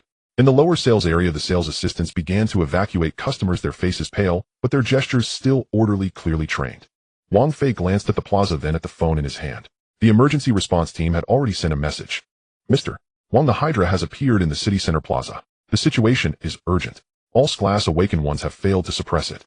S-class reinforcements are on their way and will arrive in approximately 15 minutes. Please, he didn't reply. He tucked his phone back into his pocket and walked down the hallway. Next to the first floor fire escape, there was a row of red fire hydrants neatly marked with inspection tags, the last maintenance done last month. Wang Fei stood in front of the fire hydrant, observing for a few seconds. The main water supply pipe of this building was sufficiently large with decent water pressure. He placed his hand on the valve, but did not turn it. Another roar echoed outside, shaking the window glass outward. Only then did he twist the valve. Splash! A stream of water shot out, spraying toward the ground. Wang Fei sidestepped to avoid it, focusing his intent. The water flow paused in the air for a moment. Then it vanished. It didn't disperse. It was compressed into an invisible line winding around the corner of the hallway and extending toward the plaza. No one outside noticed this line. They only saw the Hydra still roaring, scanning back and forth, its eyes greedily fixated on the residual energy fluctuations of this glass awakened once. Then a thin cutting mark appeared in the middle of the beast's body. It paused for a second. The black mist began to leak out. It was neither an explosion nor a tear. It was like a balloon being poked by a needle, quietly deflating. Seconds later, the 9 heads drooped simultaneously. Then the entire body transformed into water. A massive amount of water. The water gushed across the ground, flowing toward the plaza's drainage ditch, carrying a faint black hue, which quickly got diluted. The plaza fell silent for about 3 seconds. Then someone shouted, "The management center has a new weapon." Someone started clapping, and soon applause erupted, with people pulling out their phones to take pictures. The glass awakened ones leaned against the flower bed, exchanging glances, but not speaking. They hadn't seen anything clearly. It had just ended like that. One of them tremblingly pulled out a walkie-talkie, reporting. "Reporting, the beast has been eliminated. Method of elimination unknown. Repeat, method of elimination unknown." Wang Fei had already returned to the 3rd floor. His mother was still standing in front of the air conditioning display, holding a brochure, frowning at the parameters. "Fei, why did you take so long? Was the restroom blocked?" "I was in line." "Oh." His mother handed him the brochure. "Can you take a look? How much difference is there between this model and that one?" "I don't understand what he said." Wang Fei took it and glanced at it. The sales assistant stood nearby, his mind still shaken by the earlier tremors, trying to regain his professional demeanor as he rubbed his hands together. "Sir, this model's compressor is 1st level energy efficiency, variable frequency, suitable for this square footage." Wang Fei placed the brochure back down. "Just this model, please help us place an order." His mother looked up. "Aren't you going to look at more options?" "It's sufficient." His mother wanted to say something, but didn't, turning to ask the sales assistant, "Is delivery included, or is there an extra charge?" The sales assistant quickly responded, his pace of speech noticeably faster as he regained composure. Wang Fei stood aside and glanced out the window. In the plaza, staff had begun to set up barricades. The crowd had not dispersed and was still pressing toward that area, holding up their phones to capture the pool of black water. His phone buzzed. It was the leader of the emergency response team. He answered and stepped a couple of paces away from the display. "Mr. Wang." The leader's voice was steadier than before, but still somewhat tense. "The scene has been confirmed. The Hydra has been eliminated and casualties are under control. This glass awakened one sustained minor injuries. Currently, we are analyzing the method of elimination. Thermal imaging records indicate unusual activation of the fire system, but we cannot find any traces of awakened ones using their abilities on site." May I ask?" The leader paused for a second. "Was it you who handled it?" "The fire system is aging. Please help me contact the mall management and remind them to conduct regular maintenance." The leader was taken aback. "Understood." Additionally, Wang Fei glanced over at his mother. "We are about to place an order. Can you arrange for someone to deliver and install? Will it be finished today?" The leader took 2 seconds to respond. "Yes, I will arrange it right away." "Okay, please send me the contact information of the installation technician when the time comes." After hanging up the call, he walked back. His mother was intently focused on the contract page, reading the fee details line by line. The sales assistant stood by, wearing a professional smile, but occasionally glancing out the window, clearly still not fully recovered. "Mom, just wait at home. After the installation of it can be done today." "Today?" His mother seemed surprised. "So fast? Once the deposit is paid, it can be scheduled." His mother didn't ask further, flipping a page. "It says here that on-site installation incurs an extra charge. A look. Let me handle it." Wang Fei took the contract, quickly glanced over it. "No extra charge. Oh, I know the installation technician." His mother nodded, handing the contract to the sales assistant. "Then it's this model." The sales assistant took it with a smile, saying, "Okay," tapping on the tablet, his expression completely back to normal. Outside in the plaza, people were discussing again. "The management center is truly impressive this time. Oh, look, such a large beast," and it vanished without a sound. "Yeah, and the ground isn't even damaged. High technology. I captured it earlier. Look, this is the Hydra, this is the black water," and then it was gone. "Wow, send it out. It will definitely go viral." Wang Fei checked the page with the contract stamp, confirmed there were no issues, and handed it back to the sales assistant. "Let's place the order." "Sure, may I have the installation address?" He provided his home address. His mother stood beside him, asking, "Will your dad be home this afternoon for the installation?" "Call him to come back early. He said he was going to play chess with Lao Zhang today." His mother replied uncertainly. "Will he come back?" "He will come back." His mother glanced at him, but didn't ask further, turning to ask the sales assistant about the color options. Wang Fei's phone buzzed again. It was the head of the Ability Management Center, sending a message. "Mr. Wang, this incident has been initially addressed. We believe that the Urban Disaster Prevention System activated some emergency measures and are conducting a detailed investigation. Thank you for your concern. The last part of the message was clearly added then deleted. Wang Fei read it, and put his phone back in his pocket. His mother returned with the receipt looking for him. Are we leaving? We are leaving. The two walked toward the elevator. Passing through the first-floor hall, there were still customers gathered by the floor-to-ceiling windows looking out. The sounds of conversation, chaotic, occasionally punctuated by laughter. The atmosphere had shifted from panic to curiosity. His mother walked beside him and suddenly asked, "How do you think they dealt with that thing today?" "I don't know. The management center is much stronger now." His mother clapped her hands. In the past, such incidents would take a long time to resolve, but today it was quick. Exiting the mall, the sun was bright outside. The barricades at the plaza were still up and the crowd was growing. Several staff members from the management center were busy clearing the area. Their expressions varied. Wang Fei and his mother walked toward the parking lot. "Once the air conditioning is installed, your dad's old problem should improve a lot in the summer," his mother said as they walked, "just not sure if he'll complain about the noise." "He won't complain." "How do you know?" "We've already bought it." His mother chuckled. "You child." The car was still parked in its original spot, showing no signs of change. Wang Fei opened the door and started the engine. The phone screen lit up briefly. "Emergency response team leader, the installation technician's contact information has been sent to your phone. They can arrive at 2 p.m. today. Please be informed." He glanced at it and locked the screen.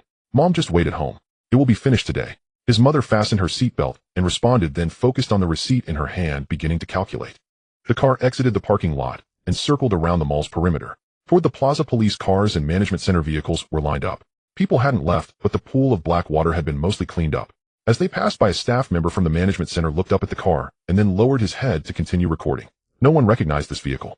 Su Wanxing stood at the edge of the mall square holding a portable energy detector in her hand, the data flickering on the screen, causing her brows to furrow tighter. She whispered the word Annihilation, sliding her finger across the screen to bring up the energy residue analysis chart from the earlier battle.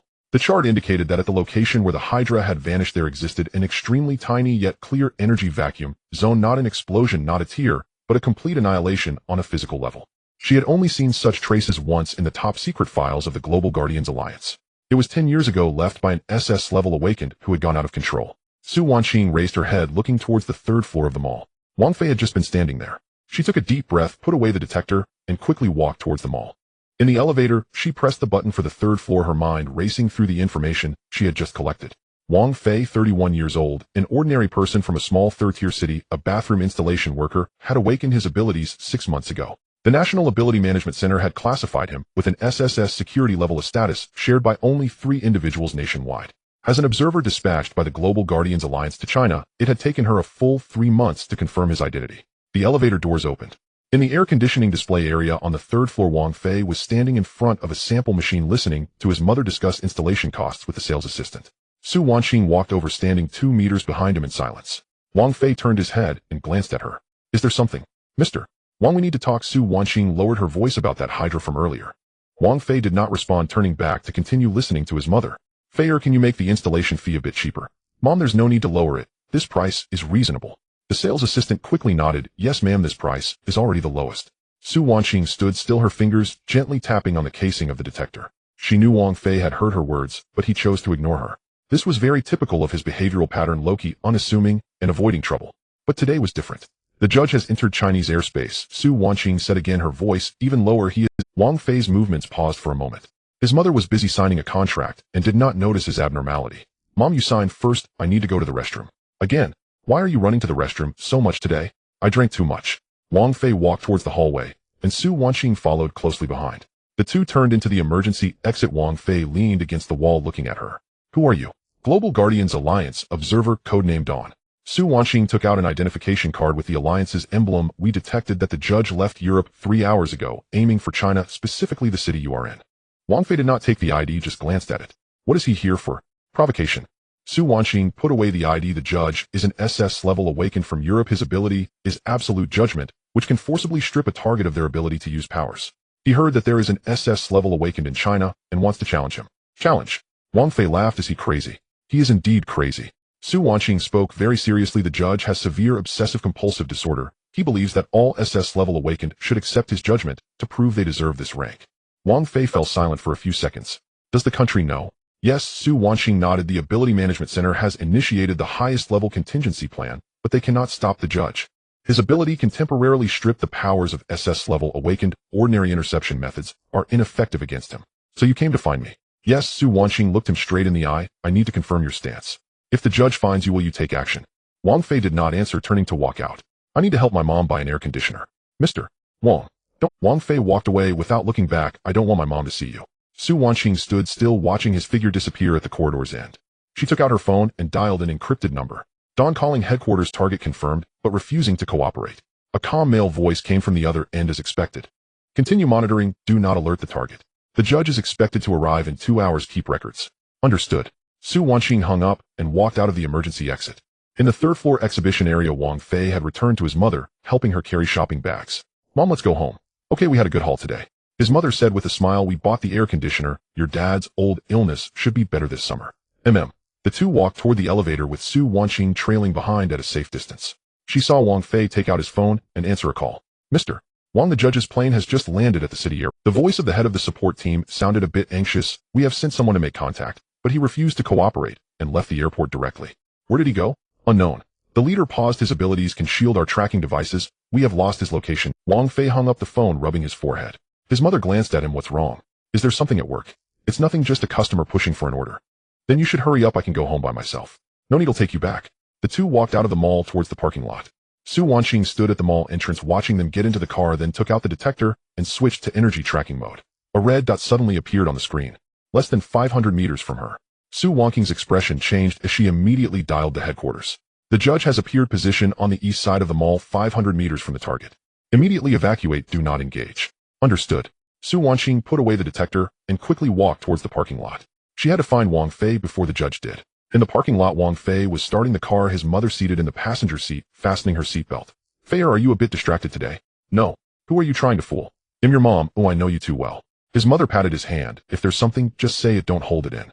Wang Fei was silent for a few seconds. Mom, what would you do if someone insisted on causing me trouble? What else is there to say? Just avoid it. His mother smiled. You're not a child anymore. What can fighting solve? What if I can't escape? Then let the police handle it. His mother said seriously, we are law-abiding citizens, and we cannot resort to violence. Wang Fei smiled. You're right. The car drove out of the parking lot, rounding the mall's perimeter. In the direction of the square, the cordon was still up and the crowd was dwindling. Personnel from the management center were wrapping things up. Wang Fei glanced in the rearview mirror and noticed Su Wanqing driving a black sedan following closely behind him. He furrowed his brow and pressed down on the accelerator to speed away. Su Wanqing followed closely, simultaneously dialing Wang Fei's phone. Mr. Wang, the judge has locked onto your position. He is approaching. I know. You know. Su Wanqing was taken aback. Then why are you still? I'm looking for a place. An unoccupied place. Su Wanqing understood what he meant. There's an abandoned factory on the outskirts 10 kilometers from here. I can take you there. No need. Wang Fei hung up the phone and turned onto another road. His mother glanced at him. Aren't you going home? This road is wrong. I just remembered there's something I need to finish, so I'll handle it first. What about me? You wait in the car, but won't take long. His mother did not ask further, leaning back in her seat, closing her eyes to rest. The car drove for over 10 minutes, stopping in an open suburban area. There were no buildings around, just a few dead trees and an abandoned road. Wang Fei got out of the car, walked to the roadside, and lit a cigarette. His mother had fallen asleep in the car. Su Wanqing's car stopped 50 meters away as she did not get out, just watched from afar. In the sky, a golden light streaked across, landing 20 meters in front of Wang Fei. As the light faded, a man in a white robe appeared. The judge. He looked to be around 30 with short golden hair and blue eyes, a proud smile on his face. You are the SS-level awakened of China. The judge spoke fluently in Chinese. You seem quite ordinary. Wang Fei flicked the ash from his cigarette and said nothing. I am called the judge, an SS-level awakened from Europe. My ability is absolute judgment. The judge raised his right hand, a golden scale pattern appearing in his palm. I am here to judge you, to see if you are worthy of the title SS level. Wang Fei took a puff of his cigarette and slowly exhaled the smoke. Judgment? Yes. The judge nodded. I will use my ability to strip you of your powers. If you can defeat me without your abilities, I will acknowledge your strength. Wang Fei laughed. You are truly insane. The judge's expression darkened. What did you say? I said you're crazy. Wang Fei threw the cigarette, but on the ground, and stamped it out. SS level awakened are not meant for competitions. What are they for then? To live. Wang Fei looked up at him. Live well, and don't cause trouble for others. The judge was taken aback for a moment, and then burst out laughing. Interesting, truly interesting. He put away his smile, and his gaze turned icy. Then let me show you what a true He raised his right hand. The golden scale pattern began to glow. Absolute judgment. Before he could finish his sentence, his voice suddenly caught in his throat. The scale pattern vanished. The judge looked down at his hand, disbelief etched on his face. How is this possible? Wang Fei walked over, standing in front of him. Your ability is to strip others of their powers, right? The judge said nothing, just stared at him intently. But have you ever considered what if the opponent's ability is to annihilate all energy? Wang Fei reached out and gently patted his shoulder, including your ability. The judge trembled all over, wanting to retreat, but found himself unable to move. What have you done to me? Nothing. Wang Fei withdrew his hand, just letting you be quiet for a while. He turned and walked towards the car, not looking back, saying go back to Europe, don't come again. Next time I won't be so polite. The judge stood frozen in place, his body stiff, watching Wang Fei get in the car and leave. It was not until the car faded from view that he regained his ability to move. He knelt on the ground, gasping for air, cold sweat streaming down his forehead. Just that instant he felt as if his ability had been completely erased. It was not suppression nor sealing, but total annihilation from the very source. That terrifying sensation was something he would never forget in his life. Su Wanqing walked over, standing in front of him. Now do you believe it? The judge looked up at her, trembling. What kind of monster is he? Not a monster. Su Wanqing said, he is a true god. The stall owner lay on the ground, his complexion pale and lips purple. Wang Fei crouched down, placing his fingers on the side of the man's neck. The pulse was very weak. Heart disease. He looked up at the crowd surrounding him. Who has a fast-acting heart-saving pill? No one responded. Wang Fei took out his phone, dialed 120, reported the address, and then began to perform chest compressions on the stall owner. His movements were skilled with a steady rhythm and appropriate force. More and more people gathered to watch, some raising their phones to record. This young man is impressive, performing CPR like a professional. He's a good person. He was just looking at engines, and now he's saving lives. Really amazing. Wang Fei paid no attention to the voices, focusing instead on the compressions. After 30 counts, he leaned down to give the stall owner artificial respiration. The stall owner's chest rose and fell twice. Wang Fei continued the compressions. 50 meters away, Su Wanqing stood under a tree holding a detection device, the screen showing that the energy fluctuations around Wang Fei were at zero. A complete zero. It was neither suppression nor concealment, but a total annihilation of all nearby supernatural energy fluctuations. She watched Wang Fei crouched on the ground, saving a person, his movements earnest, his expression calm, indistinguishable from an ordinary person. This sense of disconnection left her a bit dazed. The ruler of rules was currently saving an ordinary person in the ambulance arrived and medical personnel jumped out to take over the rescue. Wang Fei stood up, brushed off the dust from his hands, and turned to walk towards the parking lot. The crowd automatically parted to make way. Someone shouted, "Young man, leave a contact number. The stall owner will definitely want to thank you once he wakes up." Wang Fei waved his hand, no need. He got into his car, started the engine, and drove out of the secondhand market. In the rearview mirror, the ambulance's red lights continued to flash. Wang Fei rolled down the car window and lit a cigarette. His phone rang. The voice of the security team leader came through. "Mr. Wang, we have already understood the situation of the stall owner. He has no supernatural powers, just an ordinary person who had a heart attack. You saved him, and we will arrange for someone to follow up to ensure he receives proper treatment." "No need." Wang Fei flicked the ash from his cigarette. "It's his own business, don't worry about it." "Understood." The leader paused for a moment. "Got it." Wang Fei hung up, continuing to drive. The sky darkened, and the street lights turned on. He arrived downstairs at home, turned off the engine, and sat in the car, finishing the last puff of his cigarette. He went upstairs, opened the door, and his mother was in the kitchen cooking. "You're back, wash your hands and eat." "Okay." Wang Fei walked into the bathroom, turned on the faucet, and looked at himself in the mirror. There was no expression on his face. After washing his hands, he walked to the dining table. His mother brought out 3 dishes and a bowl of soup. "Your dad is working overtime today, and will be back later." While they were eating, his mother suddenly said, "Fei, have you been a bit tired lately?" Wang Fei looked up. "No. I noticed your complexion isn't great," his mother said, adding a piece of meat to his bowl. "Eat more, don't stay up late all the time." "Got it." After finishing dinner, Wang Fei returned to his room and lay on the bed, scrolling through his phone. On the short video platform, someone had already uploaded the video of him saving the person. The title read, "The most beautiful mechanic saving lives in the secondhand market without leaving a name." The comment section was full of praise. "A good person lives a peaceful life. That's a real hero. Hope the stall owner is okay." Wang Fei scrolled past the video and continued browsing. His phone rang again. This time it was Wang Hao calling. "Bro, that stone of mine seems to be acting strange." Wang Fei sat up. "What happened?" It suddenly cracked open, and it seems there's something inside trying to come out. Wang Hao's voice sounded a bit frantic. "I don't dare to touch it." "Where are you?" "In the dorm." "Don't touch it." Wang Fei hung up the phone and walked outside. His mother was watching TV in the living room. "Where are you going so late?" "Something's going on with Wang Hao. I'm going to check it out." "Be careful." Wang Fei drove to Wang Hao's school and parked under the dorm building. Wang Hao was already waiting downstairs, his face pale. "Bro, that stone is under my bed, and I don't dare to go back." "Let's go." The two of them went upstairs and pushed open the dorm room door. The room was empty. All the roommates had gone out. Wang Hao pointed under the bed. "It's there." Wang Fei walked over, crouched down, and saw the pressure stone. A crack had appeared on the surface of the stone, with a faint light seeping through. It was not ordinary light, but light that seemed to warp. Wang Fei reached out, his fingers touching the stone. The crack instantly widened, and the light became blinding. A pulling force emanated from the crack, trying to suck in the surrounding objects. The bedboard began to deform, and cracks appeared in the walls. Wang Hao stepped back in fright. "Bro, what is this?"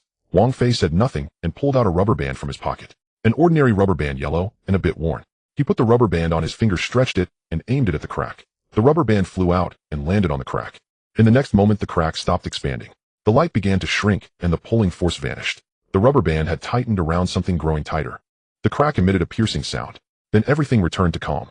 The stone returned to its original state, the crack disappeared, and the rubber band fell to the ground.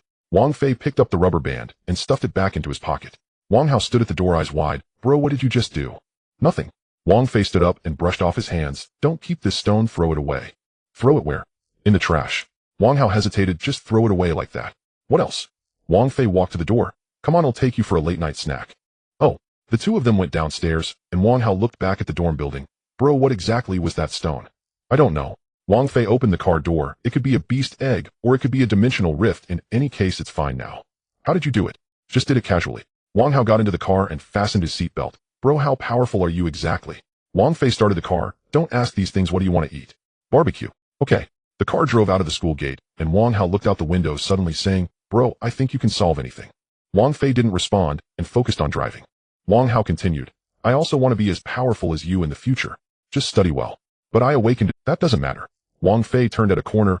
Ability isn't important. What matters is how you live. Wang Hao was silent for a moment. I understand. The car stopped in front of a barbecue restaurant. The two of them got out and walked inside. The restaurant was not crowded, and the owner warmly invited them to sit down. Wang Fei ordered a bunch of meat skewers and 2 bottles of beer. Wang Hao took a sip of beer. Bro, do you think the thing inside that stone will come out? No. Why not? Because I strangled it to death. Wang Hao was stunned. Strangled it with a rubber band. Yeah. What's the principle behind that? There's no principle. Wang Fei picked up a skewer of meat. I just strangled it. Wang Hao stopped asking questions and lowered his head to eat meat. After finishing the barbecue, Wang Fei took Wang Hao back to the dorm. Bro, will throw that stone away tomorrow. Be careful on the way. Got it. Wang Fei drove home, receiving a call from the security team leader on the way. Mr. Wang, we just detected unusual energy fluctuations in your brother's dorm, but they quickly disappeared. Did you intervene? Do you need us to handle the follow-up? No need, it's already resolved. Understood. The leader paused. The nature of that energy fluctuation is very special, suspected to be a dimensional rift. If you hadn't acted in time, the consequences would have been unimaginable. Understood. Wang Fei hung up and continued driving. His phone rang again. This time, it was Su Wanqing. Mr. Wang, I have reported this afternoon's incident to headquarters. The judge has left China and won't be coming back. Good. Headquarters hopes I can continue to stay here to observe your... Wang Fei frowned. Do as you wish. Thank you, Su Wanqing said. Also, the stall owner you saved today has awakened and wants to see you. No need. He said he wants to thank you in person. No need, Wang Fei repeated. I don't want to see him. After hanging up the phone, Wang Fei drove to his home, turned off the engine, and sat in the car in a daze for a while. Too many things had happened today: the Hydra, the judge, the stall owner, and the dimensional rift. He just wanted to live a quiet life, but troubles always found their way to him. Wang Fei sighed, got out of the car, and went upstairs. His mother was already asleep, and the living room light was still on. He walked into his room, lay down on the bed, and closed his eyes. The images of today flashed through his mind: the judge kneeling on the ground, the stall owner having a heart attack, and the dimensional rift being strangled to death with a rubber band. These images intertwined, leaving him a bit restless. Wang Fei turned over, forcing himself not to think about them. He just wanted to sleep and continue living an ordinary life tomorrow. The sky suddenly darkened. It was neither clouds nor an eclipse, but a pure black, as if someone had poured a layer of ink in the heavens. Wang Fei stood at the intersection, still holding a measuring tape, glancing up at the sky. The blinding light had vanished, and he could now see the traffic lights clearly. He put away the measuring tape and stowed it back in his tool bag, waiting for the green light to cross the street. Behind him, the people on the entire street looked up at the sky. What happened? Why has the sky turned black? What about that light just now? Is it going to rain? Wang Fei ignored the voices and walked across to the other side, opening the car door and sitting in the driver's seat. His phone rang. It was the leader of the security team. Mr. Wang, about what happened earlier. You acted just now. It was too blinding you. I blocked it out. The leader fell silent for a few seconds. Understood, we will handle the follow-up. Wang Fei hung up the phone, started the engine, and drove towards the hotel. The black shroud in the sky lasted for 3 minutes before slowly dissipating. Sunlight poured down once more, and the people on the street sighed in relief, returning to their own affairs. No one knew what had just happened. 50 kilometers away in a wasteland, Su Wanqing stood there, the screen of her detector shattered and emitting black smoke. She looked up at the sky, her face pale. At that moment, the energy fluctuations recorded by the detector had exceeded the instrument's threshold. It was not an explosion, but an annihilation. All energy vanished the moment it touched that layer of blackness, leaving no trace behind. She turned around and gazed into the distance. A figure lay motionless on the ground. Su Wanqing approached, crouching down. It was the judge. His face was ashen, blood still at the corner of his mouth, eyes wide open, pupils scattered. He was not dead, but nearly so. Su Wanqing reached out and checked his pulse. It was weak. She took out her phone and dialed the headquarters. The judge is severely injured, requiring emergency rescue. Location. Su Wanqing reported the coordinates and hung up. She stood up, looking at the judge lying on the ground, her feelings complicated. This person had just declared in the sky that he would purify the entire city. Now he lay here, unable to even stand. She did not know what had happened, only that at the moment the judge unleashed his domain, the black curtain had suddenly appeared in the sky. Then the judge fell from the sky. Su Wanqing crouched down, looking at the judge's face. What did you see? The judge did not respond, merely staring at the sky with hollow eyes. Su Wanqing sighed, standing up and waiting for rescue. 10 minutes later, a helicopter landed in the wasteland. Several people in white uniforms jumped down carrying a stretcher and quickly walked to the judge's side. They examined the judge's injuries, then lifted him onto the stretcher and into the helicopter. Su Wanqing followed them inside. The helicopter took off, leaving the wasteland behind. Inside the cabin, a medical staff member was performing emergency treatment on the judge. Su Wanqing sat beside him, looking out the window. The small town grew distant, eventually disappearing from sight. She took out her phone, opened her contacts, and found a number. After hesitating for a moment, she dialed out. Headquarters, I need to apply for a transfer. Reason. There is an existence here that I cannot assess. SS level. I don't know. Su Wanqing paused, but it is more dangerous than SS level. The voice on the other end fell silent for a few seconds. Application denied, continue observation. But, that's an order. The call was hung up. Su Wanqing held her phone, looking out the window, and said nothing more. The helicopter flew for 2 hours, landing at a military base. The judge was taken into the medical room, and Su Wanqing followed him in. The doctors surrounded the judge, beginning a comprehensive examination. Half an hour later, the attending physician emerged, removing his gloves. How is it? Su Wanqing asked. No external injuries, but the internal organs have suffered severe shock, as if crushed by some force. The doctor frowned. His abilities are also damaged and cannot recover in a short time. Can he survive? Yes, but he will need a long time to recuperate. Su Wanqing nodded. Thank you. The doctor left, and Su Wanqing stood at the door of the medical room, looking through the glass window. The judge lay on the hospital bed, eyes closed, his face still pale. She turned and walked out of the medical building, heading to the base's conference room. The people from headquarters were already waiting for her. A middle-aged man in a suit sat at the conference table, looking at her. Sit. Su Wanqing took a seat. Tell me what happened. Su Wanqing recounted the events that had just transpired from beginning to end. The middle-aged man remained silent for a long time after she finished. Are you sure that black curtain was directed at the judge? Not sure. Su Wanqing shook her head, but the timing was too coincidental. The moment the judge unleashed his domain, the black curtain appeared. Is it possible that it was some natural phenomenon? Impossible, Su Wanqing replied. My detector recorded energy fluctuations. That was not a natural phenomenon. The middle-aged man nodded. Have you seen that SS level awakener? No. Do you know where he is? Su Wanqing paused, but I guess he should be in the small town. Why? Because the judge's target is the small town. The middle-aged man tapped the table. Continue to observe. Do not alert the snake. Understood. The meeting ended, and Su Wanqing left the conference room, returning to her dormitory. She sat on the bed, looking at the photo on her phone. It was a picture she had taken today of Wang Fei waiting at the intersection for the traffic light. In the photo, Wang Fei was dressed in ordinary work clothes, holding a tool bag, no different from the people around him. Su Wanqing stared at the photo for a long time before deleting it. She lay down, closing her eyes. Images from today flashed through her mind. The judge falling from the sky, the black curtain blocking out the sun, and Wang Fei waiting at the intersection for the traffic light. These images intertwined, making her a bit restless. She turned over, forcing herself not to think about them. Tomorrow she would continue her observation. On the other side, Wang Fei drove to the hotel. After parking, he took his tool bag and walked into the lobby. The front desk saw him and greeted him with a smile. Master Wang, you're here. There are 20 rooms from the 2nd to the 5th floor. I'll trouble you with them. Got it. Wang Fei went upstairs and started working. Installing toilets was a labor-intensive task, but he did it skillfully. 1 room per hour with no breaks in between. By 5 in the afternoon, all 20 rooms were finished. Wang Fei packed up his tools, went downstairs, and settled the bill at the front desk. The front desk handed him a bundle of cash. Master Wang, thank you for your hard work. Wang Fei took the money, counted it, stuffed it into his pocket, and turned to leave. Driving home, he received a call from his mother. Fei, what do you want to eat tonight? Anything. Then I'll make braised pork. Okay. Hanging up the phone, Wang Fei continued driving. Passing a supermarket, he stopped the car and went in to buy some vegetables. At checkout, the cashier looked at him and said, You are Master Wang, right? Wang Fei looked up. The toilet in my house was installed by you. Your skills are really good. Thank you. The cashier smiled. I'll look for you again if I need any work done. Okay. Wang Fei carried the vegetables out of the supermarket, got in the car, and continued driving home. Arriving at home, he turned off the engine and carried the vegetables upstairs. His mother was already busy in the kitchen. Seeing him come in, she asked, Did you buy the vegetables? I'm on the way. Just put them there, we'll wash them in a bit. Wang Fei placed the vegetables at the kitchen door, walked into his room, and lay on the bed. His phone rang again. It was the leader of the security team. Mr. Wang, we have dealt with today's matter. The judge is severely injured and will not be coming back in a short time. Understood. There's one more thing. The leader paused. Headquarters wants me to stay here and observe your situation. Wang Fei frowned. Do as you please. Thank you. Hanging up the phone, Wang Fei stared at the ceiling in a daze. He hadn't paid much attention to what had happened today. He only felt that the light was too blinding and had blocked it. He didn't expect it to cause someone to be severely injured. Wang Fei sighed, turning over. He just wanted to live a quiet life, but various troubles always found him.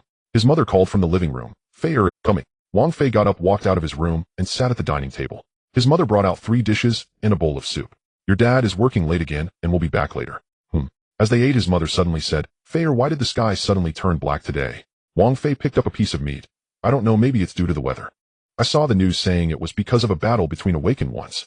Maybe. His mother did not ask further and lowered her head to eat. After dinner, Wang Fei returned to his room and lay on the bed scrolling through his phone. On the short video platform, someone had already uploaded a video of the sky turning black today. The title read, Phenomenon in the small town, the sky suddenly turned black.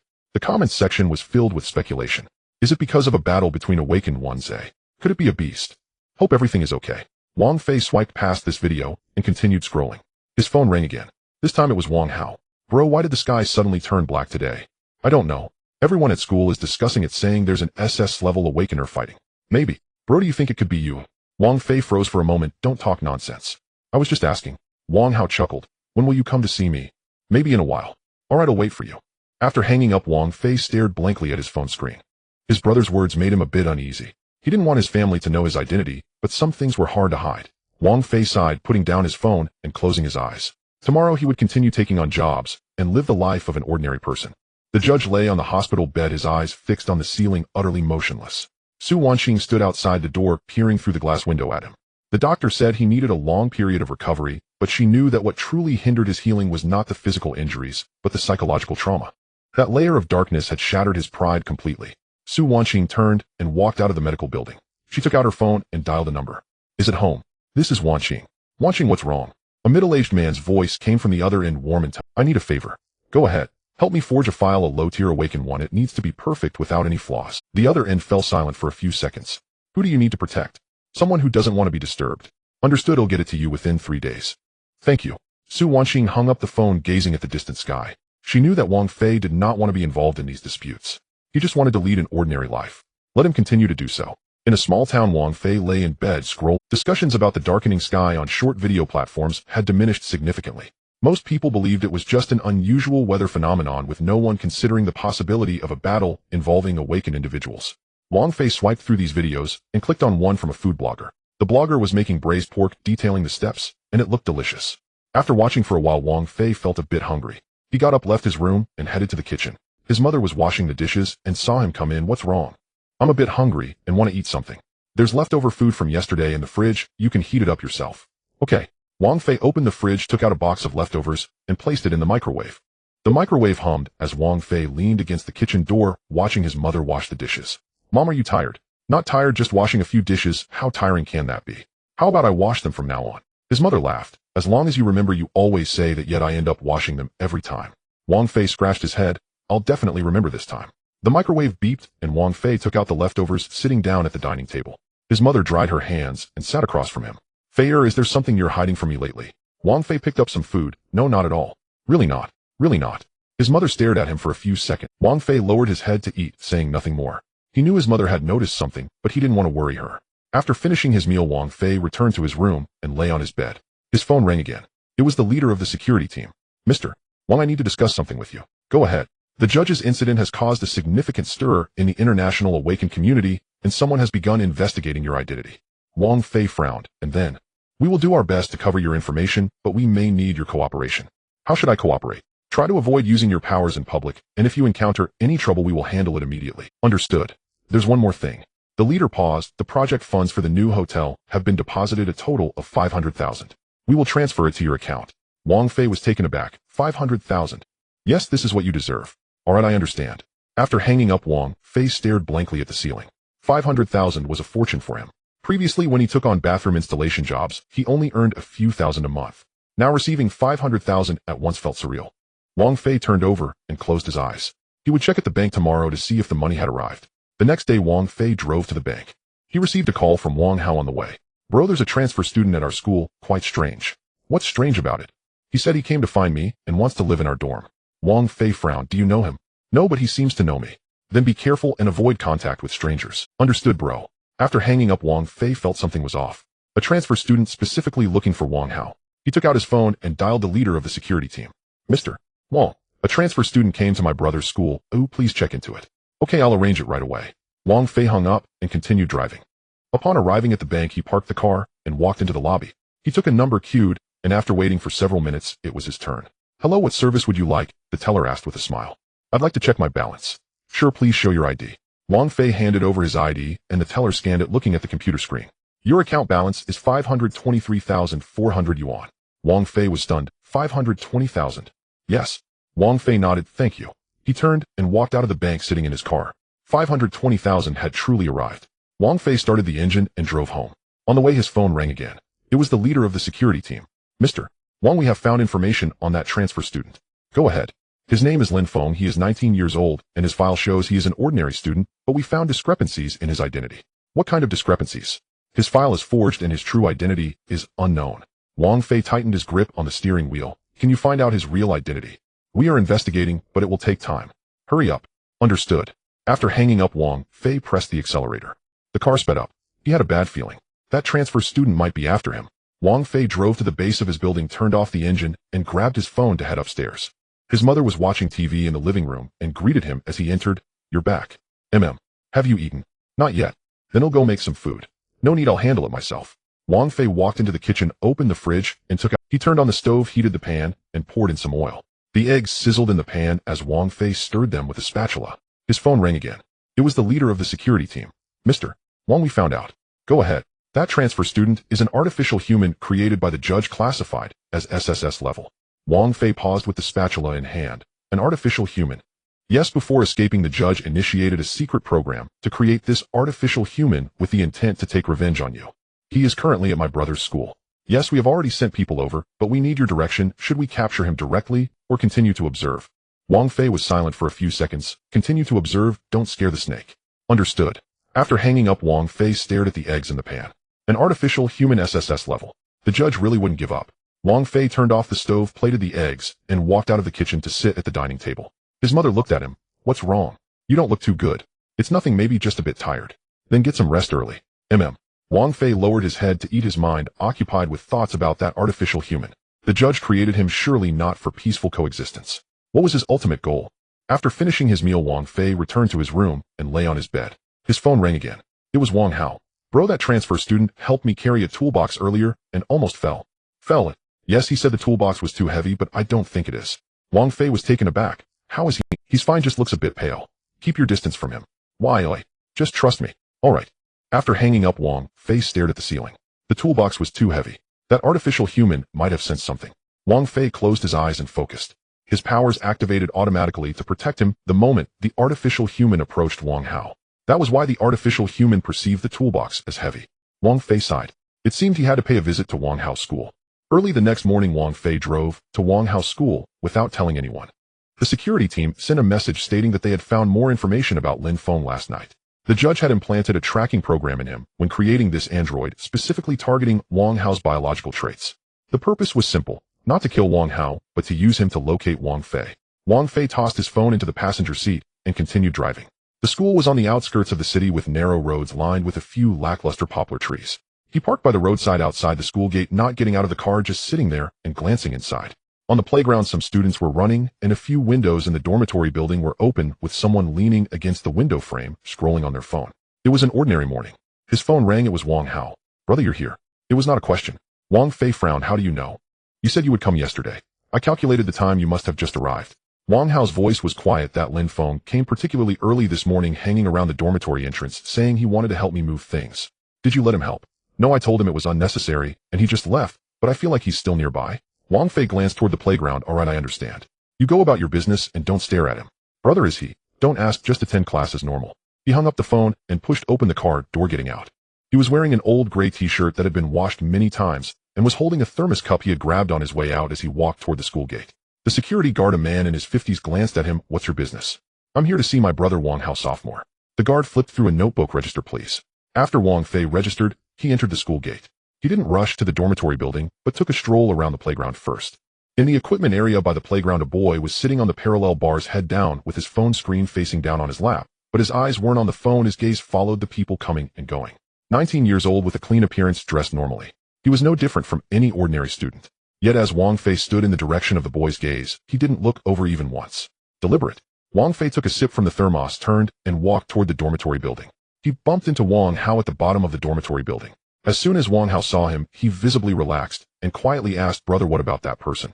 "Nothing to do about it." "Oh, just keep your distance from him lately. Don't confront him directly, and don't let him feel like—" Wang Fei handed him the thermos cup. "Thirsty? My mom made chrysanthemum tea."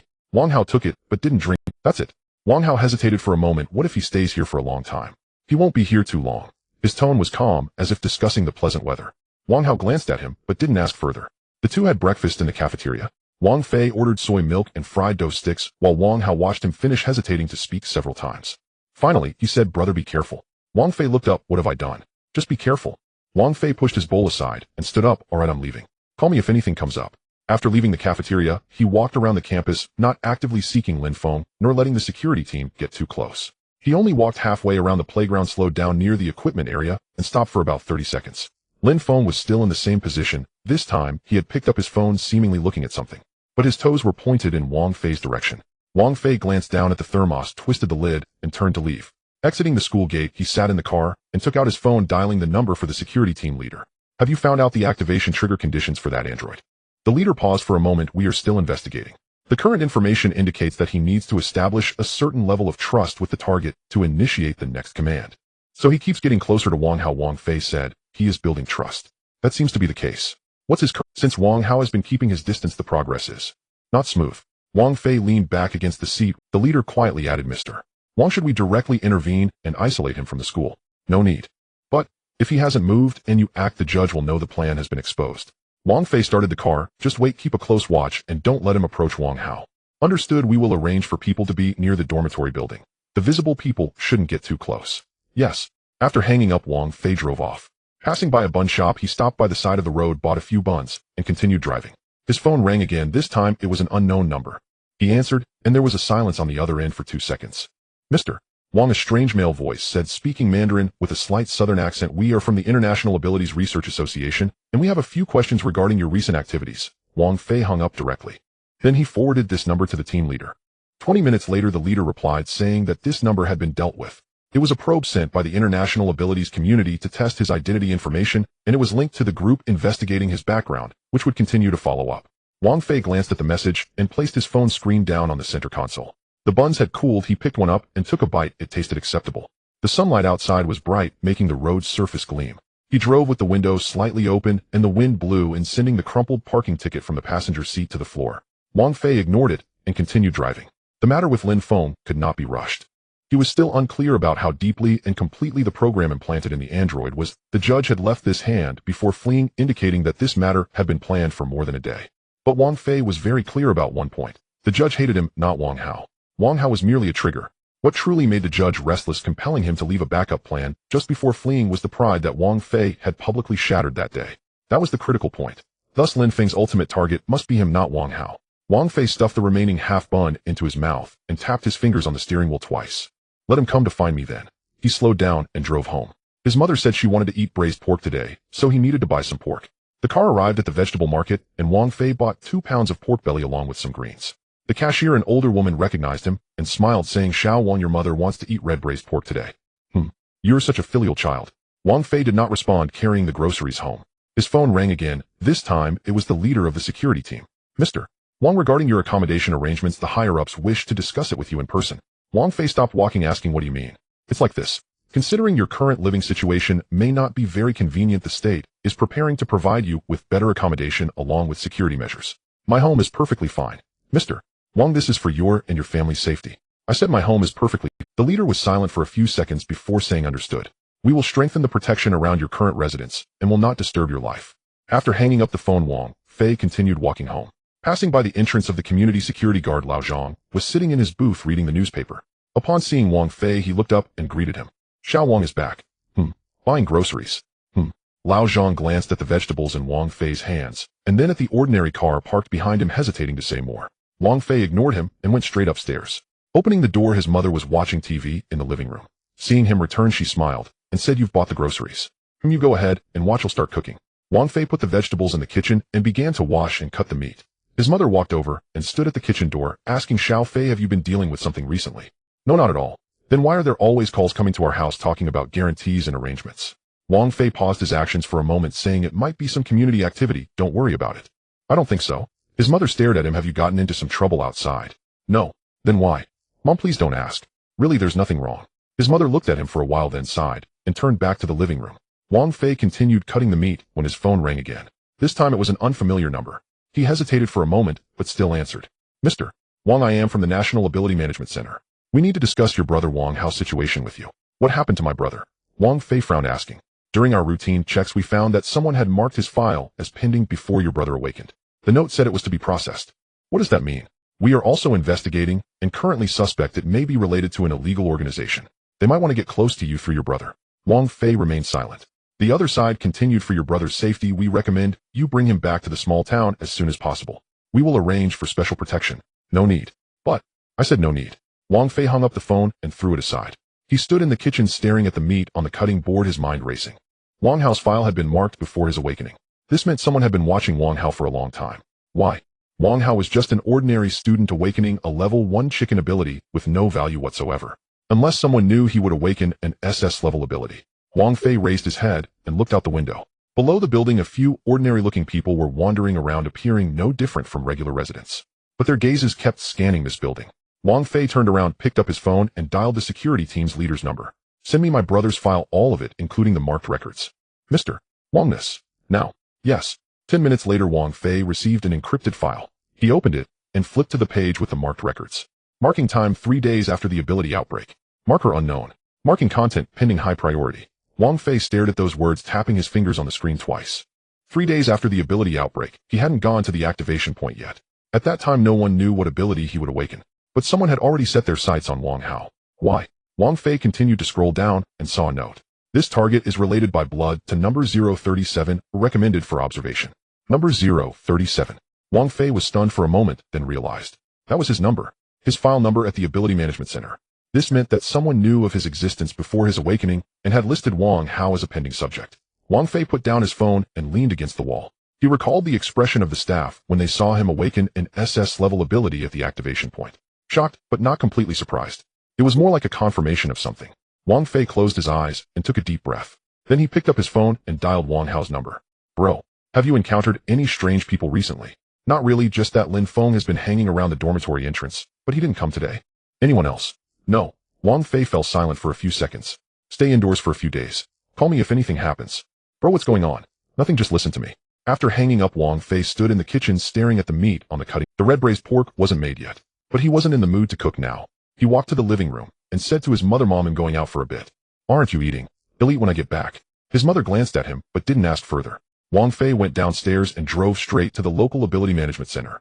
The security guard at the entrance saw him and immediately stood up straight, saying, "Mr. Wang, is your person in charge here?" "Yes, I'll notify them right away." In less than a minute, the person in charge ran out of the building, smiling widely. "Mr. Wang, what brings you here?" "Let's talk." The person in charge hurriedly led him into the office, closed the door, and cautiously asked, "What can I do for you?" Wang Fei sat down and directly asked who marked my brother's file.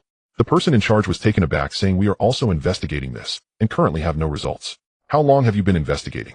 "Since the day you awakened, we have been looking into it." "You've been investigating for so long and have no leads at all." The person in charge wiped the sweat from his forehead. "Mr. Wang, this marking was done through the internal system, but the identity information of the marker is encrypted. We need higher level authorization to decrypt it. Then apply for authorization." "We have already applied, but the higher-ups said this involves confidentiality and will take time for approval." Wang Fei stared at him. "How long?" "At the earliest, it will take a week." "That's too slow." The person in charge fell silent. Wang Fei stood up. "They'll give you 3 days. If you can't find it, then you don't need to work here anymore." Yes. Wang Fei turned and walked outside.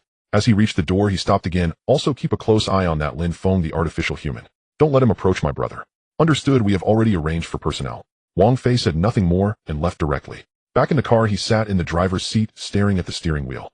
3 days. He gave the Ability Management Center 3 days. If they couldn't find anything after 3 days, he would investigate himself. His phone rang again. This time, it was the leader of the security team. Mr. Wang, regarding your recent request, the higher-ups have approved it, and we will fully cooperate with your investigation. Additionally, the higher-ups hope you can visit the headquarters. There are some matters that need to be discussed in person. What matters? Regarding your brother's safety and your ability assessment. What's there to assess about my abilities? It's like this. The higher-ups wish to understand your ability characteristics in more detail so that they can provide better protection when necessary. Not going. Mr. Wang. I said not going. Wang Fei hung up the phone and started the car. He drove home, passing by a steamed bun shop, and bought a few buns. Returning home, his mother was still watching TV in the living room. You're back. Where's the red braised pork? He'll make it tonight. His mother glanced at him, but didn't ask further. Wang Fei returned to his room, sitting on the bed staring at his phone. On the screen, Wang Hao's file was still open. The pending marking was glaringly obvious. Wang Fei closed the document and lay down on the bed. He closed his eyes, his mind racing. Someone had already set their sights on Wang Hao before his awakening. That person knew he would awaken an SS-level ability. So they planned in advance to get close to him through Wang Hao. But why? Wang Fei couldn't make sense of it. He was just an ordinary person, nothing special about him. Why would someone know in advance that he would awaken an SS-level ability? Unless someone could foresee the future. Wang Fei opened his eyes and stared at the ceiling. If someone really could foresee the future, then this matter would be troublesome. Because that would mean the other party not only knew he would awaken an SS-level ability, but also knew what he would do and where he would go. Wang Fei sat up, picked up his phone, and dialed the security team leader's number. Are there any foresight-type ability users? The leader on the other end paused for a moment. Yes, but very few. There are only 3 nationwide, all class. Where are they now? 2 are at the headquarters. 1 is in the south on a mission. Check what they were doing on the 3rd day after the ability outbreak. Yes. After hanging up, Wang Fei stood up and walked to the window. Below, those few ordinary residents were still wandering around. Wang Fei stared at them, tapping his fingers on the window frame twice. Then he turned and walked out of the room. Mom, I'm going out for a bit. Going out again. We'll be back soon. Wang Fei went downstairs and drove straight to Wang Hao's school. The car arrived at the school gate, and Wang Fei did not rush to get out.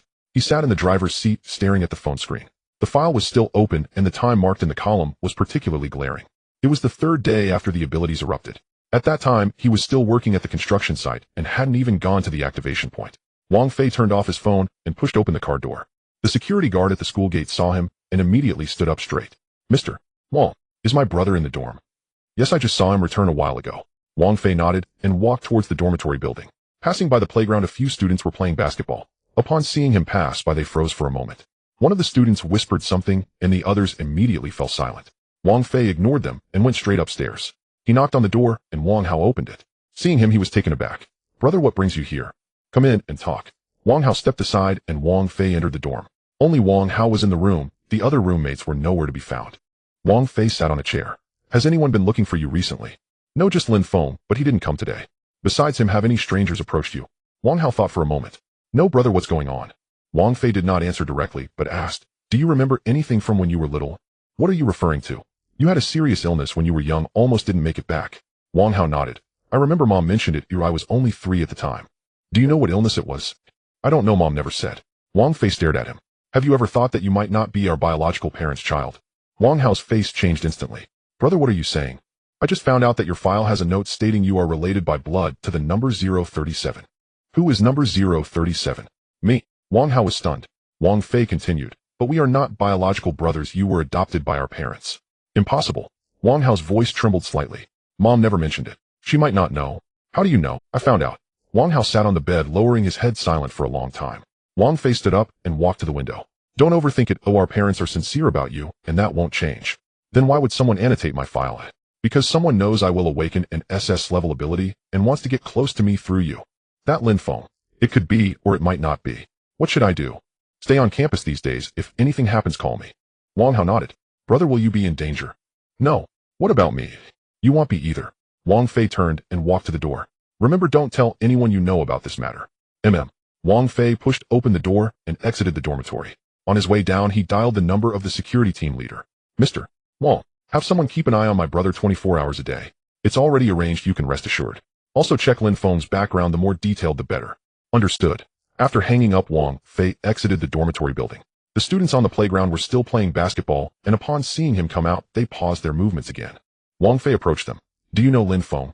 A few students exchanged glances, and one said, yes, he's from... What has he been up to lately? I don't know, he hasn't come to class these past few days. Where does he live? He rents a house off campus, I don't know the exact address. Wang Fei nodded and turned to leave. Back in the car, he sat in the driver's seat, staring at the steering wheel. His phone rang again. This time, it was the head of the local abilities management center. Mr. Wang, we have found some clues regarding your brother. Speak. Lin Feng is indeed an artificial human. His creator is an illegal awakening organization that specializes in creating artificial humans to get close to high-level awakeners. What is their purpose? Unclear, but we suspect they want to use your brother to obtain your information. Where is Lin Feng now? We are tracking him, but he is very cunning and has been evading our surveillance. You have one day to find him if you don't stop the search. Yes. After hanging up, Wang Fei started the car. He drove home, passing by a Baozi shop and buying a Back home, his mother was still in the living room watching TV. You're back. Where's the braised pork? He'll make it tonight. His mother glanced at him. Why have you been going out so much today? Just some matters. What matters? His mother did not ask further and continued watching TV. Wang Fei returned to his room and sat on the bed. He picked up his phone and opened the file. The column for the annotator was still unknown. Wang Fei stared at those two words, tapping twice on the screen. Then he dialed the number of the security team leader. Check who had the authority to annotate files on the third day after the abilities erupted. This requires higher level authorization. Then apply for it. Understood. After hanging up, Wang Fei lay on the bed. He closed his eyes, his mind racing. Someone had known he would awaken an SS level ability before he even awakened. That person not only knew of his existence, but also of Wang Hao's existence. They might even know Wang Hao is not his biological brother.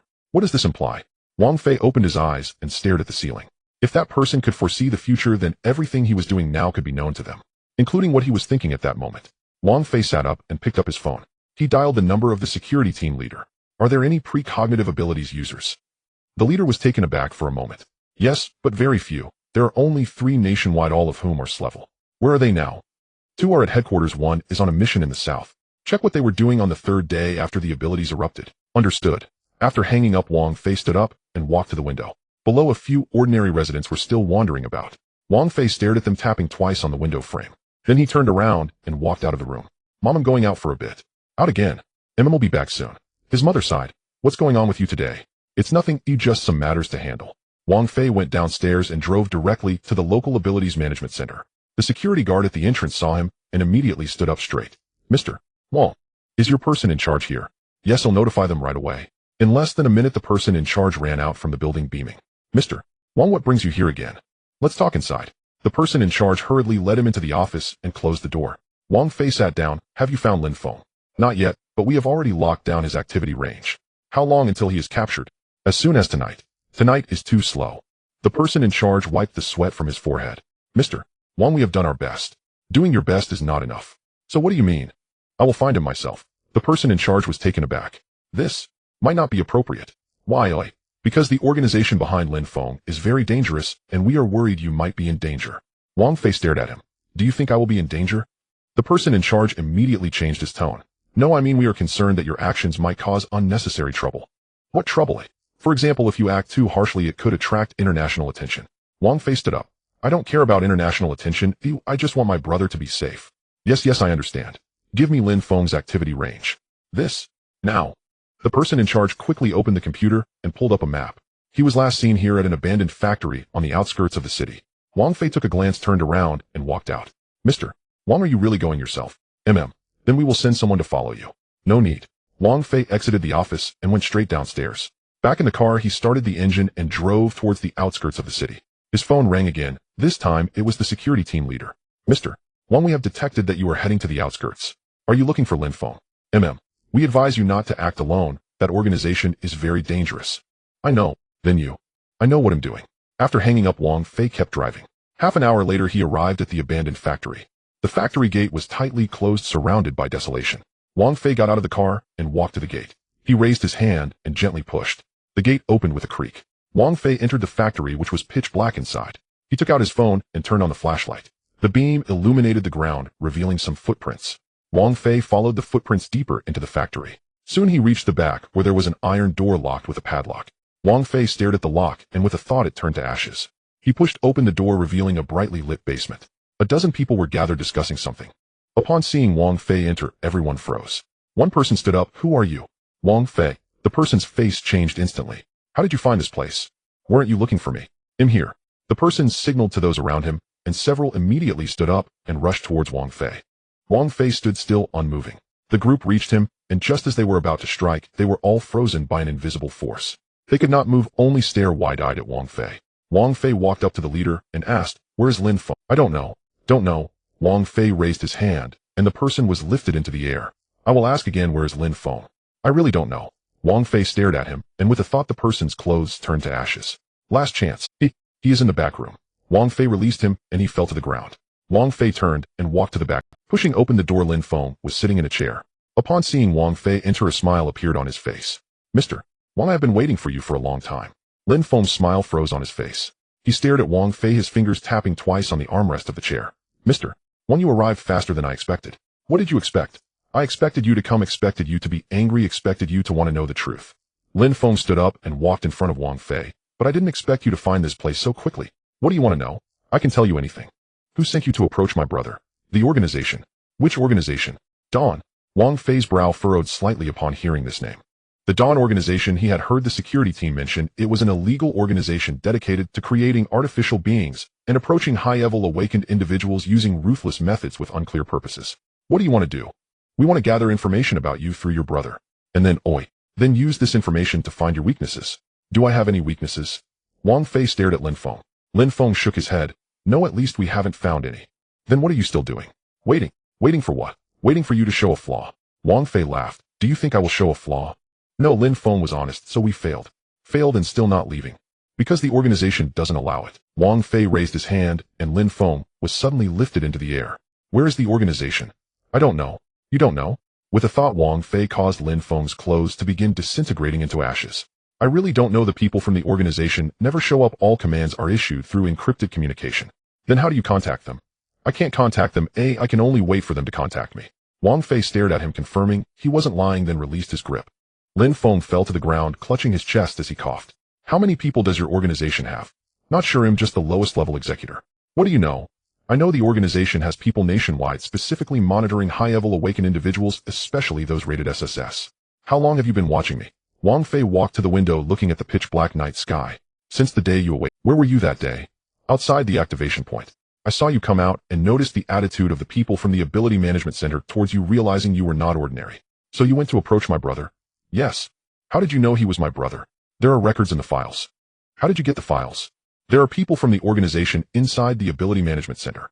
Wang Fei's expression turned cold. Lin Feng quickly added, but I don't know who they are. The people in the organization don't know each other. Only the upper echelons know everyone's identities. Who is the upper echelon? I don't know. Wang Fei stared at him. If you know nothing, then what use are you?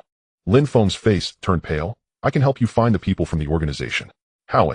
I have an emergency contact method that can only be used once, and after using it, someone from the organization will come to get me. And then you can follow the clues to find the people from the organization.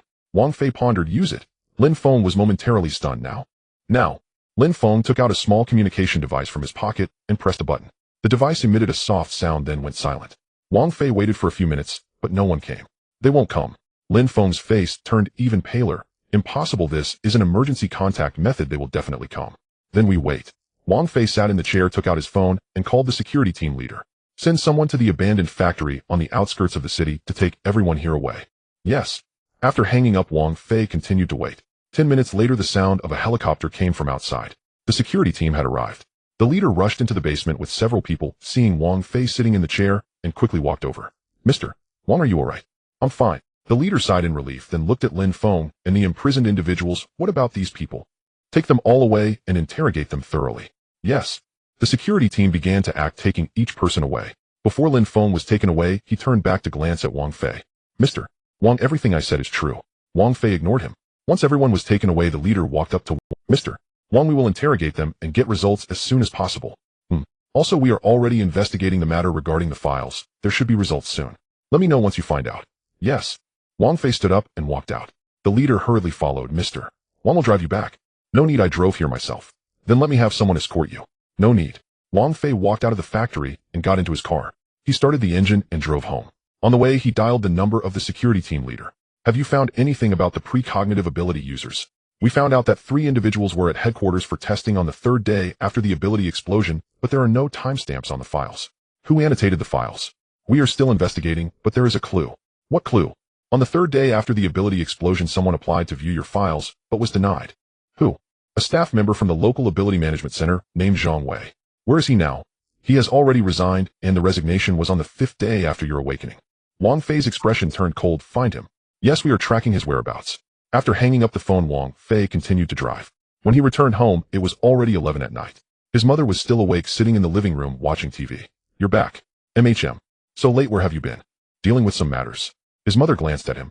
"You've been like this lately. What exactly?" "Work-related matters." "What kind of work requires you to be so busy?" Wang Fei sat on the sofa. "Mama, what is it?" "The ability I awakened is quite powerful." His mother was momentarily stunned. "How powerful?" "Very powerful." "How powerful?" "The country takes it very seriously." His mother fell silent for a moment. "So that's why you've been going out often lately." "MHM. Will you be in danger?" "No. Really, no.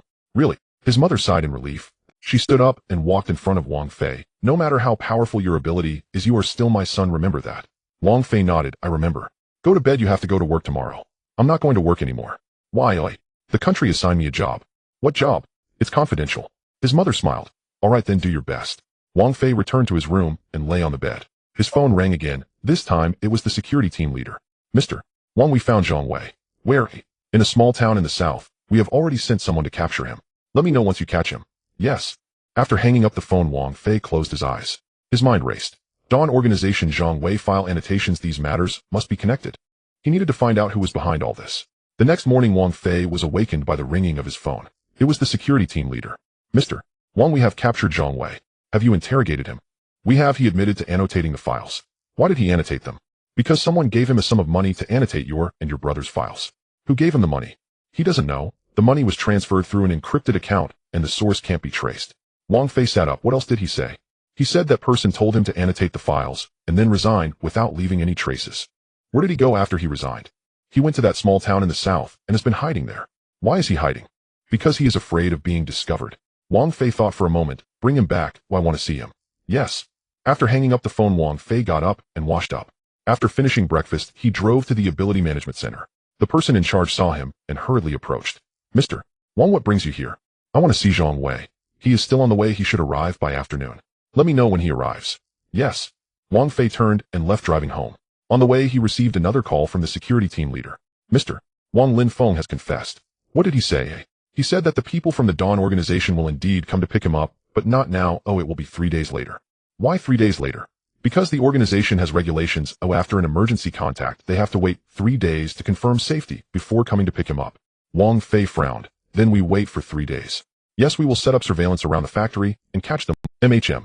After hanging up the phone, Wang Fei continued to drive. At 3 in the afternoon, the security team leader called. "Mr. Wang, Zhang Wei has arrived." "I'm on my way." Wang Fei drove to the Ability Management Center. The person in charge led him to the interrogation room. Zhang Wei was sitting in the chair and turned pale as soon as he saw Wang Fei enter. "Mr. Wang." Wang Fei sat across from him. "You know me." "I know. I was there the day you awakened." "Why did you annotate my files?"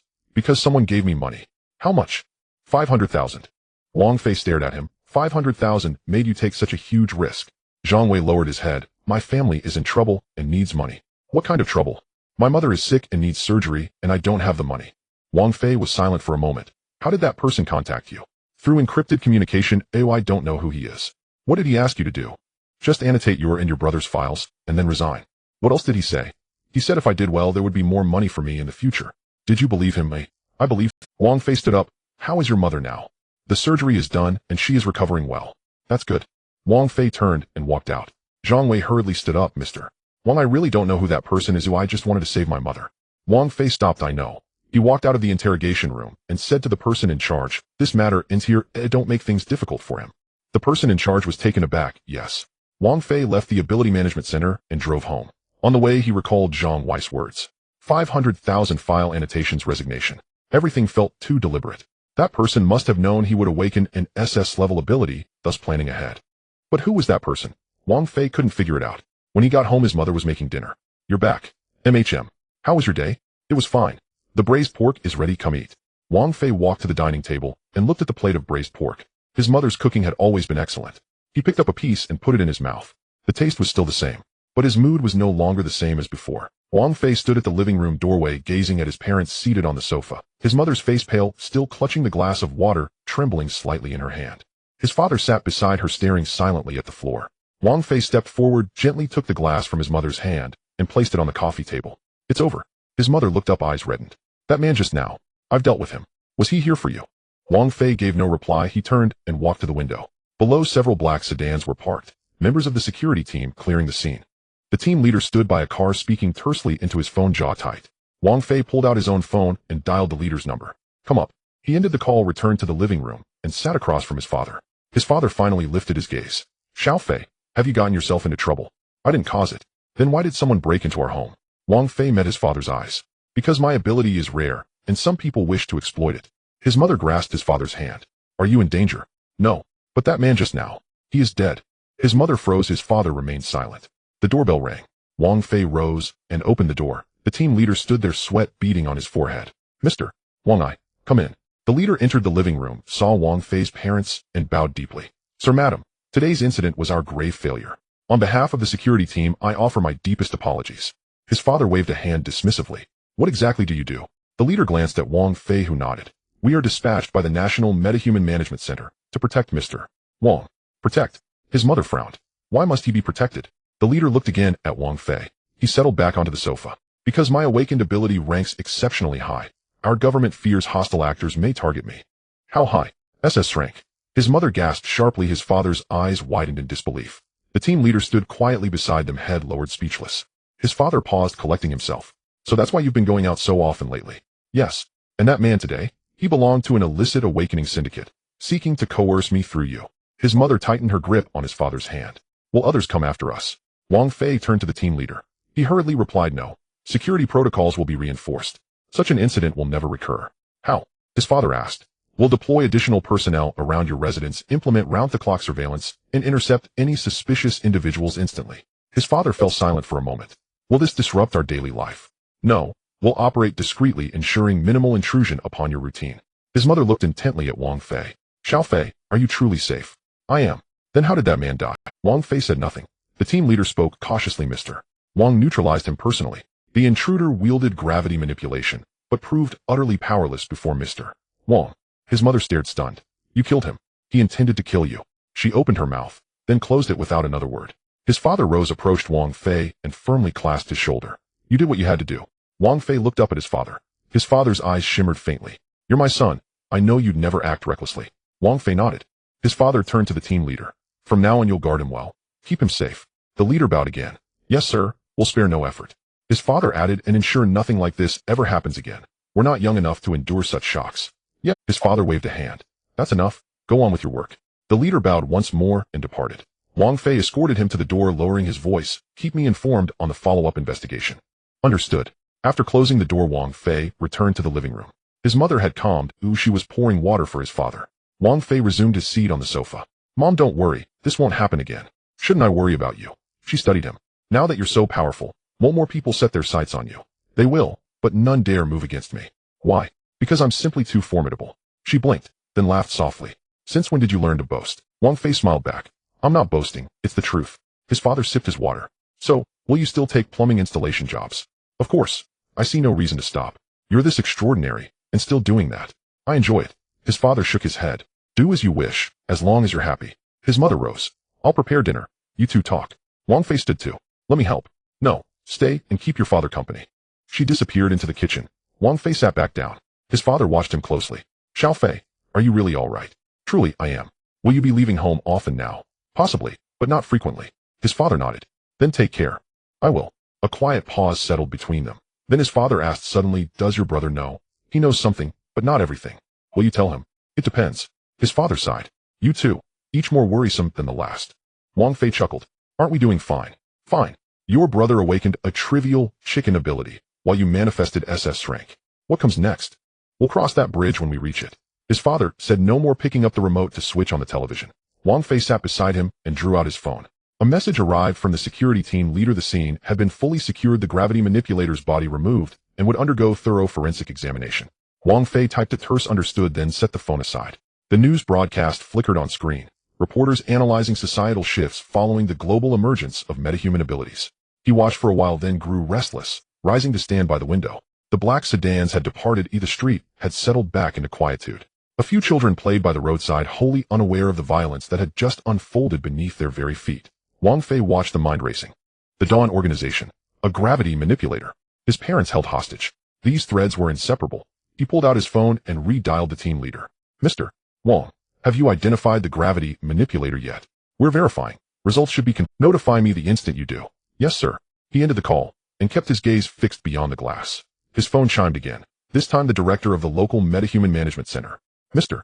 Wang, I've been briefed on today's incident. It reflects our failure. Understood. We'll intensify protection for your family. Such breaches will not be repeated. How did he breach our perimeter? The director paused. His ability temporarily disabled surveillance systems. We detected him too late. And moving forward, we'll upgrade hardware augment patrols, guaranteeing absolute security. See that you do. I assure you we will. He hung up and returned to the living room. His mother had finished cooking and was laying out bowls and chopsticks. Dinner's ready. Wang Fei took his seat at the table to his father joined him moments later. They ate in silence. His mother placed a piece of meat into Wang Fei's bowl. Eat more. Yes. His father sipped his soup. Xiao Fei, will you leave home someday? No. Will the state assign you else? No. I refuse to go. His father exhaled visibly relieved. Good. After dinner Wang Fei retreated to his room, lying flat on his bed staring blankly at the ceiling.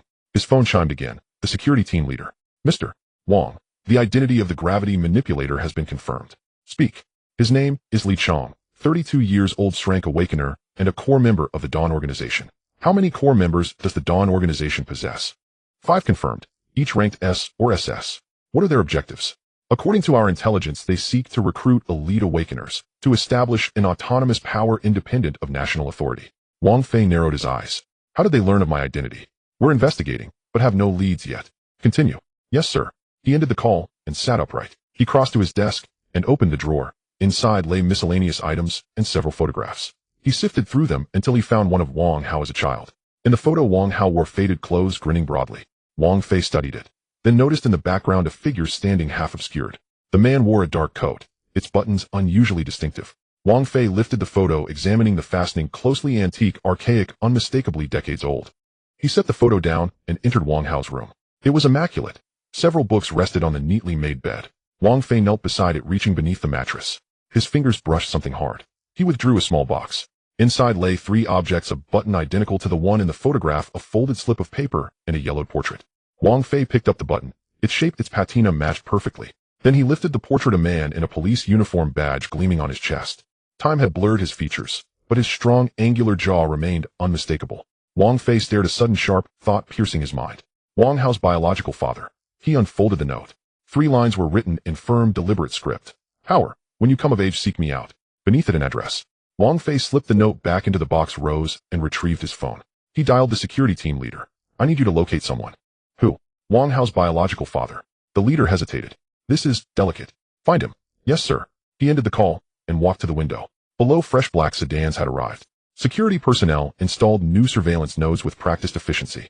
Wang Fei watched them, 2 fingers tapping rhythmically against the window frame. The Dawn organization. Wang Hao's biological father. That antique button. All these fragments were bound together, by design, not chance. On the following morning, Wang Fei received a job order. The address was in the old district on the 6th floor of an old building. There was no elevator, so he carried his tool bag up to the door, which was already open. An old man opened the door, in his 70s, of short stature, wearing a buttoned cotton jacket with all white hair and bright eyes. The master has arrived, come in. The old man gestured for him to enter. The room was not large, but filled with many items. There were porcelain vases on the cabinet, wooden boxes on the table, and several old calligraphies hanging on the wall. These weren't deliberately arranged decorations. They were genuinely used items that had been around for many years, casually placed, but each in its own position. Wang Fei scanned the room and asked directly, where is the bathroom? Inside to the left. He stepped in and found an old-fashioned squat toilet. The water tank was broken, the flushing pipe had issues, and the water inlet valve for the wash basin needed replacing. The job was not much and not complicated. Wang Fei began working while the old man moved a small stool to sit at the door, watching quietly without hurrying him. Wang Fei didn't look up. I've awakened. What level? Ordinary. The old man chuckled and did not press further. Wang Fei didn't look up. I've awakened. What level? Ordinary. The old man chuckled and did not press further. After a moment of silence, the old man spoke again. On that second row of my cabinet, did you see that blue and white jar? Wang Fei glanced sideways. I saw it. That has been passed down in my family for 5 generations, nearly 200 years old. The old man's tone was flat, not boasting, but merely stating a fact. Back then there were no special abilities. People relied on other things to survive. Wang Fei changed the water inlet valve without responding. This thing about special abilities, the old man paused, comes suddenly and can also leave just as suddenly. This remark felt strange. Wang Fei paused for a moment with the wrench in his hand and continued turning. What do you mean by that? Nothing much. The old man waved his hand, just an old man's rambling. However, after saying this, he did not retract his gaze, continuing to watch Wang Fei's back. Wang Fei connected the water tank, stood up to test it, and it flushed normally. He squatted down again to deal with the flushing pipe, and while doing so he noticed a very faint line on the ground etched into the tiles circling around the bathroom. One wouldn't notice it unless they looked closely. He said nothing and continued working. The old man was at the door. Young man, how many years have you been in this line of work? A few years. Do you like it? I do. That's good, the old man said. Many people awaken their abilities and no longer do their original work. It's really unnecessary in life. One needs a solid ground to stand on. Wang Fei tightened the last part and stood up, brushing off his hands. All right, you can try it now. The old man went and flushed it and turned on the wash basin water, watching the flow and nodding. Clean and neat, good. Wang Fei packed up his tool bag and the old man walked to the living room, picking up something from a small tray next to a wooden box. Wait a moment. He walked over and handed it to Wang Fei. It was a piece of jade pendant, not large, round with a bluish color. The carvings looked old and the center had an unclear pattern, just a shape. This is for you. Wang Fei did not take it. What is this? It's something that's been kept at the bottom of the box, the old man said, but after so many years it should go out for a walk now. You take it, it won't do you any harm. I can't accept it. If you don't take it, it won't be of any use. The old man forced the jade pendant into Wang Fei's hand. Those who are destined shall receive it, an old saying. The jade pendant felt cool to the touch. It wasn't an ordinary coolness that felt as if the chill was emanating from within. Wang Fei held the jade pendant tightly and glanced up at the old man. The old man wore a calm smile, typical of someone who has given something away, but his eyes were deep. How much is it? Wang Fei was asking about the installation fee. A small matter. The old man went to the cabinet and took out a red envelope. Thank you for your hard work. Wang Fei received it, tucked it away, slung his tool bag over his shoulder, and walked out. At the door, the old man called from behind, young man, come sit again when you have time. Wang Fei did not turn around. Sure. Once outside the corridor and on the road, he took the jade pendant out to look at it again. The back had a few characters very faintly carved, needing to be looked at closely to see. The mountains and rivers remain unchanged, may it endure. This phrase held some meaning. Wang Fei put the jade pendant away in his pocket, took out his phone, and prepared to message his team leader. Then he found that the team leader had already sent a message. Mr. Wang, there are some issues with the background information of your client. We are currently verifying it. Please wait a moment. Wang Fei replied with an MM. After about 20 minutes, the team leader called. Did you find anything? We found part of it. The team leader's voice sounded unusual. This old gentleman is named Chen Shoujing. His household registration is local, but in his normal records his information has not been updated since 20 years ago. After that there are no records at all, including medical, travel, and consumption. Everything is blank. Wang Fei sat in the car. So what does that mean? It means this person theoretically should not exist. A silence followed for a few seconds. Does he have any records of special abilities? None. The team leader paused, but we just reviewed the surveillance around his home and found that you were inside for about 40 minutes. During that time, there was a brief interruption in the surveillance footage. How long was the interruption? About 3 minutes. Wang Fei tapped his fingers on the steering wheel twice. Is there any way for you to find out what happened? We are checking. The tech side says it wasn't a device malfunction, but that the signal was interfered with somehow. However, there are no records of any related abilities in the special abilities management system. Keep investigating. Yes, Mr. Wang. Also speak. The jade pendant he gave you, can you bring it in for testing? Wang Fei glanced at his pocket. Not urgent. The team leader fell silent for a moment. Understood. After hanging up the phone, Wang Fei started the car and took out the jade pendant again. The coolness remained. It felt just like an ordinary piece of jade, but he was certain that at the moment he clenched the jade pendant, he sensed something. It was very faint, a fleeting sensation, neither energy nor threat, but rather something older. He couldn't quite articulate it. He put the jade pendant away again and drove off. At the window on the 6th floor, Chen Shoujing stood, watching the car drive out of the alley and disappear into the distance. He looked down at his palm where there was a faint red mark left from the moment he handed over the jade pendant. He moved his fingers and the mark quickly faded. He turned around and walked back to his chair, picking up a coarse clay cup from the table and taking a sip of tea. The small radio beside him was broadcasting today's news. The announcer's voice was steady, reporting that the number of awakenings in the age of special abilities had broken a new high and the country would increase protections for high-level awakened individuals. Chen Shoujing listened, a slight movement at the corner of his mouth. High level, he repeated, quietly chewing on those two words before putting down the cup. Still not accurate enough. Returning home, Wang Fei placed the jade pendant on the table and gazed at it for a while. It was cool and heavy, simply resting there. He did not rush to do anything else, just sat there and reached out to touch it. No reaction. It was not that he felt nothing, it was just a piece of jade. He turned the pendant over, noticing that the few characters on the back were worn down, visible only when he leaned in closer. The mountains and rivers remain unchanged and can endure forever. He placed the pendant back on the table and leaned against the chair, pondering for a moment. Chen Shoujing had once said, things can come suddenly, and they can also leave suddenly. At that time he had not responded, but now he thought about it, and felt that the words were odd no matter how he interpreted them. He took out his phone and sent a message to the team leader asking, are there any long-term residents in that area? Check if they know a person named Chen Shoujing. The team leader replied quickly, we are already investigating and will have the results for you tomorrow. Wang Fei placed his phone on the table. The jade pendant remained there quietly resting, reflecting a dull light. He closed his eyes trying to sense it. Nothing. There was nothing at all. He put the jade pendant away in the drawer and went to sleep. The next afternoon, Wang Hao returned. Carrying a suitcase, he shouted that he was hungry as soon as he entered. Their mother welcomed him, chattering about whether the journey was smooth. He chuckled and responded while his eyes scanned the room. Wang Fei heard the commotion and came out. "You're back, brother." Wang Hao grinned. "I took the high-speed train last night and slept too long. Now I feel quite awake. Let's eat first." Wang Hao dropped his luggage and followed him into the dining room, sitting down, picking up a bowl, eating a few bites while glancing around. Wang Fei didn't ask him what he was looking for. Their mother served Wang Hao some dishes, saying, "You've lost weight at school, eat more." "I didn't lose weight, it's just the angle of the photo." "What angle? Your face looks smaller now." Wang Hao responded a few more times, then paused his chopsticks, asking, "Brother, have you encountered anything strange lately?" "What's wrong?" "Just asking." Wang Fei looked up at him. "What do you want to ask?" Wang Hao lowered his head to eat. Their mother was unaware of their conversation, still nagging about reheating the food. Wang Fei did not press further and continued to eat. After dinner, their mother cleaned the dishes, while Wang Hao followed Wang Fei into the inner room. He walked around the room, his gaze sweeping over the desk. Wang Fei had his back turned as he poured water. Wang Hao approached the desk, looked at it, and opened the drawer a crack. "Don't touch that." Wang Hao paused the drawer, now only slightly ajar, revealing the jade pendant lying inside, round, slightly green with an aged carving. He slowly pushed the drawer back. "Where did you get this?" he asked in a low voice. Wang Fei turned around and placed the cup on the table. "I received it from a client while working." "What client?" "An old man." Wang Hao stood there unmoving. Wang Fei looked at him. "Do you recognize this item?" "No." Wang Hao shook his head. "I just thought the style looked old and was curious." He averted his gaze. Wang Fei picked up the cup and took a sip, remaining silent. Silence lingered for a few seconds. Wang Hao finally spoke. "What was that old man's name?" "Chen Shoujing." Wang Hao showed no reaction. However, he unconsciously tightened the strap of the bag by his side, then released it. Wang Fei noticed this, but did not call him out. Instead, he placed the cup back on the table. "If you're tired, sleep early. Mom has tidied your room." Wang Hao replied and walked towards the door, but stopped after a few steps, saying, "Brother, do you still plan to find that old man?" "It depends on the situation." Wang Hao responded with an "oh" and left. That night around 11 o'clock, Wang Fei made a call to the team leader. "Have you asked the residents of that building?" "We've asked." The team leader paused. "The apartment on the 6th floor has reportedly been vacant for over 3 years. The owner has moved away and no one has lived there since. Then when I went in yesterday, we checked. There are no signs of forced entry on the door lock, but there are indeed signs of someone coming and going. There's dust inside, but the arrangement looks like it has been used, including clean teacups and the arrangement of the chairs." "Who is the owner of that apartment?"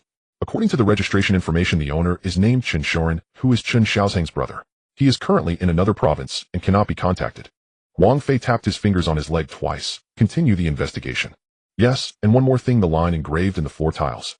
We specifically sent someone to measure it. It is a form of ancient sealing, but it does not fall under any existing categories of supernatural abilities, and our equipment cannot detect it." "Understood." He hung up the phone and took the jade pendant out of the drawer again. He turned it over and over in his hands. It felt cool and heavy, nothing special. He clenched it in his palm. Still nothing. He put the jade pendant back into the drawer, closed it, and walked to the window. Outside was very quiet, the streetlights casting a yellow glow on the road with an occasional car passing by. He stood there for a while, then returned to lie down, putting this matter aside for the time being. On the third day, while their mother called Wang Hao to go buy something, Wang Fei entered his brother's room.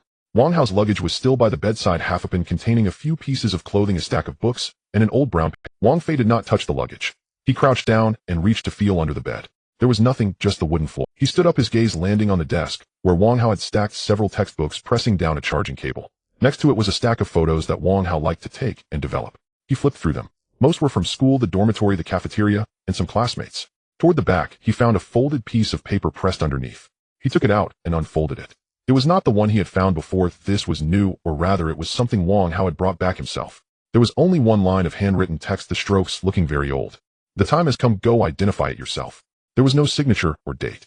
Wang Fei folded the paper back up, placed it in its original position, and stacked the photos back as they were. He left the room and paused at the door. The sound of Wang Hao returning with groceries came from the hallway. "Mom, that brand you wanted was unavailable, so I bought another one. Just get something similar. Come in, come in." Their mother's voice responded.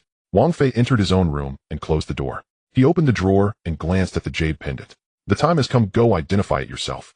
Was this phrase for Wang Hao or for him?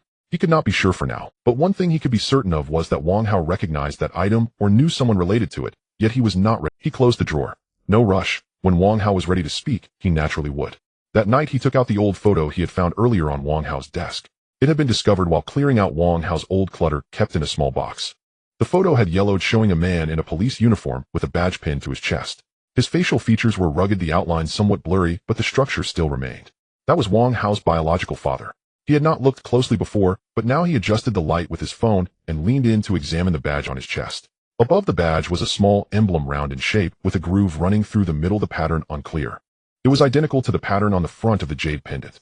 Wang Fei placed the photo back on the desk and sat there for a while. The curtains billowed in the wind and then fell back.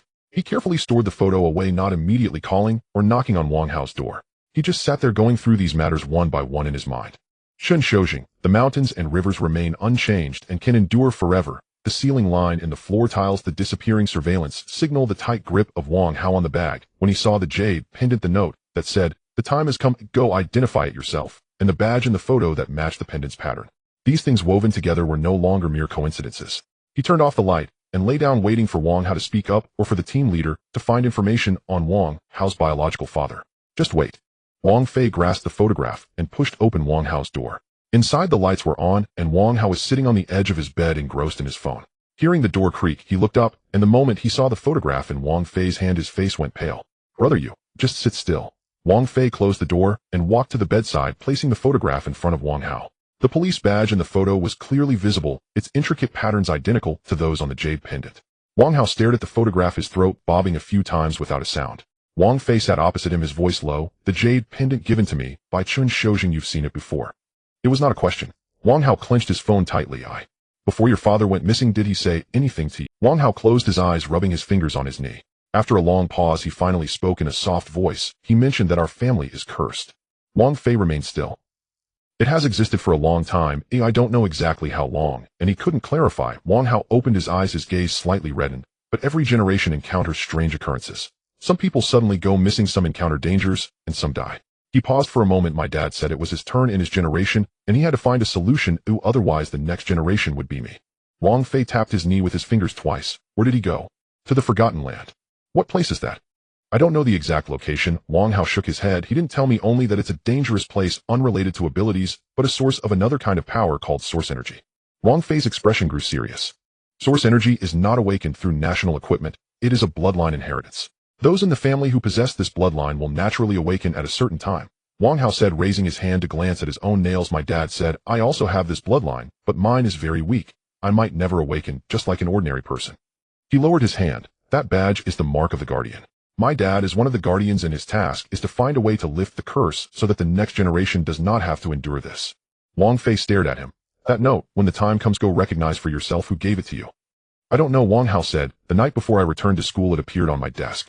At first I thought it was left by my dad, but the handwriting didn't match. Later I took it back, thinking if you asked I would explain." Wang Fei said nothing, stood up, and walked to the window. Outside it was quiet, the street lights illuminating the empty street. He turned around. "I need to tell you something." Wang Hao looked up at him.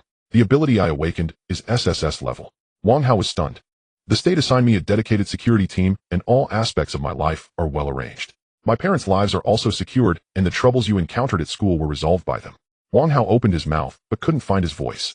"I don't know what curse your dad was talking about, nor do I know what source energy is," Wang Fei said, looking at him. "But I assure you, whatever it is, it cannot harm you." Wang Hao's eyes reddened further, his voice choked. "Brother, don't cry." Wang Fei walked back and patted him on the shoulder. "Tell me again, what is the difference between source energy and abilities?" Wang Hao sniffed, wiped his eyes. "My dad said source energy doesn't need external devices to activate. It is bloodline connected. When family members reach a certain age, their bodies will sense it and naturally awaken. And after awakening, one can sense the presence of other source energy awakeners and use some special abilities," Wang Hao said. "But my dad didn't tell me specifically what abilities they are. He only said that source energy is older and more dangerous than abilities." Wang Fei's expression darkened. "What about that badge?" "The mark of the guardians," Wang Hao said. "My dad said the guardians have protected a certain secret for generations, which must not be revealed to outsiders, nor can source energy go out of control, or it would lead to disaster." Wang Fei focused on the badge and the photograph, running his fingers over it a couple of times. The patterns were identical to those on the jade pendant. He tucked the photograph away. "In the Forgotten Land, did your dad leave any clues?" Wang Hao shook his head. "No, before he left he only said one thing, never come looking for me, or you will regret it." Wang Fei stood up and walked to the door. "Get some rest. He'll handle this." "Brother," Wang Hao called after him, "can you really protect me?" Wang Fei turned back to look at him. "I can." He stepped out of the room and closed the door. Back in his own room, he opened the drawer and took out the jade pendant. The pendant was still cool, heavy, and showed no. He clutched the jade pendant in his hand, closed his eyes, trying to sense it. But still nothing. He opened his eyes, placed the jade pendant back in the drawer, took out his phone, and dialed the team leader's number. Mr. Wang, look into Wang Hao's biological father, all the information, including whereabouts before he went missing. Yes, we will investigate promptly. Additionally, Wang Fei paused. Look into source energy and the Forgotten Land, see if there are any relevant records. The team leader was silent for a few seconds. Mr. Wang, we have never heard of those two terms. Then investigate. Look through ancient texts, archives, anywhere we can find. Understood. After hanging up, Wang Fei walked to the window. He recalled Wang Hao's words, source energy is bloodline connected. He turned back to the desk, took out the jade pendant again, and walked to the door of Wang Hao's room. He knocked twice on the door. Come in. Wang Hao was still sitting by the bed, and when he saw the jade pendant in Wang Fei's hand, his gaze froze. Wang Fei walked over and handed the pendant to him. Take it. Brother, this. Take it. Wang Hao received the pendant, and as soon as he touched it, the jade pendant suddenly emitted a faint light. It was very brief, just a flicker. But at the same moment, Wang Hao's nails also shone for a moment. Both of them were stunned. Wang Hao stared at his hand. This. Wang Fei gazed at the jade pendant, his expression deepening. The light from the pendant quickly faded, returning to its original state. Cool, heavy, and without any anomalies. But Wang Hao's nails continued to gleam slightly. Did you feel anything? Wang Fei asked. Wang Hao shook his head. No, just that my hand feels a bit warm. Wang Fei took back the jade pendant, and in his hand it showed no reaction. He put the pendant back in his pocket. Don't tell anyone about this. Okay. Wang Fei turned and left, closing the door behind him. He stood outside, fingers brushing the jade pendant in his pocket. Bloodline connected. Source energy awakening. Guardians. These things are entirely different from abilities. He took out his phone and dialed the team leader's number again. Mr. Wang, the matter we discussed earlier, expedited. I want to know the results as soon as possible. Yes. After hanging up, Wang Fei returned to his room and lay down on the bed. Thoughts raced through his mind. Shen Shoujing, the jade pendant, Wang Hao's biological father, the badge, source energy, the Forgotten Land. There must be a connection between these. Moreover, this connection could be more complex and dangerous than abilities. He closed his eyes, tapping his fingers on the bedsheet. Outside, he could hear his mom tidying up the dishes, a soft, everyday sound. Listening to this sound, a sense of unease suddenly arose in him. If source energy really exists, and if it is indeed more dangerous than abilities, can his current power adequately protect his family? He opened his eyes, staring at the ceiling. He must be able to. He had to be. Meanwhile, in a black car on the outskirts of the small town, the technical staff of the security team were staring at the screen, brows furrowed. Team leader, there was an energy fluctuation at Mr. Wang's home just now. The team leader immediately walked over. What kind of fluctuation? It's not an ability, the technician brought up the data. It's another kind of energy that our equipment has never encountered before. We only captured it for an instant before it disappeared.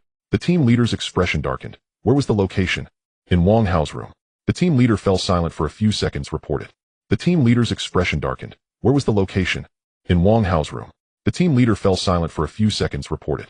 Leaders, immediately monitor all of Wang Hao's actions. Do not disturb him and do not let him discover it. A deep voice came through the phone. Moreover, strengthen the security for Mr.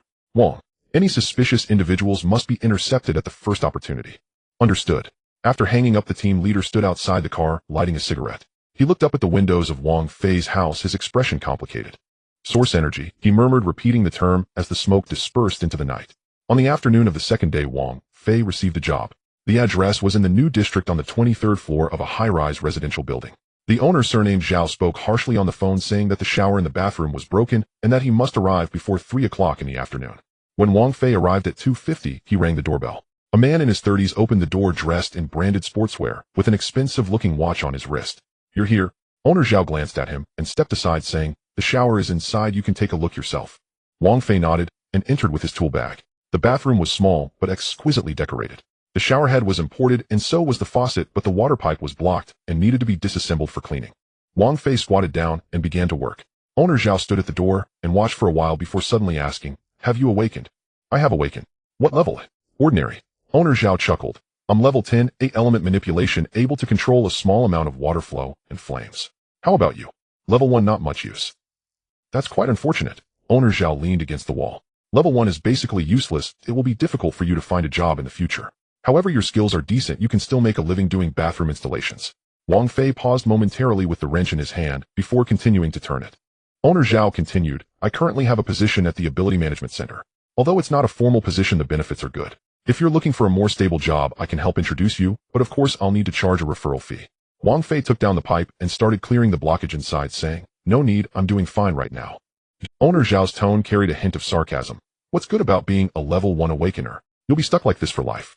You might as well find a strong backing early on so your life can be a bit more comfortable later on. Wang Fei did not respond. Seeing that he was silent, Owner Zhao continued. You know, last month I just helped the Ability Management Center deal with a low-tier mutant beast and received a bonus of 50,000. How much can you earn in a month? 3,000. 5,000. About that. Then your life will pretty much be like this. Owner Zhao took out his phone from his pocket. Let me show you a photo from my last mission. Look at the size of that mutant beast. I handled it all by myself. He held the phone up to Wang Fei, and on the screen was a photo of a mutant beast that looked like a wolf, not very large, with Owner Zhao standing beside it posing. Wang Fei glanced at it and continued working. Owner Zhao took back his phone and asked, "So are you envious?" "Unfortunately, you don't have that ability. But it's alright. If you encounter any trouble in the future, you can come to find me. You seem quite honest. If I can help, I will." Wang Fei reassembled the pipe and stood up saying, "Alright, you can try it out now." Owner Zhao walked over, turned on the shower, and the water flowed normally. He nodded saying, "Alright, how much?" 300. 300. Owner Zhao frowned. "That's too expensive. I've had someone fix it for 200 before. That's the market price." "Market price also depends on the situation." Owner Zhao stepped back a bit. "You're just a level 1 awakener. Your skills are mediocre. I can give you 200. Don't expect more." Wang Fei stared at him without saying anything. Owner Zhao smiled. "What's wrong? Are you not satisfied? If you're not satisfied, you can challenge me to a contest of abilities and see who's stronger." He raised his hand, and suddenly a stream of water appeared in his palm, swirling in the air before landing back in his hand. "Did you see that? This is the power of level 10. You being level 1 can't even use your abilities right." Wang Fei looked at the stream of water in his hand, slowly putting his tool bag on his back, and asked, "Are you not going to pay?" "It's not that I won't pay, but it's just that you're asking for too much." Owner Zhao retracted the water stream. "I'll give you 200 if you want to take it. If not, it's fine. I don't lack this little money." Wang Fei stood there, his fingers brushing against the jade pendant in his pocket. The pendant was still cool with no reaction. He took it out, held it in his hand, and walked in front of Owner Zhao saying, "Take a look at this." Owner Zhao looked down for a moment and said, "What is this?" "A jade pendant. Do you want to use this to offset your payment?" Wang Fei said nothing, simply offering the pendant to him. Owner Zhao reached out to take it, but as soon as his fingers touched the pendant, it suddenly flashed. It was very faint, just for an instant. But Owner Zhao's expression changed dramatically. He felt the water stream in his palm suddenly go out of control. The obedient stream began to dash around wildly, and when he tried to control it, he found that his ability was completely unresponsive. The water in his palm exploded, splashing his face. He staggered back 2 steps, his face turning pale. What did you do to me?" Wang Fei retracted the jade pendant and put it back in his pocket, saying, "Nothing. Your ability might be a bit unstable." "Unstable?" Owner Zhao wiped the water off his face and tried to activate his ability again, but this time it was worse. Nothing appeared in his palm. He stared at Wang Fei, his voice trembling. Who exactly are you?" "A bathroom installer." "Impossible." Owner Zhao stepped back. "You can't possibly be an ordinary level 1 awakener. Who are you really?" Wang Fei did not answer, just looked at him. "Are you going to pay or not?" Owner Zhao swallowed hard, took out his wallet from his pocket, pulled out 300 yuan, and handed it over. "Here you go." Wang Fei took the money and turned to leave. Owner Zhao stood still, watching Wang Fei's back, his hands still trembling. He tried to use his ability again, and this time a little water finally appeared in his palm, but it was much weaker than usual. He recalled the moment the jade pendant had flashed earlier, and a thought suddenly sprang up in his mind. That person was not simple. Wang Fei left the community and got into his car. He took out the jade pendant and held it in his palm. The pendant returned to its original state, cool and unresponsive. However, he had indeed felt that when the pendant came into contact with Owner Zhao, it released a burst of energy. That energy was very weak, but enough to suppress Owner Zhao's ability. He put the pendant back in his pocket, took out his phone, and called his team leader. "Mr. Wang, help me look up a person," Wang Fei said. "Surname Zhao, 23rd floor of a high-rise residential building in the new district, level 10 awakener, element manipulation." "Understood, I'll check right away." After hanging up, Wang Fei started the car and drove home. On the road, he recalled Owner Zhao's reaction earlier. That person was clearly frightened, and his ability had indeed been suppressed. Although it was only temporary, it was enough to demonstrate the pendant's power. Wang Fei gripped the steering wheel, his mind racing. The pendant reacted to Wang how it reacted to Owner Zhao, but it showed no reaction to him. This indicates that the pendant targets not the abilities themselves, but rather some specific condition. Wang Hao's nails shining indicates that he has the bloodline of source energy within him, albeit weakly, but it exists. What about Owner Zhao? He is a level 10 ability awakener, and logically, he should have no relation to source energy. But the pendant reacted to him as well. What does this signify? Speak. He's a local 31 years old. After awakening his ability, he took a position at the Ability Management Center and has participated in several Speak. He's a local 31 years old. After awakening his ability, he took a position at the Ability Management Center and has participated in several low-tier mutant beast cleaning tasks with no violation records. Does he have any special background? No, both his parents are ordinary people with no awakened abilities. Wang Fei fell silent for a few seconds. Was his ability activated by government equipment? Yes, we have records of that. Understood. After hanging up, Wang Fei leaned back in his chair. Owner Zhao's ability was activated by government equipment, and it had no relation to source energy. Yet the pendant reacted to him, indicating that the pendant's scope of action was not limited to just source energy. It could suppress abilities. Wang Fei's gaze darkened. If the pendant could truly suppress abilities, its value would be far greater than he had imagined. He took the pendant out and examined it again. On the back there were a few words: the mountains and rivers remain unchanged, may they always be. What does this sentence mean? He remembered what Chen Shoujing once said: things that come suddenly may also leave suddenly. Abilities come suddenly, oh will they also disappear suddenly. Wang Fei put the pendant away and restarted the car. When he returned home, his mother was cooking dinner. You're back? How many jobs did you take today? One. Just one, and you're back. His mother glanced at him. Did you encounter a difficult owner again? No, just not many jobs. His mother didn't ask further and continued cooking. Wang Fei returned to his room and lay on the bed. His phone buzzed. It was a message from the technical staff of the security team. Mr. Wang, we just detected an energy fluctuation around your house, but it lasted only a few seconds before disappearing. We are analyzing the data. Wang Fei replied with an ahu. That must have been when the pendant released energy and was detected. He put his phone aside and closed his eyes. His mind began to whirl with thoughts about the pendant's source energy, Wang, Hao's biological father, the badge, Chen Shoujing, and owner Zhao. There must be some connection between these things. Moreover, this connection might be more complex than he had imagined. Early the next morning, Wang Fei's phone rang. It was the team leader. Mr. Wang, about the owner Zhao from yesterday. Last night we invited him to the center for a discussion. The team leader's voice was steady. He cooperated very well, and this morning he proactively sent you a message. You might want to take a look. Wang Fei hung up the phone and opened WeChat. It was an unfamiliar number. The message sent at 7:03 a.m. Hello master, I am the one from the 23rd floor yesterday. About the payment, I've given it some thought. It was my fault before, and I have transferred 600 to you. Please don't think it's too little. If you have time, come visit my house. Wang Fei stared at the message for a few seconds. 600. Yesterday that person had boasted about a 50,000 bonus in front of him without a hint of politeness. He flipped his phone face down on the table, got up, and washed his face. His mother called from the kitchen. Breakfast is ready. Do you have work today? Yes, in the afternoon. Send me the address, they'll remember it for you. Wang Fei didn't respond, hung the towel back, and sat down at the table. His mother served a bowl of porridge and pushed it over. You've been taking fewer jobs lately. Are you feeling unwell? No, I'm just lazy. His mother glanced at him and didn't say more. After finishing his meal, Wang Fei sat on the sofa, taking out the jade pendant and placing it in the palm of his hand. It was cool without any reaction. He stared at those few words. The mountains and rivers remain unchanged, able to endure. This phrase felt too strange here. What are mountains and rivers? What are supernatural abilities? What is source energy? The three matters mixed together made him feel increasingly uneasy. His phone rang again. It was not the team leader, but an unfamiliar landline number. Hello, Mr. Wang, I am from the National Supernatural Ability Management Center's Theoretical Research Institute. My surname is Shun. I heard that you are researching issues outside the supernatural ability systems and would like to discuss with you if it's convenient. The voice was very polite, but the politeness seemed a bit forced. Wang Fei paused. What issue? Just some theoretical matters, nothing major. If it's convenient for you, I can visit this afternoon. He had work in the afternoon. Let's do it tomorrow, he said. Come in the morning. All right, then I can come at 10 tomorrow. Is that okay? Sure. After hanging up, Wang Fei put away the jade pendant.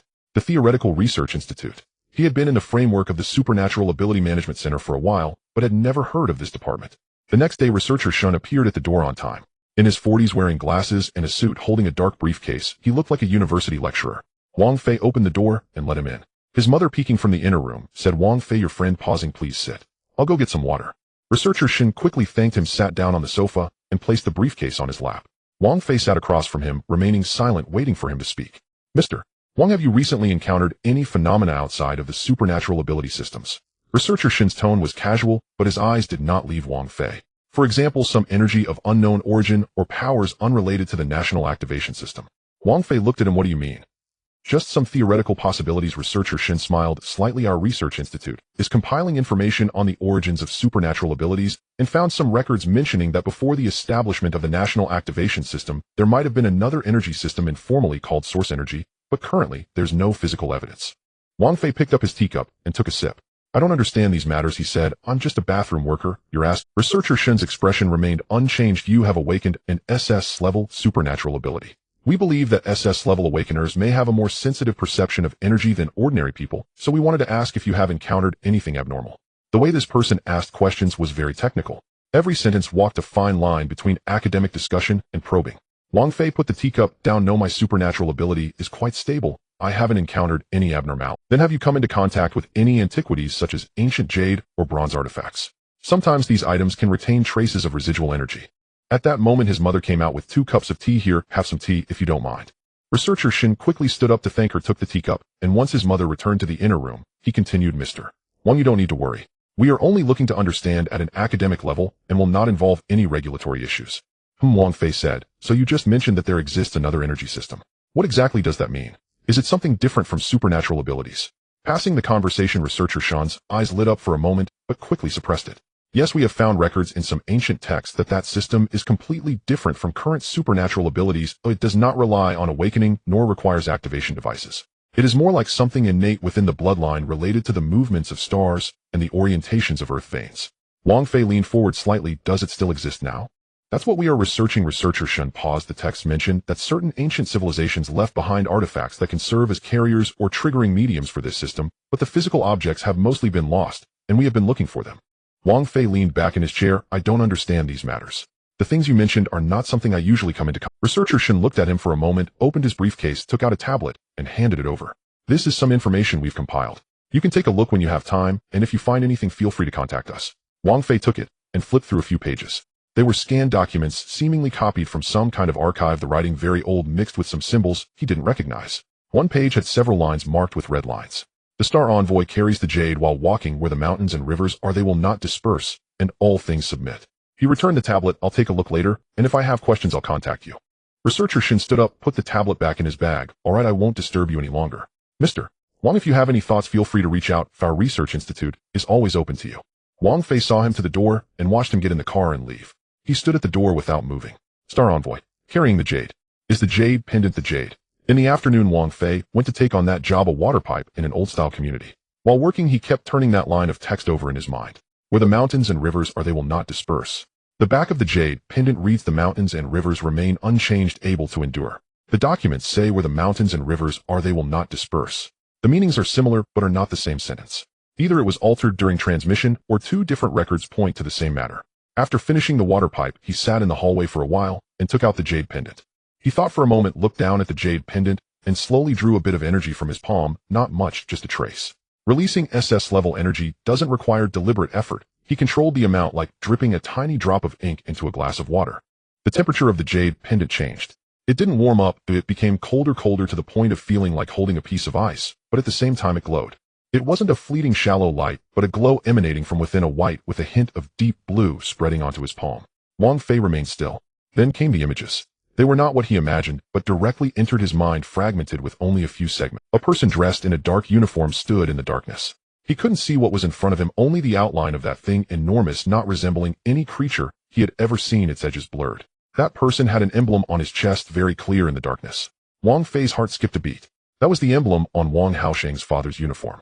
The image continued. That person raised his hand, holding the jade pendant, the very one he was holding now, facing that entity, and it shattered.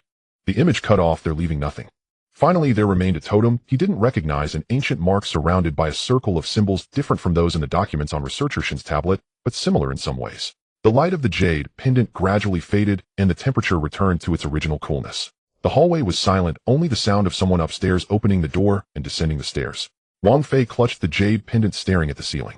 Wang Haosheng's father, the jade pendant, that unknown entity, and that totem. These matters combined were much larger than he had previously thought. He put the jade pendant back in his pocket, stood up, and slung the tool bag over his shoulder. His phone rang. It was the team leader. Mr. Wang, we just detected energy fluctuations at your location. Are you alright?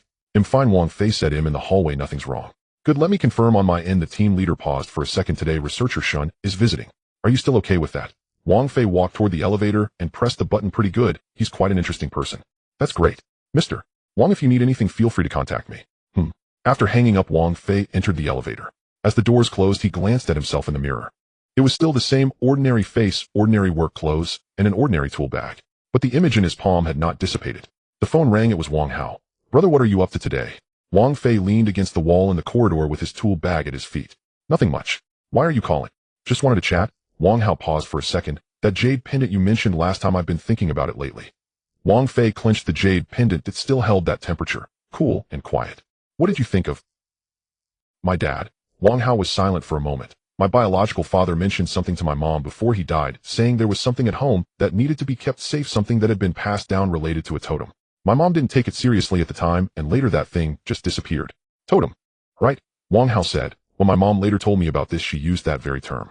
At the time, I thought it was just the old folks' superstition and didn't pay much attention to it, but now that you mention a totem in the jade pendant, I remember that. Did your biological father ever mention what the totem looked like or what it was used for? Wang Fei shouldered his tool bag and walked towards the elevator.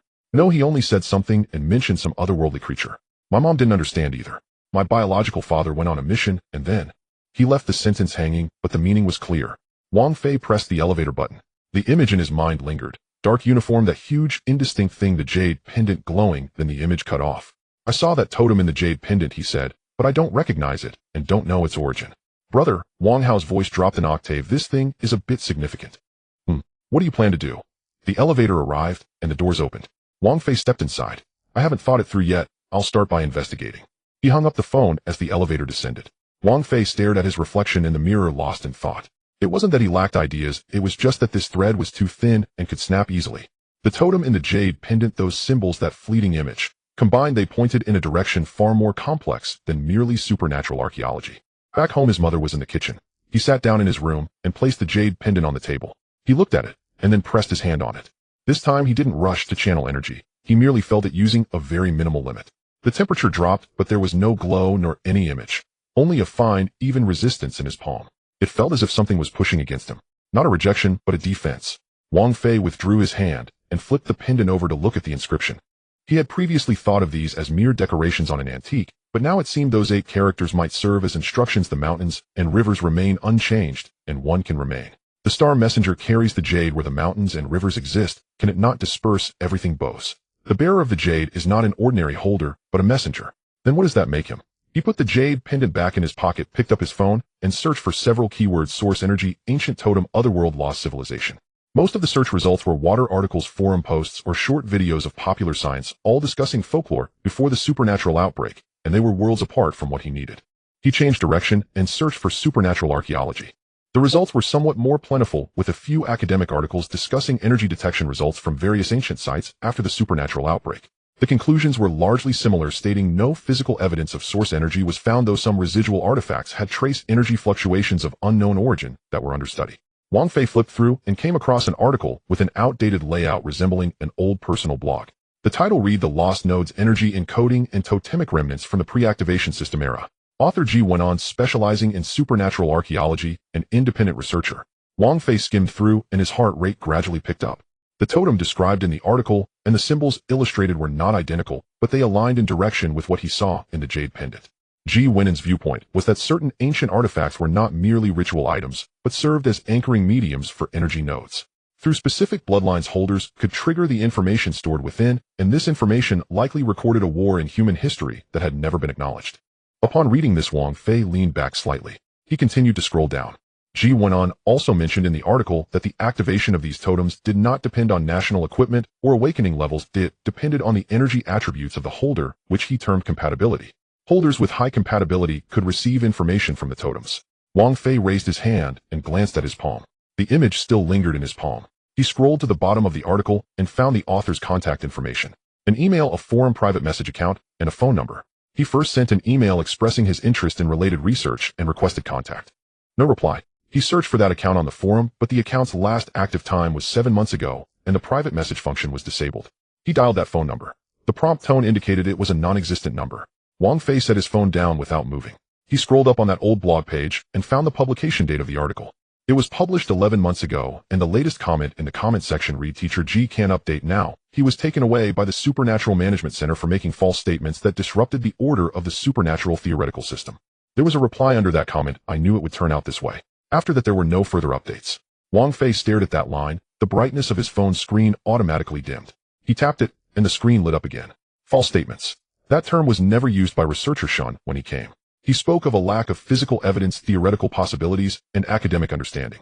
Two sets of rhetoric about the same issue, yet the direction was completely different. Wang Fei took a screenshot of that article, saved it in his phone, and then closed the page. He sat at the table for a while, unmoving. The team leader sent a message: "Mr. Wang, the monitoring data is normal tonight. Do you have any arrangements for tomorrow? Do you need travel arrangements?" He replied that there was no need. He sat for a while longer. G went on, was contained. The reason was making false statements. Researcher Shen came to ask him if he had come into contact with ancient artifacts or encountered any abnormalities. How great was the distance between the two matters? He couldn't say for sure, but he knew that the symbols of the totem in the jade pendant aligned with those depicted in Ji Wenan's article. Moreover, the concept of compatibility that Ji Wenan mentioned could to some extent explain why the jade pendant didn't react to him, but did to Wang Hao's biological father. It wasn't an issue of supernatural levels, but rather of bloodline attributes. What about his own situation?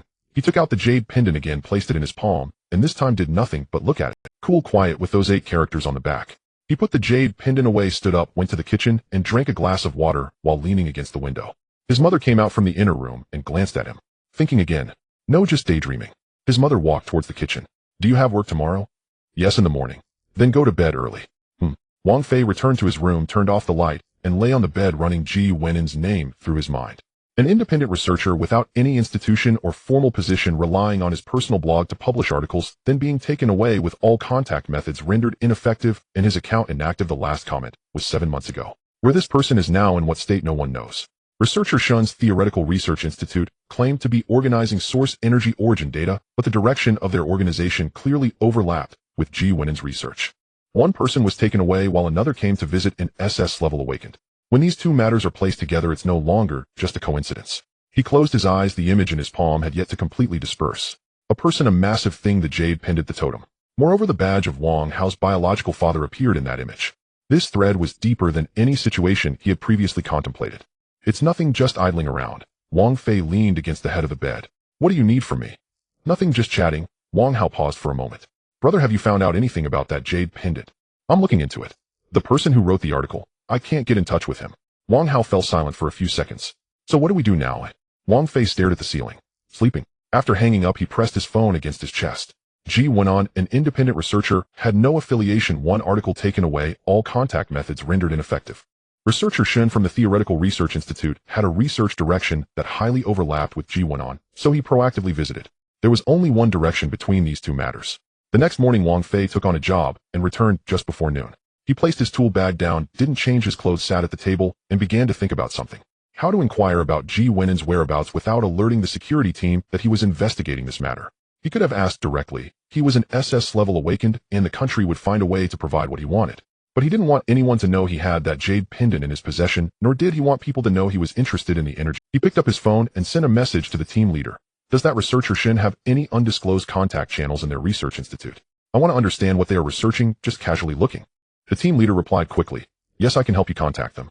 Do you need to arrange for researcher Shen to visit again? Wang Fei replied. No need, just send me their public information, I'll look at it myself. In less than 10 minutes, a link was sent over along with a message. Mr. Wang, their research institute recently has an internal showcase for invited awakened ones. If you're interested, I can help you apply. Wang Fei looked at it for a while and didn't reply. He didn't need to visit, he needed to know where Ji Wenan was now. He changed his approach. He sent a message to the team leader. Help me check on a person, Ji Wenan, specializing in ability archaeology, an independent researcher. He was taken away by the Ability Management Center about a year ago for making false statements. I don't know where he is now. Could you check whether he has been formally processed or if he is still with the management center? This reason held up. He was an SS level awakened, and it was normal to be interested in any research direction. The security team had no rights or qualifications to ask why. The team leader was silent for almost 3 minutes before replying. Mr. Wang, I found out that Ji Wenan is currently in a protective isolation state located at a research base. The specific location is classified. Should I apply to my superiors? Protective isolation. Not containment, not punishment, but isolation. Wang Fei put down his phone and leaned back against the chair. Researcher Shin mentioned organizing materials, while the management center publicly stated it was due to false statements. In reality, it was isolation. 3 different narratives about the same person, and none were true. He replied to the team leader, no need, just knowing is enough. Then he sat there and thought for a moment. Base classified location, protective isolation. He couldn't find the location, but he had something that no one else had. Energy Annihilation SS level ability, which included a method he had tried a few times, extremely low-level energy perception that could be directionally extended to sense energy fluctuations within a certain range. The totem symbol drawn in Ji Wenan's article aligned with the direction of the jade pendant, indicating that the objects Ji Wenan was researching contained energy residues of the same origin as the pendant.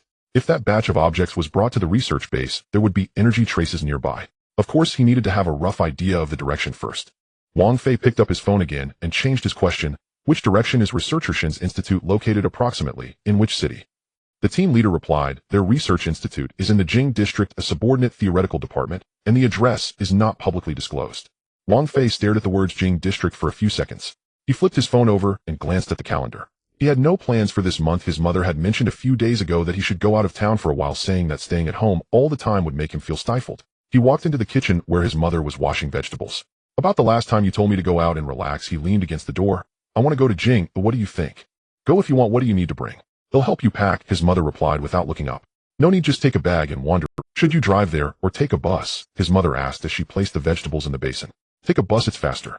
That afternoon, the team leader received a message that Wang Fei was going to Jing district for a trip and needed to arrange transportation and accommodation. The team leader arranged everything respectfully without asking for a reason. But Wang Fei knew that as soon as he set off, someone from the security team would follow him. He didn't intend to hide this matter. If they followed, they followed. He would discuss it further upon arrival. The high-speed train took more than 4 hours. Wang Fei leaned against the window holding the jade pendant in his hand, remaining still and feeling the subtle resistance. Defensive. What was this thing defending against, or rather what was it waiting for? By the time he arrived in Jing district, it was evening at the hotel arranged by the security team in an ordinary location, clean, and met his habits. The team leader messaged Mr. Wang, are there any places you'd like to visit? We can help you arrange your itinerary. Wang Fei replied, I'll explore myself tomorrow, no need to accompany me. A few seconds later, the team leader replied, Okay, feel free to contact me if you need anything. Wang Fei lay on the bed staring at the ceiling. He released a bit of energy at an extremely low level, extending outward, as if sending a line far away, very slowly, very lightly, without any aggression, just feeling. The Jing district was vast, and his current position was not right. He couldn't sense anything. He needed to move around the city tomorrow during the daytime to gradually narrow the range. The next morning, he changed into ordinary clothes, carried a backpack, and went out. Someone from the security team followed him. He wandered around the city for over 2 hours, as if truly on a leisurely stroll, going wherever he felt like, occasionally stopping to buy something or staying for a while in a convenience store. But he was constantly sensing. Most of the time, the extended line encountered normal modern ability fluctuations, remnants of energy from activated awakened individuals. Occasionally, a few awakened ones would pass by, and he could sense the disturbance in energy. Near noon, he reached the northeast direction of the city, and the line encountered something different. It wasn't strong, very faint, but the texture felt off. It was not energy from the activation system. It was ancient and heavy, like something that had been pressed for a long time, seeping out slightly from a crack. He stood by the roadside, glanced at his phone as if checking a map. The direction was northeast by north, and the distance was hard to estimate, at least not close.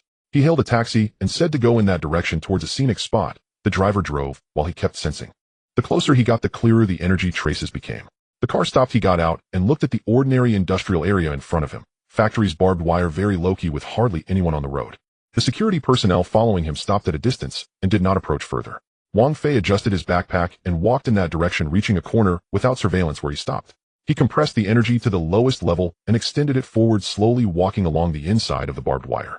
Reaching the edge of an underground structure, he sensed a bunch of things. Ancient energy nodes were scattered across different storage locations, as if a batch of objects was concentrated in a certain room with slight resonance among them. These were of the same origin as the totem in the jade pendant, and the direction was correct. He retracted his energy, took out a bottle of water from his bag, twisted it open, and took a sip, as if needing a break from walking. Then he sent out energy again, this time targeting the overall structure of this underground building very lightly, as if placing his hand on the wall to sense the direction of the pipes. The building was not large, 2 stories with 1 underground level and access passages in 2 places. One on the north side, showing obvious signs of personnel flow, and one on the west side, not frequently used. There weren't many people. The energy disturbances indicated no more than 10, most of them active on the ground floor, while there were only 1 or 2 energy remnants underground, inactive, like energy that had been attached to the surroundings from people staying in fixed positions for a long time. Being confined in fixed positions, inactive for a long time. Wang Fei put the water bottle back in his bag, stood up, and dusted off his pants. He thought for about 3 seconds. The security team was outside, and his current actions were on the edge of their sight. If he walked in here, it would be recorded, and that night a report of unusual activity would reach the team leader. But he was not unable to enter. He was an SS level awakened, and there was no physical means to stop him from going wherever he wanted. He didn't need to walk through walls. All he needed was for the security team not to find him. He walked back to a small path he had passed earlier, made a detour, and stopped at a dead angle, sending out energy to create a very light disturbance layer in the space between himself and the security personnel. It was not an attack, just a way to create a blur in their perception. That was sufficient. He circled to the seldom used entrance on the west side, sensed the door lock, and found that the lock's energy structure was very simple, electronic, not enhanced by abilities. He sent a bit of energy into the lock, causing a short circuit, and the door opened automatically. He walked in and closed the door behind him. The corridor inside was lit with white lights, and the air was somewhat heavy with a faint smell of disinfectant. He walked downstairs, nearing those areas of static energy remnants. At the corner of the corridor there was an ordinary door, poorly soundproofed, and someone was inside rustling through papers. He didn't knock, he placed his hand on the doorknob, and sensed the situation inside. One person with a very weak energy state had ordinary traces of abilities a low awakening level and was not in good health. He pushed the door open. The room was not large, containing a bed and a table piled high with documents, some of which had already fallen to the floor. The man sitting at the table saw the door open, but didn't call out. He simply clenched the paper in his hand, took a step back, and stared at Wang Fei, his expression shifting from fear to confusion. In his 40s, with one lens of his glasses broken and taped up, his hair unkempt, and his face pale. Wang Fei closed the door. "You are Ji," went on. It wasn't a question. The man remained silent, staring at him. His gaze fell on the bag beside him, and then to his hand. Wang Fei took out the jade pendant from his pocket, placed it in his palm, and said nothing, merely letting him look. Ji Wenon's expression changed. He took a couple of steps forward, his eyes fixed on the jade pendant, his voice hoarse, as he quietly asked, "Where did you get that?" "At home, it's always been there." Ji Wenon's breath hitched. He extended his hand, hovering over the jade pendant without touching it, just feeling it. Then he whispered, "The stone of revelation, it really is. I thought they had all been lost." He looked up at Wang Fei. "You are the messenger." Wang Fei neither denied nor confirmed it. "How long have— 10 months, Ji went on, pulled his hand back, stepping back toward the table, his voice steadied a bit. "They say it's for protection, but I can't go out, nor can I contact anyone outside." "Are the objects you were researching here?" "Some are, and some, they say, are in other places." Wang Fei looked around the room. There were no windows, the walls were ordinary concrete, and in the corner there was a row of shelves with a few sealed boxes on top. Ji went on, followed his gaze. "They can't research those objects because that batch needs a matching holder. Without a matching holder, the objects won't react." "Why did they come looking for you?" "Because I know the structure of the totem." Ji went on, adjusted his glasses. "But I only know the structure, I don't know how to activate it." Later they found an S-level awakened person to forcibly input energy, and the objects reacted, but it wasn't right. The information activated was chaotic, like forcibly decoding a file with the wrong format. Wang Fei thought for a second. "So they brought you here to study the format?" Ji went on, fell silent, waiting for him to respond. Wang Fei walked around the row of shelves, not touching the sealed boxes above, merely allowing a trickle of energy to seep in. A dozen artifacts, each varying in form. Some made of jade, others of copper, and 2 of which he could not discern the material. The residual energy all flowed in the same direction, ancient, heavy, inheriting the same lineage as the totem within the jade pendant. He withdrew the energy and found an empty spot at the table to sit down. "How long have you been researching this?" 13 years, Ji went on, adjusted his glasses, which were held together with tape. "Initially I discovered just 2 artifacts and continued to trace back, unraveling a whole system." "What system?" "The messenger system," Ji went on, paused, lowering his voice. "The totem is the vessel, the artifacts are the evidence, and the messengers are the holders. The core of the entire system is a single object, a lock for a passage." Wang Fei remained silent. Ji went on, took off his glasses, wiped them with the hem of his clothing, and put them back on. "The jade pendant in your hand, the stone of revelation, is proof of the messenger's identity, not the source of power. The messengers can activate this batch of artifacts because the holder's energy is inherently connected with the totem. When the energy formats align, the artifacts will respond. So they forcibly input energy into the artifacts using S-level awakeners, resulting in a garbled output. Exactly, the formats don't match, the artifacts are rejecting it." Wang Fei clenched the jade pendant, feeling the subtle resistance in his palm. "Defensive." Ji went on, watched the movement of his hand. "You have already sensed it." "Yes." "Then it hasn't fully recognized you yet." Ji went on, spoke calmly, not as if interrogating, but rather stating a research conclusion. "The stone of revelation is evaluating. The holder's energy meets the format, but it's not enough. Something else is still required." "What is that thing?" Ji went on, shook his head. "I don't know. This is the problem I've been unable to solve for 13 years. Theoretically, it requires a triggering condition, but what that condition is, the artifacts themselves have left no written records." Wang Fei glanced at the jade pendant and did not pursue the matter further. "That batch of artifacts, did you collect them?" "Part of them I found, and part were entrusted to me for research." "They're all here," Ji went on, paused. "Except for one which is not here. That one is the core of the lock for the passage. They said it's located elsewhere. I have never seen the physical object." "Do you know where it is, eh?" "No, I don't know. They didn't tell me." Ji Wenon's voice turned flat. "But I guess the reason they haven't figured it out is also because of that object. That artifact is not here. The things here cannot form a complete system without the core. The rest are merely parts." Wang Fei put the jade pendant back in his pocket. Footsteps echoed in the corridor outside, distant and not a— Ji went on, instinctively glanced toward the door and then returned his gaze. "You came in and they don't know." "Yes. What do you plan to do?" Wang Fei thought for a moment. "First, clarify where that core artifact is." "You can't track it with the jade pendant in your hand. The stone of revelation has no positioning function," Ji went on, paused. "But if the complete system is mutually responsive, when the holder's energy is sufficient, it should be able to sense it." Wang Fei did not respond, standing up. "Is there anything of yours here that you need to take with you?" Ji went on, was taken aback. "You want to take me out?" "Not today." Wang Fei walked toward the door. "I need to confirm the situation first." If all goes well in a few days, you should be able to leave on your own. Ji Wenon looked at him. How did you get in? I walked in. The footsteps in the corridor faded away, disappearing around the corner. Ji Wenon did not press further. He placed the stack of papers back on the table, flattened them, and spoke in a low voice. You need to be cautious of researcher Shun. He is not just a researcher. Wang Fei paused at the door, turning back. Understood. He closed the door, and the white fluorescent lights in the corridor cast short shadows. He was slightly slower when leaving than when he entered. There were personnel moving about in the building. He released energy to sense the surroundings and discerned two people conversing at the far end of the corridor, their voices hushed with a few words drifting over. Professor Shin's proposal will be evaluated next week. That side hasn't sent it over yet. They said they need to coordinate.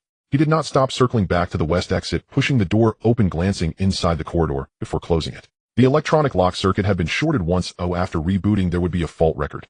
However, his total time inside did not exceed 20 minutes, not enough to trigger an alarm, just a normal equipment anomaly log. That was sufficient. He walked back outside the wire fence, sitting for a while on the stone pile by the roadside, taking out his phone and looking at the screen without opening anything. Researcher Shun will be coming for an evaluation next week. Ji Wenon mentioned that the core artifact is not here. They are coordinating. Coordinating what? Where to coordinate? He put his phone back in his pocket, stood up, and walked in the direction of the parking lot. The security team was following from a distance, maintaining their usual distance, not approaching. He waited for a taxi by the roadside, got in, and said to go back to the hotel. As the car headed toward the city, he leaned against the car window, extending his energy slightly to look back at the industrial area from earlier. Those ancient energy nodes were there still, like a row of unwound clocks waiting for someone to wind them up. The core is not here. But where is the core? Has the jade pendant responded to him now, or is that resistance still present? He took the jade pendant out of his pocket, placing it in his palm to sense it. The resistance remained, but it was different from yesterday.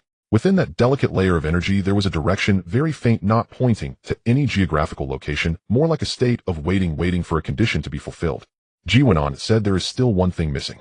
Wang Fei put the jade pendant back, leaning against the back of the chair. The hotel arrived, he got out, paid the fare, and the security team watched him enter the main door from the parking lot. He entered the elevator, pressed the floor button, and his phone vibrated. It was the team leader sending a message. Mr. Wang, was everything smooth during your outing today? Do you need dinner arrangements? He replied, smooth, no need, I can manage myself. Then he stood in the elevator, scrolling up through the team leader's chat window until before noon today, finding the message. Ji Wenon is currently in a state of protective isolation, located at a research base. The specific location is classified. He stared at it for a few seconds before putting the phone away. Protective isolation, classified location. The official statement is a research base. But Ji Wenon has been locked up there for 10 months with no windows, papers piled on the desk, and his glasses taped together. They have confined a person who has been researching for 13 years in the basement to study formats, forcibly inputting energy into artifacts using S-level awakeners for 10 months, yet still haven't figured out why those items do not cooperate. 10 months, and nothing has been achieved. Next week, they will have researcher Shin come for evaluation. Wang Fei exited the elevator. The corridor's air conditioning was turned up, and he walked into his room, placing his bag down and sitting on the chair. He picked up the phone and dialed Wang Hao. It rang twice before being answered. Bro, what's up? I found that author you wanted me to reach out to. Ji Wenon. He picked up the phone and dialed Wang Hao. It rang twice before being answered. Bro, what's up? I found that he's alive and well. Wang Fei leaned back against the chair. He said there is a core artifact among that batch, which is a lock for the passage. That object is not in that place, but stored elsewhere. He doesn't know where. A passage? What passage? Not sure yet. Wang Fei did not elaborate further. I need to know one thing now before they took Ji Wenon away. Did anyone come into contact with him, or after he published that article, did anyone approach him? You mean aside from the management center personnel? Yes. Wang Hao was silent for a moment. He'll check the comments section of his article from back then. Someone should have contacted him after it was published. At that time his contact information was still public. Okay, please help me look into it. Send it to me when you find it. Sure bro, be careful. Wang Fei paused. He hung up. He placed the phone on the table, leaning back in the chair, staring at the ceiling. Researcher Shin, next week evaluation. He had little time left here, and he needed to finish what he could before next week. He took out the jade pendant again, placing it on the table. The light shone down, and the jade glowed with a warm hue, the lines of the totem pressed within, calm, as if waiting. He stared at it for a while. Where's the core? The jade pendant knows, but it is not speaking now. What condition is it waiting for? Ji Wenon does not know, and he does not know either. He put the jade pendant away, flipped through the hotel menu, called for room service, and ordered a bowl of noodles, planning to eat first tonight. Other matters could wait until tomorrow. Wang Fei returned to his hotel room and placed the jade pendant on the table. Under the lamplight it glowed with a warm amber hue, its engraved totem subtly embedded beneath the surface. He stared at it for a long time. Ji Wenon had said one thing remains missing. What thing? The pendant knew, but chose not to speak yet. He gently infused a trace of energy into the pendant. Resistance persisted, but it had changed now. It carried direction, not geographical, but an intangible sense of waiting. waiting for a condition to be fulfilled. Wang Fei withdrew his energy and leaned back in his chair gazing up at the ceiling.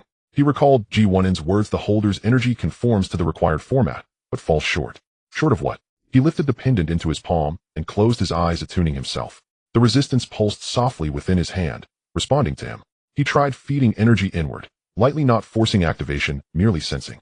The totem within the pendant flickered once, then dimmed again. Wrong.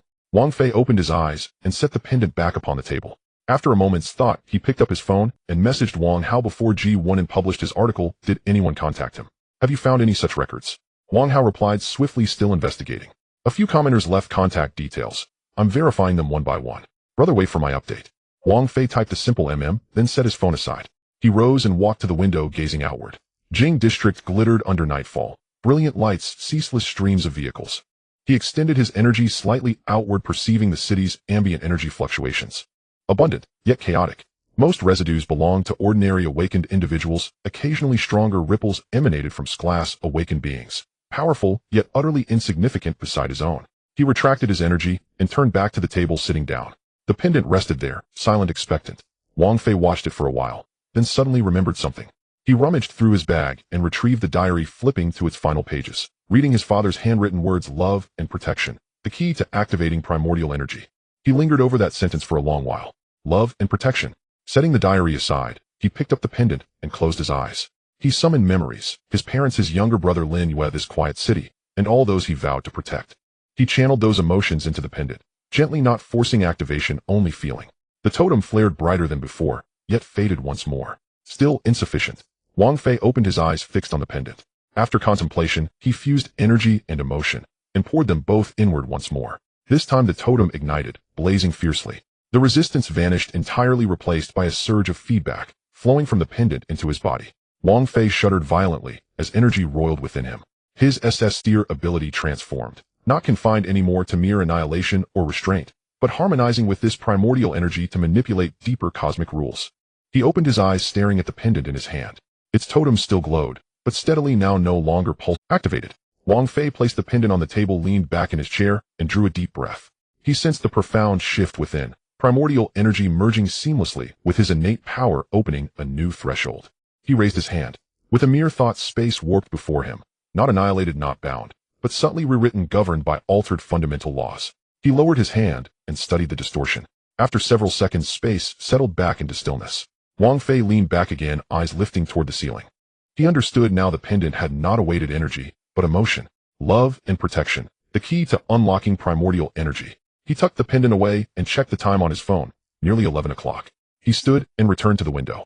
City lights still blazed, vibrant, alive. Yet the pendant in his hand reflected another world entirely. He closed his eyes, feeling the primordial energy within the pendant, flowing through him, carrying a distinct ancient. He beheld a desolate wasteland, ashen skies, cracked earth, and distant figures circling overhead. Their energy signatures were overwhelming, far surpassing any awakened beast he had ever encountered. Wang Fei opened his eyes, staring out the window. Those beings, peering greedily through dimensional rifts, were watching Earth. He slipped the pendant into his pocket and sat back down at the table. His phone vibrated, a message from his team leader, Mr. Wang. Do you have plans for tomorrow? Shall we assist with arrangements? Wang Fei replied, no need. I'll manage on my own. Leader understood. Contact us anytime. Wang Fei set the phone down and leaned back. Two things now demanded clarity. First, the location of the core artifact. Second, the nature of those interdimensional entities.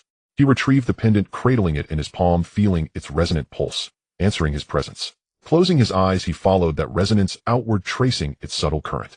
Distant, hazy, yet unmistakably aligned. He opened his eyes, gazing at the pendant. The core artifact lay within Jing District, but not at the research facility. Where? He stowed the pendant and messaged Wang Hao among those who contacted Ji1. Were any based in Jing? Wang Hao replied instantly, yes. Two. One is a researcher at the Theoretical Institute, likely Shin researcher. The other is a collector. I'm still confirming details. Wang Fei, send me the collector's information. Wang Hao, on it. I'll forward it shortly. Wang Fei set his phone aside. A collector. He paused in thought, then rose and stepped to the window. Jing District's lights still shimmered, but within him direction had crystallized. Tomorrow, he would seek out that collector. His phone vibrated again. Wang Hao's message, brother, the collector's name is Chun Mo, a native of Jing District renowned for collecting ancient artifacts. I've sent you his address. Wang Fei glanced at the address and replied with a terse mm. Setting the phone down, he returned to the table and sat. Chun Mo. He committed the name to memory, then picked up the hotel menu and ordered room service, a bowl of noodles. Dinner first. Tomorrow would bring answers. When the noodles arrived, he sat at the table eating slowly while mentally rehearsing tomorrow's path. Chun Mo, the collector devoted to ancient artifacts. If the core artifact rested in his hands, resolution would come swiftly. If not, then the search would continue. After finishing his meal, Wang Fei set the bowl aside and leaned back. He took out the pendant, resting it in his palm, its primordial energy still pulsing, yet markedly steadier than before. He closed his eyes and traced the resonance once more, this time the direction sharpened clearer. Not a location, but a resonance, the pendant calling out to another artifact. Wang Fei opened his eyes, fixated on the pendant. The core artifact lay somewhere in Jing district, waiting for him to find it. He slipped the pendant away, rose and walked to the bed, laying down. Tomorrow, Shinemo. He closed his eyes and slept almost instantly. At dawn, Wang Fei rose, washed, dressed, slung his bag over his shoulder, and departed.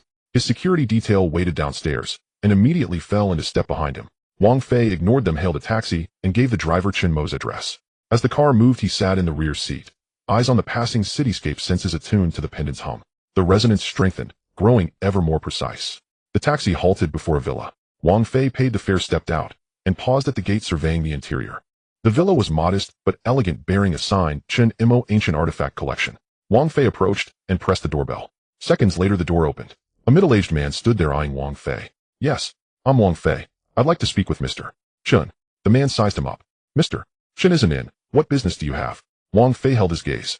I wish to examine Mr. Chen's collection of ancient artifacts, especially those bearing totemic engravings. The man blinked. Are you a researcher? In a manner of speaking. After hesitation, the man relented. Mr.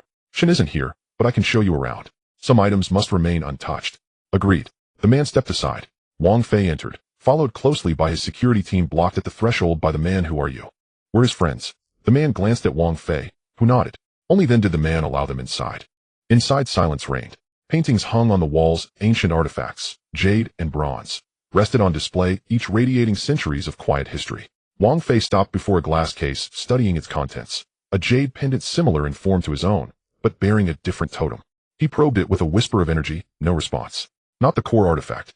He withdrew his energy, and the man trailed behind him. What exactly are you looking for? An artifact, totemic in nature, possibly the heart of this collection. The man faltered. You mean that one? Wang Fei turned, eyes locked onto him. Which one? The man hesitated. Mr. Chen owns an artifact, a stone inscribed with a totem. He called it the lock to the gateway, though I never quite understood what he meant. Wang Fei's pulse quickened. Where is it? In the basement. Mr. Chen forbids anyone from touching it. He says it's dangerous. Take me there. The man studied him. Are you certain? Absolutely. After a pause, the man turned and descended, Wang Fei following close behind. The basement was dimly lit, its walls adorned with paintings, sealed crates arrayed across the floor. The man approached the farthest crate and opened it, revealing a stone, palm-sized, unassuming, yet etched with a totem identical to the one within Wang Fei's pendant. He stared, then fed energy into it. The totem flared, then subsided. This was it, the core artifact. Wang Fei withdrew his energy and faced the man. Where did Mr. Chen acquire this stone? He never said, only that he purchased it from a researcher. Wang Fei paused. What was the researcher's name? Ji Wenin. Wang Fei's heart skipped a beat. Ji went on. The researcher, who published papers, a name mentioned in his father's diary, had vanished from the research base. He took the stone out of the sealed box and held it in his palm. The stone was light, its temperature matching that of the jade pendant, with totemic patterns glimmering softly under the light. He took out the jade pendant, as well, placing the two items together. The totem lit up. It was not the faint light from before, but a true radiant glow activated simultaneously from both the stone and the jade pendant, intertwining in his palm to form a complete totem. The totem spun in the air, emitting a wave of energy. Wang Fei sensed it. The wave resonated with the source energy within him, as if the jade pendant and stone were responding to something, awaiting something. They were waiting for the passage to open, for the energy to be sufficient for Earth's defenses to completely collapse. At the other end of the passage was another realm. A gray sky, cracked ground, and swirling creatures. Those creatures halted, staring toward the passage, their eyes glinting with greed. They were waiting for the passage to open, for the energy to be sufficient for Earth's defenses to completely collapse. Wang Fei opened his eyes, staring at the totem in his hand. The jade pendant and the stone were two parts of a key, but it was still not enough. He withdrew the energy, causing the totem's light to dim, and the jade pendant and stone returned to their original state. He turned to look at the middle-aged man. When Mr. Chen bought this stone from Ji Wenin, did Ji Wenin say anything? The middle-aged man thought for a moment, and said that this stone was the core of a set of items, but not the whole, with other items scattered in different places. Wang Fei's heart sank. Where were the other items? Unknown. Ji Wenin did not say, and Mr. Chen did not ask. Wang Fei stared at the stone for a long time, pocketed it, and turned to leave. The middle-aged man followed behind, asking if Wang Fei was taking the stone. For a while, the middle-aged man hesitated, saying, Mr. Shen is not here, I cannot decide. Wang Fei stopped and turned to stare at him, saying, I will clarify with Mr. Shen. The middle-aged man looked at Wang Fei's gaze, suddenly too afraid to say anything further, and nodded. Wang Fei walked out of the basement, and the security team immediately followed. The team leader approached Wang Fei, asking if he found what he was looking for. I did, but it's still not enough. The team leader was momentarily stunned. What else do you need? We can help you check. Wang Fei didn't answer, walking out of the villa and standing at the door looking outside. Vehicles moved along the street, and people lived ordinary lives, unaware of the fissure above that was slowly He took out his phone and sent a message to Wang Hao, check if Ji1on contacted anyone before he went missing, especially regarding transactions involving items. Wang Hao quickly replied, okay, I will check right away. Wang Fei put away his phone, turned to the team leader, asking him to contact researcher Shin from the Theoretical Research Institute. He wanted to talk with him. The team leader nodded, saying he would arrange it immediately. Wang Fei walked over to the car, opened the door, and sat inside. The security team boarded another vehicle following behind. Halfway through the drive, his phone vibrated with a message from the team leader, Mr. Wang, researcher Shun is at the institute today, I have contacted him, and he said he can meet with you at any time. Wang Fei replied with an okay, and asked the driver to change direction toward the Theoretical Research Institute. The institute was located in the suburbs of the capital, not large, but heavily guarded with security personnel at the entrance and surveillance cameras on the walls. The car stopped at the entrance, and Wang Fei got out, walking to the door. The security personnel saw him and immediately approached, saying, you must be Mr. Wang, researcher Shun is waiting for you. Please follow me. Wang Fei followed the security personnel into the institute, passing through several corridors until they reached the office door. The security personnel knocked, saying, researcher Shin, Mr. Wang has arrived. The door opened, revealing a middle-aged man wearing glasses and a gentle smile. Mr. Wang, hello. Wang Fei nodded, saying, researcher Shun, I want to talk to you about Ji1on.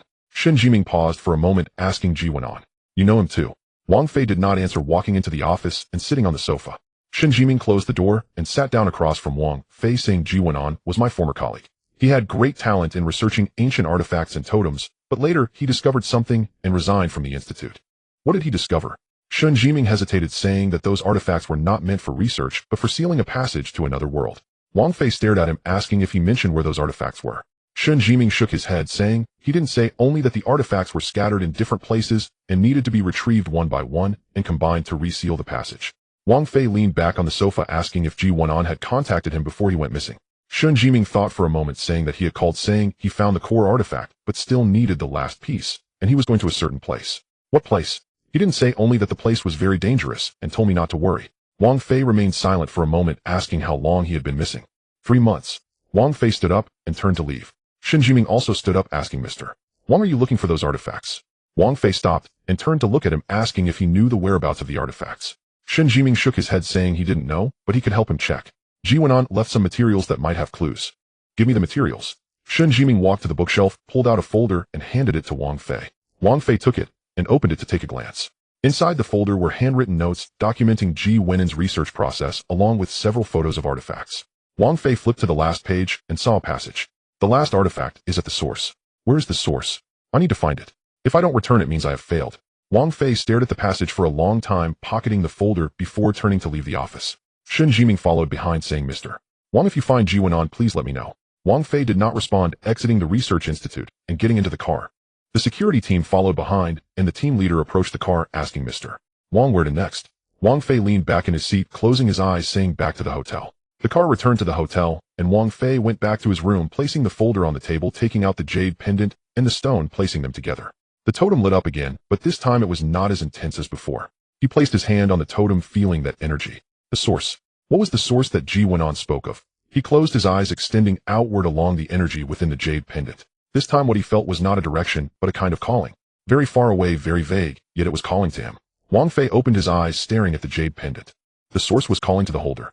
He put away the jade pendant, picked up his phone, and sent a message to Wang Hao, check the places Ji1on visited before he went missing, and send me all the information you can find. Wang Hao quickly replied, okay, he'll do it as soon as possible. Wang Fei put down his phone, stood up, and walked to the window. The city's lights were still shining, but he already had his answer in his heart. Ji1on went to the source, and then disappeared. That place was very dangerous. But he had to go.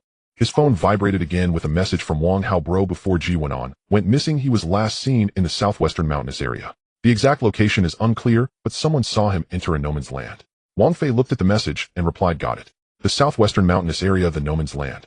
He pocketed his phone, turned back to the table, and sat down. Tomorrow I will head to the southwest. In the southwestern mountainous area, an uninhabited zone, Wang Fei sat on the plain gazing out the window. Below lay a continuous range of mountains shrouded in mist obscuring the specific terrain. The leader of the security team sat beside him and whispered, "Mr. Wang, ahead lies the last area where Ji Wenan was seen. That uninhabited zone is very dangerous with high-level mutated beasts roaming. We have already arranged for an S-level awaken to stand by on the perimeter." Wang Fei did not turn around. He didn't need their help. The leader was taken aback, but, "I will go myself." The leader opened his mouth, but ultimately said nothing and nodded. The plane landed at a temporary camp on the edge of the mountains. A few people in uniform stood in the camp, and when they saw Wang Fei disembark, they immediately approached him. "Mr. Wang, I am the head of the Southwestern Bureau. We will fully cooperate with you on this operation." Wang Fei glanced at him asking, "Did Ji Wenan leave any clues before entering the uninhabited zone?" The head hesitated for a moment, saying, "Before he went missing, he had stayed overnight in a nearby village conversing with the elders for a long time." The elder mentioned that he asked many questions about the legends of the mountains. "What legends?" The elder said there is a place in the mountains that has been forbidden to approach for generations, claiming it is a gate of ghosts, and those who enter never return. Wang Fei stared at him asking, "Where is that place?" The head took out a hand-drawn map from his pocket and handed it to Wang Fei. This was drawn by the elder. The approximate location is here, but how to get there, he couldn't clarify, only said to follow the river in the mountains and look for the stone pillars to arrive. Wang Fei accepted the map, glanced at it, tucked it into his pocket, and turned to walk out of the camp. The leader followed behind, saying, "Mr. Wang, let us accompany you in case of danger." "No need." Wang Fei continued walking without looking back. The leader wanted to say something, but was stopped by the head, who shook his head. The people in the camp watched Wang Fei's retreating figure, and someone whispered, "Is he really going into the uninhabited zone alone?" Another person lowered his voice, saying, "He is an SS level awakened. One person is enough." Wang Fei exited the camp and entered the mountains. It was very quiet in the mountains, with only the sound of the wind rustling through the leaves. He walked along the river, holding the jade pendant, sensing the direction of the source energy. The jade pendant was growing warm, and the totem's glow was brighter than before. After about 2 hours of walking, several stone pillars appeared ahead. The pillars were tall, with totems carved on them identical to the one in the jade pendant. Wang Fei stopped staring at the stone pillars. "This is the source," Ji Wenan mentioned. He took out the jade pendant and placed it in the palm of his hand. The glow of the jade pendant suddenly became blinding. The totem began to spin, and a surge of energy erupted from the pendant, pouring into the stone pillars. The pillars lit up and the ground trembled slightly.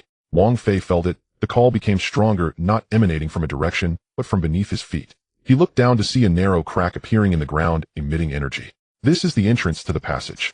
Wang Fei put away the jade pendant and approached the crack. Suddenly the crack widened, and a pulling force emanated from within, drawing him down. He did not resist, and fell down with the force. The surrounding scenery changed in an instant, no longer the forest, but a gray space with the ground cracked, and the sky low, where several dark shadows were swirling in the distance. Those dark shadows sensed Wang Fei's presence, and immediately turned flying towards him. Wang Fei raised his hand with a thought. The space in front of him twisted, and the dark shadows were instantly bound, unable to move. As he approached, he could see the true forms of those shadows. They were several mutated beasts, large in size, with wings spanning over 10 meters, their red eyes fixed on him, filled with greed. S-level mutated beasts. Wang Fei did not look any further. With a wave of his hand, those beasts turned to ashes, dissipating into the air. He continued forward, sensing the energy within the jade pendant.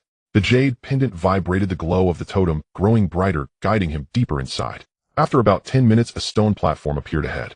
On the stone platform lay a box made of jade with a totem engraved on it. Wang Fei approached the platform, staring at the box. "This is the last artifact," Ji Wenan mentioned. He took out the jade pendant and placed it on the box. The totem on the box lit up, and the lid opened automatically, revealing a round jade plate inside with totem patterns identical to those on the jade pendant and the stone. Wang Fei took out the jade plate, placing all 3 artifacts together. The glow of the totem erupted, surging from the 3 artifacts, intertwining in the air to form a complete totem. The totem began to spin, radiating a powerful wave of energy. Wang Fei felt that this energy resonated with the source energy within him. The jade pendant, stone, and jade plate seemed to be responding to something, waiting for something. He closed his eyes, extending along the wave. This time he did not see the scenery of another world, but a passage. One end of the passage connected to Earth, while the other end connected to another world. Countless cracks lined the passage, energy surging from these cracks, seeping into Earth, and awakening the abilities of all living beings. However, those cracks continued to expand, and the passage was slowly tearing apart. Once it fully opened, beings from the other world would invade Earth on a large scale. Wang Fei opened his eyes, staring at the totem in his hand. The 3 artifacts were the keys to sealing the passage. But it was still not enough. He remembered Ji Wenan's notes, the last sentence. "If I do not return, it means I have failed." Ji Wenan had been here, obtained the jade plate, but failed to seal the passage. Why? Wang Fei looked down at the totem, The energy was still pulsating, as if waiting for something. The three artifacts were merely part of the key. What truly sealed the passage was the energy of the wielder. Ji Wenen's energy was insufficient, thus he failed. Wang Fei began to channel his energy into the totem, gently, cautiously feeling it. The glow of the totem grew brighter, and the energy fluctuations began to spread, shaking the entire space. He continued to input energy. The glow of the totem intensified, the cracks began to heal, and the passage was slowly being repaired. But halfway through the repair, the totem suddenly dimmed, and the energy fluctuations vanished. Still not enough. Wang Fei stared at the totem, thinking for a moment. He recalled a line from his father's journal. Love and protection are the keys to activate source energy. He merged his emotions with his energy and input it into the totem once more. This time the glow of the totem did not dim, but became even brighter. The energy fluctuations strengthened, all the cracks healed, and the passage began to close. The entire space trembled, the ground cracked, and the distant mutated beast sensed the crisis rushing towards him frantically. Wang Fei raised his hand. With a thought, all the mutated beasts were imprisoned and turned to ashes. He continued to channel energy. The glow of the totem peaked, and the entire passage closed in an instant, all cracks disappearing completely, severing the energy from the other world.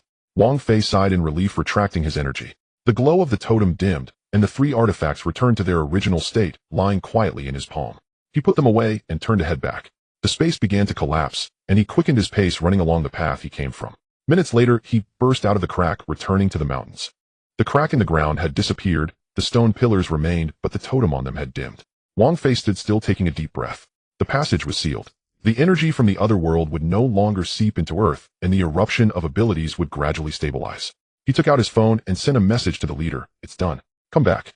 The leader quickly replied, Mr. Wang, are you alright? I'm fine. Wang Fei put away his phone and turned to walk towards the camp. Halfway there he paused and glanced back at the stone pillars. Ji Wenan went missing, possibly dying in that space.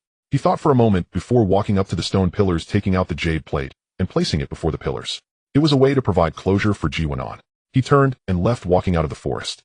The people in the camp sighed in relief upon seeing him return. The leader approached, asking, Mr. Wang, how did it go? Wang Fei glanced at him, stating, the passage is sealed. There will be no more energy from the other world seeping in. The leader was momentarily stunned. What about the abilities? They still exist, but there will be no new eruptions of abilities, and the existing ones will not upgrade. The leader nodded, understanding. I will report this right away. Wang Fei said nothing, moving to his side to sit down. He took out the jade pendant and stone, glancing at them.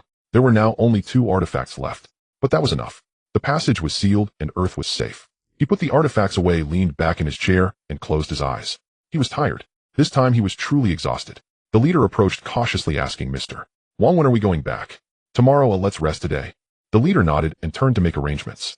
Wang Fei sat there, listening to the sound of the wind in the mountains, feeling very calm. This outing had resolved a long-standing concern. The passage was sealed. Earth would no longer be threatened by the other world. He could continue living his low-key life. His phone vibrated. It was a message from Wang. How, bro, are you okay? When are you coming back? Wang Fei replied, tomorrow, then set his phone down. He leaned back in his chair, looking up at the sky. The sky was blue and the clouds were white. He suddenly thought of Lin Yue, of his parents, and of his younger brother. He wanted to go home. The next morning the plane took off on time. Wang Fei leaned against the window, watching as the mountains below gradually shrank into a line before disappearing into the clouds. The team leader sat beside him and quietly asked, Mr. Wang, should we report on the matter of Ji Wenan? Wang Fei did not turn his head, replying, report what? The team leader paused for a moment, mentioning his disappearance and the sealing of the passage. Wang Fei thought for a moment and said, report on the passage, though I will handle the matter of Ji Wenan. The team leader nodded and fell silent. The cabin was quiet, with only the low hum of the engine. Wang Fei leaned his head back against the seat and closed his eyes. He recalled that gray space, the box on the stone platform, and the words in Ji Wenen's notes pressed in the corner of the If I don't come back, it means I have failed. Ji Wenan was probably a stubborn person. Knowing the energy was insufficient, Wang Fei took out the jade pendant, twirled it in his palm, and then put it back in his pocket. Forget it. The plane landed at the city airport. The support team's vehicle was already waiting outside the tarmac. The team leader went to make the handover, while Wang Fei stepped outside, standing by the roadside and taking out his phone. Wang Hao had sent several messages, the last one being 3 words. Brother, miss you. Wang Fei replied that he was on his way back and put his phone away. The car drove into the community, and he saw his parents standing downstairs from a distance. The moment his mother spotted him, she hurried over, her face filled with concern. She had lost weight. Wang Fei smiled, saying, no, I haven't lost weight. His father stood nearby, scanning him up and down, saying, as long as you're okay, as long as you're okay. His mother pulled him upstairs, speaking with a hint of blame. You've been gone for so long, and you didn't even call more often. Your dad and I were so worried. That team leader of yours keeps tight-lipped and doesn't tell us anything. The team leader followed behind, quietly relieved. Wang Fei let her talk and went inside. On the dining table were his favorite dishes. His mother sat down and served him food, dishing out several pieces while saying, "If you can avoid going out in the future, then don't go. It's dangerous. Oh, let others handle those matters. You don't always have to rush forward." Wang Fei remained silent, lowering his head to eat. His father took a sip of soup and raised his head, asking, "Was this trip about that person named Ji Wenon?" Wang Fei nodded, signaling an end to the topic. His father responded with an and did not ask further. He understood that his son did not want to elaborate and did not press him. After dinner, Wang Fei cleaned up the bowls and chopsticks, but his mother shooed him away, saying, "Just sit there, you don't need to help." Wang Fei did not insist and returned to his seat, dialing Wang Hao on his phone. The call was picked up quickly almost before the first sound finished. "Brother, are you back?" "I'm back." Wang Hao let out a long sigh. It was clear from his voice that he was relieved. "That's good, that's good. You've been out for so long, I didn't dare to ask the team leader, afraid of hearing some bad news." Wang Fei chuckled, thinking, what were you worried about? Wang Hao paused, and then asked, "Brother, have they found that Ji Wenon?" "Not found." After a brief pause he added, then. Wang Fei glanced at the teacup on the table, likely empty. There was silence on the other end for a few seconds, then Wang Hao said, "Oh." Just that one word. He didn't ask further. Wang Fei knew he wanted to continue but didn't know what else to say, so he spoke first. "When the break comes, come back. Don't wander around outside of school recently." "Got it, brother. You also take a good rest." After hanging up, Wang Fei placed his phone on the table and leaned back against it. In the living room, his parents were still talking in the kitchen. His mother's voice with his father occasionally responding, and the sounds of pots and bowls clinking together were very close. He closed his eyes amidst these sounds, remaining still. It had been many days since it was this quiet.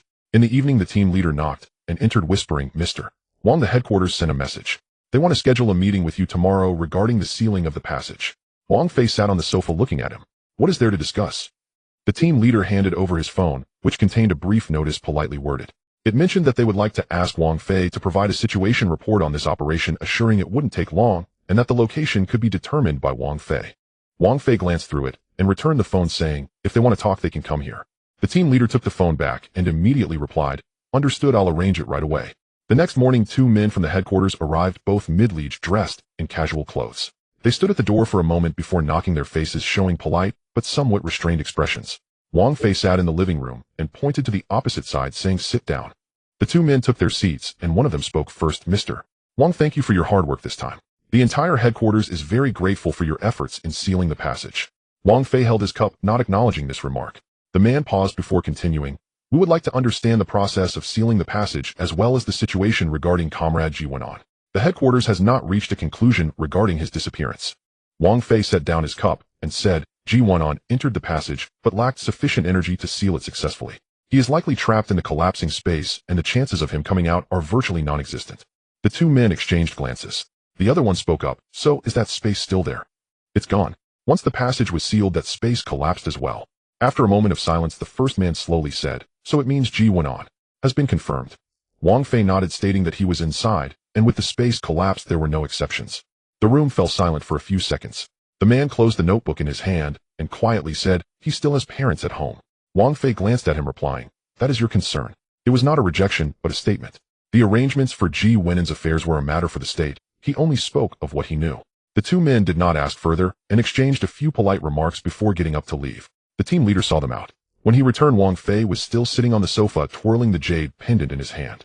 The team leader stood at the door silent. Wang Fei put away the jade pendant and said, "Let's go. It's all right now." The team leader responded with an "oh" and exited, closing the door behind him. Wang Fei took out his phone and checked the weather. It was clear. He changed into another shirt, went downstairs, and drove out. There was no particular destination, just driving along the road.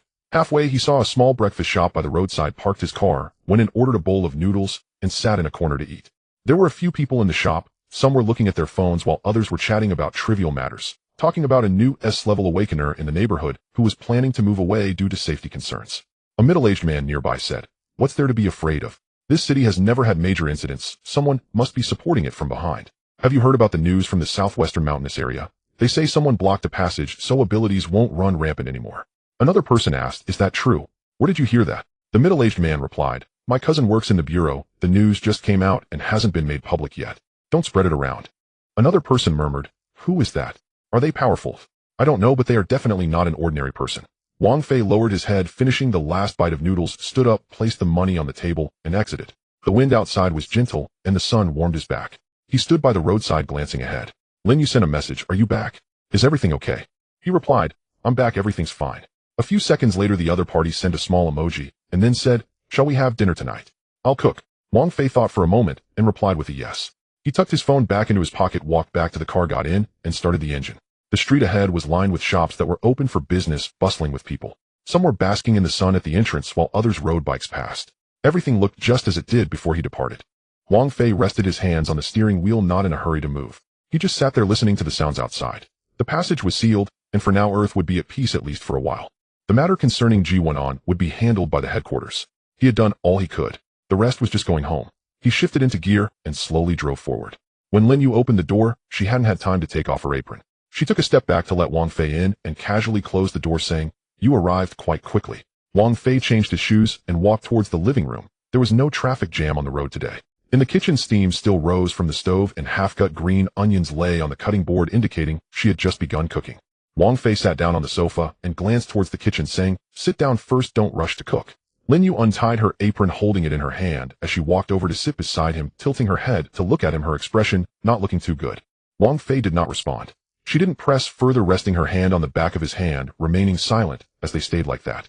The fire in the kitchen was still on, and from afar they could hear the sound of oil in the pan, fine and steady. Wang Fei leaned against the sofa and said, "Are you still eating that fish you bought this morning?" Lin Yu was taken aback, replying, "Yes, how did you know?"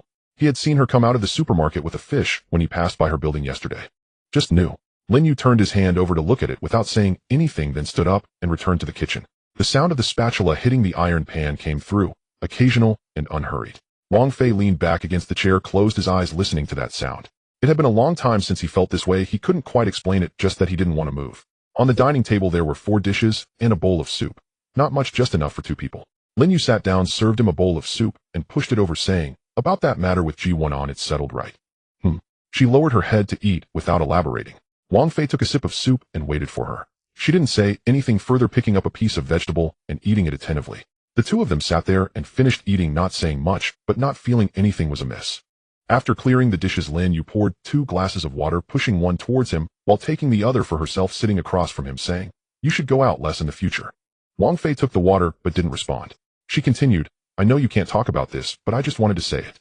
After that, she took a sip of water and changed the subject, asking, "Has your brother returned yet?"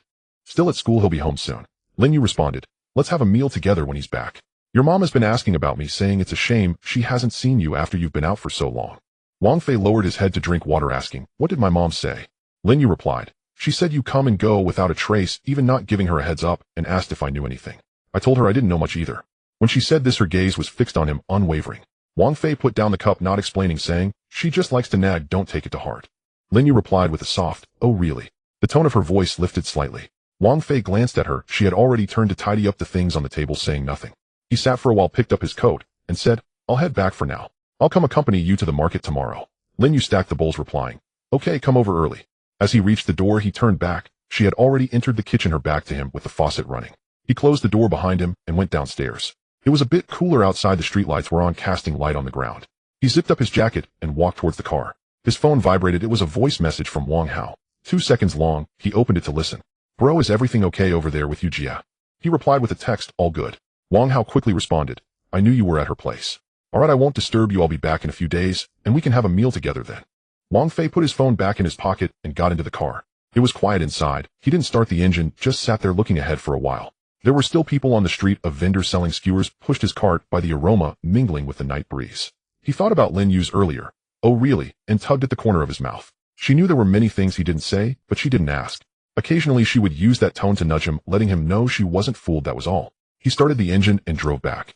On the way, he passed a noodle shop that was still open with a few people seated inside the light yellow. Just like this, it was quite nice. Upon returning home, the lights in his parents' room were already off. He entered quietly, poured himself a glass of water in the kitchen, drank it, and headed to his room. Passing by the spot where the team leader stood in the hallway, it was empty. He wasn't there tonight. Wang Fei pushed open the door to his room and sat on the edge of the bed. On the table lay a stone he had found among his father's old belongings. It hadn't been moved from its place. He picked it up, fiddled with it a bit, and then set it back down. There were 3 items originally. Now only 2 remained in hand, with the other one left in the mountains. But that was about Ji1. He had done his part. He lay down, staring at the ceiling. From next door, his father's cough could be heard, low and brief, then it quieted down. He closed his eyes. That matter on that side was settled, but this matter on this side was still ongoing. Early the next morning, just as he finished breakfast, the team leader knocked and entered, looking a bit awkward, saying, "Mr. Wang, the headquarters sent a message yesterday afternoon. I didn't dare to disturb you then." Wang Fei held his cup asking what it was. The team leader took out his phone saying, "It's about the follow-up to the sealing of the passage. The headquarters wants to formally issue an internal notice to commend this operation, which involves your name." Wang Fei looked at him saying, "I didn't agree." The team leader immediately replied, "Yes, I know. I told them we need to obtain your consent first." They asked if they could use a code name instead of a real name. Wang Fei thought for a moment and said, "If not, then don't know whether they issue the notice or not is up to them." The team leader acquiesced and then said, "There's one more thing. Ji Wenan's family reached out to the headquarters asking if they could meet you, saying they wanted to thank you in person." Wang Fei put down his cup, remaining silent. The team leader waited a few seconds and said, "I told them you're not available lately. I will arrange it later." "All right." Wang Fei stood up, grabbed his coat, and left. He had promised Lin Yu to go to the market. She had trouble carrying things when she bought them, knowing it herself. In the hallway, the team leader followed behind, quietly asking, "Mr. Wang, should we come along?" Wang Fei didn't turn around, saying, "No need, you all stay here."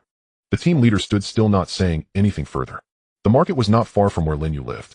The two of them walked over as she took a long time choosing fish, picking one up, and then putting it back, examining another. The vendor stood waiting, and Wang Fei stood by waiting too. The vendor glanced at him, and then at Lin Yu, saying, "Miss, this one is good fresh. Your husband will help you hold it." Lin Yu replied, "Help me check it out. He doesn't understand fish." Wang Fei stepped aside. He indeed didn't understand. In the end, they picked 2 fish along with other vegetables, filling 2 bags to the brim.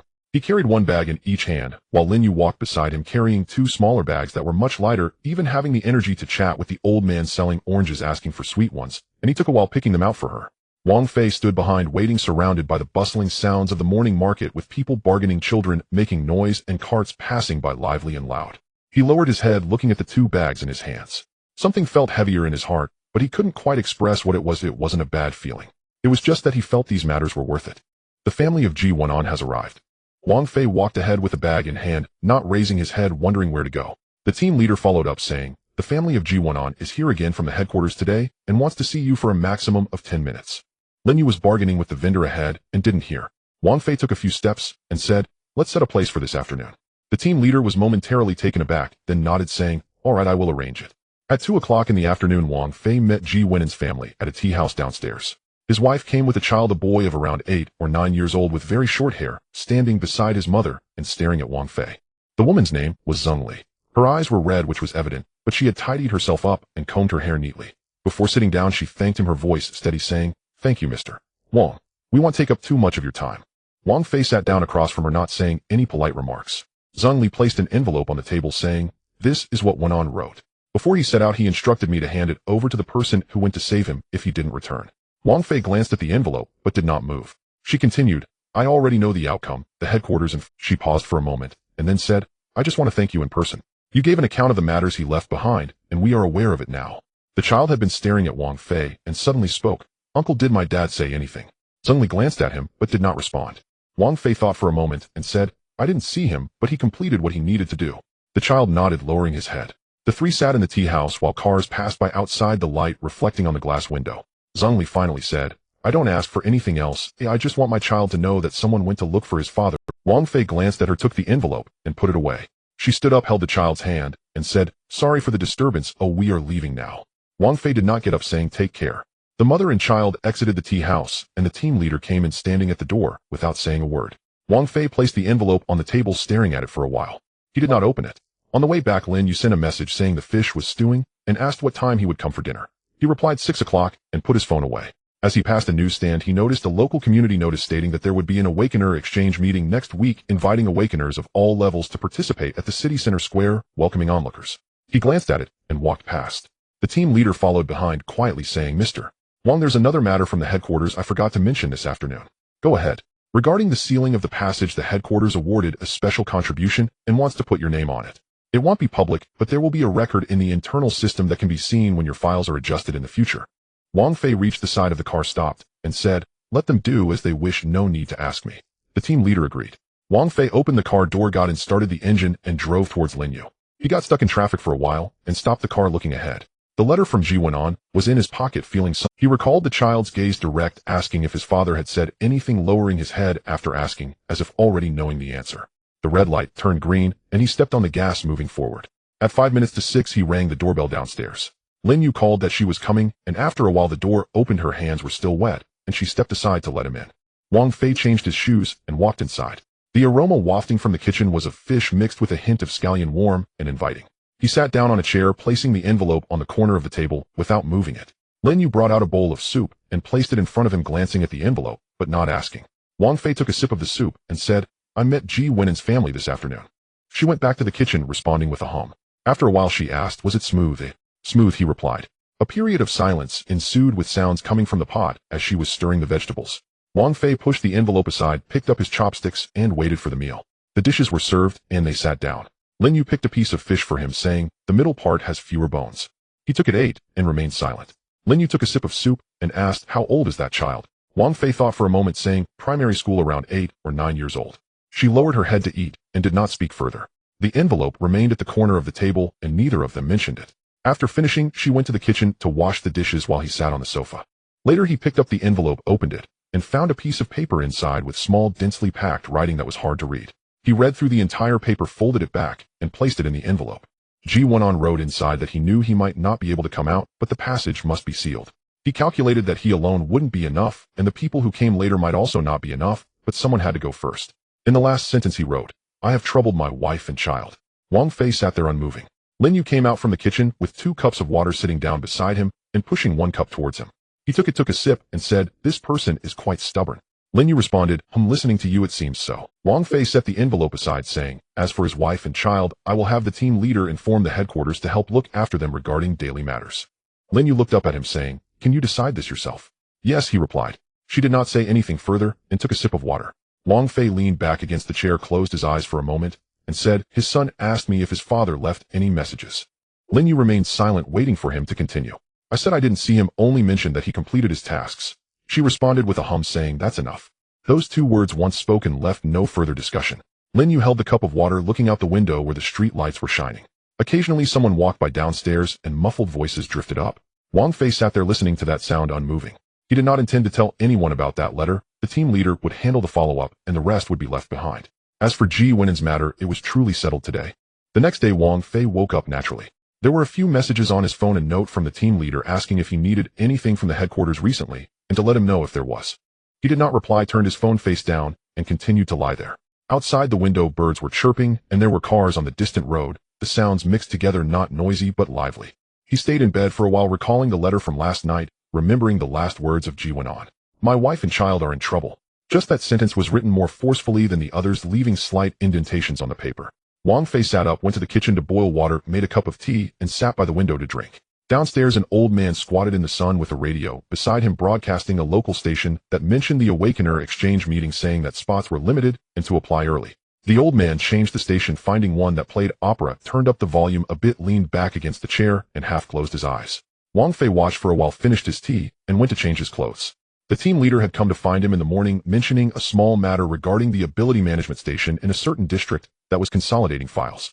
Ji Wenen's file had a section labeled Task Associates that needed to be filled out, requiring the names of all personnel involved in the task, and asked Wang Fei if he wanted to be listed. Wang Fei replied that he did not want to be listed. The team leader noted it down and asked if they should just leave it blank. Leave it blank, Wang Fei said. The team leader nodded and added that the living subsidy for Zheng Li had already gone through the process, and the child's enrollment had also been arranged at a better school in their current district. Wang Fei responded with a murmur, not saying much more. The team leader looked down at his notebook and said, there's one more thing I should mention. He looked up and said that someone at the headquarters suggested turning Ji Wenen's task into an internal case for training newcomers, mainly because of his efficient sealing method for the portal, which had reference value. They wanted to compile it into a document which would involve descriptions of the scene, including his involvement at that time. Wang Fei put down his teacup and said, if they want to use it, why are you telling me this?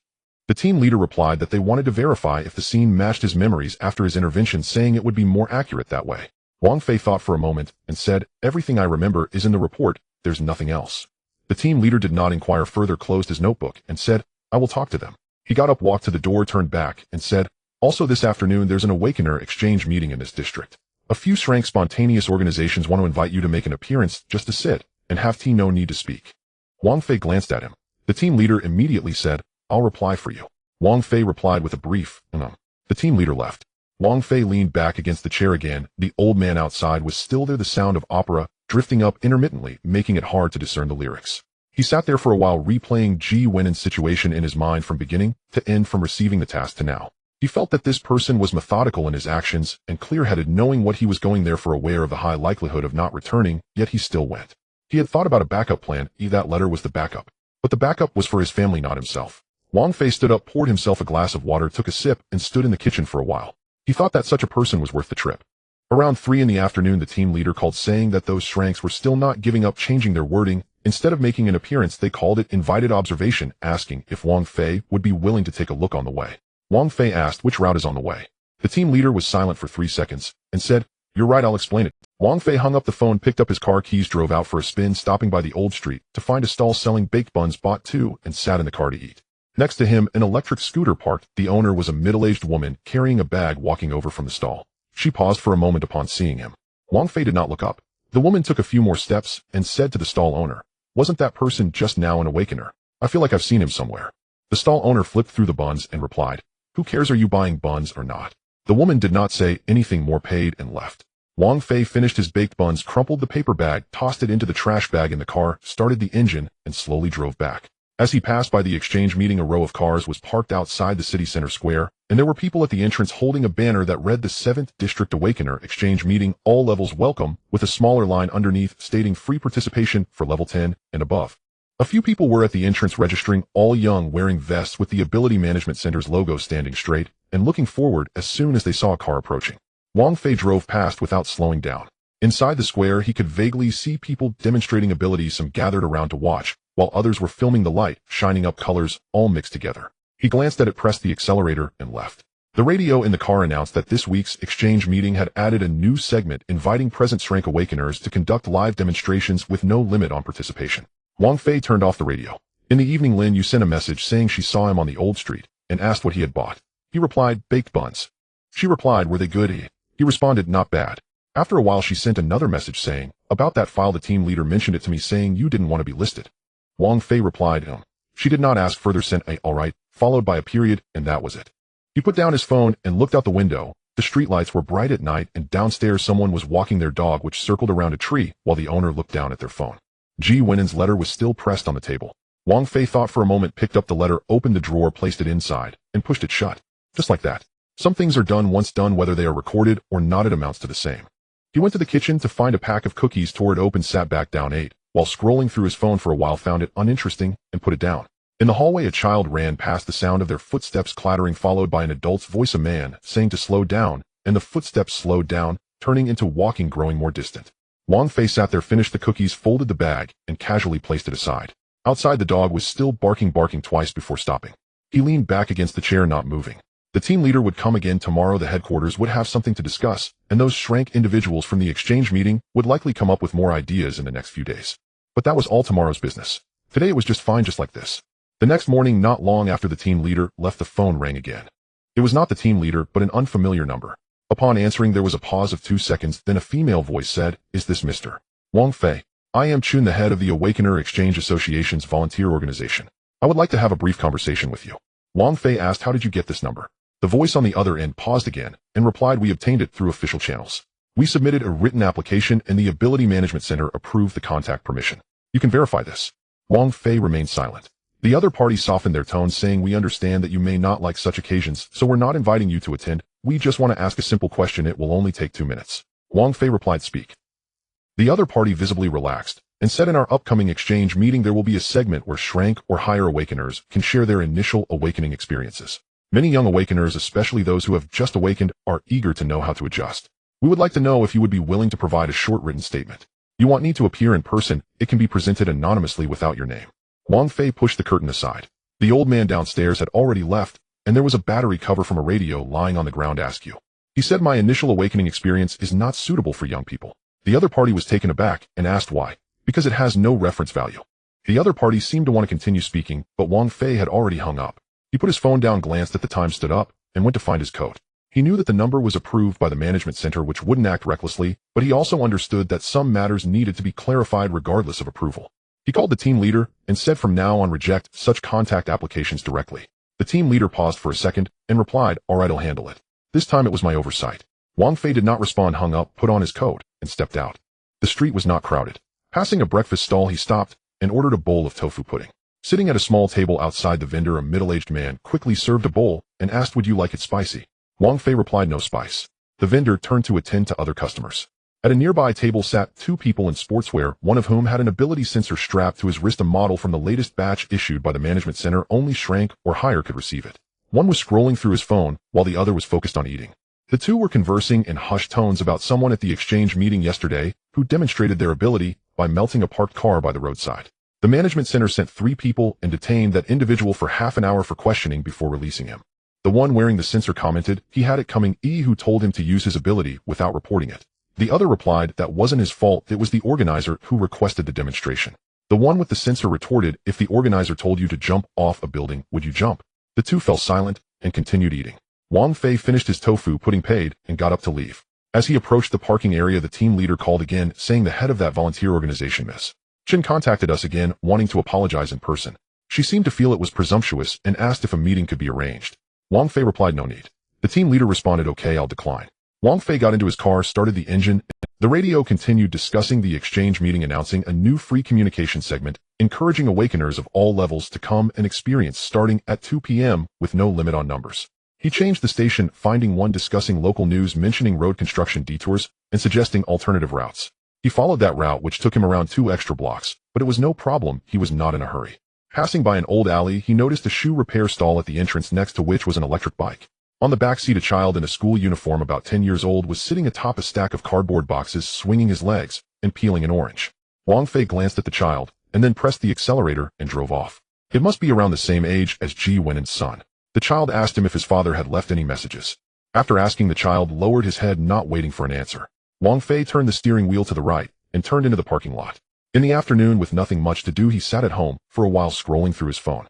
Lin Yu messaged him saying she was off work and asked what he wanted for dinner. He replied, anything is fine, you decide. She responded, then I'll buy groceries, you come pick me up. Wang Fei grabbed his keys and went out. While waiting downstairs, a young man in a suit approached, clutching a document bag. Seeing Wang Fei, he slowed his steps, stood there studying Wang Fei for a moment, then walked over and said, hello, are you Mr. Wang Fei? Wang Fei did not move and asked, who are you? The young man handed over a business card and said, I am from the Urban Awakener Rights Promotion Association, an independent nonprofit organization.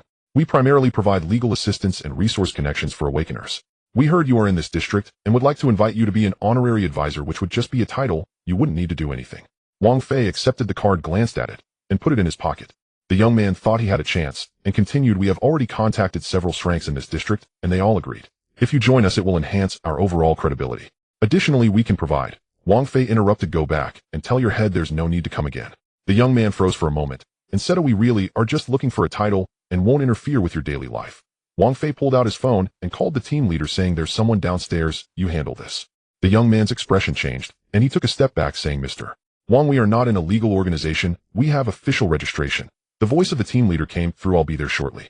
Within 3 minutes, 2 people emerged from the hallway, walking slowly but steadily towards the young man. One of them spoke, hello, please come with us to confirm your organization's registration information. The young man instinctively glanced at Wang Fei, who was already looking at his phone. The young man followed them, gripping his document bag a bit tighter. When Lin Yu arrived, she was carrying 2 bags and came over to hand one to him, asking what was that about. Someone came to. She glanced in the direction where the 3 had gone, but did not ask further, and said, let's go, I'll stir fry some green pepper and pork. Do you want soup? Wang Fei replied, yes. As they walked towards the parking lot, Lin Yu mentioned, today, I ran into something on my way home. I encountered an awakener, seemingly SSS-Rank, who was blocking someone on the road. A crowd had gathered watching, but no one intervened. Wang Fei asked what happened afterward. She replied, then 2 people from the Ability Management Center arrived and took the SSS-Rank away. The person who was blocked was trembling. Wang Fei transferred the bag to his other hand and grunted. Lin Yu paused and said that SSS-Rank seems to be the one who melted the car at the exchange meeting yesterday. Wang Fei replied, oh. She remarked, the management center is quite efficient. Wang Fei remained silent, opened the car door, and placed the bag inside. He knew it wasn't about efficiency, someone had made a special call. But there was no need to say that. Lin Yu got into the passenger seat, fastened her seatbelt, and asked, by the way, has Ji Wen's child been arranged? How about school? Wang Fei started the engine and replied, the team leader said they switched to a better school and the procedures are completed. She responded with a sound of acknowledgement, glancing out the window and saying, that's good. As the car exited the parking lot, the road was a bit congested, moving slowly. The radio host was conducting an interview, discussing the recent increase in the number of awakeners and the management center's expansion of activation points, which were expected to cover more remote areas in the next quarter. Lin Yu turned down the volume slightly and asked, how has your sleep been lately? Wang Fei replied, not bad. She said about that incident from a few days ago, just let it go after you finish it, don't keep it on your mind all the time. Wang Fei did not respond, merely resting his hand on the steering wheel and looking ahead. After a stretch of congestion, traffic gradually cleared. The car moved forward, passing an intersection where a straight road lay ahead lined with sycamore trees, their leaves mostly fallen and the branches bare. Linyu leaned back against her seat, falling silent. The radio interview continued with the host asking whether the increase in the number of awakeners would put pressure on social order. The interviewee responded, "This is a dynamic management process. We have a comprehensive tiered system, each level with corresponding control measures. Overall, it is still manageable." Wang Fei turned off the radio. "Manageable," he said nothing, pressed the accelerator, and drove towards home. Early the next morning, Wang Fei's phone rang. It was not the team leader, but an unfamiliar number. He glanced at the times. Upon answering, a woman's voice hushed said, "Mr. Wang, I am Zhao, the person in charge of the organization that questioned you yesterday downstairs. May I have a moment of your time?" Wang Fei remained silent. The other party continued, "I understand yesterday's incident was unpleasant for you, but our intentions were good. Your security team misunderstood us, and I would like to clarify this in person." "Wang Fei, how did you obtain this number?" The person on the other end paused for a second and replied, "Through proper channels, we submitted a contact application." Wang Fei held the phone away, glanced at the screen, hung up, and called the team leader. The phone rang twice before the leader answered, sounding as if he had been awake for quite some time. "Wang Fei, how was this number approved?" The team leader fell silent for a moment and said, "I will check immediately and get back." Wang Fei, okay. He hung up, placed the phone down, and looked out the window. It was just dawn, and the road below had few people. Only a delivery tricycle was parked at the roadside with the driver untying ropes. Wang Fei took a sip of tea and asked, "What is that deputy director doing now?" The team leader was always efficient. Within 20 minutes the phone rang. He said he had found out that the head of that organization had bypassed the review process through an internal connection, processing the contact application as a regular administrative approval. The person who signed off was the deputy director of the management center, surnamed Wu. Wang Fei took a sip of tea and asked, "What is that deputy director doing now?" The team leader replied, "He is at work and is still unaware that we are keeping an eye on him." Wang Fei understood. The team leader, sensing the change in tone, said, "On your side, I will blacklist that number today and switch to a different contact method. From now on, all such applications must come through me." Wang Fei, fine. He hung up, finished his tea, changed his clothes, and decided to take a stroll in the old street. The pastry stall he visited yesterday had decent cakes, and he could buy a couple more. As he went downstairs, he noticed a stranger standing at the entrance, around 30 years old, dressed in plain clothes. When he saw Wang Fei coming out, he stepped aside and quietly said, "Mr. Wang, I have been temporarily assigned to follow you during your outing today." Wang Fei glanced at him and walked out. The man followed, maintaining a distance of 2 to 3 steps, walking silent. Wang Fei took the keys from the parking lot and started the car. The man did not get in, but turned to a nearby dark-colored sedan, starting it and following behind. The old street was congested, so Wang Fei parked at the entrance of an alley and walked over. The pastry stall was there with the vendor flipping the cakes. 3 or 4 people were waiting nearby. Wang Fei stood at the back of the line. The vendor did not look up and asked, "Spicy or not?" "Not spicy." After waiting for a while, a young man in uniform with a badge from the Superpower Management Center turned to glance at Wang Fei and then at the plainclothes officer behind him before turning back. The young man said nothing and took his cake. Wang Fei paid for his cake and walked toward the parking lot. His phone rang. It was Linyu. She said, "I'm off today and want to go to the bookstore. Are you coming?" Wang Fei switched the pastry to the other hand and replied, "Sure, what time?" She said, 10 o'clock, you come to pick me up." Wang Fei, okay. He hung up, sat in the car for a while, finished his pastry, crumpled the paper bag, and tossed it in the trash. In the rearview mirror, the dark sedan remained parked at the alley entrance still. He started the car and drove toward. As he approached, the team leader called with the final update, saying that the deputy director had been summoned for a talk at 9 in the morning for violating the approval process and would be dealt with today. Wang Fei understood. The team leader paused and said, "Regarding the head of that organization, what do you think?" Wang Fei, "No need to worry about her. Just close the application channel." Team leader, "Okay, I will handle it." Linyu was waiting downstairs holding an eco-friendly bag. When she saw his car, she walked over, opened the passenger door, sat down, buckled her seatbelt, and said, "I just ran into someone in the hallway who asked if I knew Wang Fei." Wang Fei moved the car forward and asked who. She replied, "I've never seen him before, dressed in a suit, carrying a document bag. I said I didn't know him, and then he left." Wang Fei remained silent. Linyu glanced out the window and said, "Was that the person who was taken away yesterday?" Wang Fei, "No, the one yesterday was male. This one is female." She replied with an ahu and didn't ask further, saying, "Parking is limited at the bookstore, so look for a spot early." Wang Fei pressed the accelerator and changed lanes. The bookstore was located in the city center next to a square. The banner for the exchange meeting was still up, and there were fewer people today than yesterday. A few volunteers in vests stood at the entrance, looking a bit bored and chatting among themselves. Wang Fei parked the car and walked into the bookstore with Linyu. Inside the bookstore there were quite a few people, mostly young. A few were gathered in the superpower section on the 3rd floor, looking at posters hanging on the wall. The posters detailed the abilities of S-level awakeners and were very well made, with a line of small text below stating, "Awakening changes your destiny." Linyu glanced over there, but did not stop, heading towards the literature section. Wang Fei followed, casually picking up a book and flipping through it. The cover depicted an awakener standing amidst ruins with the subtitle reading "Rebirth at the Pinnacle of SSS." He put the book back. Lin Yu squatted down in front of the shelf searching for a book, and without looking up asked, "Aren't you going to buy anything?" Wang Fei. She pulled out a book, flipped to the back cover, and asked, "Have you read this one?"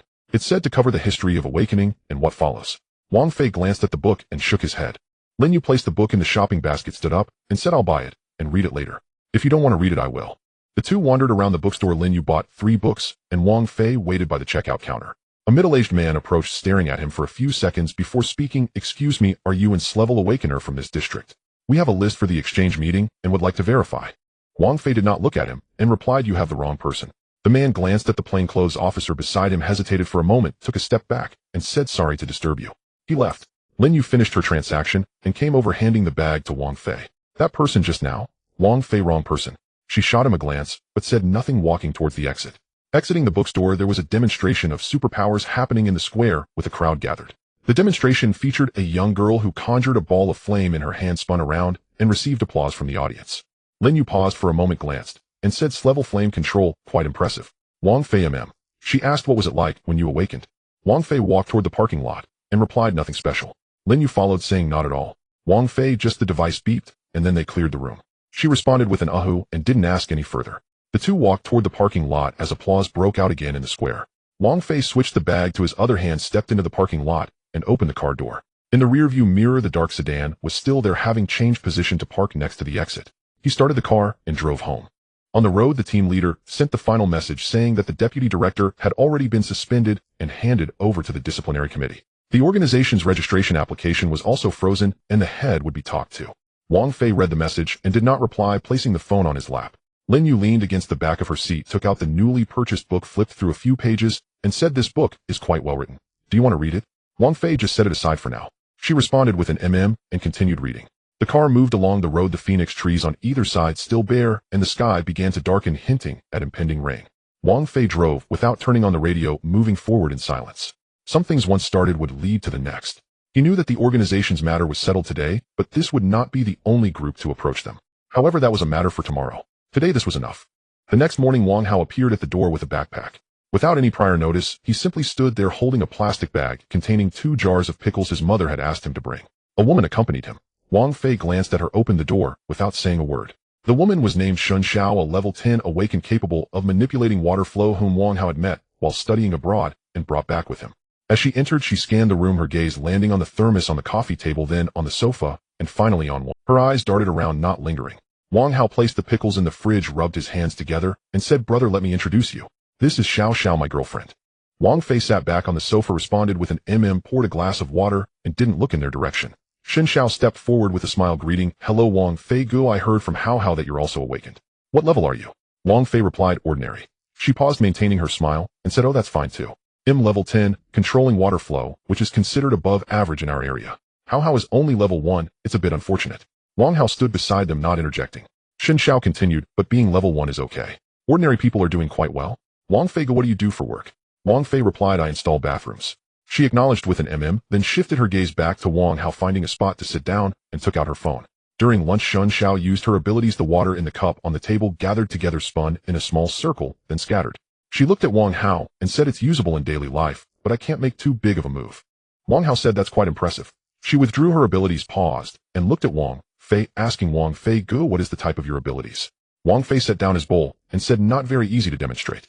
Shin Xiao raised her eyebrows slightly, but didn't press further, saying, "That's quite low tier. Some abilities indeed can't be showcased." Wang Hao glanced at Wang Fei, quickly turned back, and focused on eating. Halfway through the meal, Shun Xiao's phone rang. She answered, spoke a few words, and walked towards the door, saying, "I need to take a call, you two chat." Once she had walked far enough, Wang Hao leaned in and whispered, "Brother." She didn't mean it on purpose. Wang Fei lifted his bowl, responding with an Wang Hao added, "That's just her personality, but she treats me well." Wang Fei replied, "All right." Wang Hao glanced at him, but didn't say anything further. In the afternoon, Shun Xiao used her abilities a few more times, gathering and dispersing water, demonstrating a new technique to Wang Hao, who cooperated and cheered her on maintaining a decent atmosphere. As evening approached, when it was time to leave, Shun Xiao glanced out the window and said, "There's an abilities exchange event tonight. Wang Fei, good, do you want to join? Level Awakens will be there. It's a chance to see the world." Wang Fei replied, "Not going." She chuckled and said, "That's true. If the level isn't high enough, it could be a bit awkward to attend." Wang Hao said, "Xiao Xiao." She waved her hand, saying, "I was just mentioning it casually. I'm leaving now." The two of them went downstairs. Wang Fei took the bowl into the kitchen to wash it. His phone lit up with a message from the team leader, female, named Shin, level 10, said some inappropriate things in the awakened circle yesterday. Should we handle it? After reading, Wang Fei replied with 2 words, no need. After a moment, the team leader responded, okay. The next morning, Lin Yu came over with groceries, saying she wanted to cook at his place. Wang Fei opened the door to let her in. She took a few steps inside, paused, and said, you had a guest yesterday. Wang Fei replied, my brother brought back a girlfriend. Lin Yu responded with an placing the groceries in the fridge, and asked how was it. Wang Fei sat back down, saying level 10 controlling water flow. She didn't say anything. Organized. The fridge stood up, and asked where is she. Wang Fei replied she's fine. Lin Yu, knowing he meant something else, didn't pursue it further. She went to wash her hands, and asked what do you want for lunch. Wang Fei replied you decide. She pondered for a couple of seconds, and said how about tomato braised beef. Just wait. Wang Fei leaned on the sofa, glanced at his phone, saw there were no messages, and put it back down. Sounds of the frying pan clashing against the stove came from the kitchen. The oil heated up and the green onions went in with a sizzling sound. He just sat there not moving. Approaching noon, Wang Hao called, saying brother Xiao can't use her abilities today. She went to the Abilities Management Center for consultation and was told it's due to violating regulations, so her usage has been temporarily restricted. Wang Fei responded with an Wang Hao continued, brother, what's going on? Wang Fei replied, I don't know, maybe she made a mistake somewhere. Wang Hao fell silent for a moment before saying, alright, I understand. After hanging up, Lin Yu peeked her head out from the kitchen and asked who was that. Wang Fei replied, my brother. She responded with an and retreated, saying, just a little longer. Wang Fei placed his phone back on the coffee table and looked out the window. The street below wasn't crowded. A delivery electric bike was parked by the roadside, and the delivery person was checking the order. He contemplated, but couldn't figure out how Shun Zhao's ability restriction related to him. Such matters were typically judged. Lunch was ready. Lin Yu brought it out, saying your brother's girlfriend is really level 10. Wang Fei replied, that's what she said. Lin Yu sat down, picked up a piece of beef brisket, and said she demonstrated water flow in front of you. Wang Fei replied, She didn't say anything further and focused on eating. After they finished, Lin Yu cleared the bowls and asked, are you free in the afternoon? I want to go to the flower market near the old street. Wang Fei replied, sure. She went to grab her bag and remarked, by the way, when your brother's girlfriend's abilities recover, you should have him bring her over for a meal together. Wang Fei glanced at her and asked why. Lin Yu replied, she's family, we should get to know each other. Wang Fei didn't respond. She secured her bag and said, I'm off now. Wang Fei stood up and grabbed his keys. In the hallway, a dark-colored car followed out of the parking lot. Wang Fei rolled down the window and headed towards the old street. There weren't any traffic jams on the way. The sky was overcast, and it hadn't rained yet, just hanging there. He thought about how his brother's girlfriend's ability restriction might have registered in his brother's mind. But even if he guessed it, it was merely about lowering his head and saying a few less words. This was a lesson that needed to be learned. The flower market is located in the old street, bustling with people on weekends. Wang Fei parked the car at the alley's entrance and walked in with Lin Yu. Stalls lined up next to each other, some selling cut flowers, others selling green plants. The innermost row was filled with potted flowers arranged closely together, making the narrow path slow for 2 people to walk. Lin Yu paused in front of a pot of green velvet grass, squatting down to examine it for a while. She remarked, this one is difficult to care for. The stall owner, an elderly woman, raised her eyebrows upon hearing this, but didn't respond. Lin Yu stood up and walked forward, saying, the one I bought last time didn't last even 2 months. Wang Fei replied, buy ones that are easy to care for. She turned to look at him and said, you understand flowers? Wang Fei replied, not really, but the easy ones last longer. Lin Yu chuckled, not saying anything further, and continued to stroll ahead. He followed beside her, hands in his pockets. When they reached a stall selling daffodils, Lin Yu picked up a bulb and examined it, negotiating with the stall owner. After a while, when the owner wouldn't budge on the price, she placed the bulb back and turned to leave. The stall owner said, all right, I'll give you your price. She turned back and said 2. The owner replied, if you buy 3, I'll reduce it by 5 yuan. Lin Yu looked towards Wang Fei and asked, do you like daffodils? Wang Fei said, as long as they can be kept alive, that's fine. She replied, then I'll take those 3. After paying, the stall owner helped her bag them up. A man in a windbreaker walked by, glanced at Wang Fei, but continued on, following another plainclothes officer as they weaved through the crowd. Wang Fei took the bag and they walked out together. Lin Yu said, you really have no feelings about your brother's girlfriend? Wang Fei asked, what feelings? She replied, it's just that after being talked about like that, you have no thoughts on it. Wang Fei responded, I have no thoughts. She stopped, turned her head to look at him for 2 seconds, didn't ask further, and continued walking. As they exited the alley, the wind picked up. There were stalls by the roadside selling fried skewers, and the aroma wafted over. Lin Yu glanced over that way. Wang Fei asked, do you want to eat? Lin Yu replied, I just finished eating. Wang Fei said, then let's not eat. She insisted, I'll buy 2 skewers to take with us. Wang Fei walked over. The stall owner was a young man who glanced at him without saying anything, swiftly preparing 2 skewers and handing them over. Lin Yu took the skewers, took a bite, and said while walking, your brother knows clearly in his heart. Wang Fei replied with a simple She added, he didn't ask you. Wang Fei said, he asked, but I said I didn't know. Lin Yu chewed slowly and said, then he must have guessed it. Wang Fei retorted, so what if he guessed? She paused, pulling the skewer away, and said, "The way you say it doesn't feel much like you're talking about your brother." Wang Fei didn't respond. She stole a glance at him, retracted her gaze, and said, "Forget it, I'm meddling too much." They reached the car. Wang Fei opened the door, and Lin Yu tossed the skewer stick into a nearby trash bin, clapped her hands, and sat in the passenger seat. The bag was placed on the back seat. The daffodil bulb bumped against the paper bag, making a muffled sound. The car started and drove out. Wang Fei glanced at his phone as it lit up. It was a message from the team leader. The message was brief. A woman with the surname Shun has had her ability restrictions expire and will return to normal usage tomorrow. Additionally, Wang Hao was recognized outside the school today. The other party inquired about your situation, and it has been handled. Wang Fei finished reading, placed the phone back on his lap, and didn't respond. Lin Yu didn't look his way, leaning against the seat back with her eyes drifting outside the window. On the road, the traffic increased, stopping and going. At the intersection, the red light shone. Two cars waited side by side. In the adjacent car sat a man wearing a badge from the Ability Management Center, who briefly glanced over this way, his gaze landing on Wang Fei for 2 seconds before moving away. The light turned green. Wang Fei stepped on the gas and moved forward. Lin Yu said, "Next time let's bring your brother and his girlfriend out for dinner." "Where should we go?" Wang Fei replied, "At home." She said, "If it's at home, I'll cook." Wang Fei remarked, "That would trouble you." Lin Yu responded, "Not at all, it's just like meeting someone." Her tone was calm, as if she were discussing something perfectly ordinary. Wang Fei rolled down the window a crack, and the outside wind rushed in, blowing gently. He thought that when his brother's girlfriend came next time, she would probably say much less. He wondered if that counted as progress. The car arrived downstairs, and Wang Fei parked it properly. The two of them went upstairs. The door was ajar. Lin Yu entered first, bringing the daffodil bag to the windowsill, saying, "It'll get sunlight here." Wang Fei replied, "MHM." She took out the bulbs one by one, arranged them neatly, stepped back to take a look, and said, "This one is much easier to care for than that one. As long as you change the water, it won't die." Wang Fei sat on the sofa, picked up his phone, and replied to the team leader. "Understood, add one more person to Wang Hao's side."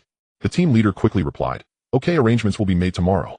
Lin Yu was busy at the windowsill, not turning her head, and asked, "What do you want to drink?" "I'll boil some water." Wang Fei replied, "Anything is fine." She said, "Then I'll make pew." She walked into the kitchen, and the kettle clicked shut. Wang Fei leaned back against the sofa, not moving.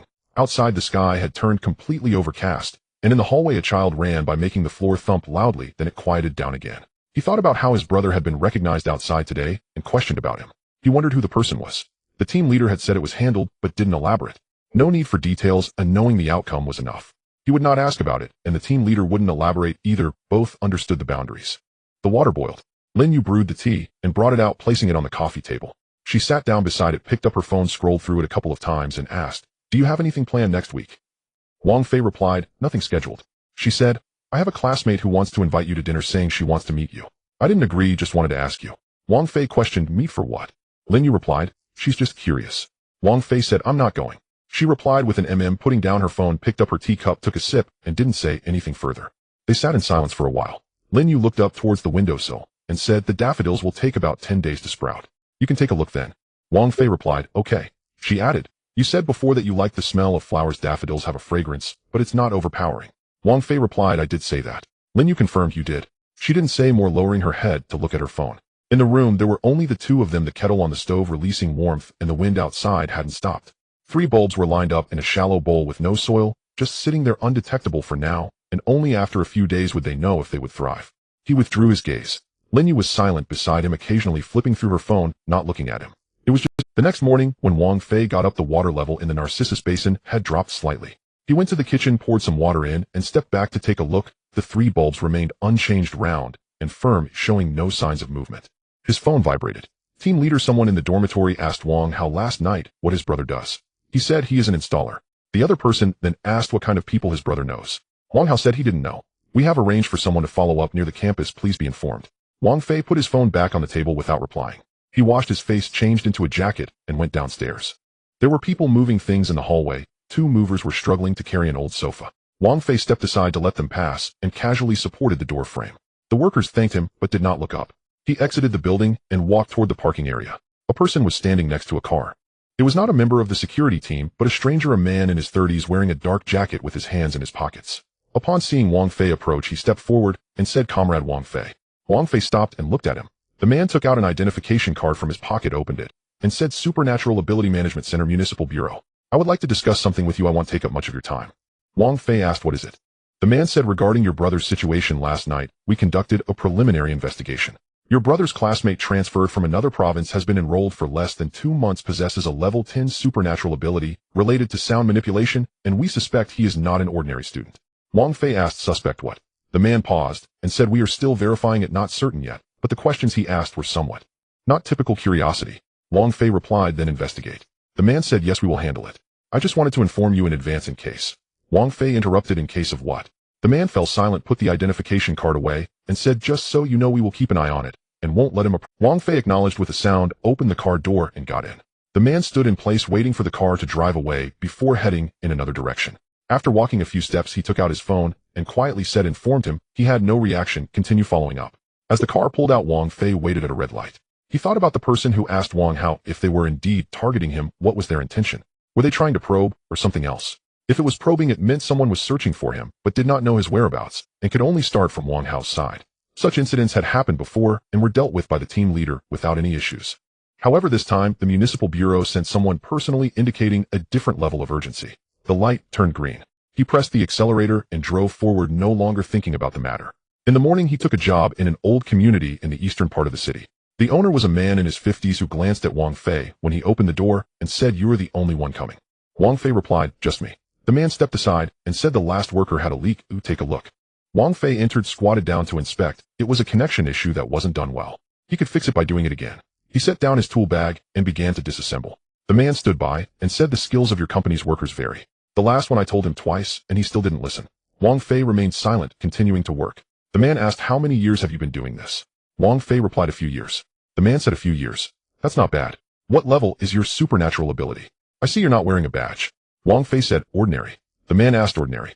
What level?" Wang Fei adjusted the angle of the wrench, and the man exhaled and said, "My wife is level 8, as she can make plants grow a bit faster, but it's not very useful. I am level 10, with strength. Do you know what it's like to have level 10 strength? I can move this sofa with one hand." Wang Fei replied him. The man continued, "Most people in your line of work are low level, right? Otherwise they wouldn't be out working." Wang Fei secured the connection and stood up, saying, "All done, you can test the water." The man went to turn on the faucet, looked, and said, "All right, no leaks this time. You're better than the last one." Wang Fei packed his tools while the man said, "Last month an S-level person came to our community. Did you know? They live in building 3, and someone follows them around when they go out. The scene is like that of a leader. I ran into them in the hallway once. The aura was different." Wang Fei picked up his bag and said, "Let's settle the bill." The man said, "Oh right, how much was it? Let me check." He went to look on his phone, searched for a while, and said, "I think this price is a bit high. The last worker messed up. This time you came to fix it. Whose responsibility is that?" Wang Fei replied, "Talk to the company." The man said, "I mean, can you lower it a bit? Just consider it." Wang Fei interrupted, "Talk to the company." The man glanced at him, said nothing more, transferred the money, and Wang Fei looked at the notification of the payment. Then, as he went downstairs, a young woman carrying a child came up the stairs.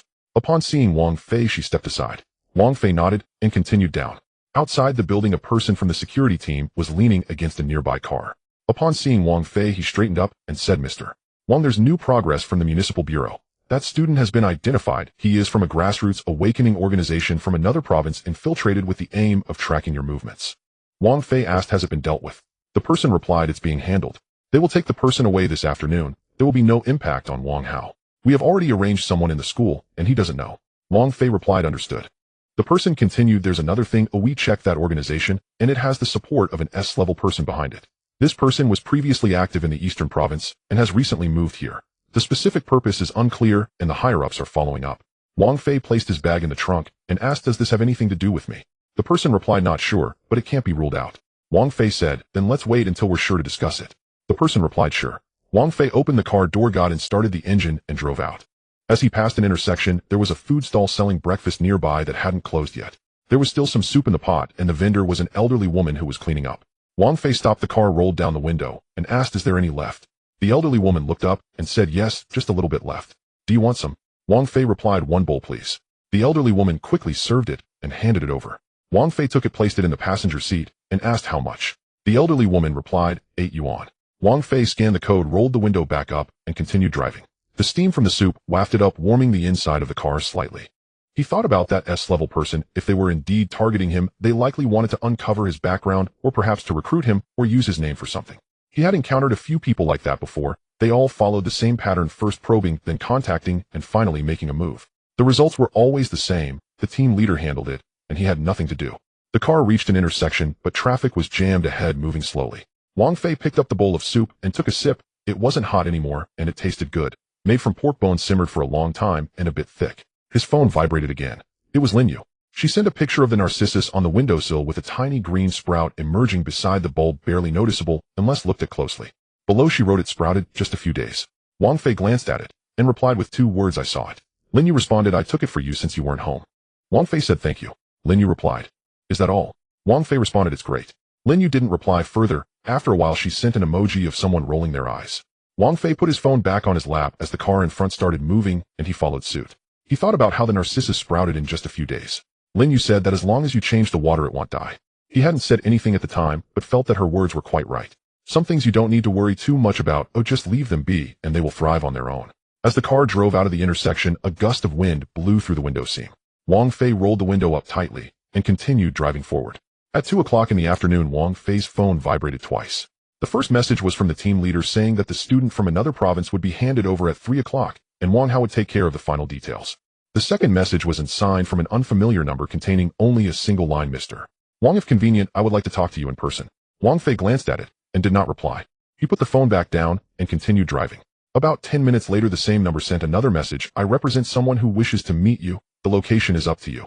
Wang Fei pulled over to the side of the road and replied with 3 words, I don't know you.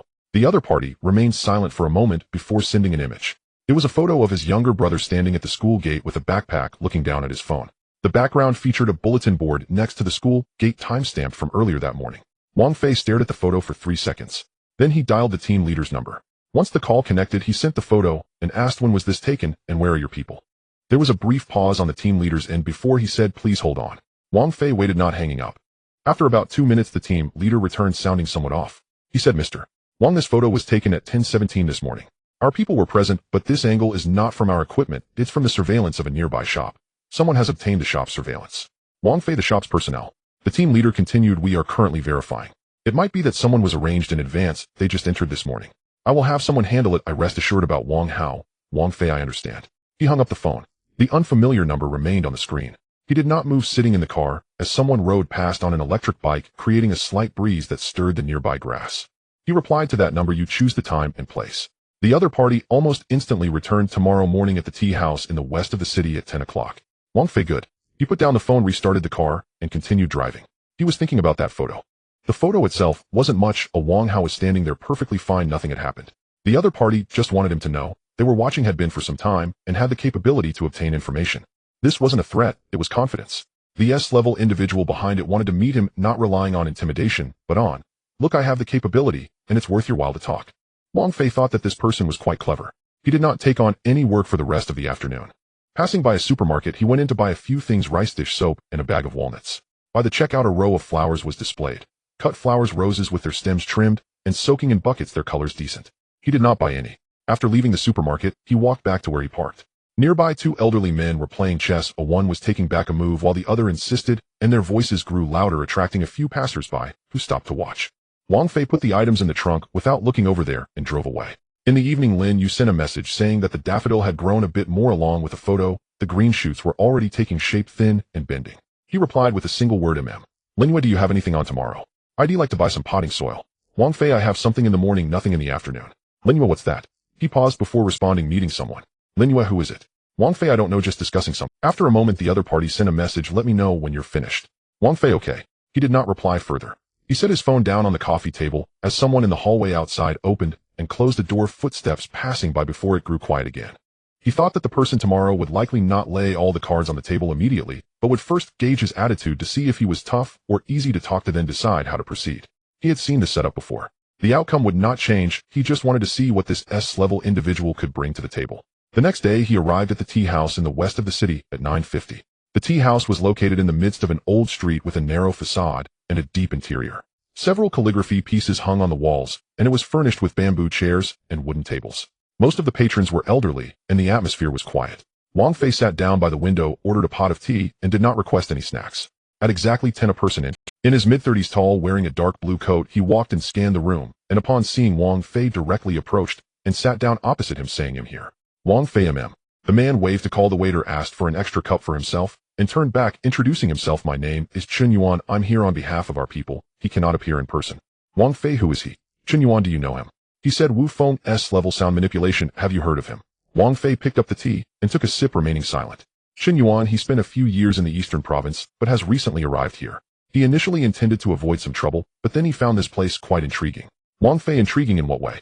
Qin Yuan, this city is exceptionally quiet with no monsters nearby, few incidents involving awakened, and the central figures seem to be conserving their energy. This is unusual. He paused and said Wu Feng wants to know what is maintaining this situation. Wang Fei did not respond and placed his cup back down. Qin Yuan waited a few seconds before continuing, saying he was not here to cause trouble. He has a team of over 20 people ranging from level 10 to SS, and he wants to settle here long term, but he needs to confirm whether this place is safe, and if there are any hidden presences. Wang Fei, you come to ask me what can I know? Qin Yuan, you know. Neither of them spoke. At another table in the tea house, someone was speaking, their voices low and indistinct. The waiter walked by, footsteps light. Qin Yuan, Wu Feng said he doesn't need you to do anything, he just wants to know the rules here and who is in charge. Wang Fei, he trusts what I say. Qin Yuan, he trusts. Wang Fei turned his teacup half a circle and said the rules here are simple: don't cause trouble, don't stir things up, and the central figures will keep an eye on it. If there's nothing, then there's nothing. Qin Yuan, who set these rules? Wang Fei, I don't know.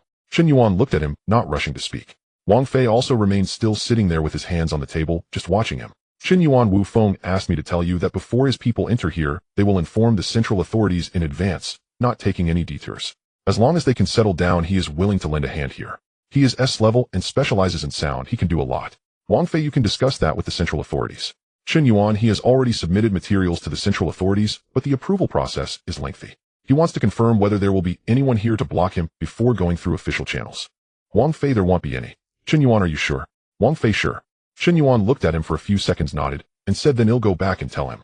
There's one more thing about the photo from yesterday. He paused and said that was arranged by me, but it was my mistake, unrelated to Wu Feng. He didn't know about this, that was my own idea, wanting to give you a reason to meet. Wang Fei, Qin Yuan, if you mind. Wang Fei, I mind. Qin Yuan fell silent for a moment and did not. Wang Fei picked up the teapot and poured himself a cup, saying, you know how that photo got into your hands. Qin Yuan, from the shop surveillance, I bribed someone there. Wang Fei, how much did you bribe that person? Qin Yuan paused and said 3,000. Wang Fei, return the money and tell that person not to do such things in the future. Qin Yuan, okay. Wang Fei drank his tea, stood up, and said he'll handle the payment. Qin Yuan instinctively tried to stop him, saying no need. Wang Fei had already walked toward the cashier. Qin Yuan sat there, not pursuing, looking down at the cup on the table, not moving. After Wang Fei settled the bill and came out, he turned at the door and said let Wu Feng wait for the approval results. The central authorities won't block him, but until the paperwork is completed, he shouldn't enter the city. Qin Yuan, okay, I understand. Wang Fei pushed the door open and stepped outside. The sun had come out, shining on the cobblestones of the old street. A nearby tofu stall had the owner tidying up, wiping the surface with a damp cloth, moving quickly. Wang Fei walked toward where he parked with his hands in his pockets. He thought that Wu Feng had prepared before coming, had gauged the situation here, and whether he had discovered something or not was hard to say. But that photo was an initiative taken by Qin Yuan, indicating that Wu Feng himself did not intend to use that method. An S-level who did not use his brother as leverage was much easier to deal with than those who immediately wanted to recruit people. The phone vibrated. It was the team leader. The identity of the person from the tea house in the west of the city has been confirmed. Qin Yuan, Wu Feng's deputy, has no violation records. Wu Feng is currently outside the city and has not entered the urban area. Please be informed. Wang Fei replied with 2 words, understood. After a while, Lin Yu sent a message, did you finish talking? Wang Fei Lin Yu, was it smooth? Wang Fei, it went well. Lin Yu, are you coming in the afternoon? I found a place to buy potting soil. Oh, Wang Fei, where? Lin Yu sent a location. It was a street heading east not far from him. He glanced at it and replied 2 o'clock, he'll call you when I arrive. Lin Yu, okay. Wang Fei put away his phone, opened the door, sat in the car, started it, and drove out. At the intersection, waiting for the red light, a child was sitting on the back of an electric bike, holding onto the adult's clothes with both hands, his head tilted to the side, looking like he was about to fall asleep. The green light turned on, the car moved, and the child jolted slightly with the motion, not waking up and continuing to lean. Wang Fei withdrew his gaze, stepped on the gas, and continued down the road. At 2 minutes to 2, Wang Fei parked the car by the roadside and sent a message to Lin Yu, where I've arrived. Lin Yu replied, quickly, I'm waiting for you at the entrance. Oh, just walk down that street, and there's a green sign. He locked the car and walked inside. The street was narrow, lined with shops selling flowers and gardening supplies. A person pushed a cart past him, displaying a row of potted plants, their leaves swaying in the wind. Lin Yu stood under the green sign, holding a paper bag. Seeing Wang Fei approaching, she took a step forward and said, you found? Wang Fei responded, yeah. She lifted the paper bag slightly towards him and said, I went in first. They have quite a variety of soil. Oh, I picked 2 types. Can you help me check? Wang Fei took the bag, glanced inside, noticing 2 bags of soil, one dark, one light, with labels indicating their uses. He returned the bags to her and said, as long as you bought them, that's fine. Lin Yu, I asked you to help me choose. Wang Fei, it's all good. She glanced at him and asked, do you know which kind is suitable for daffodils? Wang Fei, I don't know. Lin Yu, then could you ask the boss? He stood still, not moving. After 2 seconds, Lin Yu realized he was serious and turned to find the boss herself. Inside the shop, the light was dim. The boss, a woman in her 40s, was watering a plant. Lin Yu walked over holding the 2 bags of soil and asked boss which of these 2 is suitable for growing daffodils. The boss set down the watering can and looked at the bags. Are you doing hydroponics or soil culture? Lin Yu, soil culture. The boss pointed to the dark-colored bag and said, this one, it's breathable, ooh, daffodils like it. Lin Yu turned to glance at Wang Fei, who was standing at the door, not coming in, and was looking down at his phone. She bought the dark bag and also picked up 2 packs of slow-release fertilizer, then came out with her items. Wang Fei put away his phone and came over to take the bags from her hands. Lin Yu stopped him, saying, what are you looking at on your phone? Wang Fei, something from the team leader. Lin Yu, what is it? Wang Fei, nothing important. She didn't ask further as they walked out. There was a shop nearby with a row of roses on display, red, yellow, and white, and she slowed down to look at them. Wang Fei stopped and waited for her.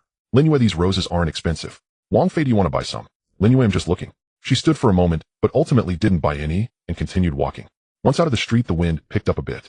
Wang Fei took the bags from her hands. She didn't stop him, and casually tucked her hands into her coat pockets, asking what was discussed in that meeting today. Wang Fei, an S level, wants to settle here, and sent someone to ask about the rules. Lin Yu, S level. She paused, and added, that's quite impressive. Wang Fei, it's okay. Lin Yu, he asked you about the rules. Do you know what the rules are? Wang Fei, I just told him not to cause any trouble. She looked at him, and said, you sometimes speak quite strangely. It feels like you know everything, yet you also seem indifferent to it all. Wang Fei didn't respond. Lin Yu, how did that S level know to find you? Wang Fei, he has a grasp of the situation here. She acknowledged not pursuing that line of conversation, and changed the subject. What will he use to negotiate? He can't come empty-handed. Wang Fei, he said he could help in the future. Lin Yu, do you believe that? Wang Fei, it doesn't matter. He's going through proper channels, and the center will be watching. The 2 of them reached the parking area. Wang Fei placed the bags in the trunk while Lin Yu stood beside him, saying that picture he sent yesterday was his subordinate acting on their own. Wang Fei, oh.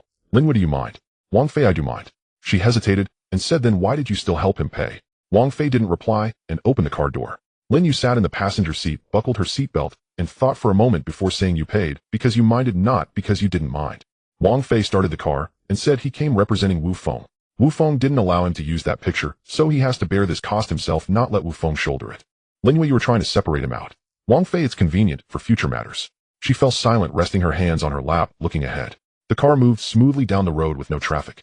Wang Fei drove steadily, not in a hurry. Lin Yu, what was that person's name again? Wang Fei, Chen Yuan. Lin Yu, since they want to settle here long term, you'll definitely interact with him again. Wang Fei, not necessarily. The center will handle center matters. She replied him, but he will definitely come looking for you again. Wang Fei didn't respond. Lin Yu turned to look at his profile, and said, you paying today will be remembered by him. Do you know that? Wang Fei, I know. She, then you did it on purpose. Wang Fei, more or less. Lin Yu turned back to look out the window, and said, you are meticulous in calculations, yet you seem completely uncalculated. Wang Fei, you are quite meticulous too. She chuckled, and said, I was just saying it casually. As the car passed an intersection, they passed a Baozi shop with a few people lined up outside. Wang Fei slowed down to glance, but didn't stop. Lin Yu, are you hungry? Wang Fei, it's okay. Lin Yu, should we stop? Wang Fei, do you want to buy something? Lin Yu, I didn't bring my wallet, you treat me. Wang Fei parked the car by the roadside, not turning off the engine, saying, you go buy it, I'll wait here. She, aren't you coming down? Wang Fei, you go. Lin Yu, you are something else. She got out of the car and walked to the Baozi shop, standing in line behind 2 people. As she waited, the wind blew her hair up, and she pressed it down with her hand. The person in front finished buying and walked away. She moved forward, spoke a few words to the boss, bought a bag, and turned back. Wang Fei rolled down the window. Lin Yu handed the bag inside, saying, you hold it, I'm going up. He took it, resting it on his lap, waiting for her to walk around to the other side and sit down, then handed the bag to her. Lin Yu opened it, took one out, and said, it's still warm, let's eat while it's hot. Wang Fei, I'm driving. Lin Yu, wait until you stop to eat. You just hold this for now. She handed another one over, and Wang Fei caught it with his right hand, holding it in his palm. The car started moving again, and neither of them spoke. The steam from the Baozi warmed the car slightly. When they arrived at Lin Yu's building, Wang Fei parked and took the bags from the trunk to give to her. The 2 bags of soil and fertilizer combined were quite heavy. Lin Yu, I can carry it myself. Wang Fei was already carrying it towards the entrance of the building. She caught up, walking beside him, saying, just drop it at the door. Going upstairs to the 4th floor, Lin Yu searched for her keys, opened the door, and took the bag, asking, will you come in? Wang Fei, no thanks. Lin Yu, the daffodils are here, don't you want to take a look? Wang Fei, send me a picture. She, okay. He turned and walked downstairs. The corridor lights were on, and his footsteps echoed down. Lin Yu stood at the door, waiting for the sound to fade before going inside and closing the door. She set the bags down, walked to the windowsill, and looked at the daffodils. The green shoots beside the bulb had grown taller, slender, and upright. She took out her phone, snapped a picture, and sent it to Wang Fei. It has grown a bit more. Oh, just wanted to show you. After a while, she received a reply, saw it. Lin Yu, just that. Wang Fei, it's okay. She didn't reply any further, put her phone down, and went to the kitchen to boil water. Downstairs, Wang Fei sat in the car, took out the baozi, and started eating. It wasn't hot anymore. The filling was meat cooked just right with no major issues. His phone buzzed again. It was the team leader. Wu Feng has been relocated to the outskirts of the city this afternoon. The accompanying personnel have not entered the city, and the approval materials have been submitted to the municipal bureau. The level check has begun. Oh, please be informed. After reading it, Wang Fei locked his phone, started the engine, and drove towards home. He thought to himself that Wu Feng was moving steadily. The tea money from Qin Yuan today would likely not just be about tea money in the future, but that was a matter for later. The current task was to drive the car back. The daffodils were waiting for a water change which he had forgotten today. At the intersection, waiting for the light, a nearby shop was closing down with the boss moving the sign inside swiftly without looking up. The green light. Wang Fei pressed the accelerator and moved forward. The next morning, as Wang Fei was changing the water for the narcissus, his phone rang. He picked it up, and the caller said there was new movement from Wu Feng's side. Qin Yuan had sent a message last night saying he wanted to invite you for tea, not through the central channel, but privately. Wang Fei asked, what did he say? The leader said nothing, just that he wanted to talk face to face. Wang Fei poured out the old water from the narcissus, refilled it with clean water, and said tell him he can decide the time. The leader paused and asked, are you sure you don't need us to arrange for someone to accompany you? No need, Wang Fei replied. The call ended. He placed the narcissus back on the windowsill. The little green shoots beneath the bulb had grown a bit taller today, slender like threads, but standing upright. He watched for a moment before heading to the kitchen to heat up the leftover rice from last night. The place Qin Yuan picked was a small tea house in the east of the city, not large, with an old wooden sign hanging at the entrance. Inside, the lighting was dim, the tables sparsely arranged, and there weren't many customers. When Wang Fei arrived, Qin Yuan was already seated inside. Seeing him enter, he stood up and said, Brother Wang, sorry to keep you waiting. Wang Fei sat down opposite him and replied, I didn't wait long. Qin Yuan poured him tea, his movement steady, and said, I wanted to apologize for yesterday's tea. The issue with that picture was my own decision, and I didn't inform General Wu, which caused you trouble. Wang Fei picked up the cup and remained silent. Qin Yuan waited for 2 seconds, then continued, after General Wu learned about this, he specifically asked me to come and say it to your face. He said rules are rules, and you can't mess around just because you want to get things done. Wang Fei replied, that's what he said. Yes, Qin Yuan confirmed. Wang Fei set down his tea and said, I've already settled the matter with that picture, no need to bring it up again. Qin Yuan said, Brother Wang is magnanimous. You're here today not just to apologize, Wang Fei remarked. Qin Yuan did not deny it, and said General Wu wants to establish a long-term presence here, and the approvals from the center are already in process. However, he wants another line of communication, which is to greet you. In the future, if there's anything to be aware of, he hopes you can give a heads up. Wang Fei said, I don't manage matters at the center. I know, but you have a clearer understanding of some things here than the center does, Qin Yuan replied, as Wang Fei glanced at him. Qin Yuan did not dodge the conversation, and said General Wu said he's not here to grab territory, he just wants to settle down. If there's a way he can help in the future, he will never refuse. Wang Fei asked, did he ask you to say this? Yes, Qin Yuan said. Then why doesn't he come himself? He said if you're willing to meet, he can come over anytime. If not, he doesn't want to trouble you. In the tea house, people were speaking in low voices. At the table by the window, 2 old men were playing chess, the pieces landing softly. He's quite eloquent, Wang Fei remarked. Qin Yuan replied, that's just the kind of person he is. All right, I understand, Wang Fei said. Then, I know what I need to know, Wang Fei interrupted. Qin Yuan paused, nodded, and said understood. The two continued sipping tea for a while, not discussing any official matters. Qin Yuan asked about the situation in the small city, and Wang Fei replied with a few trivial comments. Qin Yuan did not press further. As they were leaving, Qin Yuan said, Brother Wang, I heard about the buns from yesterday. Who told you? Wang Fei asked. I have my sources, Qin Yuan replied. He paused for a moment, and said, your friend seems quite nice. Wang Fei did not respond, and said, I'm leaving. Qin Yuan stood at the tea house entrance, watching him walk towards the parking area. Once Wang Fei was far away, he took out his phone and sent a message to Wu Feng. I met him. He said he knows. Wu Feng replied quickly, that's enough. Wang Fei drove back, passing by the street selling flowers. He didn't stop and drove straight past. His phone vibrated. It was Lin Yue. How's the narcissus today? He waited at the traffic light and replied with a single word, growing. Lin Yue, I knew it. Did you change the water yesterday? Wang Fei, I did. Lin Yue, that's right, it needs to have its water changed regularly. The light turned green, and he placed his phone in the passenger seat and drove on. Upon arriving home, he parked the car, went upstairs, opened the door, walked to the windowsill, and turned the narcissus to face the light. Then he sat down and thought for a moment about what Qin Yuan had said. Wu Feng was someone who left room at every step. Yesterday, when Qin Yuan came to discuss, it was a test. Today, when Qin Yuan came to apologize, it was a way to lower the bar, allowing him to choose whether to accept it. Such a person is not easy to deal with, but also not difficult to get along with. He took out his phone and sent a message to the leader from Wu Feng's side. Follow the normal central process. No need to monitor closely. The leader replied, quickly received. Did you have anything that needs our follow-up after meeting Qin Yuan today? Wang Fei, no. Leader, all right. He put down his phone, went to pour a glass of water, and stood by the window to finish it. He glanced at the sky outside. The clouds were low, as if a change in weather was coming. He recalled Qin Yuan's last words. Quite nice. He didn't say anything, but Chun Yuan's eyes were serious when he said that, not just casually mentioned. Wang Fei placed the cup back on the table, sat down, and took out his phone to message Lin Yu. Are you free this afternoon? Lin Yu replied quickly, yes, what's up? Wang Fei, nothing, just asking casually. Lin Yu, you really have a strange way of speaking. Wang Fei did not reply. After a while, Lin Yu sent another message, if you have nothing to do, come over. I bought new flower soil. Can you help me check if I'm... Wang Fei, alright. He tucked his phone into his pocket, changed into a different jacket, and went out.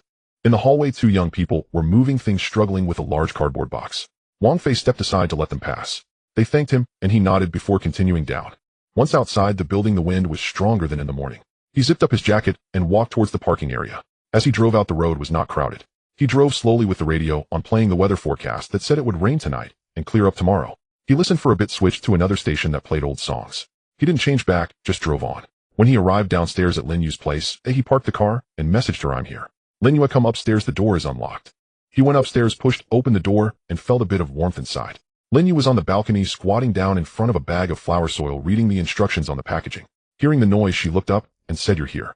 Look at this, that says the amount to use each time is this much, but I feel like it's too little. Wang Fei walked over, glanced at the packaging, and said, just follow the instructions. Are you sure? Lin Yu asked. Not sure, but that's what the manual says, Wang Fei replied. She stood up, dusted off the soil from her hands, and said, alright, I'll go by this. If something goes wrong, it's your fault. It'll be my fault, Wang Fei agreed. She went to wash her hands, and Wang Fei stood on the balcony for a moment, glancing at the narcissus. The green shoots beside the bulb had already grown 2 fingers high, the leaves spread out, and the color was vibrant.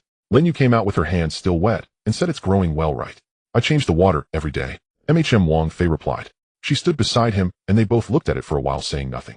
The wind outside blew and causing the balcony curtains to flutter. Lin Yu reached out to close the window a bit, and said, it's going to rain tonight. I heard, Wang Fei responded. She asked, are you having dinner here? I bought groceries enough for 2. You thought of 2 people when you bought them, Wang Fei replied. I just bought a bit extra. If you don't eat, it's fine, Lin Yu said. Wang Fei said, let's eat.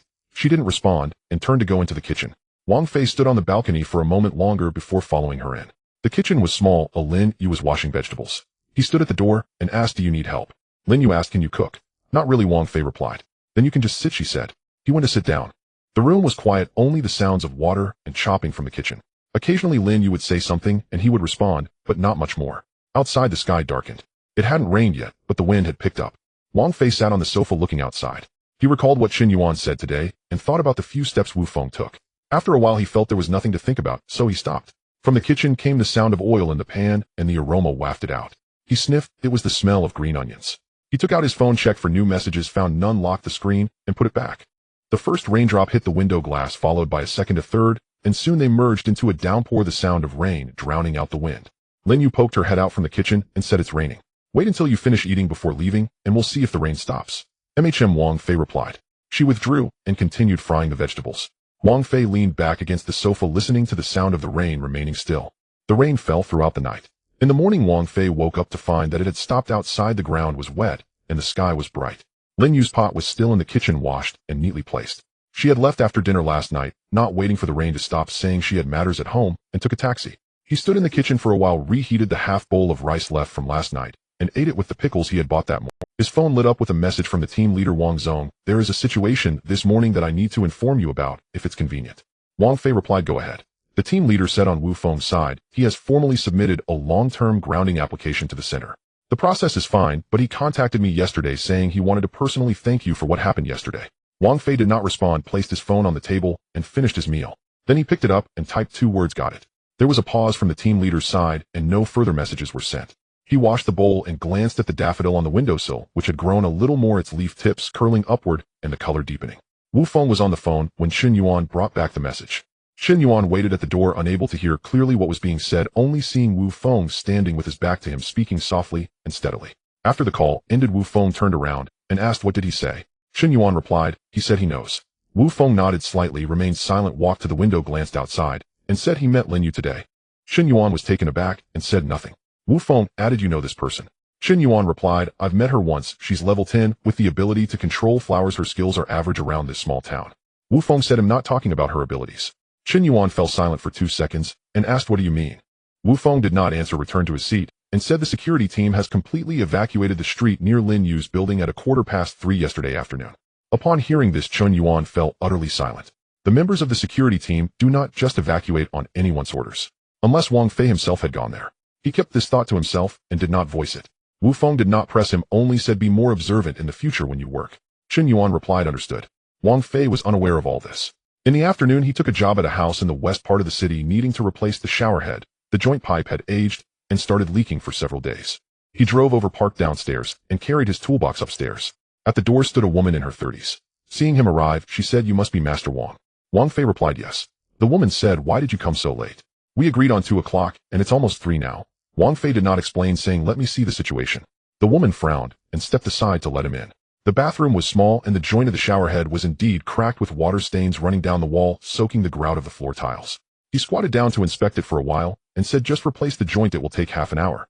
The woman stood at the door and asked, "How do you charge?" "The last master charged me a lot for the same thing, and I want to watch you this time."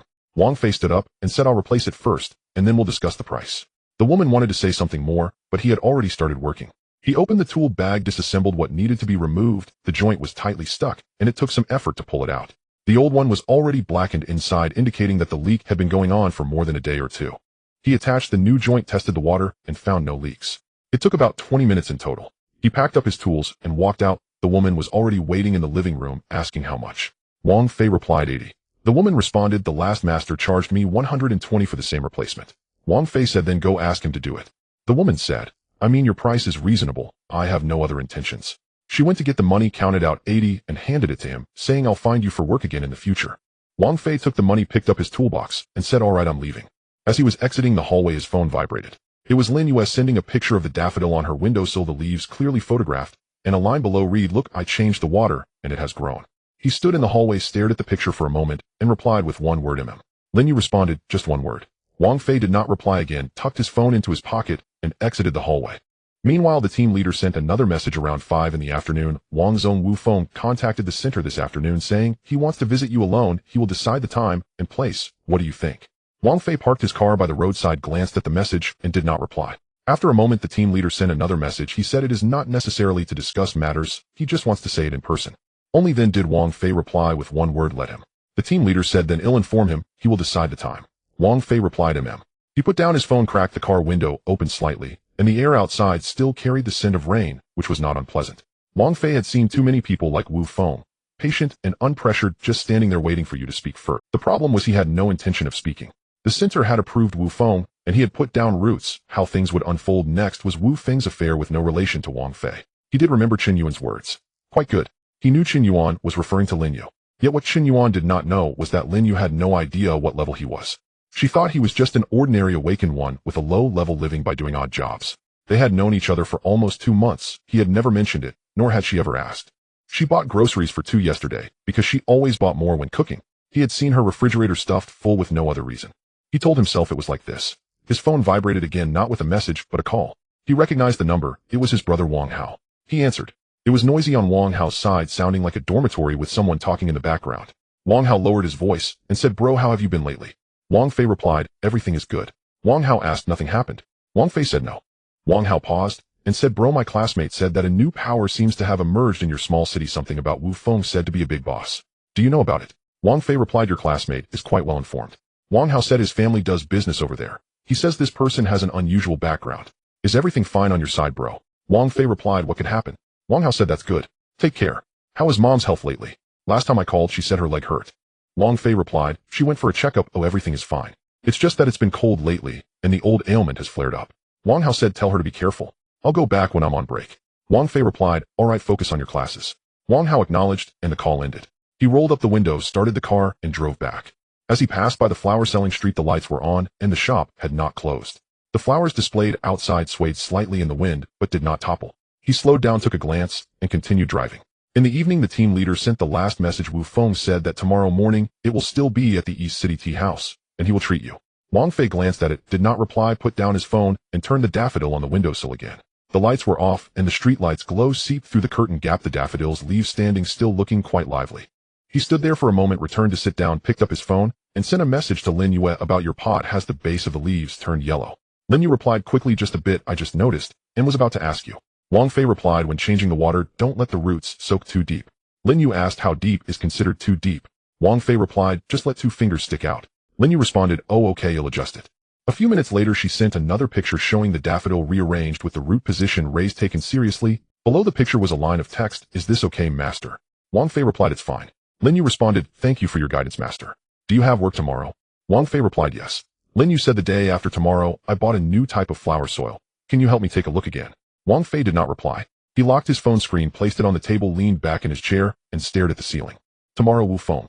He was not worried about Wu Feng. Wu Feng was a sensible person, knowing what could and could not be done, making it easier to deal with him. What he was worried about was another matter. The way Qin Yuan looked at Lin Yu was not unintentional.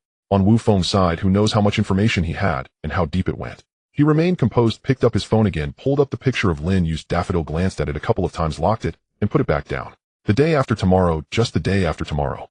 There was a light breeze outside, gentle, causing the leaves to move slightly, then it fell still again. The next morning, when Wu Feng arrived at the tea house, Wang Fei was already inside. Wu Feng was clearly taken aback. In that moment, he stood at the door, glanced at Wang Fei, then walked and sat down opposite, and said, "You arrived early." Wang Fei replied, "It's nothing." Wu Feng refrained from idle chatter, called for tea, his movements steady and unhurried. He poured 2 cups, pushed one toward Wang Fei, and said, "Yesterday, Qin Yuan delivered the message." Wang Fei picked up his cup, not responding. Wu Feng was not in a hurry. He took a sip of tea and said, "I'm not one to beat around the bush, so I'll be direct. I'm here to truly settle down, not just passing through." Wang Fei was approved by the center. Wu Feng was also approved, but I know there are issues here that the center cannot oversee. There weren't many people in the tea house. An old man sat by the window playing chess. The sound of pieces falling was crisp. Wang Fei put down his teacup and said, "What do you want to say?" Wu Feng said, "I want to express that if there are any rules I'm unaware of in the future, I hope you can remind me. I don't want to overstep." Wang Fei glanced at him. Wu Feng didn't shy away, his gaze steady, and said, "That's all." Wang Fei remarked, "You should leave some room when speaking." Wu Feng replied, "You too." The two paused for a moment, neither speaking. Outside, a car passed, the sound muffled through the glass. Wang Fei asked, "What business do you want to do here?" Wu Feng replied, "Logistics and warehousing. That is indeed my line of work. There's an opportunity here that I find suitable." Wang Fei inquired, "Does it have anything to do with the supernatural?" Wu Feng responded, "No." He paused and added, "I'm just a level 10 with no special abilities. I've always engaged in ordinary business. I won't touch anything related to the supernatural." Wang Fei asked, "What about Qin Yuan?" Wu Feng replied, "He is in level, has been with me for a few years, considered somewhat of an insider." Wang Fei commented, "His demeanor doesn't seem like someone who only does logistics." Wu Feng then moved slightly, saying, "He has a professional habit of wanting to understand everything. I have already spoken to him about this." Wang Fei responded, Wu Feng continued, "I know what you're concerned about. Rest assured the matters on that side are unrelated to her." Qin Yuan just glanced a bit. "It won't happen again in the future." The tea house fell silent for a few seconds. Wang Fei lifted his cup, drank, set it down, stood up, and said, "All right, understood." Wu Feng replied, "That's all." Wang Fei said, "That's all." He picked up his coat, and Wu Feng also stood up. The two did not shake hands. Wang Fei nodded slightly and turned to leave. Wu Feng stood by the table waiting for the person to leave before sitting back down, picking up his cup, drinking slowly. Qin Yuan entered from outside, sat down beside him, and said in a low voice, "How did it go?" Wu Feng replied, "He's harder to deal with than I expected." Qin Yuan asked, "What did he say?" Wu Feng said he didn't say anything. He took a sip of tea and continued, "But him coming is already showing respect." Qin Yuan was silent for a moment and said, "The security team didn't move at all yesterday. Their people withdrew from that street around 3 p.m. Wu Feng replied, "I know." Qin Yuan said then. Wu Feng interrupted, "Don't think about it." He placed the cup down and said, "This line ends here. From now on, your people should detour around that area." Qin Yuan fell silent. The sunlight outside broke through, brightening the tea house a bit. The old man pressed a chess piece onto the board, looked up at the outside, then lowered his head to continue. Wu Feng remarked, "He's a person who knows how to measure his actions. It will be easier to talk in the future." Qin Yuan asked, "Do you trust him?" Wu Feng replied, "I trust that he knows what to touch and what not to touch." After finishing this conversation, neither of them spoke again. Wang Fei exited the tea house, parked his car by the roadside, and his phone vibrated. "Lin Yue, you have work today?" Wang Fei replied, "Yes, in the afternoon." Lin Yue asked, "What about the morning?" Wang Fei did not respond. He started the car, drove back, passing by the street where flowers were sold. The shop just opened with flowers displayed, still carrying moisture. He slowed down, glanced, stopped, got out of the car, and walked in. The shop owner recognized him and said, "Master Wang, what brings you here today?" He stood in front of the rack, turned around, pointed to a pot, and asked, "How do I take care of this?" The shop owner came over and said, "Glass begonia, easy to care for, doesn't need direct sunlight. Keep the soil slightly moist, but don't let it accumulate water." He looked for a while and said, "All right, wrap it up for me." The shop owner went to get a bag, wrapping it while asking, "Is this for yourself or a gift?" Wang Fei replied, "A gift." The shop owner commented, "Girls like this, the color is pretty." He didn't respond to that, paid, and took the flowers. Back in the car, he placed the flowers on the back seat and sent a message to Lin Yue, "Are you home?" Lin Yue quickly replied, "Yes, are you coming?" Wang Fei replied, "I have something for you." Lin Yue asked, "What is it?" Wang Fei didn't respond, started the car, and drove over.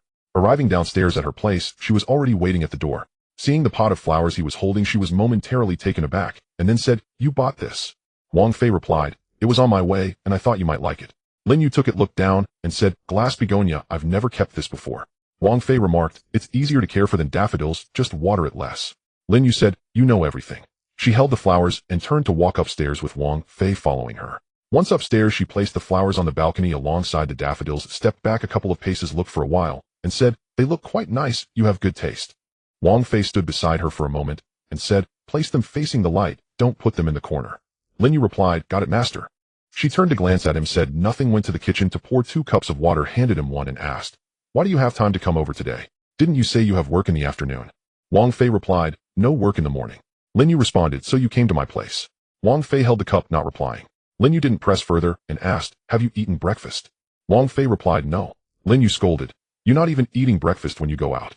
She turned to the kitchen while Wang Fei stood on the balcony for a while, slightly adjusting the positions of the 2 pots of flowers so they could all face the light. Sounds came from the kitchen as something was sizzling in the pot. Soon Lin Yu brought out 2 bowls of noodles and said, "This is all, it's leftover soup from last night, make do with it." Wang Fei sat down, glanced at the noodles, and said, "It's enough." The 2 ate in silence. Occasionally Lin Yu would say something, and he would respond, keeping it quiet, which wasn't uncomfortable. After eating, she took the bowls to wash. Wang Fei sat there picking up his phone to check. There were no messages from the team leader and no news from Wu Feng. Everything was normal. He put down his phone. Lin Yu came out from the kitchen, sitting across from him, and said, "You met someone today?" Wang Fei asked, "How did you know?" Lin Yu replied, "That coat of yours, you don't wear that when you take on jobs." After saying that, she didn't pursue it further, picked up the remote on the table, turned on the TV, lowered the volume, and let it play. Wang Fei sat for a while and said, "A businessman coming here to settle down, just making a greeting." Lin Yu asked, "Does that have anything to do with you?" She tucked her feet up onto the sofa, leaning against the armrest, her eyes on the TV, remaining quiet. Wang Fei leaned against the back of the sofa, listening to the TV sound as sunlight poured in. Lin Yu asked, "What time do you have work in the afternoon?" Wang Fei replied, 2 o'clock. Lin Yu said, "That's still early, you can sit here for a while." Wang Fei answered, She tucked her feet up onto the sofa, leaning against the armrest, her eyes on the TV, remaining quiet. Wang Fei leaned against the back of the sofa, listening to the TV sound as sunlight poured in from the balcony, warming the floor. He mentally replayed the events of the morning. Wu Feng was clever, provided ample leeway, and clarified things that it was unlikely any further issues would arise. On Chen Yuan's side, Wu Feng had already managed to suppress things regarding the security team. He didn't need to say anything extra, they would keep an eye on it themselves. Regarding Lin Yue, Wu Feng had said, it has nothing to do with her. This was something he brought up proactively, not something Wang Fei asked about. His initiative indicated he knew this area was a line to be drawn. Knowing was enough. Wang Fei closed his eyes, leaning against the sofa while the flowers on the balcony stood quietly in the light. The leaves of the glass begonia were dark green with a hint of red on the edges, subtle but beautiful upon closer inspection. Lin Yu remained silent. After a while she gently said, "You fell asleep." Wang Fei replied, "No." Lin Yu responded, "Oh." It fell quiet again. Outside the wind was light, the curtains fluttered slightly, and on the balcony the leaves of the 2 pots of flowers swayed in unison before settling back into stillness. At 2 in the afternoon, Wang Fei arrived punctually at the house in the west of the city. The door was open and a tall, thin man stood at the entrance looking down at his phone. Hearing footsteps, he looked up and said, "You're here, come in." Wang Fei entered with his tool bag. In the living room stood a woman not very old. Upon seeing him, she said, "Is it just you?" Wang Fei replied, "Yes." The woman remarked, "Last time there were 2 people. The payment is calculated per person. Can you manage by yourself?" Wang Fei did not respond and walked directly towards the kitchen, saying, "Let me assess the situation first." In the kitchen, the cabinet door beneath the countertop was open, revealing a section of rusted pipe. Water stains had seeped out, darkening the edges of the floor tiles. He squatted down, observed for a while, then stood up and said, "Replacing this section will suffice." The man followed him and stood at the door, asking, "How long will it take?" Wang Fei replied, 40 minutes. The woman walked around and stood beside him, leaning in to take a look. She said, "Just this section. It won't be the whole thing that's broken, will it? You won't make us replace more, will you?" Wang Fei glanced at her, but remained silent as he opened his tool bag. The woman continued, "I'm not doubting you, but I've encountered this before. That master said to replace a section, and in the end they replaced the entire pipe, charging a hefty sum."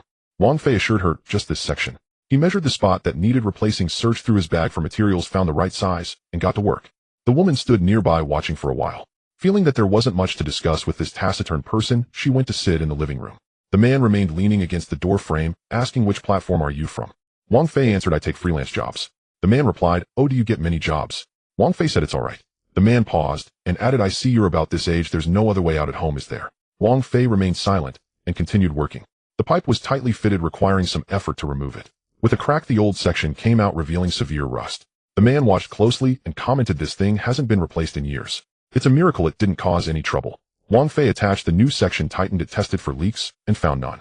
In 35 minutes he packed up his tools and came out saying, "All done." The woman got up from the sofa and asked how much. Wang Fei replied, 120. The woman said that previous master charged 90 for replacing the entire pipe. Wang Fei responded, "Then you can have him replace it." The man chuckled and said to the woman, "All right, he charged 90 for the whole pipe, and this one section costs 120. Who's trying to rip you off?" He turned to Wang Fei and said, "Fine, I'll transfer you the money." The woman didn't say anything more and went into the inner room. Wang Fei provided his phone number, received the payment, picked up his bag, and said, "I'm leaving." The man escorted him to the door, saying, "We'll reach out for future jobs." Wang Fei nodded and went downstairs. Once at the bottom, his phone vibrated. It was the team leader Wang. "There's a level 10 awakened at a stall at the east end of that street this afternoon, apparently from Wu Feng's side, causing a disturbance. The security team is already there, so you don't need to worry. Just informing you." Wang Fei stood at the hallway door and glanced at the message. He replied with 2 words, "Handle it well." The team leader responded, "Quickly received, already in progress." He tucked his phone into his pocket, started the car, and drove back. Wu Feng's side was not slow in their actions. It had barely calmed down for 2 days, and already the people below began to test the waters. This wasn't surprising. Wu Feng managed a group of people. Not everyone could remain as steady as he was. There would always be a few who couldn't hold back and wanted to probe the situation, testing the reactions here. Wang Fei drove without speeding, passing by that street. In the distance, he saw a few people gathered at the east end with the security team standing around them. Their movements were minimal, but their positioning was precise, enclosing those few individuals. He did not stop and continued driving. Upon returning home, "Lin, you sent a message, your job is done." Wang Fei replied. "Lin, you asked, where are you now?" Wang Fei answered, "At home." Lin Yu replied, "So fast, wrapped up in half an hour." Wang Fei did not respond, walked to the balcony, and looked at the 2 pots of flowers. The glass begonia leaves were facing the light, deep in color with red edges, standing firm. The daffodil leaves had grown a bit longer. He returned to the sofa, placed his phone on the table, and leaned back for a moment. Lin Yu's message came again. "If you're home and have nothing to do, I bought some vegetables. Come over for dinner tonight." He glanced at it and replied, "On my way." Lin Yu asked what time. Wang Fei replied, 6 o'clock. Lin Yu responded, "Got it, master." He locked his phone. The level 10 individual at the east end from Wu Feng's side. Wu Feng had said that Chen Yuan would not touch Lin Yu's side, but how detailed Wu Feng could manage his subordinates was uncertain. It wasn't that he doubted Wu Feng as a person, but with such a large operation, the thoughts of his subordinates couldn't be suppressed by a mere word from the boss. He made a mental note, but brushed it aside, got up to change clothes, and prepared to go out. The team leader sent another message. "Wang, the situation at the east end has been dealt with. The level 10 individual has been taken away." Wu Feng received the news, and Chen Yuan personally called to clarify it was a misunderstanding and offered an apology. Wang Fei glanced at it and replied to him. He tucked his phone into his pocket and went downstairs. Lin Yu was already in the kitchen when he arrived. When Wang Fei got there, she was chopping vegetables. Hearing the door, she didn't turn her head and said, "Lock the door." Wang Fei closed the door, draped his coat over the chair, and walked to the kitchen door, asking, "What did you buy?" Lin Yu replied, "Greens, tofu, and a piece of pork. I want to make soup. Do you want some?" Wang Fei said, "I'll have some." Lin Yu replied, "Then you sit tight. It'll be ready soon." He didn't sit down, standing at the kitchen door, glancing at the countertop, and remarked, "You put too many scallions." Lin Yu looked back and said, "Just this much. How can it be too much?" Wang Fei countered, "You don't like scallions." Lin Yu replied, "I can pick them out." Wang Fei responded, "Picking them out doesn't eliminate the flavor that has already seeped in." Lin Yu paused, removed half the scallions, and said, "Are you satisfied now?" He remained silent and went to sit in the living room. On the balcony, she placed the daffodils by the window facing the light, just as he had mentioned before. The space beside it was empty. The glass begonia had not been brought over and remained on her balcony. Lin Yu brought out the pork ribs and placed them into the pot, saying, "Was your job this afternoon smooth?" Wang Fei replied, "It was all right. I replaced a section of the pipe." Lin Yu asked, "How was the homeowner?" Wang Fei replied, "He talked a bit too much." Lin Yu laughed and said, "You're someone who complains about others talking too much, yet you don't say a word yourself." Wang Fei replied, "Too much talking wastes time." Lin Yu countered, "What if they are just having a normal conversation with you?" Wang Fei did not respond, picked up the remote control from the table, and turned on the TV. Lin Yu was in the kitchen. The pot began to sizzle, and steam wafted out, carrying the aroma of the pork ribs. She poked her head out and said, "That coat you wore this morning, when you came back I could smell it. It doesn't smell like the work site." Lin Yu, that person. Wang Fei, doing business, came to greet. She glanced at him, but did not pursue. The sound in the pot grew louder. She withdrew and said, "Have you eaten?" "Over there." Wang Fei took a sip of tea. Lin Yu remarked, "Drinking tea doesn't count as eating." She took a bowl from the cupboard, served some soup, placed it on the table, and said, "Drink this first. The dishes will be ready soon." Wang Fei sat down, picked up the bowl, and took a sip. It was pork rib soup, cooked just right, not too much seasoning, just the natural flavor of the ribs. Lin Yu was still in the kitchen, asking, "Is that person easy to deal with?" Wang Fei replied, "It's all right." Lin Yu countered, "When you say all right, it means it's troublesome." Wang Fei did not respond, and took another sip of the soup.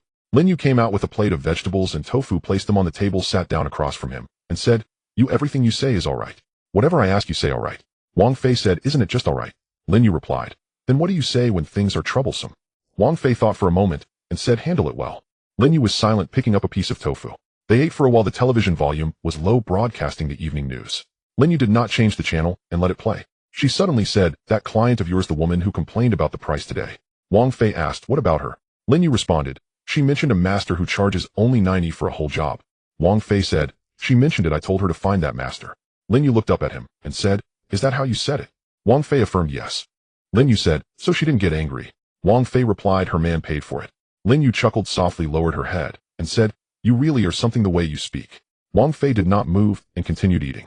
Lin Yu commented, 120. I don't think it's expensive. You make a trip, replace materials, and still need to take measurements.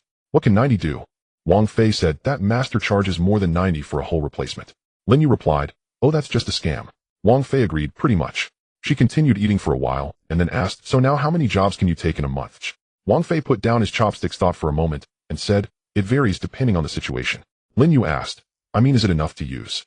Wang Fei assured, it's enough. She didn't ask further, collected the bowls, and went to wash them. Wang Fei sat on the sofa, and his phone lit up. It was a message from the team leader. Team leader Wang, we just received news from Wu Feng that the level 10 individual acted on their own and was not instructed by Wu Feng.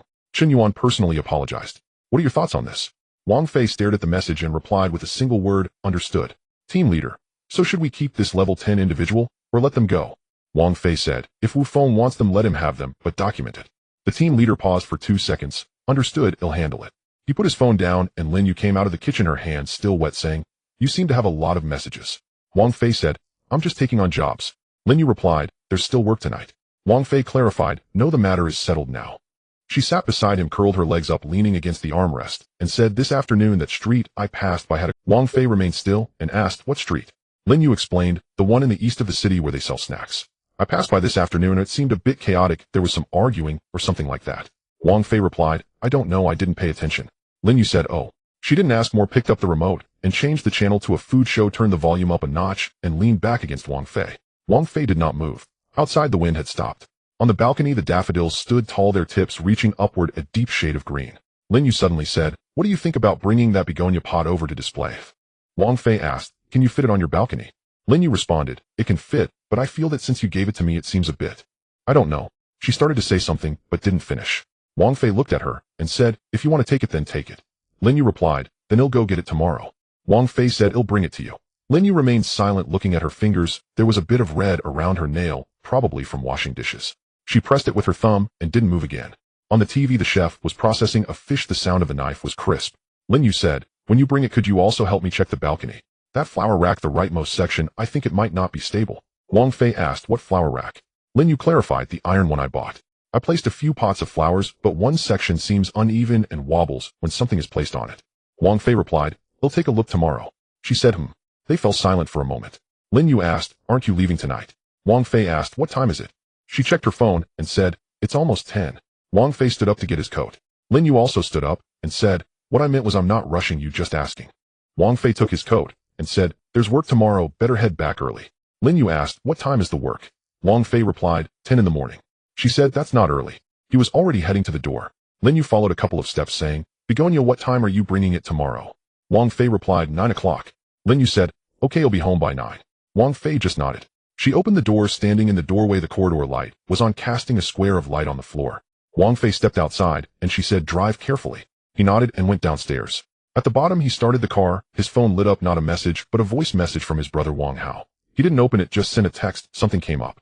Wang Hao quickly replied, bro, it's nothing, just wanted to mention that Wu Feng, my classmate, said he's been low-key in the small town lately, might have encountered something. Do you know anything? Wang Fei glanced and replied, I don't know. Wang Hao asked, oh, then it's nothing. I was just asking. Have you eaten, bro? Wang Fei replied, I have. Wang Hao asked, where did you eat? Did you cook yourself? Wang Fei replied, at a friend's place. Wang Hao paused for a moment and sent a single word, which friend? Wang Fei locked his phone, started the car, and drove back. The road was clear, street lights passed by one after another. As he reached the intersection, the light was green, and he went straight. At Wu Feng's side this afternoon, a level 10 individual acted on their own and was cornered by the protection team. Wu Feng received the news, and Chen Yuan personally called to apologize, all within 2 hours. This speed indicates that Wu Feng's information is very efficient and internal control is not lax. However, a few individuals below cannot be restrained, needing to find a chance to test boundaries. This is not a problem with Wu Feng, but an issue with his subordinates. Wu Feng knows what can be touched and what cannot, yet not everyone under his management possesses that judgment. In the future, there will still be others who will test the limits. Wang Fei drove into the community, parked the car, went upstairs, hung up his coat, and stood on the balcony for a moment. 2 pots of flowers, 1 daffodil, 1 begonia. He needs to send one out tomorrow. He stood for a while, went back inside, and his phone lit up. It was the team leader with the last message. Wang, everything from today has been handled. Rest early and report any situations at any time. He did not reply, put the phone down on the table, turned off the light, and the glow from the street light outside seeped through the curtain, forming a thin line on the floor. The next morning, Wang Fei arrived precisely at 9 o'clock downstairs from Lin Yu's apartment. He carried the crabapple plant down, placed it in the rear seat, drove over, parked the car, and climbed the stairs with a bouquet in hand. Before he could even knock, Lin Yu had already opened the door and stood there waiting. Glancing at the flowers in his hands, she said, "You actually brought them." "I said 9, Wang Fei replied. She stepped aside to let him in. He placed the crabapple on the balcony beside the narcissus. Stepping back, he assessed their positioning. Facing the light, perfectly aligned. Standing beside him, Lin Yu watched silently, then murmured, "Side by side, they look better than I imagined." Wang Fei didn't respond. Instead, he crouched to examine the flower stand, specifically the rightmost shelf, and pressed gently with his fingers. It wobbled, a screw beneath had loosened. "Do you have any tools?" he asked. "What kind of tools?" Lin Yu asked. "A screwdriver," he replied. "Let me see if I can find one," she said, and began rummaging through a cabinet. After a long search, she produced a screwdriver, but its tip was mismatched. Wang Fei glanced at it and said flatly, "Useless." "That's the only one I have," Lin Yu said. He knelt down, tightened the loose screw with his bare fingers, 2 full turns, and tested it again. The shelf no longer wobbled. Lin Yu stood nearby, watching him intently for a moment before remarking, "So you just tightened it like that?" Wang Fei rose to his feet. "That's all it needed." She paused briefly, then added, "I'll buy a screwdriver. Keep it here at home." "What model should I get?" "I'll bring one," Wang Fei said. "You have extras where you are?" Lin Yu asked. "There's one in my tool kit." "And used," he replied. "Oh, fine then," she said. They walked together toward the living room. Lin Yu headed to the kitchen to fetch water, while Wang Fei settled onto the sofa. His phone lit up, a message from his team leader. "Team leader, Director Wang, an incident occurred today. Last night, one of Wu Feng's people, a level 8 operative, got into a verbal altercation with a local resident in the Eastern District. The local has not undergone awakening. We've handled it. Just keeping you informed." Wang Fei stared at the message without moving. A level 8 altercation, mere brute force capability, trivial in scale, yet Wu Feng's personnel had grown unusually active lately. He replied with 2 characters noted. A pause followed, then understood. Lin Yu emerged from the kitchen, holding a glass of water, handed it to him, and sat beside him. "You've got work," she observed. "Just a message," Wang Fei said. "Already dealt with." She murmured, then drew her legs up and asked, "This Wu Feng, you mentioned yesterday he's in business. Does his presence here affect you?" Wang Fei held the cup quietly. Lin Yu added softly, "You don't need to answer. I'm just asking casually. If you'd rather not say, that's fine." "No effect," he replied. "Then that's settled," she said. After 2 seconds of silence, she continued, "Your 10 o'clock job. Is it in the city's southern district?" "South City," he confirmed. "That's far. Are you leaving now?" He glanced at his phone. "I'll stay a little longer." Lin Yu said nothing and returned to the kitchen. Soon the faint sizzle of a pot filled the air.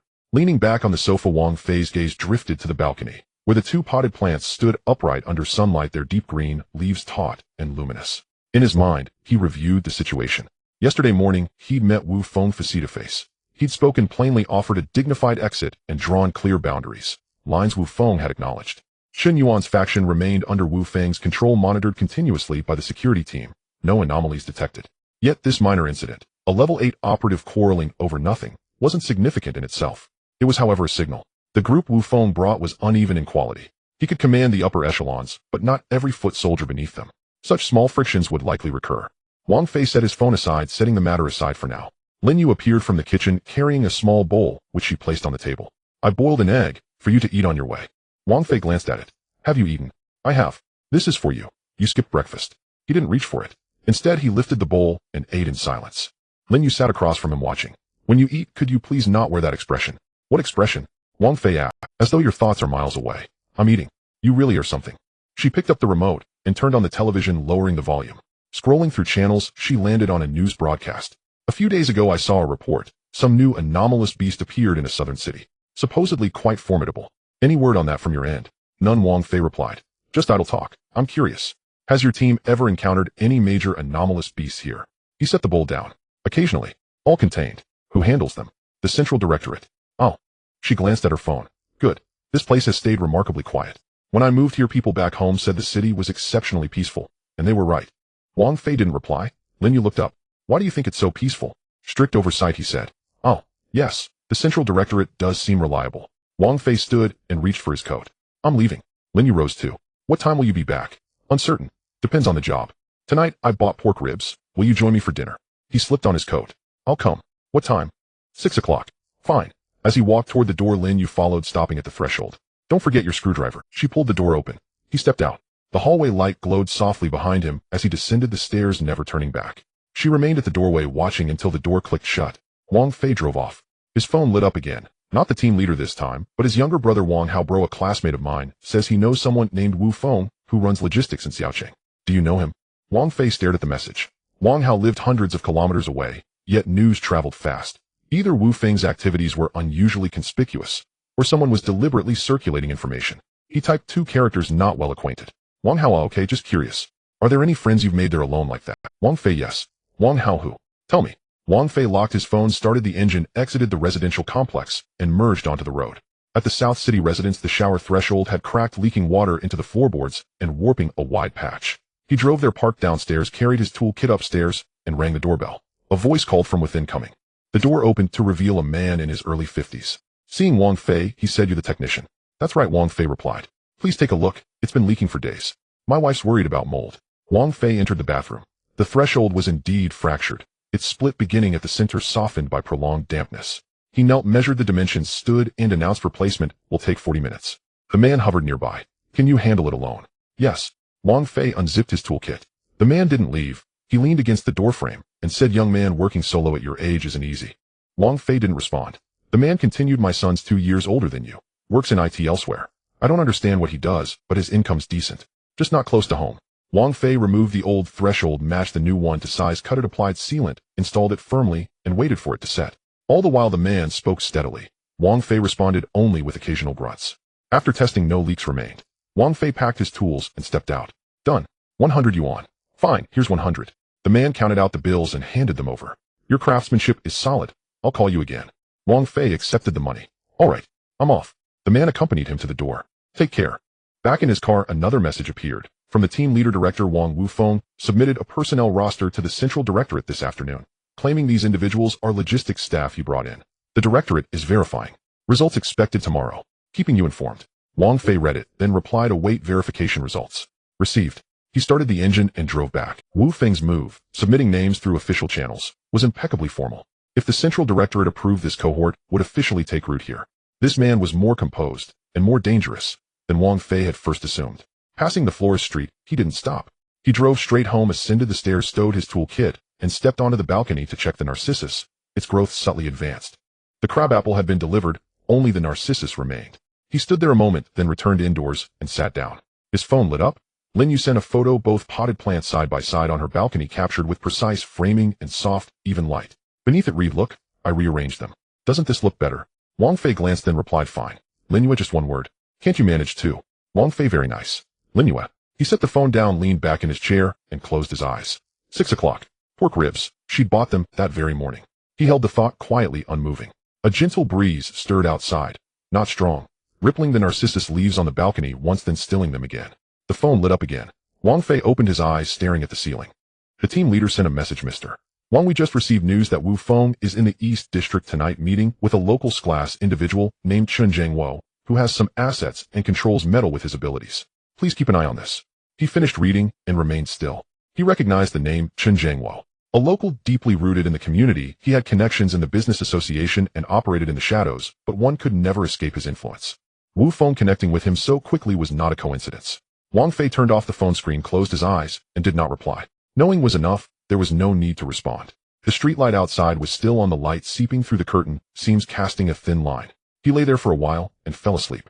The next morning at 9:20, Wang Fei went downstairs, grabbed a screwdriver casually, put it in his pocket, exited the community, and headed towards Lin Yu.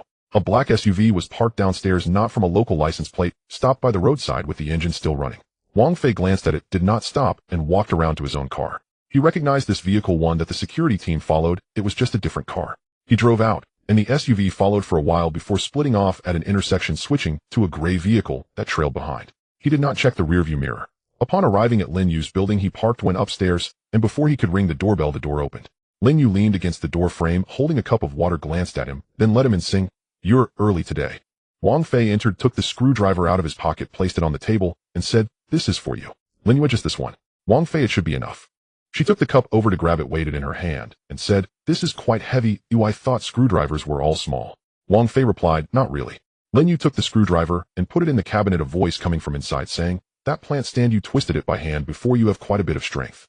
Wang Fei sat down on the sofa, remaining silent. She came out with the screwdriver and sat beside him, glancing at her fingers, saying, "I tried to twist it last night, but I couldn't move it at all." Wang Fei said, "Don't try to twist it." Lin Yu replied, "I just tried a bit." She looked up and asked, "Did you sleep well last night?" "I didn't sleep well. I don't know why. I only fell asleep around 2 or 3. Wang Fei was lost in thought. Lin Yu added, "I wasn't thinking about much, just couldn't sleep. How about you?" Wang Fei replied, "Not bad." She remarked, "No matter what I ask, you always say it's fine." After a pause, she turned to him and said, "Wu Feng went to the East District last night, did you know?" Wang Fei replied, "I know." Lin Yu stared at him and said, "So you're quite informed. Do you know him because of work, or?" Wang Fei said, "Someone mentioned it." She responded, "Oh." She didn't ask further, picked up the phone from the table, scrolled a bit, and said, "I saw in the news that there was some chaos in the East District last night. I wonder if it has anything to do with that." Wang Fei asked, "What chaos?" Lin Yu replied, "They said there was a dispute among ability users, but didn't go into detail. They deleted it later." She set the phone down, looking at Wang Fei, saying, "Is this kind of thing common in your area?" Wang Fei replied, "Occasionally." Lin Yu asked, "Occasionally means what? Once a month or once a week?" Wang Fei said, "Not necessarily." She paused, picked up the remote, turned on the TV, without changing the channel, just letting it play at a low volume. After a while she said, "Wang Fei, that Wu Feng, did he come here for some reason you can't mention?" Wang Fei replied, "He's in business." Lin Yu said, "I know you say he's in business." She maintained her tone, saying, "I'm asking, did he come here because you need to handle something?" Wang Fei glanced at her. She did not look away, just sat there waiting. Wang Fei said, "There's nothing to handle." Lin Yu responded, "Okay." She looked down, picked up her phone again, remaining silent. He watched her profile as she bowed her head, not moving. She did not pursue, he knew this, she never pursued. But her asking this question indicated that she noticed more than she let on. He did not explain. After sitting for about 10 minutes, Wang Fei stood up, saying, "I'll check the plant stand." Lin Yu stood up with him, saying, "Just take a look at the rightmost section and you'll know." The two entered the balcony. That section was indeed slightly lower than the others, as the pad underneath had shifted, not a screw issue. Wang Fei moved the flower pot on top, squatted down, pressed the pad back in place with his hand, and then placed the flower pot back, testing it for stability. Lin Yu stood by, saying, "This is good now." Wang Fei replied, She looked at the flower pot and said, "The begonia looks better here than I thought. See the light?" Wang Fei stepped back, glanced at it. And indeed the light fell perfectly on the begonia, the leaves a deep green with several new ones among them delicate. He said, "It's positioned correctly." Lin Yu responded, I moved it several times yesterday before it got to this spot." While saying this, she did not look at him, just focused on the flowers. Wang Fei also remained silent. The two stood for a moment before retreating back inside. Lin Yu went to the kitchen to pour water, and from inside she asked, "What's the job you have at 10? Wang Fei replied, "Changing the showerhead in the West City area." Lin Yu said, "Just that one today." Wang Fei replied, "There might be more in the afternoon depending on the situation." She came out with the water, handed it to him, and sat beside him, saying, "How many jobs do you usually take in a day, eh?" Wang Fei replied, "It varies, sometimes 1, sometimes 3 or 4. Lin Yu noted that when there are many, one can run to 3 or 4 places in a day. Wang Fei replied, Lin Yu remarked, "That sounds exhausting." Wang Fei did not respond. She looked at him, asking, "Don't you think it's tiring?" Wang Fei replied, "I don't feel much." Lin Yu responded, "You really are? You don't feel anything I ask you about?" She took a sip of water and said, "Well, you seem like someone who doesn't get tired easily. Last time that client made things difficult for you, saying the 120 job was only worth 90. If it were me, I would have lost it. But you just said if you think it's not worth it, go find the one who charges 90, and then walked away." Wang Fei said, "There's nothing to get upset about." Lin Yu asked, "Did that man end up paying you?" Wang Fei replied, "He did." She inquired, "Did he give you 120? Wang Fei replied, 150. His wife told me to charge more." Lin Yu paused for a moment, then smiled, lowering her head, saying, "I didn't expect that." After saying that, she looked at him. He had no expression and did not say anything else. She said, "So you're not in a hurry?" Wang Fei asked, "Hurry for what?" Lin Yu replied, "Hurrying for money, hurrying to argue. You're not in a hurry for anything." She paused and said, "Sometimes I just can't understand you." Wang Fei asked, "What is there to not understand?" Lin Yu replied, "It's just that you seem indifferent to everything, but you're not really indifferent, you just don't show it." Wang Fei did not answer. She was accurate, but he had nothing to explain. A car passed outside, the sound fading away. Lin Yu asked, "All right, what time are you leaving?" Wang Fei glanced at his phone and said, "It's about time I'm leaving." She stood up and asked, "What are your plans for tonight?" Wang Fei replied, "Not sure, depends on how many jobs I have." Lin Yu said, "Contact me when you're done." Wang Fei replied, He grabbed his jacket and walked towards the door, and Lin Yu followed, opening the door for him. He stepped out, the corridor lights shining. He walked towards the stairs without looking back. She stood at the door and said, "Be careful on the road." He nodded and went downstairs. Upon reaching downstairs, he started the engine and his phone lit up. It was the team leader, Mr. Wang. There was activity at Chun Jiangwo's side this morning. His people went to Wu Feng's warehouse claiming to discuss cooperation. Our people followed but did not go in. Do you need to arrange anything on your end? Wang Fei glanced at it and replied with 3 words, just keep an eye on it. The team leader responded, understood. The verification results should also be out today. We'll report immediately once they are available. Wang Fei locked his phone, started the engine, and exited the community. The claim that Chun Jiangwo went to Wu Feng's warehouse to discuss cooperation was something only a fool would believe. Someone like Chun Jiangwo, deeply rooted in the local turf, always guarded it tightly. When Wu Feng arrived, his first reaction could not possibly be cooperation. It was more likely an attempt to gauge the situation, to see what resources Wu Feng had behind him, and whether he could act, or if it was worth acting. But Wu Feng was not someone without backing. When the two sat down to talk, each had their own calculations. What they said would not align with their true thoughts. It was just a matter of who would reveal their cards first. Wang Fei drove onto the main road, stopping at a red light at the intersection. He awaited developments. When the light turned green, he pressed the accelerator and headed towards the West City. In the neighborhood west of the city, old buildings with peeling exterior walls, Wang Fei parked his car downstairs and took the toolbox upstairs. On the 3rd floor, the door was open and sounds were coming from inside. Wang Fei knocked on the door frame and entered. The homeowner, a middle-aged woman, sat on the sofa, playing with her phone. She looked up at him and said, "You must be the master, right? The shower head is in the bathroom. You can check it yourself." Wang Fei replied, "Okay." He went into the bathroom. Indeed, the shower head needed to be replaced as the connection was rusted and couldn't be turned. He squatted down and took out a wrench from the toolbox, slowly twisting it. The woman shouted from outside, "Master, could you hurry up? I have something to do at 11. Wang Fei responded, "Got it." He didn't stop continuing to twist, as it was severely rusted and needed to be done carefully. After about 10 minutes, the connection loosened. He removed the old shower head and replaced it with a new one, tested the water, and found no issues. He packed up the tools, went outside, and said, "All done." The woman stood up, glanced into the bathroom, and asked, "All right, how much?" Wang Fei replied, 120. The woman exclaimed, 120? That's so expensive. I saw online that changing a shower head only costs 90. Wang Fei responded, "Then you can find that $90, master." He picked up his toolbox and walked toward the door. The woman was taken aback and said, "Hey, don't go. I was just asking." Wang Fei stopped and looked back at her. The woman said, "All right, 120 it is. I'll transfer the money to you." Wang Fei provided his account number. She transferred it, and he glanced at his phone, nodded, and left. Downstairs, he started the car, and his phone lit up again. Group leader Wang Jiangwo just left the warehouse. Our people are following him. He went to a tea house in the Eastern District, and there are 2 locals in the private room, one named Li Chong, who runs a logistics company with level 10 abilities enhancing strength, the other named Zhao Ming, who is in the building materials business, also at level 10 enhancing speed. It seems Chun Jiangwo is gathering people. Wang Fei finished reading and replied with 2 words, "Keep watching." Group leader acknowledged. Wang Fei locked his phone and drove back. Chun Jiangwo gathering people is not surprising. Wu Feng came in, and since Chun Jiangwo is unsure about the situation, he must stabilize his side first, bringing in everyone he can to form a circle, ensuring he has help when it's time to take action. But Wang Fei knew about Li Chong and Zhao Ming. Li Chong in logistics has dozens of people under him. Although level 10 abilities are not top tier, he holds some weight locally, and usually stays close to Chun Jiangwo. Zhao Ming is similar in building materials, also one of Chun Jiangwo's people. If these 2 were pulled over by Chun Jiangwo, the pressure on Wu Feng's side would increase significantly. Wang Fei reached the intersection, stopped at the red light. He had no intention of intervening. He didn't care about Chun Jiangwo and Wu Feng's matters as long as it didn't come to him. He was too lazy to pay attention. The light turned green, and he pressed the gas pedal, continuing forward. His phone rang again. Wang Fei glanced at it. It was Lin Yu. He answered. Lin Yu asked, "Are you done with your work?" Wang Fei replied, "Just finished." Lin Yu said, "Do you have time now? I want you to help me check something." Wang Fei asked, "What is it?" Lin Yu replied, "The flower stand on my balcony. I tried it again, and it's still a bit wobbly. Can you come over and take a look?" Wang Fei said, "Okay, I'll come over now." Lin Yu responded, "All right, I'll wait for you." After hanging up, Wang Fei turned his direction and drove towards Lin Yu. Arriving downstairs, he parked the car and went upstairs.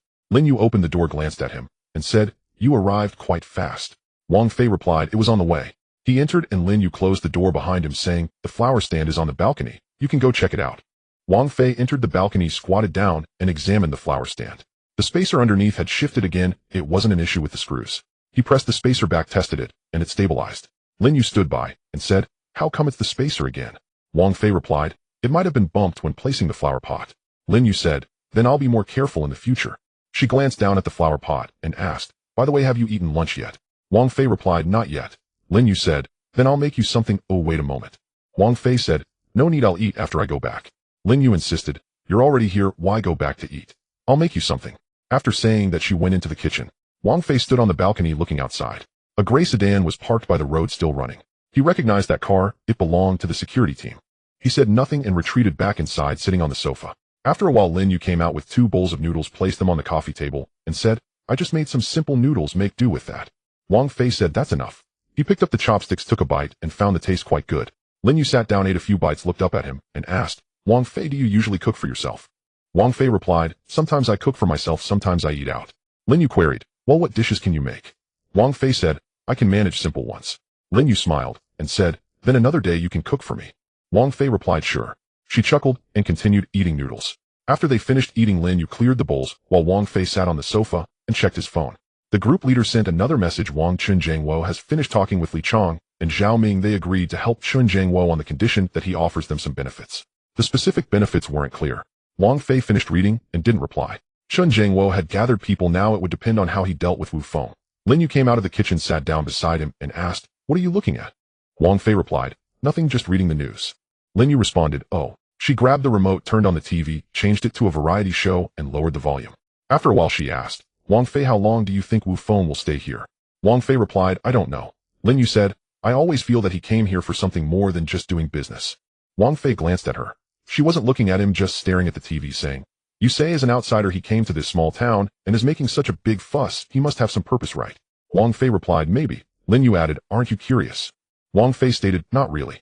Lin Yu turned her head to look at him and said, "You're someone who's not curious about anything." Wang Fei said, "Being curious is of no use." Lin Yu agreed, "That's true." She looked back at the TV and stopped talking.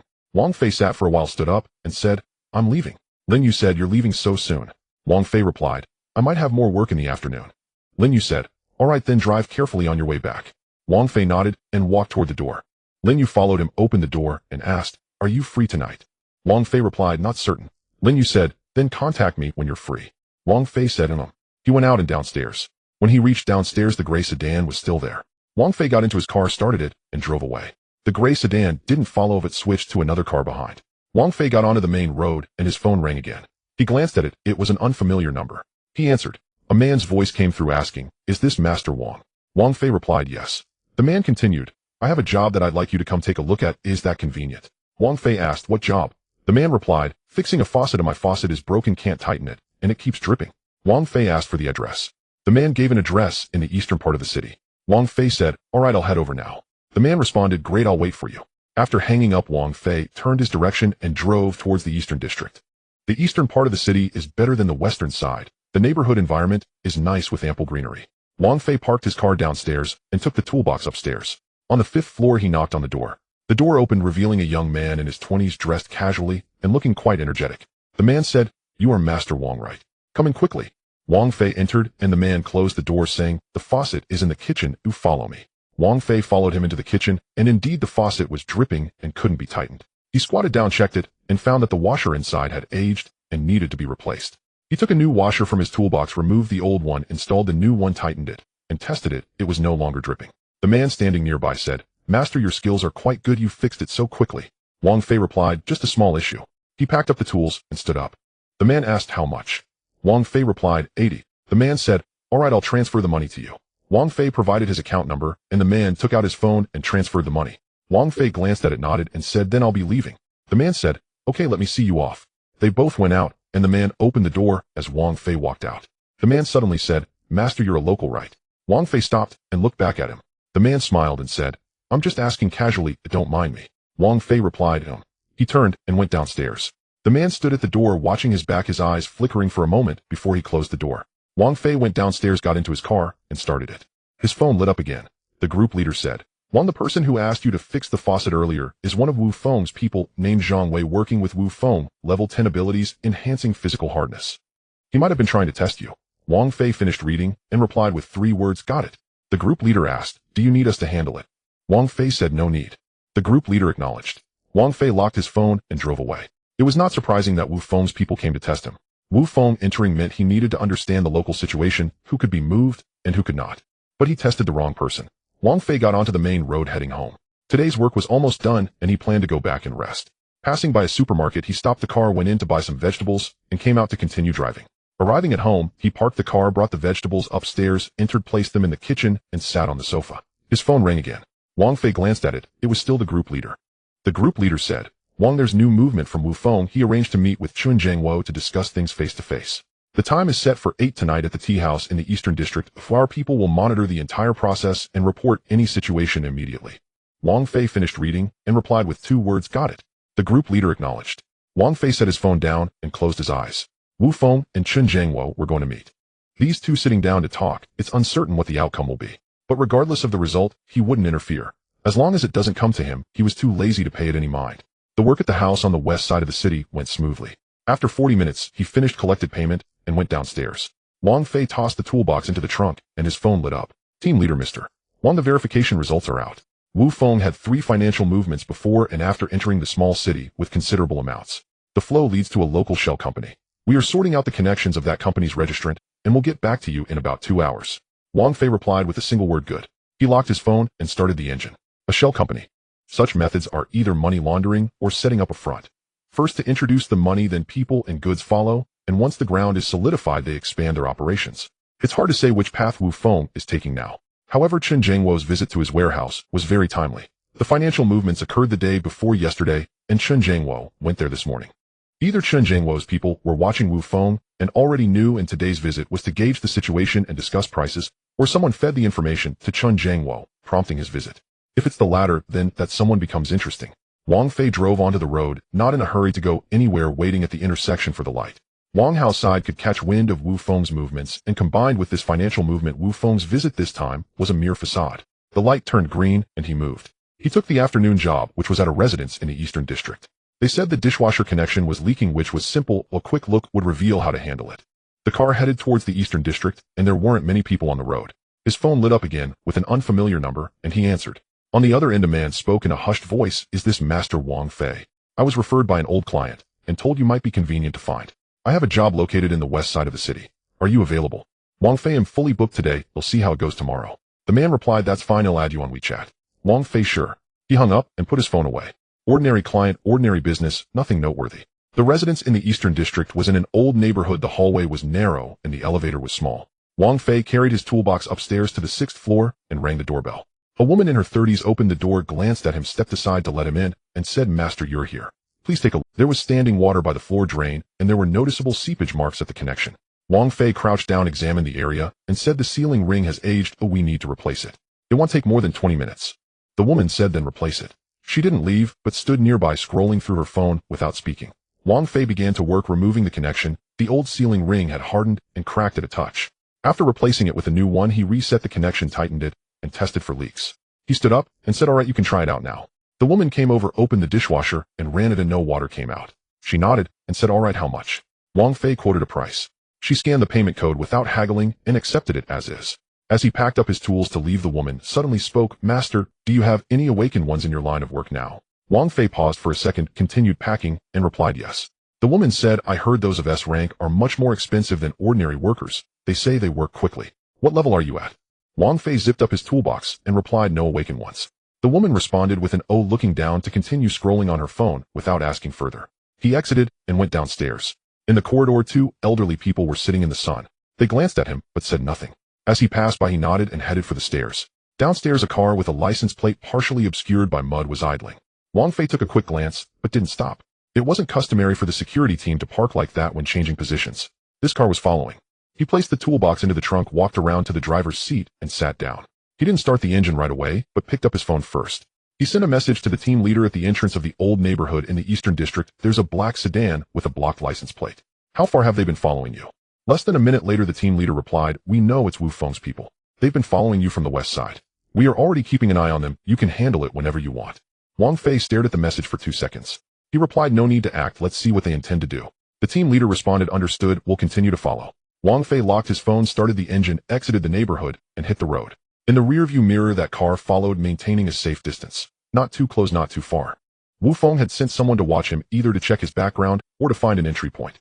However, what Wu Feng didn't know was that the person he thought was gathering information on him was at this moment fully aware of his every move. In this game of chess, Wu Feng was lacking half the information.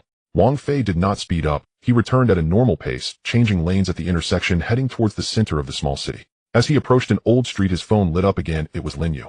Linyu, have you finished that job? Wang Fei glanced at it and replied with one hand, just in time.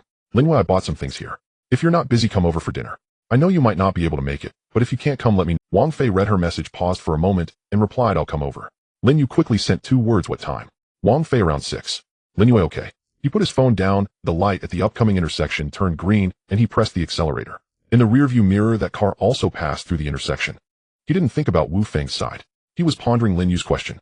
Did Wu Feng's arrival here have some reason that she couldn't disclose? She didn't ask casually, as she brought it up after a certain point in time. Which specific point in time? He contemplated for a moment. It was after he had replied to the team leader's message and locked his phone that she spoke up. She had seen his actions, but not the content, yet his actions were enough for her to make a small inference. She made the inference, didn't elaborate, only asked that one question. He said there was nothing to handle, and she said okay, leaving it at that. Not pursuing. This not pursuing didn't mean she didn't care, it was her way of leaving a gap for him to walk through. She had seen his actions, but not the content, yet his actions were enough for her to make a small inference. She made the inference, didn't elaborate, only asked that one question. He said there was nothing to handle, and she said, oh. In the rearview mirror, that car changed lanes, but continued to follow. He didn't pay it any mind and moved forward. At 6 o'clock, he was heading to Lin Yu's place. First, he would finish up today's matters, then discuss the rest. At 10 minutes to 6, Wang Fei parked the car downstairs at Lin Yu's place. A glance in the rearview mirror revealed that the car that had been following him had not come along. It wasn't that they had stopped, they had just changed personnel. The security team had switched shifts today, and a different car had come to take over, parked at the intersection, neither too close nor too far.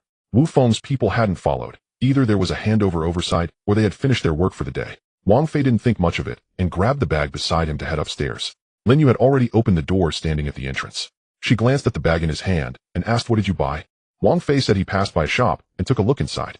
Lin Yu took it, walked in, and said, I know this shop, what's expensive? Wang Fei followed her inside, and replied, it's not bad. She placed the bag on the counter, and opened it to reveal 2 boxes of pastries. The packaging was ordinary, but items from that shop sold out within hours. She said nothing more, leaving the bag there as she turned to the kitchen, saying the dishes are almost ready, have a seat for a while. There was movement in the pot, and a fragrant aroma wafted out. Wang Fei sat down on the sofa, draping his coat over the back of the chair, and picked up the remote on the table. He didn't turn it on, but just set it down.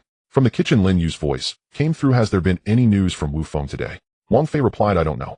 She countered, with your keen sense of news, how could you not know? The sounds from the pot paused momentarily before resuming. Wang Fei didn't respond. She didn't press further, saying, I heard from a friend that the ability conflict in the East District last night was related to Wu Feng, but not directly. Wang Fei asked, where did your friend hear that? Lin Yu replied, in the circle of awakeners, everyone is class or above, news travels fast. She emerged from the kitchen, holding a bowl, placing it on the table, and said, come over and sit. The 2 of them sat at the dining table as the dishes were served. There were 3 dishes, simple, yet neatly arranged. Lin Yu handed him chopsticks, and said, did you notice someone following you this afternoon? Wang Fei took the chopsticks and replied, I noticed. She responded with a simple, just those 2 words and nothing more. He picked up a piece of food, but didn't continue the conversation. As she lowered her head to eat, after a while she said, about that shell company, a friend of mine mentioned they had seen the registered person. He's an intermediary, specifically handling paperwork, not affiliated with either side. Wang Fei glanced at her. She continued, looking down, saying, I'm just mentioning it, if you don't want to hear it, act like I didn't say anything. Wang Fei encouraged her to continue. Lin Yu replied, that's all I know, my friend isn't clear either. She pushed a plate of food toward him, and said, you eat this, I'm not too fond of this flavor. Wang Fei agreed. They ate in silence for a while, the television off as footsteps echoed in the hallway before fading away. Lin Yu sipped her soup, and said, that car following you belongs to Wu Feng. It wasn't a question. Wang Fei said, you're just guessing. Lin Yu responded, it's not a guess, it's an inference. If Chen Jingwo's people can't pin you down, Wu Feng's people coming to follow means the 2 haven't met yet, and are still testing each other.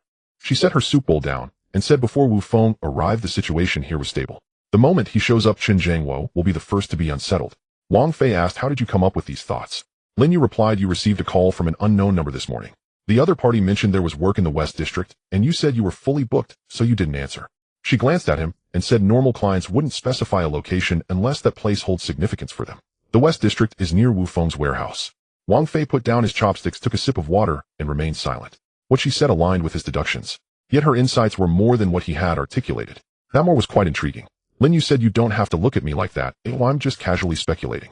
Wang Fei replied, your casual speculation is more accurate than many people's deliberate deductions. She remarked, complimenting someone feels strange. Wang Fei clarified, I'm not complimenting you, I'm stating a fact. Lin Yu lowered her head, picked up her chopsticks again, and asked, have you considered that Wu Feng's visit this time is not just business? Wang Fei asked, what do you mean? Lin Yu explained, a shell company with funds coming in and personnel and goods following is a method of establishing a foothold, not just a one-off deal. She continued, if he wants to settle here, he must first pacify the local people, and Chen Jingwo is the first to be dealt with. She paused and said, however, the fact that he's following your car means he's not just pacifying Chen Jiangwo. He's also searching for something else. Wang Fei inquired, such as. Lin Yu replied, such as someone whose background he can't grasp. She didn't elaborate further, picking up some food and putting it in her mouth. Wang Fei watched her as she didn't lift her head. This sentence stopped here, leaving a gap intentionally. He understood what she meant, and she knew he understood. Yet neither of them addressed that layer. Wang Fei set his cup down and asked, what did you buy today? Lin Yu changed the topic. Wang Fei replied him. She explained the pot next to the begonia needed a new watering can, a smaller one to control the water flow. The old one had too large an opening, and I overwatered it last time, causing a few leaves to turn yellow. Wang Fei responded, I checked that pot last time, it was fine. Lin Yu clarified, it was fine when you saw it, but I had already removed the yellow leaves. They continued eating in silence, the conversation having dropped off, and they sat like that. A car passed downstairs, the sound filtering in through the window before fading. After finishing, Lin Yu cleared the bowls while Wang Fei wiped the table. They worked in tandem without needing to speak, each handling their tasks until everything was tidied up. As Lin Yu washed the dishes, Wang Fei stood by for a moment and said, the one following you Wu Feng's person didn't come today. Lin Yu acknowledged, I noticed that. Wang Fei said, you should keep an eye on downstairs. Lin Yu replied, I'm used to it. I take a glance on my way home from work. You told me to. He had mentioned once to be aware of her surroundings and not to let anyone follow her. She remembered it vividly. Wang Fei asked, does your friend know where the registered person of that shell company is now? Lin Yu replied, I don't know. She mentioned she saw him once at a dinner, but hasn't seen him since. You should investigate him. Wang Fei said, just asking casually. Lin Yu echoed, just asking casually. She set the bowl down, wiped her hands, and asked, are you leaving tonight? Wang Fei replied, yes. Lin Yu asked what time. Wang Fei answered, soon. She suggested, then sit for a while before you go. The two of them moved into the inner room, with Lin Yu curling up on one side of the sofa, pulling her legs up, and picking up a book, not reading it seriously, just letting it rest. Wang Fei sat on the other side, picked up his phone, and glanced at a message from the team leader. The registered person of the shell company, the information was compiled, and it was someone named Shen Ping in his 40s who had worked in several cities, always operating in this manner. His relationship with Wu Feng had a record of cooperation 3 years ago. Wang Fei locked his phone and put it away. 3 years ago. Shen Ping wasn't a temporary recruit. He was someone Wu Feng had prepared long ago. This time, coming to the small city, the preparations were more advanced than they seemed. Lin Yu didn't ask what he was looking at as she turned a page and asked, do you have any work in the West District tomorrow? Wang Fei replied, there's one in the morning. Lin Yu remarked, then won't you be staying up late? Wang Fei replied him. She lowered her head to continue reading while he remained still, just sitting there. The curtains weren't drawn tightly, and the light from the street lamp spilled and casting a beam on the floor. After a while, Wang Fei stood up, grabbed his coat, and said, I'm leaving. Lin Yu set down her book, stood up as well, and said, take a box of those pastries back with you. Ooh, I can't finish them. Wang Fei replied, you should keep them. Lin Yu insisted, I really can't finish them, I take a box. She brought over the bag from the counter, opened it, took out a box, and directly handed it to him, saying, no need to be polite, just take one box. Wang Fei accepted it, and said, all right. She walked him to the door, opened it, and said, contact me after you finish your work tomorrow. Wang Fei nodded. He stepped outside, the corridor light turning on as he headed down the stairs, and she stood at the door glancing at him before closing it. She didn't wait for him to walk far before closing the door. He descended the stairs, the hallway, quiet footsteps echoing as he moved down. At the bottom, he started the car, and his phone lit up. It was the team leader. Team leader Wang, there's a new development. Shen Ping was spotted tonight outside a restaurant owned by Chen Jiangwo. Didn't go in, just wandered around outside, then left. It's unclear if he was scouting or delivering a message. Wang Fei read the message and stared at it for 2 seconds. Shen Ping appeared near Chen Jiangwo's territory. This wasn't Wu Feng moving closer to Chen Jiangwo. It was Shen Ping testing Chen Jiangwo's reaction for Wu Feng. But Shen Ping didn't go in. Whether he went in or not carried 2 different meanings. Wang Fei replied with 3 words, follow Shen Ping closely. Team leader understood, keep a close watch tonight. He locked his phone, drove out of the community, and hit the road. In the rearview mirror, the security team's car followed, just like usual, neither too close nor too far. Wu Feng's people didn't show up tonight.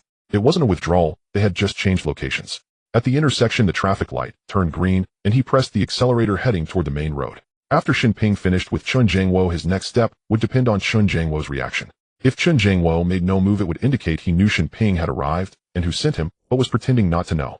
If Chen Jiangwo did respond, it would mean he hadn't anticipated it, and tonight would mark the beginning of his arrangements.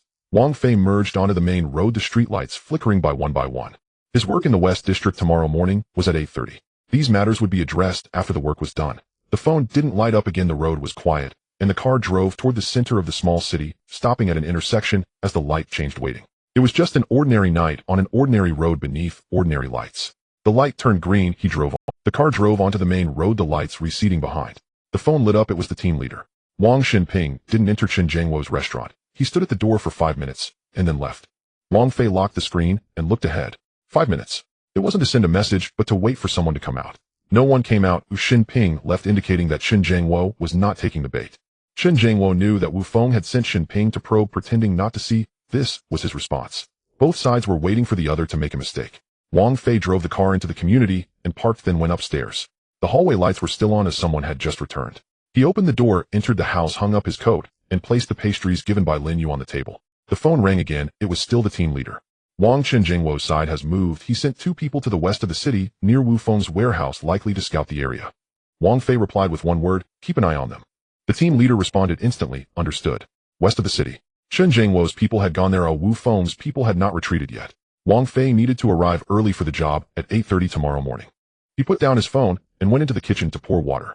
He picked up the cup, took a sip, and stood by the window to look outside. There weren't many cars on the street. The streetlights were on, but no one was around. The security team's car was parked at the opposite intersection, still running with people inside. Wang Fei put down the cup and returned to his room. He lay on the bed, still dressed, and closed his eyes. He mentally went through the route for tomorrow. The job in the west of the city had a new client who was referred by a friend and wanted a full bathroom installation. The address was very precise. 3rd house at the alley entrance. That location was a 10-minute walk from Wu Feng's warehouse. If it were Wu Feng's people trying to probe, they would have someone stationed there.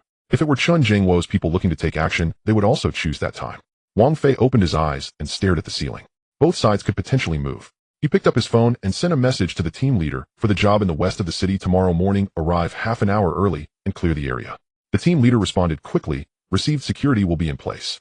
Wang Fei locked the screen, tossed the phone aside, and turned over to sleep. The next morning at 7, Wang Fei got up. He washed up, changed clothes, and took his toolbox out. As he went downstairs, the security team's car had already followed him, neither too far nor too close. Wang Fei drove out of the community, heading toward the west of the city. There weren't many cars on the road. He stopped at a red light, went on at the green light, and nobody was following him. Arriving at the alley entrance in the west of the city, it was 7:50. Wang Fei parked the car on the open space outside the alley and glanced at his phone. The team leader sent a message: the area has been cleared. No suspicious personnel found. You may enter. Wang Fei got out of the car, carrying the toolbox, toward the alley. The alley was narrow, flanked by old houses with peeling walls. The 3rd house had its door open, but no one was inside. Wang Fei stood at the entrance and took a look inside. The room was empty, without furniture, and there was dust on the floor. He entered, placed the toolbox down, and looked around. The bathroom was further inside with the door closed.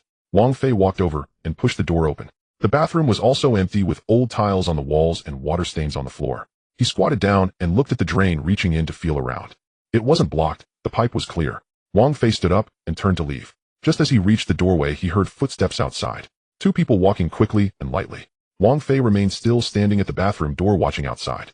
2 men entered, in their 30s, dressed plainly, but their expressions were off. One of them saw Wang Fei and paused for a moment, saying, "You are the one here to install the bathroom?" Wang Fei replied, "Yes." The man continued, "The boss sent us to take a look. Please wait a moment." After he finished speaking, he turned to leave, and the other man followed him out. Wang Fei did not follow. He stood still, listening to the sounds outside. The 2 men were talking, their voices low, making it hard to hear. After a minute, the 2 men came back in. One approached Wang Fei and said, "The boss said not to install, but here's 200 as a hardship fee." He pulled out 2 bills from his pocket and handed them over. Wang Fei did not take them, looking at him and asking, "Who is the client?" The man responded, "Our boss, surnamed Wu." Wang Fei replied, "Wu Feng." The man's expression changed slightly. He said nothing. Wang Fei pressed on, "What did your boss send you here for?" The man replied, "Just to take a look, nothing else." He pushed the money forward again, saying, "Take it, you worked hard today." Wang Fei still did not take it, saying, "Go back and tell your boss not to play these games." The man was stunned, looking at Wang Fei with a slightly panicked expression. Wang Fei turned around, picked up the toolbox, and walked outside. The 2 men did not stop him, making way. Wang Fei exited the door and walked toward the alley entrance. The 2 men followed him out, standing at the door watching him. Wang Fei did not look back, reaching the alley entrance and getting into the car. The phone rang. It was the team leader. "Wang, those 2 just now were Wu Feng's subordinates. Oh, we've recorded it. Do we need to take action?" Wang Fei replied, "No need, just keep an eye on them." The team leader acknowledged. Wang Fei hung up the phone and started the car, driving back. In the rearview mirror, the security team's car was following. The 2 men at the alley entrance were still standing there, unmoving. Wang Fei drove out of the west of the city, merging onto the main road. There were more cars on the road now. Oh, it was the rush hour. He parked by the roadside, took out his phone, and messaged Lin Yu. The job in the west of the city didn't go through. The other side canceled at the last minute. Lin Yu replied immediately, "What happened?" Wang Fei replied, "They said they weren't going to install and gave a hardship fee." Lin Yu asked, "Where are you going now?" Wang Fei answered, "Going home. I have no work in the morning." Lin Yu said, "All right, be careful." Wang Fei put away his phone and continued driving. The phone rang again. It was still the team leader. "Wang Changjiangwo's people have retreated. They just made a round near the west of the city, did nothing, and left." Wang Fei acknowledged. He hung up the phone looking ahead. Wu Feng's people came to probe, and Chun Jiangwo's people came to scout. Neither side had taken action. This was not about retreating, it was about waiting for a more opportune moment. Wang Fei drove back to the community park and went upstairs. He entered the house, placed the toolbox down, and sat on the sofa. The phone lit up again. The team leader sent a message. Wang Xinping went to the East District this morning and met someone. Oh, we are checking that person's identity. Wang Fei replied with the word hurry up. The team leader acknowledged. Wang Fei locked the screen, tossed the phone aside, and leaned back on the sofa. If Xinping met someone from Chun Jiangwo's competitors in the East District, things would get even more complicated. Wu Feng was not only probing Chun Jiangwo, but also looking for other partners. To establish a foothold in the small town, he needed to touch base with everyone he could use. Wang Fei closed his eyes, mentally going through the people in the East District. There were a few doing business in the East District who were not on good terms with Chun Jiangwo, but they all dared not confront him openly. If Wu Feng found them and offered them enough benefits, these people might take action. His phone rang. Wang Fei opened his eyes and picked it up. The team leader said, Wang, we found out that Xinping met with a boss surnamed Zhao in the East District who is in the building materials business and has had a conflict with Chun Jiangwo. Wang Fei asked, what's the boss Zhao's full name? The team leader replied, Zhao Ming, 45 years old, runs 3 building materials stores in the East District. Business is okay, but he's always been suppressed by Chun Jiangwo. Wang Fei inquired, what is his relationship with Wu Feng? The team leader said, so far we haven't found any direct connections, but Xinping met with him this morning and chatted for half an hour. Our people couldn't get too close, so we couldn't hear the specifics. Wang Fei instructed, keep monitoring. The team leader acknowledged. Wang Fei hung up the phone, stood up, and walked to the window. The security team's car was still downstairs, not leaving. He picked up his phone and messaged Lin Yu, are you free today? Lin Yu replied, I have a meeting in the afternoon and free in the morning, what's up? Wang Fei said, I want to see you. Lin Yu responded, then come over, him at home. Wang Fei replied, he'll be there in half an hour. He put away his phone, changed his shirt, and went out. As he went downstairs, the security team's car started up and followed him. Wang Fei drove to Lin Yu's building, parked, and went upstairs. He knocked on the door, and Lin Yu opened it, staring at him for a moment, and saying, so fast. Wang Fei replied, there was no traffic on the road. He entered the house, and Lin Yu closed the door, saying, you don't look too well, what happened? Wang Fei said, it's nothing, just a bit tired. Lin Yu said, then sit down, I'll get you some water. She went into the kitchen, while Wang Fei sat on the sofa looking out the window. Lin Yu came out with a cup of water, handed it to him, and said, drink some water and rest a bit. Wang Fei took the cup, took a sip, and said the job in the west of the city was arranged by Wu Feng's people.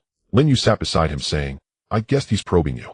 Wang Fei replied, yes, he also met with Zhao Ming in the East District. Lin Yu asked, Zhao Ming, the one from the building materials store? Wang Fei confirmed, do you know him? Lin Yu said, I've heard of him. He and Chun Jiangwo are not on good terms, but dare not confront him openly. Wu Feng approaching him is likely an attempt to recruit him. Wang Fei asked, how do you know all this? Lin Yu explained, a friend of mine has some ties with Zhao Ming. She said Zhao Ming has always wanted to find an opportunity to bring down Chun Jiangwo, but lacks resources. With Wu Feng coming in, he would definitely be tempted. Wang Fei looked at her and said, your friend has quite the network. Lin Yu replied, in the awakened community, news travels fast. Don't underestimate us level 10s. Even though our powers aren't strong, we have plenty of connections. Wang Fei asked, do you think Zhao Ming will cooperate with Wu Feng? Lin Yu replied, yes, he has been waiting for this opportunity for a long time. If Wu Feng offers him enough benefits, he has no reason not to do it. Wang Fei set the cup down and asked, then what about Chun Jiangwo? Lin Yu replied, Chun Jiangwo should already know he won't sit idly by and will definitely take action first. Wang Fei asked, take action against whom? Lin Yu replied, against Wu Feng or Zhao Ming, depending on how he chooses. Wang Fei speculated, what if he chooses Wu Feng? Lin Yu responded, then it will be a direct confrontation. The small town will be chaotic for a while, and the abilities management center will intervene. Wang Fei asked, what if he chooses Zhao Ming?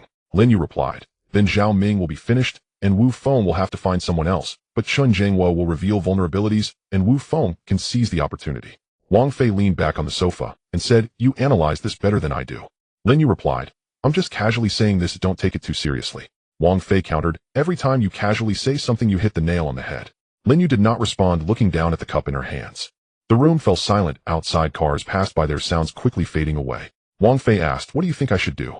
Lin Yu looked up at him, saying, you don't need to do anything, the state will handle it. Wang Fei replied, what if the state can't handle it? Lin Yu suggested, then wait for the state to find you, and then decide whether to take action or not. Wang Fei questioned, are you so sure the state will find me? Lin Yu responded, with your capabilities, who wouldn't look for you? Wang Fei looked at her. Her gaze was calm, without any probing or ulterior motives. He asked, aren't you afraid of me? Lin Yu replied, what is there to be afraid of? You wouldn't harm me. Wang Fei asked, how do you know? Lin Yu answered, it's a feeling, you're not that kind of person. Wang Fei did not speak further, picked up the cup and finished the water. Lin Yu stood up and said, "You rest here for a while. I'll go prepare lunch." Wang Fei offered, "I can help you." Lin Yu declined, saying, "No need, you just sit." She went into the kitchen while Wang Fei sat on the sofa watching her figure. The phone rang. It was the team leader. "Wang, there's been movement from Chun Jiangwo's side. He sent people to Zhao Ming's store, likely a warning." Wang Fei asked, what was Zhao Ming's reaction? The team leader replied, "Zhao Ming didn't meet them. He had his subordinates block the entrance. Chun Jiangwo's people didn't get in. They said a few words and then left." Wang Fei ordered, "Keep a close watch on Zhao Ming." The team leader acknowledged. Wang Fei hung up the phone, looking towards the kitchen. Lin Yu was chopping vegetables, her movements light. He put away his phone, leaned back on the sofa, and closed his eyes. Things were starting to unfold in the direction he had anticipated. The spatula clinked against the pot, producing a crisp sound. Lin Yu brought the dishes out and placed them on the table, saying, "Dinner is ready." The two of them sat down, and Wang Fei turned his phone over, placing it face down on the table. Lin Yu glanced at that action, but said nothing as she picked up her chopsticks. Halfway through the meal, she put down her chopsticks and said, "Today Chun Jiangwo sent someone to block the door at Zhao Ming's side, but they didn't get in." Wang Fei responded with a grunt. Lin Yu continued, "Your team leader told you that." "It's not a question." Wang Fei didn't respond and picked up some food. Lin Yu explained Chun Jiangwo chose Zhao Ming over Wu Feng, which shows he fears direct confrontation. Yet he is reluctant, so he blocked the door to warn not to actually fight. She paused and said, "This person is cautious." Wang Fei glanced at her. She lowered her head, pushed the rice in her bowl a couple of times, and said, "I was just speaking casually." Wang Fei replied, "What you say casually is always significant." Lin Yu retorted, "That's you interpreting it that way." The room fell silent and footsteps echoed in the hallway, quickly fading away. Wang Fei put down his bowl and said, "If Zhao Ming and Wu Feng reach an agreement, what will Chun Jiangwo do next?" Lin Yu replied, "Either endure or fight." Wang Fei commented, "He doesn't seem like someone who can endure." Lin Yu added, "So he will fight, but the question is who he will target, Zhao Ming or Wu Feng." Wang Fei asked, "What do you think?" Lin Yu looked up at him and said, "You're testing me." Wang Fei replied, "I'm just listening to you." Lin Yu lowered her head and said, "To fight, Zhao Ming has a smaller cost, but Wu Feng won't back down. After Zhao Ming, he will still have to deal with Wu Feng, leading to two conflicts. To fight Wu Feng has a higher cost, but it solves everything at once without dragging it out." She placed her chopsticks on the edge of her bowl and said, "Chun Jiangwo will deal with Zhao Ming first to stabilize his position, then see about Wu Feng." Wang Fei asked why. Lin Yu replied, "Because he is afraid, but he doesn't want others to see that he is afraid. Fighting Zhao Ming shows he still has control. Fighting Wu Feng indicates he is panicking." Wang Fei remained silent, taking a sip of water. Lin Yu said, "You asked these questions because you want to get involved." Wang Fei denied no. Lin Yu asked, "Then why are you asking these things?" Wang Fei replied, "Just chatting." She looked at him, paused for 2 seconds, and said, "You chat, but not about anything else." Wang Fei asked, "What else should I chat about?" Lin Yu replied, "Anything like the weather or what you've been watching lately." Wang Fei inquired, "What have you been watching lately?" Lin Yu said, "A novel about the daily life of ability awakeners. It's quite realistic, but some parts are exaggerated." Wang Fei asked, "Where is it exaggerated?" Lin Yu responded, "The SS class characters act recklessly and cause earth-shattering events. A true SS class would probably be too lazy to move." Wang Fei held his cup, paused before saying, "You understand SS class?" Lin Yu replied, "I guess so. For that level, the consequences of acting once are too great. They would definitely prefer not to move if possible." She lifted her bowl to sip some soup and said, "What do you think?" Wang Fei replied, "It makes sense." They finished their meal. Lin Yu collected the bowls, and Wang Fei wiped the table. In the kitchen, the two of them washed the dishes together. Lin Yu washed while Wang Fei took them and placed them on the rack. No one spoke as they worked separately. After washing, Lin Yu dried her hands and said, "You came today not just to see me." Wang Fei asked, "What do you mean?" Lin Yu replied, "You have something on your mind. You don't want to be alone, but you also don't plan to share, so you came to sit for a while." Wang Fei leaned against the counter looking at her and said, "What do you mean by that?" Lin Yu replied, "It doesn't mean anything, I'm just saying." She hung the towel back and walked out of the kitchen with Wang Fei following her. The two of them sat down on the sofa. Lin Yu curled her legs up and placed a book on her lap without flipping through it. Light filtered through the curtains, and the occasional sound of cars came from downstairs, passing by and then fading into the distance. Wang Fei leaned against the back of the sofa and said, "If Wu Feng really talks with Zhao Ming, this matter will escalate." Lin Yu responded, Wang Fei continued, "The Ability Management Center will intervene." Lin Yu replied, "They will, but to what extent depends on the situation." Wang Fei asked, "Do you think their intervention can contain it?" Lin Yu turned a page in her book and said, "They cannot contain it, you know that." Wang Fei replied, "I don't know." Lin Yu insisted. She didn't look at him, her eyes fixed on the pages, saying, "Wu Feng is not an ordinary businessman. He has so many connections in this small city for a reason. He definitely has something to rely on. Whether the people from the Ability Management Center are enough for him to deal with is uncertain."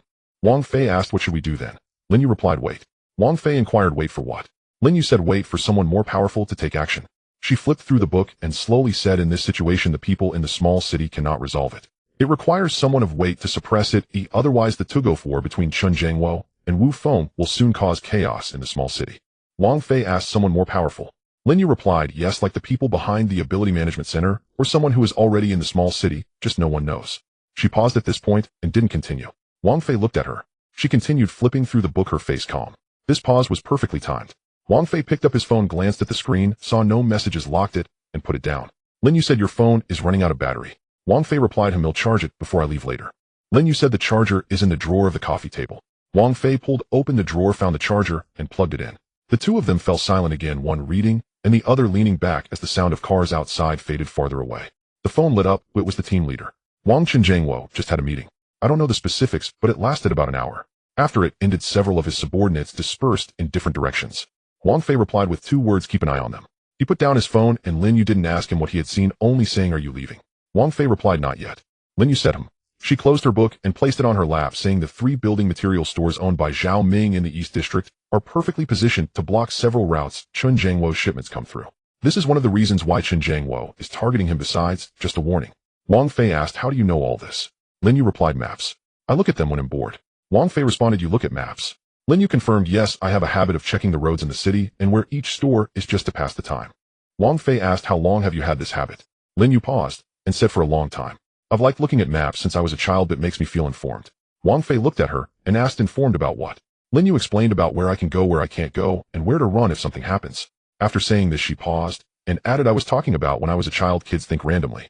Wang Fei didn't respond to that. The room fell silent again, the curtains swaying slightly in the wind before settling back down.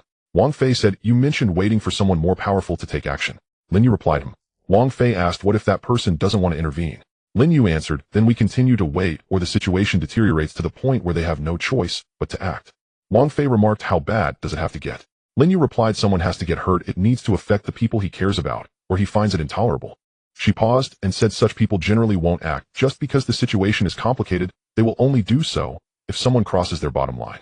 Wang Fei inquired, what kind of temperament do you think such people have? Lin Yu replied, they don't like to meddle in others' affairs, but they do have a bottom line. If you provoke them, they won't hold back. She placed the book on the table and said, it's actually quite easy to judge. You just don't touch the things they care about. If it's something they don't care about, it doesn't matter. Wang Fei asked, then what does he care about? Lin Yu replied, I don't know, you have to know him to say. She glanced at him quickly and then looked away, saying, you're asking these questions about whom? Wang Fei replied, just chatting. Lin Yu responded, The two of them fell silent again. Outside, the streetlights turned on, casting light that fell onto the floor. Wang Fei unplugged the charger, put his phone in his pocket, stood up, and said, I'm leaving. Lin Yu got up and asked, do you have work? Wang Fei replied, it depends on the situation. Lin Yu said, all right, contact me if something comes up. She walked him to the door, opened it, and Wang Fei went out. The corridor light turned on as he walked towards the stairs. Lin Yu stood at the door saying nothing else and closed the door behind him. Wang Fei descended the stairs and exited the building. The night breeze was cool and the vehicle from the security team was still at the intersection. He started the car and drove towards the residential area. In the rearview mirror, the lights receded one by one. The words Lin Yu said circled in his mind. Someone has to cross his bottom line. He didn't know who she was referring to or if she actually knew very well, but just didn't spell. At the traffic light, he stopped and waited. His phone lit up. It was the team leader. One of the few people who left Chen Jiangwo's side went near Zhao Ming, another went to the tea house, where Wu Feng's contacts often hang out, and one more is heading towards the area where you live. Wang Fei focused on this message. He read the last sentence twice. He replied, that person must be watched closely. Do not move him. Just let me know where he goes. Team leader acknowledged, received. The light turned green. Wang Fei stepped on the gas past the intersection and continued forward. The fact that Chen Jiangwo's people were coming his way was not a coincidence. Someone is investigating him. Chen Jiangwo's men were coming towards him. It was not a test, they were investigating. Wang Fei parked the car at the entrance of the community, not entering immediately. He sat in the car watching the road ahead. The streetlights lined up quietly with no unusual cars or people lurking. But he knew someone was there. It wasn't the security team, the movements were different. He took out his phone and sent a message to the team leader, is there anyone suspicious watching the area where I live? The team leader replied quickly, yes, the same group you mentioned too entered, one at the entrance of the corridor and one on the opposite rooftop. Currently, they are observing and have not made any moves. Wang Fei stared at the message. 2 people. Professionals. He locked the screen, pushed the door open, and got out of the car. He walked into the community, just like usual, not in a hurry, with his hands in his pockets, not looking up as he passed the entrance of the corridor. The person lurking in the shadows of the corridor stubbed out a cigarette, but did not move. Wang Fei went upstairs, entered his home, turned on the light, poured a glass of water, and sat down. His phone lit up. Team leader, do we need to take action? Wang Fei replied, not yet, let me see what they want to do. He took a sip of water and set the cup down. Chen Jiangwo's investigation into him was likely due to something discovered from Wu Feng's line, or perhaps someone had tipped him off. The problem was he hadn't done anything overt regarding Wu Feng. Where was the person who tipped him off? He recalled Lin Yu's words, wait for someone more powerful to take action. When she paused without elaborating, he hadn't asked and she hadn't explained. That pause in retrospect seemed rather intriguing. The next morning Wang Fei went out to buy a pancake, standing by the roadside to eat. The person at the entrance of the corridor had changed positions, now leaning against a car in the opposite parking lot, scrolling on their phone. The change indicated that it wasn't just an individual acting as someone else had taken over. There was organization behind it. Wang Fei finished his pancake, crumpled the paper bag, and tossed it into the nearby trash can, walking across the street. The person kept their head down and did not look up. Wang Fei walked past them, heading towards the parking lot exit, made a detour, and returned upstairs. Upon entering, he sent a message to the team leader, check on the person in the opposite parking lot. Team leader, got it, please wait. Wang Fei washed his hands and went to pour water when his phone rang. Team leader found something. This person has a call record with one of Chun Jingwo's subordinates, had frequent contact since last month, not a core individual, but belongs to the periphery. People from the periphery. If Chun Jingwo wanted to investigate someone, he wouldn't directly send core members. Using peripheral individuals indicates uncertainty. He was still probing the situation. Wang Fei processed this logic and messaged the team leader, archive this person's information, don't take action, yet wait for them to make a move.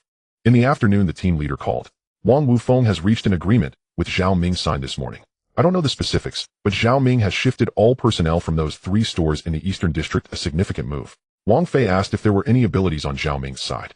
The team leader paused and said yes, he is level 10, can slightly manipulate metal deformation, not strong in actual combat, but he has 2 level subordinates. One is his nephew and the other was recruited from outside, previously worked at the Ability Management Center, and later went freelance.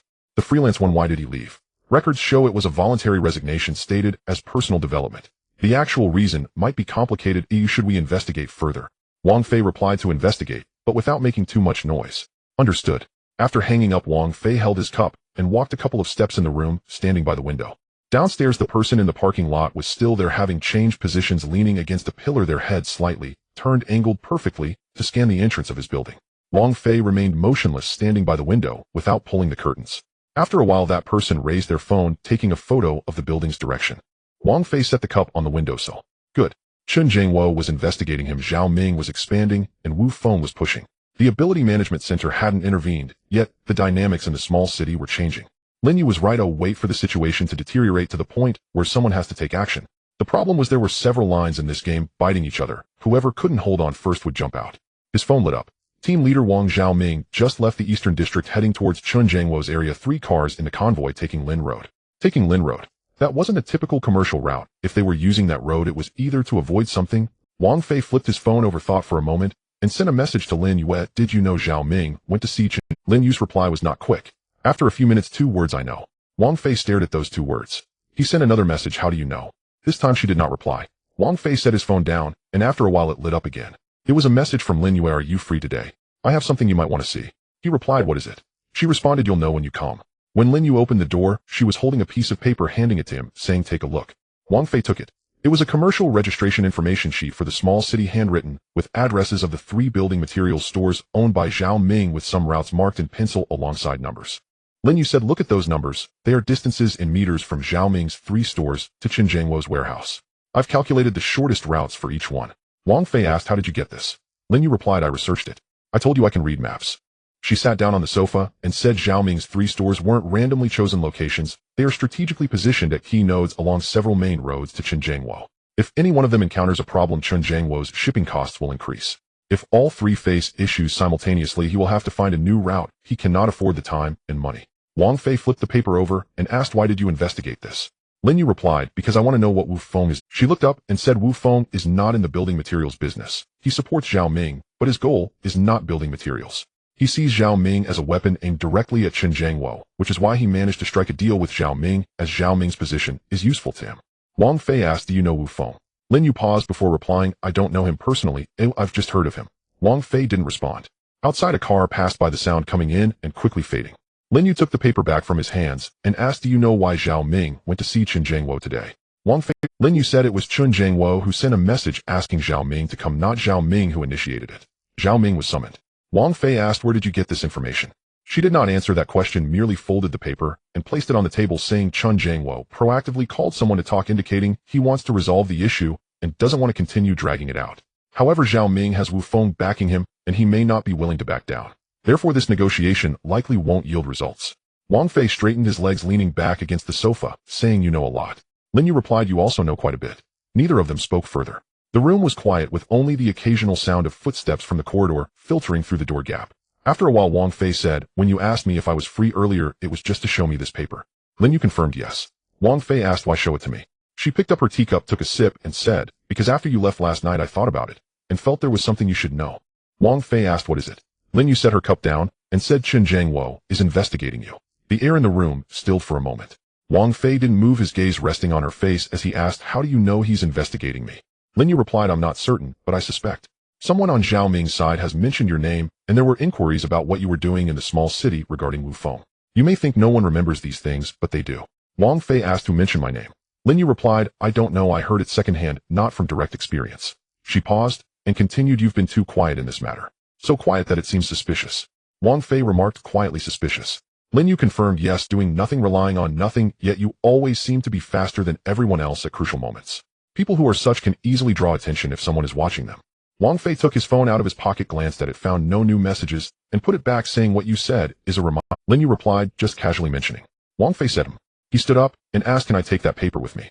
Lin Yu replied, it's of no use to keep it, take it. She pushed the folded paper to the edge of the table. Wang Fei picked it up and tucked it into his pocket. As he reached the door he paused and asked, you mentioned someone brought up my name. Who was that person? Lin Yu leaned back against the sofa facing the window and replied, I don't know. Wang Fei said him. He opened the door, the corridor lights turned on, and he didn't look back, heading downstairs out into the cool night wind. In the car he took the paper from his pocket, spread it out on the passenger seat, and sent a message to the team leader in my area, the two people by the corridor and the parking lot don't need to move tonight, but record everything. Keep all the photos for me. Team leader understood. Wang Fei started the car, not in a hurry to leave, resting his hands on the steering wheel looking ahead. Lin Yu knew Chen Zhangwo was investigating him. She knew, but she didn't know that he knew as well. Or perhaps she knew he knew, but chose not to acknowledge it. He recalled the word. It was suspiciously quiet. Was she reminding him or testing him? The traffic light turned red and he stopped. He gazed at the streetlights across the road, contemplated for a moment, and sent a message. Not to the team leader, but to the contact at the Ability Management Center. Please check if there has been any recent interaction involving Lin Yu, especially related to Wu Feng or Zhao Ming. The reply came quickly, received Mr. Wang. We will investigate immediately and report results as soon as possible. The light turned green and Wang Fei stepped on the gas, crossing the intersection. Chen Zhangwo's people were investigating him. He was also investigating Lin Yu. In this small city, everyone was investigating everyone else, with each person believing themselves to be the hunter, while no one knew there was someone here who didn't care who was watching. So what if they were watching? They wouldn't uncover anything. What they could find was only what he was willing to let them see. That night the liaison from the Ability Management Center returned a message. It came late, around 11 o'clock. The message was brief. Lin Yu, a local resident, no ability records, not awakened, no unusual interactions at present. Wang Fei stared at the words not awakened for a few seconds. Not awakened. He placed his phone on the bedside, lay down, and gazed at the ceiling. In this small town, if you randomly picked someone, 8 out of 10 would have already activated their abilities. The remaining 2 would either be elderly, have special health issues, or simply not care. Lin Yu was unlike either of those 2 kinds. She knew the route, could calculate the distance, was aware that Chen Zhangwo had proactively contacted Zhao Ming, understood Wu Feng's logic, and knew that someone had mentioned his name, yet she had no ability records. These 2 matters did not add up. Wang Fei turned over, placing his hand on his chest. There were 2 possibilities. One, she had awakened but not registered, used other channels, or had simply suppressed it without reporting. The likelihood of this was low. With the current strict controls, hiding an unregistered awakened individual would require extensive reach. 2, she hadn't awakened at all, as she knew these things because someone told her, or there was someone behind her feeding her information. The question was, who was that person and why were they using her? Wang Fei suppressed that thought. Investigate. Let's talk after finding out. The next morning the person in the parking lot left. A new one arrived. After finishing breakfast, Wang Fei stepped out to buy a pack of cigarettes, standing at the convenience store entrance, tearing open the pack and lighting one. The newcomer stood not far away with his back to him, hands in his pockets, appearing to wait for someone. But after waiting for nearly 20 minutes, no one showed up. Wang Fei stubbed out the cigarette, went into the convenience store to buy a bottle of water, and upon exiting his phone rang. Team leader Wang, we found it. The person who left yesterday after leaving the Ability Management Center first took on jobs himself for 3 months, then suddenly went silent with no further records, but someone saw him enter Zhao Ming's warehouse about 2 months ago, twice each time for no more than an hour. Wang Fei replied, Zhao Ming hired him. Team leader, it's highly probable, but there are no substantial contract records, but should have been discussed privately. Wang Fei twisted open the water bottle, took a sip, and sent a message. What is his ability level? Team leader's class can manipulate vibration frequencies, not primarily for combat, mainly for structural destruction or precise detection. Detection. Wang Fei read that word twice. Someone capable of detection aligned with Zhao Ming for Qin Jiangwo would be akin to a drill capable of burrowing, thoroughly understanding the warehouse structure, shipping routes, and even pinpointing weaknesses. No wonder Qin Jiangwo couldn't sit still and proactively called Zhao Ming to negotiate. He shoved the water bottle back in his pocket, headed back, and when passing the parking lot, did not look at the person taking over directly entering the building. Upon entering, his phone rang again. It wasn't the team leader, it was Lin Yu. A message. Do you have time today? I have something related to what we discussed yesterday. Wang Fei looked at the message, not replying immediately. She had said so much yesterday, and now she was reaching out again. The pace had quickened. After a moment of thought, he replied, what is it? Speak. Lin Yu, it's inconvenient to send a message. Let's discuss in person. Wang Fei, this afternoon. Lin Yu, are at same place. Wang Fei tucked his phone back, sat down, and poured himself a glass of water. Yesterday she knew Qin Jiangwo was investigating him, and today it was again related to yesterday's matter. She was either leaning towards him or probing his limits. He considered both possibilities and felt that both could be true. They were not contradictory. At 2 o'clock in the afternoon, when Wang Fei arrived, Lin Yu was already there. A cup of tea sat on the table. She hadn't touched it, her hands folded on her lap, gazing out the window. Upon hearing the door, she turned and said, you're here. Wang Fei sat down across from her and asked, what's the matter? She didn't rush to speak, paused for a moment, then began. Someone from Wu Feng's side has contacted Qin Jiangwo's people. Wang Fei, when? Lin Yu, last night. After Zhao Ming met with Qin Jiangwo, that same evening someone arranged to meet one of Qin Jiangwo's subordinates in the East District for dinner, discussing for nearly 2 hours. Wang Fei, how do you know? She didn't answer directly, picked up the tea beside her, took a sip, and said, what do you think this implies? Wang Fei, it implies that Wu Feng is not merely waiting, he is letting Zhao Ming negotiate a breakdown, while simultaneously digging into Qin Jiangwo's people. Lin Yu nodded and said, Zhao Ming is just a decoy now. What Wu Feng truly wants is not for Zhao Ming to win, but to create chaos for Qin Jiangwo. Wang Fei leaned back in his chair and said, are you telling me this because you think I should know, or do you want me to take action? Lin Yu, neither. I just think that as this matter unfolds, someone will inevitably come to ask you about it, and you'd better be prepared. Wang Fei, prepared for what? She set the tea back down and said, to ask you which side you stand on. The room fell silent. Outside, someone walked down the hallway, the sound of their footsteps echoing. Wang Fei said, I don't stand on either side. Lin Yu, I know, but they won't believe it. She looked up at him and said, you know too much and act too little. Oh, people like that. They won't see you as a bystander, only as someone with ulterior motives. Wang Fei, so what do you think my ulterior motives are? Lin Yu didn't answer, lowering her head, lightly tracing the edge of the table with her finger, and said, I don't know. That's why I came to ask you. Wang Fei, this is an interrogation. She sort of. The two of them sat facing each other, neither rushing to respond. After a while, Wang Fei pulled out his phone from his pocket, placed it on the table, and said, I have a question for you. Lin Yu, speak. Wang Fei, you haven't awakened, have you? Her hand paused for a moment, then she looked up and said, you checked? Wang Fei, just asking casually. Lin Yu withdrew her hand, resting it on her lap, and said, right, I haven't awakened, and I don't plan to. Wang Fei, why not? She, what's the use of awakening? Just more records registered, and then being watched, it's a hassle. Wang Fei looked at her and asked, then how do you know so much? Who told you? Lin Yu raised her eyes and looked directly at him, saying, you should be thinking about whether what I told you is true rather than where I got my information. A car passed by outside, the noise filtering in briefly before fading away. Wang Fei put his phone away, stood up, and said, I understand now. Lin Yu, just like that. As he reached the door, he paused, not turning back, and said, you'd better think carefully about your source of information. Just because you think you're inquiring about others doesn't necessarily mean that's the case. Lin Yu said nothing. He opened the door and stepped out. The hallway lights were as bright as ever. He walked down the stairs, exited the building, hands in his pockets, slowly, making his way toward the parking lot. Inside the car, he didn't start the engine, just sat there staring ahead. She hadn't awakened, hadn't registered, but she knew that Wu Feng had contacted Qin Jiangwo's people, knew the time, knew the place. Such information wasn't something that could be gleaned from data, but was sent to her by someone that very night. Real time.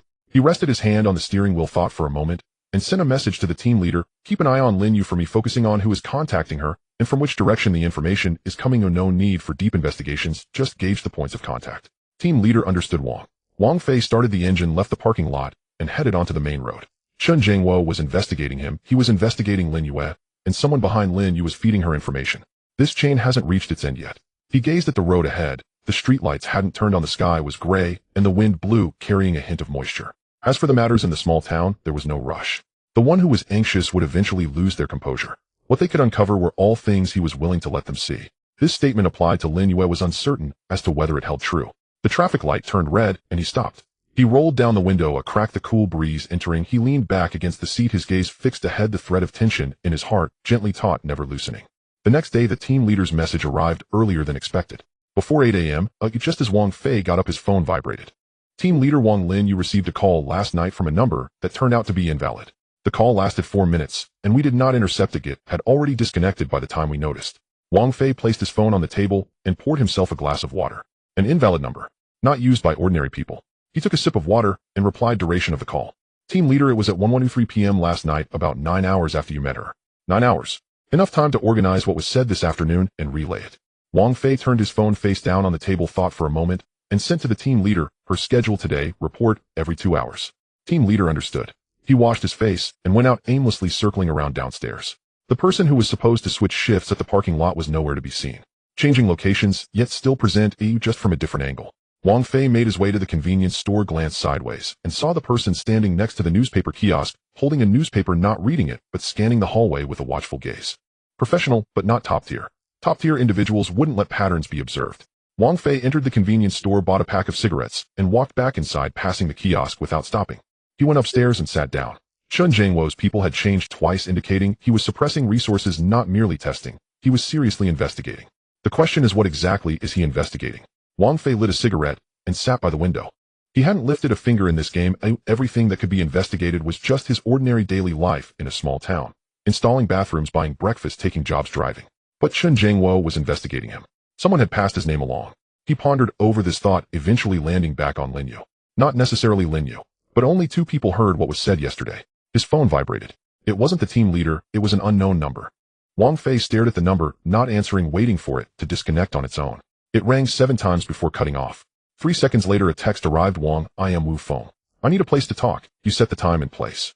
Wang Fei read the message twice. Wu Feng. Not through an intermediary, but directly. This action indicated he knew Wang Fei was aware of his existence, or wanted Wang Fei to know he was being proactive. The two matters were not contradictory. Wang Fei crushed his cigarette and replied, tonight, West District Tea House, 7 p.m. The response came back quicker than from the team leader. Okay. Wang Fei put his phone down, stood up, walked to the window, glanced downstairs, and saw the person at the kiosk again, now in a different position. Chen Jiangwo's people were watching him, and Wu Feng had taken the initiative to contact him. These two matters together indicated that Wu Feng also knew Chen Jiangwo was investigating Wang Fei. Where the information entered from was no longer important. What mattered was that Wu Feng wanted to use this. Wang Fei turned and messaged the team leader, Wu Feng, we'll meet tonight at 7 p.m. You stay nearby. Don't come and don't engage, just observe. Team leader understood. Wang, do you need to clear the area in advance? Wang Fei, no. He tucked his phone back into his pocket, poured himself another glass of water, and sat down. In this small town's game, 3 lines were currently in motion. Chen Jiangwo was investigating, Wu Feng was pushing, and Lin Yu was ferrying messages between them. Everyone thought they were playing chess. No one knew that another person was standing on the board, a person who didn't care at all who would win. He took a sip of water, feeling indifferent. Time for a change of tea leaves. He glanced at the tea canister on the table, which the team leader had brought a few days ago, claiming it was fine quality. He couldn't recall the brand, it tasted just average. 7 p.m. He bowed his head, replaying the afternoon schedule in his mind. Nothing significant, he could take a nap. At 5:30 p.m. the team leader sent a message, Wang Lin, you did not go out today. Someone came looking for her at 3 p.m. Stayed for about 20 minutes and left. It was a man in his 40s, not a local, with an out-of-town license plate, currently under investigation. Wang Fei finished reading and replied, let me know once you have details. He changed his jacket and went out. The West District Tea House was an old place situated in an inconspicuous alley where some middlemen often sat year-round. It was convenient for coming and going and difficult for information to leak out. At 7:05 p.m., Wang Fei arrived. Wu Feng was already there. Sitting in a wall-side seat in his 40s, he looked more ordinary than Wang Fei had imagined. Broad shoulders, steady gaze, but his posture was off, leaning too upright, as if deliberately staged. Upon seeing Wang Fei enter, he stood up and said, Wang, it's an honor to finally meet you. Wang Fei sat down across from him, not responding to the greeting, and asked, what's the matter? Wu Feng sat back down, pushed a cup of tea towards Wang Fei, and said, I've heard that Chen Jiangwo has been paying attention to your movements, Wang. Wang Fei replied with a non-committal Wu Feng, I have some information that I think you should know, Wang. Wang Fei, speak. Wu Feng, holding his teacup without drinking, said, Chen Jiangwo is investigating you not because of anything you did, but because someone passed him a message saying that you are in contact with me, and he half believes it, which is why he took action. Wang Fei processed this statement and asked, how do you know someone passed a message? Wu Feng, because that person is mine. In the tea house, other tables were speaking in low voices, the old fan above word filling the air with a buzzing sound. Wang Fei remained still and said, your people told Chen Jiangwo I was in contact with you. Wu Feng, correct. Wang Fei, and then you come to tell me that this was your doing. Wu Feng set down his teacup and said, I came because I mismanaged this situation. You are not a pawn, Wang. I shouldn't have used you like this. Wang Fei looked at him and said, but you did use me. Wu Feng, I did, and that's why I need to clarify. The two sat facing each other, Wu Feng's hands resting on the table, unmoving. Wang Fei thought for a moment and said, you want to distract Chen Jiangwo? Wu Feng, yes. Wang Fei, at my expense. Wu Feng did not deny it, saying, but in retrospect this move has too high a cost, so I don't plan to continue. Wang Fei, what is the cost? Wu Feng paused, raising his eyes, and said, you have resources that I lack. I want to. Outside the tea house, shadows passed by the window paper. Wang Fei lifted the teacup, took a sip. It was warm, ordinary tea guanyin, nothing special. He set the cup down and said, I won't cooperate. Wu Feng, why not? Wang Fei, it's inconvenient. Wu Feng withdrew his hands to rest on his knees and said, Chen Jiangwo still thinks you are my person, and this misunderstanding, if left unaddressed, will be a hassle for you. Wang Fei Wu Feng, I can help explain to Chen Jiangwo. Wang Fei, no need. Wu Feng hesitated slightly and said, Wang, you don't care. Wang Fei, Chen Jiangwo is investigating me, though I'm not worried about what he might find. Wu Feng circulated this statement in his mind, but did not respond, changing direction, and said, how much do you know about Lin Yu? Wang Fei did not respond to this shift, merely watching him. Wu Feng continued, she met someone this afternoon, and that person is neither my person nor Zhao Ming's. He was sent directly from Chen Jiangwo's side. Wang Fei remained silent. Wu Feng added, she is passing messages for both sides, Wang, and such a person cannot be used by you. In the tea house, someone was settling a bill. The sound of chair legs scraping against the floor broke the silence. Wang Fei stood up and said, I understand. Wu Feng looked up and said, that's it. Wang Fei I will remember what you. He adjusted his coat and walked towards the door. At the door he paused, not looking back, and said, the person who passed the message for you, please tell Chen Jiangwo I said this. Wu Feng, what message? Wang Fei, just say once the investigation is complete, feel free to come ask me. He opened the door and stepped outside. The night wind from the alley came in. He stuffed his hands into his pockets and walked towards the parking lot at a leisurely pace.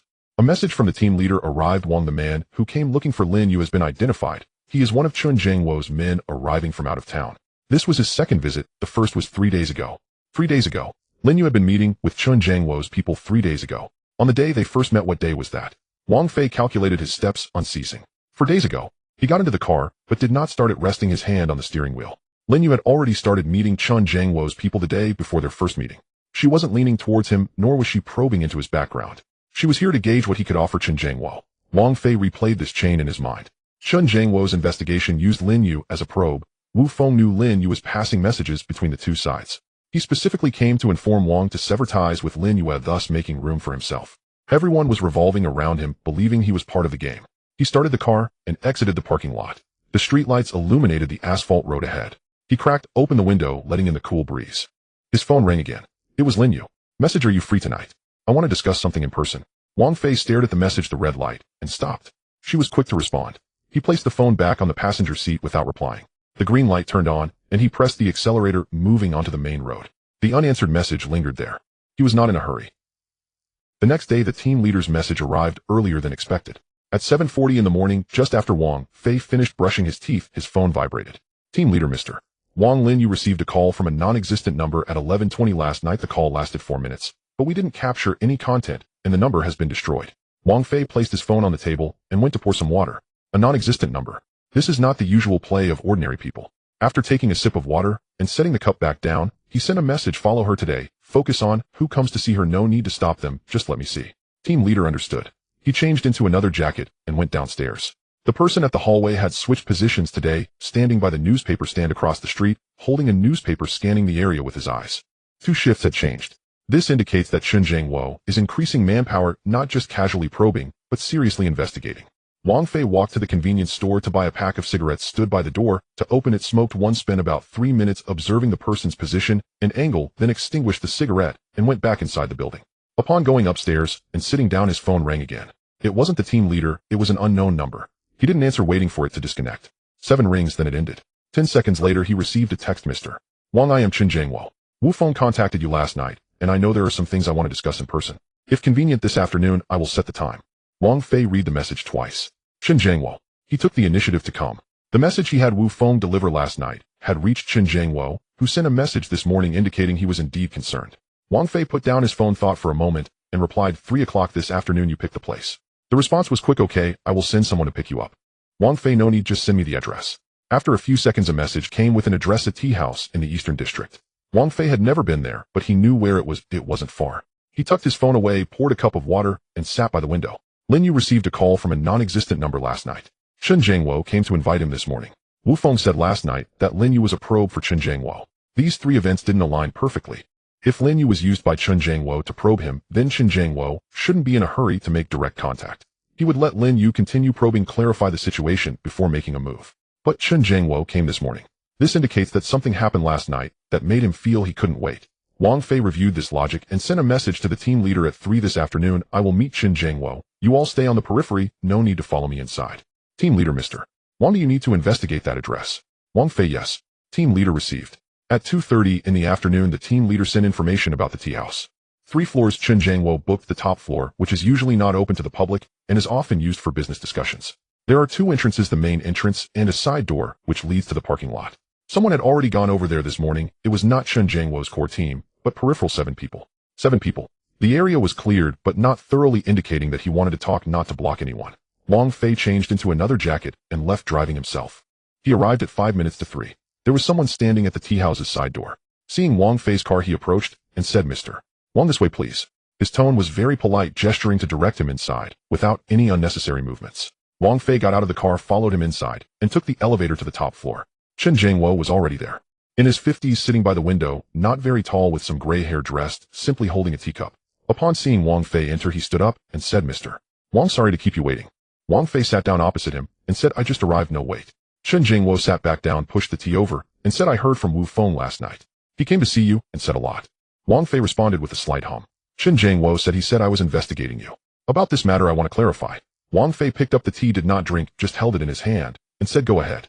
Qin Jiangwo folded his hands on the table and said, I did investigate you, but not because you did anything wrong, as someone sent me a message indicating you had dealings with Wu Feng. I believe part of it, so I had someone keep an eye on you. This matter was my oversight, I apologize to you. Outside the tea house, the wind blew and the glass window made a soft sound before falling silent again. Wang Fei placed the teacup back down and said, you received my message last night and came to invite me this morning. It's not just to apologize. Qin Jiangwo paused, raised his eyes, and said, Mr. Wang, you see things very directly. Wang Fei replied, let's get to the point. Qin Jiangwo relaxed his hands, placing them flat on the table, and said, recently Wu Feng has been making moves against my line. You should be aware of the locations of Zhao Ming's 3 stores. I need to know how much Wu Feng has, and whether anyone has touched on it. Wang Fei looked at him without immediately replying. A car passed outside. The sound briefly entered before fading away. Wang Fei said, do you think I can tell you this? Qin Jiangwo replied, you have no cooperation with Wu Feng. Last night he came to see you, and you didn't agree to it. I know this. Wang Fei asked, how do you know? Qin Jiangwo picked up his tea, took a sip, and said, I have someone outside the tea house. Wang Fei repeated this sentence, saying, you knew Wu Feng came to see me last night, but you only sent a message this morning. You were thinking about it all night. Qin Jiangwo did not deny it, placing the tea down and saying, what I was considering was whether you were worth talking to. Wang Fei replied the conclusion. Qin Jiangwo said, worth it. The 2 of them sat facing each other in silence. Only the ceiling fan was turning. Wang Fei said, I do not know Wu Feng's bottom line, and I do not have what you need. Mr. Qin, you've come to the wrong person. Qin Jiangwo retracted his hands, resting them on his knees, and said, Lin Yue, how much do you know about her? Wang Fei picked up the tea, took a sip. This time it was warm, better than the cup from last night, and said, I don't know much. Qin Jiangwo replied, she has contacted you more than once. Wang Fei said, her contacting me does not mean I understand her. Qin Jiangwo paused for a moment, changed the direction of his inquiry, and said, she has someone behind her. Do you know that? Wang Fei put down the cup and asked, do you know who it is? Qin Jiangwo replied, I don't know, so I'm here to ask you. Both men were aware that they were probing each other, and both knew the other was aware of the probing, yet they continued to test. Wang Fei stood up and said, Mr. Qin, I cannot answer your questions, and I do not have what you need. This is where it ends for today. Qin Jiangwo did not stop him, looking up at him, and said, Mr. Wang, sooner or later Wu Feng will come looking for you again. Wang Fei responded him. Qin Jiangwo added, at that time, I hope you remember that the one who came to apologize today was from my side. Wang Fei adjusted his jacket as he walked towards the door, reaching the edge without looking back, and said, my memory is quite good. He opened the door and walked out. In the elevator, he put his hands in his pockets, looking at the crack in the door. Qin Jiangwo knew that Wu Feng had sought him out last night, and that there were people watching outside the tea house, but he did not say he knew about Lin Yu. He spoke of someone behind Lin Yue, but he did not know who it was. These 2 matters intertwined. Qin Jiangwo was using Lin Yue, but he did not know who that line behind Lin Yu belonged to. This indicates that the non-existent number Lin Yu received was not called by Qin Jiangwo. The elevator reached the 1st floor, and the door opened as he walked out.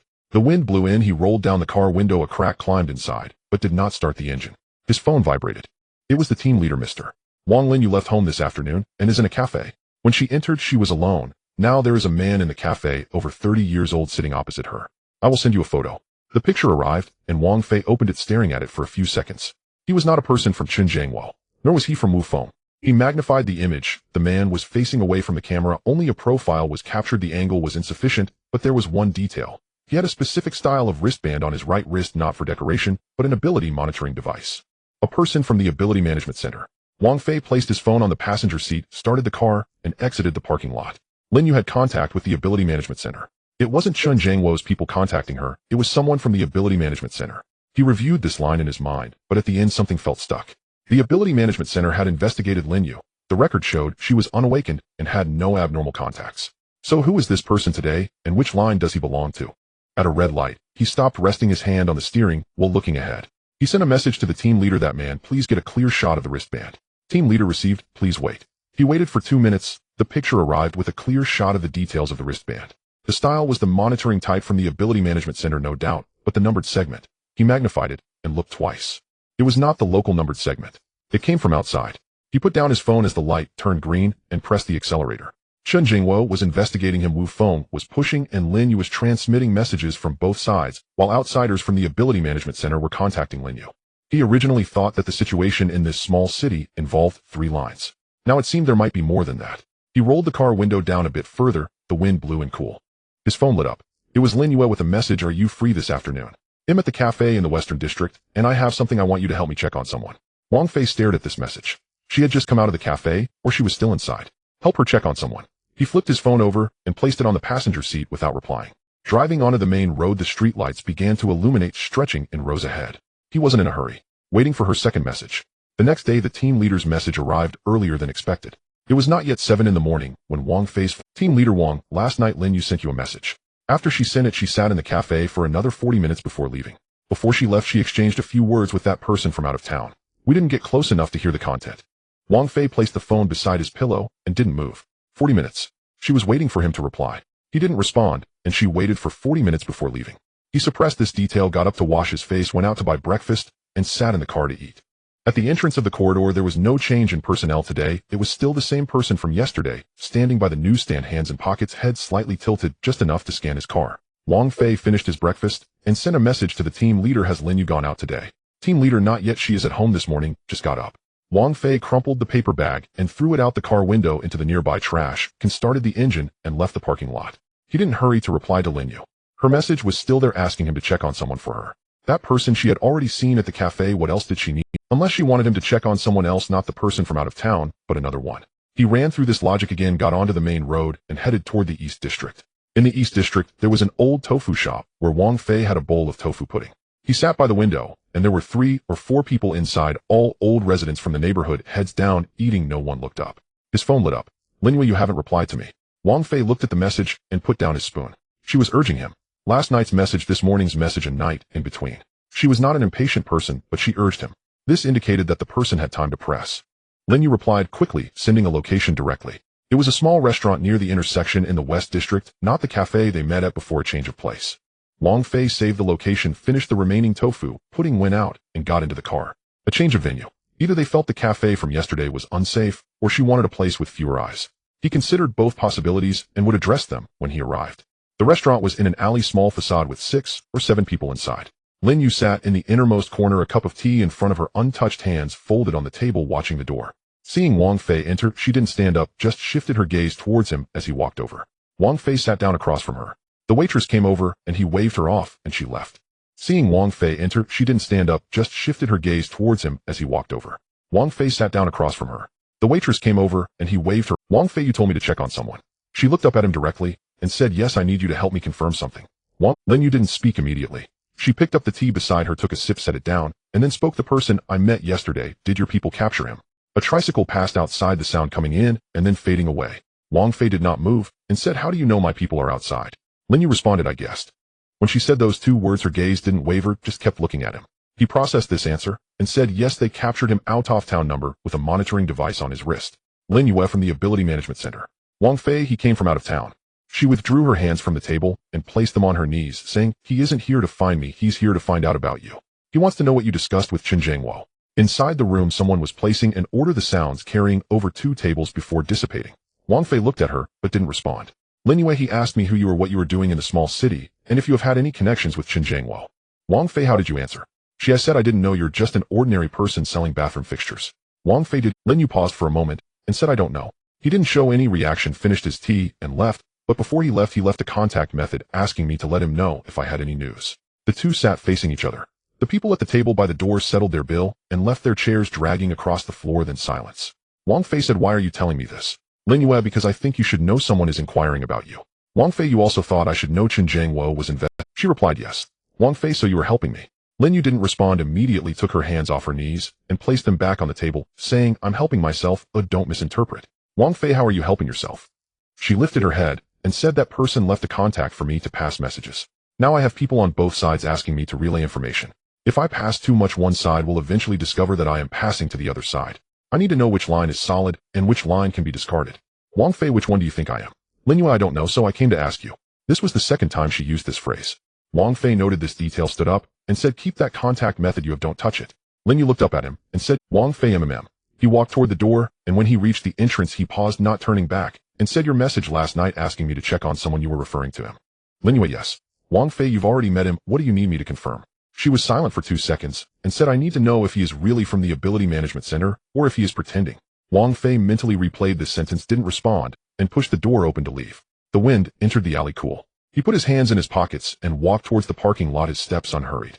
She could have asked this question a long time ago, but she only asked it today. This indicated that she hadn't thought of it during their meeting yesterday, but thought of it afterward, or someone reminded her. Who reminded her? He got into the car and sent a message to the team leader, investigate the identity of that person with the out-of-town number from yesterday. Focus on whether he is really from the Ability Management Center or just borrowing that title. Team leader received, please wait.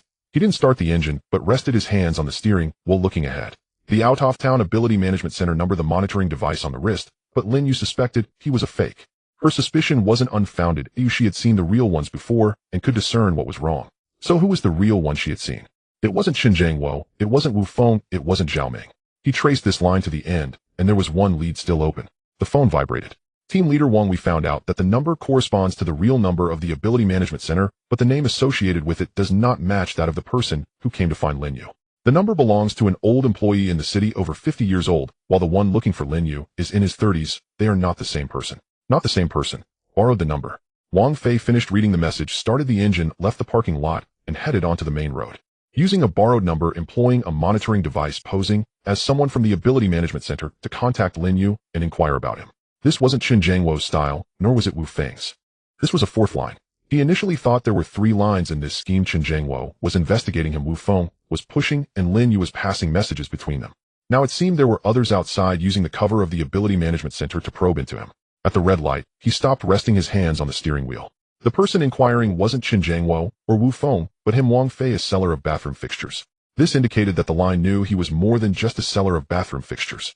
They knew him, but hadn't grasped all of him, which is why they were inquiring. The green light turned on, he pressed the gas pedal. He rolled down the window, and the wind rushed in. He sent the last message to the team leader, keep an eye on that imposter, don't act, wait for his next move. Team leader, the street lights began to illuminate one by one ahead of him. He looked forward, hands on the steering, will not accelerate, no rush. He was in no hurry. Wang Fei did not rush to reply to the team leader. He turned off the phone screen, resting his hand on the steering wheel as he gazed at the road ahead. The fourth line. This person borrowed an ID number, brought monitoring equipment, and approached Lin Yue to inquire about Wang Fei's activities. Those who can borrow a real ID number are not just anyone. They must either have someone within the Supernatural Management Center or be part of the center themselves, but operating under a different authorization. There are 2 situations, one of which is more troublesome. He parked the car by the roadside and sent a message to the team leader, check the monitoring equipment on the person who borrowed the ID number to see if it is registered. Team leader, understood, Mr. Wang, please hold on. Wang Fei put down his phone and leaned back in his seat. The situation in this small town was more extensive than he had anticipated. Chen Jiangwo was investigating him, Wu Feng was pushing Chen Jiangwo, and Lin Yue was passing information between the 2, while there was also a 4th line that had come in under false pretenses. The 4 lines were not from the same group. This indicates that he had more than one pair of eyes watching him in this small town. His phone vibrated. Team leader, Mr. Wang, the monitoring device is registered with the Supernatural Management Center, but it is under the name of a staff member who left the city 3 years ago. The device has never been reported as decommissioned and has remained active. After reading this, Wang Fei put his phone back in his pocket, started the car, and exited the parking lot. 3 years since the staff member's departure, the device had not been reclaimed, nor had the ID number been canceled. This was not a mistake, it was a loophole. Someone had intentionally left it open. He steadied the accelerator, maintaining a moderate speed as he headed toward the main road. The ID number and equipment used by that person were all remnants from 3 years ago, indicating that this line had been buried here since then, waiting for this very moment. Waiting for what moment? Were they waiting for Chen Jiangwo's actions, or for Wang Fei's entry into this small town? He did not have an answer to this question for now. In the afternoon, news from Lin Yu arrived. Lin Yu and I received a message from him this afternoon. He said he wanted to meet next week as there are new developments to discuss. Wang Fei read the message without responding. She sent it quickly, indicating she had made up her mind to tell him everything. But why did she want to tell him? She said it was to help herself, which made sense logically, but it was not complete. One person passing messages between two sides usually retains connections on both sides, waiting for one to falter before acting, not proactively asking which line is more solid. Unless she already had a bias toward one side. Toward which side? He replied with 2 words: understood. Lin Yu paused for a moment and did not send any more messages. Wang Fei put away his phone, drove to the entrance of the old street, parked, got out of the car, and walked ahead. He had been to this street a few times. There was a place that made excellent marinated dishes. A few tables were set up outside the shop. There were some people during lunchtime, but it was not close to meal time, so there weren't many customers. He went inside, ordered a serving of marinated beef, sat down and waited. The owner was a man in his 50s, quick in his movements, not talking much. He sliced the meat, plated it, brought it over, and left. Wang Fei picked up his chopsticks and took a few bites. No need to rush. There had already been enough happening today. He needed to keep an eye on the 4th line, maintain contact with Lin Yu, and observe how Chen Jiangwo would proceed. He did not need to hurry, he just needed to wait. In the evening, the team leader sent a message. Team leader Mr. Wang, there is a new development. This afternoon, the impersonator went to the vicinity of Chen Jiangwo's company, stayed outside for about 20 minutes, did not go in, and then left. Wang Fei read this message twice. Went there, did not enter, left. It was not contact, it was reconnaissance or probing. His side keeping an eye on Chen Jiangwo was not a casual check, it was purposeful. He replied, continue monitoring. Team leader understood. Wang Fei placed his phone on the table, finished the remaining marinated beef, ordered a bowl of soup, and sat there without moving. People were pushing carts past the entrance, the wheels rolling on the ground, the sound fading away. He went over the lines once more in his mind. Chen Jiangwo was investigating him. Wu Feng was pressuring Chen Jiangwo. Lin Yu was passing messages between the two, and the impersonator was both probing Wang Fei's background and scoping out Chen Jiangwo. That person was not just targeting him alone. Both he and Chen Jiangwo were the 2 objectives this person aimed to clarify during this visit. Why keep an eye on these 2 individuals simultaneously? Because something had transpired between them. He and Chen Jiangwo had met once, so what had they discussed? It was unclear, and this person wanted to investigate that. They wanted to know whether their meeting had resulted in anything. What was achieved? Wang Fei set down the soup bowl and pondered this question in his mind. He was unaware of what lay behind Chen Jiangwo, but the impersonator monitoring this side indicated that Chen Jiangwo's line was deeper than he had thought. He stood up, placed money on the table, walked outside, paused at the door, and glanced to the right down the street. No one was. He put his hands in his pockets and walked towards the parking lot. There were currently 4 lines in play, but the only truly valuable issue was one. Who was behind that impersonator? Clarifying this would mean he truly understood the situation. Around 9 in the evening, Lin Yu sent another message. Lin Yu, have you found out anything? Wang Fei looked at this message, picked up his phone, put it down, and picked it up again. She was asking what he had discovered. This indicated she was also waiting for results. It was not just about passing messages, as she wanted to know the details of that person herself. Why did she want to know? Because she suspected that person was an imposter, and she had a reference having seen the real one. Where was the real one now? He replied, still investigating. Lin Yu replied quickly, okay. Just 1 word. Wang Fei placed the phone on the bedside, turned off the light, and lay down. The streetlight's glow seeped through the curtain gap, casting a narrow beam on the ceiling. The night in this small town was quiet. He closed his eyes. The impersonator was scheduled to meet Lin Yu next week. What Lin Yu would tell him during their meeting depended on what information Wang Fei provided her. The more he gave, the more she would pass along. He could infer what this line genuinely wanted from the subsequent actions of that person. He had no need to rush into action. He would watch first. The streetlight's glow remained on the ceiling, a narrow line, unmoving. He suppressed this thought and soon fell asleep. The next morning, Wang Fei's phone lit up twice. The first was from the team leader, and the second was also from the team leader. After reading the messages, he sat up, placed the phone on the table, and sent a message. Where did that impersonator go last night? The team leader replied quickly, Mr. Wang, he returned to his residence last night and hasn't gone out. He left this morning around 7 to buy breakfast and is now at his place. Wang Fei put down his phone, got up, washed his face, and stepped outside. The person at the entrance had been replaced today, having moved a few steps to the right, but the angle remained the same, still capable of monitoring his car. He glanced at the person who remained still, head bowed, as if looking at his phone. Wang Fei got into his car, started the engine, and exited the parking lot. He wasn't in a hurry to go anywhere, just circling around the small town.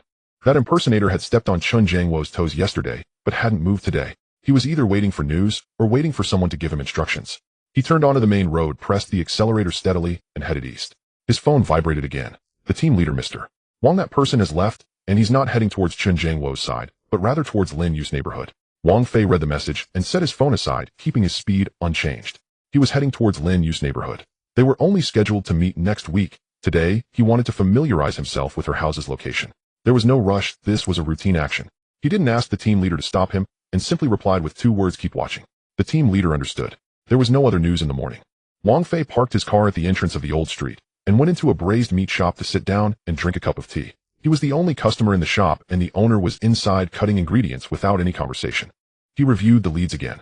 That impersonator had left a trail 3 years ago using expired numbers and equipment, probing into Wang Fei's background while stepping on Chen Jiangwo's toes, and now had turned towards Lin Yu's neighborhood. The people on this lead wanted to clarify more than one issue in this small town, but their core focus remained the meeting between him and Chen Jiangwo. What was discussed during that meeting? Did anything come of it? That was the issue with that lead. He finished his tea, set down the cup, sat for a while, then stood up and walked towards the door. He reached the door and paused. Lin Yu. She asked if that person was an imposter, saying she had seen the real one and could tell what was off. She had seen the real one. She didn't elaborate on this statement, and he didn't pursue it further. But this detail was worth context. How long had she been in this small town? Had she had any contact with the Ability Management Center, or had she actively met the real one, or did he come to find her? He suppressed this question, exited the door, and walked towards the parking lot. At noon, Lin Yu sent a message. Lin Yu, he circled around downstairs at my place today. I saw him from upstairs. He didn't come in, just left. Wang Fei looked at the message unmoving. She saw him and even sent it to him. This indicated that her current information was genuinely for him, not the mixed messages from both sides. He thought for a moment and replied, "How do you know it's him?" There was a pause on Lin Yu's side before she sent a picture. It was a man's back near the entrance of the corridor, hands in pockets, head slightly tilted. Wang Fei enlarged the picture, glanced at it for a few seconds, and sent it to the team leader. The team leader replied quickly, "Mr. Wang, it's him. He arrived at that location around 10:40 this morning, lingered for less than 20 minutes, and then left." He set down his phone, focusing on the road ahead. The fact that she could send this picture indicated she had equipment on hand, or that the person was unaware when she took the photo. Her observation of this person was more meticulous than he had assumed. He replied to Lin Yu, "I got it, don't engage him."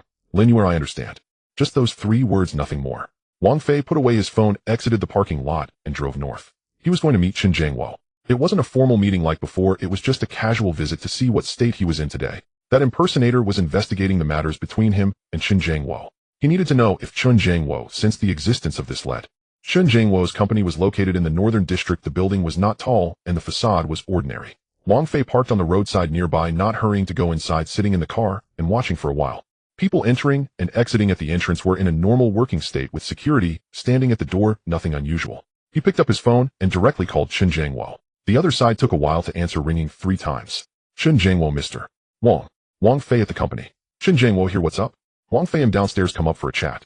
There was a 2-second pause on the line. "Chen Jiangwo, okay, I'll have someone come down to get you." Wang Fei hung up, got out of the car, and walked towards the entrance. The security guard glanced at him, but he ignored it and walked straight in, taking the elevator to the 3rd floor. Chen Jiangwo's assistant was waiting at the elevator entrance to guide him in. In the meeting room, Chen Jiangwo was seated inside with 2 cups of tea on the table, freshly brewed and still steaming. Wang Fei sat down and picked up a cup, taking a sip. Chen Jiangwo suddenly approached, asking if there was something going on. His tone was calm, not anxious, but not overly relaxed either. Wang Fei, nothing much, just passing by to sit for a bit. Chen Jiangwo, passing by. He repeated those 2 words, not pressing further. The 2 sat across from each other, neither in a hurry to speak. A car passed outside, the sound drifting in and dispersing. Wang Fei put the teacup back on the table and said, "Have there been any new developments on your side recently?" Chen Jiangwo, in what direction? Wang Fei casually, "Anything you think is worth mentioning." Chen Jiangwo paused, picked up a pen from beside him, placed it on the table, and said, "Wu Feng contacted me last week wanting to discuss a collaboration. I didn't respond." Wang Fei didn't respond. "Chen Jiangwo, I don't want to get involved with his matters right now." Wang Fei looked at him. Chen Jiangwo continued, saying, "There's one more thing. I'm not sure if it counts as new information for you. A few days ago, someone lingered outside my company for a while, didn't come in, and the security noticed. I had people check, but couldn't find any background." Wang Fei listened to this statement, picked up the teacup again, took another sip, and set it down. Chen Jiangwo had brought this up himself. This indicated he felt something, and that he thought this matter should be conveyed to Wang Fei. He suppressed this judgment, and said, "You had people check." Chen Jiangwo, "Yes, couldn't find anything." Wang Fei, "What did that Chen Jiangwo, in his 30s, ordinary appearance, wearing something on his wrist. Our people photographed it, and we don't recognize that device." Wang Fei, "An ability monitoring device." Chen Jiangwo raised his head, looking at him, saying, "You know him?" Wang Fei, "Not familiar, but I've seen similar devices." After saying this, he pushed the teacup aside, stood up, and said, "Don't engage this person for now. Continue pretending you haven't found anything." Chen Jiangwo understood. Wang Fei walked towards the door, stopping a step away, not turning back, saying, "If Wu Feng's collaboration is initiated by him seeking you out, it indicates he is lacking something on his side. Just keep it in mind. There's no rush to accept or reject." Chen Jiangwo understood. Wang Fei pushed the door open and exited. The assistant was waiting at the entrance to escort him to the elevator. He stood in the elevator watching the door close. Chen Jiangwo spoke of 2 matters today. One was Wu Feng's collaboration, and the other was the person downstairs. He brought this up voluntarily because he felt these two matters were connected to Wang Fei. But he didn't know that person was the fourth lead, nor did he realize that lead had been buried 3 years ago. The information gap still existed. The elevator reached the first floor, the door opened, and he walked out towards the parking lot, hands in his pockets, not hurrying. This situation had now reached the edge of understanding. But the most valuable question still lacked an answer. That lead buried 3 years ago was waiting for what moment? He got into the car, started the engine, and drove out of the parking lot heading towards the main road. His phone vibrated. The team leader, Mr. Wang. That person went out again in the afternoon, heading towards the train station. He bought a ticket for tomorrow morning, preparing to leave. Wang Fei read the message and set his phone aside. He was leaving. They had already scheduled to meet Lin Yu next week, and today, he bought a ticket for tomorrow. This indicated that his task for this trip was already complete. He had grasped something, or had perhaps received what he was waiting for. Wang Fei pressed down on the accelerator, increasing the speed as he drove forward. He sent a message to the team leader, let him go, no need to stop him, but I want to know who he has been in contact with before he gets in the car. Team leader, understood, Mr. Wang, please hold on. The streetlights began to light up in rows. He looked ahead, his hands on the steering wheel, not accelerating. The meeting next week was already scheduled, but the person who would attend might not be the same. This situation is not over yet. The next morning, the team leader's message arrived earlier than Wang Fei had anticipated. Team leader, Mr. Wang, last night at 10:30, he sent out an encrypted message. We intercepted the content. It was directed towards the provincial capital, and the recipient's number was registered 3 years ago, hardly used since then. Last night was the first time it received a message. Wang Fei picked up his phone, read it, and placed it on the bedside table. Provincial capital. A number registered 3 years ago and used for 3 years, just waiting for this one message. He got up, went to the bathroom to wash his face, leaving the tap running. He stood in front of the mirror for a while. This line was buried deeper than he had thought. It wasn't something hastily put together, it was prepared in advance. Prepared for what he still didn't know. He dried his face and sent a message to the team leader. What was the content of that encrypted message? The team leader paused before replying, Mr. Wang, the content is just 7 words. The person has arrived, waiting for the signal. 7 words. Wang Fei put his phone in his pocket, stepped out, went downstairs, and ordered a bowl of noodles from the breakfast stall, sitting on a bench by the side to eat. The stall owner was a woman in her 40s, quick and nimble. A few office workers sat nearby, heads down, eating. No one spoke. He finished most of the noodles and put down his spoon. The person has arrived, waiting for the signal. That person came this time to confirm the location, not to gather evidence, and certainly not to make contact. He came to inform the higher-ups that the pieces were in place, waiting for the command. What signal? What was the trigger point? Wang Fei pushed the bowl aside, picked up his phone, and sent a message to the team leader. Investigate the owner of that number from the provincial capital. Team leader, already looking into it, Mr. Wang. Preliminary findings show that the number is registered under a shell trading company established 3 years ago. The legal representative has changed twice, and the current one has no verifiable background. A shell company. He pressed some cash at the bottom of the bowl, stood up, and walked towards the parking lot. On the side of Chen Jiangwo, Wu Feng, and Lin Yu, plus this fourth line, looking at it now, the most valuable one is neither Chen Jiangwo nor Wu Feng. It's the person behind that shell company. He got into his car, without starting it, resting his hands on the steering while staring ahead. Would Lin Yu make a move today? That impersonator bought a ticket yesterday, and according to the schedule, they should have already disembarked from the train this morning. They left, but they left contact information for Lin Yu. The appointment for next week is still pending. He started the car, exited the parking lot, and headed east. At 10 in the morning, Lin Yu sent a message. Lin Yu, he has left, I know. Wang Fei looked at this message and pulled over to the roadside. She knows. How does she know? Did she investigate herself, or did someone inform her? If she investigated herself, it indicates she has resources, not just a mere messenger. If someone informed her, who was it? And what was their relationship with her? He replied with 2 words, understood. Lin Yu did not send another message. Wang Fei put his phone away, drove onto the main road, headed north for a while, stopped at an intersection, waited a moment, then turned around and headed south. He needed to clarify one thing now. Lin Yu, who is she? She interacts with Chen Jiangwo, the impersonator, and him. She didn't appear randomly in these lines. She has her own channels of information, can make her own judgments, and knows which words to say and which to hold back. She is not a pawn as she is a player. Then in this game, who does she represent? He suppressed this question, drove to the old street, got out of the car, and walked. It was not yet mealtime, the shop was empty, and the owner was tidying up inside. She glanced at him, but did not speak. Wang Fei sat by the window, ordered a bowl of soup, and waited. His phone vibrated again. It wasn't the team leader, but a local unknown number. He answered. On the other end there was a brief pause before a male voice, calm and unhurried, said, Mr. Wang, sorry to disturb you. I am Chen Jiangwo's associate. Our boss wishes to meet with you again this afternoon if it's convenient, as there are some matters that weren't clarified. Wang Fei pushed the soup bowl aside and asked what time. The other party replied, 2 o'clock this afternoon, still at the same place. Does that work for you? Wang Fei paused for 2 seconds and said, convenient. After hanging up, he placed his phone on the table and stared out at the street. Chen Jiangwo wanted to meet him proactively. Yesterday, he went, and Chen Jiangwo mentioned the person downstairs and Wu Feng's cooperation. Today he took the initiative to schedule a meeting saying there were clarifications needed. What wasn't clarified? It was the part he had not voiced. The owner brought over the soup, set it down, and left. Wang Fei picked up the bowl, took a sip, and set it down. Chen Jingwo's move was proactive, indicating that after sending Wang Fei off yesterday, he had thought things through and decided to share the part that had been left unsaid. In this small city, he began to choose sides. Wang Fei sent a message to the team leader at 2 o'clock this afternoon. I will meet with Chen Jingwo. You all stay outside, no need to come in. Team leader understood, Mr. Wang. I will arrange for someone to be nearby. In the afternoon in Chen Jingwo's company meeting room, it was still the same 2 cups of tea as last time. But this time Chen Jingwo spoke first. He turned his phone face down on the table and said, Mr. Wang, there's something I didn't mention yesterday. I thought about it all night, and I feel I should tell you. Wang Fei picked up the teacup without drinking, looking at him, and said, speak. Chen Jingwo continued. 3 years ago, I had an unsettled score with Wu Feng. It wasn't money, it was a person. Wang Fei set down the teacup.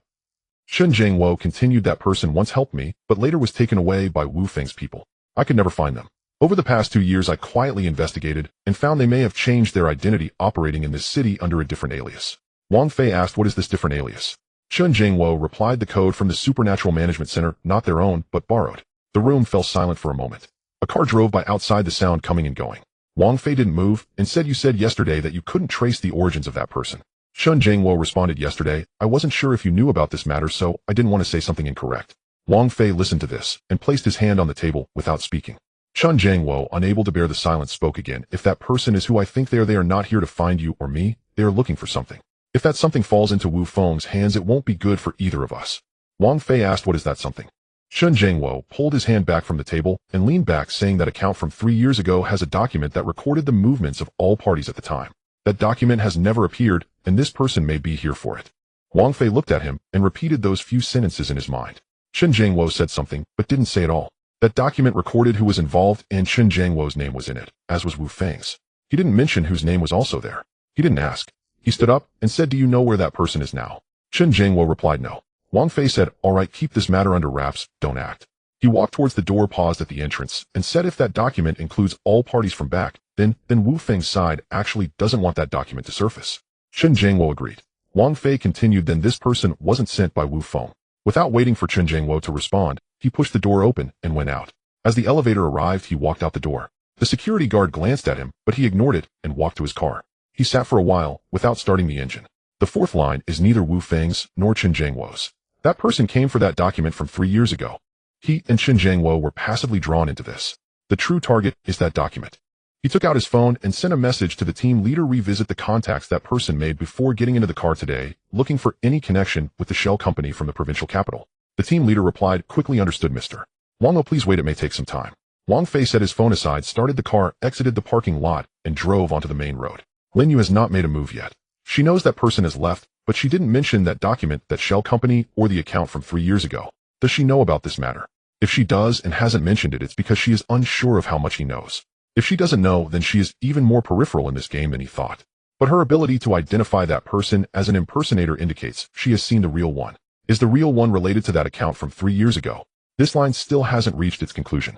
The streetlights started to illuminate in rows. He looked at the road ahead, hands on the steering wheel, the speed of the car not fast. There is still one answer in this case that hasn't been settled. Who currently holds that document? Once this is clarified, only then can it be said that they have truly reached the bottom of the matter. The leader's message arrived at 9:30 in the evening. Wang Fei picked up his phone. Leader Wang, we found it. The number he contacted traced back to a middleman in the construction materials industry. However, this middleman had a stake in a construction company 3 years ago registered in the provincial capital, and one name on the shareholder list is the same as that of the legal representative of the shell trading company. Wang Fei read this message twice. The same person. It went in circles. He placed the phone on the table, cracked the window open, and the wind blew in, lifting and then dropping the curtains. That construction materials middleman is not the main line, but a transit point. The real person is further back, connected to the shell company, linked to the account from 3 years ago, and tied to that piece of evidence. He replied to the leader's message with a single word: continue investigating. Then he flipped the phone over and did not look at it again. That piece of evidence is the core of the entire matter. Whoever holds it has leverage. 3 years ago, several parties were involved. Wu Feng didn't want it to surface, Chen Jingwo didn't want it to surface, and the person who borrowed the number to enter the city also didn't want it to fall into someone else's hands. The issue is the evidence is currently not in anyone's hands. If it were in any one party's possession, this situation would have been resolved long ago and wouldn't have dragged on for 3 years. It is now suspended. That person who entered the city is here to find it. Wang Fei went through this logic again, stood up, poured himself a glass of water, and drank it by the window. There is still one issue unresolved. Lin Yu. She knows that person has left. She didn't ask about the evidence or the shell company, but she proactively sent a message saying, he has left, I know. This sentence conveys news, but also carries a stance. She is telling him, I have channels, I am watching, I am not hiding. This is not something an outsider would do. The next morning, Wang Fei bought breakfast downstairs. Just as he sat down, Lin Yu's message arrived. Lin Yu, I am free today and would like to meet. Are you available? He broke the youtiao in half, not rushing to reply. Her initiative to meet is not random. The person from yesterday left, and she informed him, and now she is arranging to meet again, indicating she feels ready to take a step forward. She has something in her hands that she wants to show him, or perhaps wants to ask him for something.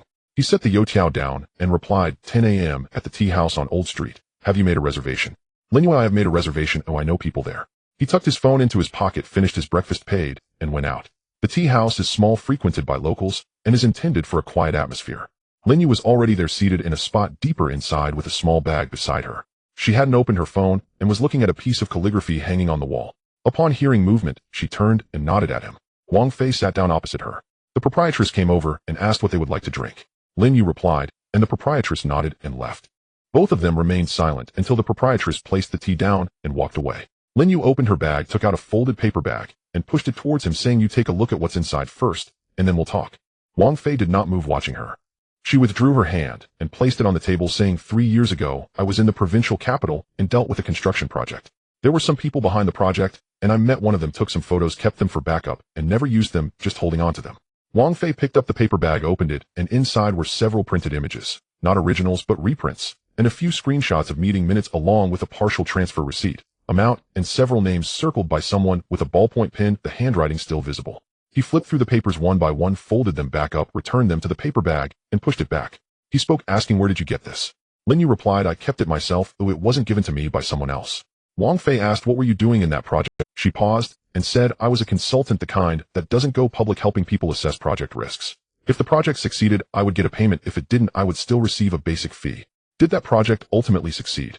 No. Wang Fei lifted his teacup, took a sip, set it down, and did not. Lin Yu continued, I kept these because I felt the people behind that project were not clean and didn't want to get involved, so I kept these things for protection.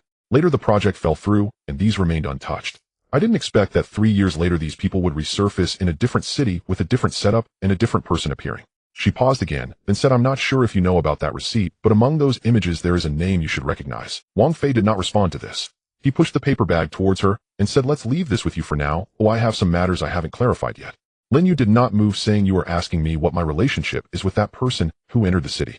Yes. She took the paper bag back and put it back in her bag, saying, it's fine. I have met the real person before. That was 3 years ago in the provincial capital on that project. He was then handling the paperwork for Chen Zhangwo's side. Later he disappeared, and I thought he had met with an accident, but I didn't expect he was still alive and had changed identities to come back. Wang Fei asked, has he come looking for you? Lin Yu replied, no, he might not know I'm here, or he might know, but didn't think to look. Then how do you know he has come? She lifted her teacup, took a sip, and set it down, saying, I know someone here who saw him at the station. What is your relationship with that person? We used to collaborate, but we don't really keep in touch now, just occasionally exchanging. Wang Fei listened to her words, leaning back in his chair. What she said was true, but it wasn't the whole truth. She kept those printed copies which were once for backup, but now she took them out to engage, not to observe. She is looking for a position. Someone entered the tea house, and the proprietress greeted them, but both of them remained still. Lin Yu looked at him and said, I'm not here to declare my loyalty. Oh, I just feel that for some matters it is steadier for two people to know than for one. Steady for whom? Wang Fei asked. She remained silent, lifted her teacup again, then set it down, her finger pausing on the table for a second. Wang Fei stood up, returned the chair to its original position, and said, if someone comes asking about those papers, you've never seen them, and you haven't printed them. I understand, Lin Yu replied. He walked towards the door, did not stop, and went out. The sun had come out, shining on the street, where people came and went. Some pushed carts selling vegetables, while others stood by the roadside talking on the phone, all without looking up. He took out his car keys and sent a message to the leader, check that construction materials middleman who had a stake in the engineering company 3 years ago, look at the project records, and see if there's a female consultant from the provincial capital who was unregistered but left contact details or filing information. Leader received, Wang. I'll check. He put his phone in his pocket, started the car, and merged onto the main road. The images Lin Yu had were what she had kept from 3 years ago. The names circled, she said he should recognize. But she didn't directly say who it was. She left a step. He also, where that piece of evidence is now, she didn't say, and he didn't ask. In this conversation, neither of them revealed everything. This indicates that she is not foolish and he is not in a hurry.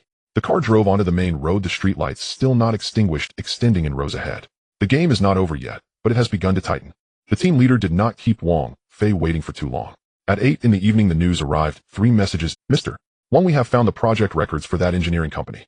3 years ago in the provincial city, there was an old renovation project called Jintai Huading, with the client being a private real estate company in the provincial city, and the general contractor was this engineering company. There is a female consultant with the surname Lin on the project consultant list, but only her surname is written down noted as consultant Lin, with remarks stating risk assessment settled according to project milestones.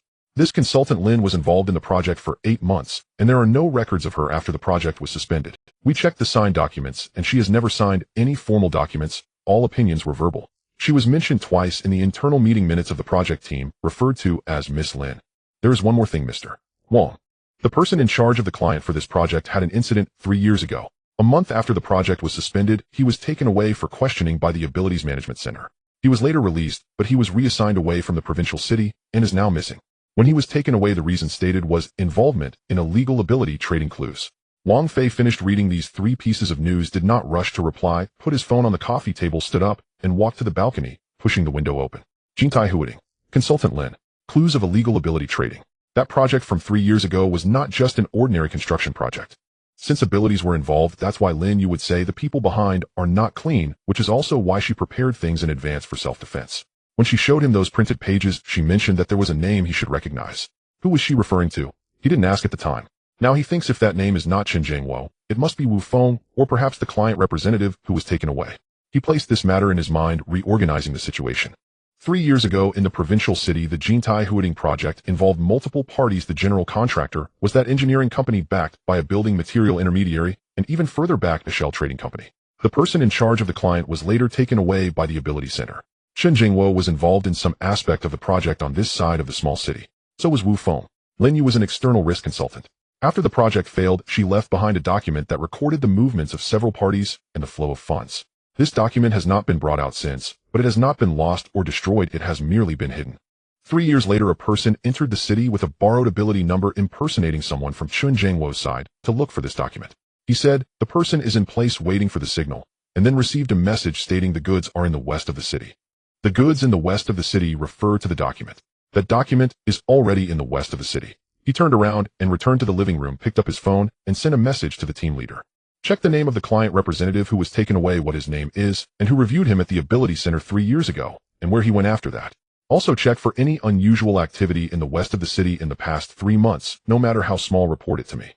The team leader replied succinctly, understood, Mr.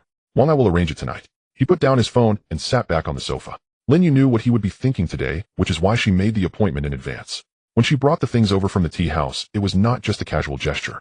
She said, I'm not sure if you know about that document, which itself was telling him that she knew about its existence. She said, in those few images there is a name you should recognize, meaning that name was not something she fabricated, but real enough that he could connect it to a person. But he did not let her continue at the time. He did not want to speak that name in the tea house. The tea house was not a place where such things could be openly discussed. She understood, so she also stopped. Both of them left some leeway, but took a step forward. Looking back now, that step, he closed his eyes, visualizing the situation from 3 years ago, layering today's circumstances on top. The client representative who was taken away 3 years ago is now missing. Why was he taken away? Clues of illegal ability trading. This indicates that someone was using abilities for trading and was investigated. He was the first to be pushed out. The project failed, the person disappeared, and the document was hidden. Behind this, either someone silenced him or someone protected him, making him vanish. Regardless of which scenario it is, that client representative is not the mastermind. He is merely a thread. Finding him will uncover what the transaction was 3 years ago, who conducted it, and whose names are on the document. As for Lin Yue, her position in this matter is more significant than she claimed.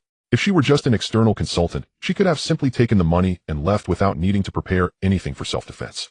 Her keeping the document indicates that she felt she was in danger. Her ability to recognize that the person entering the city was an imposter shows that she had encountered the real person before and can discern the difference between the genuine and the fake. She possesses those printed pages, indicating that she was not passively involved, she was actively collecting information. Yet today she took the initiative to present the materials to him. This suggests that she believes in the current situation, standing by his side is safer than being opposite him. It's not that she trusts him, she has calculated it. Having calculated, she came. He clarified these thoughts in his mind, opened his eyes, glanced at his phone, and saw no new messages. The west of the city. The document is in the west of the city. The address for the shell trading company is paid for every 6 months and is registered at an office building in the west of the city. Over these 3 years, the payment records have not been interrupted. This indicates that someone has been maintaining this shell waiting for this day. The goods in the west of the city are guiding the person entering the city. But the news is sent from the provincial city, and the sender is in the provincial city, not in the small city. Someone is remotely controlling from the provincial city, while someone is assisting in the small city. Is that assistant of building material intermediary? He picked up his phone and sent another message to the team leader. In the last 3 days, report any meetings the building material intermediary had with anyone that can be traced. The team leader replied, "We are already following up, Mr. Wang. The first round of results will be out tomorrow morning." He put down his phone, stood up, and went to the kitchen to pour a glass of water, drinking it while standing by the stove. The streetlight outside shone through the curtain, casting a narrow beam of light on the floor. Someone is coming to wrap up the events from 3 years ago. They are not here for revenge, but to retrieve something.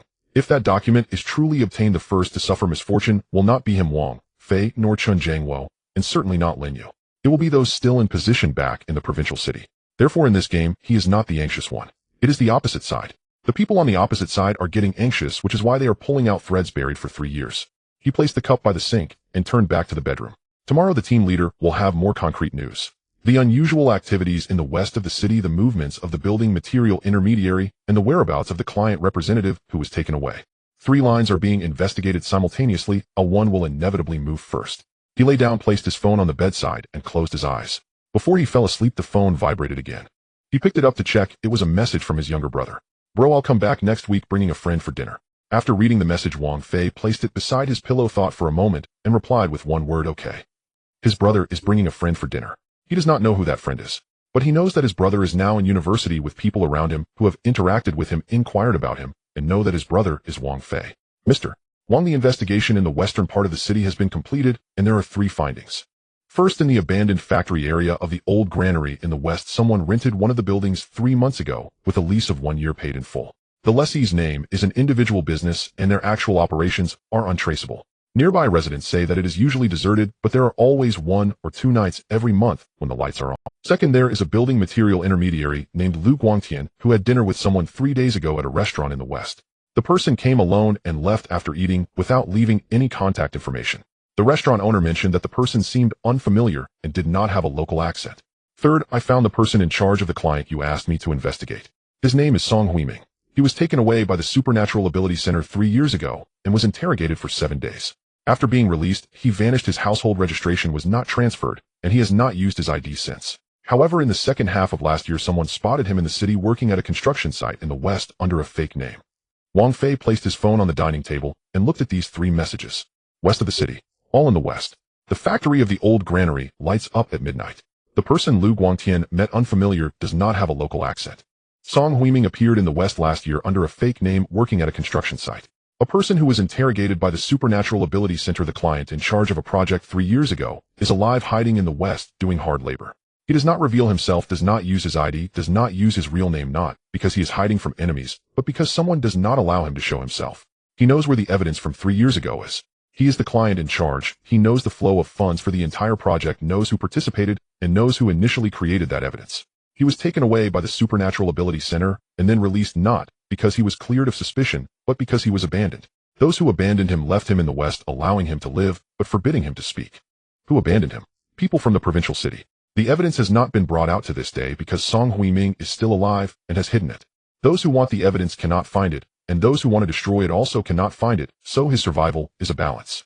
But now the balance has been broken. Someone sent that impersonator into the city intending to break the balance and force Song Huiming to appear or compel him to hand over the evidence. Wang Fei finished the remaining half bowl of porridge and stood up, replying to the team leader's message. Is Lu Guangtian in the shop today? The team leader replied quickly. Yes, he opens at 8 every morning, and he usually arrives himself. Wang Fei checked the time. It was 7:40. He'll go meet him. You all stay outside, no need to come in. The team leader paused for a moment and replied, Mr. Wang, we have gathered information about Lu Guangtian. He is very tight-lipped, having been in the local scene for over 10 years, knowing people from all walks of life, so it's hard to extract information from him. Wang Fei put his phone in his pocket, not responding to this. If it's hard to extract information, then don't. He grabbed the car keys, went out, started the car, and drove towards the west. The building material market is located on the outskirts of the west with a row of shops along the street selling tiles, wood, and pipes. In the morning, there are not many people. Delivery trucks are unloading goods, and a few workers are squatting by the roadside eating breakfast. Lu Guangtian's store is at the back of the market, not large, with a sign reading Guangtian Building Materials, and the rolling shutter door is only halfway raised. Wang Fei parked on the opposite side of the road, left the engine running, got out of the car, and walked over. Inside the shop the lights were on, and a man in his 50s was squatting in front of the shelves facing away from the door, wearing a dark jacket with short hair and sunburned reddish skin on the back of his neck. Wang Fei stood by the rolling shutter door for a moment, reached out, and knocked twice on the door frame.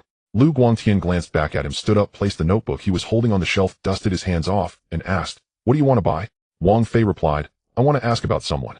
Lu Guangtian's hand paused in midair as he looked at him for 2. In those 2 seconds his expression changed from the politeness of a merchant to something else. Not fierce, but scrutinizing, as if assessing who this person before him was. He lowered his hand, walked to the door, pushed the rolling shutter door up a bit further, then turned back, and said, "Who are you?" Wang Fei followed him inside, and said, "Song Huiming." Lu Guangtian stopped in his tracks. He stood in the middle of the shelves facing away from Wang Fei, paused for 3 seconds, then continued walking forward to sit behind the counter. He fished out a box of cigarettes from his pocket, took one out, lit it, and took a puff. The smoke billowed out of his mouth, dispersing between the 2 rows of shelves. He asked, "Who are you?" Wang Fei stood opposite him, and answered, "My name is Wang Fei." Lu Guangtian pinched the cigarette between his fingers, looked at him for a while, then flicked the ash onto the floor, and said, "I don't know this person." Wang Fei did not respond to this statement. He looked into Lu Guangtian's eyes, and said, "The person who had dinner with you 3 days ago came from the provincial city. He came to find something, and that something is in Song Huiming's hands. That person left yesterday without taking it." Lu Guangtian's cigarette remained at the corner of his mouth, unmoving. Wang Fei continued, "You have been keeping watch over him for 3 years, and now someone is coming to retrieve it. It doesn't matter that you don't know me, but you need to understand one thing. This time the person can send someone to look for the evidence, and next time, they can send someone to collect it." He took his hands out of his pockets and placed them on the counter, saying, "After collecting the evidence, what use would it be for Song Huiming to still be alive?" Lu Guangtian took the cigarette from his mouth, extinguished it forcefully in the ashtray on the counter. The room fell silent for a few seconds. Outside someone shouted, and the engine of a delivery truck hummed. The rolling shutter door rattled. Lu Guangtian spoke, his voice lower than before. "Whose man are you?"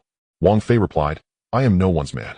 Lu Guangtian raised his head to look at him, the corner of his mouth twitching slightly. Not a smile, but a complex expression. He asked, "Then why are you looking for him?" Wang Fei replied, "Someone has pulled the strings beneath my feet. If I don't step back, the strings will only tighten more." Lu Guangtian placed his hand on the counter, his fingers slowly clenching and then relaxing. He said, "Song Huiming is no longer in the West." Wang Fei did not move. "He left at the end of last year," Lu Guangtian continued. "Before he left, he told me that if anyone came asking to delay as much as possible, and if I truly couldn't hold on to say, he left a message." "What message?" "He said that the evidence is not in his possession. When he was released 3 years ago, it had already been transferred to whom, he did not say. He mentioned that he could not disclose it, or that person would be in trouble." Wang Fei absorbed this statement into his mind, not rushing to reply. "Transferred out. Before being taken away by the Supernatural Ability Center 3 years ago, Song Huiming must have known he might run into trouble and handed the evidence to another person. He did not know who that person was, nor did Song Huiming tell him. But he knew that person would be in trouble, so it was better not to say anything. That person is in this city, not Song Huiming himself, nor Lu Guangtian. It is someone Song Huiming trusts, someone who can keep the evidence safe for 3 years. He asked, "Did Song Huiming mention any clues about that person?" Lu Guangtian shook his head and replied, "He only mentioned once that the person is not someone from the circle and does not know how heavy that evidence is." "Not someone from the circle?" Wang Fei mulled over this statement. "Not someone from the circle does not know the weight of the evidence, so they can live comfortably, without guilt, would not take the initiative to make a deal, nor would they be frightened into surrendering." Song Huiming chose wisely. The evidence being placed in the hands of someone who completely understands nothing of this murky water is the greatest safeguard. He asked, "Before Song Huiming left, did he mention which direction he was heading?" Lu Guangtian replied, "He did not say. He left in the middle of the night, packed 2 pieces of clothing, and left not even taking his phone. I searched for him later, but couldn't find him." Wang Fei pulled his hand back from the counter and asked, "Why did you help him keep watch?" Lu Guangtian was silent. Then he said, 3 years ago he helped me with something. It wasn't a big deal, but at that time no one else did. He was the only one. Before he left, he came to find me, saying he wanted to stay in the West for a while, and asked if I could help him find a place to live. I helped him find one. And then, later I found out someone was looking for him, so I told him. He wasn't flustered, he just asked me to keep an eye on him, and if anyone came asking, to respond as he instructed. He would call me once a month from a payphone telling me he was still alive, not asking about anything else."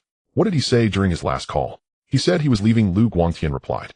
"He mentioned that the person he was waiting for might not come, and he could no longer wait. He had to take care of something himself." "What was that?" "He did not say. Only that if he succeeded, the evidence wouldn't need to be hidden anymore. If he didn't succeed, he asked me to convey today's words to the first person who came to ask about him." Wang Fei looked at Lu Guangtian and said, "The first person to come asking is me." Lu Guangtian replied, "Correct." Outside someone shouted again, and the rolling shutter door rattled in the wind. Wang Fei asked, "Did that person from the provincial city come looking for you?" Lu Guangtian shook his head and replied, "He didn't look for me, he was looking for someone else. I know most of the bosses in this area, he hasn't come to me." "Did he inquire about anyone through Yue?" "No," Lu Guangtian replied. "It seems he knew the evidence wasn't with me and went around directly." Wang Fei absorbed this information. The impersonator bypassed Lu Guangtian directly. He knew the evidence wasn't in Lu Guangtian's hands, and was aware that Song Huiming had a trustworthy intermediary, but it wasn't Lu Guangtian. This indicates that the information from the provincial city is more extensive than he anticipated. They know the evidence has been transferred out, and that Song Huiming used an intermediary, just not who that intermediary is. Therefore they sent someone not to look for a person, but to stir up the grass and scare the snake. Stir the grass, so the snake moves. Only when the snake moves can they know where it is. The impersonator entered the city, did not act, and sent messages saying, waiting for the signal. The signal didn't come, so he left, but what he did has been completed. He stirred up the commotion, causing those aware of this matter to become anxious to start contacting and to take action. Once they move, those hiding the evidence might reveal flaws. Wang Fei took a step back and said, "In the next few days, if anyone comes looking for you about Song Huiming, no matter who it is, you must say you don't know him." "You haven't said anything today." Lu Guangtian nodded and replied, "I understand."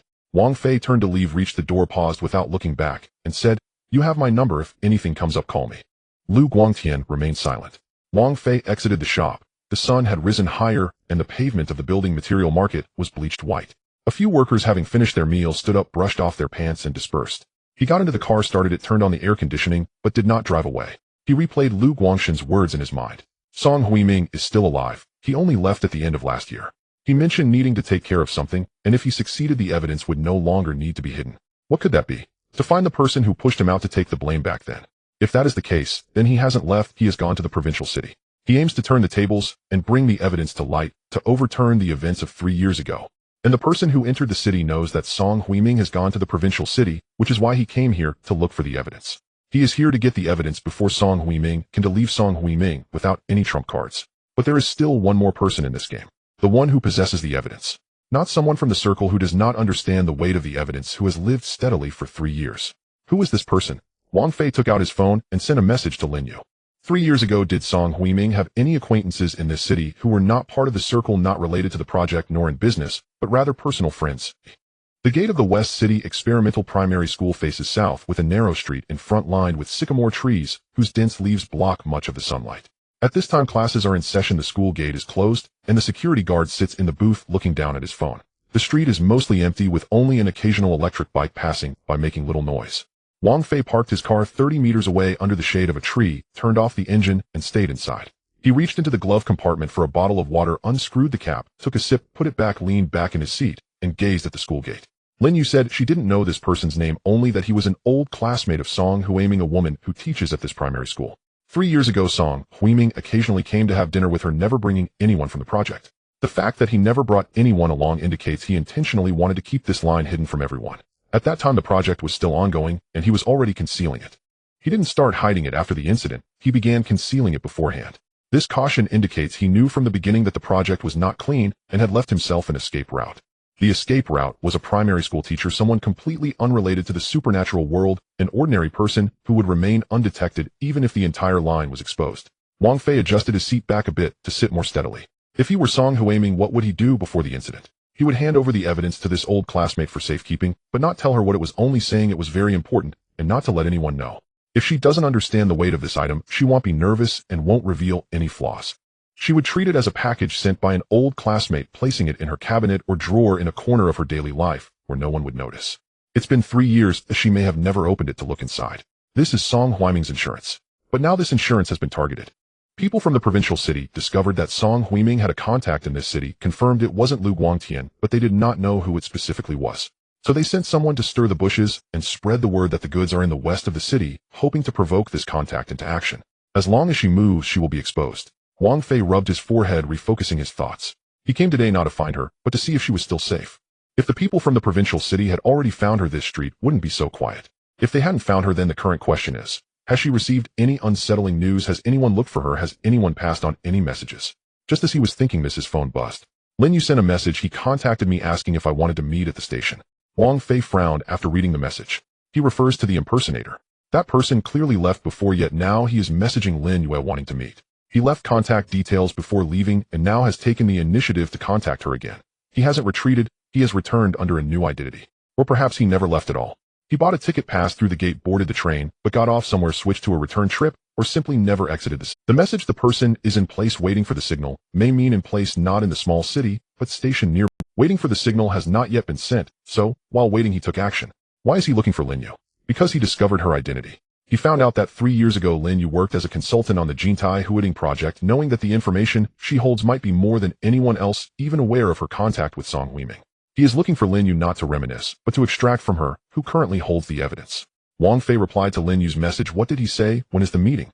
Lin Yu replied, this afternoon. He said he would pass by and wanted to meet. I said I didn't have time. He said to arrange another meeting when I am free, and his tone was very polite. Wang Fei looked at this message and tapped his fingers on the phone case twice. He did not pressure her, he was testing her. He watched to see if she would bring up Song Huiming or ask about the events from 3 years ago. If she brought it up, it would indicate she knows more than she lets on, and he could follow up for more information. Lin Yu, of course, did not mention it. She rejected him firmly, no time, closing the door with a single statement offering neither information nor attitude. But her reply to him essentially told him, I am cooperating with you. I haven't said much to him, but this person is still around, and this matter is still in motion. He mentally reviewed the meeting Lin Yu had today, and then collected his thoughts. She had already shown her stance in their last meeting, and the current exchange of intelligence is a further cooperation, temporarily, not requiring repeated testing. Wang Fei replied with a single word, okay. Then he set his phone down and continued watching the school gate. At 10:10 parents began arriving to pick up their children. Some came by electric bike, others on foot, standing in small groups outside the gate chatting with each other. The security guard came out of the booth, stood by the iron gate, and glanced down the street. Wang Fei scanned the faces of the parents picking up their children, and no one appeared particularly anxious or unusual. He then redirected his gaze to the narrow alley beside the school gate. That is a gap between the school's outer wall and the neighboring residential building, wide enough for a person to stand in with the trash can place there, usually unvisited. If someone wanted to talk to this teacher, they wouldn't do it at the school gate, it would be too conspicuous. They also wouldn't go near her home, it would be too easy to be recognized. They would look for an inconspicuous place like this alley entrance or along her route home. He mentally organized that school usually lets out at 5. Teachers might leave between 4:30 and 5:30. If she rides an electric bike, which route would she take? If she walks, which side would she go? He didn't know any of this. He didn't need to know today. Today he was here to memorize her face and clearly mark her position in this situation. At 11:30 school let out for the morning. The iron gate opened and the children lined up to exit, with parents rushing and filling the street with sounds, some calling names, others honking, electric bikes jostling together as they backed away. Wang Fei remained still, his gaze passing through the crowd, landing on a woman walking out of the teaching building. She appeared to be in her 40s, wearing a dark gray long-sleeved shirt with the sleeves rolled up to her forearms, paired with dark pants and flat shoes. Her hair was tied up, uncolored, with a calm face that carried a hint of seriousness when she wasn't smiling. She didn't walk towards the school gate, but went around the side of the teaching building, reaching the wash basin by the playground, turning on the tap to wash her hands, then drying them with a paper towel, standing there watching the children on the playground for a moment. She wasn't there to pick up a child, she was part of the school herself. Judging by her pace, she was neither hurried nor slow, not walking with anyone. Most likely a teacher, and she probably lives nearby. Wang Fei memorized her appearance without taking a photo, there was no need. Her face was easy to recognize, with slightly drooping eyes, a high nose bridge, and a small mole at the left corner of her mouth. After washing her hands, she walked around the playground towards the duty room on the side of the school gate, entered, and did not come out again. Wang Fei withdrew his gaze, adjusted his seat back, and started the car. He couldn't stay at the school gate for too long. School was about to let out. Once the children finished coming out, a car that remained parked would be very conspicuous. He slowly drove his car out of the parking space, heading north along the street by the school, moving slowly while scanning the area around the school. About 300 meters north of the school is an old residential area with no security at the entrance and the gate broken, left open. This type of neighborhood is mostly inhabited by long-term residents who have worked in the area for over a decade, with affordable rents, convenient living, and close proximity to the school. If she is a teacher at this school, she wouldn't live too far from it. It's highly likely she resides nearby. This old neighborhood is the most probable choice. He drove past the entrance of the neighborhood, but did not enter. Then he drove another 200 meters north, turned left, and circled back to the back of the school, slowly passing through the alley behind. The back door was locked, and a few bags of renovation debris were piled up at the entrance, yet to be cleared. This alley is empty during the day and poorly lit at night. If someone wanted to ambush someone, this back alley would be much more convenient than the front gate. He stored all this information in his mind, then drove onto the main road, heading back in the direction of his residence. At 1 in the afternoon, he returned home, ate a bowl of noodles, and sat in the living room reviewing the events from the morning. Song Huiming's old classmate teaches at the West City Experimental Primary School and most likely lives nearby. She seemed to be living a tranquil life, showing no signs of having been approached by anyone. But that does not mean she won't be found later. Since the people from the provincial city have already sent someone to stir the bushes, if the snake does not move, they will become increasingly aggressive. The next step for the impersonator is likely to dig up Song Huiming's background, investigating his past connections and tracing it back to this teacher. He must not let the other side find her first. If they find her, she becomes the passive party, knowing nothing, suddenly being questioned about an event from 3 years ago. She will panic and say the wrong thing. Saying the wrong thing would let the other party know she is holding on to something, and then it would be a matter of how to get it from her. Once the evidence is taken away, Song Huiming's line will be ruined. The matters Song Huiming is handling in the provincial city will also falter due to the loss of his trump card. Wang Fei pushed the bowl aside, picked up his phone, and was about to message his team leader to arrange for someone to set up a covert lookout around the school when the team leader's message arrived first. Wang, there's a situation. That construction material middleman Lu Guangtian just received a call. After hanging up, he closed the store and drove toward the old granary in the West City. Should we follow? The old granary. 3 months ago, someone rented a factory space, turning the lights on once or twice a month. Lu Guangtian going there at this time means he was called. Whoever called him is either one of Song Huiming's people or part of the provincial city's crew. Regardless of which side it is at this time, and in this direction, it won't be a trivial matter. Wang Fei picked up his phone, stood up, and walked while replying. Follow him, don't get too close, see who he meets, and keep me. He stepped out, went downstairs, started the car, and headed toward the West City. This time the light at the old granary might be a signal visible to everyone. The old granary in the west of the city is only marked on the navigation as West Suburban Granary Site, without a detailed address.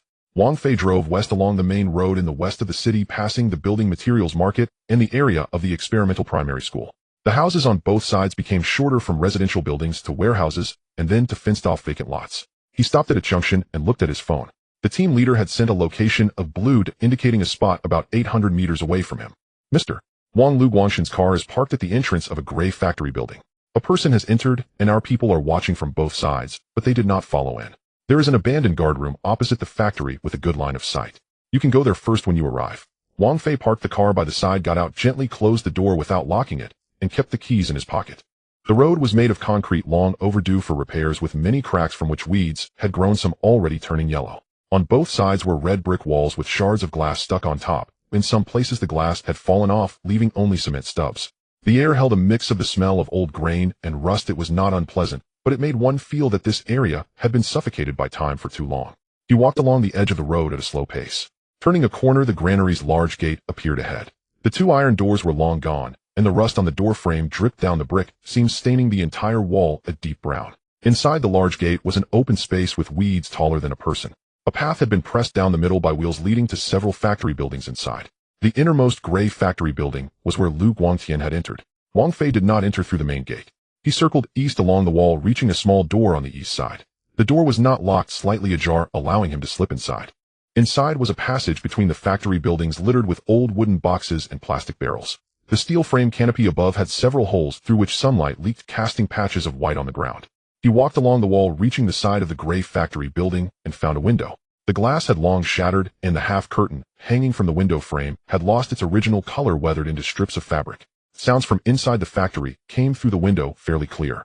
Lu Guangtian's voice was the first to arrive. His tone was not particularly excited, but his voice was much louder than in the morning at the shop, tinged with an urgency that could not be suppressed. You called me over just to say this. Another voice replied, a younger man with a low voice, even a bit flat, as if discussing something that did not concern him. Boss Lu, I mean no offense, just passing on a message. The provincial capital asked me to tell you that you don't need to worry about Song Huiming anymore. Lu Guangtian responded, whether I care or not is not up to the provincial capital. The other voice paused and said, the provincial capital means that you have helped him for 3 years, which is enough. As for what comes next, you can pretend you don't know. It won't do you any harm. Lu Guangtian did not reply. Wang Fei peered through the gap in the window. The factory interior was quite empty. The ground had cement bases left from dismantled machines, and the distribution box hanging on the wall had its door wide open with all the wires pulled out. Lu Guangtian stood near the door, his hands tucked into the pockets of his jacket. In front of him stood 2 men. One appeared to be in his early 30s, wearing a dark long-sleeved shirt with the sleeves down, and buttoned his face fair and clean, not looking like someone who did rough work. The other stood slightly behind him, younger, in short sleeves with a scar on his arm, silently watching Lu Guangtian. The fair-skinned man pulled an envelope from his pocket, held it in his hand without immediately handing it over, and said, this is a token of goodwill, not much enough for you to open a new store elsewhere. The provincial capital said that you have helped before. They remember, but some things should not be remembered and must be forgotten. Lu Guangtian looked at the envelope without reaching for it, and asked, is it something that Song Huiming owes you? The fair-skinned man placed the envelope on a nearby cement base, saying, whether he owes or not is not for me to decide. You have your connections, and the provincial capital has its rules. They are 2 different matters. Don't get involved. Oh, just continue with your building materials business, and no one needs to find anyone. Lu Guangtian fell silent for a moment. The only sound in the factory was the wind whistling through the broken windows, like someone blowing a whistle from afar. He finally spoke. Have you found Song Huiming? The fair-skinned man did not answer this question. He turned his head, exchanged a glance with the scarred man behind him, then turned back and said, Boss Lu, I've delivered the message. Whether you take it is your business. Whether you leave is also your decision. But don't delay too long. After speaking, he turned to walk toward the other end of the factory. The scarred man followed him, took a few steps, turned back to glance at Lu Guangtian without saying anything, and then caught up. Wang Fei stepped back from the window, sticking to the wall, waiting for them to walk away. The sound of an iron gate being pulled open came from the factory, followed by footsteps that grew fainter, eventually covered by the wind. After about 2 minutes, he emerged from the passage and circled to the front of the factory. Lu Guangtian was still standing inside, unmoving. The envelope remained untouched on the cement base. Wang Fei walked in, stepping on the broken bricks, making a noise. Lu Guangtian turned back, seeing him, his expression complex, a mix of embarrassment at being caught and suppressed anger. He asked, Did you follow me here? Wang Fei replied, Weren't you the one who came by yourself? Lu Guangtian did not ask further. He turned back, looking at the envelope, reached to pick it up, flipping it over in his hand without opening it. Wang Fei stepped closer, standing beside him, saying, I told you not to get involved. Oh, what's the offer? Lu Guangtian opened the envelope, took a glance inside, then handed it to him. Wang Fei received it and glanced at the contents. It was not cash, but a check for a substantial amount. After reading it, he folded the envelope and placed it back on the cement base. Will you take it? Lu Guangtian replied, accepting it means selling out Song Huiming. He put his hands back in his pockets, saying, I told you I owe him a favor. It's not a big deal, but when you're indebted you realize that such favors cannot be repaid. They can only be remembered. Wang Fei said, If you don't take it, they will find someone else to replace you. I know, Lu Guangtian said. They came today not to persuade me, but to inform me that they know my connection to Song Huiming. Persuasion is polite. If it's impolite, we won't meet like this next time. Wang Fei looked at him, asking, Aren't you afraid? Lu Guangtian did not answer immediately. He bent down, took the envelope from the cement base, stuffed it into his jacket pocket, patted it, and stood up. Fear is one thing, selling is another. I'm just a building materials seller, or whether I'm afraid or not is the same. But selling someone, I can't do that. Wang Fei scanned the factory again. In the corner were piles of old burlap sacks, some of which were torn, spilling out dried remnants of grain that had turned black. A thick layer of dust lay on the steel beams above, and when the wind blew, fine dust fell floating in the sunlight. Did they mention the whereabouts of Song Huiming? Lu Guangtian shook his head, saying they didn't say. But from what he said, they haven't found him yet. If they had found him, they wouldn't come looking for me. Wang Fei replied, The investigation has become strict. They are desperate, which is why they are searching one by one. The case of Song Huiming is in the Supernatural Center. You all thought no one was investigating, but that's no longer the case. Someone has evidence-based leads, and they want to cut it off before it explodes. Lu Guangtian asked, Then is there still use for Song Huiming to come back? Yes, as long as he is alive, and holding on to that name, he is useful. Finding evidence is one line, while looking for Song Huiming is another. Now the two lines have converged, all leading to the west of the city, which is why he told you not to get involved, afraid you might have something in your hands. Lu Guangtian remained silent for a moment, and said, I have nothing. He never left anything for me. That's good. Wang Fei took a few steps outside, stopped, and turned back, saying, The envelope they gave you today, keep it untouched. It is not about money but evidence. If it truly comes to investigation later, this item can prove your relationship with them. It was not you who sought them out, but whether you can explain it clearly then depends on whether you have touched this check. Lu Guangtian nodded, saying, I understand this. Wang Fei walked out of the factory's sunlight, instantly striking his face, causing a slight glare. He squinted, took out his phone, and sent a message to the team leader. Lu Guangtian is fine. Those two who left follow them, and see where they go and where they land. They are not from this city. They should be sent from the provincial capital, part of the same group as the previous impersonator. They brought a check, which means they really intend to capture him. You all follow them, but don't alert them. The team leader replied, Received, Mr. Wang. The person on the west side has already followed them, and is heading toward the train station. The train station, again the train station. This city is not large, yet the train station seems to be the first landing point for all outsiders. Wang Fei put his phone back in his pocket and walked toward where he parked. The provincial capital is anxious. They sent the first batch of people to look for evidence. Having found nothing, they sent a second batch to silence Lu Guangtian, while still investigating the connection to Song Huiming. Taking 3 approaches indicates that someone within their ranks has issued a death order, not allowing any chance for evidence to surface. Someone from the provincial capital is scared. What they fear is not the evidence itself, but the name written on the evidence. That name is still in play. 3 years ago, they pushed the blame onto Song Huiming, distancing him from a project, while sealing the evidence, thinking that this matter had passed. 3 years later, Song Huiming went to the provincial capital, and there were new leads on the evidence's whereabouts. The things buried 3 years ago are surfacing one after another. They cannot suppress it any longer, and plan to burn all leads. Burning Lu Guangtian is the first step. Burning that primary school teacher may be the second. There is also one more person they want to burn. The one who was entrusted with the evidence by Song Huiming. Not someone within the circle who has remained silent for 3 years and has not yet been discovered. But if the provincial capital continues investigating like this after Lu Guangtian and the primary school teacher, the next one may just be this person. Wang Fei walked to the side of the car, opened the door, and sat inside. The sound of the engine starting was especially loud outside the empty granary. He sat at the steering wheel for a moment. Then he took out his phone and sent a message to Lin Yu. Did Song Huiming ever mention to you 3 years ago what kind of friend he entrusted the things to? Lin Yu replied quickly. He didn't say directly, but once he let slip saying leave it with my sister, no one will dig it up. Sister. Wang Fei stared at these 2 words. Song Huiming did not have a sister. When he was interrogated by the Supernatural Center, his family relations were thoroughly investigated. Only child parents, deceased, no siblings, no spouse, and no direct relatives in either the city or the provincial capital. No sister. But he told Lin Yu to leave it with my sister. Then this sister is not a biological sibling. It is a person, someone whom he referred to as sister. Wang Fei collected his thoughts. He sent a message to the team leader. The registered address of that shell company last time is in the west of the city. Check if there are any residents near that address. Also investigate Song Huiming's social connections 3 years ago. Did he ever recognize a god sister, or were there any close female friends younger than him whom he referred to as sister? The team leader replied received. This lead hasn't been checked before. I will arrange it immediately. Wang Fei drove out of the empty lot, exiting the granary through the main gate and heading toward the main road. Through the rearview mirror, the outline of the granary grew smaller, a gray mass squatting on the edge of the west of the city like an unmoving old beast. The one who is called sister, if she exists, is currently in some corner of the city guarding a package of things. She does not know what it is, but soon someone will come to ask her.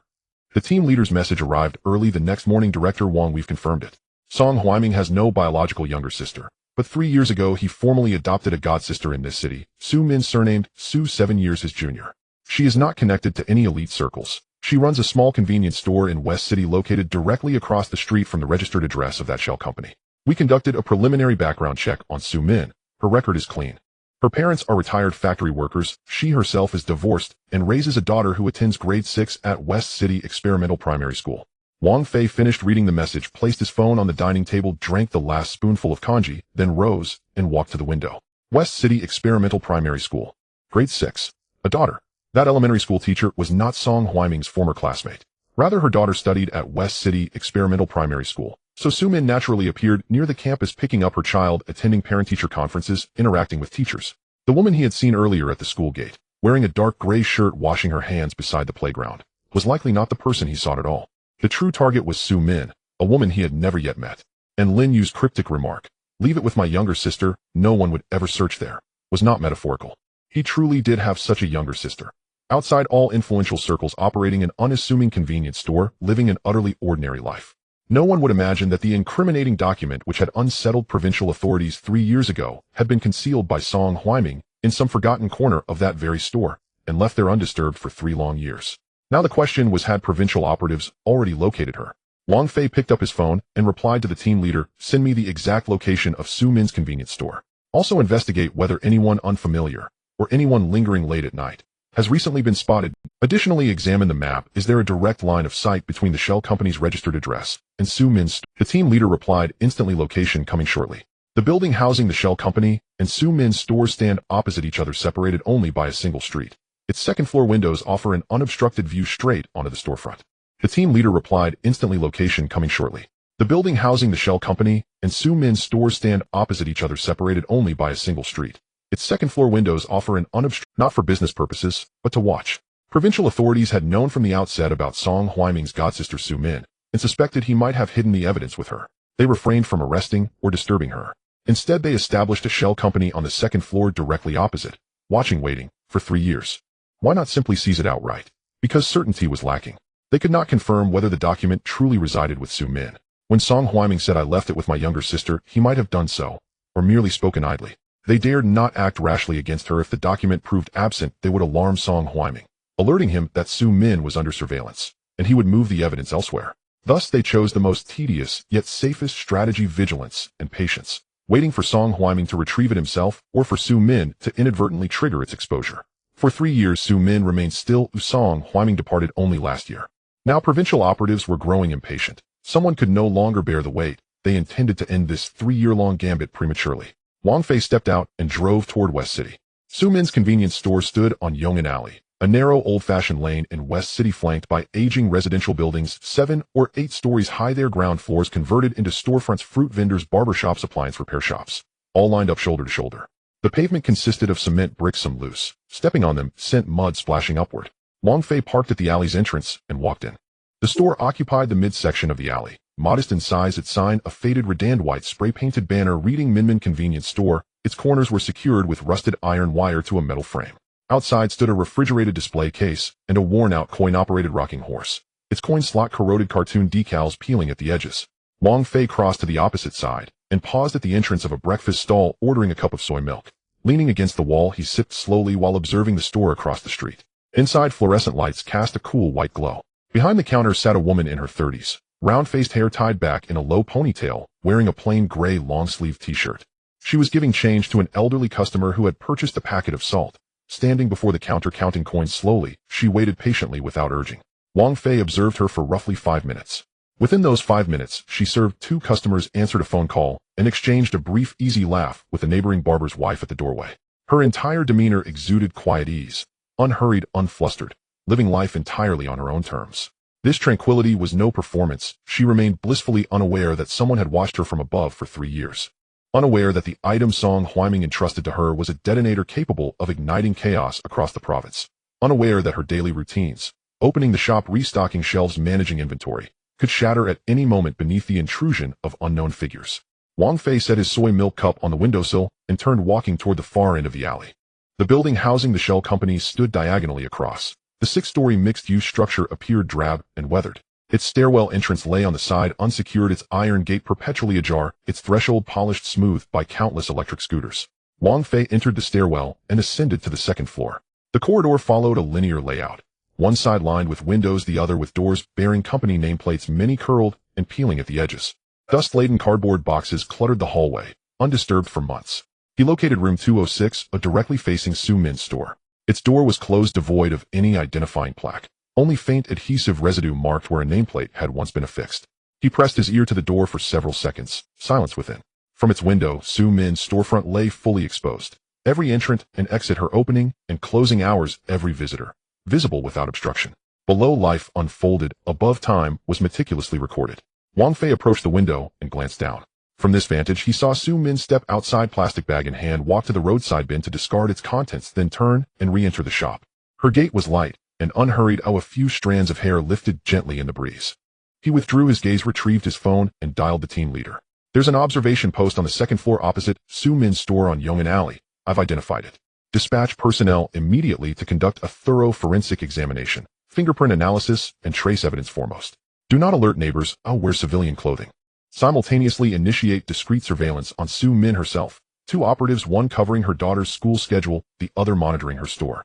Her daughter attends grade 6 at West City Experimental Primary School. Both drop-off and pickup routes must remain undetected by any outsider. The team leader finished noting the instructions and asked Director Wang, should we make direct contact with Su Min? Not yet. She remains unaware she is part of this web, unaware of her own safety. First observe whether anyone approaches her. Only then will we decide. If no one comes, let her live her life undisturbed.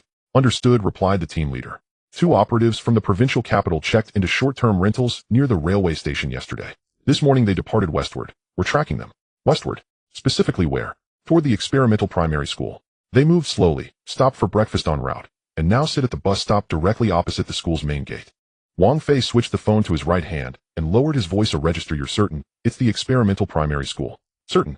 One reads a newspaper, the other scrolls through his phone. Neither has shifted position since sitting down.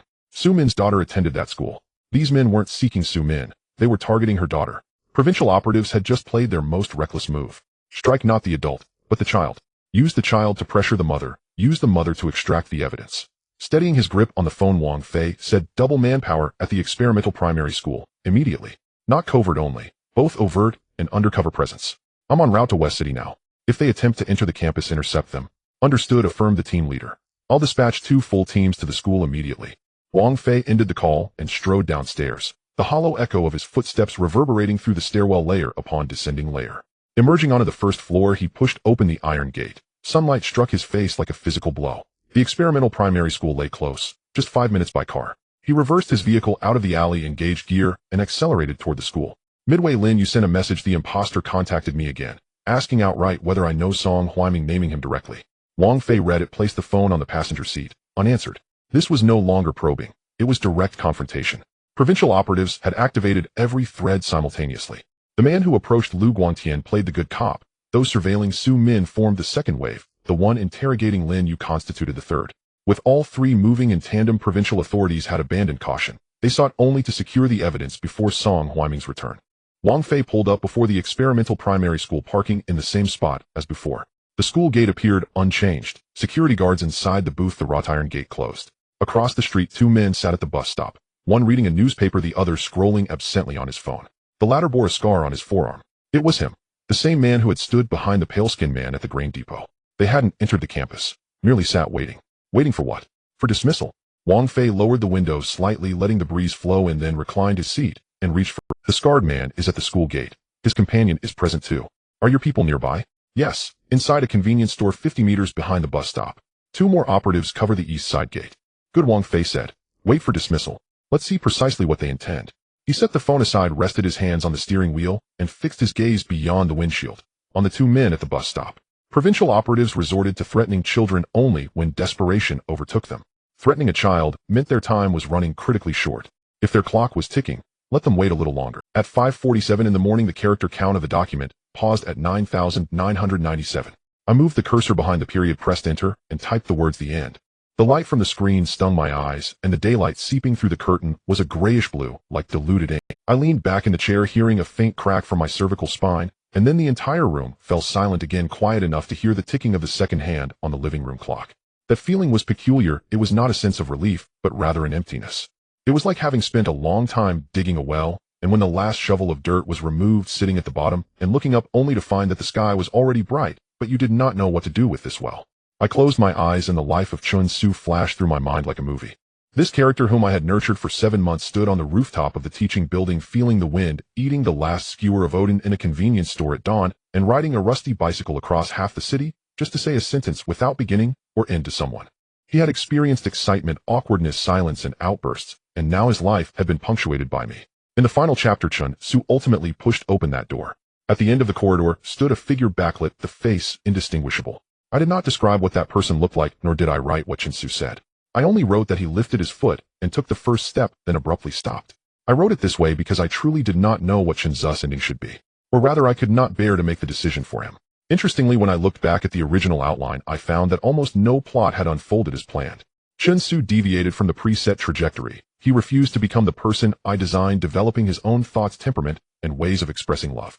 By the third month of writing, I had completely given up on guiding him, starting to follow him like a silent chronicler, simply recounting everything I witnessed.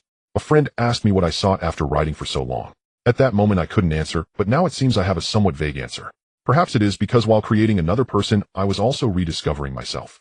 Chun Zu's weaknesses contained my own, and his courage reflected the bravery I yearned to embody. His world on the manuscript lived through my experiences, hitting the walls he faced, shedding the tears he cried, enduring the long nights. In a sense, he also traversed the paths I dared not take. I saved the document, backed it up to the cloud, and copied it to a USB drive. These actions carried a sense of ritual, as if I were handling some formalities for a life. Then I stood up and drew back the curtains. The sky outside was completely bright. The steamer at the breakfast shop downstairs was emitting white steam. Someone jogged by with a dog, and an orange cat sat on the wall licking its paws. The world continued to turn as usual. The sounds of the morning rush began to seep through the window, and no one knew that I had just concluded a chapter of life. I walked to the kitchen to pour myself a glass of water, stood for a moment, then returned to the study. My finger hovered over the mouse, hesitated for a long time, and in the end, I couldn't resist, and opened the first page. The first thing Chun Su learned at 17 was to manage his emotions in front of others. Looking at this line, I suddenly felt that I had always been sitting opposite him, separated by a narrow aisle, sharing the same desk lamp.